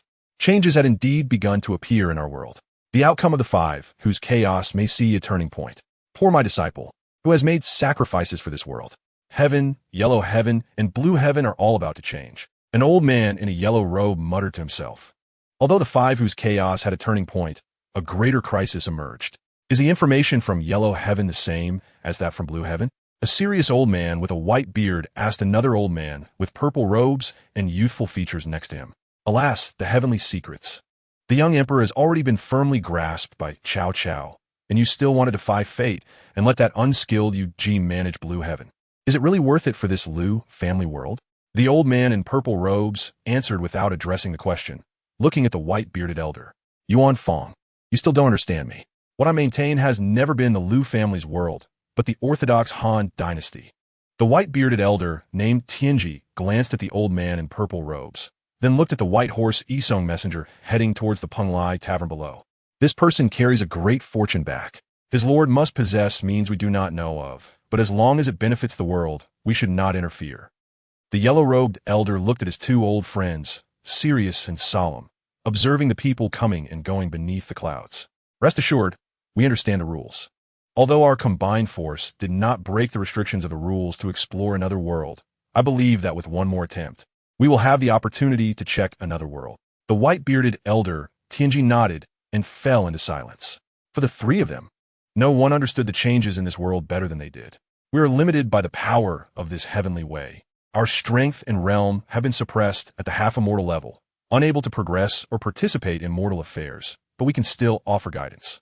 Old left, this matter is entrusted to you. The Tianji elder glanced at the nearby Nanhua Jinren, finally addressing the youthful-looking old man's Wasiai.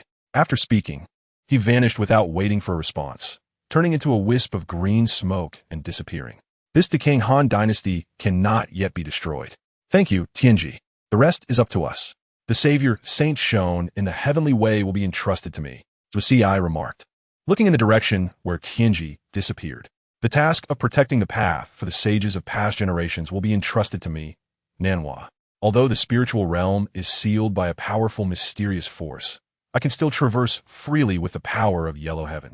Now is not the time for them to emerge. Otherwise, it would attract the attention of hidden enemies, and our world would have no further chance to advance. After speaking, he too vanished into the clouds. As the 3 figures gradually disappeared into the clouds above, The White Horse Isong Vice Commander successfully delivered the space soul guiding device given by MaHongjun to Liu Bowen, who was coordinating the overall situation at the Penglai Tavern. It seems that even if the Lord does not wish to participate in the struggle for supremacy, he will have to, Liu Bowen said, holding the soul guiding device in his hand with a sigh. Everyone understands the principle of having a jade in hand is a crime. When there is no external threat, the lords of the world will not care much about national righteousness. In their eyes, there is only profit. In the world of the three kingdoms, the status of the Penglai Tavern is not low due to the presence of three titled Douluo-level powerhouses. However, compared to major lords like Yuan Shao and Cao Cao, its foundation is still lacking significantly. If the profit is large enough, these lords will certainly forcefully threaten it with their armies. Thus, Liu Bowen is currently treading on thin ice. If it weren't for the reputation of Zhao Yun, the god of the child gun, and the verbal promise to maintain neutrality, these lords would not allow such a force to exist. Even now, once there is an opportunity, Cao Cao and Yuan Shao would not hesitate to swallow the special emerging force of the Penglai Tavern. It can be said that under Liu Bowen's planning, the Penglai Tavern is in a delicate state in the current situation of the world. No one dares to act against the Penglai Tavern first. If they do, it could provide other forces with an opportunity, which would be counterproductive. No matter which side the Penglai Tavern aligns with, it will bring a significant breakthrough in top-tier strength for other forces. The scene shifts back to the Douluo world, Wuhunwith City. After MaHongjun and Zhao Yun returned, they went back to their respective rooms to rest, showing extreme calmness regarding the external rumors. It's just titled Douluo's. What is there to be surprised about? If it were a massacre by gods causing such a commotion, only then would MaHongjun and I be stirred, Zhao Yun said. MaHongjun lay on the soft bed, which carried a hint of fragrance, thinking to himself, yet his face was full of smiles as he gradually drifted into slumber, seemingly unaware of a small head peeking out from under his bed. Should I go or stay? Would fifth brother do something to me? Although I'm his girlfriend, is it inappropriate to enter his room without permission? Should I pretend I've just arrived?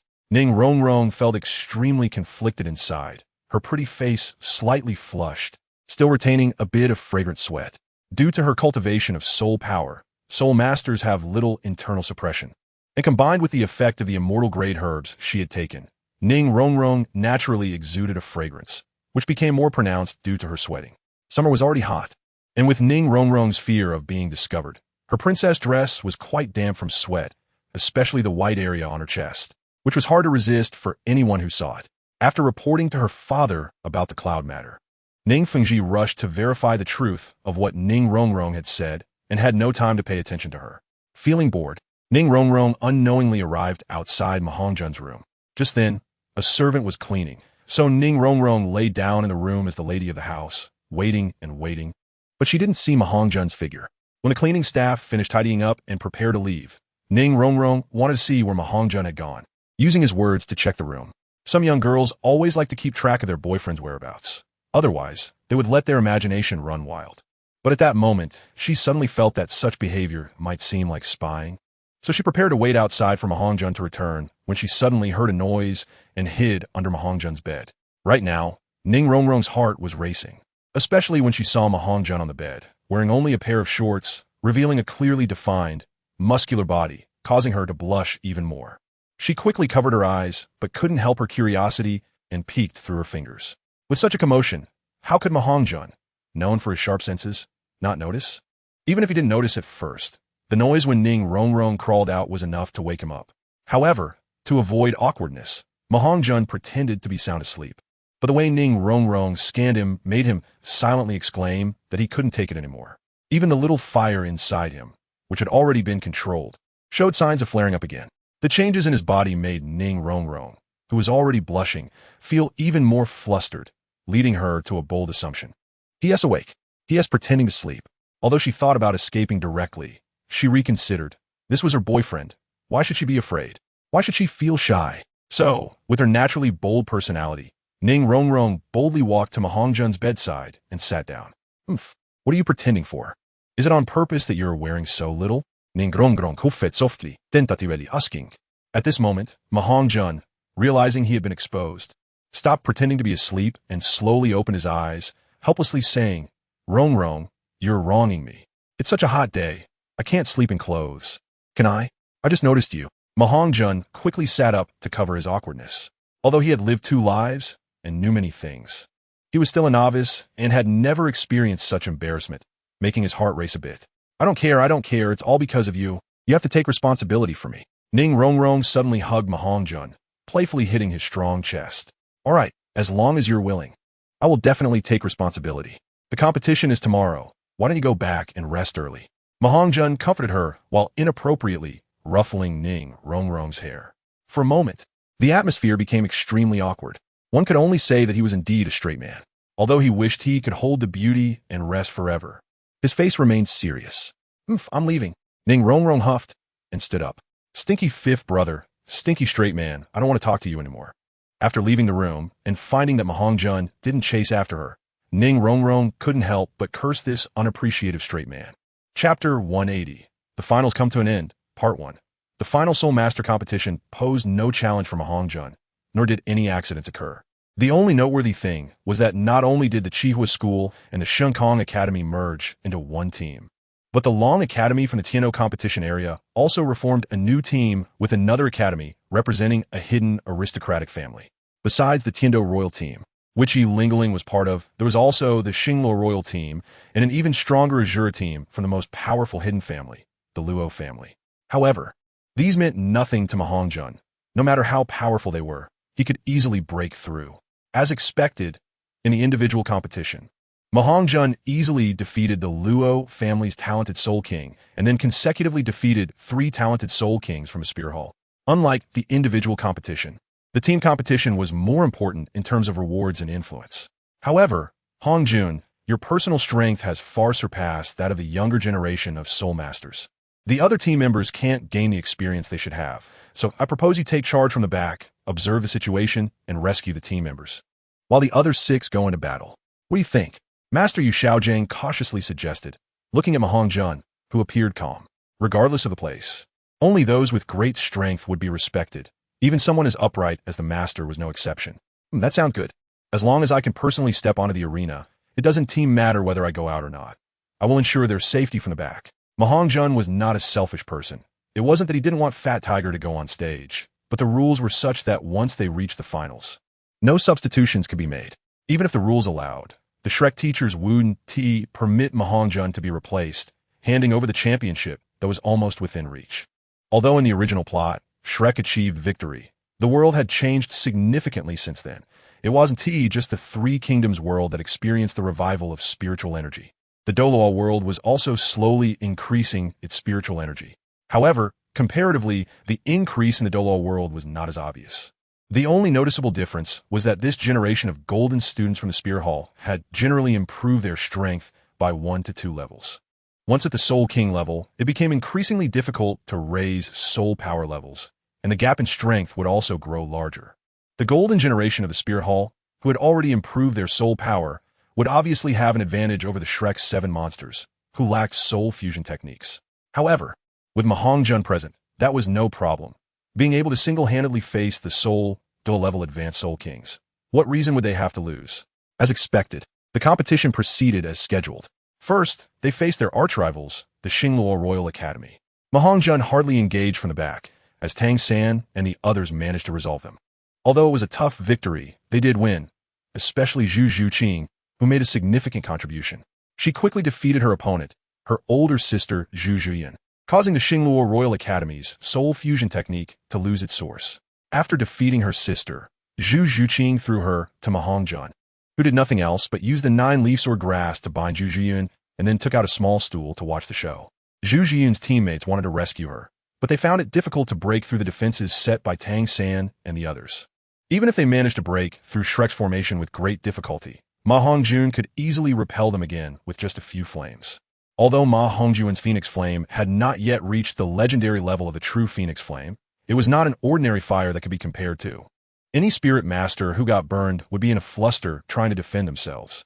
MaHongjun felt that the power of the Phoenix Flame had already reached the peak of ultimate fire, but there was currently no concept of this. To further improve the quality of the flames, he would have to enhance the quality of his martial soul again. This opportunity lay in the City of Slaughter, and MaHongjun was not someone who would rely on others to obtain it. So even if the form change between the 2 worlds was imminent, he still needed to seize this opportunity first. The things that needed to be done and could be done had already been completed. The remaining tasks could be handled by his subordinates. Even if he stayed, he could not change anything. MaHongjun thought to himself, and just like that, 3 days passed. Soon, the Shrek team met the golden generation of the Spirit Hall in the finals, just as the audience below had anticipated. Even though MaHongjun was the champion of the individual competition, the golden generation of the Spirit Hall was favored by most people, garnering the majority of supporters. After all, the Spirit Arena valued team strength above all else. Although MaHongjun had defeated powerful Soul Douluos, there were those who claimed that he had achieved this result through special means, and most people believed that he had already used up his trump cards. It sounded too hard to believe that a Soul King could defeat a Soul Douluo. It was simply too unbelievable, leading people to instinctively think it was a result of a trump card rather than his own strength. Moreover, the Spirit Arena strictly prohibited the use of external means, including spirit tools, due to the many forces involved, and with Ning Fengji's leading proposal. The Spirit Arena finals were held in the square before the angel statue of the Spirit Hall, but the match could be broadcast live in real time. In no time, Soul Masters from surrounding cities gathered, and the entire Spirit City was packed with people. It was a rare sight to see Soul Masters everywhere. Meanwhile, hidden currents were stirring, as the Pope, Bibi Dong, began to mobilize personnel from the Spirit Hall to maintain order in the Spirit City. In the final match, I will not use that move in the arena, but I will fight alongside you. Our goal is to defeat the Spirit Hall with overwhelming force. Do you all have confidence? On the eve of the finals, everyone gathered in Flinder's room for a pre-battle mobilization. Although MaHongjun thought it was unnecessary, Flinder insisted that it was better this way. After explaining to MaHongjun how this would help improve morale, enhance team cohesion, and promote unity within the team, Flinder finally let go of the somewhat impatient MaHongjun. Although MaHongjun showed some impatience towards Flinder's nagging, he also realized his own shortcomings. This small flaw was also present in the original MaHongjun, but he was a good young man. How could he have the same personality as that fat guy? So, MaHongjun decisively recognized his mistake and corrected it, taking the initiative to step forward and start the mobilization. We have confidence in you. As little fans, Ning Rongrong and Zhu Zhuqing were naturally the first to stand up and support MaHongjun. Have confidence. Xiao Wu thought less about it. As her benefactor and big brother, she unconditionally supported him. It must be said that women are generally more emotional in this regard. Have confidence. Although Oscar and Fat Tiger couldn't help but complain about MaHongjun's mobilization abilities, they also had to step up and support him. Tang San and Dai Mubai, helpless, could only pretend to be enthusiastic and cooperate with MaHongjun's self-indulgence. Chapter 181. Shuarague MaHongjun was quite satisfied with his teammates' cooperation, feeling pleased as he looked at his teacher Flinder, who was face-palming, looking as if he didn't know this kid. Zhao Wujie couldn't help but wonder, how is this kid so much like me? Not at all like his teacher. Little monster, although your words are rough, the logic is not wrong. With your strength, it is indeed possible to win quickly. It will depend on how much effort the little monster is willing to put in. Since there is nothing to do, I'll go back to sleep. Tomorrow is the finals, so everyone should rest well. The poisoned Douluo, however, showed a satisfied smile. He liked straightforward people and straightforward talk, not dragging things out. As for Zhao Yun, he did not appear in Flinder's presence. Only Flinder, Zhao Wujie, and the poisoned Douluo, who was well informed. After the host solemnly introduced the strengths and information of both teams in the finals, the battle began. In the end, the result was the same as in the original work. Tang San accounted for half of the team's firepower, especially after the opposing team used their martial soul fusion technique. In the end, Tang San paid the price of breaking the 8 spider lances and fought the Spirit Hall to a mutual defeat, with both sides losing their combat capabilities. Dai Mubai, Oscar, and Fat Tiger had already lost their fighting strength earlier and were now being protected by MaHongjun while healing. Although Xiao Wu, Ning Rongrong, and Zhu Zhuqing still had fighting power, they were also significantly injured and had exhausted a lot of energy. Seeing Tang San injured, Xiao Wu looked anxious, and MaHongjun shook his head. As his palm turned, soul power surged, and a crystal-clear leaf appeared in his palm, which then transformed into several petals. After sending them into the mouths of Shrek's members, MaHongjun finally stood up and said to the other Soul Kings who still had combat capabilities, "You should admit defeat. I don't want to take action personally. Otherwise, your fate won't be any better than theirs." After saying this, he looked at the 2 siblings, Yen and Xiaoyu, whom they were protecting both in ragged clothes and nearly overflowing with toxins, clearly on the brink of collapse. The injuries of the Xiaoyu siblings were naturally caused by Tang San, but the most tragic one, Yin, had suffered at the hands of others. With Xiao Wu's aid, Zhu Zhuqing's ghostly claw, Ning Rongrong's soul skill enhancement, and MaHongjun's domain suppression, it was truly a sight to behold. Although MaHongjun did not take action, his domain was always open, providing great restrictions on the golden generation of the Spirit Hall. Without the restrictions of MaHongjun's martial soul domain soul skill, how could the golden generation of the Spirit Hall be easily defeated? His soul skill domain had changed with the advancement of his martial soul to the 9-leaf sword grass, becoming even more powerful, no longer manifesting in the form of soul rings, but completely transforming into his own domain. The phosphorus snake venom in the domain, although it seemed to have little effect on the current level, still required a considerable amount of energy to resist.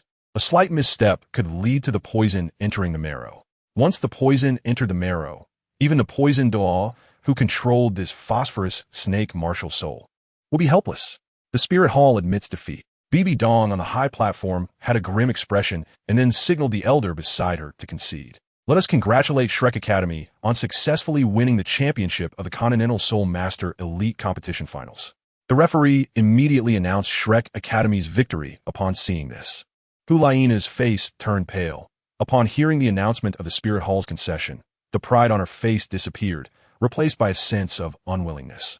She was unwilling to lose to Tang San like this. If it weren't for MaHongjun's domain covering the entire competition arena, it would have had a huge impact on them. If it weren't for that, how could she, who had already reached level 55 in soul power and was still in the martial soul fusion skill formed by her brother, possibly lose to a mere 49th level soul master? MaHongjun didn't care about their expressions. He smiled slightly at them, showing a look of admiration, as if to say that practical people are the true heroes. Ding! Congratulations to the host for winning the championship of the Continental Elite Soul Master Competition, completing the luck task, and gaining luck points. The luck system is officially activated. Ding! Luck points 1,000. The system sprite, which had already separated from the martial soul, reappeared in MaHongjun's mind due to the activation of the luck system. MaHongjun had long since gotten used to the system disappearing from time to time and didn't want to rely too much on it. In fact, it's a nice way of saying that the system doesn't agree with being overly dependent on it. Otherwise, who would want to stand when they could lie down? MaHongjun did not pay attention to Bibi Dong, who was preparing to award the competition prizes on stage. He was fully focused on the system in his mind. This was the first time he had obtained so many luck points since the system was perfected. The last time he got 1,000 was when he established the information network for the Penglai building, and at that time he received it directly as Huaxia currency. That 1,000 Huaxia currency was used by MaHongjun to summon Lu Bowen, while Cheng Yaojin was a half-finished product summoned using various messy points like kindness before the system was perfected. Summon. I want to summon, system, give me a general.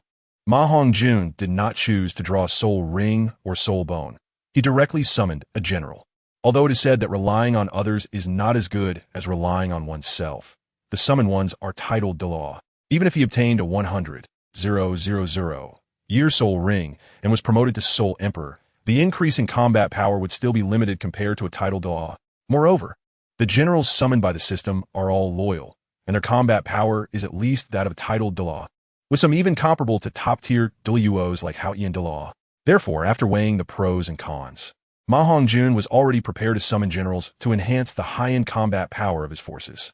The addition of a titled Dalu would be a cause for celebration, even for the Spirit Hall, let alone the developing Penglai building and the Heavenly Net.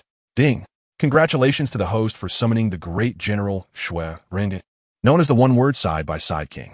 The voice of the weapon spirit was serious, yet carried a hint of gentleness, sounding as if it had matured quite a bit. MaHongjun did not notice anything unusual. He was unaware that the weapon spirit had fused with the remaining consciousness and memories of the 9-leaf sword grass, thus affecting its temperament. The person standing in front of that perfect world was indeed too bitter, too tragic, making it hard to be happy, facing the source of darkness alone. Even though he is now above the realm of a mortal emperor, facing the source of darkness still leaves him somewhat powerless. However, no matter how strong the enemy is, he will not back down, cannot back down, and dares not back down. All enemies can only face him alone. He is not afraid of battle. As the Emperor of the Desolate Heaven has spent his life in battle, he is either fighting or on his way to fight. Originally, The 9-leaf sword grass had the most hope of becoming a being that could fight alongside them, but unfortunately, it fell. As the weapon spirit fused with the 9-leaf sword grass, it inevitably was also affected. Let's not mention that for now. MaHongjun was pleasantly surprised to see that he had directly summoned Shui Rengui without any objections. Although Shui Rengui may not be the top general in Huaxia, he could still compete for a spot in the top 10. Shui Rengui, level 92 titled Dalu Combat Power, level 96 Super titled Dalu Potential, Half-Step Divine King. Martial Soul, Feng Tianhua Halberd, Sacred Beast White Tiger. Chapter 182. Tang Hao Summoning Successful. Location: Spirit City. MaHongjun looked at Zhao Yun below the stage in the direction of Spirit City outside the Pope's Hall, and he let out a sigh of relief. On my left stands Zhao Yun, and on my right stands Shui Rengui. What do I have to fear from you, Pope Bibidong? In fact, if possible, MaHongjun would definitely want to use this to enhance his own strength, but the current situation does not allow for that. He could only choose to summon ancestral generals to strengthen his own forces and use the strength of his subordinates to add leverage for himself. In the long run, personal strength is always inferior to that of a group. Even the Emperor of the Desolate Heaven, who dominates the fantasy realm, needs the 2 heavenly emperors, Yi Chu, as partners to completely eliminate the source of the strange darkness. He certainly does not dare to have the imposing manner of the Emperor of the Desolate Heaven. Otherwise, he wouldn't know how he would die. Shaking his head, MaHongjun cleared his mind of distractions and calmly watched as Bibidong walked toward the podium to award the prizes. You are quite good. I have high hopes for you. On behalf of the Spirit Hall, I formally invite you to join. As long as you join the Spirit Hall, you will be the next holy son of our Spirit Hall. Bibidong genuinely wanted to cultivate the young man in front of her, but whether there were deeper motives, such as wanting to take the heavenly net along with him, remains unknown. No need, Your Holiness. I am used to being free and easy, and I can't stand restrictions. Can you award the prizes now? I have to celebrate with my partners. MaHongjun directly refused, and although there was no disrespect in his words, there was still a hint of impatience in his tone. With someone like you still want me to be your subordinate? If it were someone like the Emperor of the Desolate Heaven or the Heavenly Emperor Yi, it might be different. MaHongjun thought disdainfully. Not bad, not bad. Good courage. Since that's the case, they will all belong to you. To MaHongjun's surprise, Pope Bibidong did not get angry. Instead, she sincerely praised him. Thank you, Your Holiness. MaHongjun put away the 3 soul bones, suppressing the slight disdain he had for Pope Bibidong in his heart. After the failed assassination of MaHongjun, realizing that the situation was untenable, Pope Bibidong had temporarily given up her hostility toward MaHongjun. After all, up to now, the only person she truly hated was the father-son duo of Tang Hao and Tang San. At this moment, her attitude towards MaHongjun was one of if he can be eliminated, then eliminate him. If not, then be friendly. As long as she successfully completes the divine test. No matter how strong the talent is, in her view, it is impossible to become a deity. She did not see any unique aura of the divine test on MaHongjun. Naturally, before accepting the assessment of the gods, MaHongjun would not have the aura of the gods on him. Therefore, in her heart, becoming a deity is the most important thing. Compared to that, even the father-son duo of Tang Hao is insignificant. Once she becomes a deity, the entire continent will bow to her feet. Fortunately, MaHongjun concede Xiao Wu Soha, and Bibidong did not notice any differences in Xiao Wu. However, when MaHongjun finished distributing the soul bones as competition rewards and prepared to leave, the elders of the Spirit Hall stopped everyone who wanted to leave. Bibidong's gaze was cold, no longer the appreciation she had when facing MaHongjun, and she spoke high above to the crowd below. Since the rewards have been distributed, you may leave, but he must stay. After speaking, she pointed at Tang San, who was secretly relieved that Xiao Wu's soul beast identity had not been exposed. The crowd turned their eyes in unison toward Tang San, a look of confusion in their eyes. I don't know why, Your Holiness, but what has Tang San done to offend the Spirit Hall to deserve this? Tang San protected Xiao Wu, suppressing the hatred in his heart, and asked knowingly, You haven't offended my Spirit Hall, but your father, Tang Hao, is a mortal enemy of my Spirit Hall. How could I let you go? Otherwise, how will my Spirit Hall maintain its face? Bibidong said blandly, without any change in expression. Why impose the grievances of the older generation on the younger generation? Your Holiness, you are being too unreasonable. Today, if you want to harm Tang San, you must step over my dead body first. Yu Xiaojing was the first to stand up and block the way, speaking with righteous indignation. Haha, how ridiculous. Xiaojing, you are still so naive and self-righteous. Do you think that with the enmity between the Spirit Hall and the Tang Hao father and son, he would be able to let the Spirit Hall go? Would he let me go? Can you guarantee that he won't seek revenge on the Spirit Hall? A trace of sorrow flashed in Bibi Dong's eyes as she looked at Yu Xiaojing and asked him 3 questions in a row. Yu Xiaojing glanced at Tang San, who was suppressing his emotions beside him, and for a moment he couldn't answer the question. MaHongjun sneered in disdain, but suddenly felt that Bibi Dong was much better than someone like Yu Xiaojing. He would be forced to step in to save for the sake of the Shrek team's unity, but this time he wouldn't need to. Ever since he saw Bibi Dong's attitude towards him, he knew that the Spirit Hall wouldn't trouble the Heavenly Luo net in the short term. For the development of the Heavenly Luo net, he wouldn't actively offend the Spirit Hall. If it weren't for knowing that Tang Hao was hiding in the dark, this matter would indeed be a bit tricky. He didn't want to suffer such a huge cost to save Tang San, which would affect the development of the Heavenly Luo net. The Heavenly Luo net was related to the future struggles between the 2 worlds. He wouldn't rashly step in for Tang San, at least not on the surface. Naturally, he wouldn't. Boom! A hammer descended from the sky and landed above the Papal Palace. The powerful soul power fluctuations struck the ground directly, causing countless buildings in the Papal Palace to collapse. If it weren't for the critical moment when Pope Bibi Dong used her martial soul and her staff to block this blow, MaHongjun had no doubt that the Papal Palace would have turned to ruins under this domineering energy. The Pope Bibi Dong's staff, which represented supreme authority, shattered, finally dissipating the power of this blow and blocking the giant hammer from landing. How could the hatred between us be so easily resolved? This hammer is just interest. A tall, middle-aged man, disheveled and wearing a tattered cloak, appeared in front of Tang San, speaking with hatred. Tang Hao, you dare to show up, truly seeking death. Elders of the Spirit Hall, take orders, capture the Tang Hao father and son, regardless of life or death. Bibi Dong's expression became difficult, and she was completely furious. If it weren't for the need to preserve strength for the divine level assessment, how could she allow Tang Hao to be so arrogant? Yes, several figures soared into the air, all of them title-level powerhouses, surrounding Tang San and his father.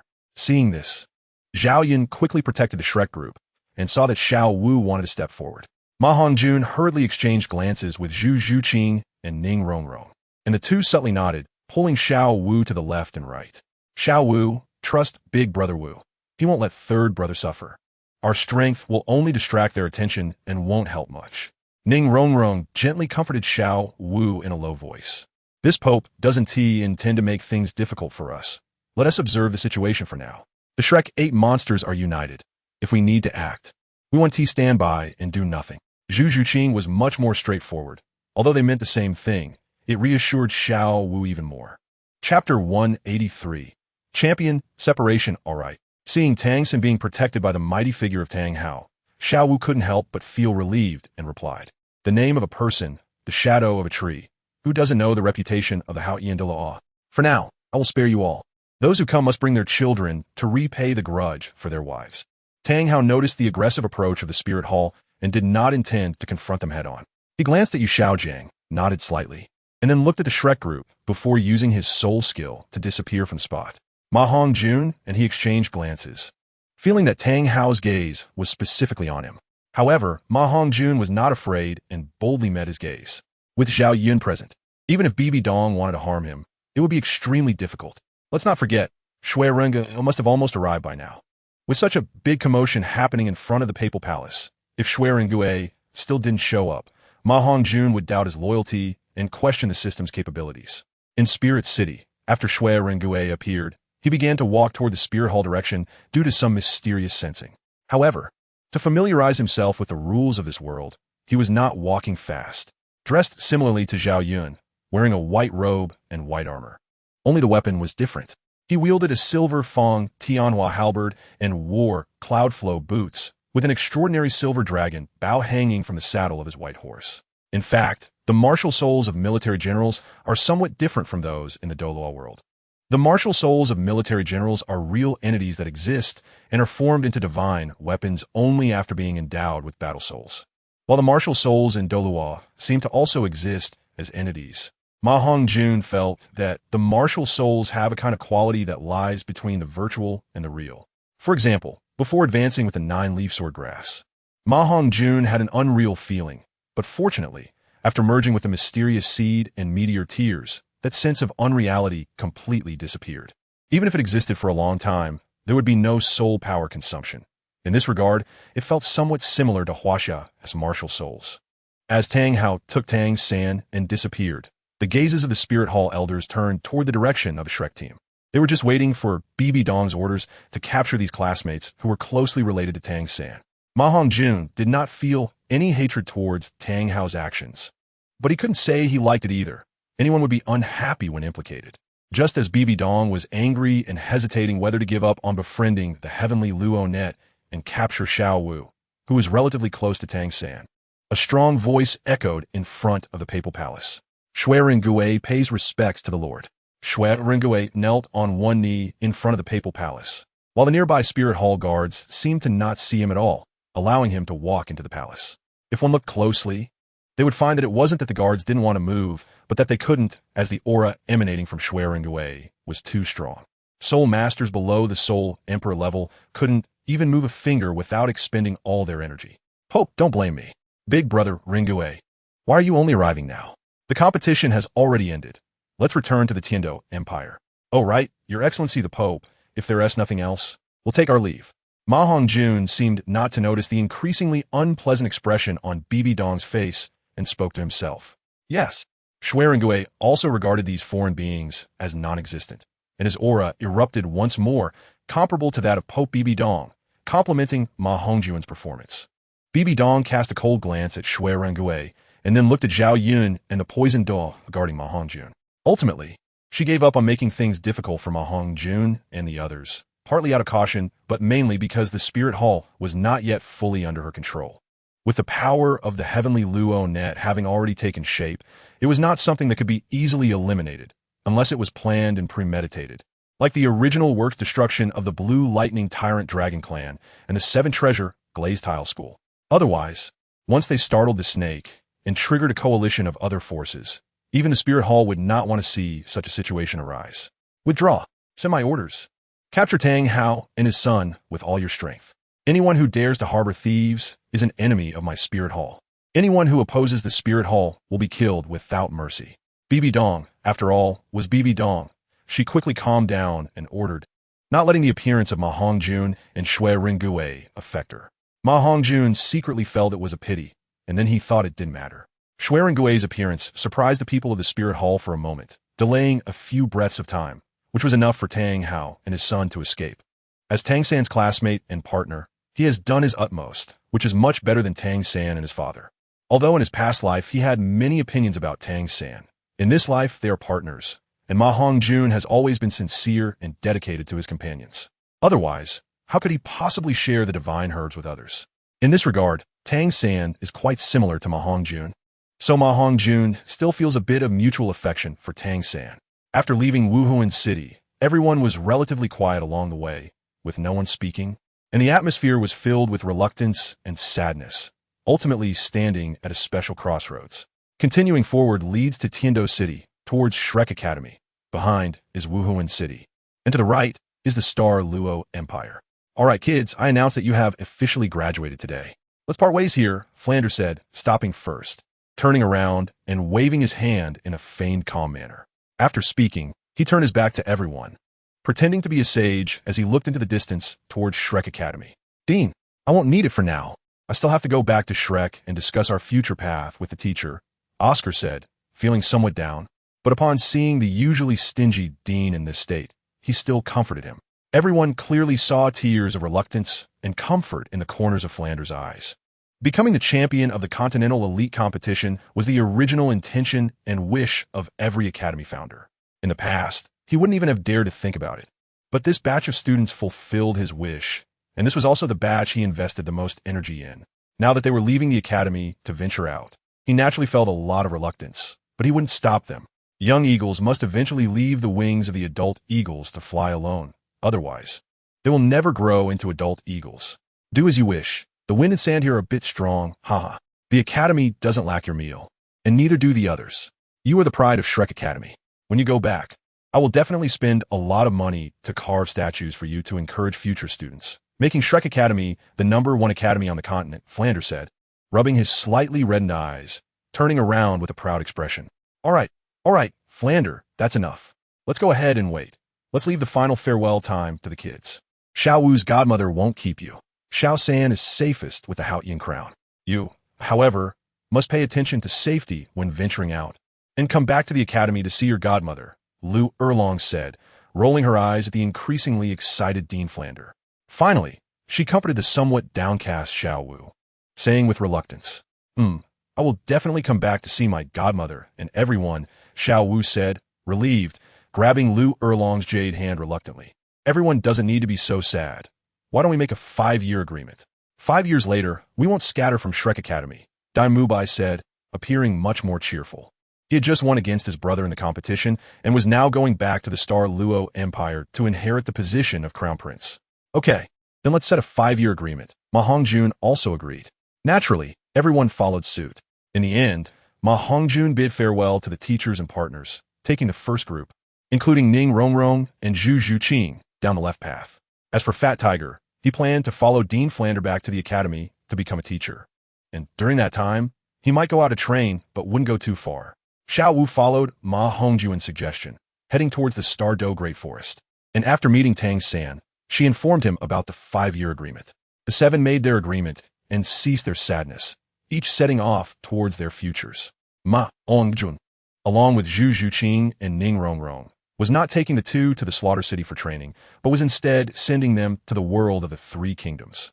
Not far along, they saw Zhao Yun and a group of White Horse Isong waiting ahead, along with Shui Rengay. As for the somewhat unpredictable Poison Dalu, MaHongjun did not restrict his freedom and had already said goodbye to everyone after leaving Wuhunwith City. Chapter 184, Going Home. Are you two planning to go home with me first, or head directly to the secret realm I mentioned for training? MaHongjun asked, looking at Ning Rongrong and Zhu Zhuqing, who seemed a bit nervous after everyone had gathered. He was finally going to bring his girlfriend home to see his family. At this moment, MaHongjun felt a mix of excitement and nervousness. Home. The 2 girls looked at MaHongjun in confusion, as they had not received any notice from him, so they were caught off guard by the sudden mention. Yes, back to the village. Come with me to meet Grandpa Debong, MaHongjun said seriously, looking at the 2 girls. He hadn't seen Grandpa Debong, who raised him, in a long time.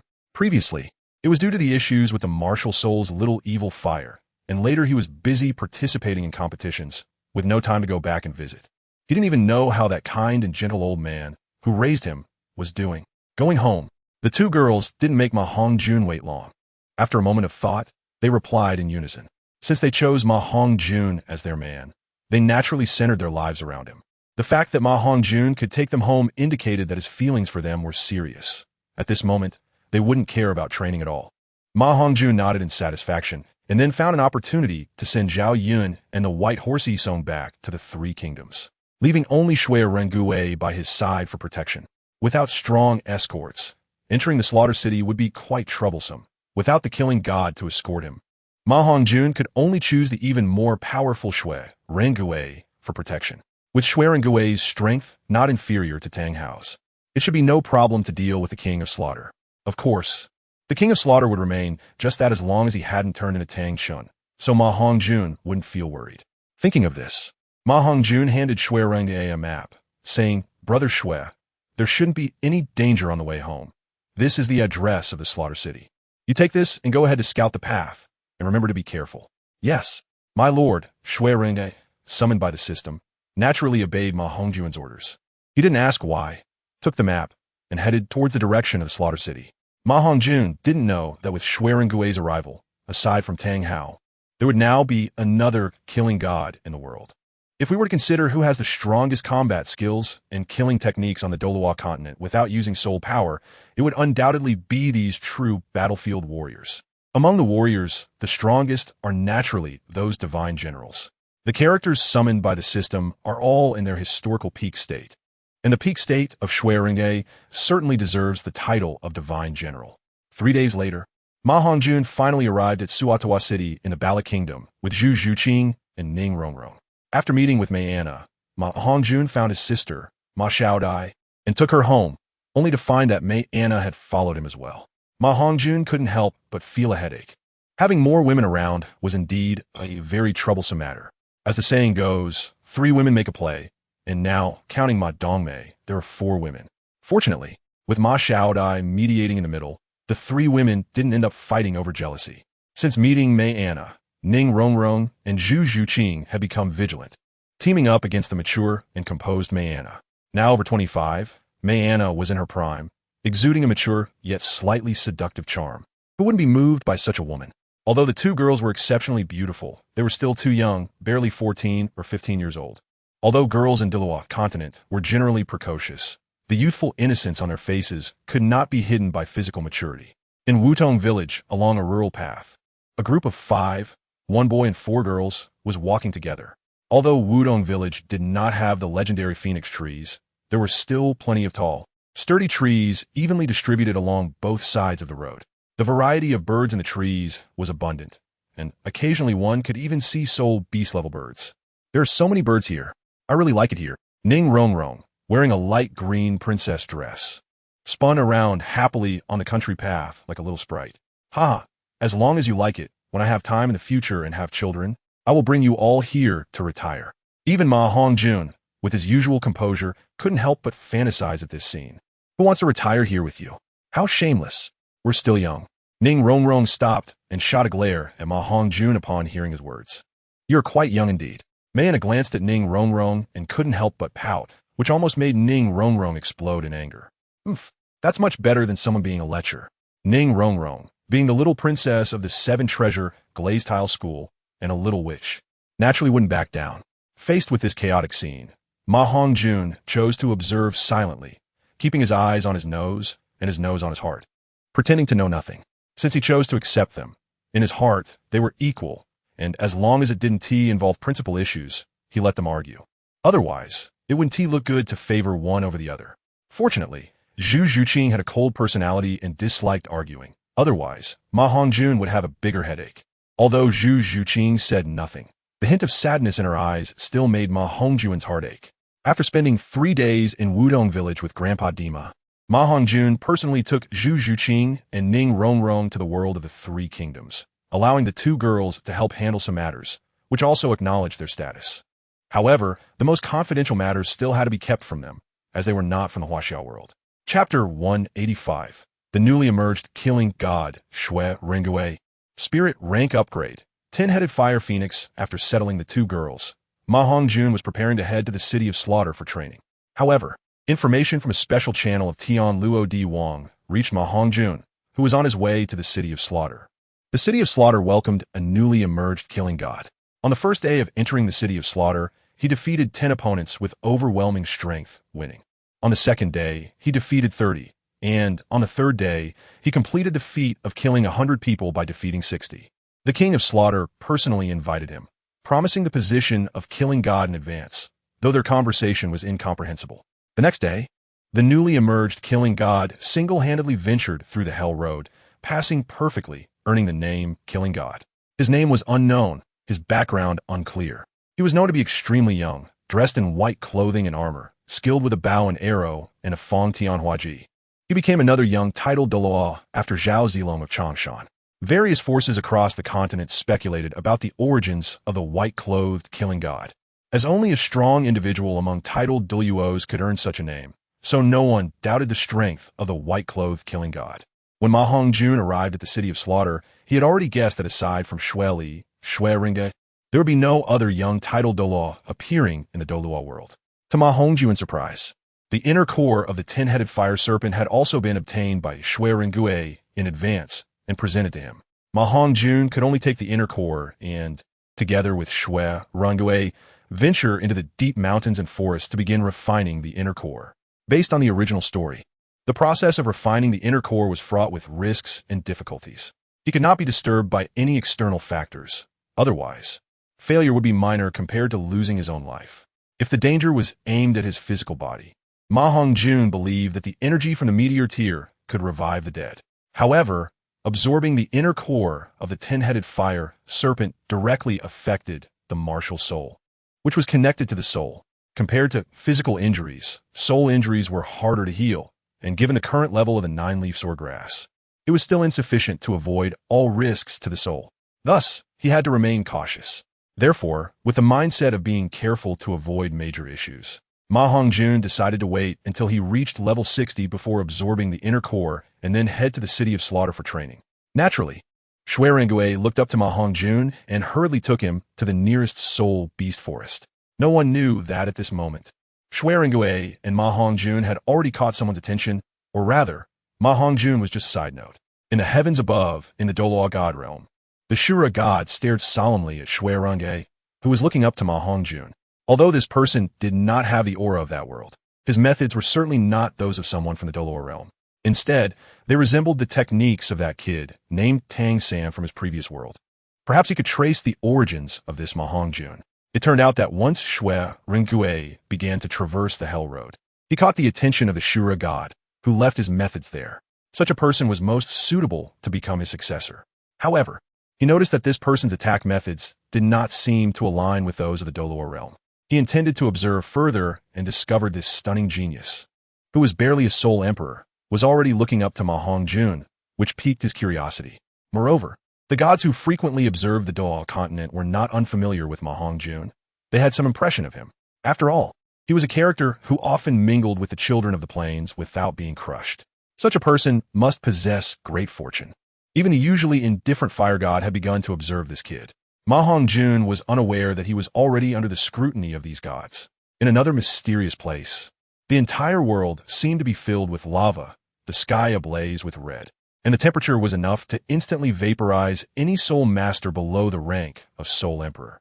Initially thought to have mediocre talent, it turned out that there were such opportunities. It seems my grandson has many secrets and has found a way to that world. An old man dressed in a fire-red robe had a special flame floating in front of him, and the scene within it was clearly the current situation of MaHongjun. That world cannot be probed unless one reaches the level of a first-level deity, based on the information brought back by the avatar of the god of destruction. Everyone was filled with curiosity about that world. If it were merely a world without deities, it would naturally not attract their attention. But it was a world with a god king. Even a god king who is not skilled in combat is still a god king. Thus, the entire divine realm was in an uproar, and all factions began to lay plans in the Douluo continent. As the most prestigious elite soul master competition in the Douluo continent, it was closely monitored by various forces in the divine realm, and the most outstanding MaHongjun naturally caught the attention of all factions. In the end, it was still the old fire god, who despite being old and steadfast, disregarded the opinions of others and claimed the rights to MaHongjun. The way MaHongjun sent Zhao Yun and others back also unfortunately fell under the old fire god surveillance. Fortunately, for some unknown reason, this old fire god was particularly lenient towards MaHongjun, viewing it as an opportunity for him and did not disclose it. Suddenly, the old man seemed to sense something, and he drew a special flame energy towards the direction of the Douluo continent. Instantly, the Azura god, who was spying on MaHongjun and the others, lost the target direction for his probing. One must know that if it were not in a special place, even a god king could not continuously lock onto the situation in the Douluo continent. Only in special locations, based on the methods left by deities in the past, could one lock on and continuously track the scene. Now that the breath was lost, following it would be difficult. The ancient fire god. This old fellow is still so stingy. It was just to observe that kid. How unfortunate that he even managed to erase the breath of that kid I had my eyes on.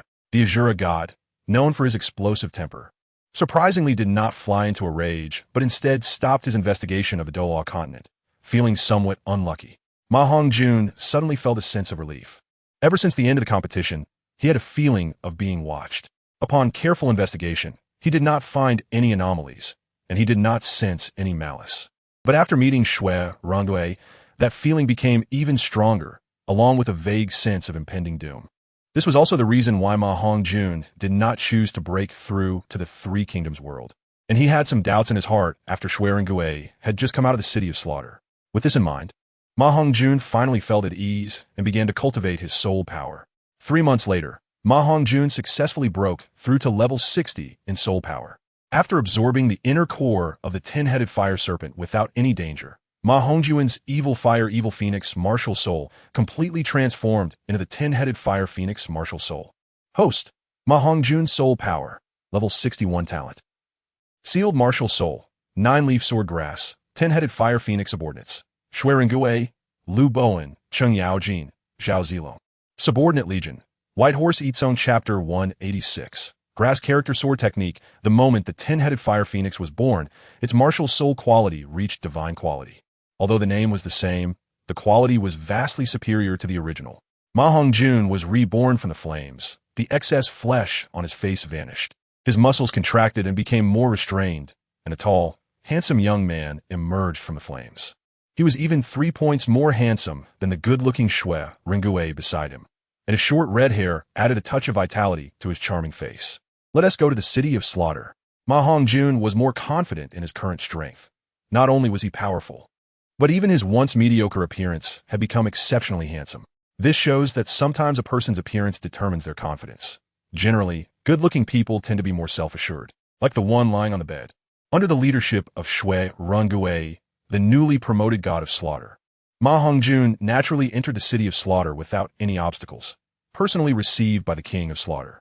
It was simply that Shui Ringue was too strong. The restrictions of the city of slaughter were like nothing to him, as he did not rely on soul skills at all, executing each move with utmost strength. After MaHongjun expressed his intention to hone his skills, Shui Ringue granted him great convenience. After Shui Ringue left, MaHongjun began his training in the city of slaughter. Without using his martial soul's soul power, even an ordinary title Dalu would not dare to underestimate MaHongjun's strength. Of course, MaHongjun did not dare to be careless. He was focused on honing his sword intent. What MaHongjun was currently focusing on training was the simplified version of the grass character sword technique, which was an essential part of his strength without using soul power. As he delved deeper into the grass character sword technique, MaHongjun felt that everything in the Douluo world was inferior compared to the training methods in the perfect world. Even the cultivation methods from the flower planting family were considerably lacking in comparison. Of course, this was also because the cultivation methods that appeared were merely basic training methods. Both the Douluo and flower planting cultivation methods had their own characteristics. The difference lay only in the level of power. Even the so-called deities were merely the starting point of cultivation. From his understanding, if the perfect world were considered a great 1,000 worlds, the Douluo world might at most be considered a small 1,000 worlds. Thus, even a simplified version of the grass character sword technique greatly enhanced MaHongjun's strength. Otherwise, with his combat experience, how could he possibly be a match for the vicious characters who had long been entrenched in the city of slaughter? Ever since MaHongjun entered the city of slaughter, he found that his soul skills had been sealed, and he could only mobilize his soul power, which was a hell for Douluo experts who relied on soul skills for combat. It seems that my strength is still too weak. Otherwise, with the power of my martial soul, even divine-level powers might not be able to seal it. This was merely MaHongjun's thought. Although he guessed correctly, if he truly could break through the seal here with the special nature of his martial soul, it would surely attract the attention of the Azura King again. Once such a thing happened, it would not only be a huge shock for him, but also for the flower planting family. However, fortunately, MaHongjun did not have the intention to enter the secret realm of the Sky Sea at this location, and he was also vaguely worried about attracting the attention of the deities. With each battle sharpening his skills, MaHongjun's sword techniques and combat experience became increasingly proficient. On several occasions, he was even besieged and severely injured, and if it weren't for the 9-leaf sword grass infused with the life energy of meteor tears, he might have already been defeated. The grass character sword technique, after systematic optimization and organization, is divided into 9 levels. The first level is entry, the 4th level is minor achievement, the 7th level is major achievement, and the 9th level is perfection. Reaching the 4th level can rival title Douluo's, while major achievement can slay gods. This aspect is somewhat similar to Zhao Yun's cultivation of the 100 birds facing the phoenix and 7 explorations of the dragon, not relying heavily on soul power or internal energy. This cultivation method is the most special technique. The improvement of technique relies on the comprehension of martial arts techniques, and the enhancement of martial arts techniques can lead to the elevation of internal energy, soul power levels. The improvement of the grass character sword technique can also boost soul power levels, which is why MaHongjun focuses on training the grass character sword technique. It is not that all martial arts techniques can elevate soul power, but it depends on individual talent and opportunity, as well as mastering the methods of technique cultivation. As Zhao Yun's lord, MaHongjun naturally researched the training methods of martial arts in private and had been practicing until he recently discovered that the grass character sword technique resonated with the training method of martial arts, allowing them to connect and bind together.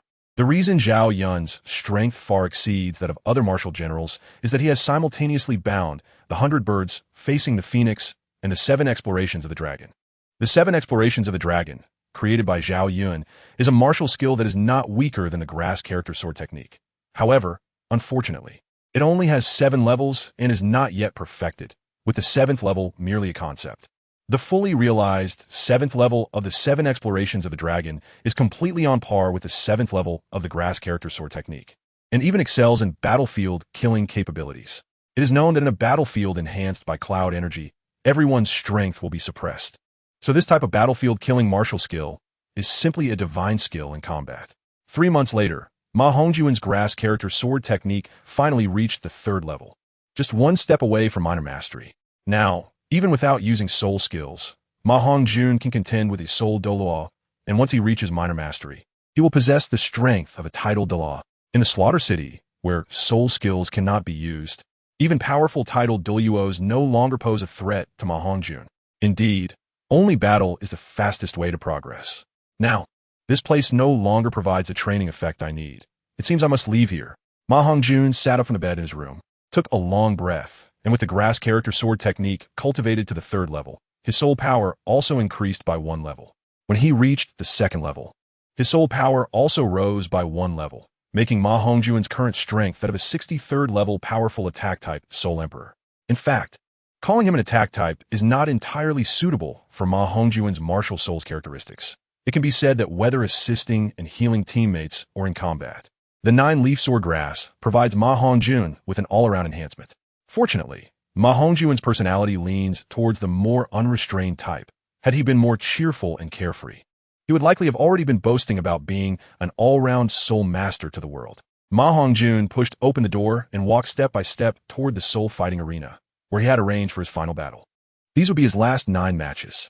As long as he wins these 9 matches, he will achieve the honor title of the God of Slaughter. For these last 9 matches, MaHongjun did not plan to go through them one by one. Instead, he took the back door of the King of Slaughter, increasing the difficulty by combining the original 9 matches into one. The soul masters below the title Douluo that were supposed to appear in the last 9 matches were all bypassed by MaHongjun taking the back door. It wasn't that he was afraid of too many people watching. It was because soul masters below the title Douluo posed no threat to him here.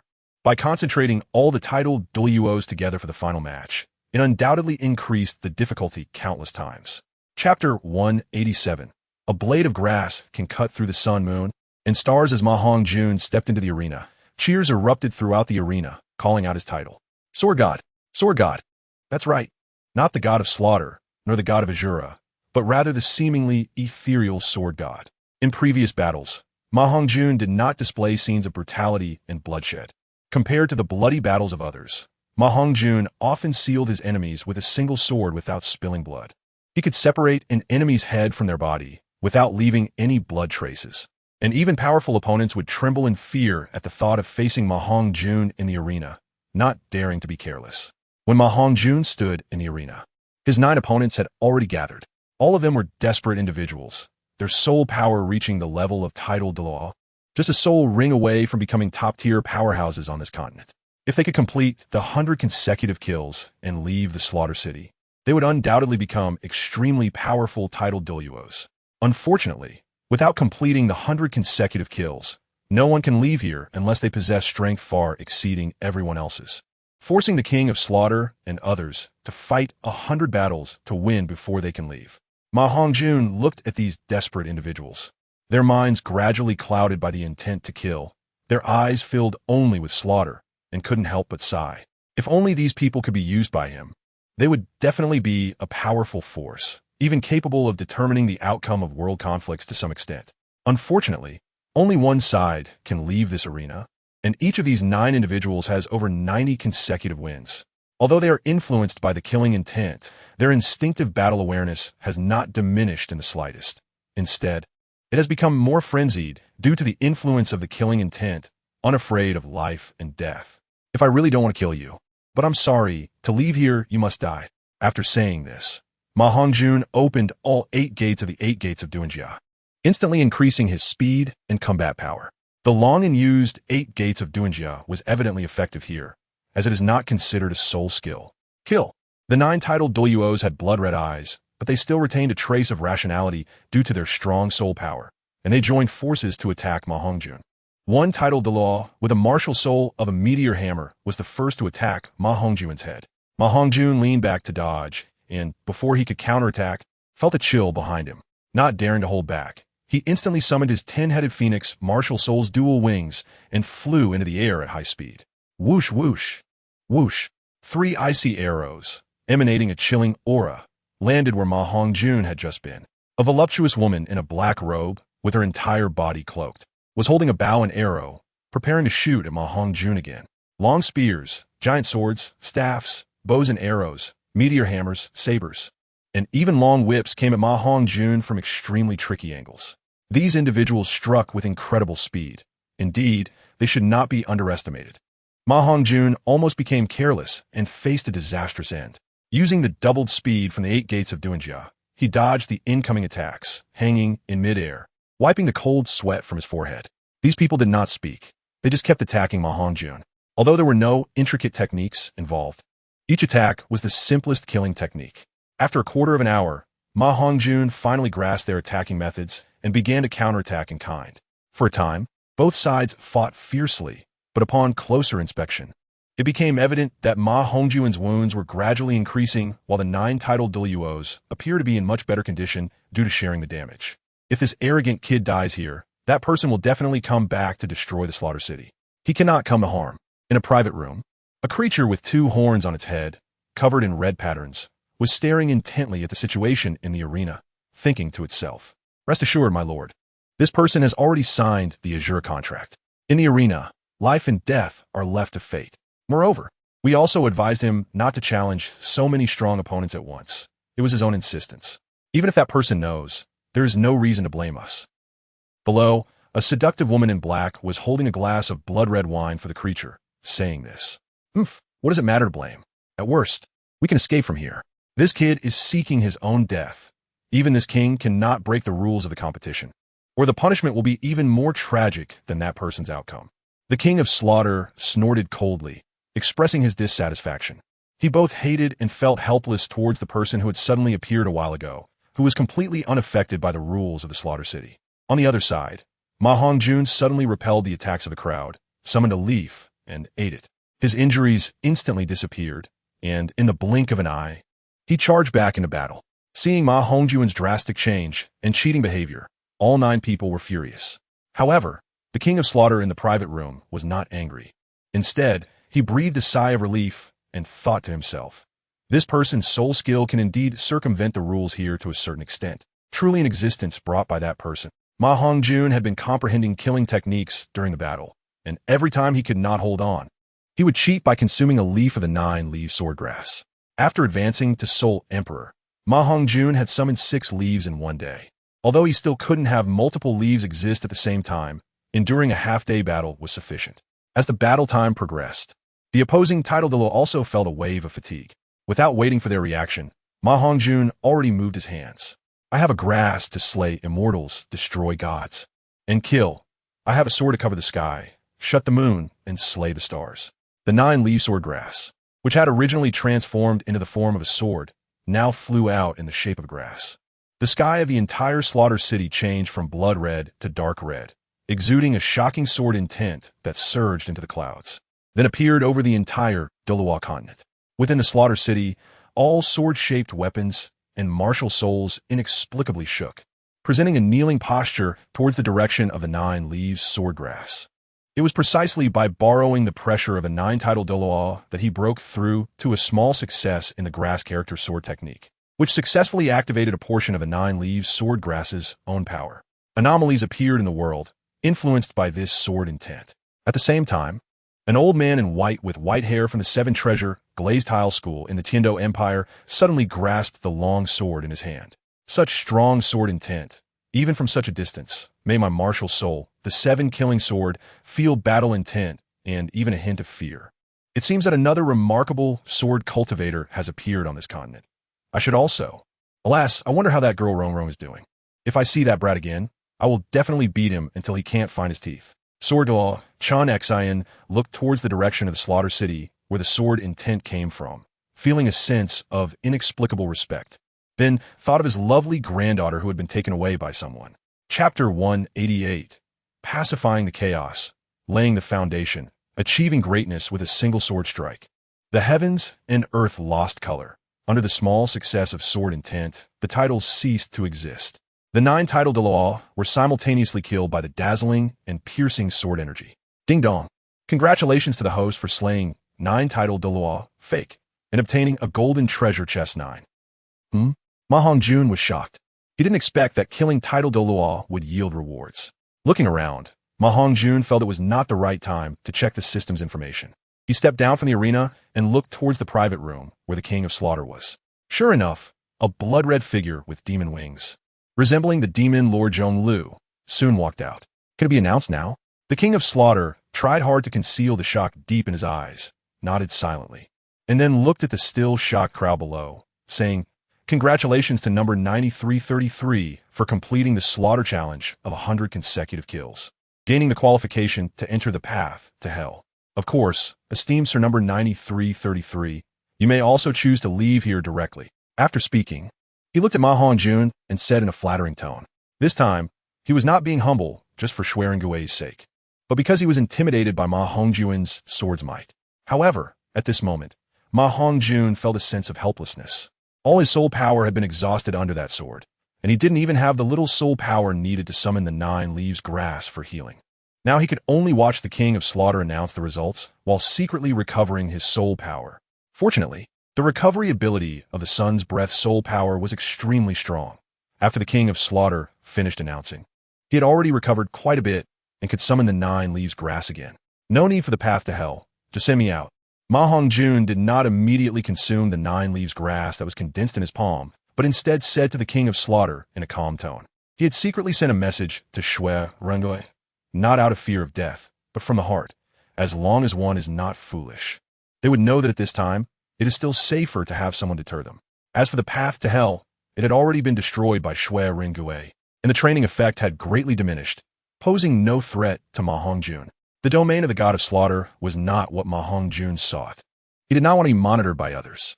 Although Xuerengue had condensed the domain of the god of slaughter through the path to hell, it was not an ordinary domain. It was a special domain formed by his own comprehension of killing intent via the rules of the god of slaughter, detached from the domain itself. Due to the difference in cultivation methods, the domain of the god of slaughter could not be attached to Xuerengue, who had no soul rings, so naturally, it could not be used to probe Xuerengue's situation. It could only be tracked step by locking onto the target. Good, that's best. I will send you out. The King of Slaughter's mood improved greatly in an instant. The fewer gods of slaughter in this world, the more he liked it. In his happiness, he couldn't help but mimic that person's way of speaking. After all, though he hadn't interacted much with MaHongjun, he assumed their relationship was not shallow. MaHongjun looked at him in surprise. Could this guy be a flower person? Why does he have this tone? However, he didn't say much, just nodded coldly, then took a bite of the 9 leaves grass, instantly replenishing his soul power and alleviating his injuries to a certain extent. Before long, just as the King of Slaughter was preparing to send MaHongjun away, he suddenly looked up, his expression serious as he gazed towards the horizon. A massive hammer, carrying unparalleled might, descended, and a majestic voice followed. "I am the god of slaughter Tang Hao. My son will come here to train in a while. I hope the King of Slaughter can take care of him." After speaking, the enormous Hongjun hammer transformed into energy and disappeared from a spot. What has happened on the continent during this time? Why are so many people suddenly coming to the Slaughter City for training?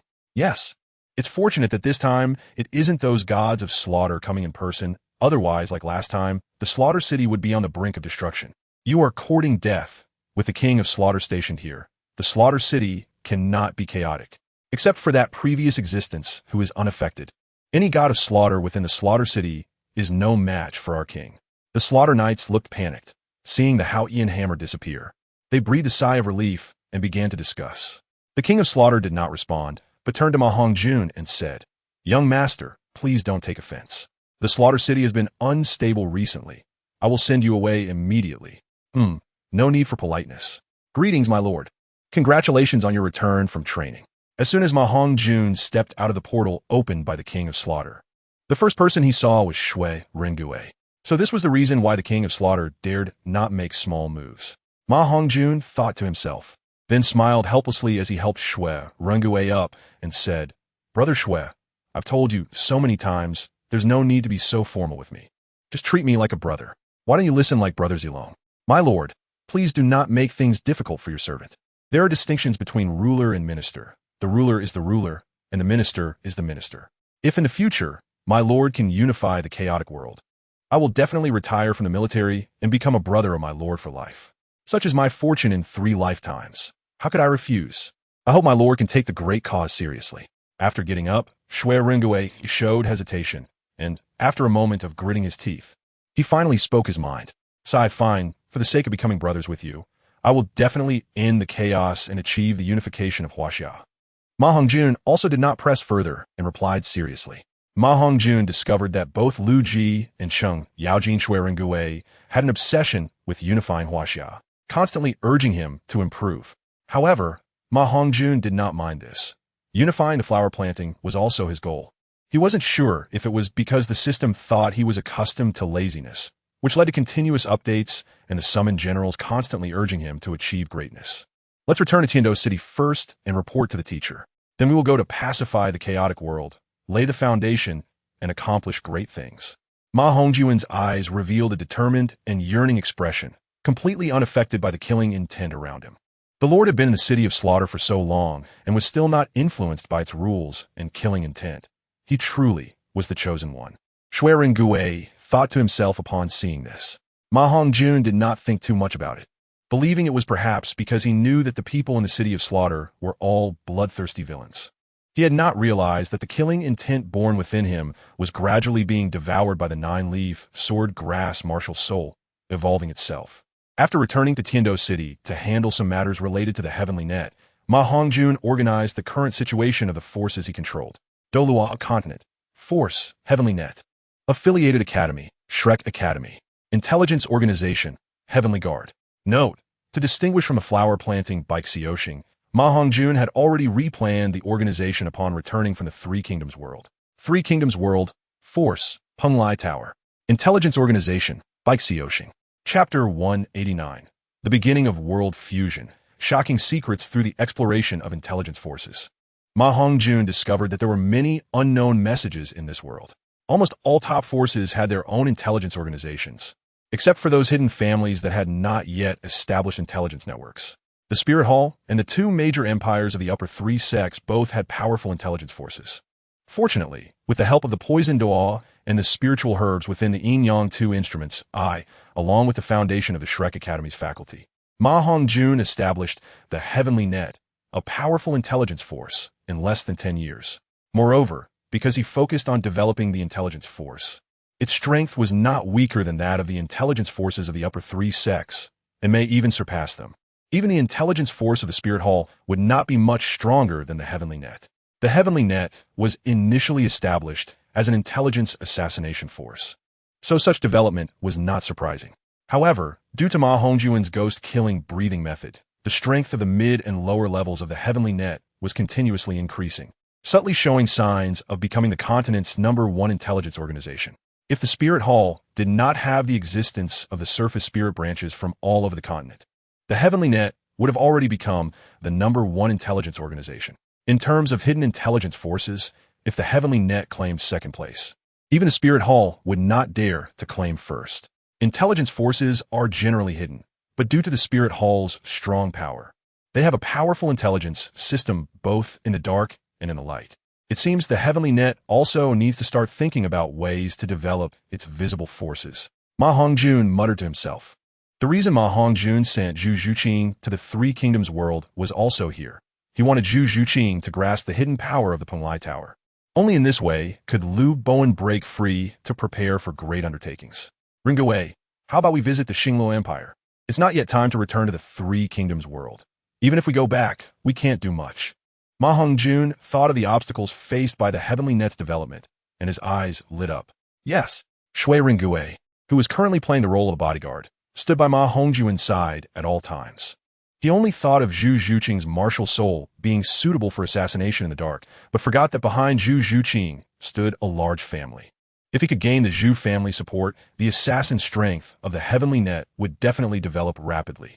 Thinking of this, He also recalled Tang San's Tang sect and shook his head subtly.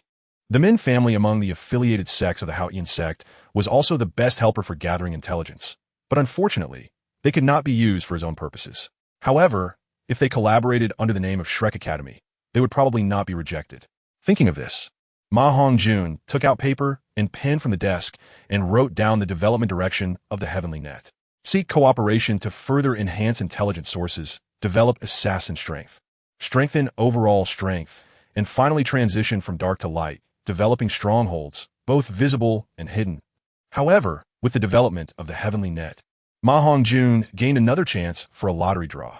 1 year later, boom, boom, boom. 3 thunderous sounds caught the attention of all the powerful beings in both worlds.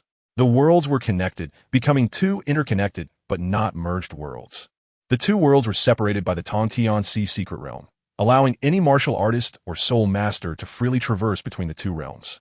Almost on the same day, a shocking battle broke out within the Tang San secret realm, resulting in heavy losses for the Douluo realm, which was caught off guard. What puzzled people was that after the battle, the Continental forces led by the Heavenly Net, along with the 7 Treasures Glazed sect and the 9-Heart Begonia clan, surprisingly joined the foreign domain, pledging allegiance to a force called Punglai Tower. It is worth noting that in the past year, the strength of the Heavenly Net had been continuously growing, attracting countless affiliated forces to join. Even the Zhou family of the Xingluo Empire was unknowingly brought under its control. Moreover, for 2 consecutive days, hidden families entered the Tangtian Sea, never to return. 3 days later, 3 Kingdoms realm. Hongjun, is it really right to pledge allegiance to the foreign domain?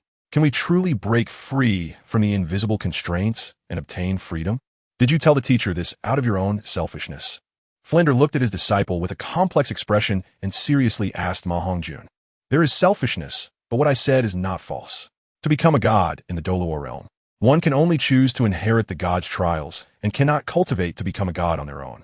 After becoming a god through the sea god belief, beings can no longer control their own fate. The path to becoming a god autonomously has been severed. Only in the 3 Kingdoms realm is there an opportunity for autonomous cultivation to become a god.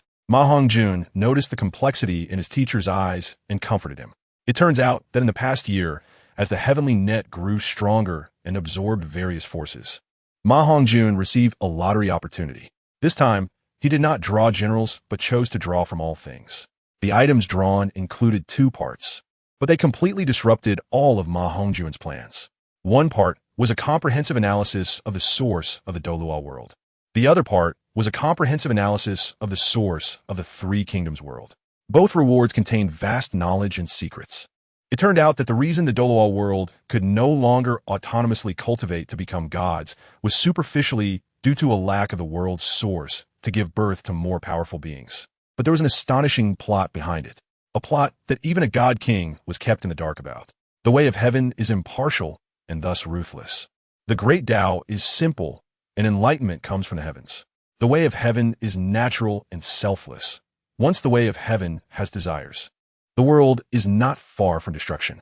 The way of heaven in the Douluo world not only has desires, but also attempts to control the gods invisibly.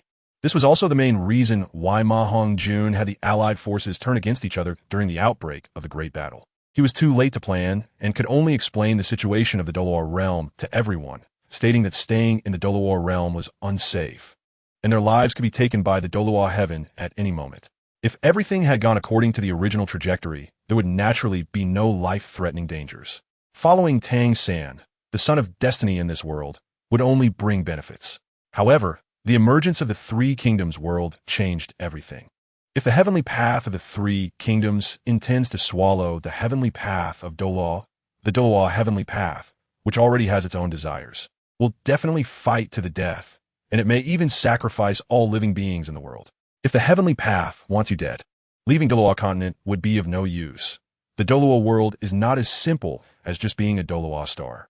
Only in the 3 Kingdoms world, which is not under the Douluo heavenly path, can one escape the heavenly path's reckoning. Therefore, MaHongjun chose to rebel without hesitation, decisively shrinking his forces during a period of rapid development, gathering helpers, and collectively siding with Punglai Tower. While is called siding with them, only MaHongjun and the higher-ups of Punglai Tower know that this is merely a reorganization of the forces from 2 worlds. Those who followed MaHongjun to ally with Penglai Tower naturally included the higher-ups of Shrek Academy, among the Shrek 8 monsters. Only Tang San and Dai Mubai chose to stay in the Douluo world. Even Xiao Wu and Ming Ming followed along. Tang San could not leave the Douluo world because, as the son of destiny, if he left and allied with the Three Kingdoms world, it would definitely cause the disturbance of destiny and anger the Douluo heavenly path, prompting it to take action. Although Dai Mubai is not the son of destiny, he carries the legacy of the fate of a nation in Douluo continent. The Douluo continent is the center where the fate of the entire Douluo world converges. And the significance of the Star Luo Empire to the heavenly path is self-evident. Everything has its predetermined fate, as long as the predetermined fate is not changed. The heavenly path will not act easily. Otherwise, once detected by the gods, it would certainly provoke resistance from all beings, which is not something the heavenly path wishes to see.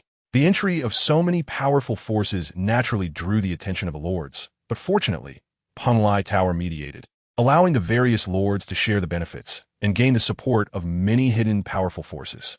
Otherwise, how could they allow these people to enter their territory? Even if most of these people had faces resembling those of flower-growing families, it would not be acceptable. The new tripartite division of the Three Kingdoms.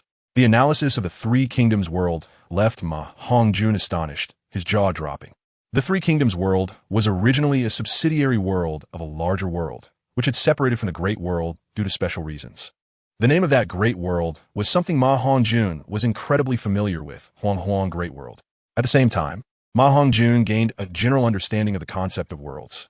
The Huang Great World, the foremost of the 3,000 great worlds in the universe. Although it is called the foremost great world, is not connected to other great worlds.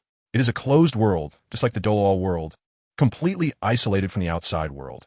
However, the Douluo realm is merely a relatively special, small thousand world.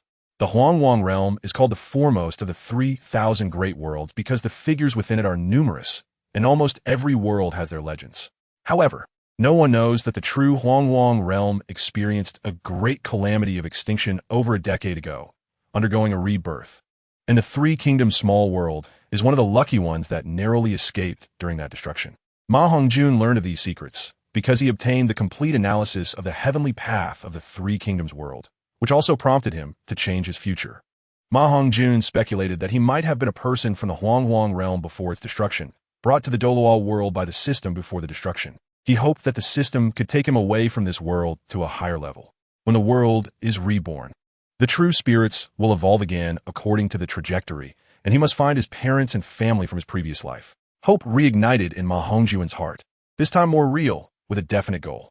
However, before that, he needed to become stronger. Otherwise, even if he found a way to the Huang realm, in a place where Daluo roam and golden immortals are as common as dogs, a mere soul emperor would have nowhere to walk. Of course, it is possible that the re-evolved Huang realm has not yet produced any living beings. If that is the case, MaHongjun would not mind going there to seek a future. However, the flow rate of each world is different, and the actual situation is unknown to anyone. In the Three Kingdoms world, due to the revival of spiritual energy, the powerful lords became even stronger, while the weaker forces, although somewhat enhanced, became even weaker. As a result, very few lords remained. The major event happening now is Liu Bei's 3 visits to the thatched cottage to invite Zhuge Liang out of retirement. 6 years earlier than recorded in history, MaHongjun had sent people to search in advance, but Zhuge Liang stubbornly refused to ally, determined to restore the Han dynasty. MaHongjun did not force it. After all, without Zhuge Liang, Liu Bei would be like a fish trying to swim in the ocean without water, a dreamer. As a Han person, MaHongjun hoped for the strength and prosperity of his nation. So he no longer insisted, until the eve of the world as connection. When Zhuge Liang finally came out to assist Liu Bei, Liu Ning was MaHongjun's name in his previous life, so he naturally felt a kinship towards Liu Bei. But the historical figure he respected the most among the Three Kingdoms lords was Cao Cao. Compared to Liu Bei's ambiguous benevolence, Cao Cao's extraordinary talent and strategy were more convincing to MaHongjun. He did not wish to offend either of these two figures. So the more conservative son, Wu, suffered as a result. Currently, the Three Kingdoms had not yet been established, so MaHongjun's policy was to replace Eastern Wu. After the establishment of the Three Kingdoms, he planned to ally with Cao and Lu to annex the Douluo realm. The current three kingdoms in Douluo could no longer be considered one world, hence the term realm was used. 3 years later, the situation in the world gradually stabilized, with lords either surrendering or being destroyed, leading to a tripartite balance of power among the three kingdoms: Shuhan, Wuhan, and Weihan. Penglai Tower replaced Sun Wu to become Wuhan, and Xiao Wei, due to the revival of spiritual energy, saw the world situation become clear ahead of time. And since Cao was inclined towards the Han dynasty, it was renamed Weihan. All three kingdoms were named after Han. MaHongjun changed his name to Lu Ning, claiming to be a descendant of the Han dynasty, using Penglai Tower as a foundation to eliminate the Sun family and proclaim himself king of Hanwu. Impossible. Absolutely impossible. How could that brat Lu Ning possibly subdue that rebel Elbu? Isn't he afraid of suffering backlash from him? Haven't you heard of Dong's call?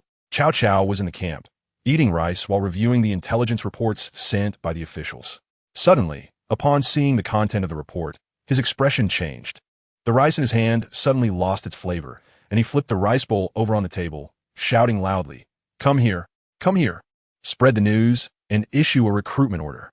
Weihan is in urgent need of talent, regardless of status. Starting today, we will establish a hall of worthies and a divine general's hall." Cao does not need people, from initial disbelief to acceptance of the facts. In just a moment, he quickly changed his expression, thinking of countermeasures. It turned out that MaHongjun, who is Lu Ning after establishing Wuhan, began to recruit talents from humble backgrounds on a large scale, learning from Cao's recruitment order. The scale was astonishing, disregarding the opposition of scholars. Compared to Cao's approach of appeasing while seeking talent, this was exponentially more effective, leading many lost military generals and civil officials to come and pledge allegiance. Because their personal strength had become significantly stronger, even powerful figures like Elbu and Ma Chao had lost their support, and since they had no grievances with MaHongjun, they came to ally with him. At this point, these individuals no longer cared about family connections. Although strategies were still essential in the future, strength was the true path. The concepts of the aristocracy had not adapted in time, which should be our opportunity. Lu Ji waved his feather fan and smiled as he spoke. Indeed, the strategist has a point. Not only have we gained General Elbu, but we have also acquired the fierce General Ma Chao. Ha, this is truly satisfying. Cheng Yaojin held his belly and laughed triumphantly, saying, "This time we seize the opportunity, but we must not underestimate the determination of Liu Bei and Cao. I believe that once they see our achievements, they will certainly reassess the relationship between the aristocracy and the commoners." On the throne, MaHongjun, who is also Lu Ning, could hardly hide his excitement. This is equivalent to the reward from 2 lottery draws for a fierce general. I think we can intensify our efforts to recruit talented individuals. Unlike us, even if they want to fully support the commoners, they still have to consider the feelings of the aristocracy. We have food in hand and don't have to worry about what the aristocracy thinks. Zhao Yun analyzed the advantages of their side and expressed his opinion. All right, then send orders to the heavenly guards to continue recruiting talents.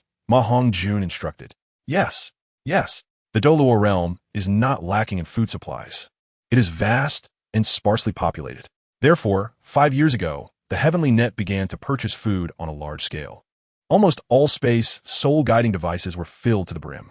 Since they intended to conquer the world, Lu Ning naturally would not forget the most important resource, food. Thus, when dealing with the aristocracy, the kingdom of Wu was not so polite.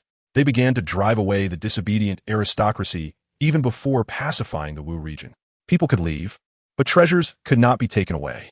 Coupled with the accumulation of wealth from several forces in the Douluo world, it can be said that this wealth is unique among the 3 kingdoms.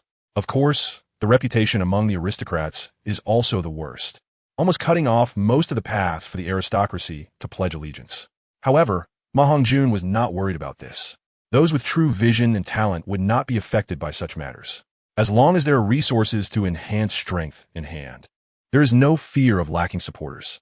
The world has changed. It is no longer an era where the aristocracy can dominate everything. Instead, it is an era that values strength and opportunity. Chapter 191.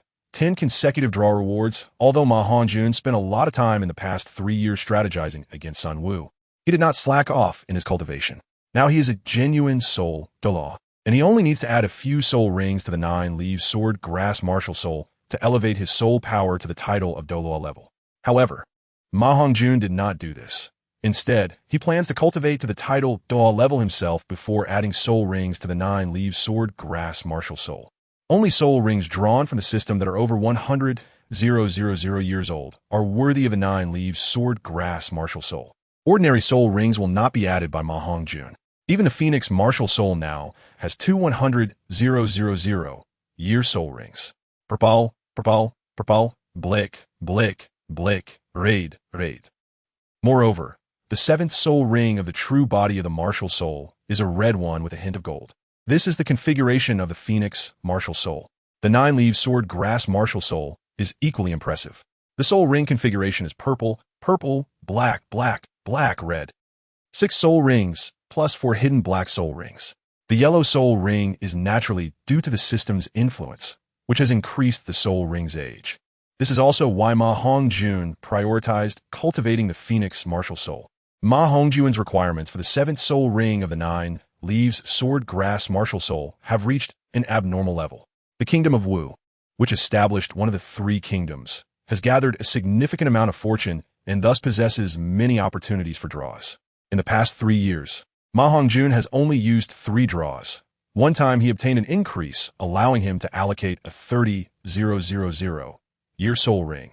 Another time he received a 900,000 year soul ring, and the last time he received a method for establishing a fortune dynasty. Unfortunately, establishing a fortune dynasty requires a treasure of fortune to carry the luck. But MaHongjun currently does not have such a treasure. The remaining draw opportunities are all rewards obtained after establishing Wuhan, totaling as many as 10 chances.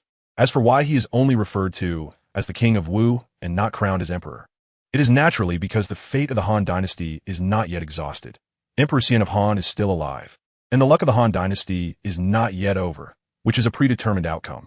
Once someone dares to proclaim themselves emperor prematurely, they will surely be met with the wrath of the heavenly luck. MaHongjun does not want to lose his source of fortune. He has no thoughts of becoming emperor. Everything he does now is merely to acquire luck. Even if MaHongjun does not intervene, the Han dynasty will inevitably perish within a fixed time frame, as it is considered the last dynasty of humanity in history. The national jade seal suppresses fortune, so luck will only dissipate naturally and will not be exterminated by human hands. Emperor Guangwu Luxiu was able to establish the Eastern Han dynasty and was favored by luck for this reason. The fortune dynasty also has levels, ranked from low to high as dynasty, imperial dynasty, celestial dynasty, imperial court, divine dynasty, and the legendary holy dynasty. For example, the Han dynasty had achievements in defending its territory and fighting against foreign tribes. So, at its peak, its status was almost at the imperial dynasty level, historically known as the Great Han dynasty. Similarly, the Qin dynasty had achievements in unification and land expansion, so its status once reached the peak of the imperial dynasty. To go further back, one must trace back to the Shang and Zhou dynasties and the period of the 3 sovereigns and 5 emperors. The unprecedented gathering of human fortune during the 3 sovereigns period was merely a divine dynasty, and even sages were wary of it. Unfortunately, since the suppression of the Yellow Emperor at Huiyun Cave, the fortune gathered by the 5 emperors has never reached the divine dynasty level again. Especially after the Shang dynasty, the primal chaos shattered, making it increasingly difficult for human fortune to gather into an imperial dynasty. During the time of the Great Shang, humanity still stood tall, unafraid of immortals and gods, daring to contend with heaven and fight against it. At that time, immortals and gods might descend to the court of Song, walking into the court, showcasing the grandeur of the imperial court. Ancient humanity did not lack resistance. The Yu established the 9 provinces tripod to stabilize human fortune, and King Zhou diligently reformed in a grand effort to resist the oppression of sages, bringing the fortune of the imperial court close to that of the divine dynasty. Unfortunately, even so, it was still suppressed, and since then, the fortune of human dynasties has declined with each generation. All of this is what MaHongjun learned from the analysis of the rewards in the 3 kingdoms world provided by the system.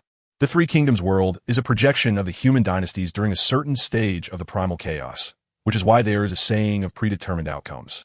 Without the power of sages, it is impossible to change the grand trend of the 3 kingdoms world.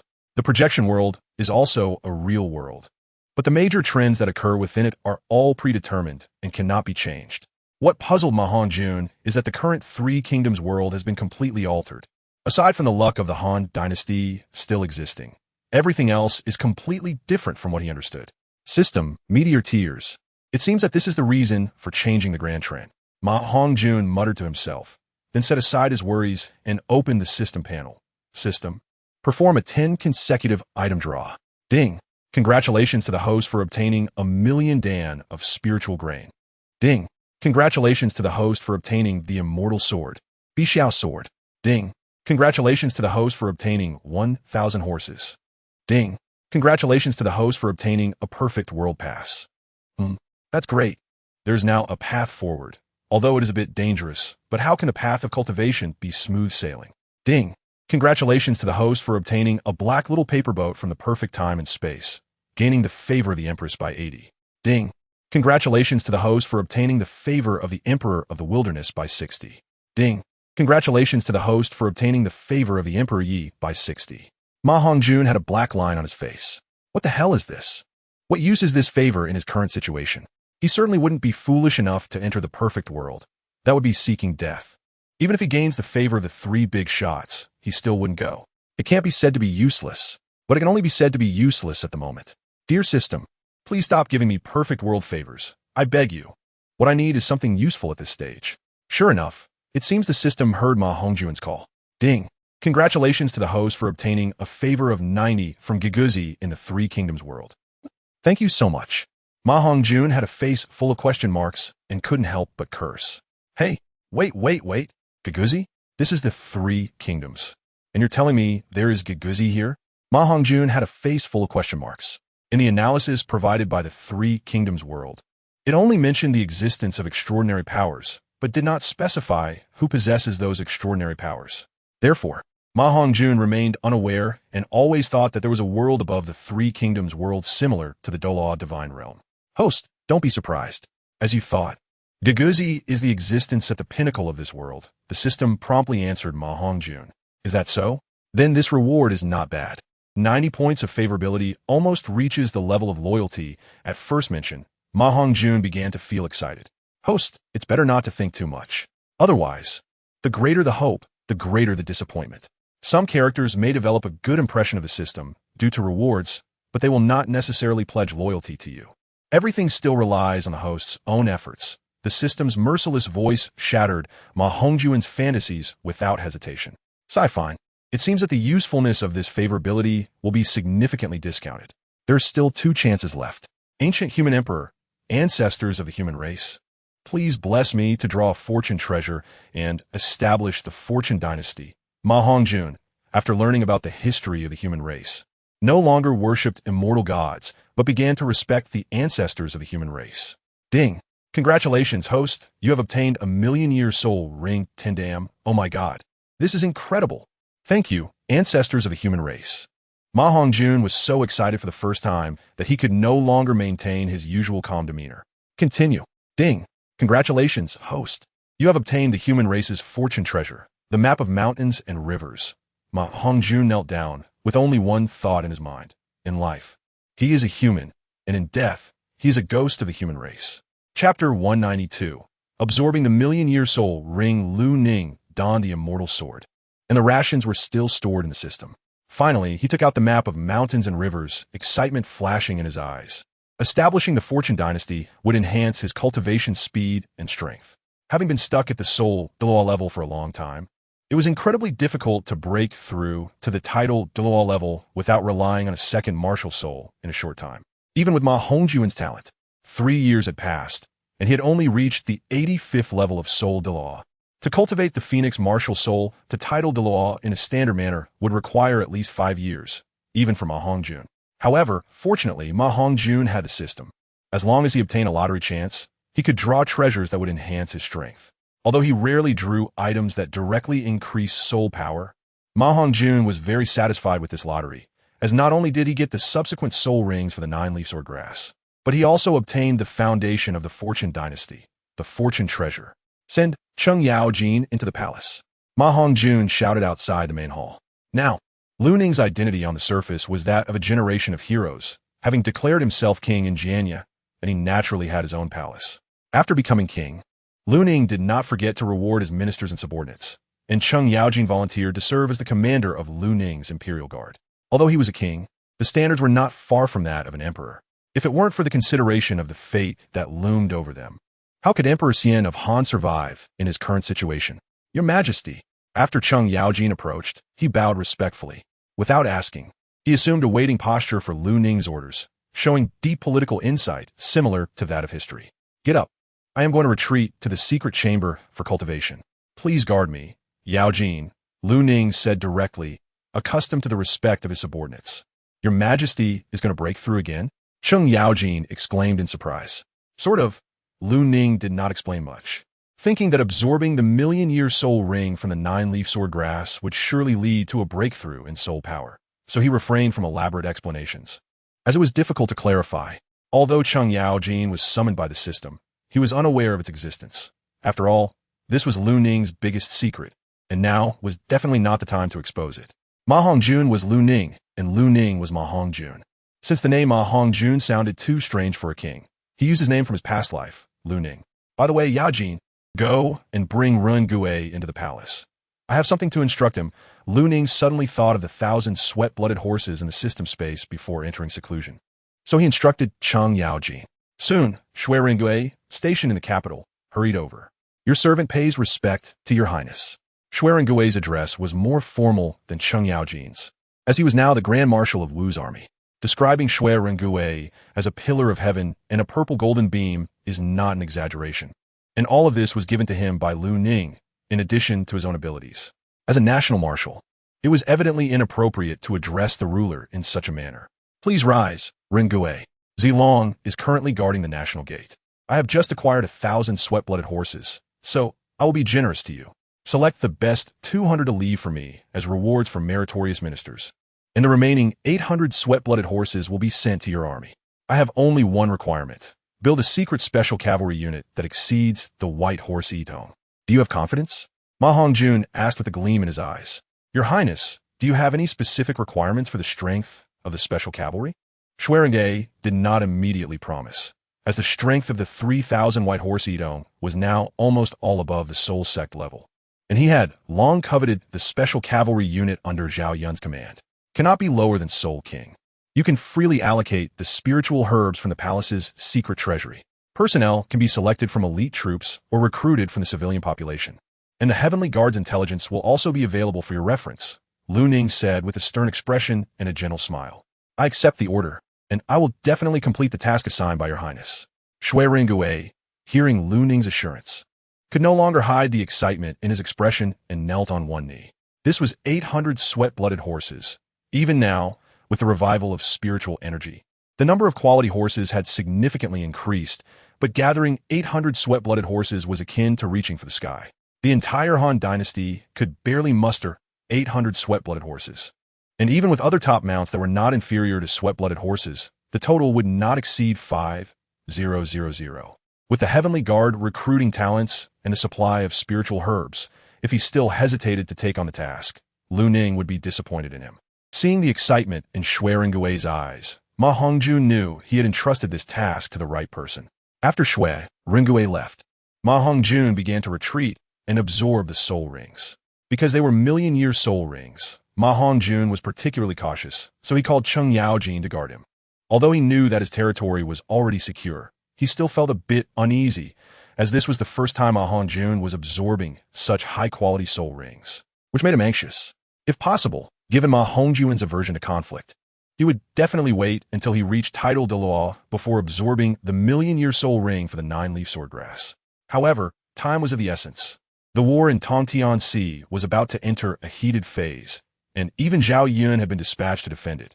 So he had no choice but to take the risk. What was called a risk was actually just a bit painful, as the million-year soul ring was not enough to destroy his sturdy physique.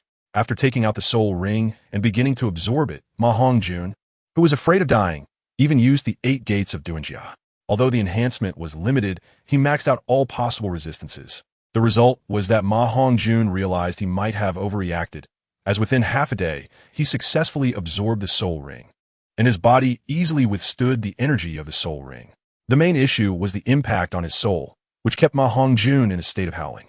Fortunately, the secret chamber was fully enclosed with excellent soundproofing, Otherwise, MaHongjun's screams would have echoed throughout the entire palace. Even so, Chang Yaojin, who was guarding outside the door, vaguely heard MaHongjun's screams. He was anxious and paced back and forth, but did not dare to go in to check, fearing it would affect MaHongjun's breakthrough. Finally, hard work paid off. After MaHongjun absorbed the energy of the Golden Soul Ring, his soul power broke through 3 levels, reaching the 88th level of the Advanced Soul Douluo realm. Taking out the luck treasure, MaHongjun shook his head and thought to himself that now was not the time to establish something. With the war between the 2 realms approaching, Zilong, Fengxian, Mingqi, and others were temporarily unable to leave, but it was time to prepare. The establishment of the Luck dynasty was not something that could just be done. It required various preparations. Not only did the ministers and officials need to be present, but sacrifices to the ancestors were also necessary to comfort the human emperor. As a general of Wuhan, how could Zhao Yun and others be absent? Those present at that time would receive the luck enhancement of the Luck dynasty, gaining an increase in strength, especially the person presiding over the ceremony, who could almost receive benefits equal to that of the master of the harem. Zhu Qing, Rongrong, and Lingling also needed to be brought into the palace soon. MaHongjun thought there was still too much to prepare to maximize the benefits. Now, MaHongjun was already 18 years old, and in this era, there were very few lords who had not taken concubines. However, he only had 3 girlfriends, and none had officially entered the door. It must be said that MaHongjun's patience was honed to perfection by the little evil fire from his childhood. Chapter 193. The Edict of the First Emperor MaHongjun did not notice that at the moment he took out the luck treasure, in a space that transcended the realm of the 3 kingdoms, in a dilapidated room, an old man with 4 moles on his forehead and a youthful appearance suddenly opened his wise eyes and exclaimed, "The variables are about to take shape. The number of great changes is 50, and its use is 49. Divided into 2 to symbolize 2, hanging 1 to symbolize 3, measured by 4 to symbolize the 4 seasons, returning to the odd to symbolize the leap year, 5 years for another leap, hence measured again and then hung. Heaven 1, Earth 2, Heaven 3, Earth 4, Heaven 5, Earth 6, Heaven 7, Earth 8, Heaven 9, Earth 10. The number of heaven is 5. The number of earth is 5. 5 positions complement each other, and each has a union. The number of heaven is 25. The number of earth is 30. The total of heaven and earth numbers is 55. This is how changes occur and how ghosts and gods act. The great way is 50. Heaven evolves 49, and one person escaping from it is a glimmer of hope. The fixed numbers of each world are not immutable. There will always be variables. However, even a million small worlds may not produce a single variable. Only a great world like the primordial era can produce variables. However, because variables often gather huge luck, those born the primordial era have their fates often controlled by others, such as Yang Jian and Neza. They are postnatally generated variables, and their fates are controlled by others. On the other hand, the Monkey King's son Wukong, born a variable, knows from birth but cannot escape the control of stronger beings.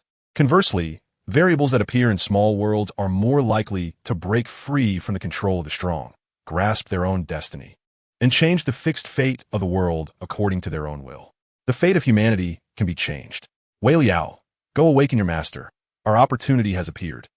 The old man with white hair and a youthful face was indeed Giguzi, sealed in the spirit realm by the God King of Destruction. He spoke to the shadow outside the room, his voice not loud, but the person outside could hear him clearly. But isn't the exit of the secret realm sealed? A middle-aged, scholar-like man entered the room, somewhat surprised but still asked with doubt. Although the formation is unique, I have long comprehended the method to break it. It's just that it's not easy to create conflict now, so you just go ahead. Giguzi glanced at the direction of the secret realm's portal and said lightly, as if seeing through everything, "Yes, master." Wei Liao had no doubt, respectfully exited the room, and gently closed the door. No one knew what kind of background the person in this dilapidated room had. They only knew he was the strongest sage of humanity, named Giguzi. Only he knew who he was. He was of the primordial human race, but not the primordial human race of this era, but of the previous era. Although he was exceptionally talented, he was suppressed by fate and could not become an immortal. His strength was not strong, but he was well-versed in strategies and knew all sorts of unconventional methods. He had spent his whole life pursuing immortality, but was always on the road without progress and cultivation. Even when he occasionally encountered a miraculous opportunity and fortuitously came to this world, his cultivation was still restricted by the World S level. It was incredibly difficult for a world to break through level restrictions, and he was about to give up, quietly waiting for his lifespan to expire. However, the emergence of the Douluo world gave a flicker of hope to his already quiet heart. And this hope was infinitely magnified after MaHongjun entered the Douluo world. His long life experience made him extraordinarily knowledgeable. He understood that the variables of fate could bring enormous changes to the world, even leading it to ascend. Thus, he felt a strong affinity for that variable, especially since that variable was one of his own people. As one of the strongest of humanity, he could naturally sense the changes in humanity's luck, which made him feel even more connected. The God King of Destruction had no idea that the seal he had established at the cost of a clone had long been broken, and was still complacently thinking he had completely sealed the passage from the spirit realm to the Three Kingdoms world. Unbeknownst to him, although Giguzi's cultivation was only equivalent to the early stage of a God King, and he was not good at fighting, he was well versed in the laws of the Tao, and even some strange techniques were not beyond his grasp. In a royal mausoleum within the spirit realm, surrounded by terracotta warriors exuding a strong military aura, there was a circular commanding platform high above in front of the terracotta warriors. The middle-aged man Wei Liao, who had just been thousands of miles away, suddenly appeared on a commanding platform covered with teleportation array patterns. "Your servant requests an audience with your majesty." Wei Liao's expression was respectful, as if treating his teacher Giguzi, and he knelt respectfully towards the higher black area before him. "For what matter?" A slightly sharp voice rang out. "I report to Prime Minister L that this matter was instructed by my master, and I ask Prime Minister L to inform His Majesty. Since it is an instruction from a benefactor, then follow me." After speaking, a pale-faced, beardless figure appeared and walked deeper into the royal mausoleum. In the depths of the royal mausoleum, in a place called the Black Dragon Hall, 9 golden chains held a coffin suspended in midair, and a middle-aged man with a stern expression stood on the coffin, gazing into the distance. "The luck of humanity has actually increased. Interesting. Has the variable predicted by Senior Gigu appeared?" The middle-aged man was none other than Qin Shi Huang, the ancient emperor who unified China and swept across the 6 directions. His physical strength was unfathomable. Just a glance felt like looking into an abyss, yet he emitted no trace of cultivation, not even possessing internal power. "Wei Liao, what is he here for? Could it be that Senior Gigu has some plans regarding the variable that requires me to come out of seclusion?" Suddenly, the first emperor looked with surprise at the 2 figures approaching from the underground palace.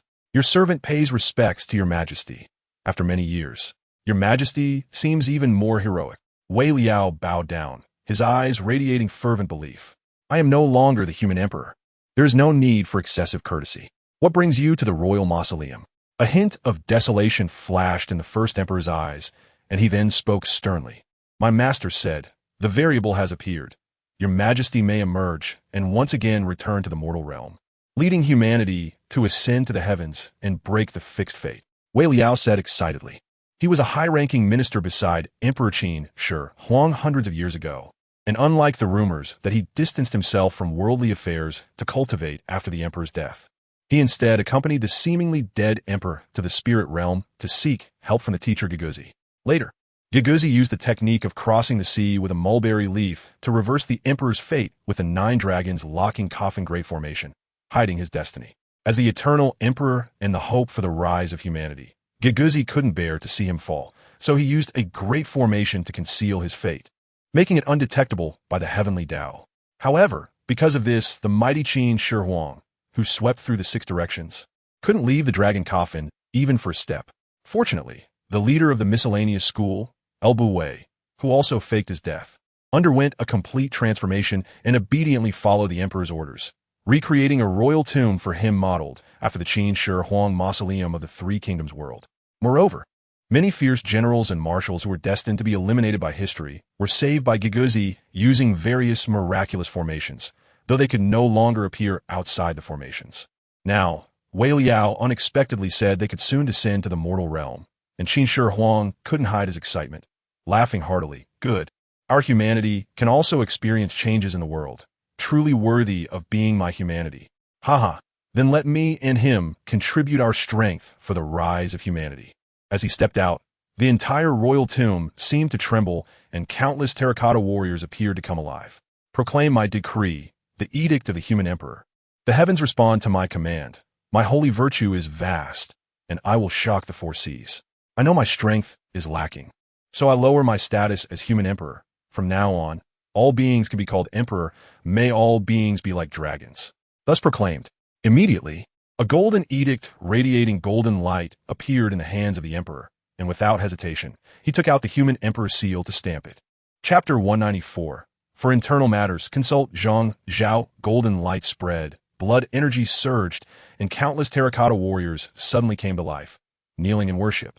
The old Qin people obey the decree. Soon, various strange phenomena appeared throughout the spirit realm, with countless humanoid phantoms half-kneeling in response. Confucians obey the decree. Strategists obey the decree. Yin-yang masters obey the decree. All schools of thought respond in unison to the decree. At this moment, the spiritual realm's fortune was unprecedentedly concentrated, and the disputes between the various schools disappeared. In truth, every place among the flower planters is not as harmonious as it seems. But as long as it concerns the great righteousness of humanity, that astonishing cohesion can indeed leave all races in the world dumbfounded. No breaking, no standing. Breaking before standing. Changes have arisen, and clinging to the incomplete status of the human emperor is now meaningless, instead hindering the future of humanity. Truly worthy of being the eternal emperor, he certainly possesses great courage. Outside the broken door, Giguzi gazed at the Qin Shi Huang mausoleum, nodding in satisfaction, filled with admiration. Among the 100 schools of thought in the spirit realm, only the Taoists were absent, but those of the Tao wield the three heavens and transcend nature. So they indeed do not need to kneel to the human emperor's edict. If it were a truly supreme and complete edict of the human emperor, even the legendary and most mysterious founder of Taoism, Laozi, who is said to have attained immortality, might bow and pay respects. Even Giguzi's understanding of Laozi was limited, lingering from the time he left the pass, leaving behind the Tao De Jing upon ascending. The mysteries of the primordial world cannot be described in words. Perhaps a moment in the primordial world could mean 100 years have passed outside. Or perhaps a moment outside could mean 10,000 years have passed in the primordial world. The reason for this is that the primordial realm is located at the center of the chaotic universe, within the chaotic space-time, at the heart of the river of fate. Now, turning to MaHongjun. Strange? It feels as though the invisible pressure of fortune has suddenly vanished. Could it be that Emperor Xian of Han, Lu Xie, has unexpectedly passed away? MaHongjun was studying the treasure of fortune, the Shanha map, in his hands, feeling his own fortune surging, almost increasing by 30%, and couldn't help but murmur. However, it's a good thing, and MaHongjun didn't dwell on it too much, only instructing the heavenly guards to closely monitor and report on the situation of Emperor Xian of Han. After finishing his administrative duties, MaHongjun let out a long breath. He had been learning to handle state affairs in the imperial study these days, and all orders were issued from there. Cheng Yaojin, the commander of the imperial guards, was not having an easy time either, accompanying him outside day and night. Finally finishing these tedious matters, MaHongjun sighed, realizing that this chaotic stuff was indeed not his forte. Oh, my strategist, when will you come back and save me? It wasn't that MaHongjun didn't want to rest, but the accumulation of state affairs was too much. Ever since the strategist Liu Bowen took charge on the side of Tang San, the political matters of Wu had fallen solely on MaHongjun's shoulders. Wu did not lack other capable people, but Liu Bowen had suddenly gone to provide strategies for the pressing war front, leaving no suitable person to carry the banner. MaHongjun was also uneasy handing it over to someone else, which is why the current situation had arisen. For external matters, consult Zhou Yu. For internal matters, seek Zhang Zhao. It seems it's time to promote some of these elders of Wu. Send for Zhang Zhao to enter the palace. Acting on impulse, to escape the political vortex, MaHongjun had to promote some people to higher positions. This year, the common people of the Han were living particularly hard. It seems that after handing over the state affairs to Zhang Zhao, he should relax a bit and privately go out to inquire about the people's condition. Who should he go with? MaHongjun decided to set aside state affairs and suddenly felt a wave of relief, then shook his head helplessly, suddenly realizing that having too many women wasn't a good thing. He didn't mean to be Versailles. Having too many women would definitely lead to a surer field. And MaHongjun deeply understood this. Now that he was already an adult, he had been eager to bring 3 women into the palace since the establishment of Wu. Within 3 months of Wu's establishment, Liu Ji had to put down state affairs due to the pressing situation on the Tangtian Sea front and went to take charge there. The secret realm of Tangtian Sea had transformed into large territories, islands, and roads due to the fusion of the two realms. Coincidentally, besides being filled with islands. The secret realm of Tang San also had 3 roads directly leading to the Douluo realm, and Wu naturally took it upon itself to guard one of them. Furthermore, due to the fusion of worlds, the Sun-Moon Empire also merged into the Douluo continent, causing the strength of the Douluo continent to surge, compensating for the disparity in strength when MaHongjun led everyone to the Han.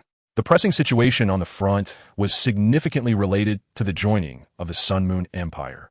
But fortunately, both sides were exercising restraint, striving to enhance their own strength in this grand era, with no intention of going all out. Otherwise, even MaHongjun, the king of Wu and Han of the 3 kingdoms, would not be able to sit so leisurely in the rear. While he was deep in thought, a eunuch's announcement came from outside, saying Zhang Zhao had arrived. "Pay respects to your majesty." Zhang Zhao merely bowed slightly, and then stood up, waiting for MaHongjun to speak, his demeanor quite arrogant. Zhang Zhao was originally a high-ranking minister under Sun Su and later entrusted to Sun Quan's son. After MaHongjun conquered eastern Wu and established Wuhan, although he surrendered, MaHongjun did not immediately promote him, but instead demoted him 1 rank to observe. Although Zhang Zhao was very talented and knew that those who adapt to the times are the true heroes, he was still not very familiar with MaHongjun. And given his historical record of surrendering to Cao Cao during the Battle of Red Cliffs and his proud character, MaHongjun was also not very reassured about him. However, due to MaHongjun's influence, the Battle of Red Cliffs clearly could not have any issues. Upon seeing Zhang Zhao, MaHongjun couldn't help but feel a bit embarrassed, lamenting that he had been too petty, realizing he needed to align his demeanor more with that of the ancestral dragon. Zhang Zhao, courtesy name Zibu, realm, soul sage. Ability evaluation, capable minister for governance. Potential, divine level loyalty. 90, dutiful and loyal, absolutely no second thoughts. Mr. Zibu, you finally arrived. Come, sit down, sit down. MaHongjun greeted warmly without the slightest hint of a king's demeanor. The main reason he occupied this position was largely due to the system and Lu Ji pushing him into it. Seeing Zhang Zhao's loyalty, MaHongjun couldn't help but slap himself a few times. Although he had met Zhang Zhao a few times, they had never talked in detail privately, and naturally, he had not paid attention to Zhang Zhao's panel. "Thank you, your majesty. May I ask why your highness summoned me?" Zhang Zhao did not display the typical surprise of being favored. Instead, he calmly sat in front of MaHongjun and directly asked, "I wish to promote you to the position of Minister of the Interior, overseeing the affairs of Wuhan's rear. I wonder how you feel about this." MaHongjun knew that Zhang Zhao was always straightforward, unafraid of authority, and a smart person who did not like to beat around the bush, so he spoke frankly. Historically, Zhang Zhao's importance in Sun Wu was akin to that of Sun Yu in Chao Wei. He was a strategist. The reason he never attained the position of chancellor was not due to a lack of ability, but because Sun Quan was petty and could not tolerate his candid advice, compounded by the stain from the Battle of Chibi, leaving him in an awkward position of fluctuating favor. "Your Majesty's actions are wise. You truly are a sagacious ruler. I did not misjudge you." "Oh, so Zibu is confident in overseeing Wuhan's rear affairs?" MaHongjun was not angered by Zhang Zhao's boldness. Instead, he found it to be genuine. "If I am to oversee the rear affairs, I will not fail your Majesty's trust, ensuring that Master Lu has no worries from behind. And I will serve your Majesty with utmost diligence until death." Hearing MaHongjun's unreserved words, Zhang Zhao grew bolder and directly knelt down to request the order. It turned out that Lu Ji had met with Zhang Zhao privately before the expedition, and although it was unclear what was said, Zhang Zhao had completely pledged loyalty to MaHongjun since then. Afterwards, MaHongjun could only shake his head in helplessness. Lu Ji understood his character and abilities well, having already prepared a fallback for him, but did not speak out due to avoiding suspicion. After all, he already held military and political power, and if he intervened in rear affairs, it would inevitably raise other suspicions. "All right, Zhang Zhao, I hereby command you to take charge of Wuhan's rear affairs, primarily responsible for alleviating all concerns for the frontline army, and in your spare time, handle some tedious matters for me." MaHongjun immediately issued the royal decree, granting Zhang Zhao significant authority. Chapter 195. The Copper Sparrow locking up the 2 Qiaos. The strategist is indeed a strategist. Fortunately, I have a system, or else I wouldn't have such courage. Aside from Zhang Zhao, Elbu's defection made MaHongjun even more apprehensive, yet he still chose to entrust him with heavy responsibilities.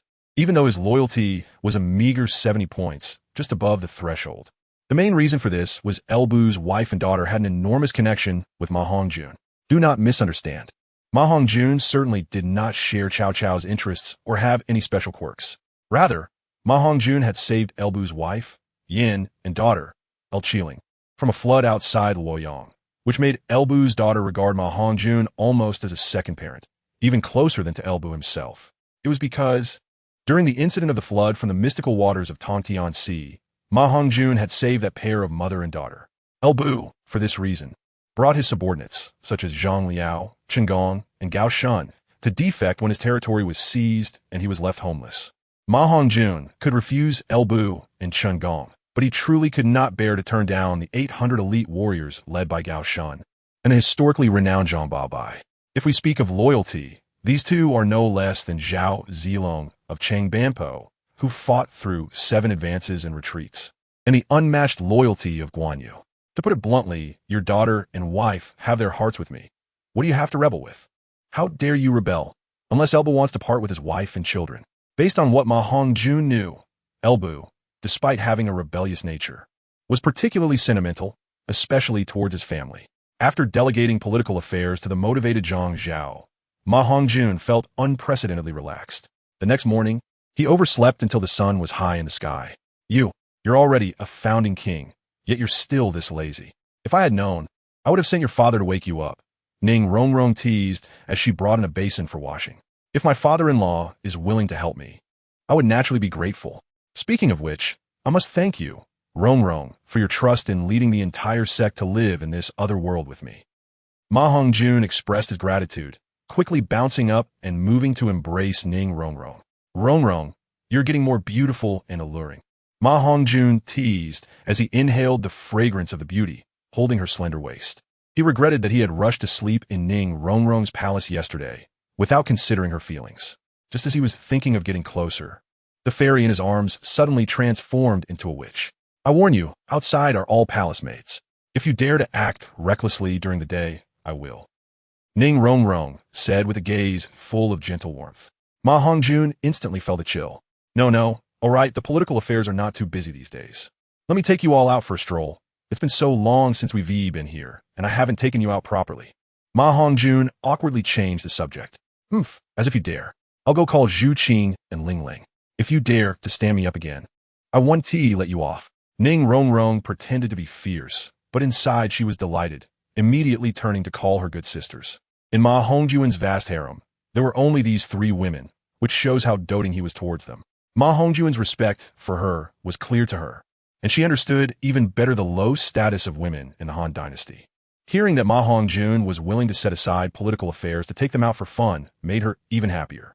Although over the past 3 years, she had traveled with Zhu Qing, they had not ventured too far. Due to the constraints of Confucian ideology in the Han dynasty, it was quite inconvenient for women to travel far, even when disguised as men. However, it would be much better if someone accompanied them. Being with MaHongjun would allow them to put aside all worries.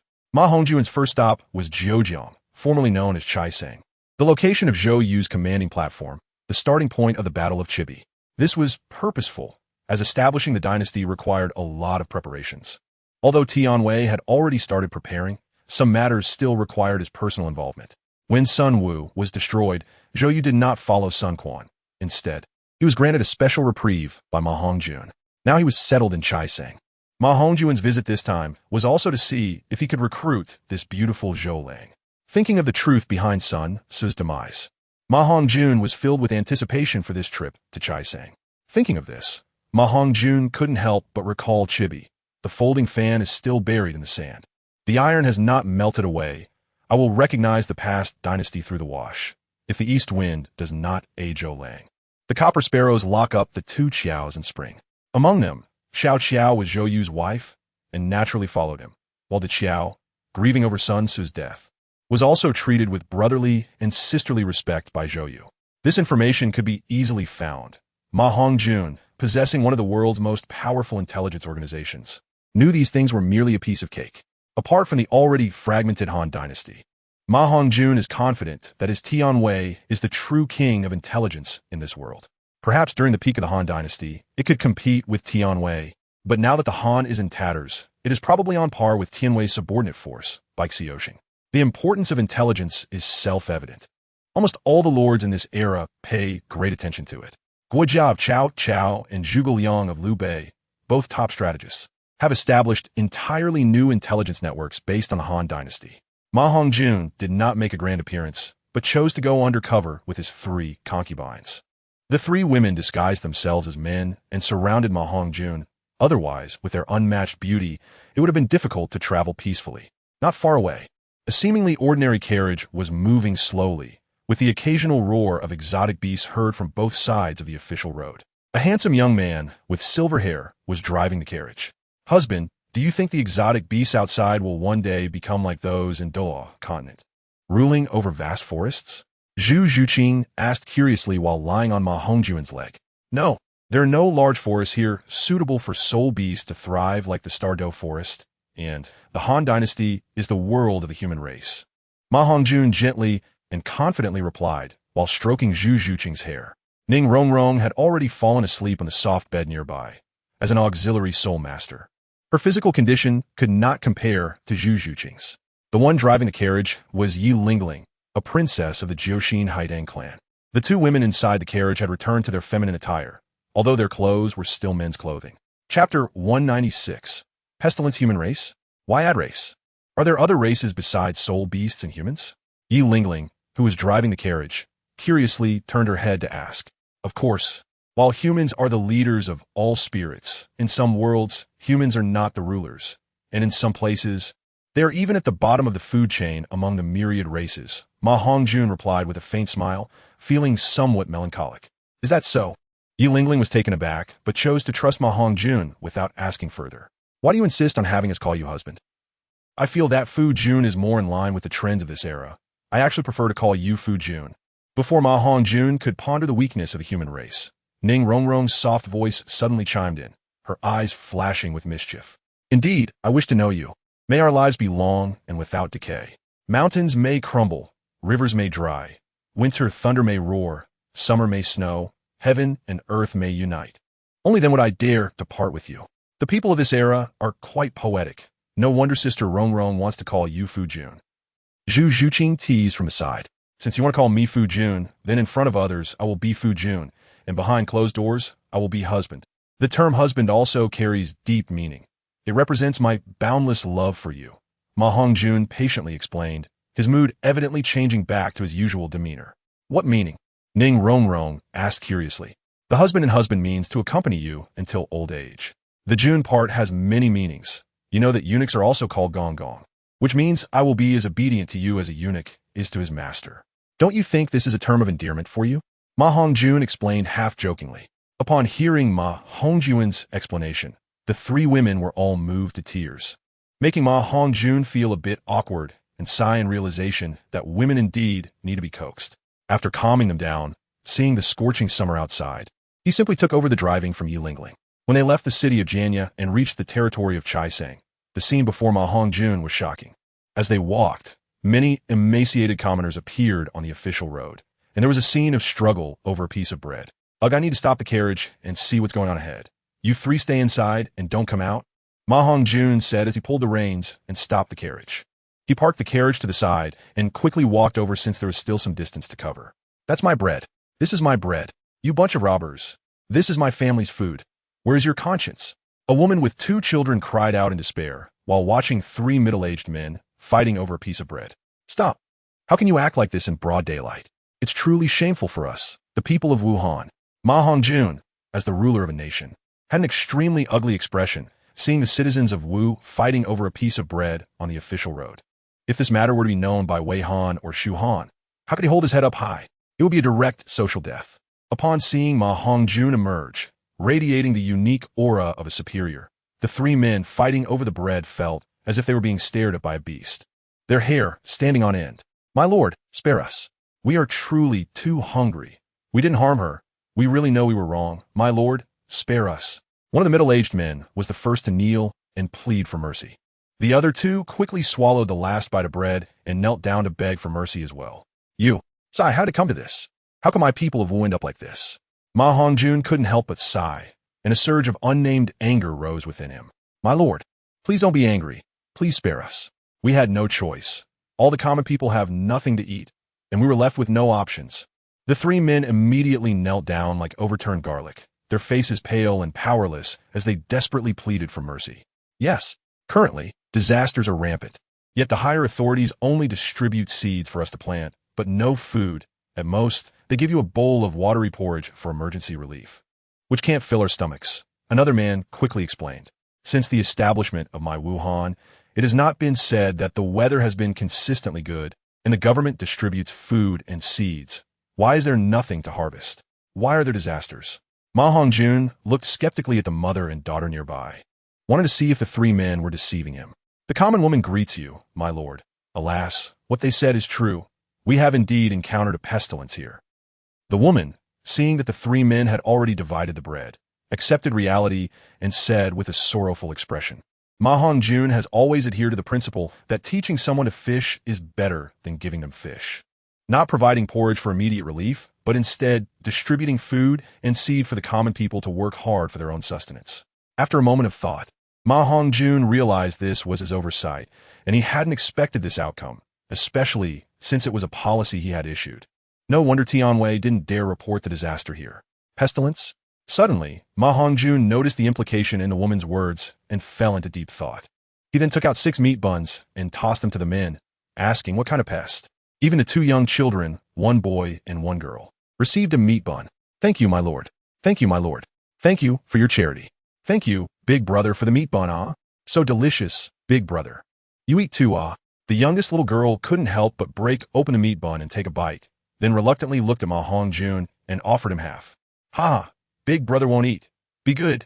You keep it for next time. MaHongjun smiled and gently rubbed the little girl's cute head. Thank you, Lord Xia, for saving my life. The monster has sharp weapons, a body covered in black and red shells, and the people are all terrified. The good fields have been destroyed, and the people are leaving messages saying it is a sign from heaven, with demons running rampant. The women are quite polite. As soon as MaHongjun looked at her, she explained again. Yes, wherever this insect goes, nothing can grow. It leaves behind sticky juices, and there is a foul smell in the air. It originally only appeared in the rice fields, but in just a few days, monsters have started to appear in the homes of the people, causing us all to be unable to return home. My lord, you should leave quickly and not go any further. Just as she was speaking, an old man passing by also came over to advise. MaHongjun looked ahead and saw a massive crowd coming this way. Oh, where are you going, old man? MaHongjun concluded in his heart, swallowed, and asked the old man with a calm demeanor. Sai, do you see the people behind? They are all unfortunate souls fleeing to the capital. Some have fallen into the insect heap and had their bodies instantly bitten. We are all like this because of the big insect. The old man sighed helplessly. Chapter 197. Shout, to be honest, I am an official sent by the court to solve this insect disaster, and I came from the capital. When I arrived, I also saw this kind of insect, and I imagine it is now everywhere. However, the court already has a solution, and it should have been properly managed by now. Why not come back with me and take them back? We can see the results of the management within a day. MaHongjun thought carefully about his words and spoke gently. While to prove his capability, he waved his hand, and flames rained down from above, while behind him, fiery phoenix wings spread and flew up to demonstrate his strength. Floating in mid-air, with a face like a sword sheath, exquisite features, handsome appearance, sword-like brows and starry eyes, exuding an imposing aura without anger. Heaven bless Wu Kingdom. My lord is an awakener, or rather a powerful awakener, and he can even fly. Truly a divine being? Heaven bless Wu Kingdom. It seemed to be pressuring people, but in fact, these people revered the strong even more. Ordinary people in the Han Dynasty understood all better than in the Douluo continent.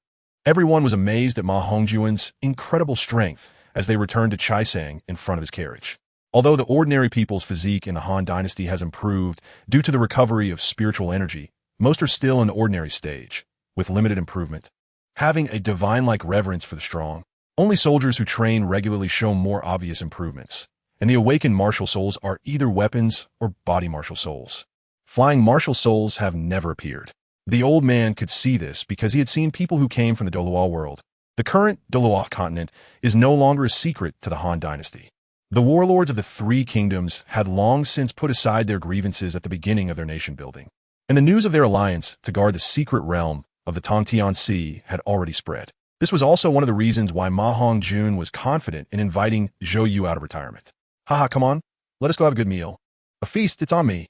After everyone turned back to Chai Sang, MaHongjun happily smiled at the three women in the carriage. Aren't we going to solve the insect disaster? We should prioritize national affairs and go see the insect disaster first, Yi Lingling said understandingly. The other two women nodded in agreement, not wanting to delay national affairs for their own amusement, nor wanting to cause the people to suffer because of their selfishness. Don't worry, having a feast and solving the insect disaster are not mutually exclusive. As long as we have a feast, the insect disaster will naturally resolve itself. MaHongjun was almost eager to verify his thoughts, so he briefly explained and drove the carriage behind the refugees. Half an hour later, upon seeing the insect disaster with small pincers and black-red shells on the road, MaHongjun completely relaxed, secretly thinking this would be simple. Zhu Qing, go prepare a big wooden barrel and fill it with half a barrel of water.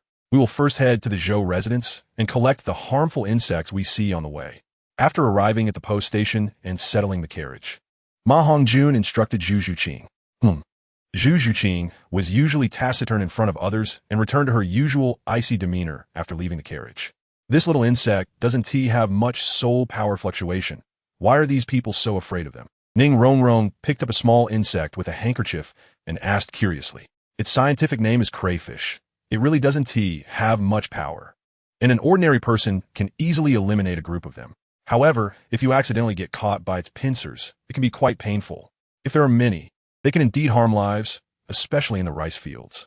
MaHongjun explained with a smile, his eyes flashing with an enigmatic light. The crayfish in Ning Rongrong's hand suddenly raised its pincers and pinched towards her jade hand through the handkerchief. Bold demon, great dragon of heaven, great lost spell. Messed up, do it again. Be careful, are you okay? After saying that, MaHongjun cruelly pried open the crayfish's pincers and asked with concern. Ugh, why are you making it so bloody? Ning Rongrong threw away the handkerchief stained with the crayfish's guts and said irritably, I have no choice. This thing won't let go unless it's dead. MaHongjun didn't mind the dirt, picked up the handkerchief on the ground, wiped his hands with a clean spot, and said helplessly.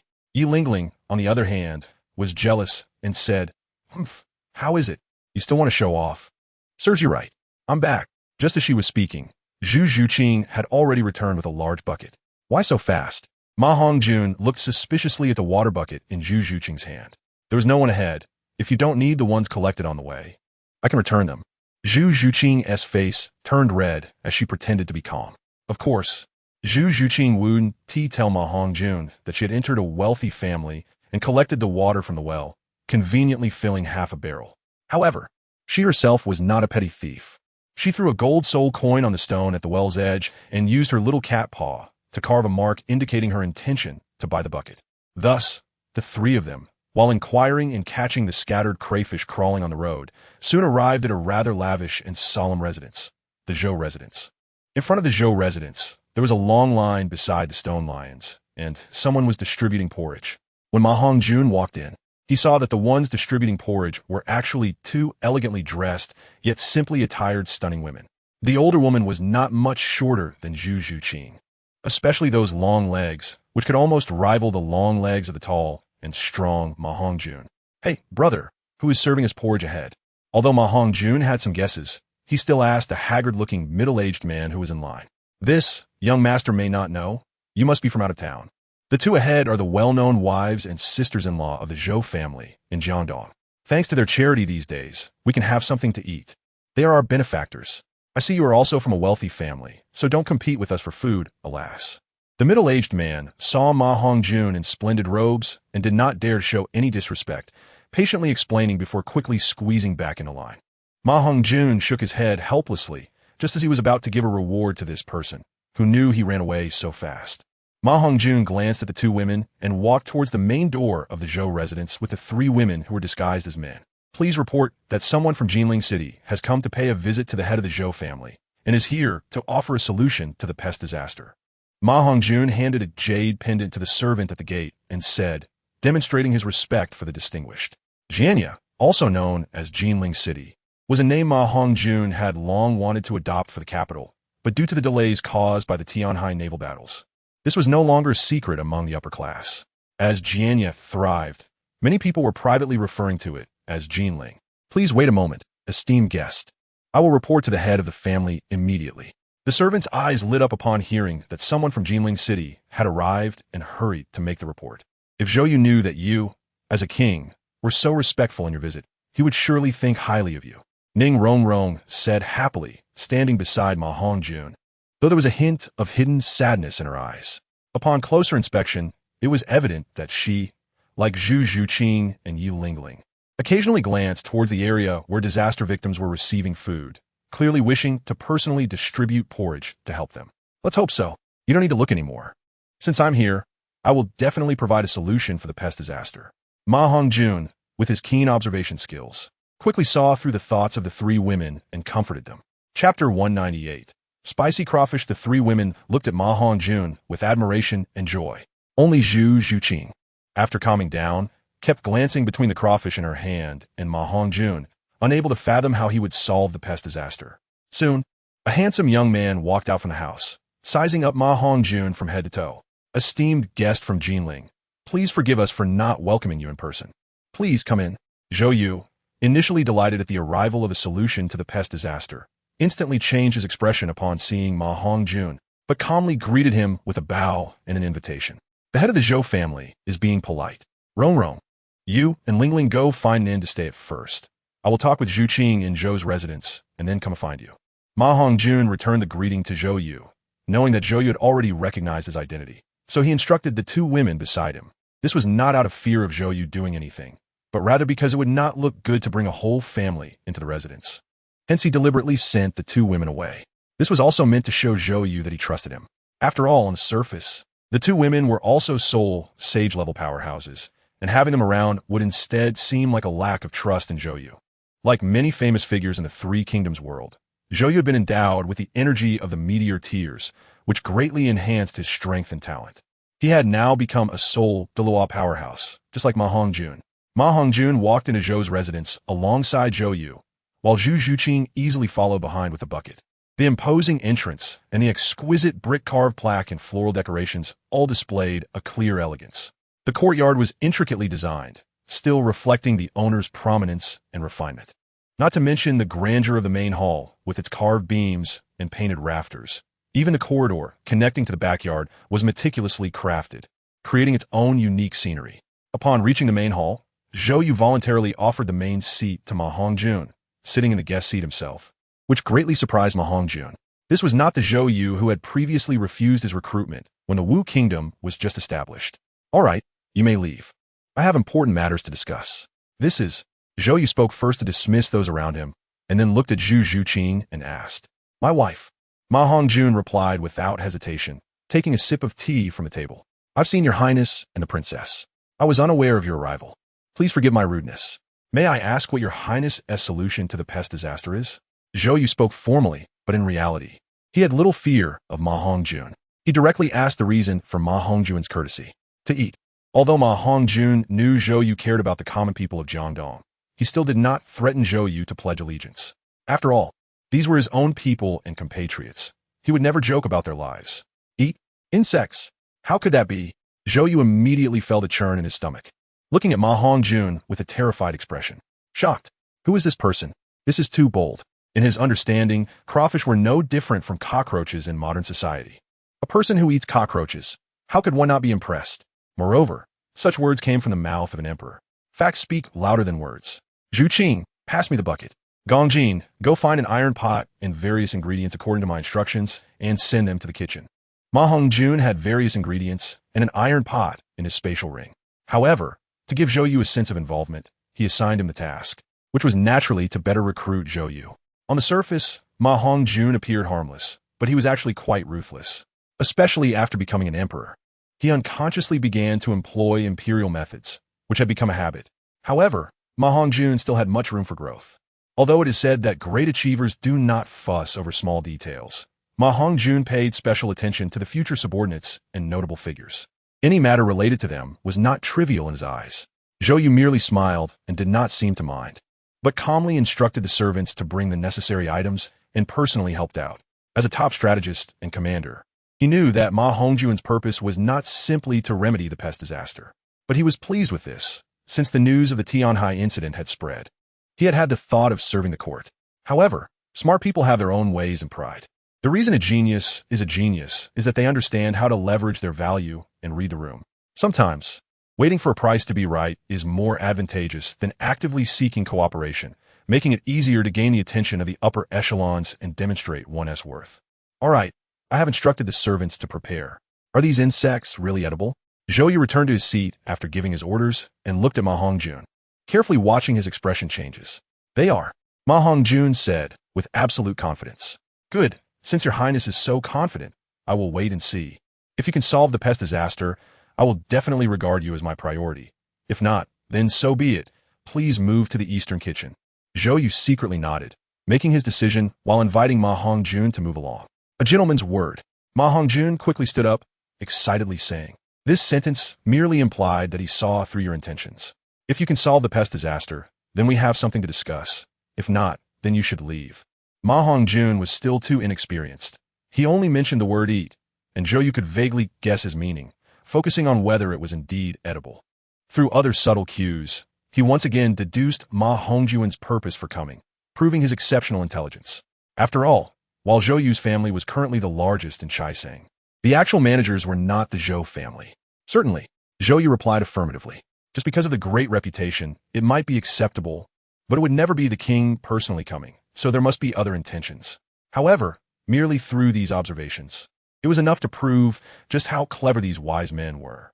Due to the connection with the Douluo world for 3 to 4 years, the ingredients in the Three Kingdoms world had also become diversified. Garlic, chili peppers, and other essential ingredients are not lacking, and the prices are very cheap, making them available in almost every household. As for the saying that a gentleman stays away from the kitchen, the reality is not so. Under special circumstances, one can still cook, and this phrase does not imply that men cannot cook. MaHongjun taught the servants and Zhu Zhuqing how to devein shrimp. The reason for personally deveining the shrimp was that the servants had a fear of crayfish, and he needed to set a good example. A large bucket of crayfish was quickly processed. Half an hour later, the enticing aroma of the crayfish filled the entire eastern kitchen, making everyone's appetite grow and eliminating any fear of crayfish. MaHongjun couldn't wait to break open a crayfish, revealing the tender shrimp meat, paired with spicy soup. Taking a bite, it was soft in texture and stimulating in flavor, truly irresistible. So delicious. I haven't tasted such delicious food in a long time. Come, Zhuqing, hurry up and have one too, MaHongjun said, quickly peeling another crayfish and handing it to Zhu Zhuqing. He then couldn't help but peel one for himself. Revealing the tender shrimp meat, dipping it in the spicy soup, and taking a bite, it was hot and refreshing, truly thrilling. Seeing MaHongjun enjoy the food, Zhu Zhuqing couldn't help but pick up a peeled crayfish from MaHongjun's bowl and put it in her mouth, immediately feeling it was delicious and couldn't stop savoring it. Come, Gongjin, sit down quickly. We can't finish all this, MaHongjun said, looking at Zhou Yu, who was stunned beside him, without any hesitation. It felt just like being at home. The table was filled with crayfish, truly achieving crayfish freedom. Garlic crayfish, spicy crayfish, 13-spice crayfish, steamed crayfish, and various other ways to eat them. P.S. I hope everyone can prioritize reading and subscribing on Qidian for support, and secondly on QQ Reading, which offers free support via QQ Browser. The latter two have open for free. Lastly, I hope friends from Bkuj can come and make a first subscription. After that, if you want to read for free, go to QQ Browser and let me see how many people there are, so the author can regain confidence and continue writing. Finally, thanks to every reader for their support. Thank you all for your understanding. Chapter 199, The Great General of Water Armies. Zhou Yu saw MaHongjun testing the waters and quickly sat down, following MaHongjun's example to eat crayfish. As soon as it went down his throat, his pupils contracted. It must be said that after eating one, there was no fishy smell at all. It was incredibly delicious. So, do you think that once these methods of eating become popular, the pest disaster will resolve itself? MaHongjun finally put down his desire to keep eating, wiped his hands, and smiled at Zhou Yu, asking, Yes, you pays respects to the Lord. According to our agreement, from now on, you will only follow your highness. Zhou Yu quickly wiped his hands and stood up to bow. Please rise. Having you, Gongjin, to assist me is like having Han Xian for Gaozu, like fish finding water. MaHongjun also showed great respect, excitedly helping Zhou Yu with his shoulder, disregarding the stool he almost knocked over. He didn't expect to win over Zhou Yu so easily. Originally, MaHongjun planned to address the pest disaster first before finding a way to win him over. for which he had prepared quite a bit, but turned out to be so smooth. To assist your highness in pacifying the chaotic times and eliminating foreign troubles is also Yu's lifelong wish, Zhou Yu said. Feeling touched. What minister doesn't wish to be valued by the king? Zhou Yu assisted Sun Su because they had a deep bond, and he assisted Sun Quan because of Sun Su's dying wishes and because Sun Quan valued him enough. Moreover, regarding the information network spread across the world, Sun Su's death, if investigated, would reveal many doubts, likely due to internal conflicts within Sun Wu's territory. And the entire Eastern Wu, who was the biggest beneficiary at that time, is beyond doubt. MaHongjun also launches attack on Eastern Wu only after Sun Su's death. Eastern Wu, under Sun Quan, lasted less than 3 years before being completely subdued. In the years since Wuhan's founding, there have been significant developments in all aspects, and the people's lives are very prosperous, with every household having surplus grain.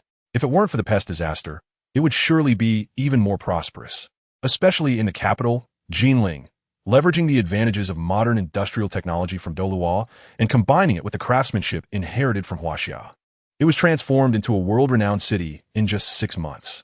How could such a great ruler not inspire admiration? Even someone as clever as Zhou Yu couldn't escape the norm. Come, as the food provider for the people, we must set a good example and not waste food. Let us continue eating. Oh, by the way, why not invite your respected wife and sister-in-law to enjoy the food together? Suddenly recalling the busy figures of Xiao Qiao and a Qiao outside the door, he suggested, "Yes, your highness. Someone, go invite the lady and sister-in-law to dine in the main hall," Zhou Yu said without any hesitation and without mentioning any futile thoughts. Didn't he see Zhu Zhuqing sitting beside him, eating heartily? With Zhu Zhuqing's figure and beauty, no matter how she concealed it, one could tell she was a woman. Anyone not foolish wouldn't say something like women shouldn't enter grand occasions to offend a royal consort, let alone a future consort. MaHongjun nodded in satisfaction. Talking to smart people is different. He didn't have to worry about anything. Before long, the two women changed into a different set of clothes and came to the main hall. After slightly bowing to MaHongjun, they sat down beside Zhou Yu. The naturally lively Xiao Qiao, smelling the delightful aroma, couldn't help but ask first, "What dish is this? It smells so delicious." She looked at the crayfish on the table while glancing at Zhou Yu. "Haha, this is the crayfish personally prepared by His Highness. Especially for you to taste how it is," Zhou Yu explained with a smile, showing great affection for his wife. "Crayfish?" Xiao Qiao said she hadn't heard of it. As for MaHongjun's identity, the servants had already informed them on the way here. "Yes, it's what you call bugs. Do you dare to eat?" MaHongjun peeled a crayfish and handed it to Zhu Zhuqing, then looked at the two women teasingly. What is there to be afraid of? I'll also try to see how it tastes." Xiao Qiao, indeed unable to resist the provocation, quickly picked up a crayfish and imitated MaHongjun peel it, eagerly eating it. Zhou Yu looked at MaHongjun apologetically. His eyes seemed to say, "Your Highness, please forgive me. My wife is not sensible." MaHongjun had no intention of blaming him. He turned to the quietly sitting to Qiao and gently said, "Lady Sun, you should also try the taste." "Thank you, Your Highness." The Qiao also picked up a crayfish and started to eat. The meat was fresh, tender, and juicy. Before long, the 5 of them had eaten more than half and were already too full to continue. "We can't waste it. Please pack some for me. I want to take it back to the post station for my 2 wives to taste," MaHongjun said, getting up to wash his hands in the basin prepared nearby. He still wasn't quite accustomed to the tone and habits of ancient speech. Fortunately, many people had come from the Douluo realm over 3 years ago, so everyone was not surprised by this way of speaking. Rather, it had become popular due to its simplicity and clarity.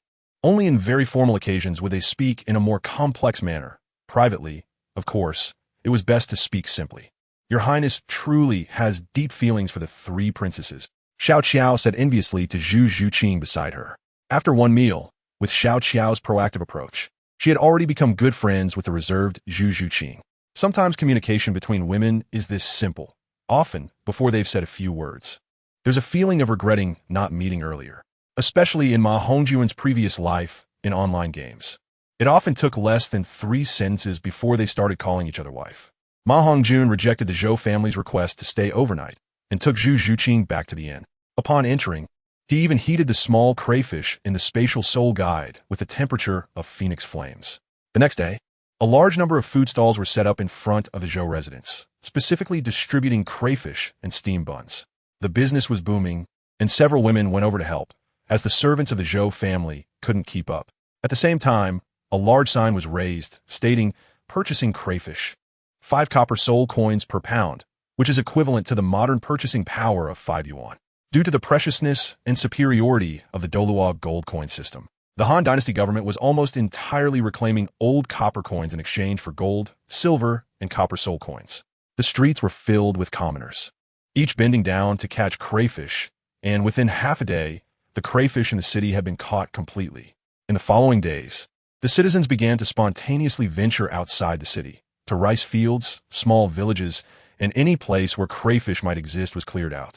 The power of food lovers is immense. Within just a week, crayfish were almost nowhere to be found in the fields, and even in the rice paddies. There were very few left. By this time, the pest disaster had almost passed, and almost everyone knew how to cook crayfish, with everyone liking to eat it.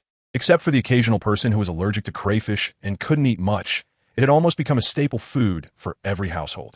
Some families even discovered business opportunities and began to artificially cultivate crayfish. As long as they followed the requirements for breeding, MaHongjun wouldn't interfere and would instead be pleased to see it happen. Afterward, the Zhou residents began to relocate, with Zhou actively requesting to move the family focus to Jinling City. The main reason was to send relatives into Jinling City, eliminating all of MaHongjun's suspicions. MaHongjun did not disappoint Zhou, issuing an imperial decree appointing Zhou as the Grand Commander of the Navy, allowing him to set off for the Tang Sea, commanding a total of 50,000 naval troops from Wu and Han. It should be noted that within the Tang Sea, aside from 3 main roads directly leading to the Douluo continent, there are endless maritime routes, and the importance of the Navy in warfare is self-evident. It is almost the lifeblood of a nation. Zhou also knew that he excelled in naval warfare, while Wu and Han lacked naval generals. They were in dire need of a naval commander. Currently, the naval defense line of Wuhan in the Tang Sea was guarded by the 2 great naval generals Gan Ning and Jiang Qin on the left and right sides. Although both were highly skilled in water, possessing maritime skills, they still felt somewhat overshadowed and under great pressure in the face of the advanced soul-guided warships from the Douluo continent. Chapter 200, Refining Salt, Salt Quota. Subsequently, Zhou led his troops to the secret realm of the Tang Sea, while MaHongjun continued to travel with the 3 women to gain more experience. Meanwhile, regarding why the Douluo realm suddenly intensified its offensive against Huaxia, we must start with a recent event where the Crown Prince of the Sun and Moon Empire personally piloted a top-tier soul-guided ship to the battlefield. In order to ease the conflict with the forces on the Douluo continent, the Sun and Moon Crown Prince personally entered the battlefield of the Tang Sea. However, he encountered the general of the Shu Kingdom, Guan Yu, who was on patrol. After a fierce battle, the Sun and Moon Crown Prince, relying on advanced soul-guided devices, still could not defeat the incredibly brave Guan Yu. Guan Yu seemed to have gained some fortuitous opportunity, his strength significantly increasing, and after erupting, his power reached the level of a tidal Dalu.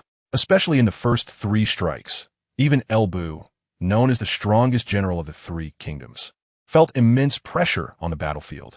For a time, Guan Yu, under the protection of the Wei and Wu nations, displayed unmatched prowess, not only capturing numerous advanced soul-guided devices, but also directly capturing the Crown Prince of the Sun and Moon Empire. It could be said to be a complete victory.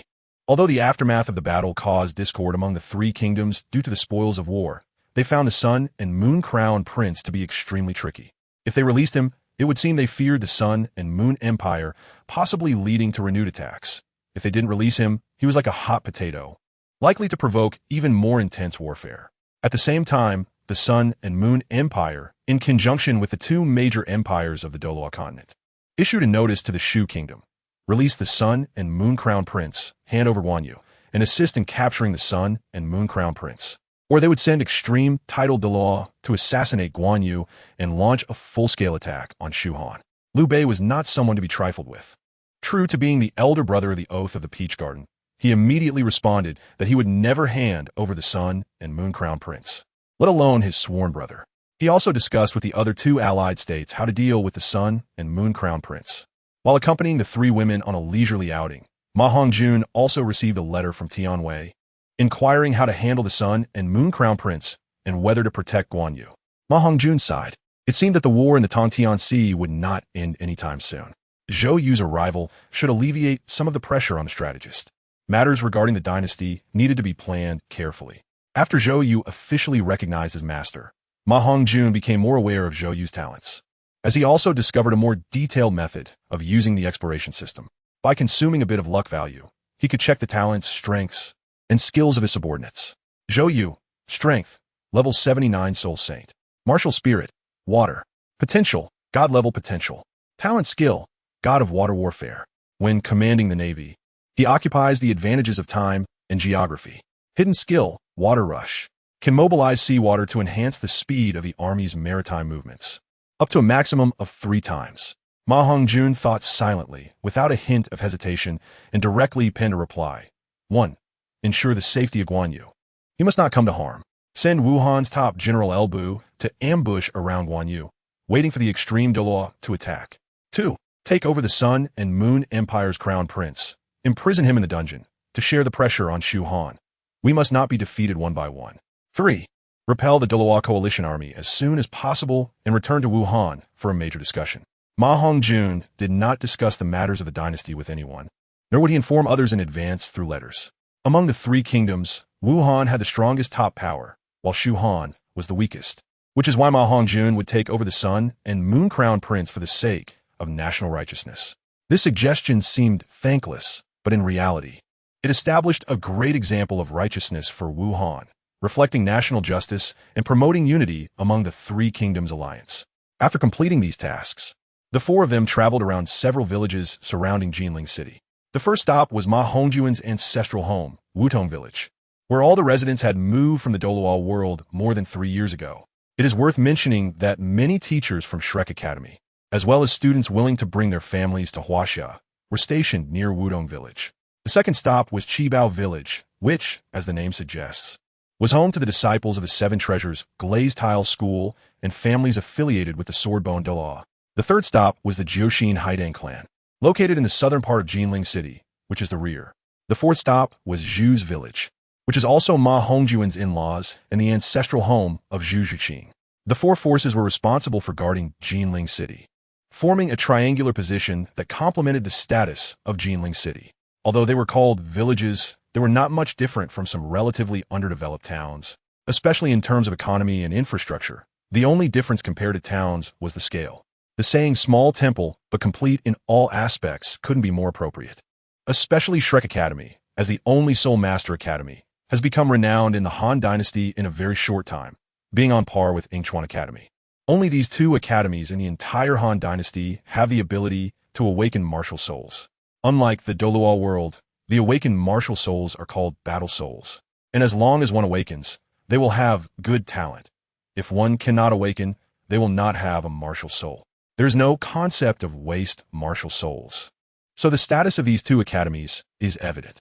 MaHongjun was also very curious about how Yingchuan Academy possessed the magic array for awakening and the items used to test soul power.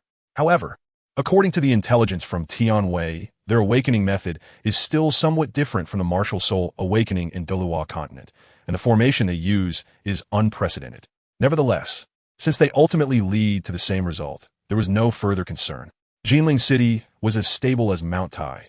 After the travels, MaHongjun did not plan to return immediately, but instead took the 3 women to inspect various places in Wuhan's. Eventually, with the deepening of the inspections, MaHongjun discovered the biggest problem troubling the common people: salt. Yes, it was salt. Although the various resources brought from Douluo continent included a considerable amount of salt, it is still a non-renewable resource. Moreover, compared to the fine salt from his previous life, the coarse salt on Douluo continent was still lacking in quality. Therefore, MaHongjun, along with the 3 women, began to devise a method for refining salt. Based on his somewhat blurry chemical memories from his previous life, MaHongjun finally extracted edible fine salt after a week of research. Subsequently, he called Tianwei to handle this matter and demanded strict confidentiality regarding this method, ensuring that the salt mines were strictly controlled by the government. Eventually, the method for refining sea salt was also researched by MaHongjun and handed over to Tianwei in one go. Half a month later, the citizens of Wuhan began to spread the news and spontaneously took to the streets to praise MaHongjun's merits and his wise governance. The price of salt plummeted, with fine salt costing only 1 copper coin per pound. This was an exhilarating development, as the price of salt had dropped more than tenfold. It is worth noting that an ordinary person's meal costs at least 2 copper coins. Soon, the major families within Wuhan's began to express their dissatisfaction, petitioning for higher salt prices. MaHongjun, feeling helpless, had to return to court and adjusted the salt prices to 3 tiers, focusing on packaging. Finally, the price of table salt was categorized into 3 types: edible salt, fine salt, and tribute salt. At the same time, he allowed these families to use their channels to sell within the Han territory, with the court selling to these families at the original price. The families could then sell at a price not exceeding 5 times the original, but they could not sell within Wuhan's. This temporarily silenced these families, who understood that MaHongjun, as the founding emperor, held absolute centralized power, so they dared not push too hard. If it weren't for MaHongjun significantly impacting their interests, they wouldn't have dared to jump out and make a fuss.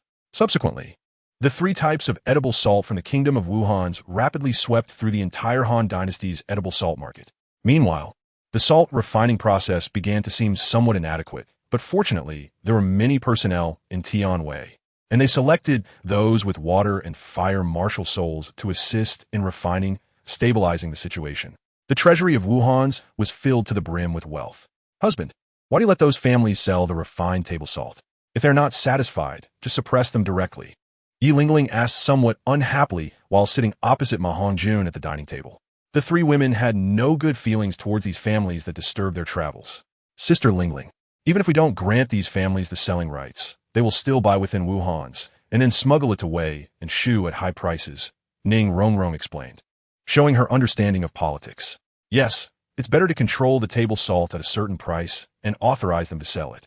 Moreover, they're not the only ones who can sell in Wei and Shu. The bulk still goes to us officially. We dictate how much supply they get, and without the manufacturing method, they will always rely on us, firmly binding them to our worship. MaHongjun explained to the 3 women with a doting tone. All right, I was wondering how you could possibly yield to these people. Then my Jushin Haidang clan should also have a share. Yi Lingling's eyes brightened, and she instantly became happy. I want it too. The 7 Treasure Glazed Tile School also wants to bind to the worship, Ning Rongrong quickly requested with excitement.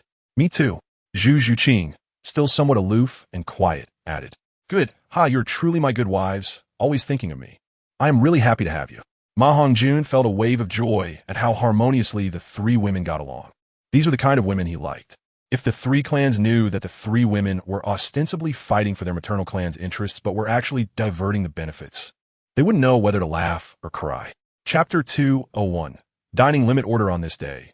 MaHongjun, who was filled with joy after making a fortune, began to hold a grand banquet for his ministers and also invited their families to celebrate the treasury's abundance. That night, a temporary tent was set up in the vast square outside the palace, with lights lit and more than 100 tables of delicious dishes arranged. Who would have thought that during this event, something would happen that made MaHongjun extremely angry and frustrated? After eating, he went to the rear palace. Damn it, this is truly infuriating. The recent pestilence has just passed, and most families have no surplus grain. The soldiers in the naval battle are only eating horrible military rations, and these ministers are truly ungrateful. I treated them to a grand feast, yet they wasted so much, leaving more than they ate. It's simply unforgivable. MaHongjun arrived at Ning Rongrong's residence, sat down at the table, and, growing angrier the more he thought about it, slammed the table and complained to Ning Rongrong. How did they waste it? Ning Rongrong gently poured tea for MaHongjun, inquiring with a soft tone. Sigh, the delicious mountain delicacies were somewhat acceptable, as half of them were consumed, but the ordinary dishes were hardly touched, and some were even barely tasted. MaHongjun sighed helplessly, raising his teacup, growing angrier as he thought about it, and then put it down and said helplessly, due to the king's status. MaHongjun naturally sat at a high position in the square, and from his vantage point, he could see everything happening in the square. Maybe these civil officials are used to eating mountain delicacies and can't get used to these home-cooked meals. Ning Rongrong recalled her initial experience at Shrek Academy and explained, They have princess disease, even worse than when you first arrived at Shrek Academy. The food at Shrek Academy was indeed not delicious, lacking any meat flavor, but these are dishes prepared by imperial chefs. Even the worst dish is better than the best food we had at Shrek Academy. MaHongjun said irritably. Ning Rongrong fell silent, puffing up her cheeks in anger, pretending to be confused. I'm not talking about you, dear Rongrong. You're much better than them. Noticing Ning Rongrong's slightly changing expression, MaHongjun hurriedly got up and went to comfort and explained to her. As long as you know, I'm no longer as willful as I was when I was younger. Ning Rongrong finally chuckled and said proudly, right? My Rongrong has long become gentle and virtuous, certainly thousands of times better than these ministers. MaHongjun quickly continued to praise. This was enough to make Ning Rongrong happy. The two quickly moved to the bed and began to whisper sweet nothings. They engaged in significant life events. Afterward, the mosaic disappeared and the volume returned. I'm a bit confused. Even if they waste food, Your Highness shouldn't be so angry, right? Ning Rongrong said, hugging MaHongjun's strong chest with a hint of doubt. If it were just a regular waste of food, I could turn a blind eye. But thinking of the common people outside who are still struggling to make ends meet, barely surviving on the government's relief, deeply affected by the locust disaster, it makes me furious. If we could send the food wasted by these people to remote areas, I wonder how many lives we could save. MaHongjun expressed the reason for his anger. In fact, MaHongjun's reasoning isn't without merit. The savings from the feasts of the court ministers could certainly alleviate the impact of the locust disaster. There's a way to prevent them from wasting food outside. But it depends on whether you are willing to lead by example. Ning Rongrong said with a sly smile. What method? MaHongjun asked in confusion. Restrict the ministers dining outside. The maximum standard cannot exceed 6 dishes and 1 soup. Ning Rongrong said playfully. Fine, let's do it your way. Anyway, the 4 of us usually eat like that. MaHongjun laughed heartily, finding it reasonable. Early the next morning, as he entered the court, MaHongjun prepared to announce what seemed like a rather unreasonable regulation. All ministers, did you enjoy the feast last night? MaHongjun asked with a hearty laugh, showing no signs of anger. We enjoyed it. Your Majesty is wise. The ministers nodded in agreement, praising his wisdom. Alas, but seeing the flourishing scenes from a few days ago, I cannot help but recall the scenes I witnessed among the people plagued by locusts. Thankfully, it has been properly addressed, but the common people still suffer from hunger. MaHongjun pretended to lament sorrowfully. The ministers began to whisper among themselves, unsure of MaHongjun's intentions. Your Majesty, I observe that during banquets, most officials consume dozens or even hundreds of exquisite dishes. If the disaster victims learn that our officials indulge so extravagantly, it will surely cause unrest. Therefore, I propose that Your Majesty issue a dining limit before the disaster is resolved. Zhang Zhao, one of MaHongjun's trusted aides, was the first to stand up and suggest. What is the dining limit? MaHongjun feigned ignorance. Ning Rongrong, secretly observing from behind a screen, couldn't help but roll her eyes. If she didn't know the two had already conspired, she might have believed MaHongjun was genuinely unaware of this dining limit. Your Majesty, the dining limit only restricts officials with ranks. For family banquets, a meal must not exceed 6 dishes and 1 soup. When entertaining friends, it must not exceed 9 dishes and 3 soups. Zhang Zhao said fearlessly, not caring about the disapproving looks from other ministers. Very well. What do the rest of you ministers think? MaHongjun asked the other officials, including some from the Eastern Wu, especially some clever individuals, who observed without expressing support or opposition, included renowned Eastern Wu ministers like Lu Su, Elmeng, Xiao Xian, and Lu Sun. MaHongjun turned to the honest Lu Su and asked, what do you think, Zigan? It is all up to Your Majesty's decision. Lu Su quickly bowed and replied. MaHongjun felt helpless. Even the honest Lu Su was so cunning, unwilling to offend anyone. He looked to Elmeng and the others, and they were similarly evasive. He then turned to Zhuge Jin, a member of the Zhuge family, and asked, Ziyu, I am terrified. It is entirely up to Your Majesty's decision, and I will surely obey Your Majesty's command. Zhuge Jin said with a pale face, quickly lowering his head. Among these people, he held the lowest rank and didn't dare to offend the entire court. Seeing no one respond, MaHongjun could only look to Guiyong, the representative of the aristocratic ministers. Your Majesty, I believe this dining limit, while it can somewhat alleviate the impact of the locust disaster, is detrimental to attracting talented individuals. As the saying goes, people travel thousands of miles to serve in government for food and clothing. If even dining is restricted, what talented individuals would come to serve? Guiyong looked at the hopeful eyes of the aristocratic ministers behind him and gritted his teeth as he responded. Nonsense. This is simply a ridiculous argument. We are only issuing a dining limit during the disaster period. Its impact on attracting talents is negligible. On the contrary, it will encourage genuine talents to sincerely come to serve. The court is not a place for idle gluttons. How dare you indulge in excess with the court's provisions? Before MaHongjun could respond, Zhang Zhao was the first to stand up and angrily scold him. Gu Yong's face turned red. As a disciple of a great Confucian, he was unwilling to be insulted and replied without reservation, Master Zhang, at your age, you naturally do not need to eat and drink excessively. Have you not heard that Gaozi once said, food and sex are part of human nature. Kindness is internal, not external. Righteousness is external, not internal. How can you distort concepts? Even Lien Po, at an old age, can eat 2 pounds of meat in one meal. I dare say my appetite is no less than before. How dare you insult me? Is 6 dishes and 1 soup not enough for your daily meals? Zhang Zhao was instantly furious. The two were more than a decade apart in age, and he indeed felt older, but he refused to admit it, unable to suppress his anger. Guyon was left speechless by this remark. To be honest, even he usually only had 6 dishes and 1 soup, which didn't affect him much, but for the others, it was far from enough. I usually have 3 meals with 3 princesses, and 6 dishes and 1 soup is enough. I suppose Yuan must also find his usual clean living sufficient. MaHongjun interjected when he saw Gu Yong had nothing to say.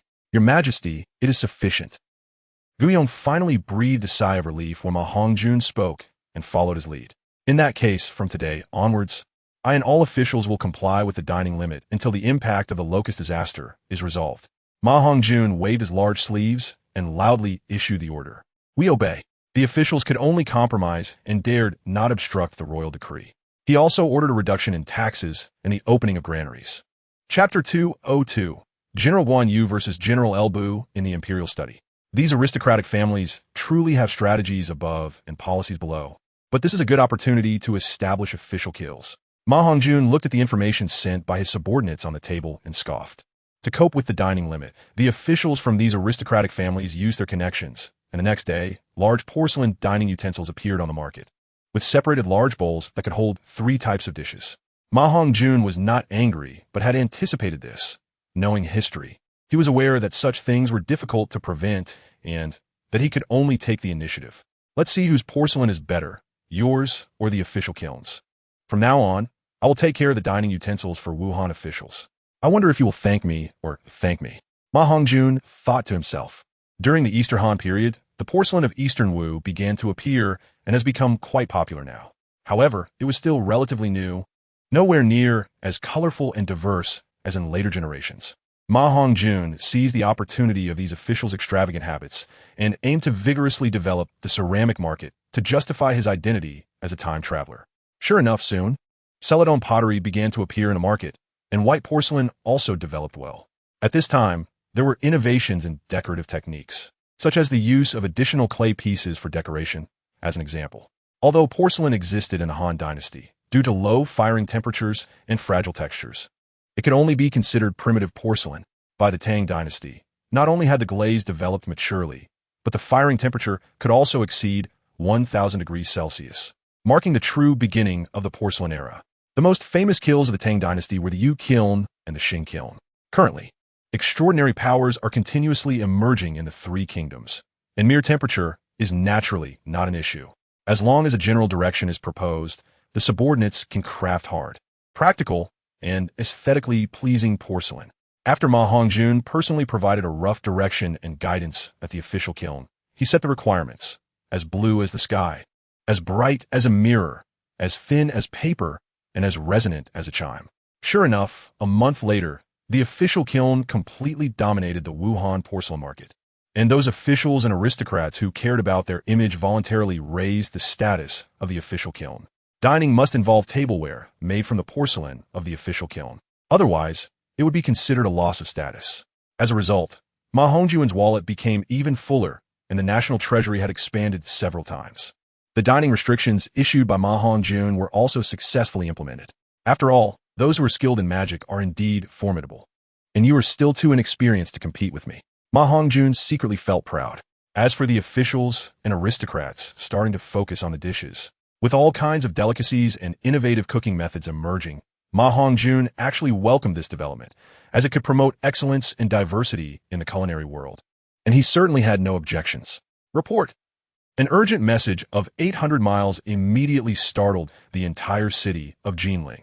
Outside the city of Jinling, a messenger stood with several tattered flags behind him, his white robe stained with blood, and he rode a white horse that snorted loudly, clearly exhausted. 800 miles urgent. 800 miles urgent. A cloud of yellow dust rolled in as a swift horse approached, and in a flash, the messenger jumped off the horse. He shouted at the city gate guards, 800 miles urgent. The imperial gold medal is here. Those who obstruct will die, and those who go against it will perish. He then mounted his horse and galloped into the royal city of Jinling, exuding a formidable aura, and soon the dust settled as the rider had already left. At this moment, the ancient road was shrouded in clouds, and the clear sky was bright. The 800-mile urgent messages were the safest. These messages were crucial to the court. But for bandits, they were just worthless paper with a high risk of robbery, which not only could not bring benefits, but also risked severe consequences. Even bandits would not be foolish enough to intercept 800-mile urgent messages. Who is this person with such strength? And what military situation could compel him to deliver an 800-mile urgent message into the royal city? One person exclaimed in shock. This is the most elite cavalry of Wuhan, the White Horse Brigade. I know this person. He is the distant cousin of my wife's second brother's wife, who joined the 3000 White Horse Brigade 5 years ago to bring glory to his family. Someone nearby immediately responded proudly. The soldiers at the front must have encountered some urgent military situation. Alas, I wonder if my child can come back alive. An old man, bent over and leading his child, sighed and pulled his 3-year-old grandson toward the northern slums. Grandpa, that horse he rides is so handsome. When I grow up, I also want to serve the king like my father and join the White Horse Brigade. The little grandson innocently raised his small fist and said, Good. My grandson is really obedient. Not to mention how the common people on the street were discussing. Let's return to the main topic. In the Great Hall, report. Your Majesty, the armies of Wei, Shu, and Wu have simultaneously erupted into large-scale warfare, and the 3 great empires have dispatched a large number of soul masters to join the battle. The Huaxia coalition has suffered heavy losses, and the military advisor has urgently requested support from the royal city with an 800-mile urgent message. MaHongjun furrowed his brow, realizing that the messenger indeed brought bad news, and his mood worsened. If even Liu Bowen is asking for help, it seems the situation has become very severe. How is the maritime combat going? Thinking of Zhou Yu, MaHongjun couldn't help but ask.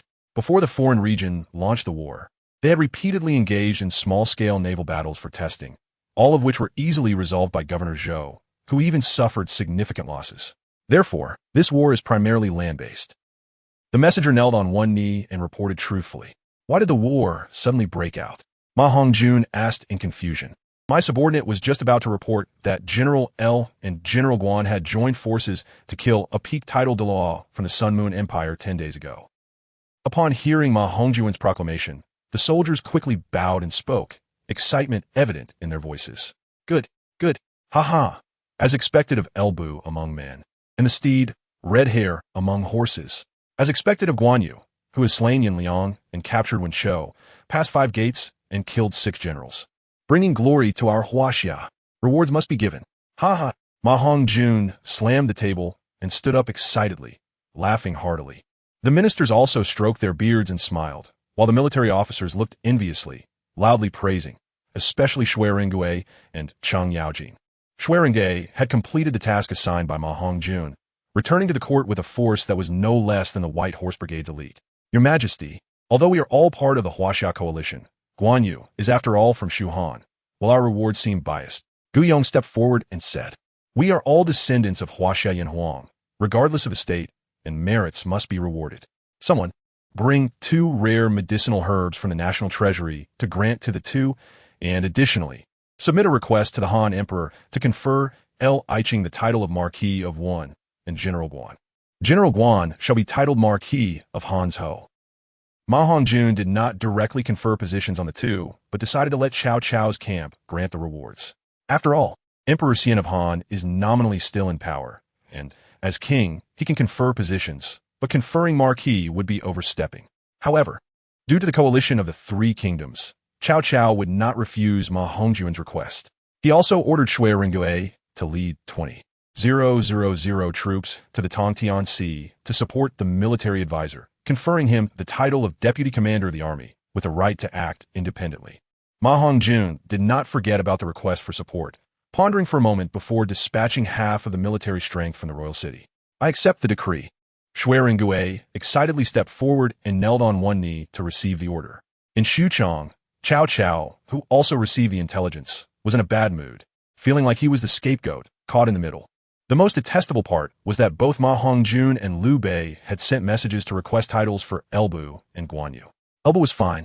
He had already been conferred the title of Marquis of One by Dongzhuo, and this was just a reaffirmation of his return to the Han dynasty's legitimacy. But who is Guanyu? He is a figure that Cao Cao longs for and admires, and he should grant rewards on his own without needing others to request them. At the same time, he lamented that none of his subordinates could participate in the ambush to kill the peak title Dalu. Subsequently, Cao Cao waved his brush and directly conferred Guanyu the title of Martial Sage, granting him the title of Martial Marquis. Emperor Xian of Han had no real power.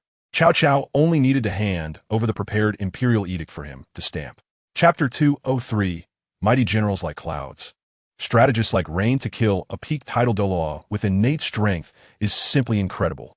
With the continuous emergence of various powerful experts within the Han dynasty, a unified system of strength classification has begun to spread from somewhere.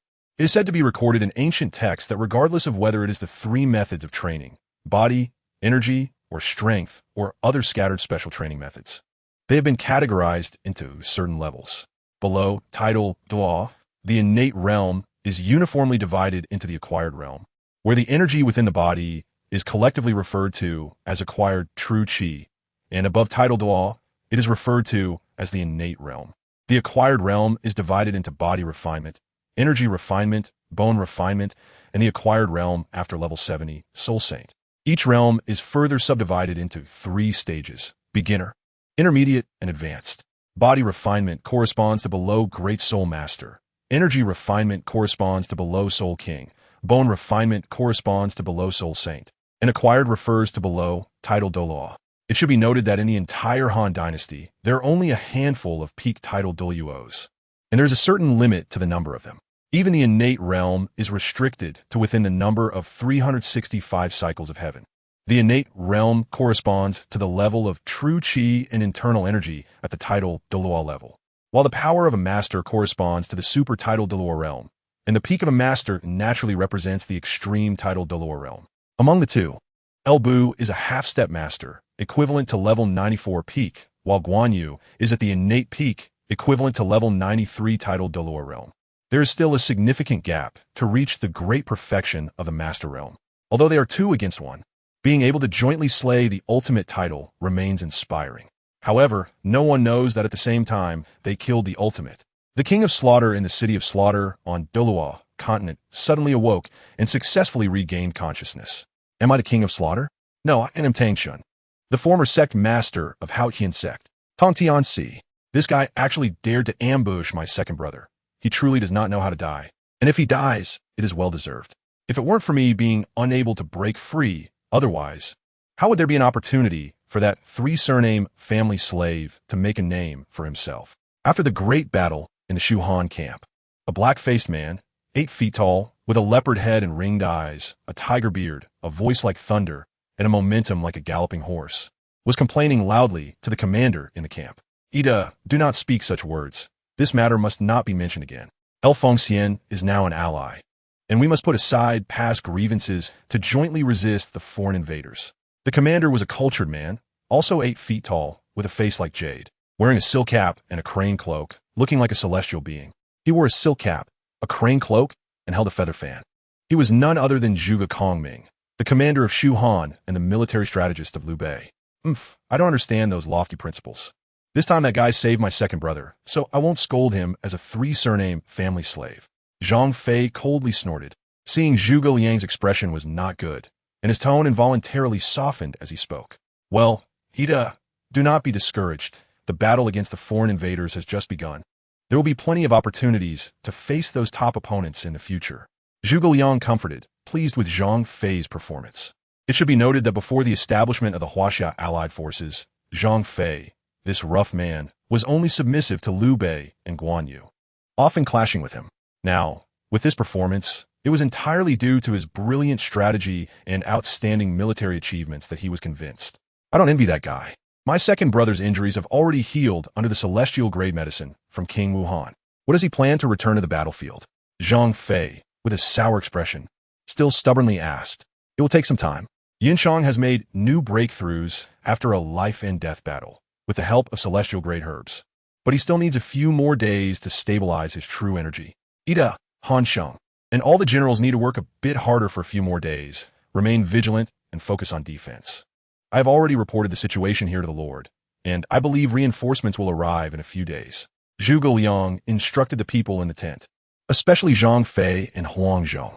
The three armies of the three kingdoms had established a tight defensive line, building tall walls like the Great Wall to guard Huaxia. Yes, obeying the order, the generals bowed and accepted the command.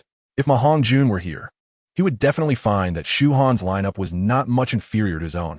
Besides the brothers Guan and Zhang, there were also the unfathomable old Huangzhong, the fierce warrior Wei Yin, the all-rounder adopted son Lu Feng, the seasoned veteran Yin Yin, Fu Tong, and the vanguard Liao Yuanjian, led by the lacking General Liao Hua.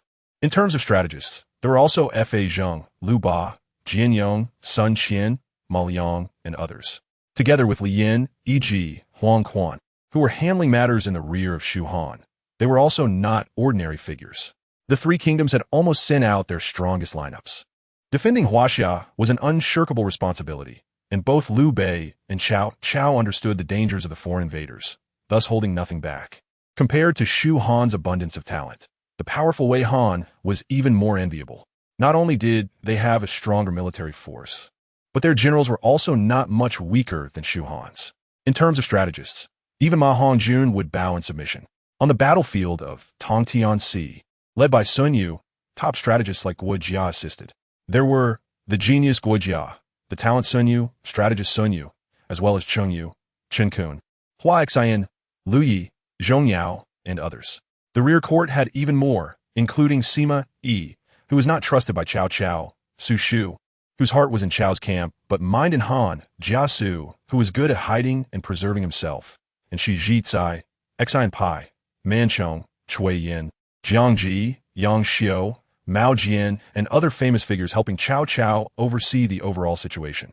MaHongjun was quite envious of Jia Su and had long sent out Tianwei to make contact in private. Jia Su was now rarely advising Cao Cao and had not truly pledged allegiance. Because of him, Cao Cao lost his eldest son Chaoong and the general Dianwei. Although Dianwei was later rescued, there had been no news of him since. Therefore, Jia Su had no aversion to the contact from MaHongjun's subordinate Tianwei. On the contrary, he hinted at wanting to join. The situation on the Wuhan side was almost similar to that of Shu Han, with military strategist Liu Bowen stationed at the Central Army, along with Deputy Commander Shui Ringde, Navy Commander Zhou Yu, and General Zhao Yun. Under his command were fierce generals like El Bu, Zhang Liao, Ma Chao, Peng De, Tai Shirtzi, and Gan Ning, as well as Eastwu generals like Jiang Qin, Huang Gai, Han Deng, and El Meng. Additionally, El Bu's 8 generals under him besides Zhang Liao and Gao Shun were still alive and had all pledged allegiance to MaHongjun: Chao Xing, Zhang Ba, Hao Ming, Chao Xing, Cheng Lian, Wei Su, Song Xian, and Ho Cheng. Ma Chao's 8 generals were Liang Xing, Ho Xian, Cheng Yin, Li Can, Zhang Heng, Cheng Mawan, and Yang Xiao. There were also special figures from the Douluo world, such as Poison Douluo, titled Old Jack, and a title from the Nine-Heart Sitang family. Additionally, there were historical figures like the legendary hunter Ma Zhong and the late bloomer Ding Feng. Some old Eastwu generals, apart from a few who defected, either died on the battlefield early, followed their former lord, or retreated into the mountains. After establishing Wuhan on the foundation of Eastwu, MaHongjun did not exterminate all Eastwu people. He simply used Liu Bowen's strategy to first discredit Sun Quan, causing his family to fall apart and his subordinates to become disloyal, before eliminating Eastwu with absolute strength. Thus, many former Eastwu officials chose to pledge allegiance. Therefore, Liu Bowen's status in MaHongjun's army was self-evident, being a key strategist in Wuhan. He only had 2 advisors, Lu Sun and Zhang Hong, assisting him. However, with the 2 capable commanders Shui Ringde and Zhou Yu, there was indeed no need for too many strategists. Chapter 204. The emergence of God Level 9 trials the strength of the Sun-Moon Empire on Doha continent is the most powerful, while the Spirit Hall holds the top position with the most unique power. Initially, it was the Spirit Hall that raised the banner at the start of the war. And Wuhan faced the Spirit Hall's attack on equal footing, with no significant difference in strength. Each time a small-scale war broke out, it ended in a draw, and the situation gradually stabilized. However, With the addition of the Sun-Moon Empire, the Spirit Hall had the intention of hiding in the shadows, gradually opposing Wuhan under the banner of the Sun-Moon Empire, which is why Liu Bowen sought assistance from MaHongjun. Douluo Continent, Spirit City, Worship Hall. Xuya, we cannot defy the will of the angel god. We can only obey. You must accept the divine inheritance of the angel god so that the inheritance of our Spirit Hall can endure. I am even willing to pay the price of my life for it. The grand worshipper of Spirit Hall, Dalu, spoke solemnly, trying to persuade her earnestly, while inwardly he wished to devour MaHongjun. If it weren't for MaHongjun, if it weren't for that person leaving Douluo Continent, spreading the matter of divine inheritance to limit the appearance of God-level powerhouses on Douluo Continent. The text emphasizes the need for human sacrifices. Qian Rinxue had already accepted the assessment of the angelic deity in advance. Therefore, Qian Dalu tried various methods, even resorting to threatening to die. And finally, not long ago, he managed to persuade Qian Rinxue to agree to accept the inheritance assessment. I understand, Grandpa. You have sacrificed so much for the future of the Spirit Hall. I will definitely succeed in the angel's 9th trial in front of that woman. A hint of unwillingness flashed in Qian Rinxue's eyes as she made up her mind. No one knew that the reason the Spirit Hall had reduced part of its strength was due to the pressure from various hidden forces on the continent. Its status was no longer as transcendent as it once was. On Sea God Island, although most of the members of Shrek Academy were lost, fate played out like history, as Tang San, along with Dai Mubai and the geniuses affiliated with Tang Sect, arrived here. They successfully awakened the Sea God's 9th trial. In the City of Slaughter, Tang Chun had fully awakened and prevented the impending doom of the City of Slaughter. Soon after, Haotian Sect announced its entry into the world, and Tang Chun officially declared his return, becoming a force second only to the Spirit Hall. In the Tongtian Sea, the Wuhan faction faced a major problem: how to deal with the Sun and Moon Prince, and how to confront the military might of the Sun and Moon Empire. Liu Bowen turned to the seated Shui Rengue and directly asked for his insights. I dare not speak of high opinions, but I do have a brilliant strategy to offer to the strategist, and I hope the strategist can refine it. Shui Rengue replied promptly. You're too modest, General Shui. Since the Lord has granted you autonomy, he must have great confidence in your abilities, but it's still good to discuss it with each other, Liu Bowen said, wearing a scholar's attire similar to Zhuge Liang's. I plan to first release the Sun and Moon Prince and send him back to Shuhan, but he must return to the people of the Tiando Empire. Shui Rengue explained, using his internal energy to convey the message to Liu Bowen and Zhao Yun. Fortunately, Elbu was not present due to his absorption of immortal herbs. Otherwise, with his temperament, he would definitely seek to duel Shui Rengue. Good. This is a brilliant plan. General Shui is indeed a talented figure who is both cultured and martial. Even if this strategy fails, at least on the surface, we still occupy the moral high ground. Liu Bowen exclaimed in approval of Shui Rengue's method. It turned out that Shui Rengue used a combination of a linked scheme and a sowing discord strategy. Essentially, they would publicly return the Sun and Moon Empire's prince to Shuhan, creating an appearance of fearing the Sun and Moon Empire to numb their opponent. Secretly, they would ally with Zhuge Liang to make it appear that they could not withstand the pressure and request peace with the Tiando Empire regarding the Sun and Moon Empire's prince. They would also secretly send experts to assassinate the Sun and Moon Empire's prince within the Tiando Empire's territory, while creating a smokescreen, spreading propaganda that the Tiando Empire assassinated the Sun and Moon Empire's prince to take credit for breaking through the Shuhan camp and attempting to frame the Huaxia faction. Yes, this matter will require the participation of General Fengxian and Zilong to ensure everything goes smoothly, Shui Rengue nodded and added. He had seen Elbu's strength privately, and since both used the same halberd, a spar was inevitable. No problem. Zhao Yun succinctly expressed his willingness. The audience below had no objections to this action. Some military operations naturally couldn't be made known to everyone. Then we shall wait until tomorrow when Fengxian exits the pass to notify him, Liu Bowen nodded. With Liu Bowen aiming to unify the world, Zhuge Liang dividing the land, and the top commander of Huaxia, Shui Rengue, the three joined forces in planning. And it would naturally not be as simple as it appeared. Many details won't be elaborated on. Meanwhile, MaHongjun was also busy. His desire for strategists made him increase his efforts to win over Jiasu. There was also a surprise. The Phoenix Chick among the Sleeping Dragon and Phoenix Chick, Pang Tong, was currently staying within Wuhan's territory. However, despite MaHongjun mobilizing the entire Tiando force to search, he could not find any trace of the Phoenix Chick, as if it were deliberately avoiding the Tiando people. In comparison, MaHongjun was not disappointed. Since he had come to Wuhan territory, it indicated a willingness to ally. Otherwise, under the current clear circumstances, even if Wuhan led the 13 states of the Han Dynasty, including Yangzhou, Jingzhou, Guangzhou, and Jiaozhou, Pang Tong could leave his hometown for the territories of Shuhan or Weihan. As for avoiding him, it was likely due to wanting to observe further, to see if MaHongjun was worth allying with. Although he was not handsome, his personality was undoubtedly proud. Often, the more insecure a person is, the prouder they become. His insecurity about his appearance made Pang Tong exceptionally proud from a young age. Historically, although Pang Tong actively sought to ally with Liu Bei, he did not recognize him as his lord, appearing more like an observer of Liu Bei. So, just as MaHongjun had guessed, Pang Tong was currently observing MaHongjun in the same manner. Pang Tong was currently traveling in Wuhan, observing the lives of its people, and comparing it to his experiences elsewhere. The more he observed, the more astonished he became. Recently, a locust plague had struck Wuhan, yet the people had no surplus food at home. However, they were all full of energy, thriving on the benefits of crayfish and the government's relief, leaving them with no worries. Their faces no longer showed the pallor from being unable to afford meat. They were all busy cultivating rice fields, and even some who were usually lazy were often seen helping with farm work and catching crayfish. Most of the people wore smiles, and compared to the cannibalism during the Eastern Wu period, the current situation was several times better. The people were filled with hope for their future lives. Chapter 205. The Phoenix Chick returns to Wu. A wise monarch. It seems my decision to investigate in Wu might be correct. I just wonder if this miraculous young king will value me.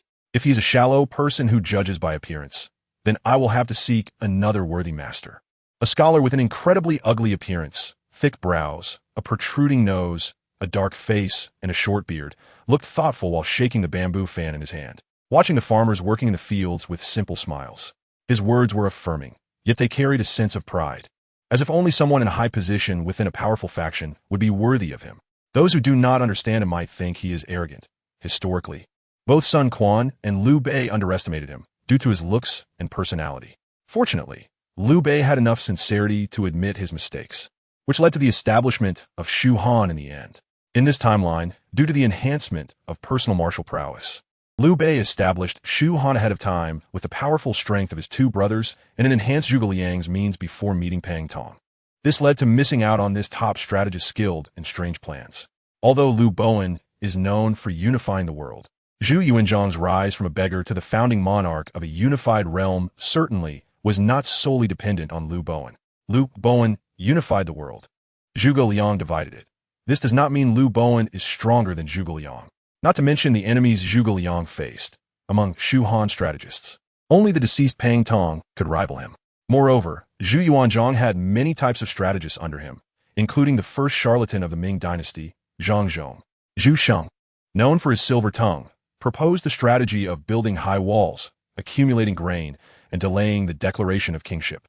There are also those who are extremely skilled in government affairs, such as Taoan, who was posthumously called a strategist unmatched in the national dynasty by Zhu Yuanzhang, and the foremost literary figure, and Li Shanchong, who is second only to Liu Bowen among civil officials. Therefore, the difference between individual effort and team strength is not trivial.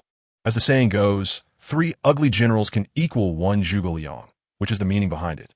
The combination of Li Shanchong and other strategists can certainly produce a force comparable to 1 Zhuge Liang, and with Liu Bowen, who is not inferior to Zhuge Liang.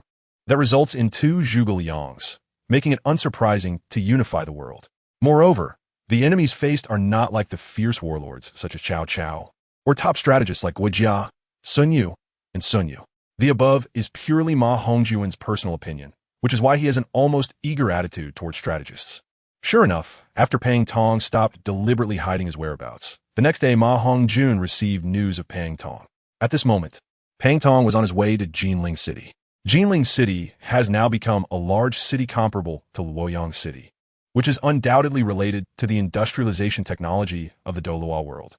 However, in appearance, it still retains the aesthetic of ancient times, preserving its architectural style. In MaHongjun's words, the trend of being overly fond of foreign styles is not to be encouraged. Otherwise, it will be difficult to make changes in the future.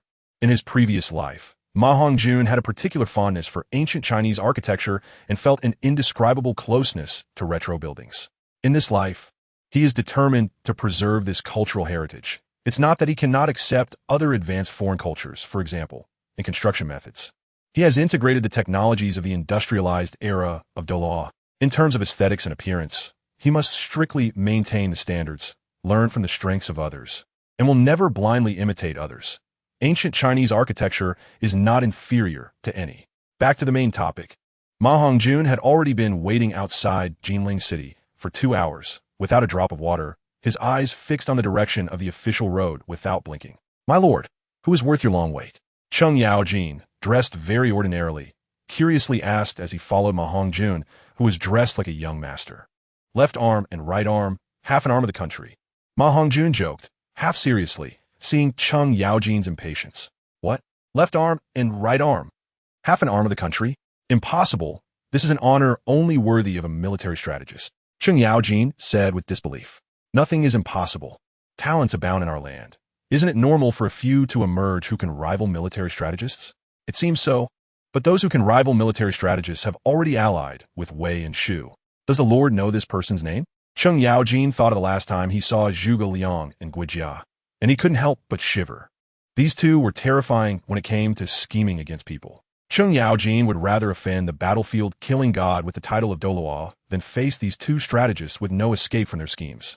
Now, Cheng Yaojin had successfully advanced to the title of Douluo through cultivation, yet he still felt apprehensive about Guijia and Zhuge Liang. This all started with Wu Han's establishment. The last time they met, Cheng Yaojin, believing it was his own territory, looked down on the two strategists who came to congratulate him, deliberately trying to assert dominance. He did succeed, but afterward, Cheng Yaojin's misfortune was almost predetermined, as he was schemed against to the point where he had to worry about whether stones would suddenly fall from the sky into the latrine. It wasn't until the two left Jinling that Cheng Yaojin realized the insidiousness of these strategists and their vengeful nature. You know Zhuge Kongming, right? This person shares the same name, and he is the Phoenix chick in The Sleeping Dragon and Young Phoenix, and I have received news that he is now on his way to Jinling. MaHongjun said gently. MaHongjun's personality has always been very gentle unless faced with situations that are difficult to be gentle about. "Congratulations, my lord, congratulations, my lord, for acquiring such a talent." Cheng Yaojin's eyes brightened as he congratulated. "Don't be too happy too early. Although the possibility of Phoenix Chick coming to join us seems high, we can't rule out other possibilities." MaHongjun shook his head helplessly, looking somewhat anxious towards the distant official road. People came and went, and carriages flowed like water, but the person he wanted to see did not appear. Finally, before the sun set, a small figure walked out from the distant sunset glow. From a distance, it seemed divine and sacred. However, as it approached, Cheng Yaojin took 2 steps back. This person looked strange, with an appearance that seemed not very clever. It would not be an exaggeration to say he had a crooked mouth and squinty eyes, yet he was dressed like a scholar. MaHongjun inwardly thought, indeed. He did not show any contempt on his face and excitedly stepped forward to block him. In the past life, those geniuses with extraordinary intelligence, like Wei Shun, if you thought they were fools, you would only realize after getting to know them that the real fool was yourself. Brother, why are you blocking my way? Is there some misunderstanding?" Pang Tong looked at MaHongjun in confusion, not understanding what this was about. Because MaHongjun's martial soul could hide his aura, Pang Tong could not see through MaHongjun's strength. Pang Tong's details were realm, innate, title the martial soul, fire phoenix, potential, god king level, talent, extraordinary strategy, military array, extraordinary strategy, extremely high intelligence, adept at winning by surprise. When launching extraordinary strategies, can conceal the changes of the heavenly secrets. Military array. When leading an army in battle, it comprehensively enhances the overall combat power of the army, increasing strength based on one's own power. Military arrays and the battle souls of generals appear similar, but differ in certain aspects. Now, with the improvement of MaHongjun's own strength, the system has become increasingly perfect and will only display the information he wants to see. There is no misunderstanding. I have been waiting for you for a long time. MaHongjun clasped his hands in greeting. Chapter 206, Lottery. Innate Spiritual Treasure. "Oh, may I ask who you are?" Pang Tong asked in confusion, clearly not expecting someone to specifically welcome his arrival. "My lord is the ruler of Wuhan, and he has been waiting for you here for a long time." Cheng Yaojin stepped forward to explain first. "What?" Pang Tong was suddenly taken aback, feeling flattered and surprised. There is no need to be surprised. In the past, Lu Xuanda even visited Zhuge Koming's thatch cottage 3 times. Now, I only need to wait a few hours outside the city to invite such a talented person as you to join, which is already an unprecedented fortune. I hope you can come out of retirement to assist me in achieving great things. I will certainly treat you as the right strategist of Wuhan. MaHongjun wasted no time and immediately made clear his intention to recruit. The story of Liu Bei visiting the thatch cottage has long been famous.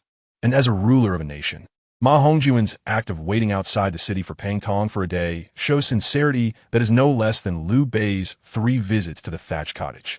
However, Pang Tong is not Zhuge Liang. Although he felt moved in his heart, he still maintained an assessing demeanor on the surface. Seeing that MaHongjun showed no disdain for his appearance, he decided to become even more resolute. Suddenly, having traveled a long way, I'm a bit tired and can hardly walk. Pang Tong disregarded his image and directly sat down on the ground, patting his legs. MaHongjun's eyes narrowed, inwardly lamenting that indeed, these famous figures are not so easy to recruit. He sighed helplessly in his heart and stepped forward. I will help you into the city. My lord, let me handle it. Cheng Yaojin saw Pang Tong sitting on the ground, his dirty and disheveled clothes, along with his ugly appearance, and couldn't help but rush forward to stop him. Pang Tong remained silent, simply looking calmly at MaHongjun, his gaze seemingly saying, I want you to come. Step back, MaHongjun said lightly. However, Cheng Yaojin wanted to say something, but was interrupted again by MaHongjun. I said I'm coming. MaHongjun said calmly. Cheng Yaojin dared not say anything more and could only look at Pang Tong with a fierce gaze, warning him not to go too far. MaHongjun maintained a gentle expression, bent down in front of Pang Tong, and smiled with his back fully facing Pang Tong, saying, Sir, let me carry you. I will take you into the city to rest. Pang Tong disregarded Cheng Yaojin's warning gaze and unceremoniously climbed onto MaHongjun's back. Just like that, MaHongjun, without caring about the gazes of passersby, carried Pang Tong step by step into Jinling City. Some soldiers guarding the city gate, maintaining order, were even more astonished to see Cheng Yaojin following behind MaHongjun and dared not approach the question. This person is so ugly. This handsome young man can't possibly be his son. Yeah, he really is ugly. This person looks like he has hands and feet. Why does he still need to be carried?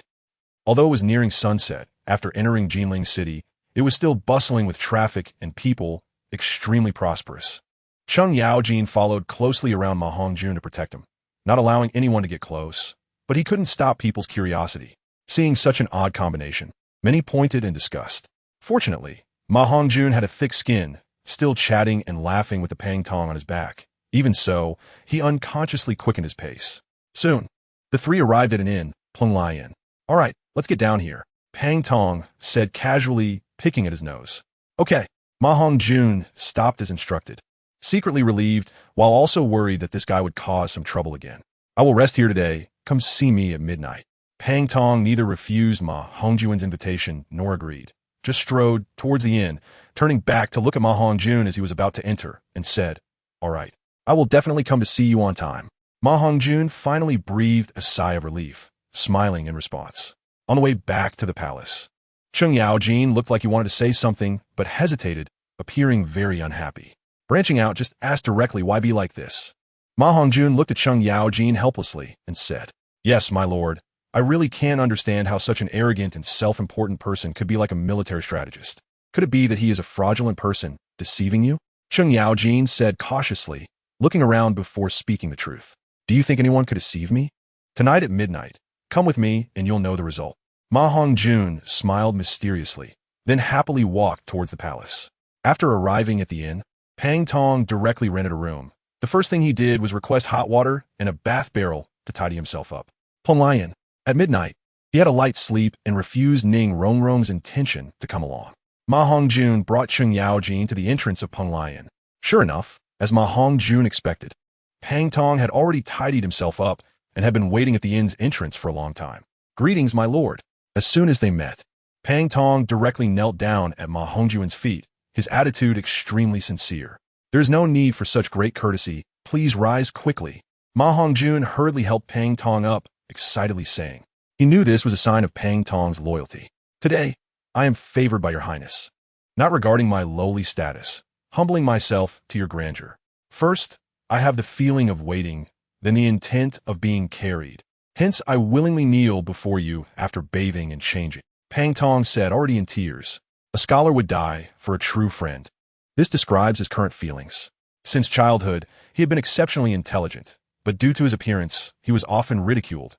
Thus, he developed an arrogant and unruly character. Now, he was moved by MaHongjun's sincerity, and MaHongjun's attention made him feel the sentiment of a scholar dying for a true friend. So he no longer cared about anything else. After bathing and changing, he saw MaHongjun arriving on time and immediately bowed down again. Good. I have gained the Phoenix Chick, just like Emperor Gaozu gaining Zhongliang, a fish in water. MaHongjun, not minding how cliché it sounded, happily exclaimed.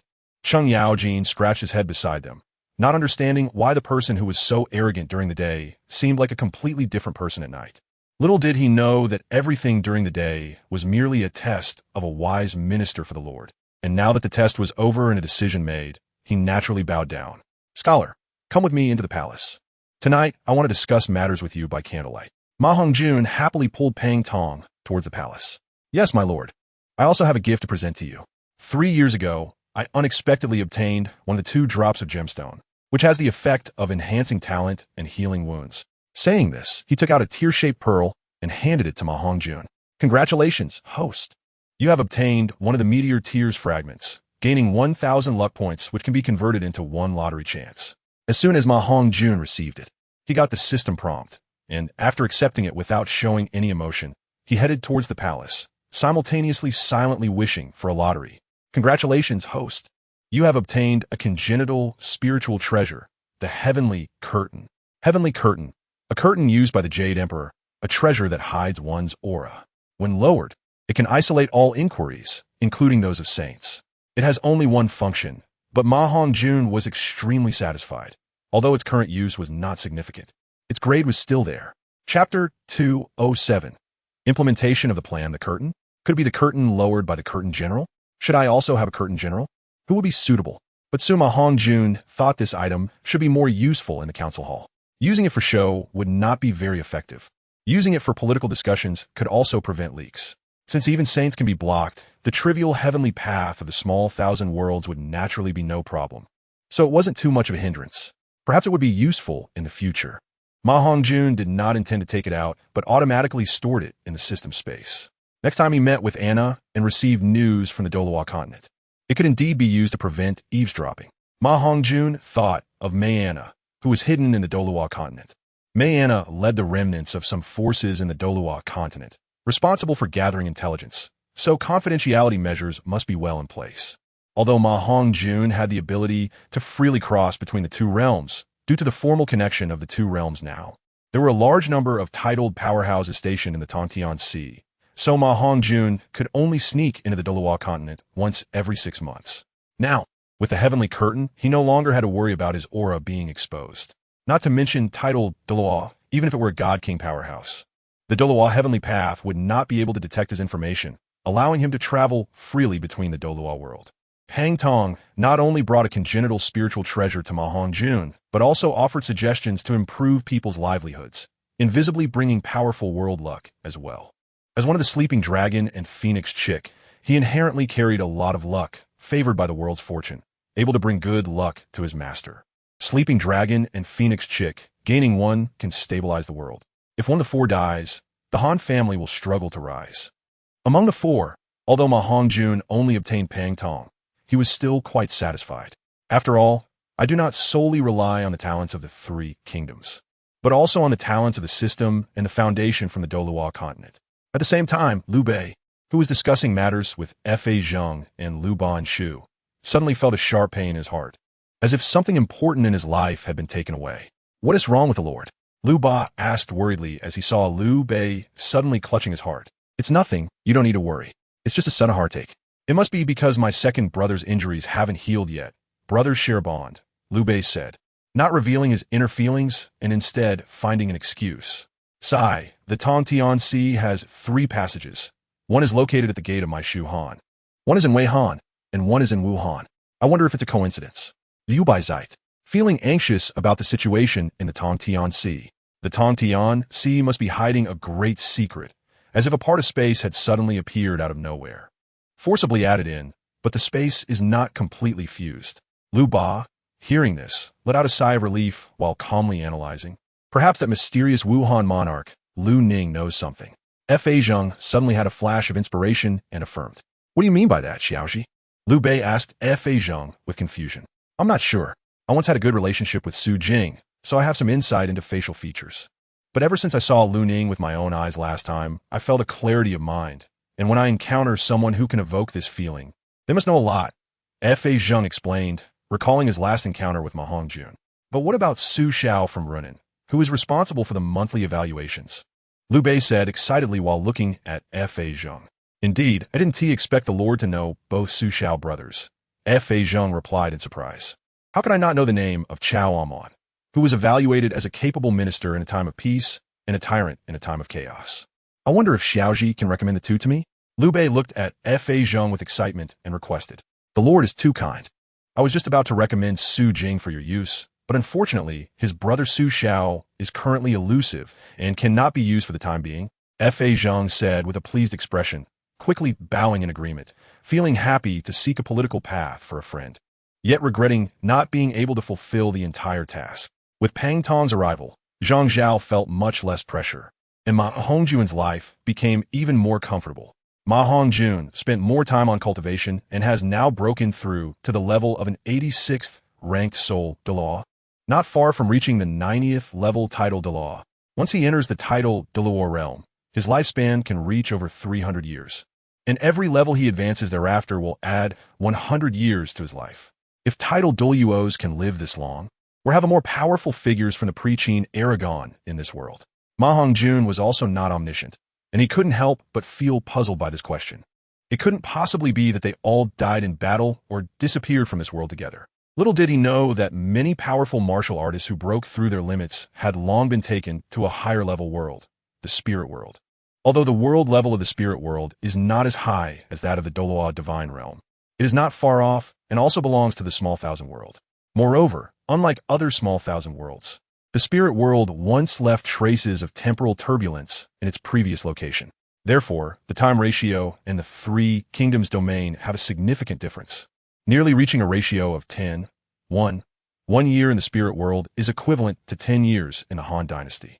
In the Tongtian Sea, at the Shuhan Pass, the Prince of the Sun and Moon Empire was personally sent to the Tiando Empire's gate by Zhuge Liang's envoy.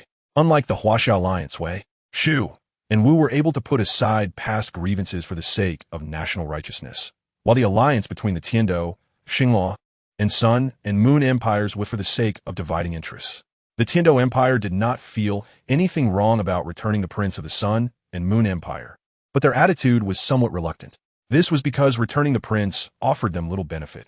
Instead, it would reduce the Sun and Moon Empire's aggression against the Huaxia Alliance and decrease the supply of soul-guiding devices to the Tiando and Xinghua Empires. As a result, the Tiando Empire would need to deploy more troops to the battlefield. Naturally, they were not happy about this. At the Tiando Empire's front line, after the negotiations between both sides concluded and the Shu Han forces departed, the Tiando Empire was preparing to return to their position when suddenly, a fierce wind arose, and thunder rumbled in the sky. Whoosh, whoosh. Several figures dressed in black appeared. A long-bearded man in black suddenly took the lead, wielding a green dragon crescent blade, blocking the path of the Tiando Empire's Prince Xuexing and a title Dalu of the Tiando Empire. A tall figure behind him held a silver spear and a red halberd. A title Dalu of the innate level. Prince Xuexing, who was also a title Dalu, was taken aback upon seeing this. The three did not respond at all. Green Dragon Crescent Slash. The leading figure did not hesitate and directly slashed towards the Sun and Moon Prince, with a clear target. Prince Xuexing immediately reacted and shouted, "Stop him quickly. We can't let anything happen to the Sun and Moon Prince here in our Tiando Empire." Numerous powerful figures flew out in response from within the Imperial Pass. Chapter 208. Potential Crisis. The three were actually Guan Yu, Zhao Yun, and Elbu. Seeing that the defenders of the Tiando Empire had taken action, the one holding the spear among the three also moved. With a twist of his wrist, he unleashed a move that was no less powerful than a martial soul skill. A flash of cold light struck first, followed by the spear shooting out like a dragon. In one sweep of the spear, all those who broke through to rescue were blocked by that terrifying momentum. Meanwhile, on the other side, Prince Xuexing and the title Douluo joined forces to brace against Guan Yu's attack. Break! Suddenly, a shadowy old man appeared and instantly shattered Zhao Yun's spear momentum. A terrifying natural force, carrying an overwhelming attack, surged toward Guan Yu. Proud as Elbu was, he did not underestimate this move, but looked grave at the suddenly appearing shadowy old man. Zhao Yun's expression was serious, as he once again unleashed 9 spear flowers, transforming into 9 pure energies, successfully blocking this attack, and he couldn't help but breathe a sigh of relief. Who are you? Elbu was the first to ask. I am Mo Xie, the elder of the Mo family. Who are you to dare to act so arrogantly? Quickly withdraw, and if you do, I won't hold it against you. The shadowy old man said, seeing Zhao Yun easily block his 6/10 strength attack. He assessed that he couldn't leave behind such powerful individuals and spoke. Enough with the nonsense. I, Zhao Yun, will not change my name or my surname. Today, I will make sure none of you return. Elbu blushed and began to argue with Mo Xie according to plan. How dare you bully me? Who doesn't he know that Zhao Yun is a master with the spear from Wuhan? You, using a halberd, still want to pretend? Your intention to sow discord is a miscalculation. Mo Xie coldly snorted and shouted loudly, thinking he had seen through everything. Here I should explain that due to the intelligence system, the information capabilities of Douluo continent are far inferior to those of MaHongjun, who focuses on developing intelligence forces. Their understanding of the enemy is still at the level of weaponry. Elbu was at a loss for words and didn't know how to respond to such foolish remarks. Should I say you are indeed a great genius or a big fool? It seems you are the strongest in the Tiando Empire's past. I, Elbu, will have a go with you. Suddenly, the hidden Shui Rengu couldn't help but reveal himself, forming a four-cornered stance with Guan Yu and the others to surround Prince Xuexing and his companions. Shui Rengu wielded a Feng Tianhua halberd, and while his weapon matched up, he was still shorter than the tall and mighty Elbu. If there were to be an investigation later, it would definitely not add up, especially since the intelligence from Douluo continent indicated that both Elbu and Guan Yu were severely injured and in seclusion for recovery. How could they possibly appear here? He was definitely not Elbu. That devil was taller than him. Elder Mo, save me quickly. After this, the Sun and Moon Empire is willing to permanently offer a 70% discount on soul-guided devices to the Mo family. At this moment, the role of the Sun and Moon Empire's prince was revealed. However, when he mentioned this, the Prince of the Sun and Moon glanced at the real Elbu, secretly thinking that the height of this masked man was quite similar to that of the rogue Elbu. Elbu had been severely injured and couldn't possibly be here. If you are willing to release the Prince of the Sun and Moon Empire, we can shake hands and reach a truce. How about it? Upon seeing Shui Rengu finally appear, Mo Xie did not get angry this time, nor did he pay attention to the useless Prince of the Sun and Moon Empire. Instead, he spoke calmly. From his observation, although none of them were his match, together they were definitely not inferior to him. Moreover, the Prince of the Tiando Empire and the Prince of the Sun and Moon Empire were still in the opponent's hands. Dream on. Suddenly, the four of them spoke in unison and turned to launch an attack on Prince Xuexing and another title Douluo. As for the Prince of the Sun and Moon Empire, hiding behind the two seemed to have been overlooked by them. Bang! Boom! Before Elder Mo could react, Prince Xuexing and that unknown title Douluo were killed on the spot. Seeking death, Elder Mo was completely enraged and rushed forward, ready to start a fierce battle without regard for anything else. However, retreat. Whoosh! Whoosh! The four of them ran faster than rabbits. Just as Elder Mo prepared to chase, he saw the four split into 4 directions. At that moment, he suddenly heard the weak voice of the Prince of the Sun and Moon Empire. Cough, cough. Help! Help me. The Prince of the Sun and Moon Empire used all his strength to crawl out from the pit created by the bombardment. 3 days later, in the Tiando Empire's royal palace. Damn it, the Mo family indeed harbors malicious intentions, attempting to swallow my Tiando Empire. The Snow Knight Emperor was furious and fuming. It turned out that after the incident that day, news had already spread back, and the Tiando Empire had lost 2 of its few titled Douluos, one of whom was the Snow Knight Emperor's brother.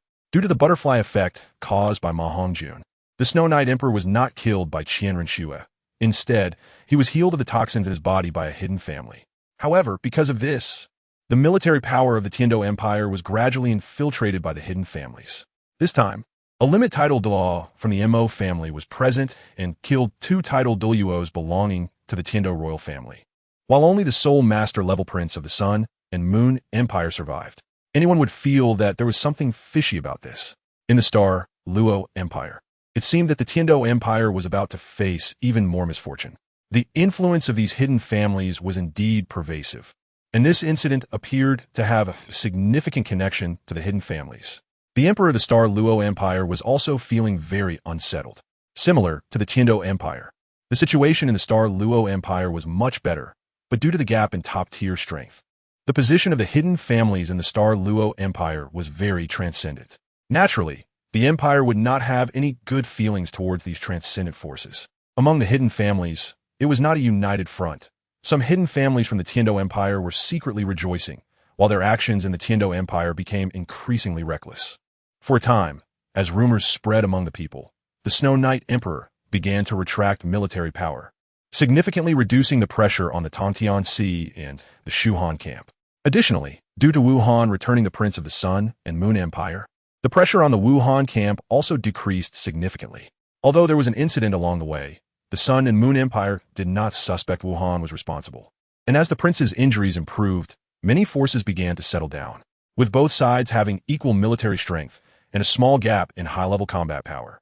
Even if the Douluo continent knew that once they conquered other countries, they could receive divine rewards, they would still exercise restraint.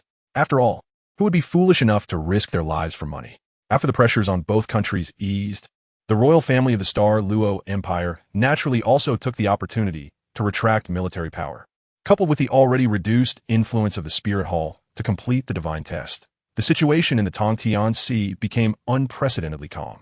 All of this was progressing according to MaHongjun's expectations, as he sensed a powerful crisis from the world, urgently needing to enhance top-tier strength for self-preservation. He knew that according to the timeline on the Douluo continent, the emergence of god-level powerhouses was not far off. Tang San, Qianrenshua, and Bibidong would become god-level powerhouses within 5 years at most. By then, Tang San might reminisce about old times or might go to war with the Spear Hall. But regardless of who won or lost, they would definitely choose to annex the Huaxiao world. Leading to the acquisition of world promotion would gain the favor of the world, and obtaining immense merit for promotion was something MaHongjun did not want to see. God-level powerhouses could turn the tide of war, and even the condensed energy of top-tier armies would become vulnerable in front of them. Only by quickly consolidating luck and establishing a dynasty could there be a chance to resist. Chapter 209, Establishment of the Dynasty. Prelude as rumors spread. The contradictions between the empires and hidden families on the Douluo continent completely erupted. Meanwhile, everything in the Tangtian Sea seemed to return to calm. At the Tangtian Pass, guarded by Wuhan, only some important deputy generals remained. Surprisingly, the one in charge was Guan Yu from Shuhan. It turned out that Wuhan's people had all been recalled by MaHongjun. After the last cooperation, Guan Yu, who had received favors, voluntarily requested to help guard the narrow pass. Guan Yu was a man of great loyalty and felt the need to repay the kindness he received from Wuhan. The recall of the main generals without recalling the troops clearly indicated that something significant was happening, and upon receiving a message from Liu Bowen, Guan Yu naturally felt compelled to help.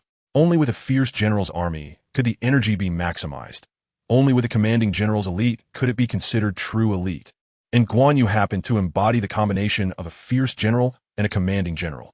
As an important strategic location between the two worlds, if given the choice, MaHongjun also did not want to neglect defense. The secret realm of the Tangtian Sea was vast and uninhabited, with abundant spiritual energy. Even if most of the sea area was removed, the land area was still larger than any of the 13 continents of the Great Han.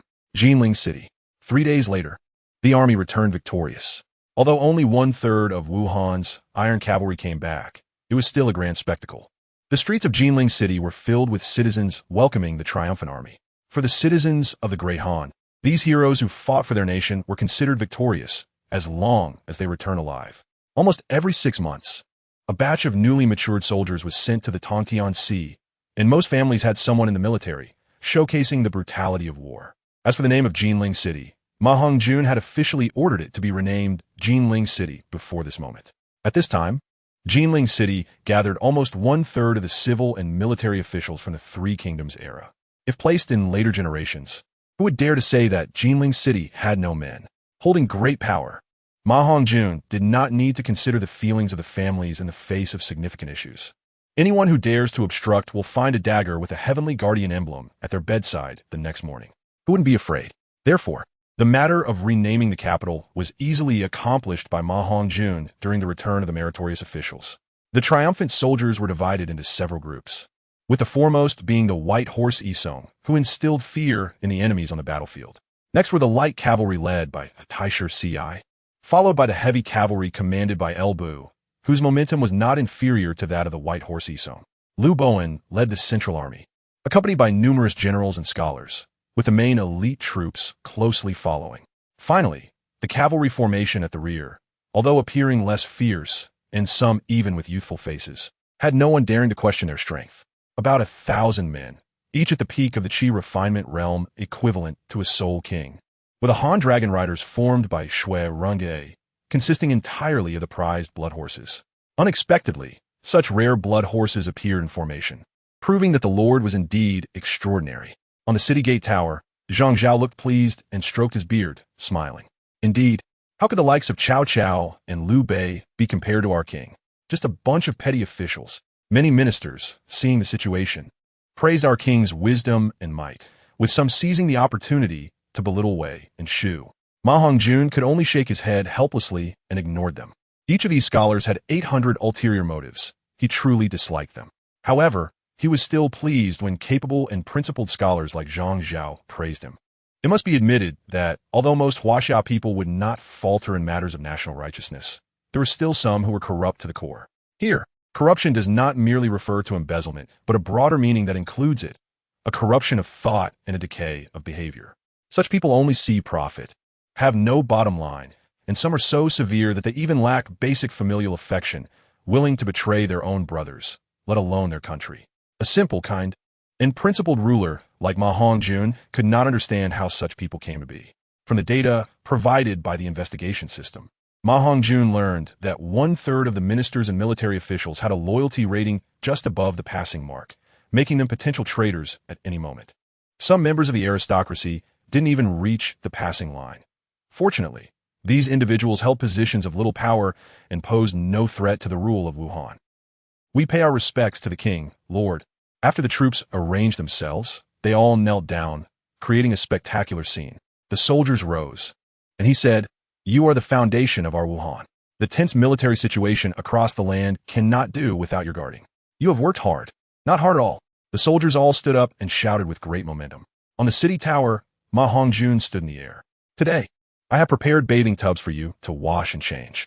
You can bathe upon arriving at the military camp, and those from Jinling City can visit their families after bathing. I hope you return early tomorrow. I will ascend the throne at the hour of Chun. You may not understand why I am declaring myself emperor while the Han emperor still exists, but this is a matter of great importance concerning the safety of Wuhan and even the entire Han dynasty. Just wait for tomorrow's outcome." MaHongjun waved his sleeve and said grandly, "Preparing the bathing tubs and hot water took considerable effort. However, there was no other way. These soldiers were too filled with hostility, which would be detrimental to the establishment of a dynasty. Every prosperous dynasty experiences years of peace after its founding. Only then can the fortune be most concentrated, and the Wu army, just off the battlefield, clearly did not meet this requirement. Therefore, they must bathe and change before it is more conducive to gathering fortune. The soldiers of the dynasty can have killing intent, but must not have hostility. We obey your decree. Long live the king." The soldiers showed excitement, grateful for their lord allowing them to visit their families. And when they heard about the ascension to the throne, they eagerly knelt down again and shouted long live. Currently, the Han emperor was already a nominal figure, and it was only a matter of time before declaring oneself emperor. These ordinary soldiers actually hoped their lord would ascend the throne sooner. The sense of honor for the country and its people was not something new, akin to how, in later generations, if our country became the world's strongest power, most of us would react similarly. Soon, the army began to station at the military camp outside the city, while the ranked officials dismounted and entered the city. After returning to the military camp, the soldiers received orders and immediately scattered, each finding a bathing tub to soak in hot water. In the palace hall, the core civil and military officials gathered together, with MaHongjun naturally seated on the throne. Lu Bowen and Zhao Yun sat in the prominent positions on either side, following the hierarchy in order. Even Elbu and Ma Chao, who were usually rebellious, became much more compliant in front of MaHongjun. "I have already informed our allied nations, Wei and Shu, about my ascension to the throne, and they have acknowledged it. They are willing to become a vassal kingdom of the new state, provided the conditions are met. MaHongjun said directly, shocking everyone into silence. Huh? Why is that? The generals looked at MaHongjun with confusion, knowing there was more to come. Although the three kingdoms were allied, they had only united to resist a common enemy out of necessity. Once the external threat was resolved, they would still be the greatest enemies. The reason is that the dynasty I am establishing tomorrow is the ancient Fortune dynasty. MaHongjun explained slowly. May I ask, what is the ancient Fortune dynasty? What benefits does it bring? Lu Bowen finally could not help but ask. Even with his brilliant intellect, he was still unclear about it. But upon hearing it was the Fortune dynasty, he revealed a thoughtful expression. Chapter 210. Jiasu's defection regarding the concept of fortune. Lu Bowen had some knowledge from his heritage and was even more profound in the laws of severing fortune. But he knew nothing about the Fortune dynasty. What you do not know is that the Fortune dynasty is an ancient inheritance of the human race that appeared before the 3 sovereigns and 5 emperors. And it is the means by which the human race survived among the myriad races in ancient times. MaHongjun slowly explained to everyone below. These military and civil officials were all his trusted aides and truly loyal to him. Even the old officials of Eastern Wu had a loyalty rating of over 85. The ancient human race? The generals all showed expressions of surprise. Even if they did not know about the ancient human race, just the name suggested it was extremely ancient, with mythical stories from ancient legends having been passed down through the ages. Indeed, in the distant ancient times, our human race once had glory, but unfortunately, it was almost annihilated by some traitors among our kind, along with foreign races, and the inheritance slowly broke off after the 3 sovereigns and 5 emperors. MaHongjun recalled the records in the secret text with a solemn expression. At the same time, he sighed inwardly. Indeed, regardless of the dynasty, one must never underestimate the weaknesses of human nature. Fortunately, he had the system that could discern the loyalty of others. It turned out that the reason the inheritance of the ancient human race was severed was due to betrayal by some traitors who sought power and colluded with foreign races, leading to countless deaths among top experts. Ultimately, they fell into becoming fodder for the even stronger lich races. Otherwise, with the existence of those top human experts, although they might not be able to contend with the lich races, they would certainly not have fallen to the point of becoming fodder. If it weren't for the appearance of such extraordinary talents as the last 3 sovereigns and 5 emperors, who protected the human race, humanity would likely have been extinguished, let alone become the later protagonists of the heavenly land, spreading across the myriad realms. How detestable! If such traitors existed in our time, they would be swiftly executed. Zhao Yun was the first to slam the table and say with hatred. Even Elbu showed anger upon hearing the story of MaHongjun, clearly displeased and extremely disgusted by such people. Although Elbu had changed allegiances twice, those were internal conflicts. He had always been resolute against foreign races, and the Hanzi killed in Bingzhou did not dare to venture south to graze their horses. Indeed, the current situation of us, the descendants of Yin and Huang, is also not optimistic, especially in the north. Wei and Han not only face harassment from foreign races, but must also constantly guard the Tongtian Sea against external invasions. If such scoundrels appear again in our dynasty, the Yin and Huang human race will surely face destruction. Moreover, as I know, the forces from the foreign realm are about to reshuffle and god-level powerhouses will emerge. At that time, if we maintain the status quo, we will certainly face defeat. Hence, the establishment of the Yunqiao is so urgent. Only by establishing the Yunqiao can we effectively prevent the harm caused by traitors. As long as one belongs to the Yunqiao, they will be enveloped by the fortune of the Yunqiao, but those with ulterior motives will be backlashed by that fortune. MaHongjun explained slowly, word by word. In this world, no one has the means to resist the backlash of the Yunqiao's fortune. Once one joins the Yunqiao, it is equivalent to being tied to the same boat. MaHongjun did not disclose this to the vassal states of Wei and Han. At that time, without bloodshed, both countries would have to consider the Yunqiao. Although both were vassal lords, their status was only second to MaHongjun, but in terms of interests, they were completely bound together, making betrayal impossible while enjoying the benefits of the Yunqiao's fortune simultaneously. Meanwhile, the Tianlaoduang forces on the Douluo continent suffered heavy losses from the Wuhunwith temple. Even the leader, Mayana, was captured by the Wuhunwith temple, due to a traitor appearing within the Tianlaoduang forces. As MaHongjun explained, the crowd grew increasingly indignant. They all expressed that establishing the Yunqiao was imperative. Zhou Yu, seated below Liu Bowen, could not help but stand up to break the atmosphere, piercingly asking the thought on everyone's mind at that moment. Establishing the Yunqiao. Will the fortune enhance our strength rapidly? Zhou Yu could not help but ask. As long as the spiritual energy is sufficient and the fortune is abundant, one can quickly enhance their strength, and the cultivation speed boost will vary depending on personal official rank. MaHongjun did not hide anything in response to Zhou Yu's question and answered truthfully. Upon hearing this, even the generals, who usually did not care much about ranks, turned their attention with bright eyes, especially El Bu and Ma Chao, whose gazes were filled with desire. Dare I ask, my lord, can the title increase the cultivation speed? El Bu, unable to contain his excitement, quickly stood up and cupped his hands in inquiry. Yes, but the specific enhancement effect is still unclear. It should be similar to the enhancement from official rank, though it won't be weak. Titles and ranks enjoy the boost of fortune, and the two are not in conflict. MaHongjun replied affirmatively. Upon hearing this, the ministers and military generals below cast envious glances at El Bu. Thank you for your grace, my lord. I will henceforth look up to you as my leader. El Bu expressed his gratitude with a bow, returning to his seat with a satisfied smile, acknowledging the gazes from everyone with cupped hands. Although he was inferior in military rank to Zhao Yun and Shui Rengue due to joining last, he could enjoy 2 boosts in cultivation. What was there to be dissatisfied about? It is known that the Marquis of One is a single character title, which is quite prestigious in ancient times. Aside from a few special dual character titles like the Marquis of Wuhan and the Marquis of Champion, single character marquises are quite respected, and thus can enjoy more fortune enhancement. The more fortune the Yunqiao accumulates in the future, the greater the enhancement effect on cultivation speed. Everyone must strive to cultivate for the founding territory of Wuhan and for my lord to compete for the world. With Liu Bowen's declaration, the banquet reached a climax.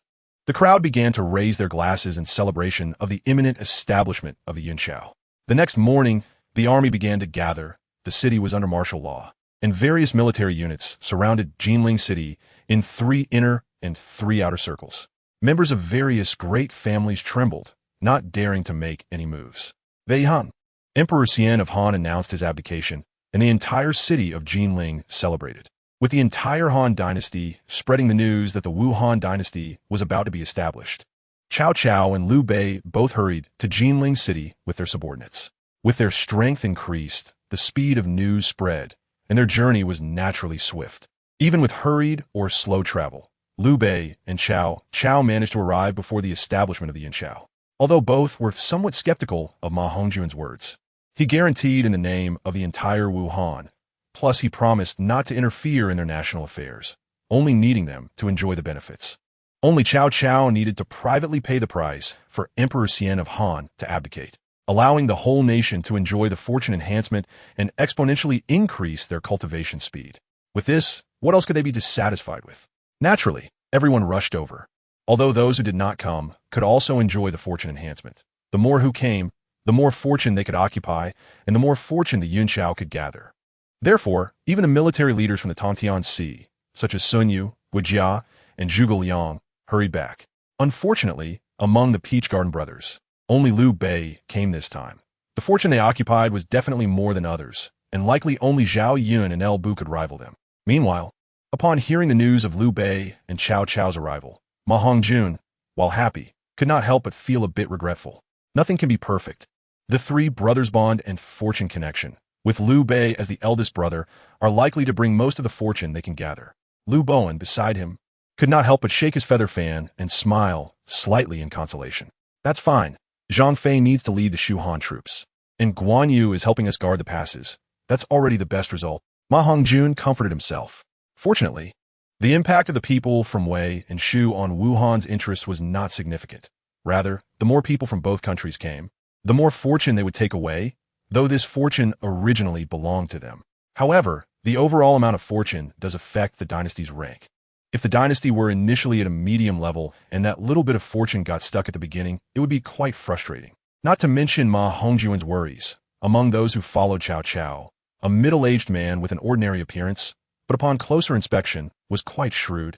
At that moment, discreetly left the group and secretly followed one person into the palace. Reporting to my lord, Jia Su seeks an audience. Chung Yaojin reported outside the palace. Quickly invite him in. Hearing this, MaHongjun, who was playing chess with Liu Bowen, instantly stood up excitedly and walked towards the door. Liu Bowen was left standing in place, bewildered by the wind. He was just one move away from winning. However, seeing MaHongjun's expression, it didn't seem intentional. So he also curiously followed to see who this person was that made the lord so excited. Su has seen His Majesty. Congratulations, Your Majesty, congratulations. Upon seeing how young MaHongjun was, Jiasu was secretly taken aback, but he quickly reacted and bowed respectfully. Why so polite? No need to be so formal. I have long been looking forward to you, and I hope you will do your utmost to assist me, and I will treat you with high rank. MaHongjun, looking at Jiasu's respectful demeanor, secretly scolded the old fox and directly promised straightforwardly, I pay my respects to the Lord. Su wishes to serve Your Majesty as the Lord, and will do so with all his strength. Upon hearing this, Jiasu's eyes sparkled with joy, secretly pleased with MaHongjun's generosity. By directly addressing the yet-to-be-crowned MaHongjun as Your Majesty, he had his own intentions.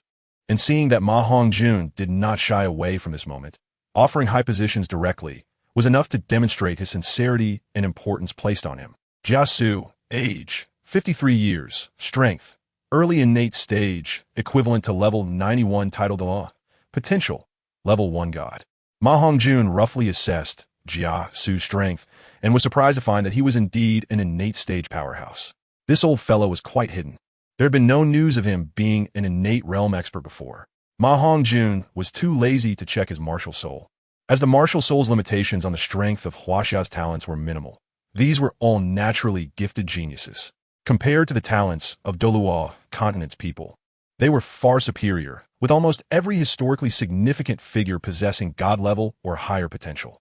From the world's secret whispers, MaHongjun learned why this world's levels were clearly lower than that of Douluo continent, yet the talents were so much better. It turned out that the Huaxia people inherited their talents from the Great Desolate World, although overall they were not as strong as those from the Great Desolate World. Those with top-tier talents were not much inferior, especially with unparalleled geniuses like Zhao Yun, Shui Renge, and Elbu. Their talents even surpassed most of the Great Desolate human race. However, due to the constraints of the world, their talents could not be fully displayed. At this moment, MaHongjun was stepping up to the sacrificial high platform, about to establish the ancient Yun dynasty, yet he could not feel any joy. This was because he had already received news of the destruction of the Mei family and the capture of Mayana. The Mei family had been a crucial support in his early establishment of power, second only to the Shrek Academy in helping him. He had never forgotten this favor. But Mayana had strongly insisted on staying, and most of the Mei family naturally remained on Douluo continent. Fortunately, in the midst of misfortune, the head of the Mei family, Meijin, had followed MaHongjun to the Three Kingdoms and fortunately survived. Otherwise, MaHongjun's debt to Mayana would have been even greater. Anna, wait for me. I will rescue you and bring you home. MaHongjun silently vowed in his heart. Ascending the high platform, MaHongjun looked down at the dense crowd below, his ambitions igniting within him. He took out the innate spiritual treasure, the map of mountains and rivers, raised it high above his head, and shouted loudly, the Wuhan dynasty shall take Jinling City as its capital. With Lun Ning as the emperor, relying on the countless human races as its foundation, and the innate spiritual treasure, the map of mountains and rivers, as the treasure of fortune, to suppress the dynasty's fortune, Wuhan dynasty. Establish. With the command to establish, a deafening sound accompanied MaHongjun's voice, resonating through the skies and reaching the hearts of every Wuhan citizen. This kind of divine phenomenon was no less impressive than the divine level assessments. MaHongjun's starry eyes widened slightly, releasing invisible waves of fortune power, which flew towards the palace, forming a golden dragon of fortune above it. The golden dragon let out a roar. Instantly, countless streams of fortune gathered from all directions, entering the mouth of the golden dragon's illusion. Those witnessing this scene, whether civil or military officials or guests from Wei and Shu, were all astonished, but soon under the leadership of Liu Bowen and Jiasu, they knelt in prayer for the protection of the human race's ancestors, declaring that the emperor's fate was destined. Even Liu Bei and Chao had to bow slightly, expressing their respect for the ruler of the dynasty. With the enhancement of fortune, MaHongjun's cultivation continuously broke through, nearly reaching the half-step innate realm before he stopped. Then MaHongjun looked at the crowd below, feeling that he could not miss this opportunity to enhance the strength of his subordinates.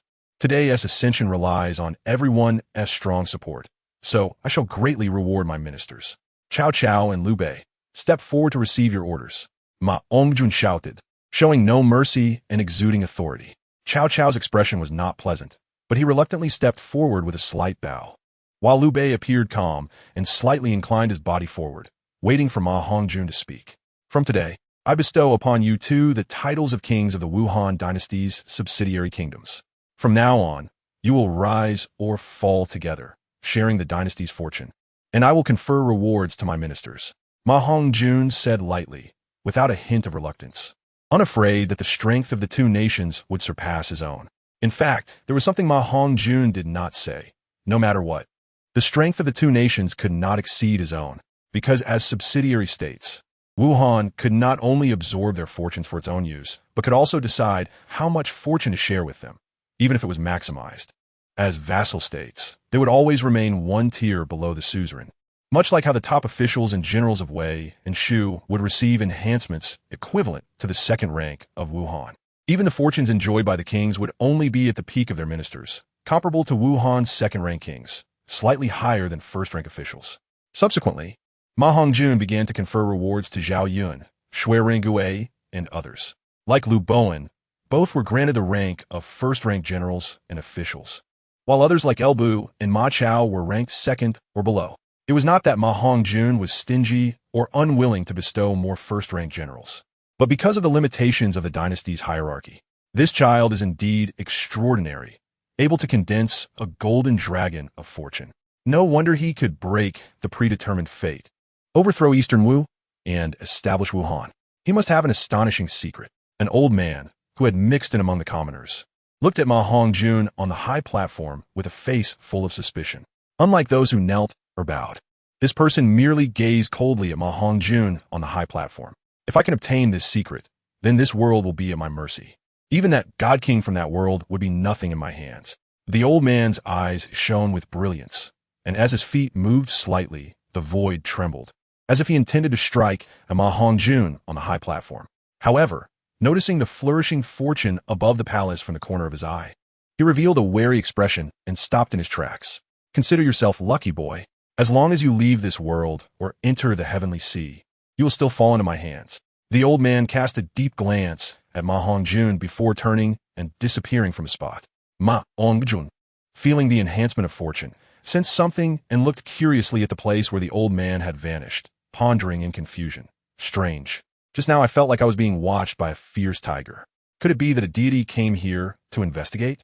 Unless it was a divine being, otherwise, no one can make MaHongjun feel such a way.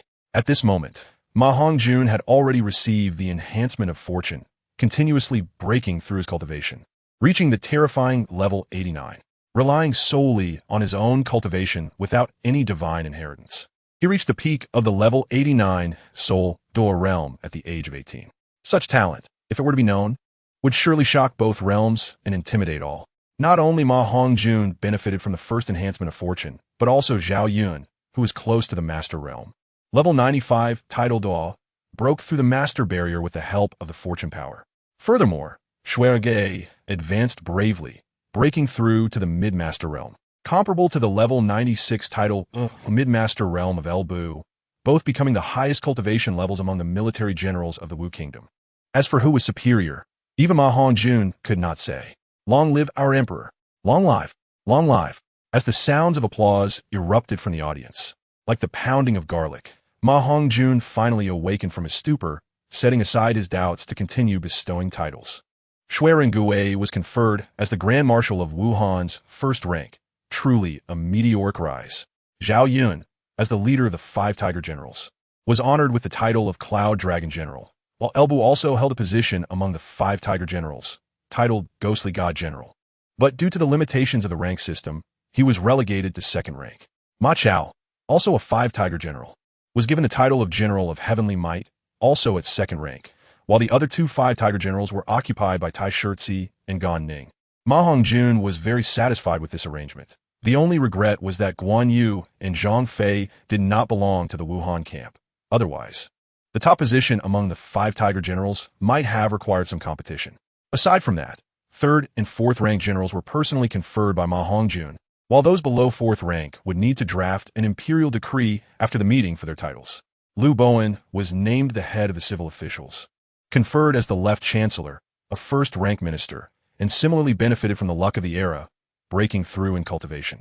Jia Su, being new, was appointed as the deputy minister of war, holding a second-rank position, while the position of minister was vacant. Zhang Zhao became the deputy minister of personnel, also with a vacant minister position at second rank. Zhou Yu served as Liu Bowen's assistant, holding the position of deputy minister of the central secretariat at second rank. To establish a better title system for the Wuhan dynasty, MaHongjun had already announced the system of the 3 provinces and 6 ministries in advance. So no one was surprised by this. Of course, with modern knowledge, MaHongjun could not simply replicate the system and improved upon many aspects. As for the other vacant positions, MaHongjun was not in a hurry to bestow titles, allowing subordinates to temporarily take over the duties. Chapter 212. The arrival of danger with the establishment of MaHongjun's Wuhan dynasty. The power of the 3 kingdoms was elevated to a new level, nearly approaching the number of powerful beings in the Douluo continent. Many martial artists, civil officials, and heroes who had previously been stuck at the threshold of innate abilities broke through their bottlenecks.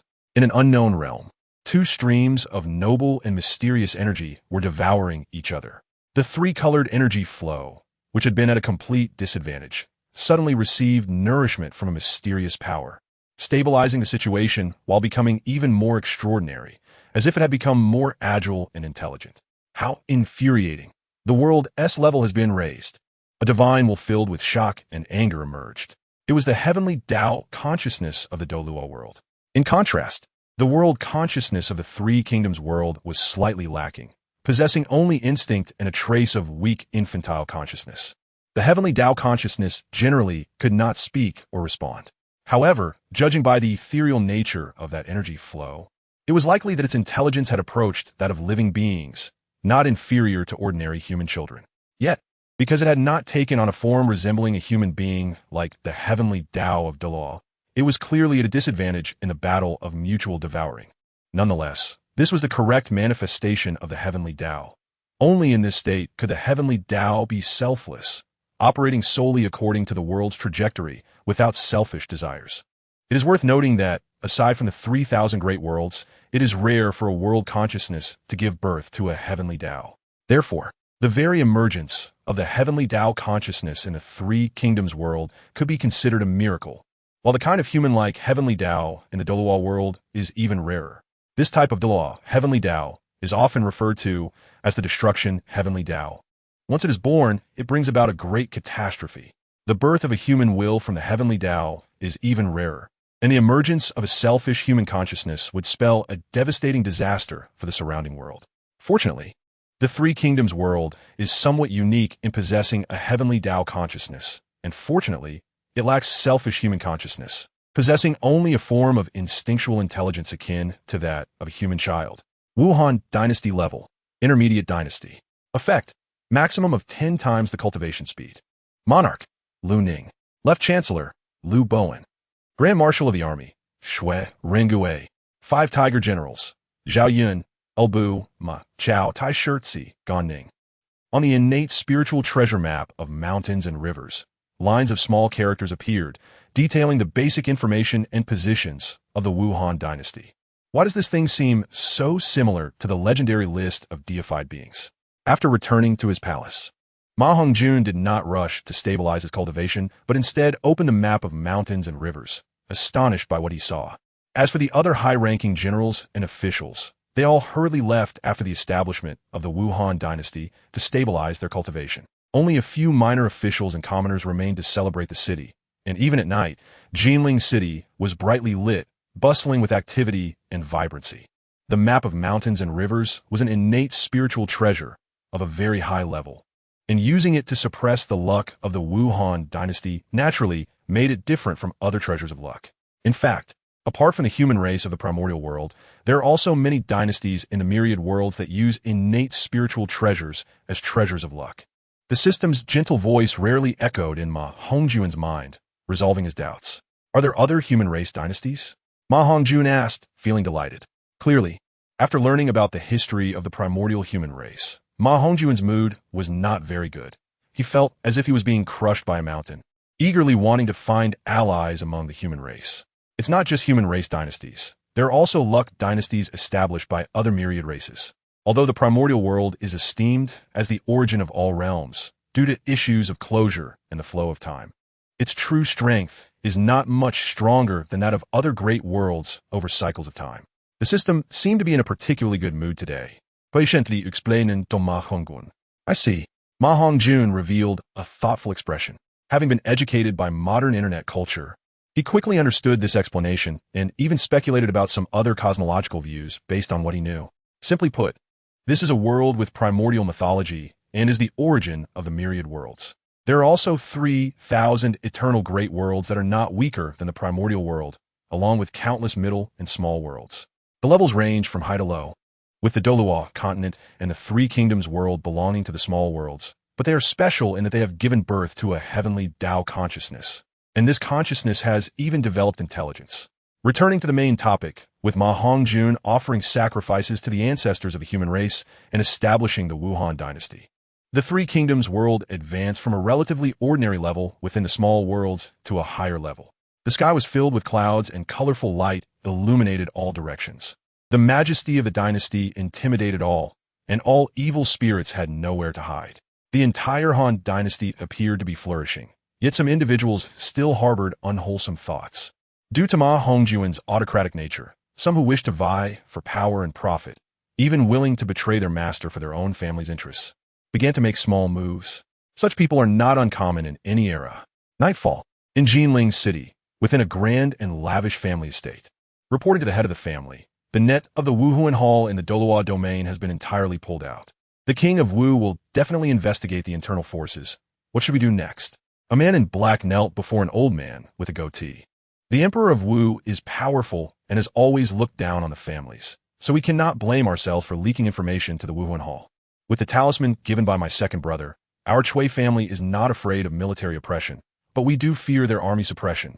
So we should proceed with caution. The Chui family is one of the prominent families during the Three Kingdoms period and was the first to pledge allegiance to MaHongjun after he established the Wuhan dynasty. However, MaHongjun's attitude toward the families meant that they would not be heavily utilized, watching one promoted minister after another without a member of the Chui family. Resentment began to brew. Thus, the current scene unfolded. This person's name is Chui Yi, the head of the Chui family from Qinghe. Although he is a scholar, his strength should not be underestimated, having reached the level of a titled Dalu. His second brother is the enigmatic Chui Zhou from the Three Kingdoms world, a famous recluse known for being elusive. Suddenly, a sinister wind swept through, causing the doors and windows of the Chui residence to creak, as if hell had descended and demons had come into the world. He, with me here, why fear a mere young brat? An old man with white hair and beard, dressed in white, suddenly appeared before Chui Yi, grinning ominously. This man was the mysterious elder who had shown murderous intent toward MaHongjun during the day. As his laughter echoed, all strange phenomena dissipated as if they were mere illusions. You are the master Yuji, the teacher of my second brother Chui Zhou? Chui Yi asked in disbelief. You're Chui Zhou elder brother, Chui Yi, right? Are you willing to heed my command? After the task is accomplished, benefits will surely come your way. Yuji nodded, satisfied. I will follow your orders, master. With a clear answer and seeing the unfathomable power of the old man, Chui Yi bowed respectfully without any doubt. Very well. I was thinking I would have to waste words, but hearing your conversation, it seems you both are dissatisfied with your emperor. It appears that fate aligns for the fall of Emperor Wu. You too, listen to my instructions and lure Emperor Wu to Tang San. The old man slowly revealed his plan. Chapter 213. Bad premonition, all right. Let us do it this way. Emperor Wu currently has no offspring. Once something happens to him, it will surely shock the world and cause great chaos. Our Chui family is now the first family of Wu and Han. That will be our opportunity. Thank you for your guidance, ancestor. Hearing Master Yuji's plan, Chui Yi suddenly slapped his thigh, stood up, and applauded. Meanwhile, Master Yuji, seated in the main chair, appeared amiable, sipping tea and stroking his beard with a smile. Looking completely at ease, as if discussing a trivial matter, making it hard to believe that they were plotting against an emperor. The scenery here is quite nice. I will stay here for a few days to implement my plan. The benefits will be plentiful for you all, and breaking through to the master level will not be a problem, Master Yuji remarked, sipping his tea in admiration.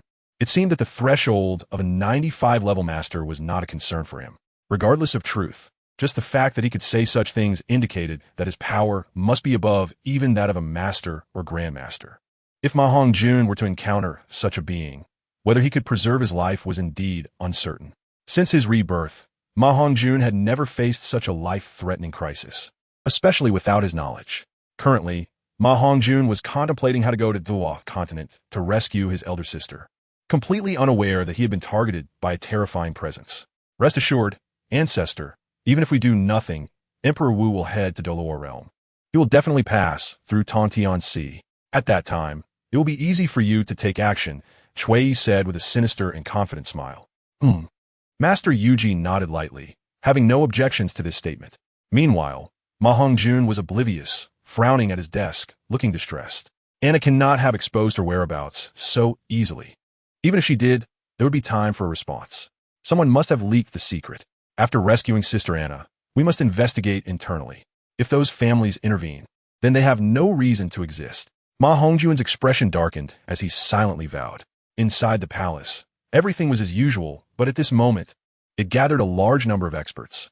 Besides Liu Bowen, who had already rushed to Tang San, Zhao Yun, Ma Chao, Lu Bu, Tai Shirtzi, Gan Ning, and Shui Rengui, the 5 tigers and a commander were all present.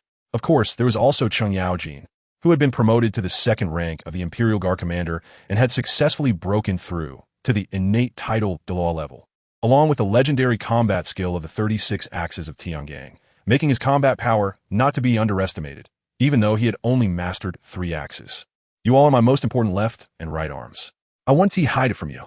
This time I plan to take you deep into the tiger's den to Douluo continent to rescue people. There is a high probability of life-threatening danger. If you're unwilling to go, you can stay behind, MaHongjun said seriously. His words came from the heart, without any ulterior motives. Because these people might face life-and-death crises, it was better to keep their useful lives guarding the Yanhuang human race at Tang San. MaHongjun was confident he could preserve his own life, if it weren't for the Soul Hall's urgent summons for him to go in person. He wouldn't be going now. He couldn't be heartless, nor could he stand idly by regarding Anna's matter, even though this was a great taboo for an emperor. Come to Wuhunwith city within 3 days, or the traitor Anna will be dead. Signed BB Dong. On a piece of paper glowing with golden soul power, there were only these 2 lines. Without parents or attachments, I only hope to follow my lord. What harm is there in the mountains of blades and seas of flames? Cheng Yaojin was the first to kneel and pledge his loyalty. We are willing to serve our lord, not fearing death. The others, though not as slick as Cheng Yaojin in expressing loyalty, also willingly knelt to the ground. It should be known that it was MaHongjun who gave them the opportunity to break through, and they regarded MaHongjun as their lord. In ancient times, loyalty and righteousness were highly valued. Whether out of loyalty or obligation, they would not let MaHongjun go to the Soul Hall alone. But they also knew it would be futile to advise him, so they all decided to accompany him. Good. Do you fear strong enemies in your hearts? Perhaps this time is a trap aimed at us. MaHongjun observed and did not stop them from following him. He wouldn't abandon any of them. Ha! The mere Douluo Soul Hall cannot stop us. Lu Bu stood up first, holding his Fong Tianhua halberd like a demon from hell. Indeed, even if 1,000,000 soldiers stand in our way, we can still carve a bloody path for our lord. Zhao Yan also slowly stood up, his long dang shining silver, sparkling like a lurking dragon. The others also knelt down to pledge their loyalty, not to mention Shui Rengui and Cheng Yaojin, who were summoned system characters. The other 5 were all pride of their era, gifted, but without MaHongjun's appreciation and trust, they would not have their current status and strength. Thus, they were all incredibly loyal to MaHongjun, especially Zhao Yun, who had a brotherly bond with him. Lu Bu also had a debt of gratitude for saving his daughter and wife, while Tai Shirtzi and Gan Ning had feelings of promotion and mentorship. Therefore, they were all willing to follow MaHongjun to the Soul Hall. Although they were all powerful in battle formations, they were equally skilled in killing techniques, each having their own life-saving trump cards, so they were not afraid of falling in a foreign land. In Jinling City, at the peak of the Forbidden City, after a night of silence, everyone was saying goodbye to their wives and children, except for Zhao Yun and Cheng Yaojin. The others had family matters. Zhao Yun could still say goodbye to his sister and brother, while Cheng Yaojin stood alone before the palace, looking at the hazy night sky. Such beautiful scenery in my hometown is truly intoxicating. I wonder if I, old Chung, will have another chance to enjoy it. My lord has treated me well. I cannot refuse to go. If I can return, I must marry several young ladies. Chung Yaojin held the drunken flower brew, a reward from MaHongjun, sipping it intermittently. Sigh. Actually, you don't have to go, Lao Chung. Among us, you are the weakest. What if something unexpected happens? MaHongjun suddenly appeared next to Chung Yaojin, saying helplessly. When he said this, MaHongjun's heart didn't race and his face didn't flush, completely disregarding his own peak soul, Douluo strength. After all, his grass character sword technique had also reached a small completion, capable of contending with titled Douluos. Which is why he said so. If the Lord doesn't go to accompany the ladies, how would there be time to see me? Lao Chung. Chung Yaojin chuckled and asked. Clearly, the two of them privately didn't care about the relationship between monarch and minister. I couldn't sleep, so I came out for a walk and just happened to see you here alone, so I came to take a look.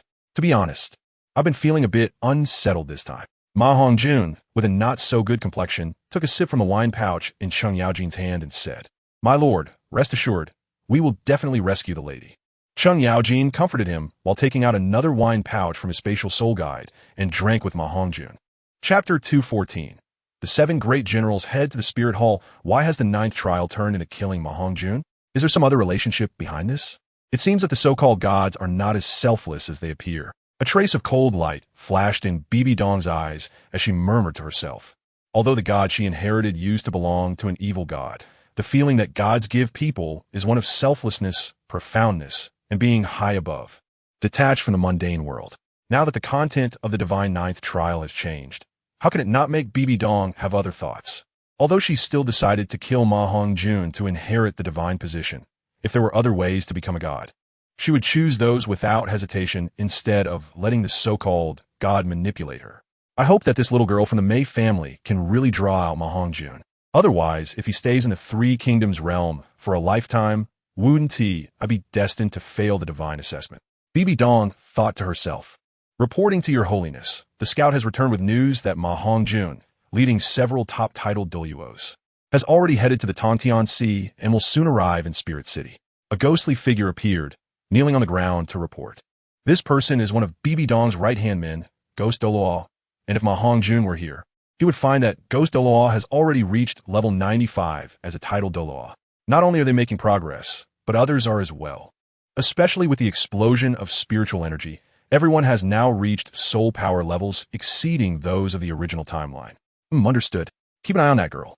Has Elder Ju not broken through level 95 yet? Bibi Dong nodded slightly, restoring her imposing demeanor as she spoke. Almost there, but the breakthrough will happen in a few days. Ghost Douluo answered truthfully. After Elder Ju breaks through, we will use the fusion technique of our martial souls. Its power will definitely not be inferior to that of the 98-level Elder of the Offering Hall. Bibi Dong casually mentioned, compared to your holiness, it's still far from enough. No matter my strength, old Ju and I are your most loyal subordinates. Bibi Dong fell silent, then slowly nodded, not saying anything further. If there is nothing else, then I shall take my leave. Seeing this, Ghost Douluo flattered her and humbly said. On the other side, after MaHongjun had handled everything in Jinling City, he quietly brought Zhao Yun and others to the Tangtian Sea. Looking at the scarred road and the bloodstains that had not been cleaned up, MaHongjun couldn't help but sigh. The war between the 2 realms continues, with countless casualties on both sides. I don't even know if it's right or wrong. MaHongjun was still young and, as a monarch, had been on the battlefield relatively few times, so he naturally hadn't seen much of such scenes. This trip to the Tangtian Sea was quite impactful for him. The struggle between races and the war of worlds is so cruel. There is no clear right or wrong. The enemy of my enemy is my hero, and vice versa. The others were much colder in their reactions, seemingly used to life and death. Only Zhao Yun, with a kind heart, couldn't help but explain a few sentences. MaHongjun had no right to stand on a moral high ground to blame others. The path he chose was his own, and he must walk it down. This road is destined to be filled with life and death. It's either you die or I live. If forced to choose between the descendants of Yin and Huang and the people of Douluo, he could only choose Yin and Huang. This was his selfishness, which seemed somewhat selfish to his wife and friends, but for countless Yin and Huang compatriots, it was a responsibility. All he could do was to let them stain as little Douluo blood as possible, nothing more. Others would still have to fight. There is no war without casualties. Since people are going to die, It's natural that it should be the friend of the Tao and not the poor Taoist. He didn't mind others calling him selfish or accusing him of betraying the Douluo continent, especially because he had no father or mother. There were already many rumors about him on the Douluo continent, and the major powers had determined that MaHongjun was a spy sent to the Three Kingdoms world through special means. These were naturally the methods of Tianwei. Although he didn't care about his reputation, wanting to take control of the Three Kingdoms world-as power clearly required doing these things. With the top strategists like Liu Bowen behind him providing advice, MaHongjun would definitely not encounter any issues regarding identity. MaHongjun shook his head slightly and smiled, saying, I understand, no need to comfort me. You brothers are all my elder brothers privately. This trip to Douluo is extremely dangerous. I'll trouble you all to rescue Sister Anna. MaHongjun felt that he was currently very powerful, even not weaker than Zhao Yun. He had reached a strange realm, half a step to the innate titled Dalu realm, with the quality of soul power in his body already changing. As long as the conditions are right, he would soon break through level 90, reaching the innate titled Dalu realm. Of course, this was just MaHongjun's self-feeling. He had no knowledge of the true strength of these subordinates. However, it was not surprising that MaHongjun had such a feeling, as the Golden Finger had given him too many trump cards and means. In real life and death battles, MaHongjun might not be able to compete, but in the end, he would be the one most likely to survive. He was like an unkillable cockroach. Although weak, his vitality was extremely strong. Having fused the life essence of meteor tears and the lucky grass martial soul from the 9-leaf swordgrass seeds, he could almost be said to be the most resilient existence below the divine level. Seeing this, the others didn't say anything further. They were all exceptional individuals and wouldn't treat MaHongjun any differently just because of a few friendly words, especially Elbu and Ma Chao. Although their loyalty to MaHongjun was unquestionable, it was still far from the point of life and death together. If it were truly a matter of exchanging lives, Ma Chao would be hesitant, and a self-interested person like Elbu would definitely not agree. Of course, MaHongjun wouldn't force this. Being willing to follow him to Douluo to save people was already a personal friendship. Although they belonged to the same camp, and he was a king, he was still far from the point of having absolute power. This time, MaHongjun was also going in a personal capacity. Otherwise, as a king, such behavior would be hard to justify. Although being caught in a scandal wouldn't lead to his downfall, it would definitely bring about constant trouble.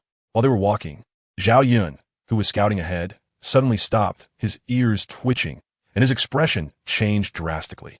Zhao Yun raised a spear, guarding in front of MaHongjun, and said. The others also became vigilant, having no doubts about Zhao Yun's words, as Zhao Yun's perception was the sharpest among them. The stronger the perception, the better one can avoid certain dangers. Upon reaching a certain level, one can even foresee dangers in advance and evade them, which is also the reason why he is rarely injured in battles.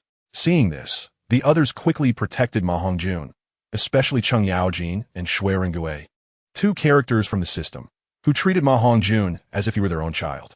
At this moment, they anxiously observed the surrounding silent environment, guarding MaHongjun closely without speaking. Just after entering the Tangtian Sea, someone began to follow them. It seems someone wants me dead.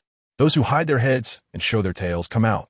MaHongjun thought to himself, his expression unchanged as he looked around the open area and shouted loudly. He didn't know if anyone was there. He couldn't sense it at all, but he trusted Zhao Yun's judgment. Clap, clap. Applause rang out. Unexpectedly, even a mere mortal realm could detect my movements. Truly impressive. No wonder he is the leader of the 5 Tiger Generals. It was worth my personal pursuit, haha. The white-haired old man Yu walked out with a grin. In his heart, he secretly cursed this kid for being so slippery, having almost instantaneously arrived at the Tangtian Sea. Of course, he didn't know that MaHongjun had the ability to traverse the Tangtian Sea at will, nor did he know that within the Tangtian Sea, MaHongjun could disregard distance. When everyone saw Yu appear, they were all on high alert. You are Yu, one of the 3 immortals? Didn't you die at the hands of Sun So? MaHongjun exclaimed in surprise, quickly asking. Zhao Yun and the others were immobilized, clearly already trapped. Just a clone accompanying a child in play. And do you think that kid was so easily assassinated? Yu smiled without speaking, completely unconcerned about the watchful eyes of Elbu and the others. I do not know why the immortal has come, but if there is anything I can assist with, I will certainly not refuse. MaHongjun feigned politeness, secretly communicating with his golden finger. preparing to lead everyone to skip the transit station of the Tang Sea and enter the Douluo continent. Yuji had no idea of MaHongjun's intentions and did not believe that MaHongjun and the others could escape right under his nose. Hand over the treasures on your body, the supreme treasures that can condense fortunes. Respect me as the supreme emperor, and I may consider sparing your lives. Yuji said with deep, calm eyes. Hand over your mother. Let's go. MaHongjun shouted loudly, wanting to pull everyone away instantly. However, when he moved, he found that the surrounding space was sealed by a mysterious force, making escape impossible. You refuse the toast and instead drink the punishment wine. Then stay here. Yuji's expression darkened as he pointed at MaHongjun, causing MaHongjun's body to uncontrollably fly towards him. Stop. Protect the Lord. Several loud shouts rang out. Axes, arrows, halberds, spears, and swords all came out, emitting a faint cold light aimed at Yuji. The weapons in the hands of the seven emitted an astonishing red, murderous aura, and their internal blood energy erupted, instantly breaking through Yuji's spatial confinement, once again protecting MaHongjun. MaHongjun was overjoyed at this sight and quickly began to secretly transmit sound, urging everyone to hold hands and grab onto him. Bang! A yellow energy shield appeared around Yuji, blocking all attacks, and a look of surprise appeared on his face. A few mere mortals were actually able to break my confinement. Truly, they're the proud sons of this era. You may leave. Killing you would be detrimental to my cultivation. Yuji's expression remained calm, as if he were discussing something trivial. In your dreams, if you want to harm the Lord, you must first step over my corpse. Zhao Yun's face turned grim as he stepped forward again. The others also moved, breaking the confinement while holding hands. Yuji did not notice anything unusual, and just as he prepared to forcibly grab MaHongjun again, he suddenly felt a ripple of spatial energy and was instantly alarmed. Who? Go! MaHongjun grabbed the nearest Cheng Yaojin and prepared to disappear from the spot. Seeing this, Yuji waved the feather duster in his hand towards the crowd, and a yellow energy shot towards them at incredible speed, attempting to break the spatial disturbance. Thoof! The few of them quickly swung their weapons to block, but they all spat blood and fell to the ground, suffering serious injuries. Fortunately, they managed to block the attack together, once again holding hands and disappearing from the spot. Douluo continent, outside of Tiando City. Several figures appeared. Although they had successfully escaped Yuji's confinement, they were all seriously injured. So strong, utterly without the power to fight back. Is this the power of a god? Elbu's face was pale as he gritted his teeth and muttered. The others were not surprised. Elbu had always been proud and arrogant, and this incident had clearly hit him hard. No matter how strong, it still didn't stop us from leaving. Let us go. We will act again after we recover from our injuries. MaHongjun glanced at Elbu and said lightly. MaHongjun's calmness also eased the minds of the others, who couldn't help but feel curious about his abilities. How did the Lord bring us all here?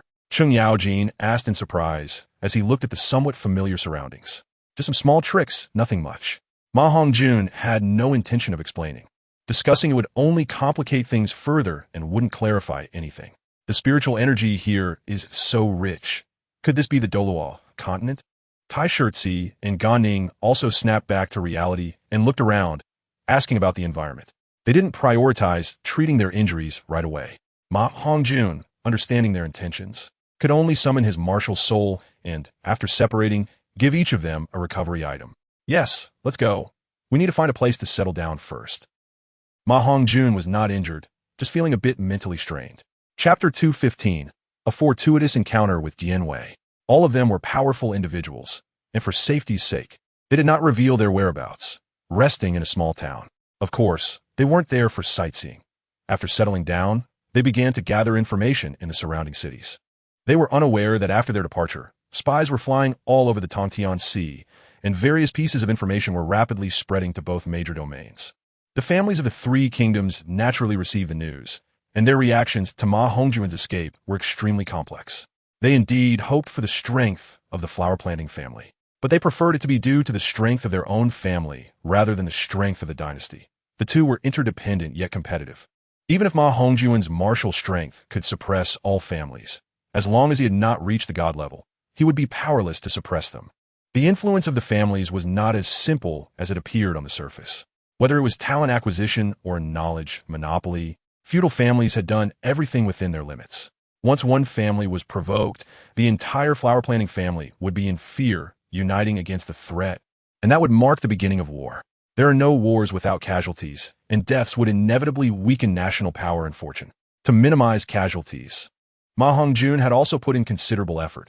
He had worked hard within the Tang Sea. In the entire Tang Sea secret realm, almost every distance had a soul, Daw, or above strong person regularly monitoring the surroundings with soul power, forming a powerful intelligence network. This was also the reason why information could spread so quickly. As a mortal enemy, the Douluo continent had naturally made similar arrangements. Spirit Hall, a mysterious strongman from a new realm? To think he would rob King Wu. This is getting more and more interesting. Pope Bibi Dong whispered in surprise after receiving the news from her subordinates. She did not have a clear understanding of the Three Kingdoms world. Most of her knowledge came from reports by certain individuals. Besides those who initially allied with the Three Kingdoms world, very few others had entered it. While the Douluo world had quite a few wandering martial artists from the Three Kingdoms world. In the Sunset Forest, the spiritual energy in this world was indeed abundant. Even Dian Wei could come back to life here. Speaking of which, she had to thank the senior Gue Guzi. If it weren't for him, Sai Ming the. Don't blame me for leaving you. I have already sacrificed my life for your passion and cannot continue fighting for you. At this moment, a burly, fierce, dark-skinned man was walking with a spear in one hand and a tiger-like 10,000-year-old beast in the other, looking pensive. He was completely unaware of the two approaching presences not far from him. Hey, there's a strong aura approaching us from the front. It should just be passing by. Should we avoid it, Your Majesty? Gan Ning exclaimed, then asked MaHongjun beside him. No need. The people in this world are not necessarily all enemies. And someone with such strong vitality might not be from Dalu either. MaHongjun waved his hand, feeling curious about the approaching aura. After the two left their resting place, they split up from the others to hide their tracks, intentionally concealing their auras. Moreover, the person ahead seemed bold and skilled, so it was normal that they didn't notice them. MaHongjun had indeed never seen a soul master or soul beast with particularly strong vitality in the Douluo world, so he stopped to observe the situation. Although the Three Kingdoms world practiced internal strength, they cultivated their vitality. Regardless of the cultivation method, increasing strength would naturally enhance vitality. Of course, the mental strength cultivated by scholars was not included in this, but that's a topic for another time. The person approaching was extremely fast. As soon as he got close, MaHongjun quickly shouted, "Brave man, please hold on." The newcomer stopped as instructed and looked at MaHongjun and Gan Ning with confusion, asking, "Who are you? Flower planter?" MaHongjun was also taken aback and then asked, without needing to explain how he knew. The tone of the ancient flower planter was something anyone could recognize. "I am Dian Wei. Who are you?" Dian Wei replied, not really being foolish, but rather asking back. "What? Dian Wei has long died, hasn't he?" MaHongjun exclaimed in surprise. Are you also a Han? Dian Wei did not mind MaHongjun's offensive words, but instead asked curiously. "Yes, as fellow Han people. Haha, Brother Ella, how did you end up here?" MaHongjun quickly reacted and stopped asking foolish questions, instead warmly expressing his curiosity. "Sai, it's a long story. It seems you're the person the senior mentioned we should wait for. Let's South leave this place and talk while we walk." Hearing the familiarity in MaHongjun's words, Dian Wei did not refuse but sighed and warmly invited him. The three headed toward Dian Wei's residence, and MaHongjun was not in a hurry to check the ice and fiery Yang eye.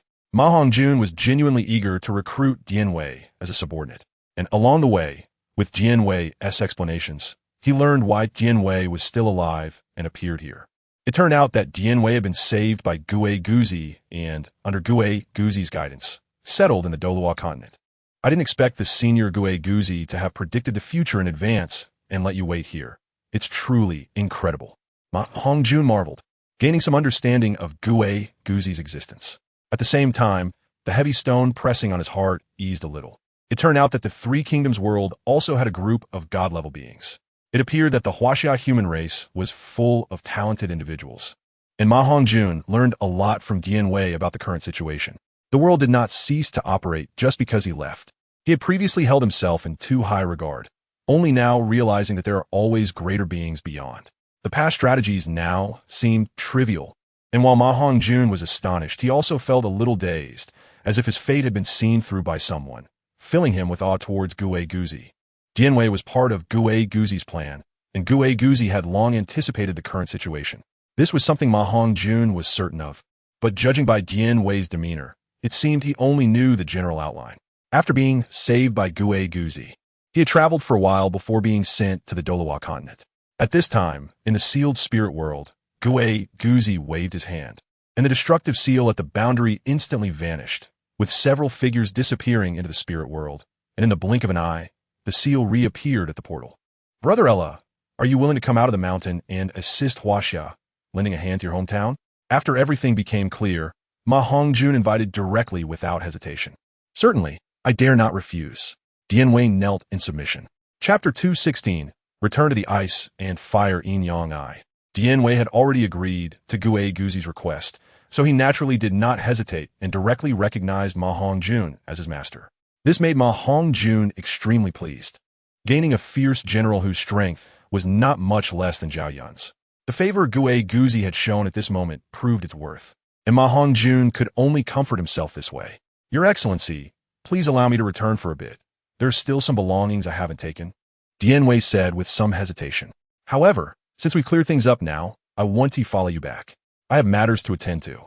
Let us meet in Soul Master City in 3 days, MaHongjun said straightforwardly, not minding at all. On the way out, MaHongjun had already explained the purpose of his visit, so there was no need to elaborate again.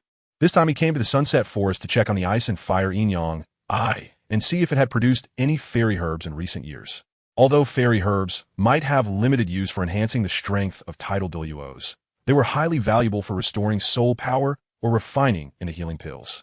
With the revival of spiritual energy, the growth rate of the fairy products in the Ice and Fire Yin-Yang Eye had naturally increased geometrically. Nowadays, not to mention the Ice and Fire Yin-Yang Eye, which was a world-renowned precious land, even in places rich in spiritual energy, there was a possibility of producing fairy products.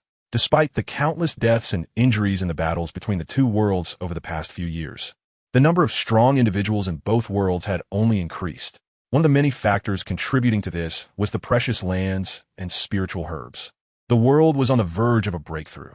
Such a qualitative change had never been seen before and was bound to be the greatest opportunity for both worlds. Along with this, the number of soul masters in the Douluo world had now reached 1/10 of the total population. Some ordinary people who originally had no soul power talent suddenly found themselves with soul power. This change was unpredictable, and it was unclear whether it was good or bad for the world, as the talent in the Three Kingdoms world was even more pronounced. As long as one put in effort to cultivate, regardless of talent, they could become a martial artist like a soul master. MaHongjun hoped to gain something from this trip and thought to himself, Tang San shouldn't go to my Ice and Fire Yin-Yang Eye to steal fairy herbs, right? Soon, he arrived before the Ice and Fire Yin-Yang Eye. Fortunately, the situation MaHongjun was worried about did not occur. It was not that Tang San hadn't had thoughts about it, but rather that the heavenly net had just been destroyed not long ago, and he hadn't had the chance. At this moment, Tang San was on Sea God Island undergoing the Sea God S9 trials. Otherwise, given Tang San's personality, it was hard to say whether he would do such a thing. The spiritual energy here is too rich. Cultivating for a day here is equivalent to 10 days, or even longer in the outside world. Gan Ning said in shock as he looked around at the environment. Right? How did I not think of that? This place may not be suitable for cultivating soul power, but it does not hinder the cultivation of inner strength. The speed of inner strength cultivation still depends on the amount of external spiritual energy. The denser the spiritual energy in the outside world, the faster the cultivation speed. MaHongjun slapped his forehead, cursing himself for being so foolish. Of course, the speed of inner strength cultivation is also greatly related to the techniques used. Thinking of this, MaHongjun couldn't help but feel tempted, but then he thought about needing to go to the spirit hall to save someone and felt a bit regretful. This kind of treasure land should be kept in my hands. As for whether Tang San will come, what does that have to do with me? This is mine. If he dares to come, I'll beat him to death. MaHongjun thought unhappily, mumbling to himself. My lord, what are you talking about? Gan Ning looked at MaHongjun with a puzzled expression. Huh? Oh, nothing. I was just saying this place is quite nice. It will be my private garden from now on. Oh wait, it already is my garden, MaHongjun shamelessly said after coming to terms with it. At this moment, the poisoned Douluo, who was still stationed in Jinling City, sneezed. Achoo, it must be that little monster missing me. That kid is probably almost in Tiando City by now. I've heard that the Douluo continent has benefited from some changes in the heavens and earth, with a significant increase in spiritual energy. I wonder how my Ice and Fire Yin-Yang Eye is doing. At this time, Dugu Bo was still thinking about his treasure land. completely unaware that it had already been shamelessly claimed by someone else. Isn't this the ice and fire Inyang Ai? I heard this seems to be the place of Senior Dugu. Gan Ning said uncertainly. Does he still dare to come here? With his reputation, appearing on the Douluo continent would mean instant death. Since he can't appear here, it's fine for me to inherit it, right? Besides, he promised to give this place to me long ago. MaHongjun said matter-of-factly. Did he? Who cares? I don't remember. Anyway, this place belongs to me now. After being ambushed and nearly killed, MaHongjun deeply realized his own weakness. If it weren't for the system's functions, he might have perished in the Tongtian Sea last time. MaHongjun, feeling regretful, thought he should change his way of life. To become strong, one must first become powerful enough to control one's own life and protect the people one wants to protect. And to become strong, shamelessness is the first step. And it is essential. Is this not shameless? I call this. Well, forget it, who cares? MaHongjun thought, while quickly gathering the celestial products. These are herbs that can change one's aptitude. Gan Ning, feeling a little embarrassed, interrupted as he saw MaHongjun collecting eagerly. Sort of, but it depends on the person. If I want to continue improving my aptitude, even consuming all the celestial products here wouldn't be very effective. It would at most increase my soul power a little, which is better than nothing. MaHongjun continued collecting while explaining. All gone? Gan Ning looked at the energy contained in the celestial products MaHongjun was currently harvesting, unable to help but exclaim in surprise. Oh, this is a dragon star grass. Unlike other celestial products, its effect is quite good for us, specifically used to enhance soul power. I'll give it to you. Even an ordinary title Douluo would probably gain 2 or 3 levels of soul power from eating one. MaHongjun casually explained, throwing the celestial product to Gan Ning without a care. Nowadays, he actually understood celestial products and herbs better than Tang San.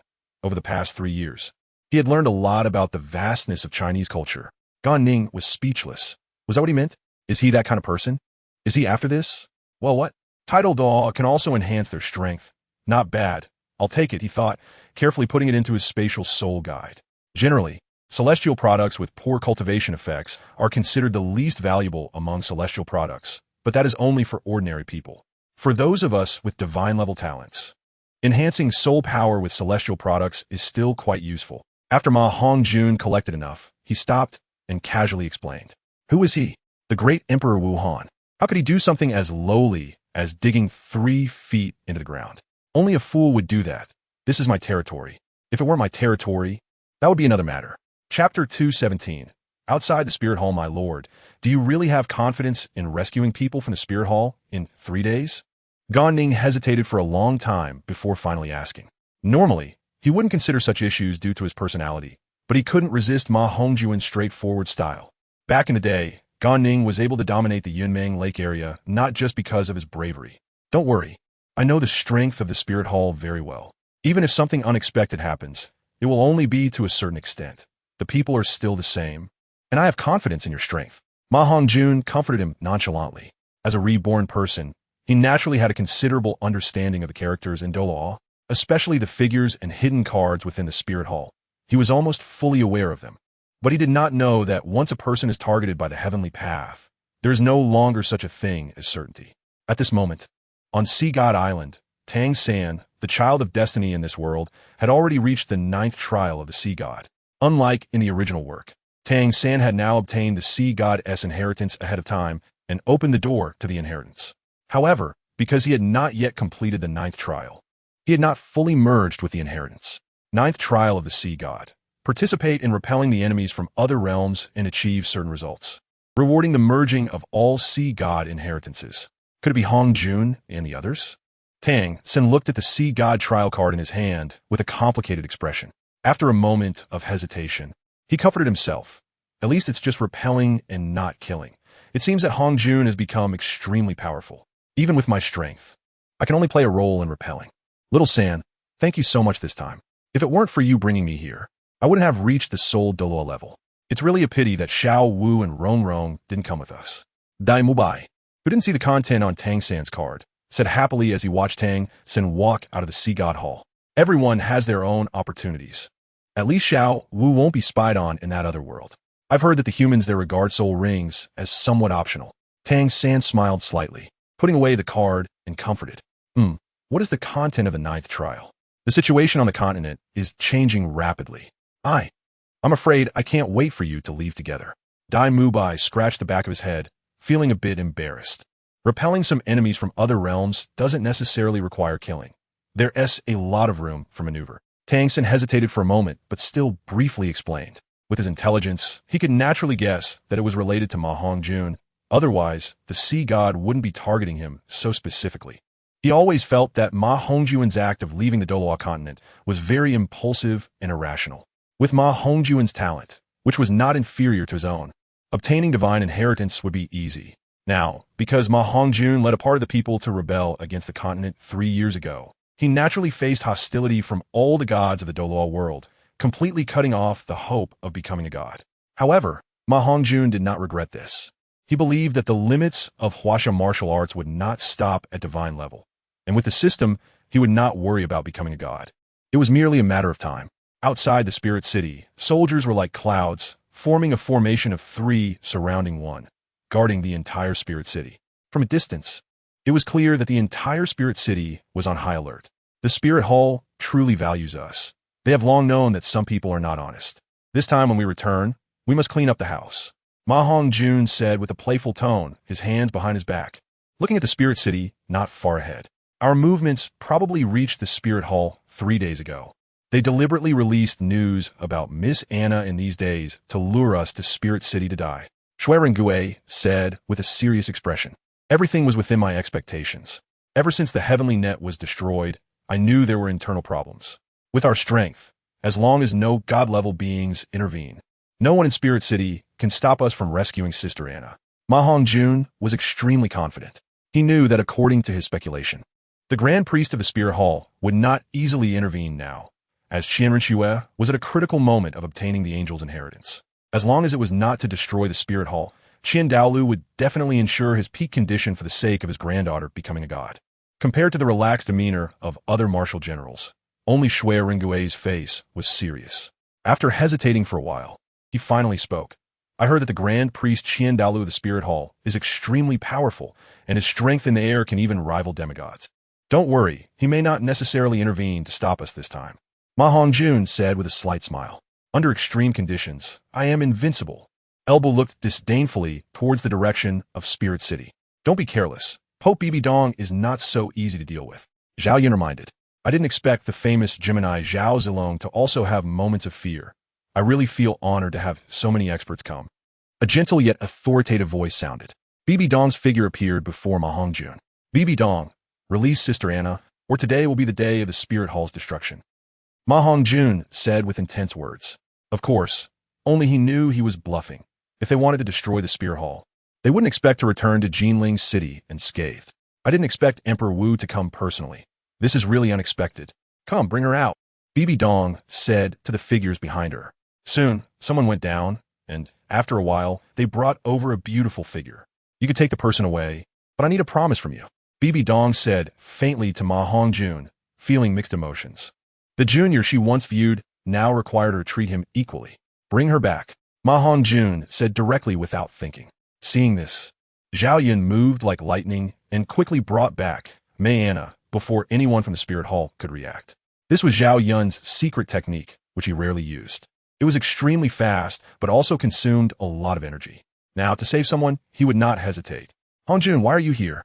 It's all my fault for not hiding our whereabouts well, and I've dragged you into this danger. Mei Anna looked at MaHongjun with tears in her eyes, touched. Clearly, she did not expect MaHongjun to put aside national affairs and come in person. Bibi Dong, as the enemy, could see this more clearly than she could. It's okay. I'm here. You stay back for now, MaHongjun said, then looked puzzled at Bibi Dong. He did not understand what Bibi Dong meant. He did not believe that Bibi Dong's strength would be unable to stop Zhao Yun. What do you want to do? You can say it now. Actually, I also don't like fighting and killing. Isn't this good? MaHongjun spread his hands and said, after all, one should not strike someone who is smiling. Since Bibi Dong deliberately let Mei Anna go, he couldn't lose face and change his expression immediately. I want to guarantee that during my time in the Spirit Hall, you will not take advantage of the chaos to interfere in matters of the Douluo continent. Bibi Dong finally revealed her purpose.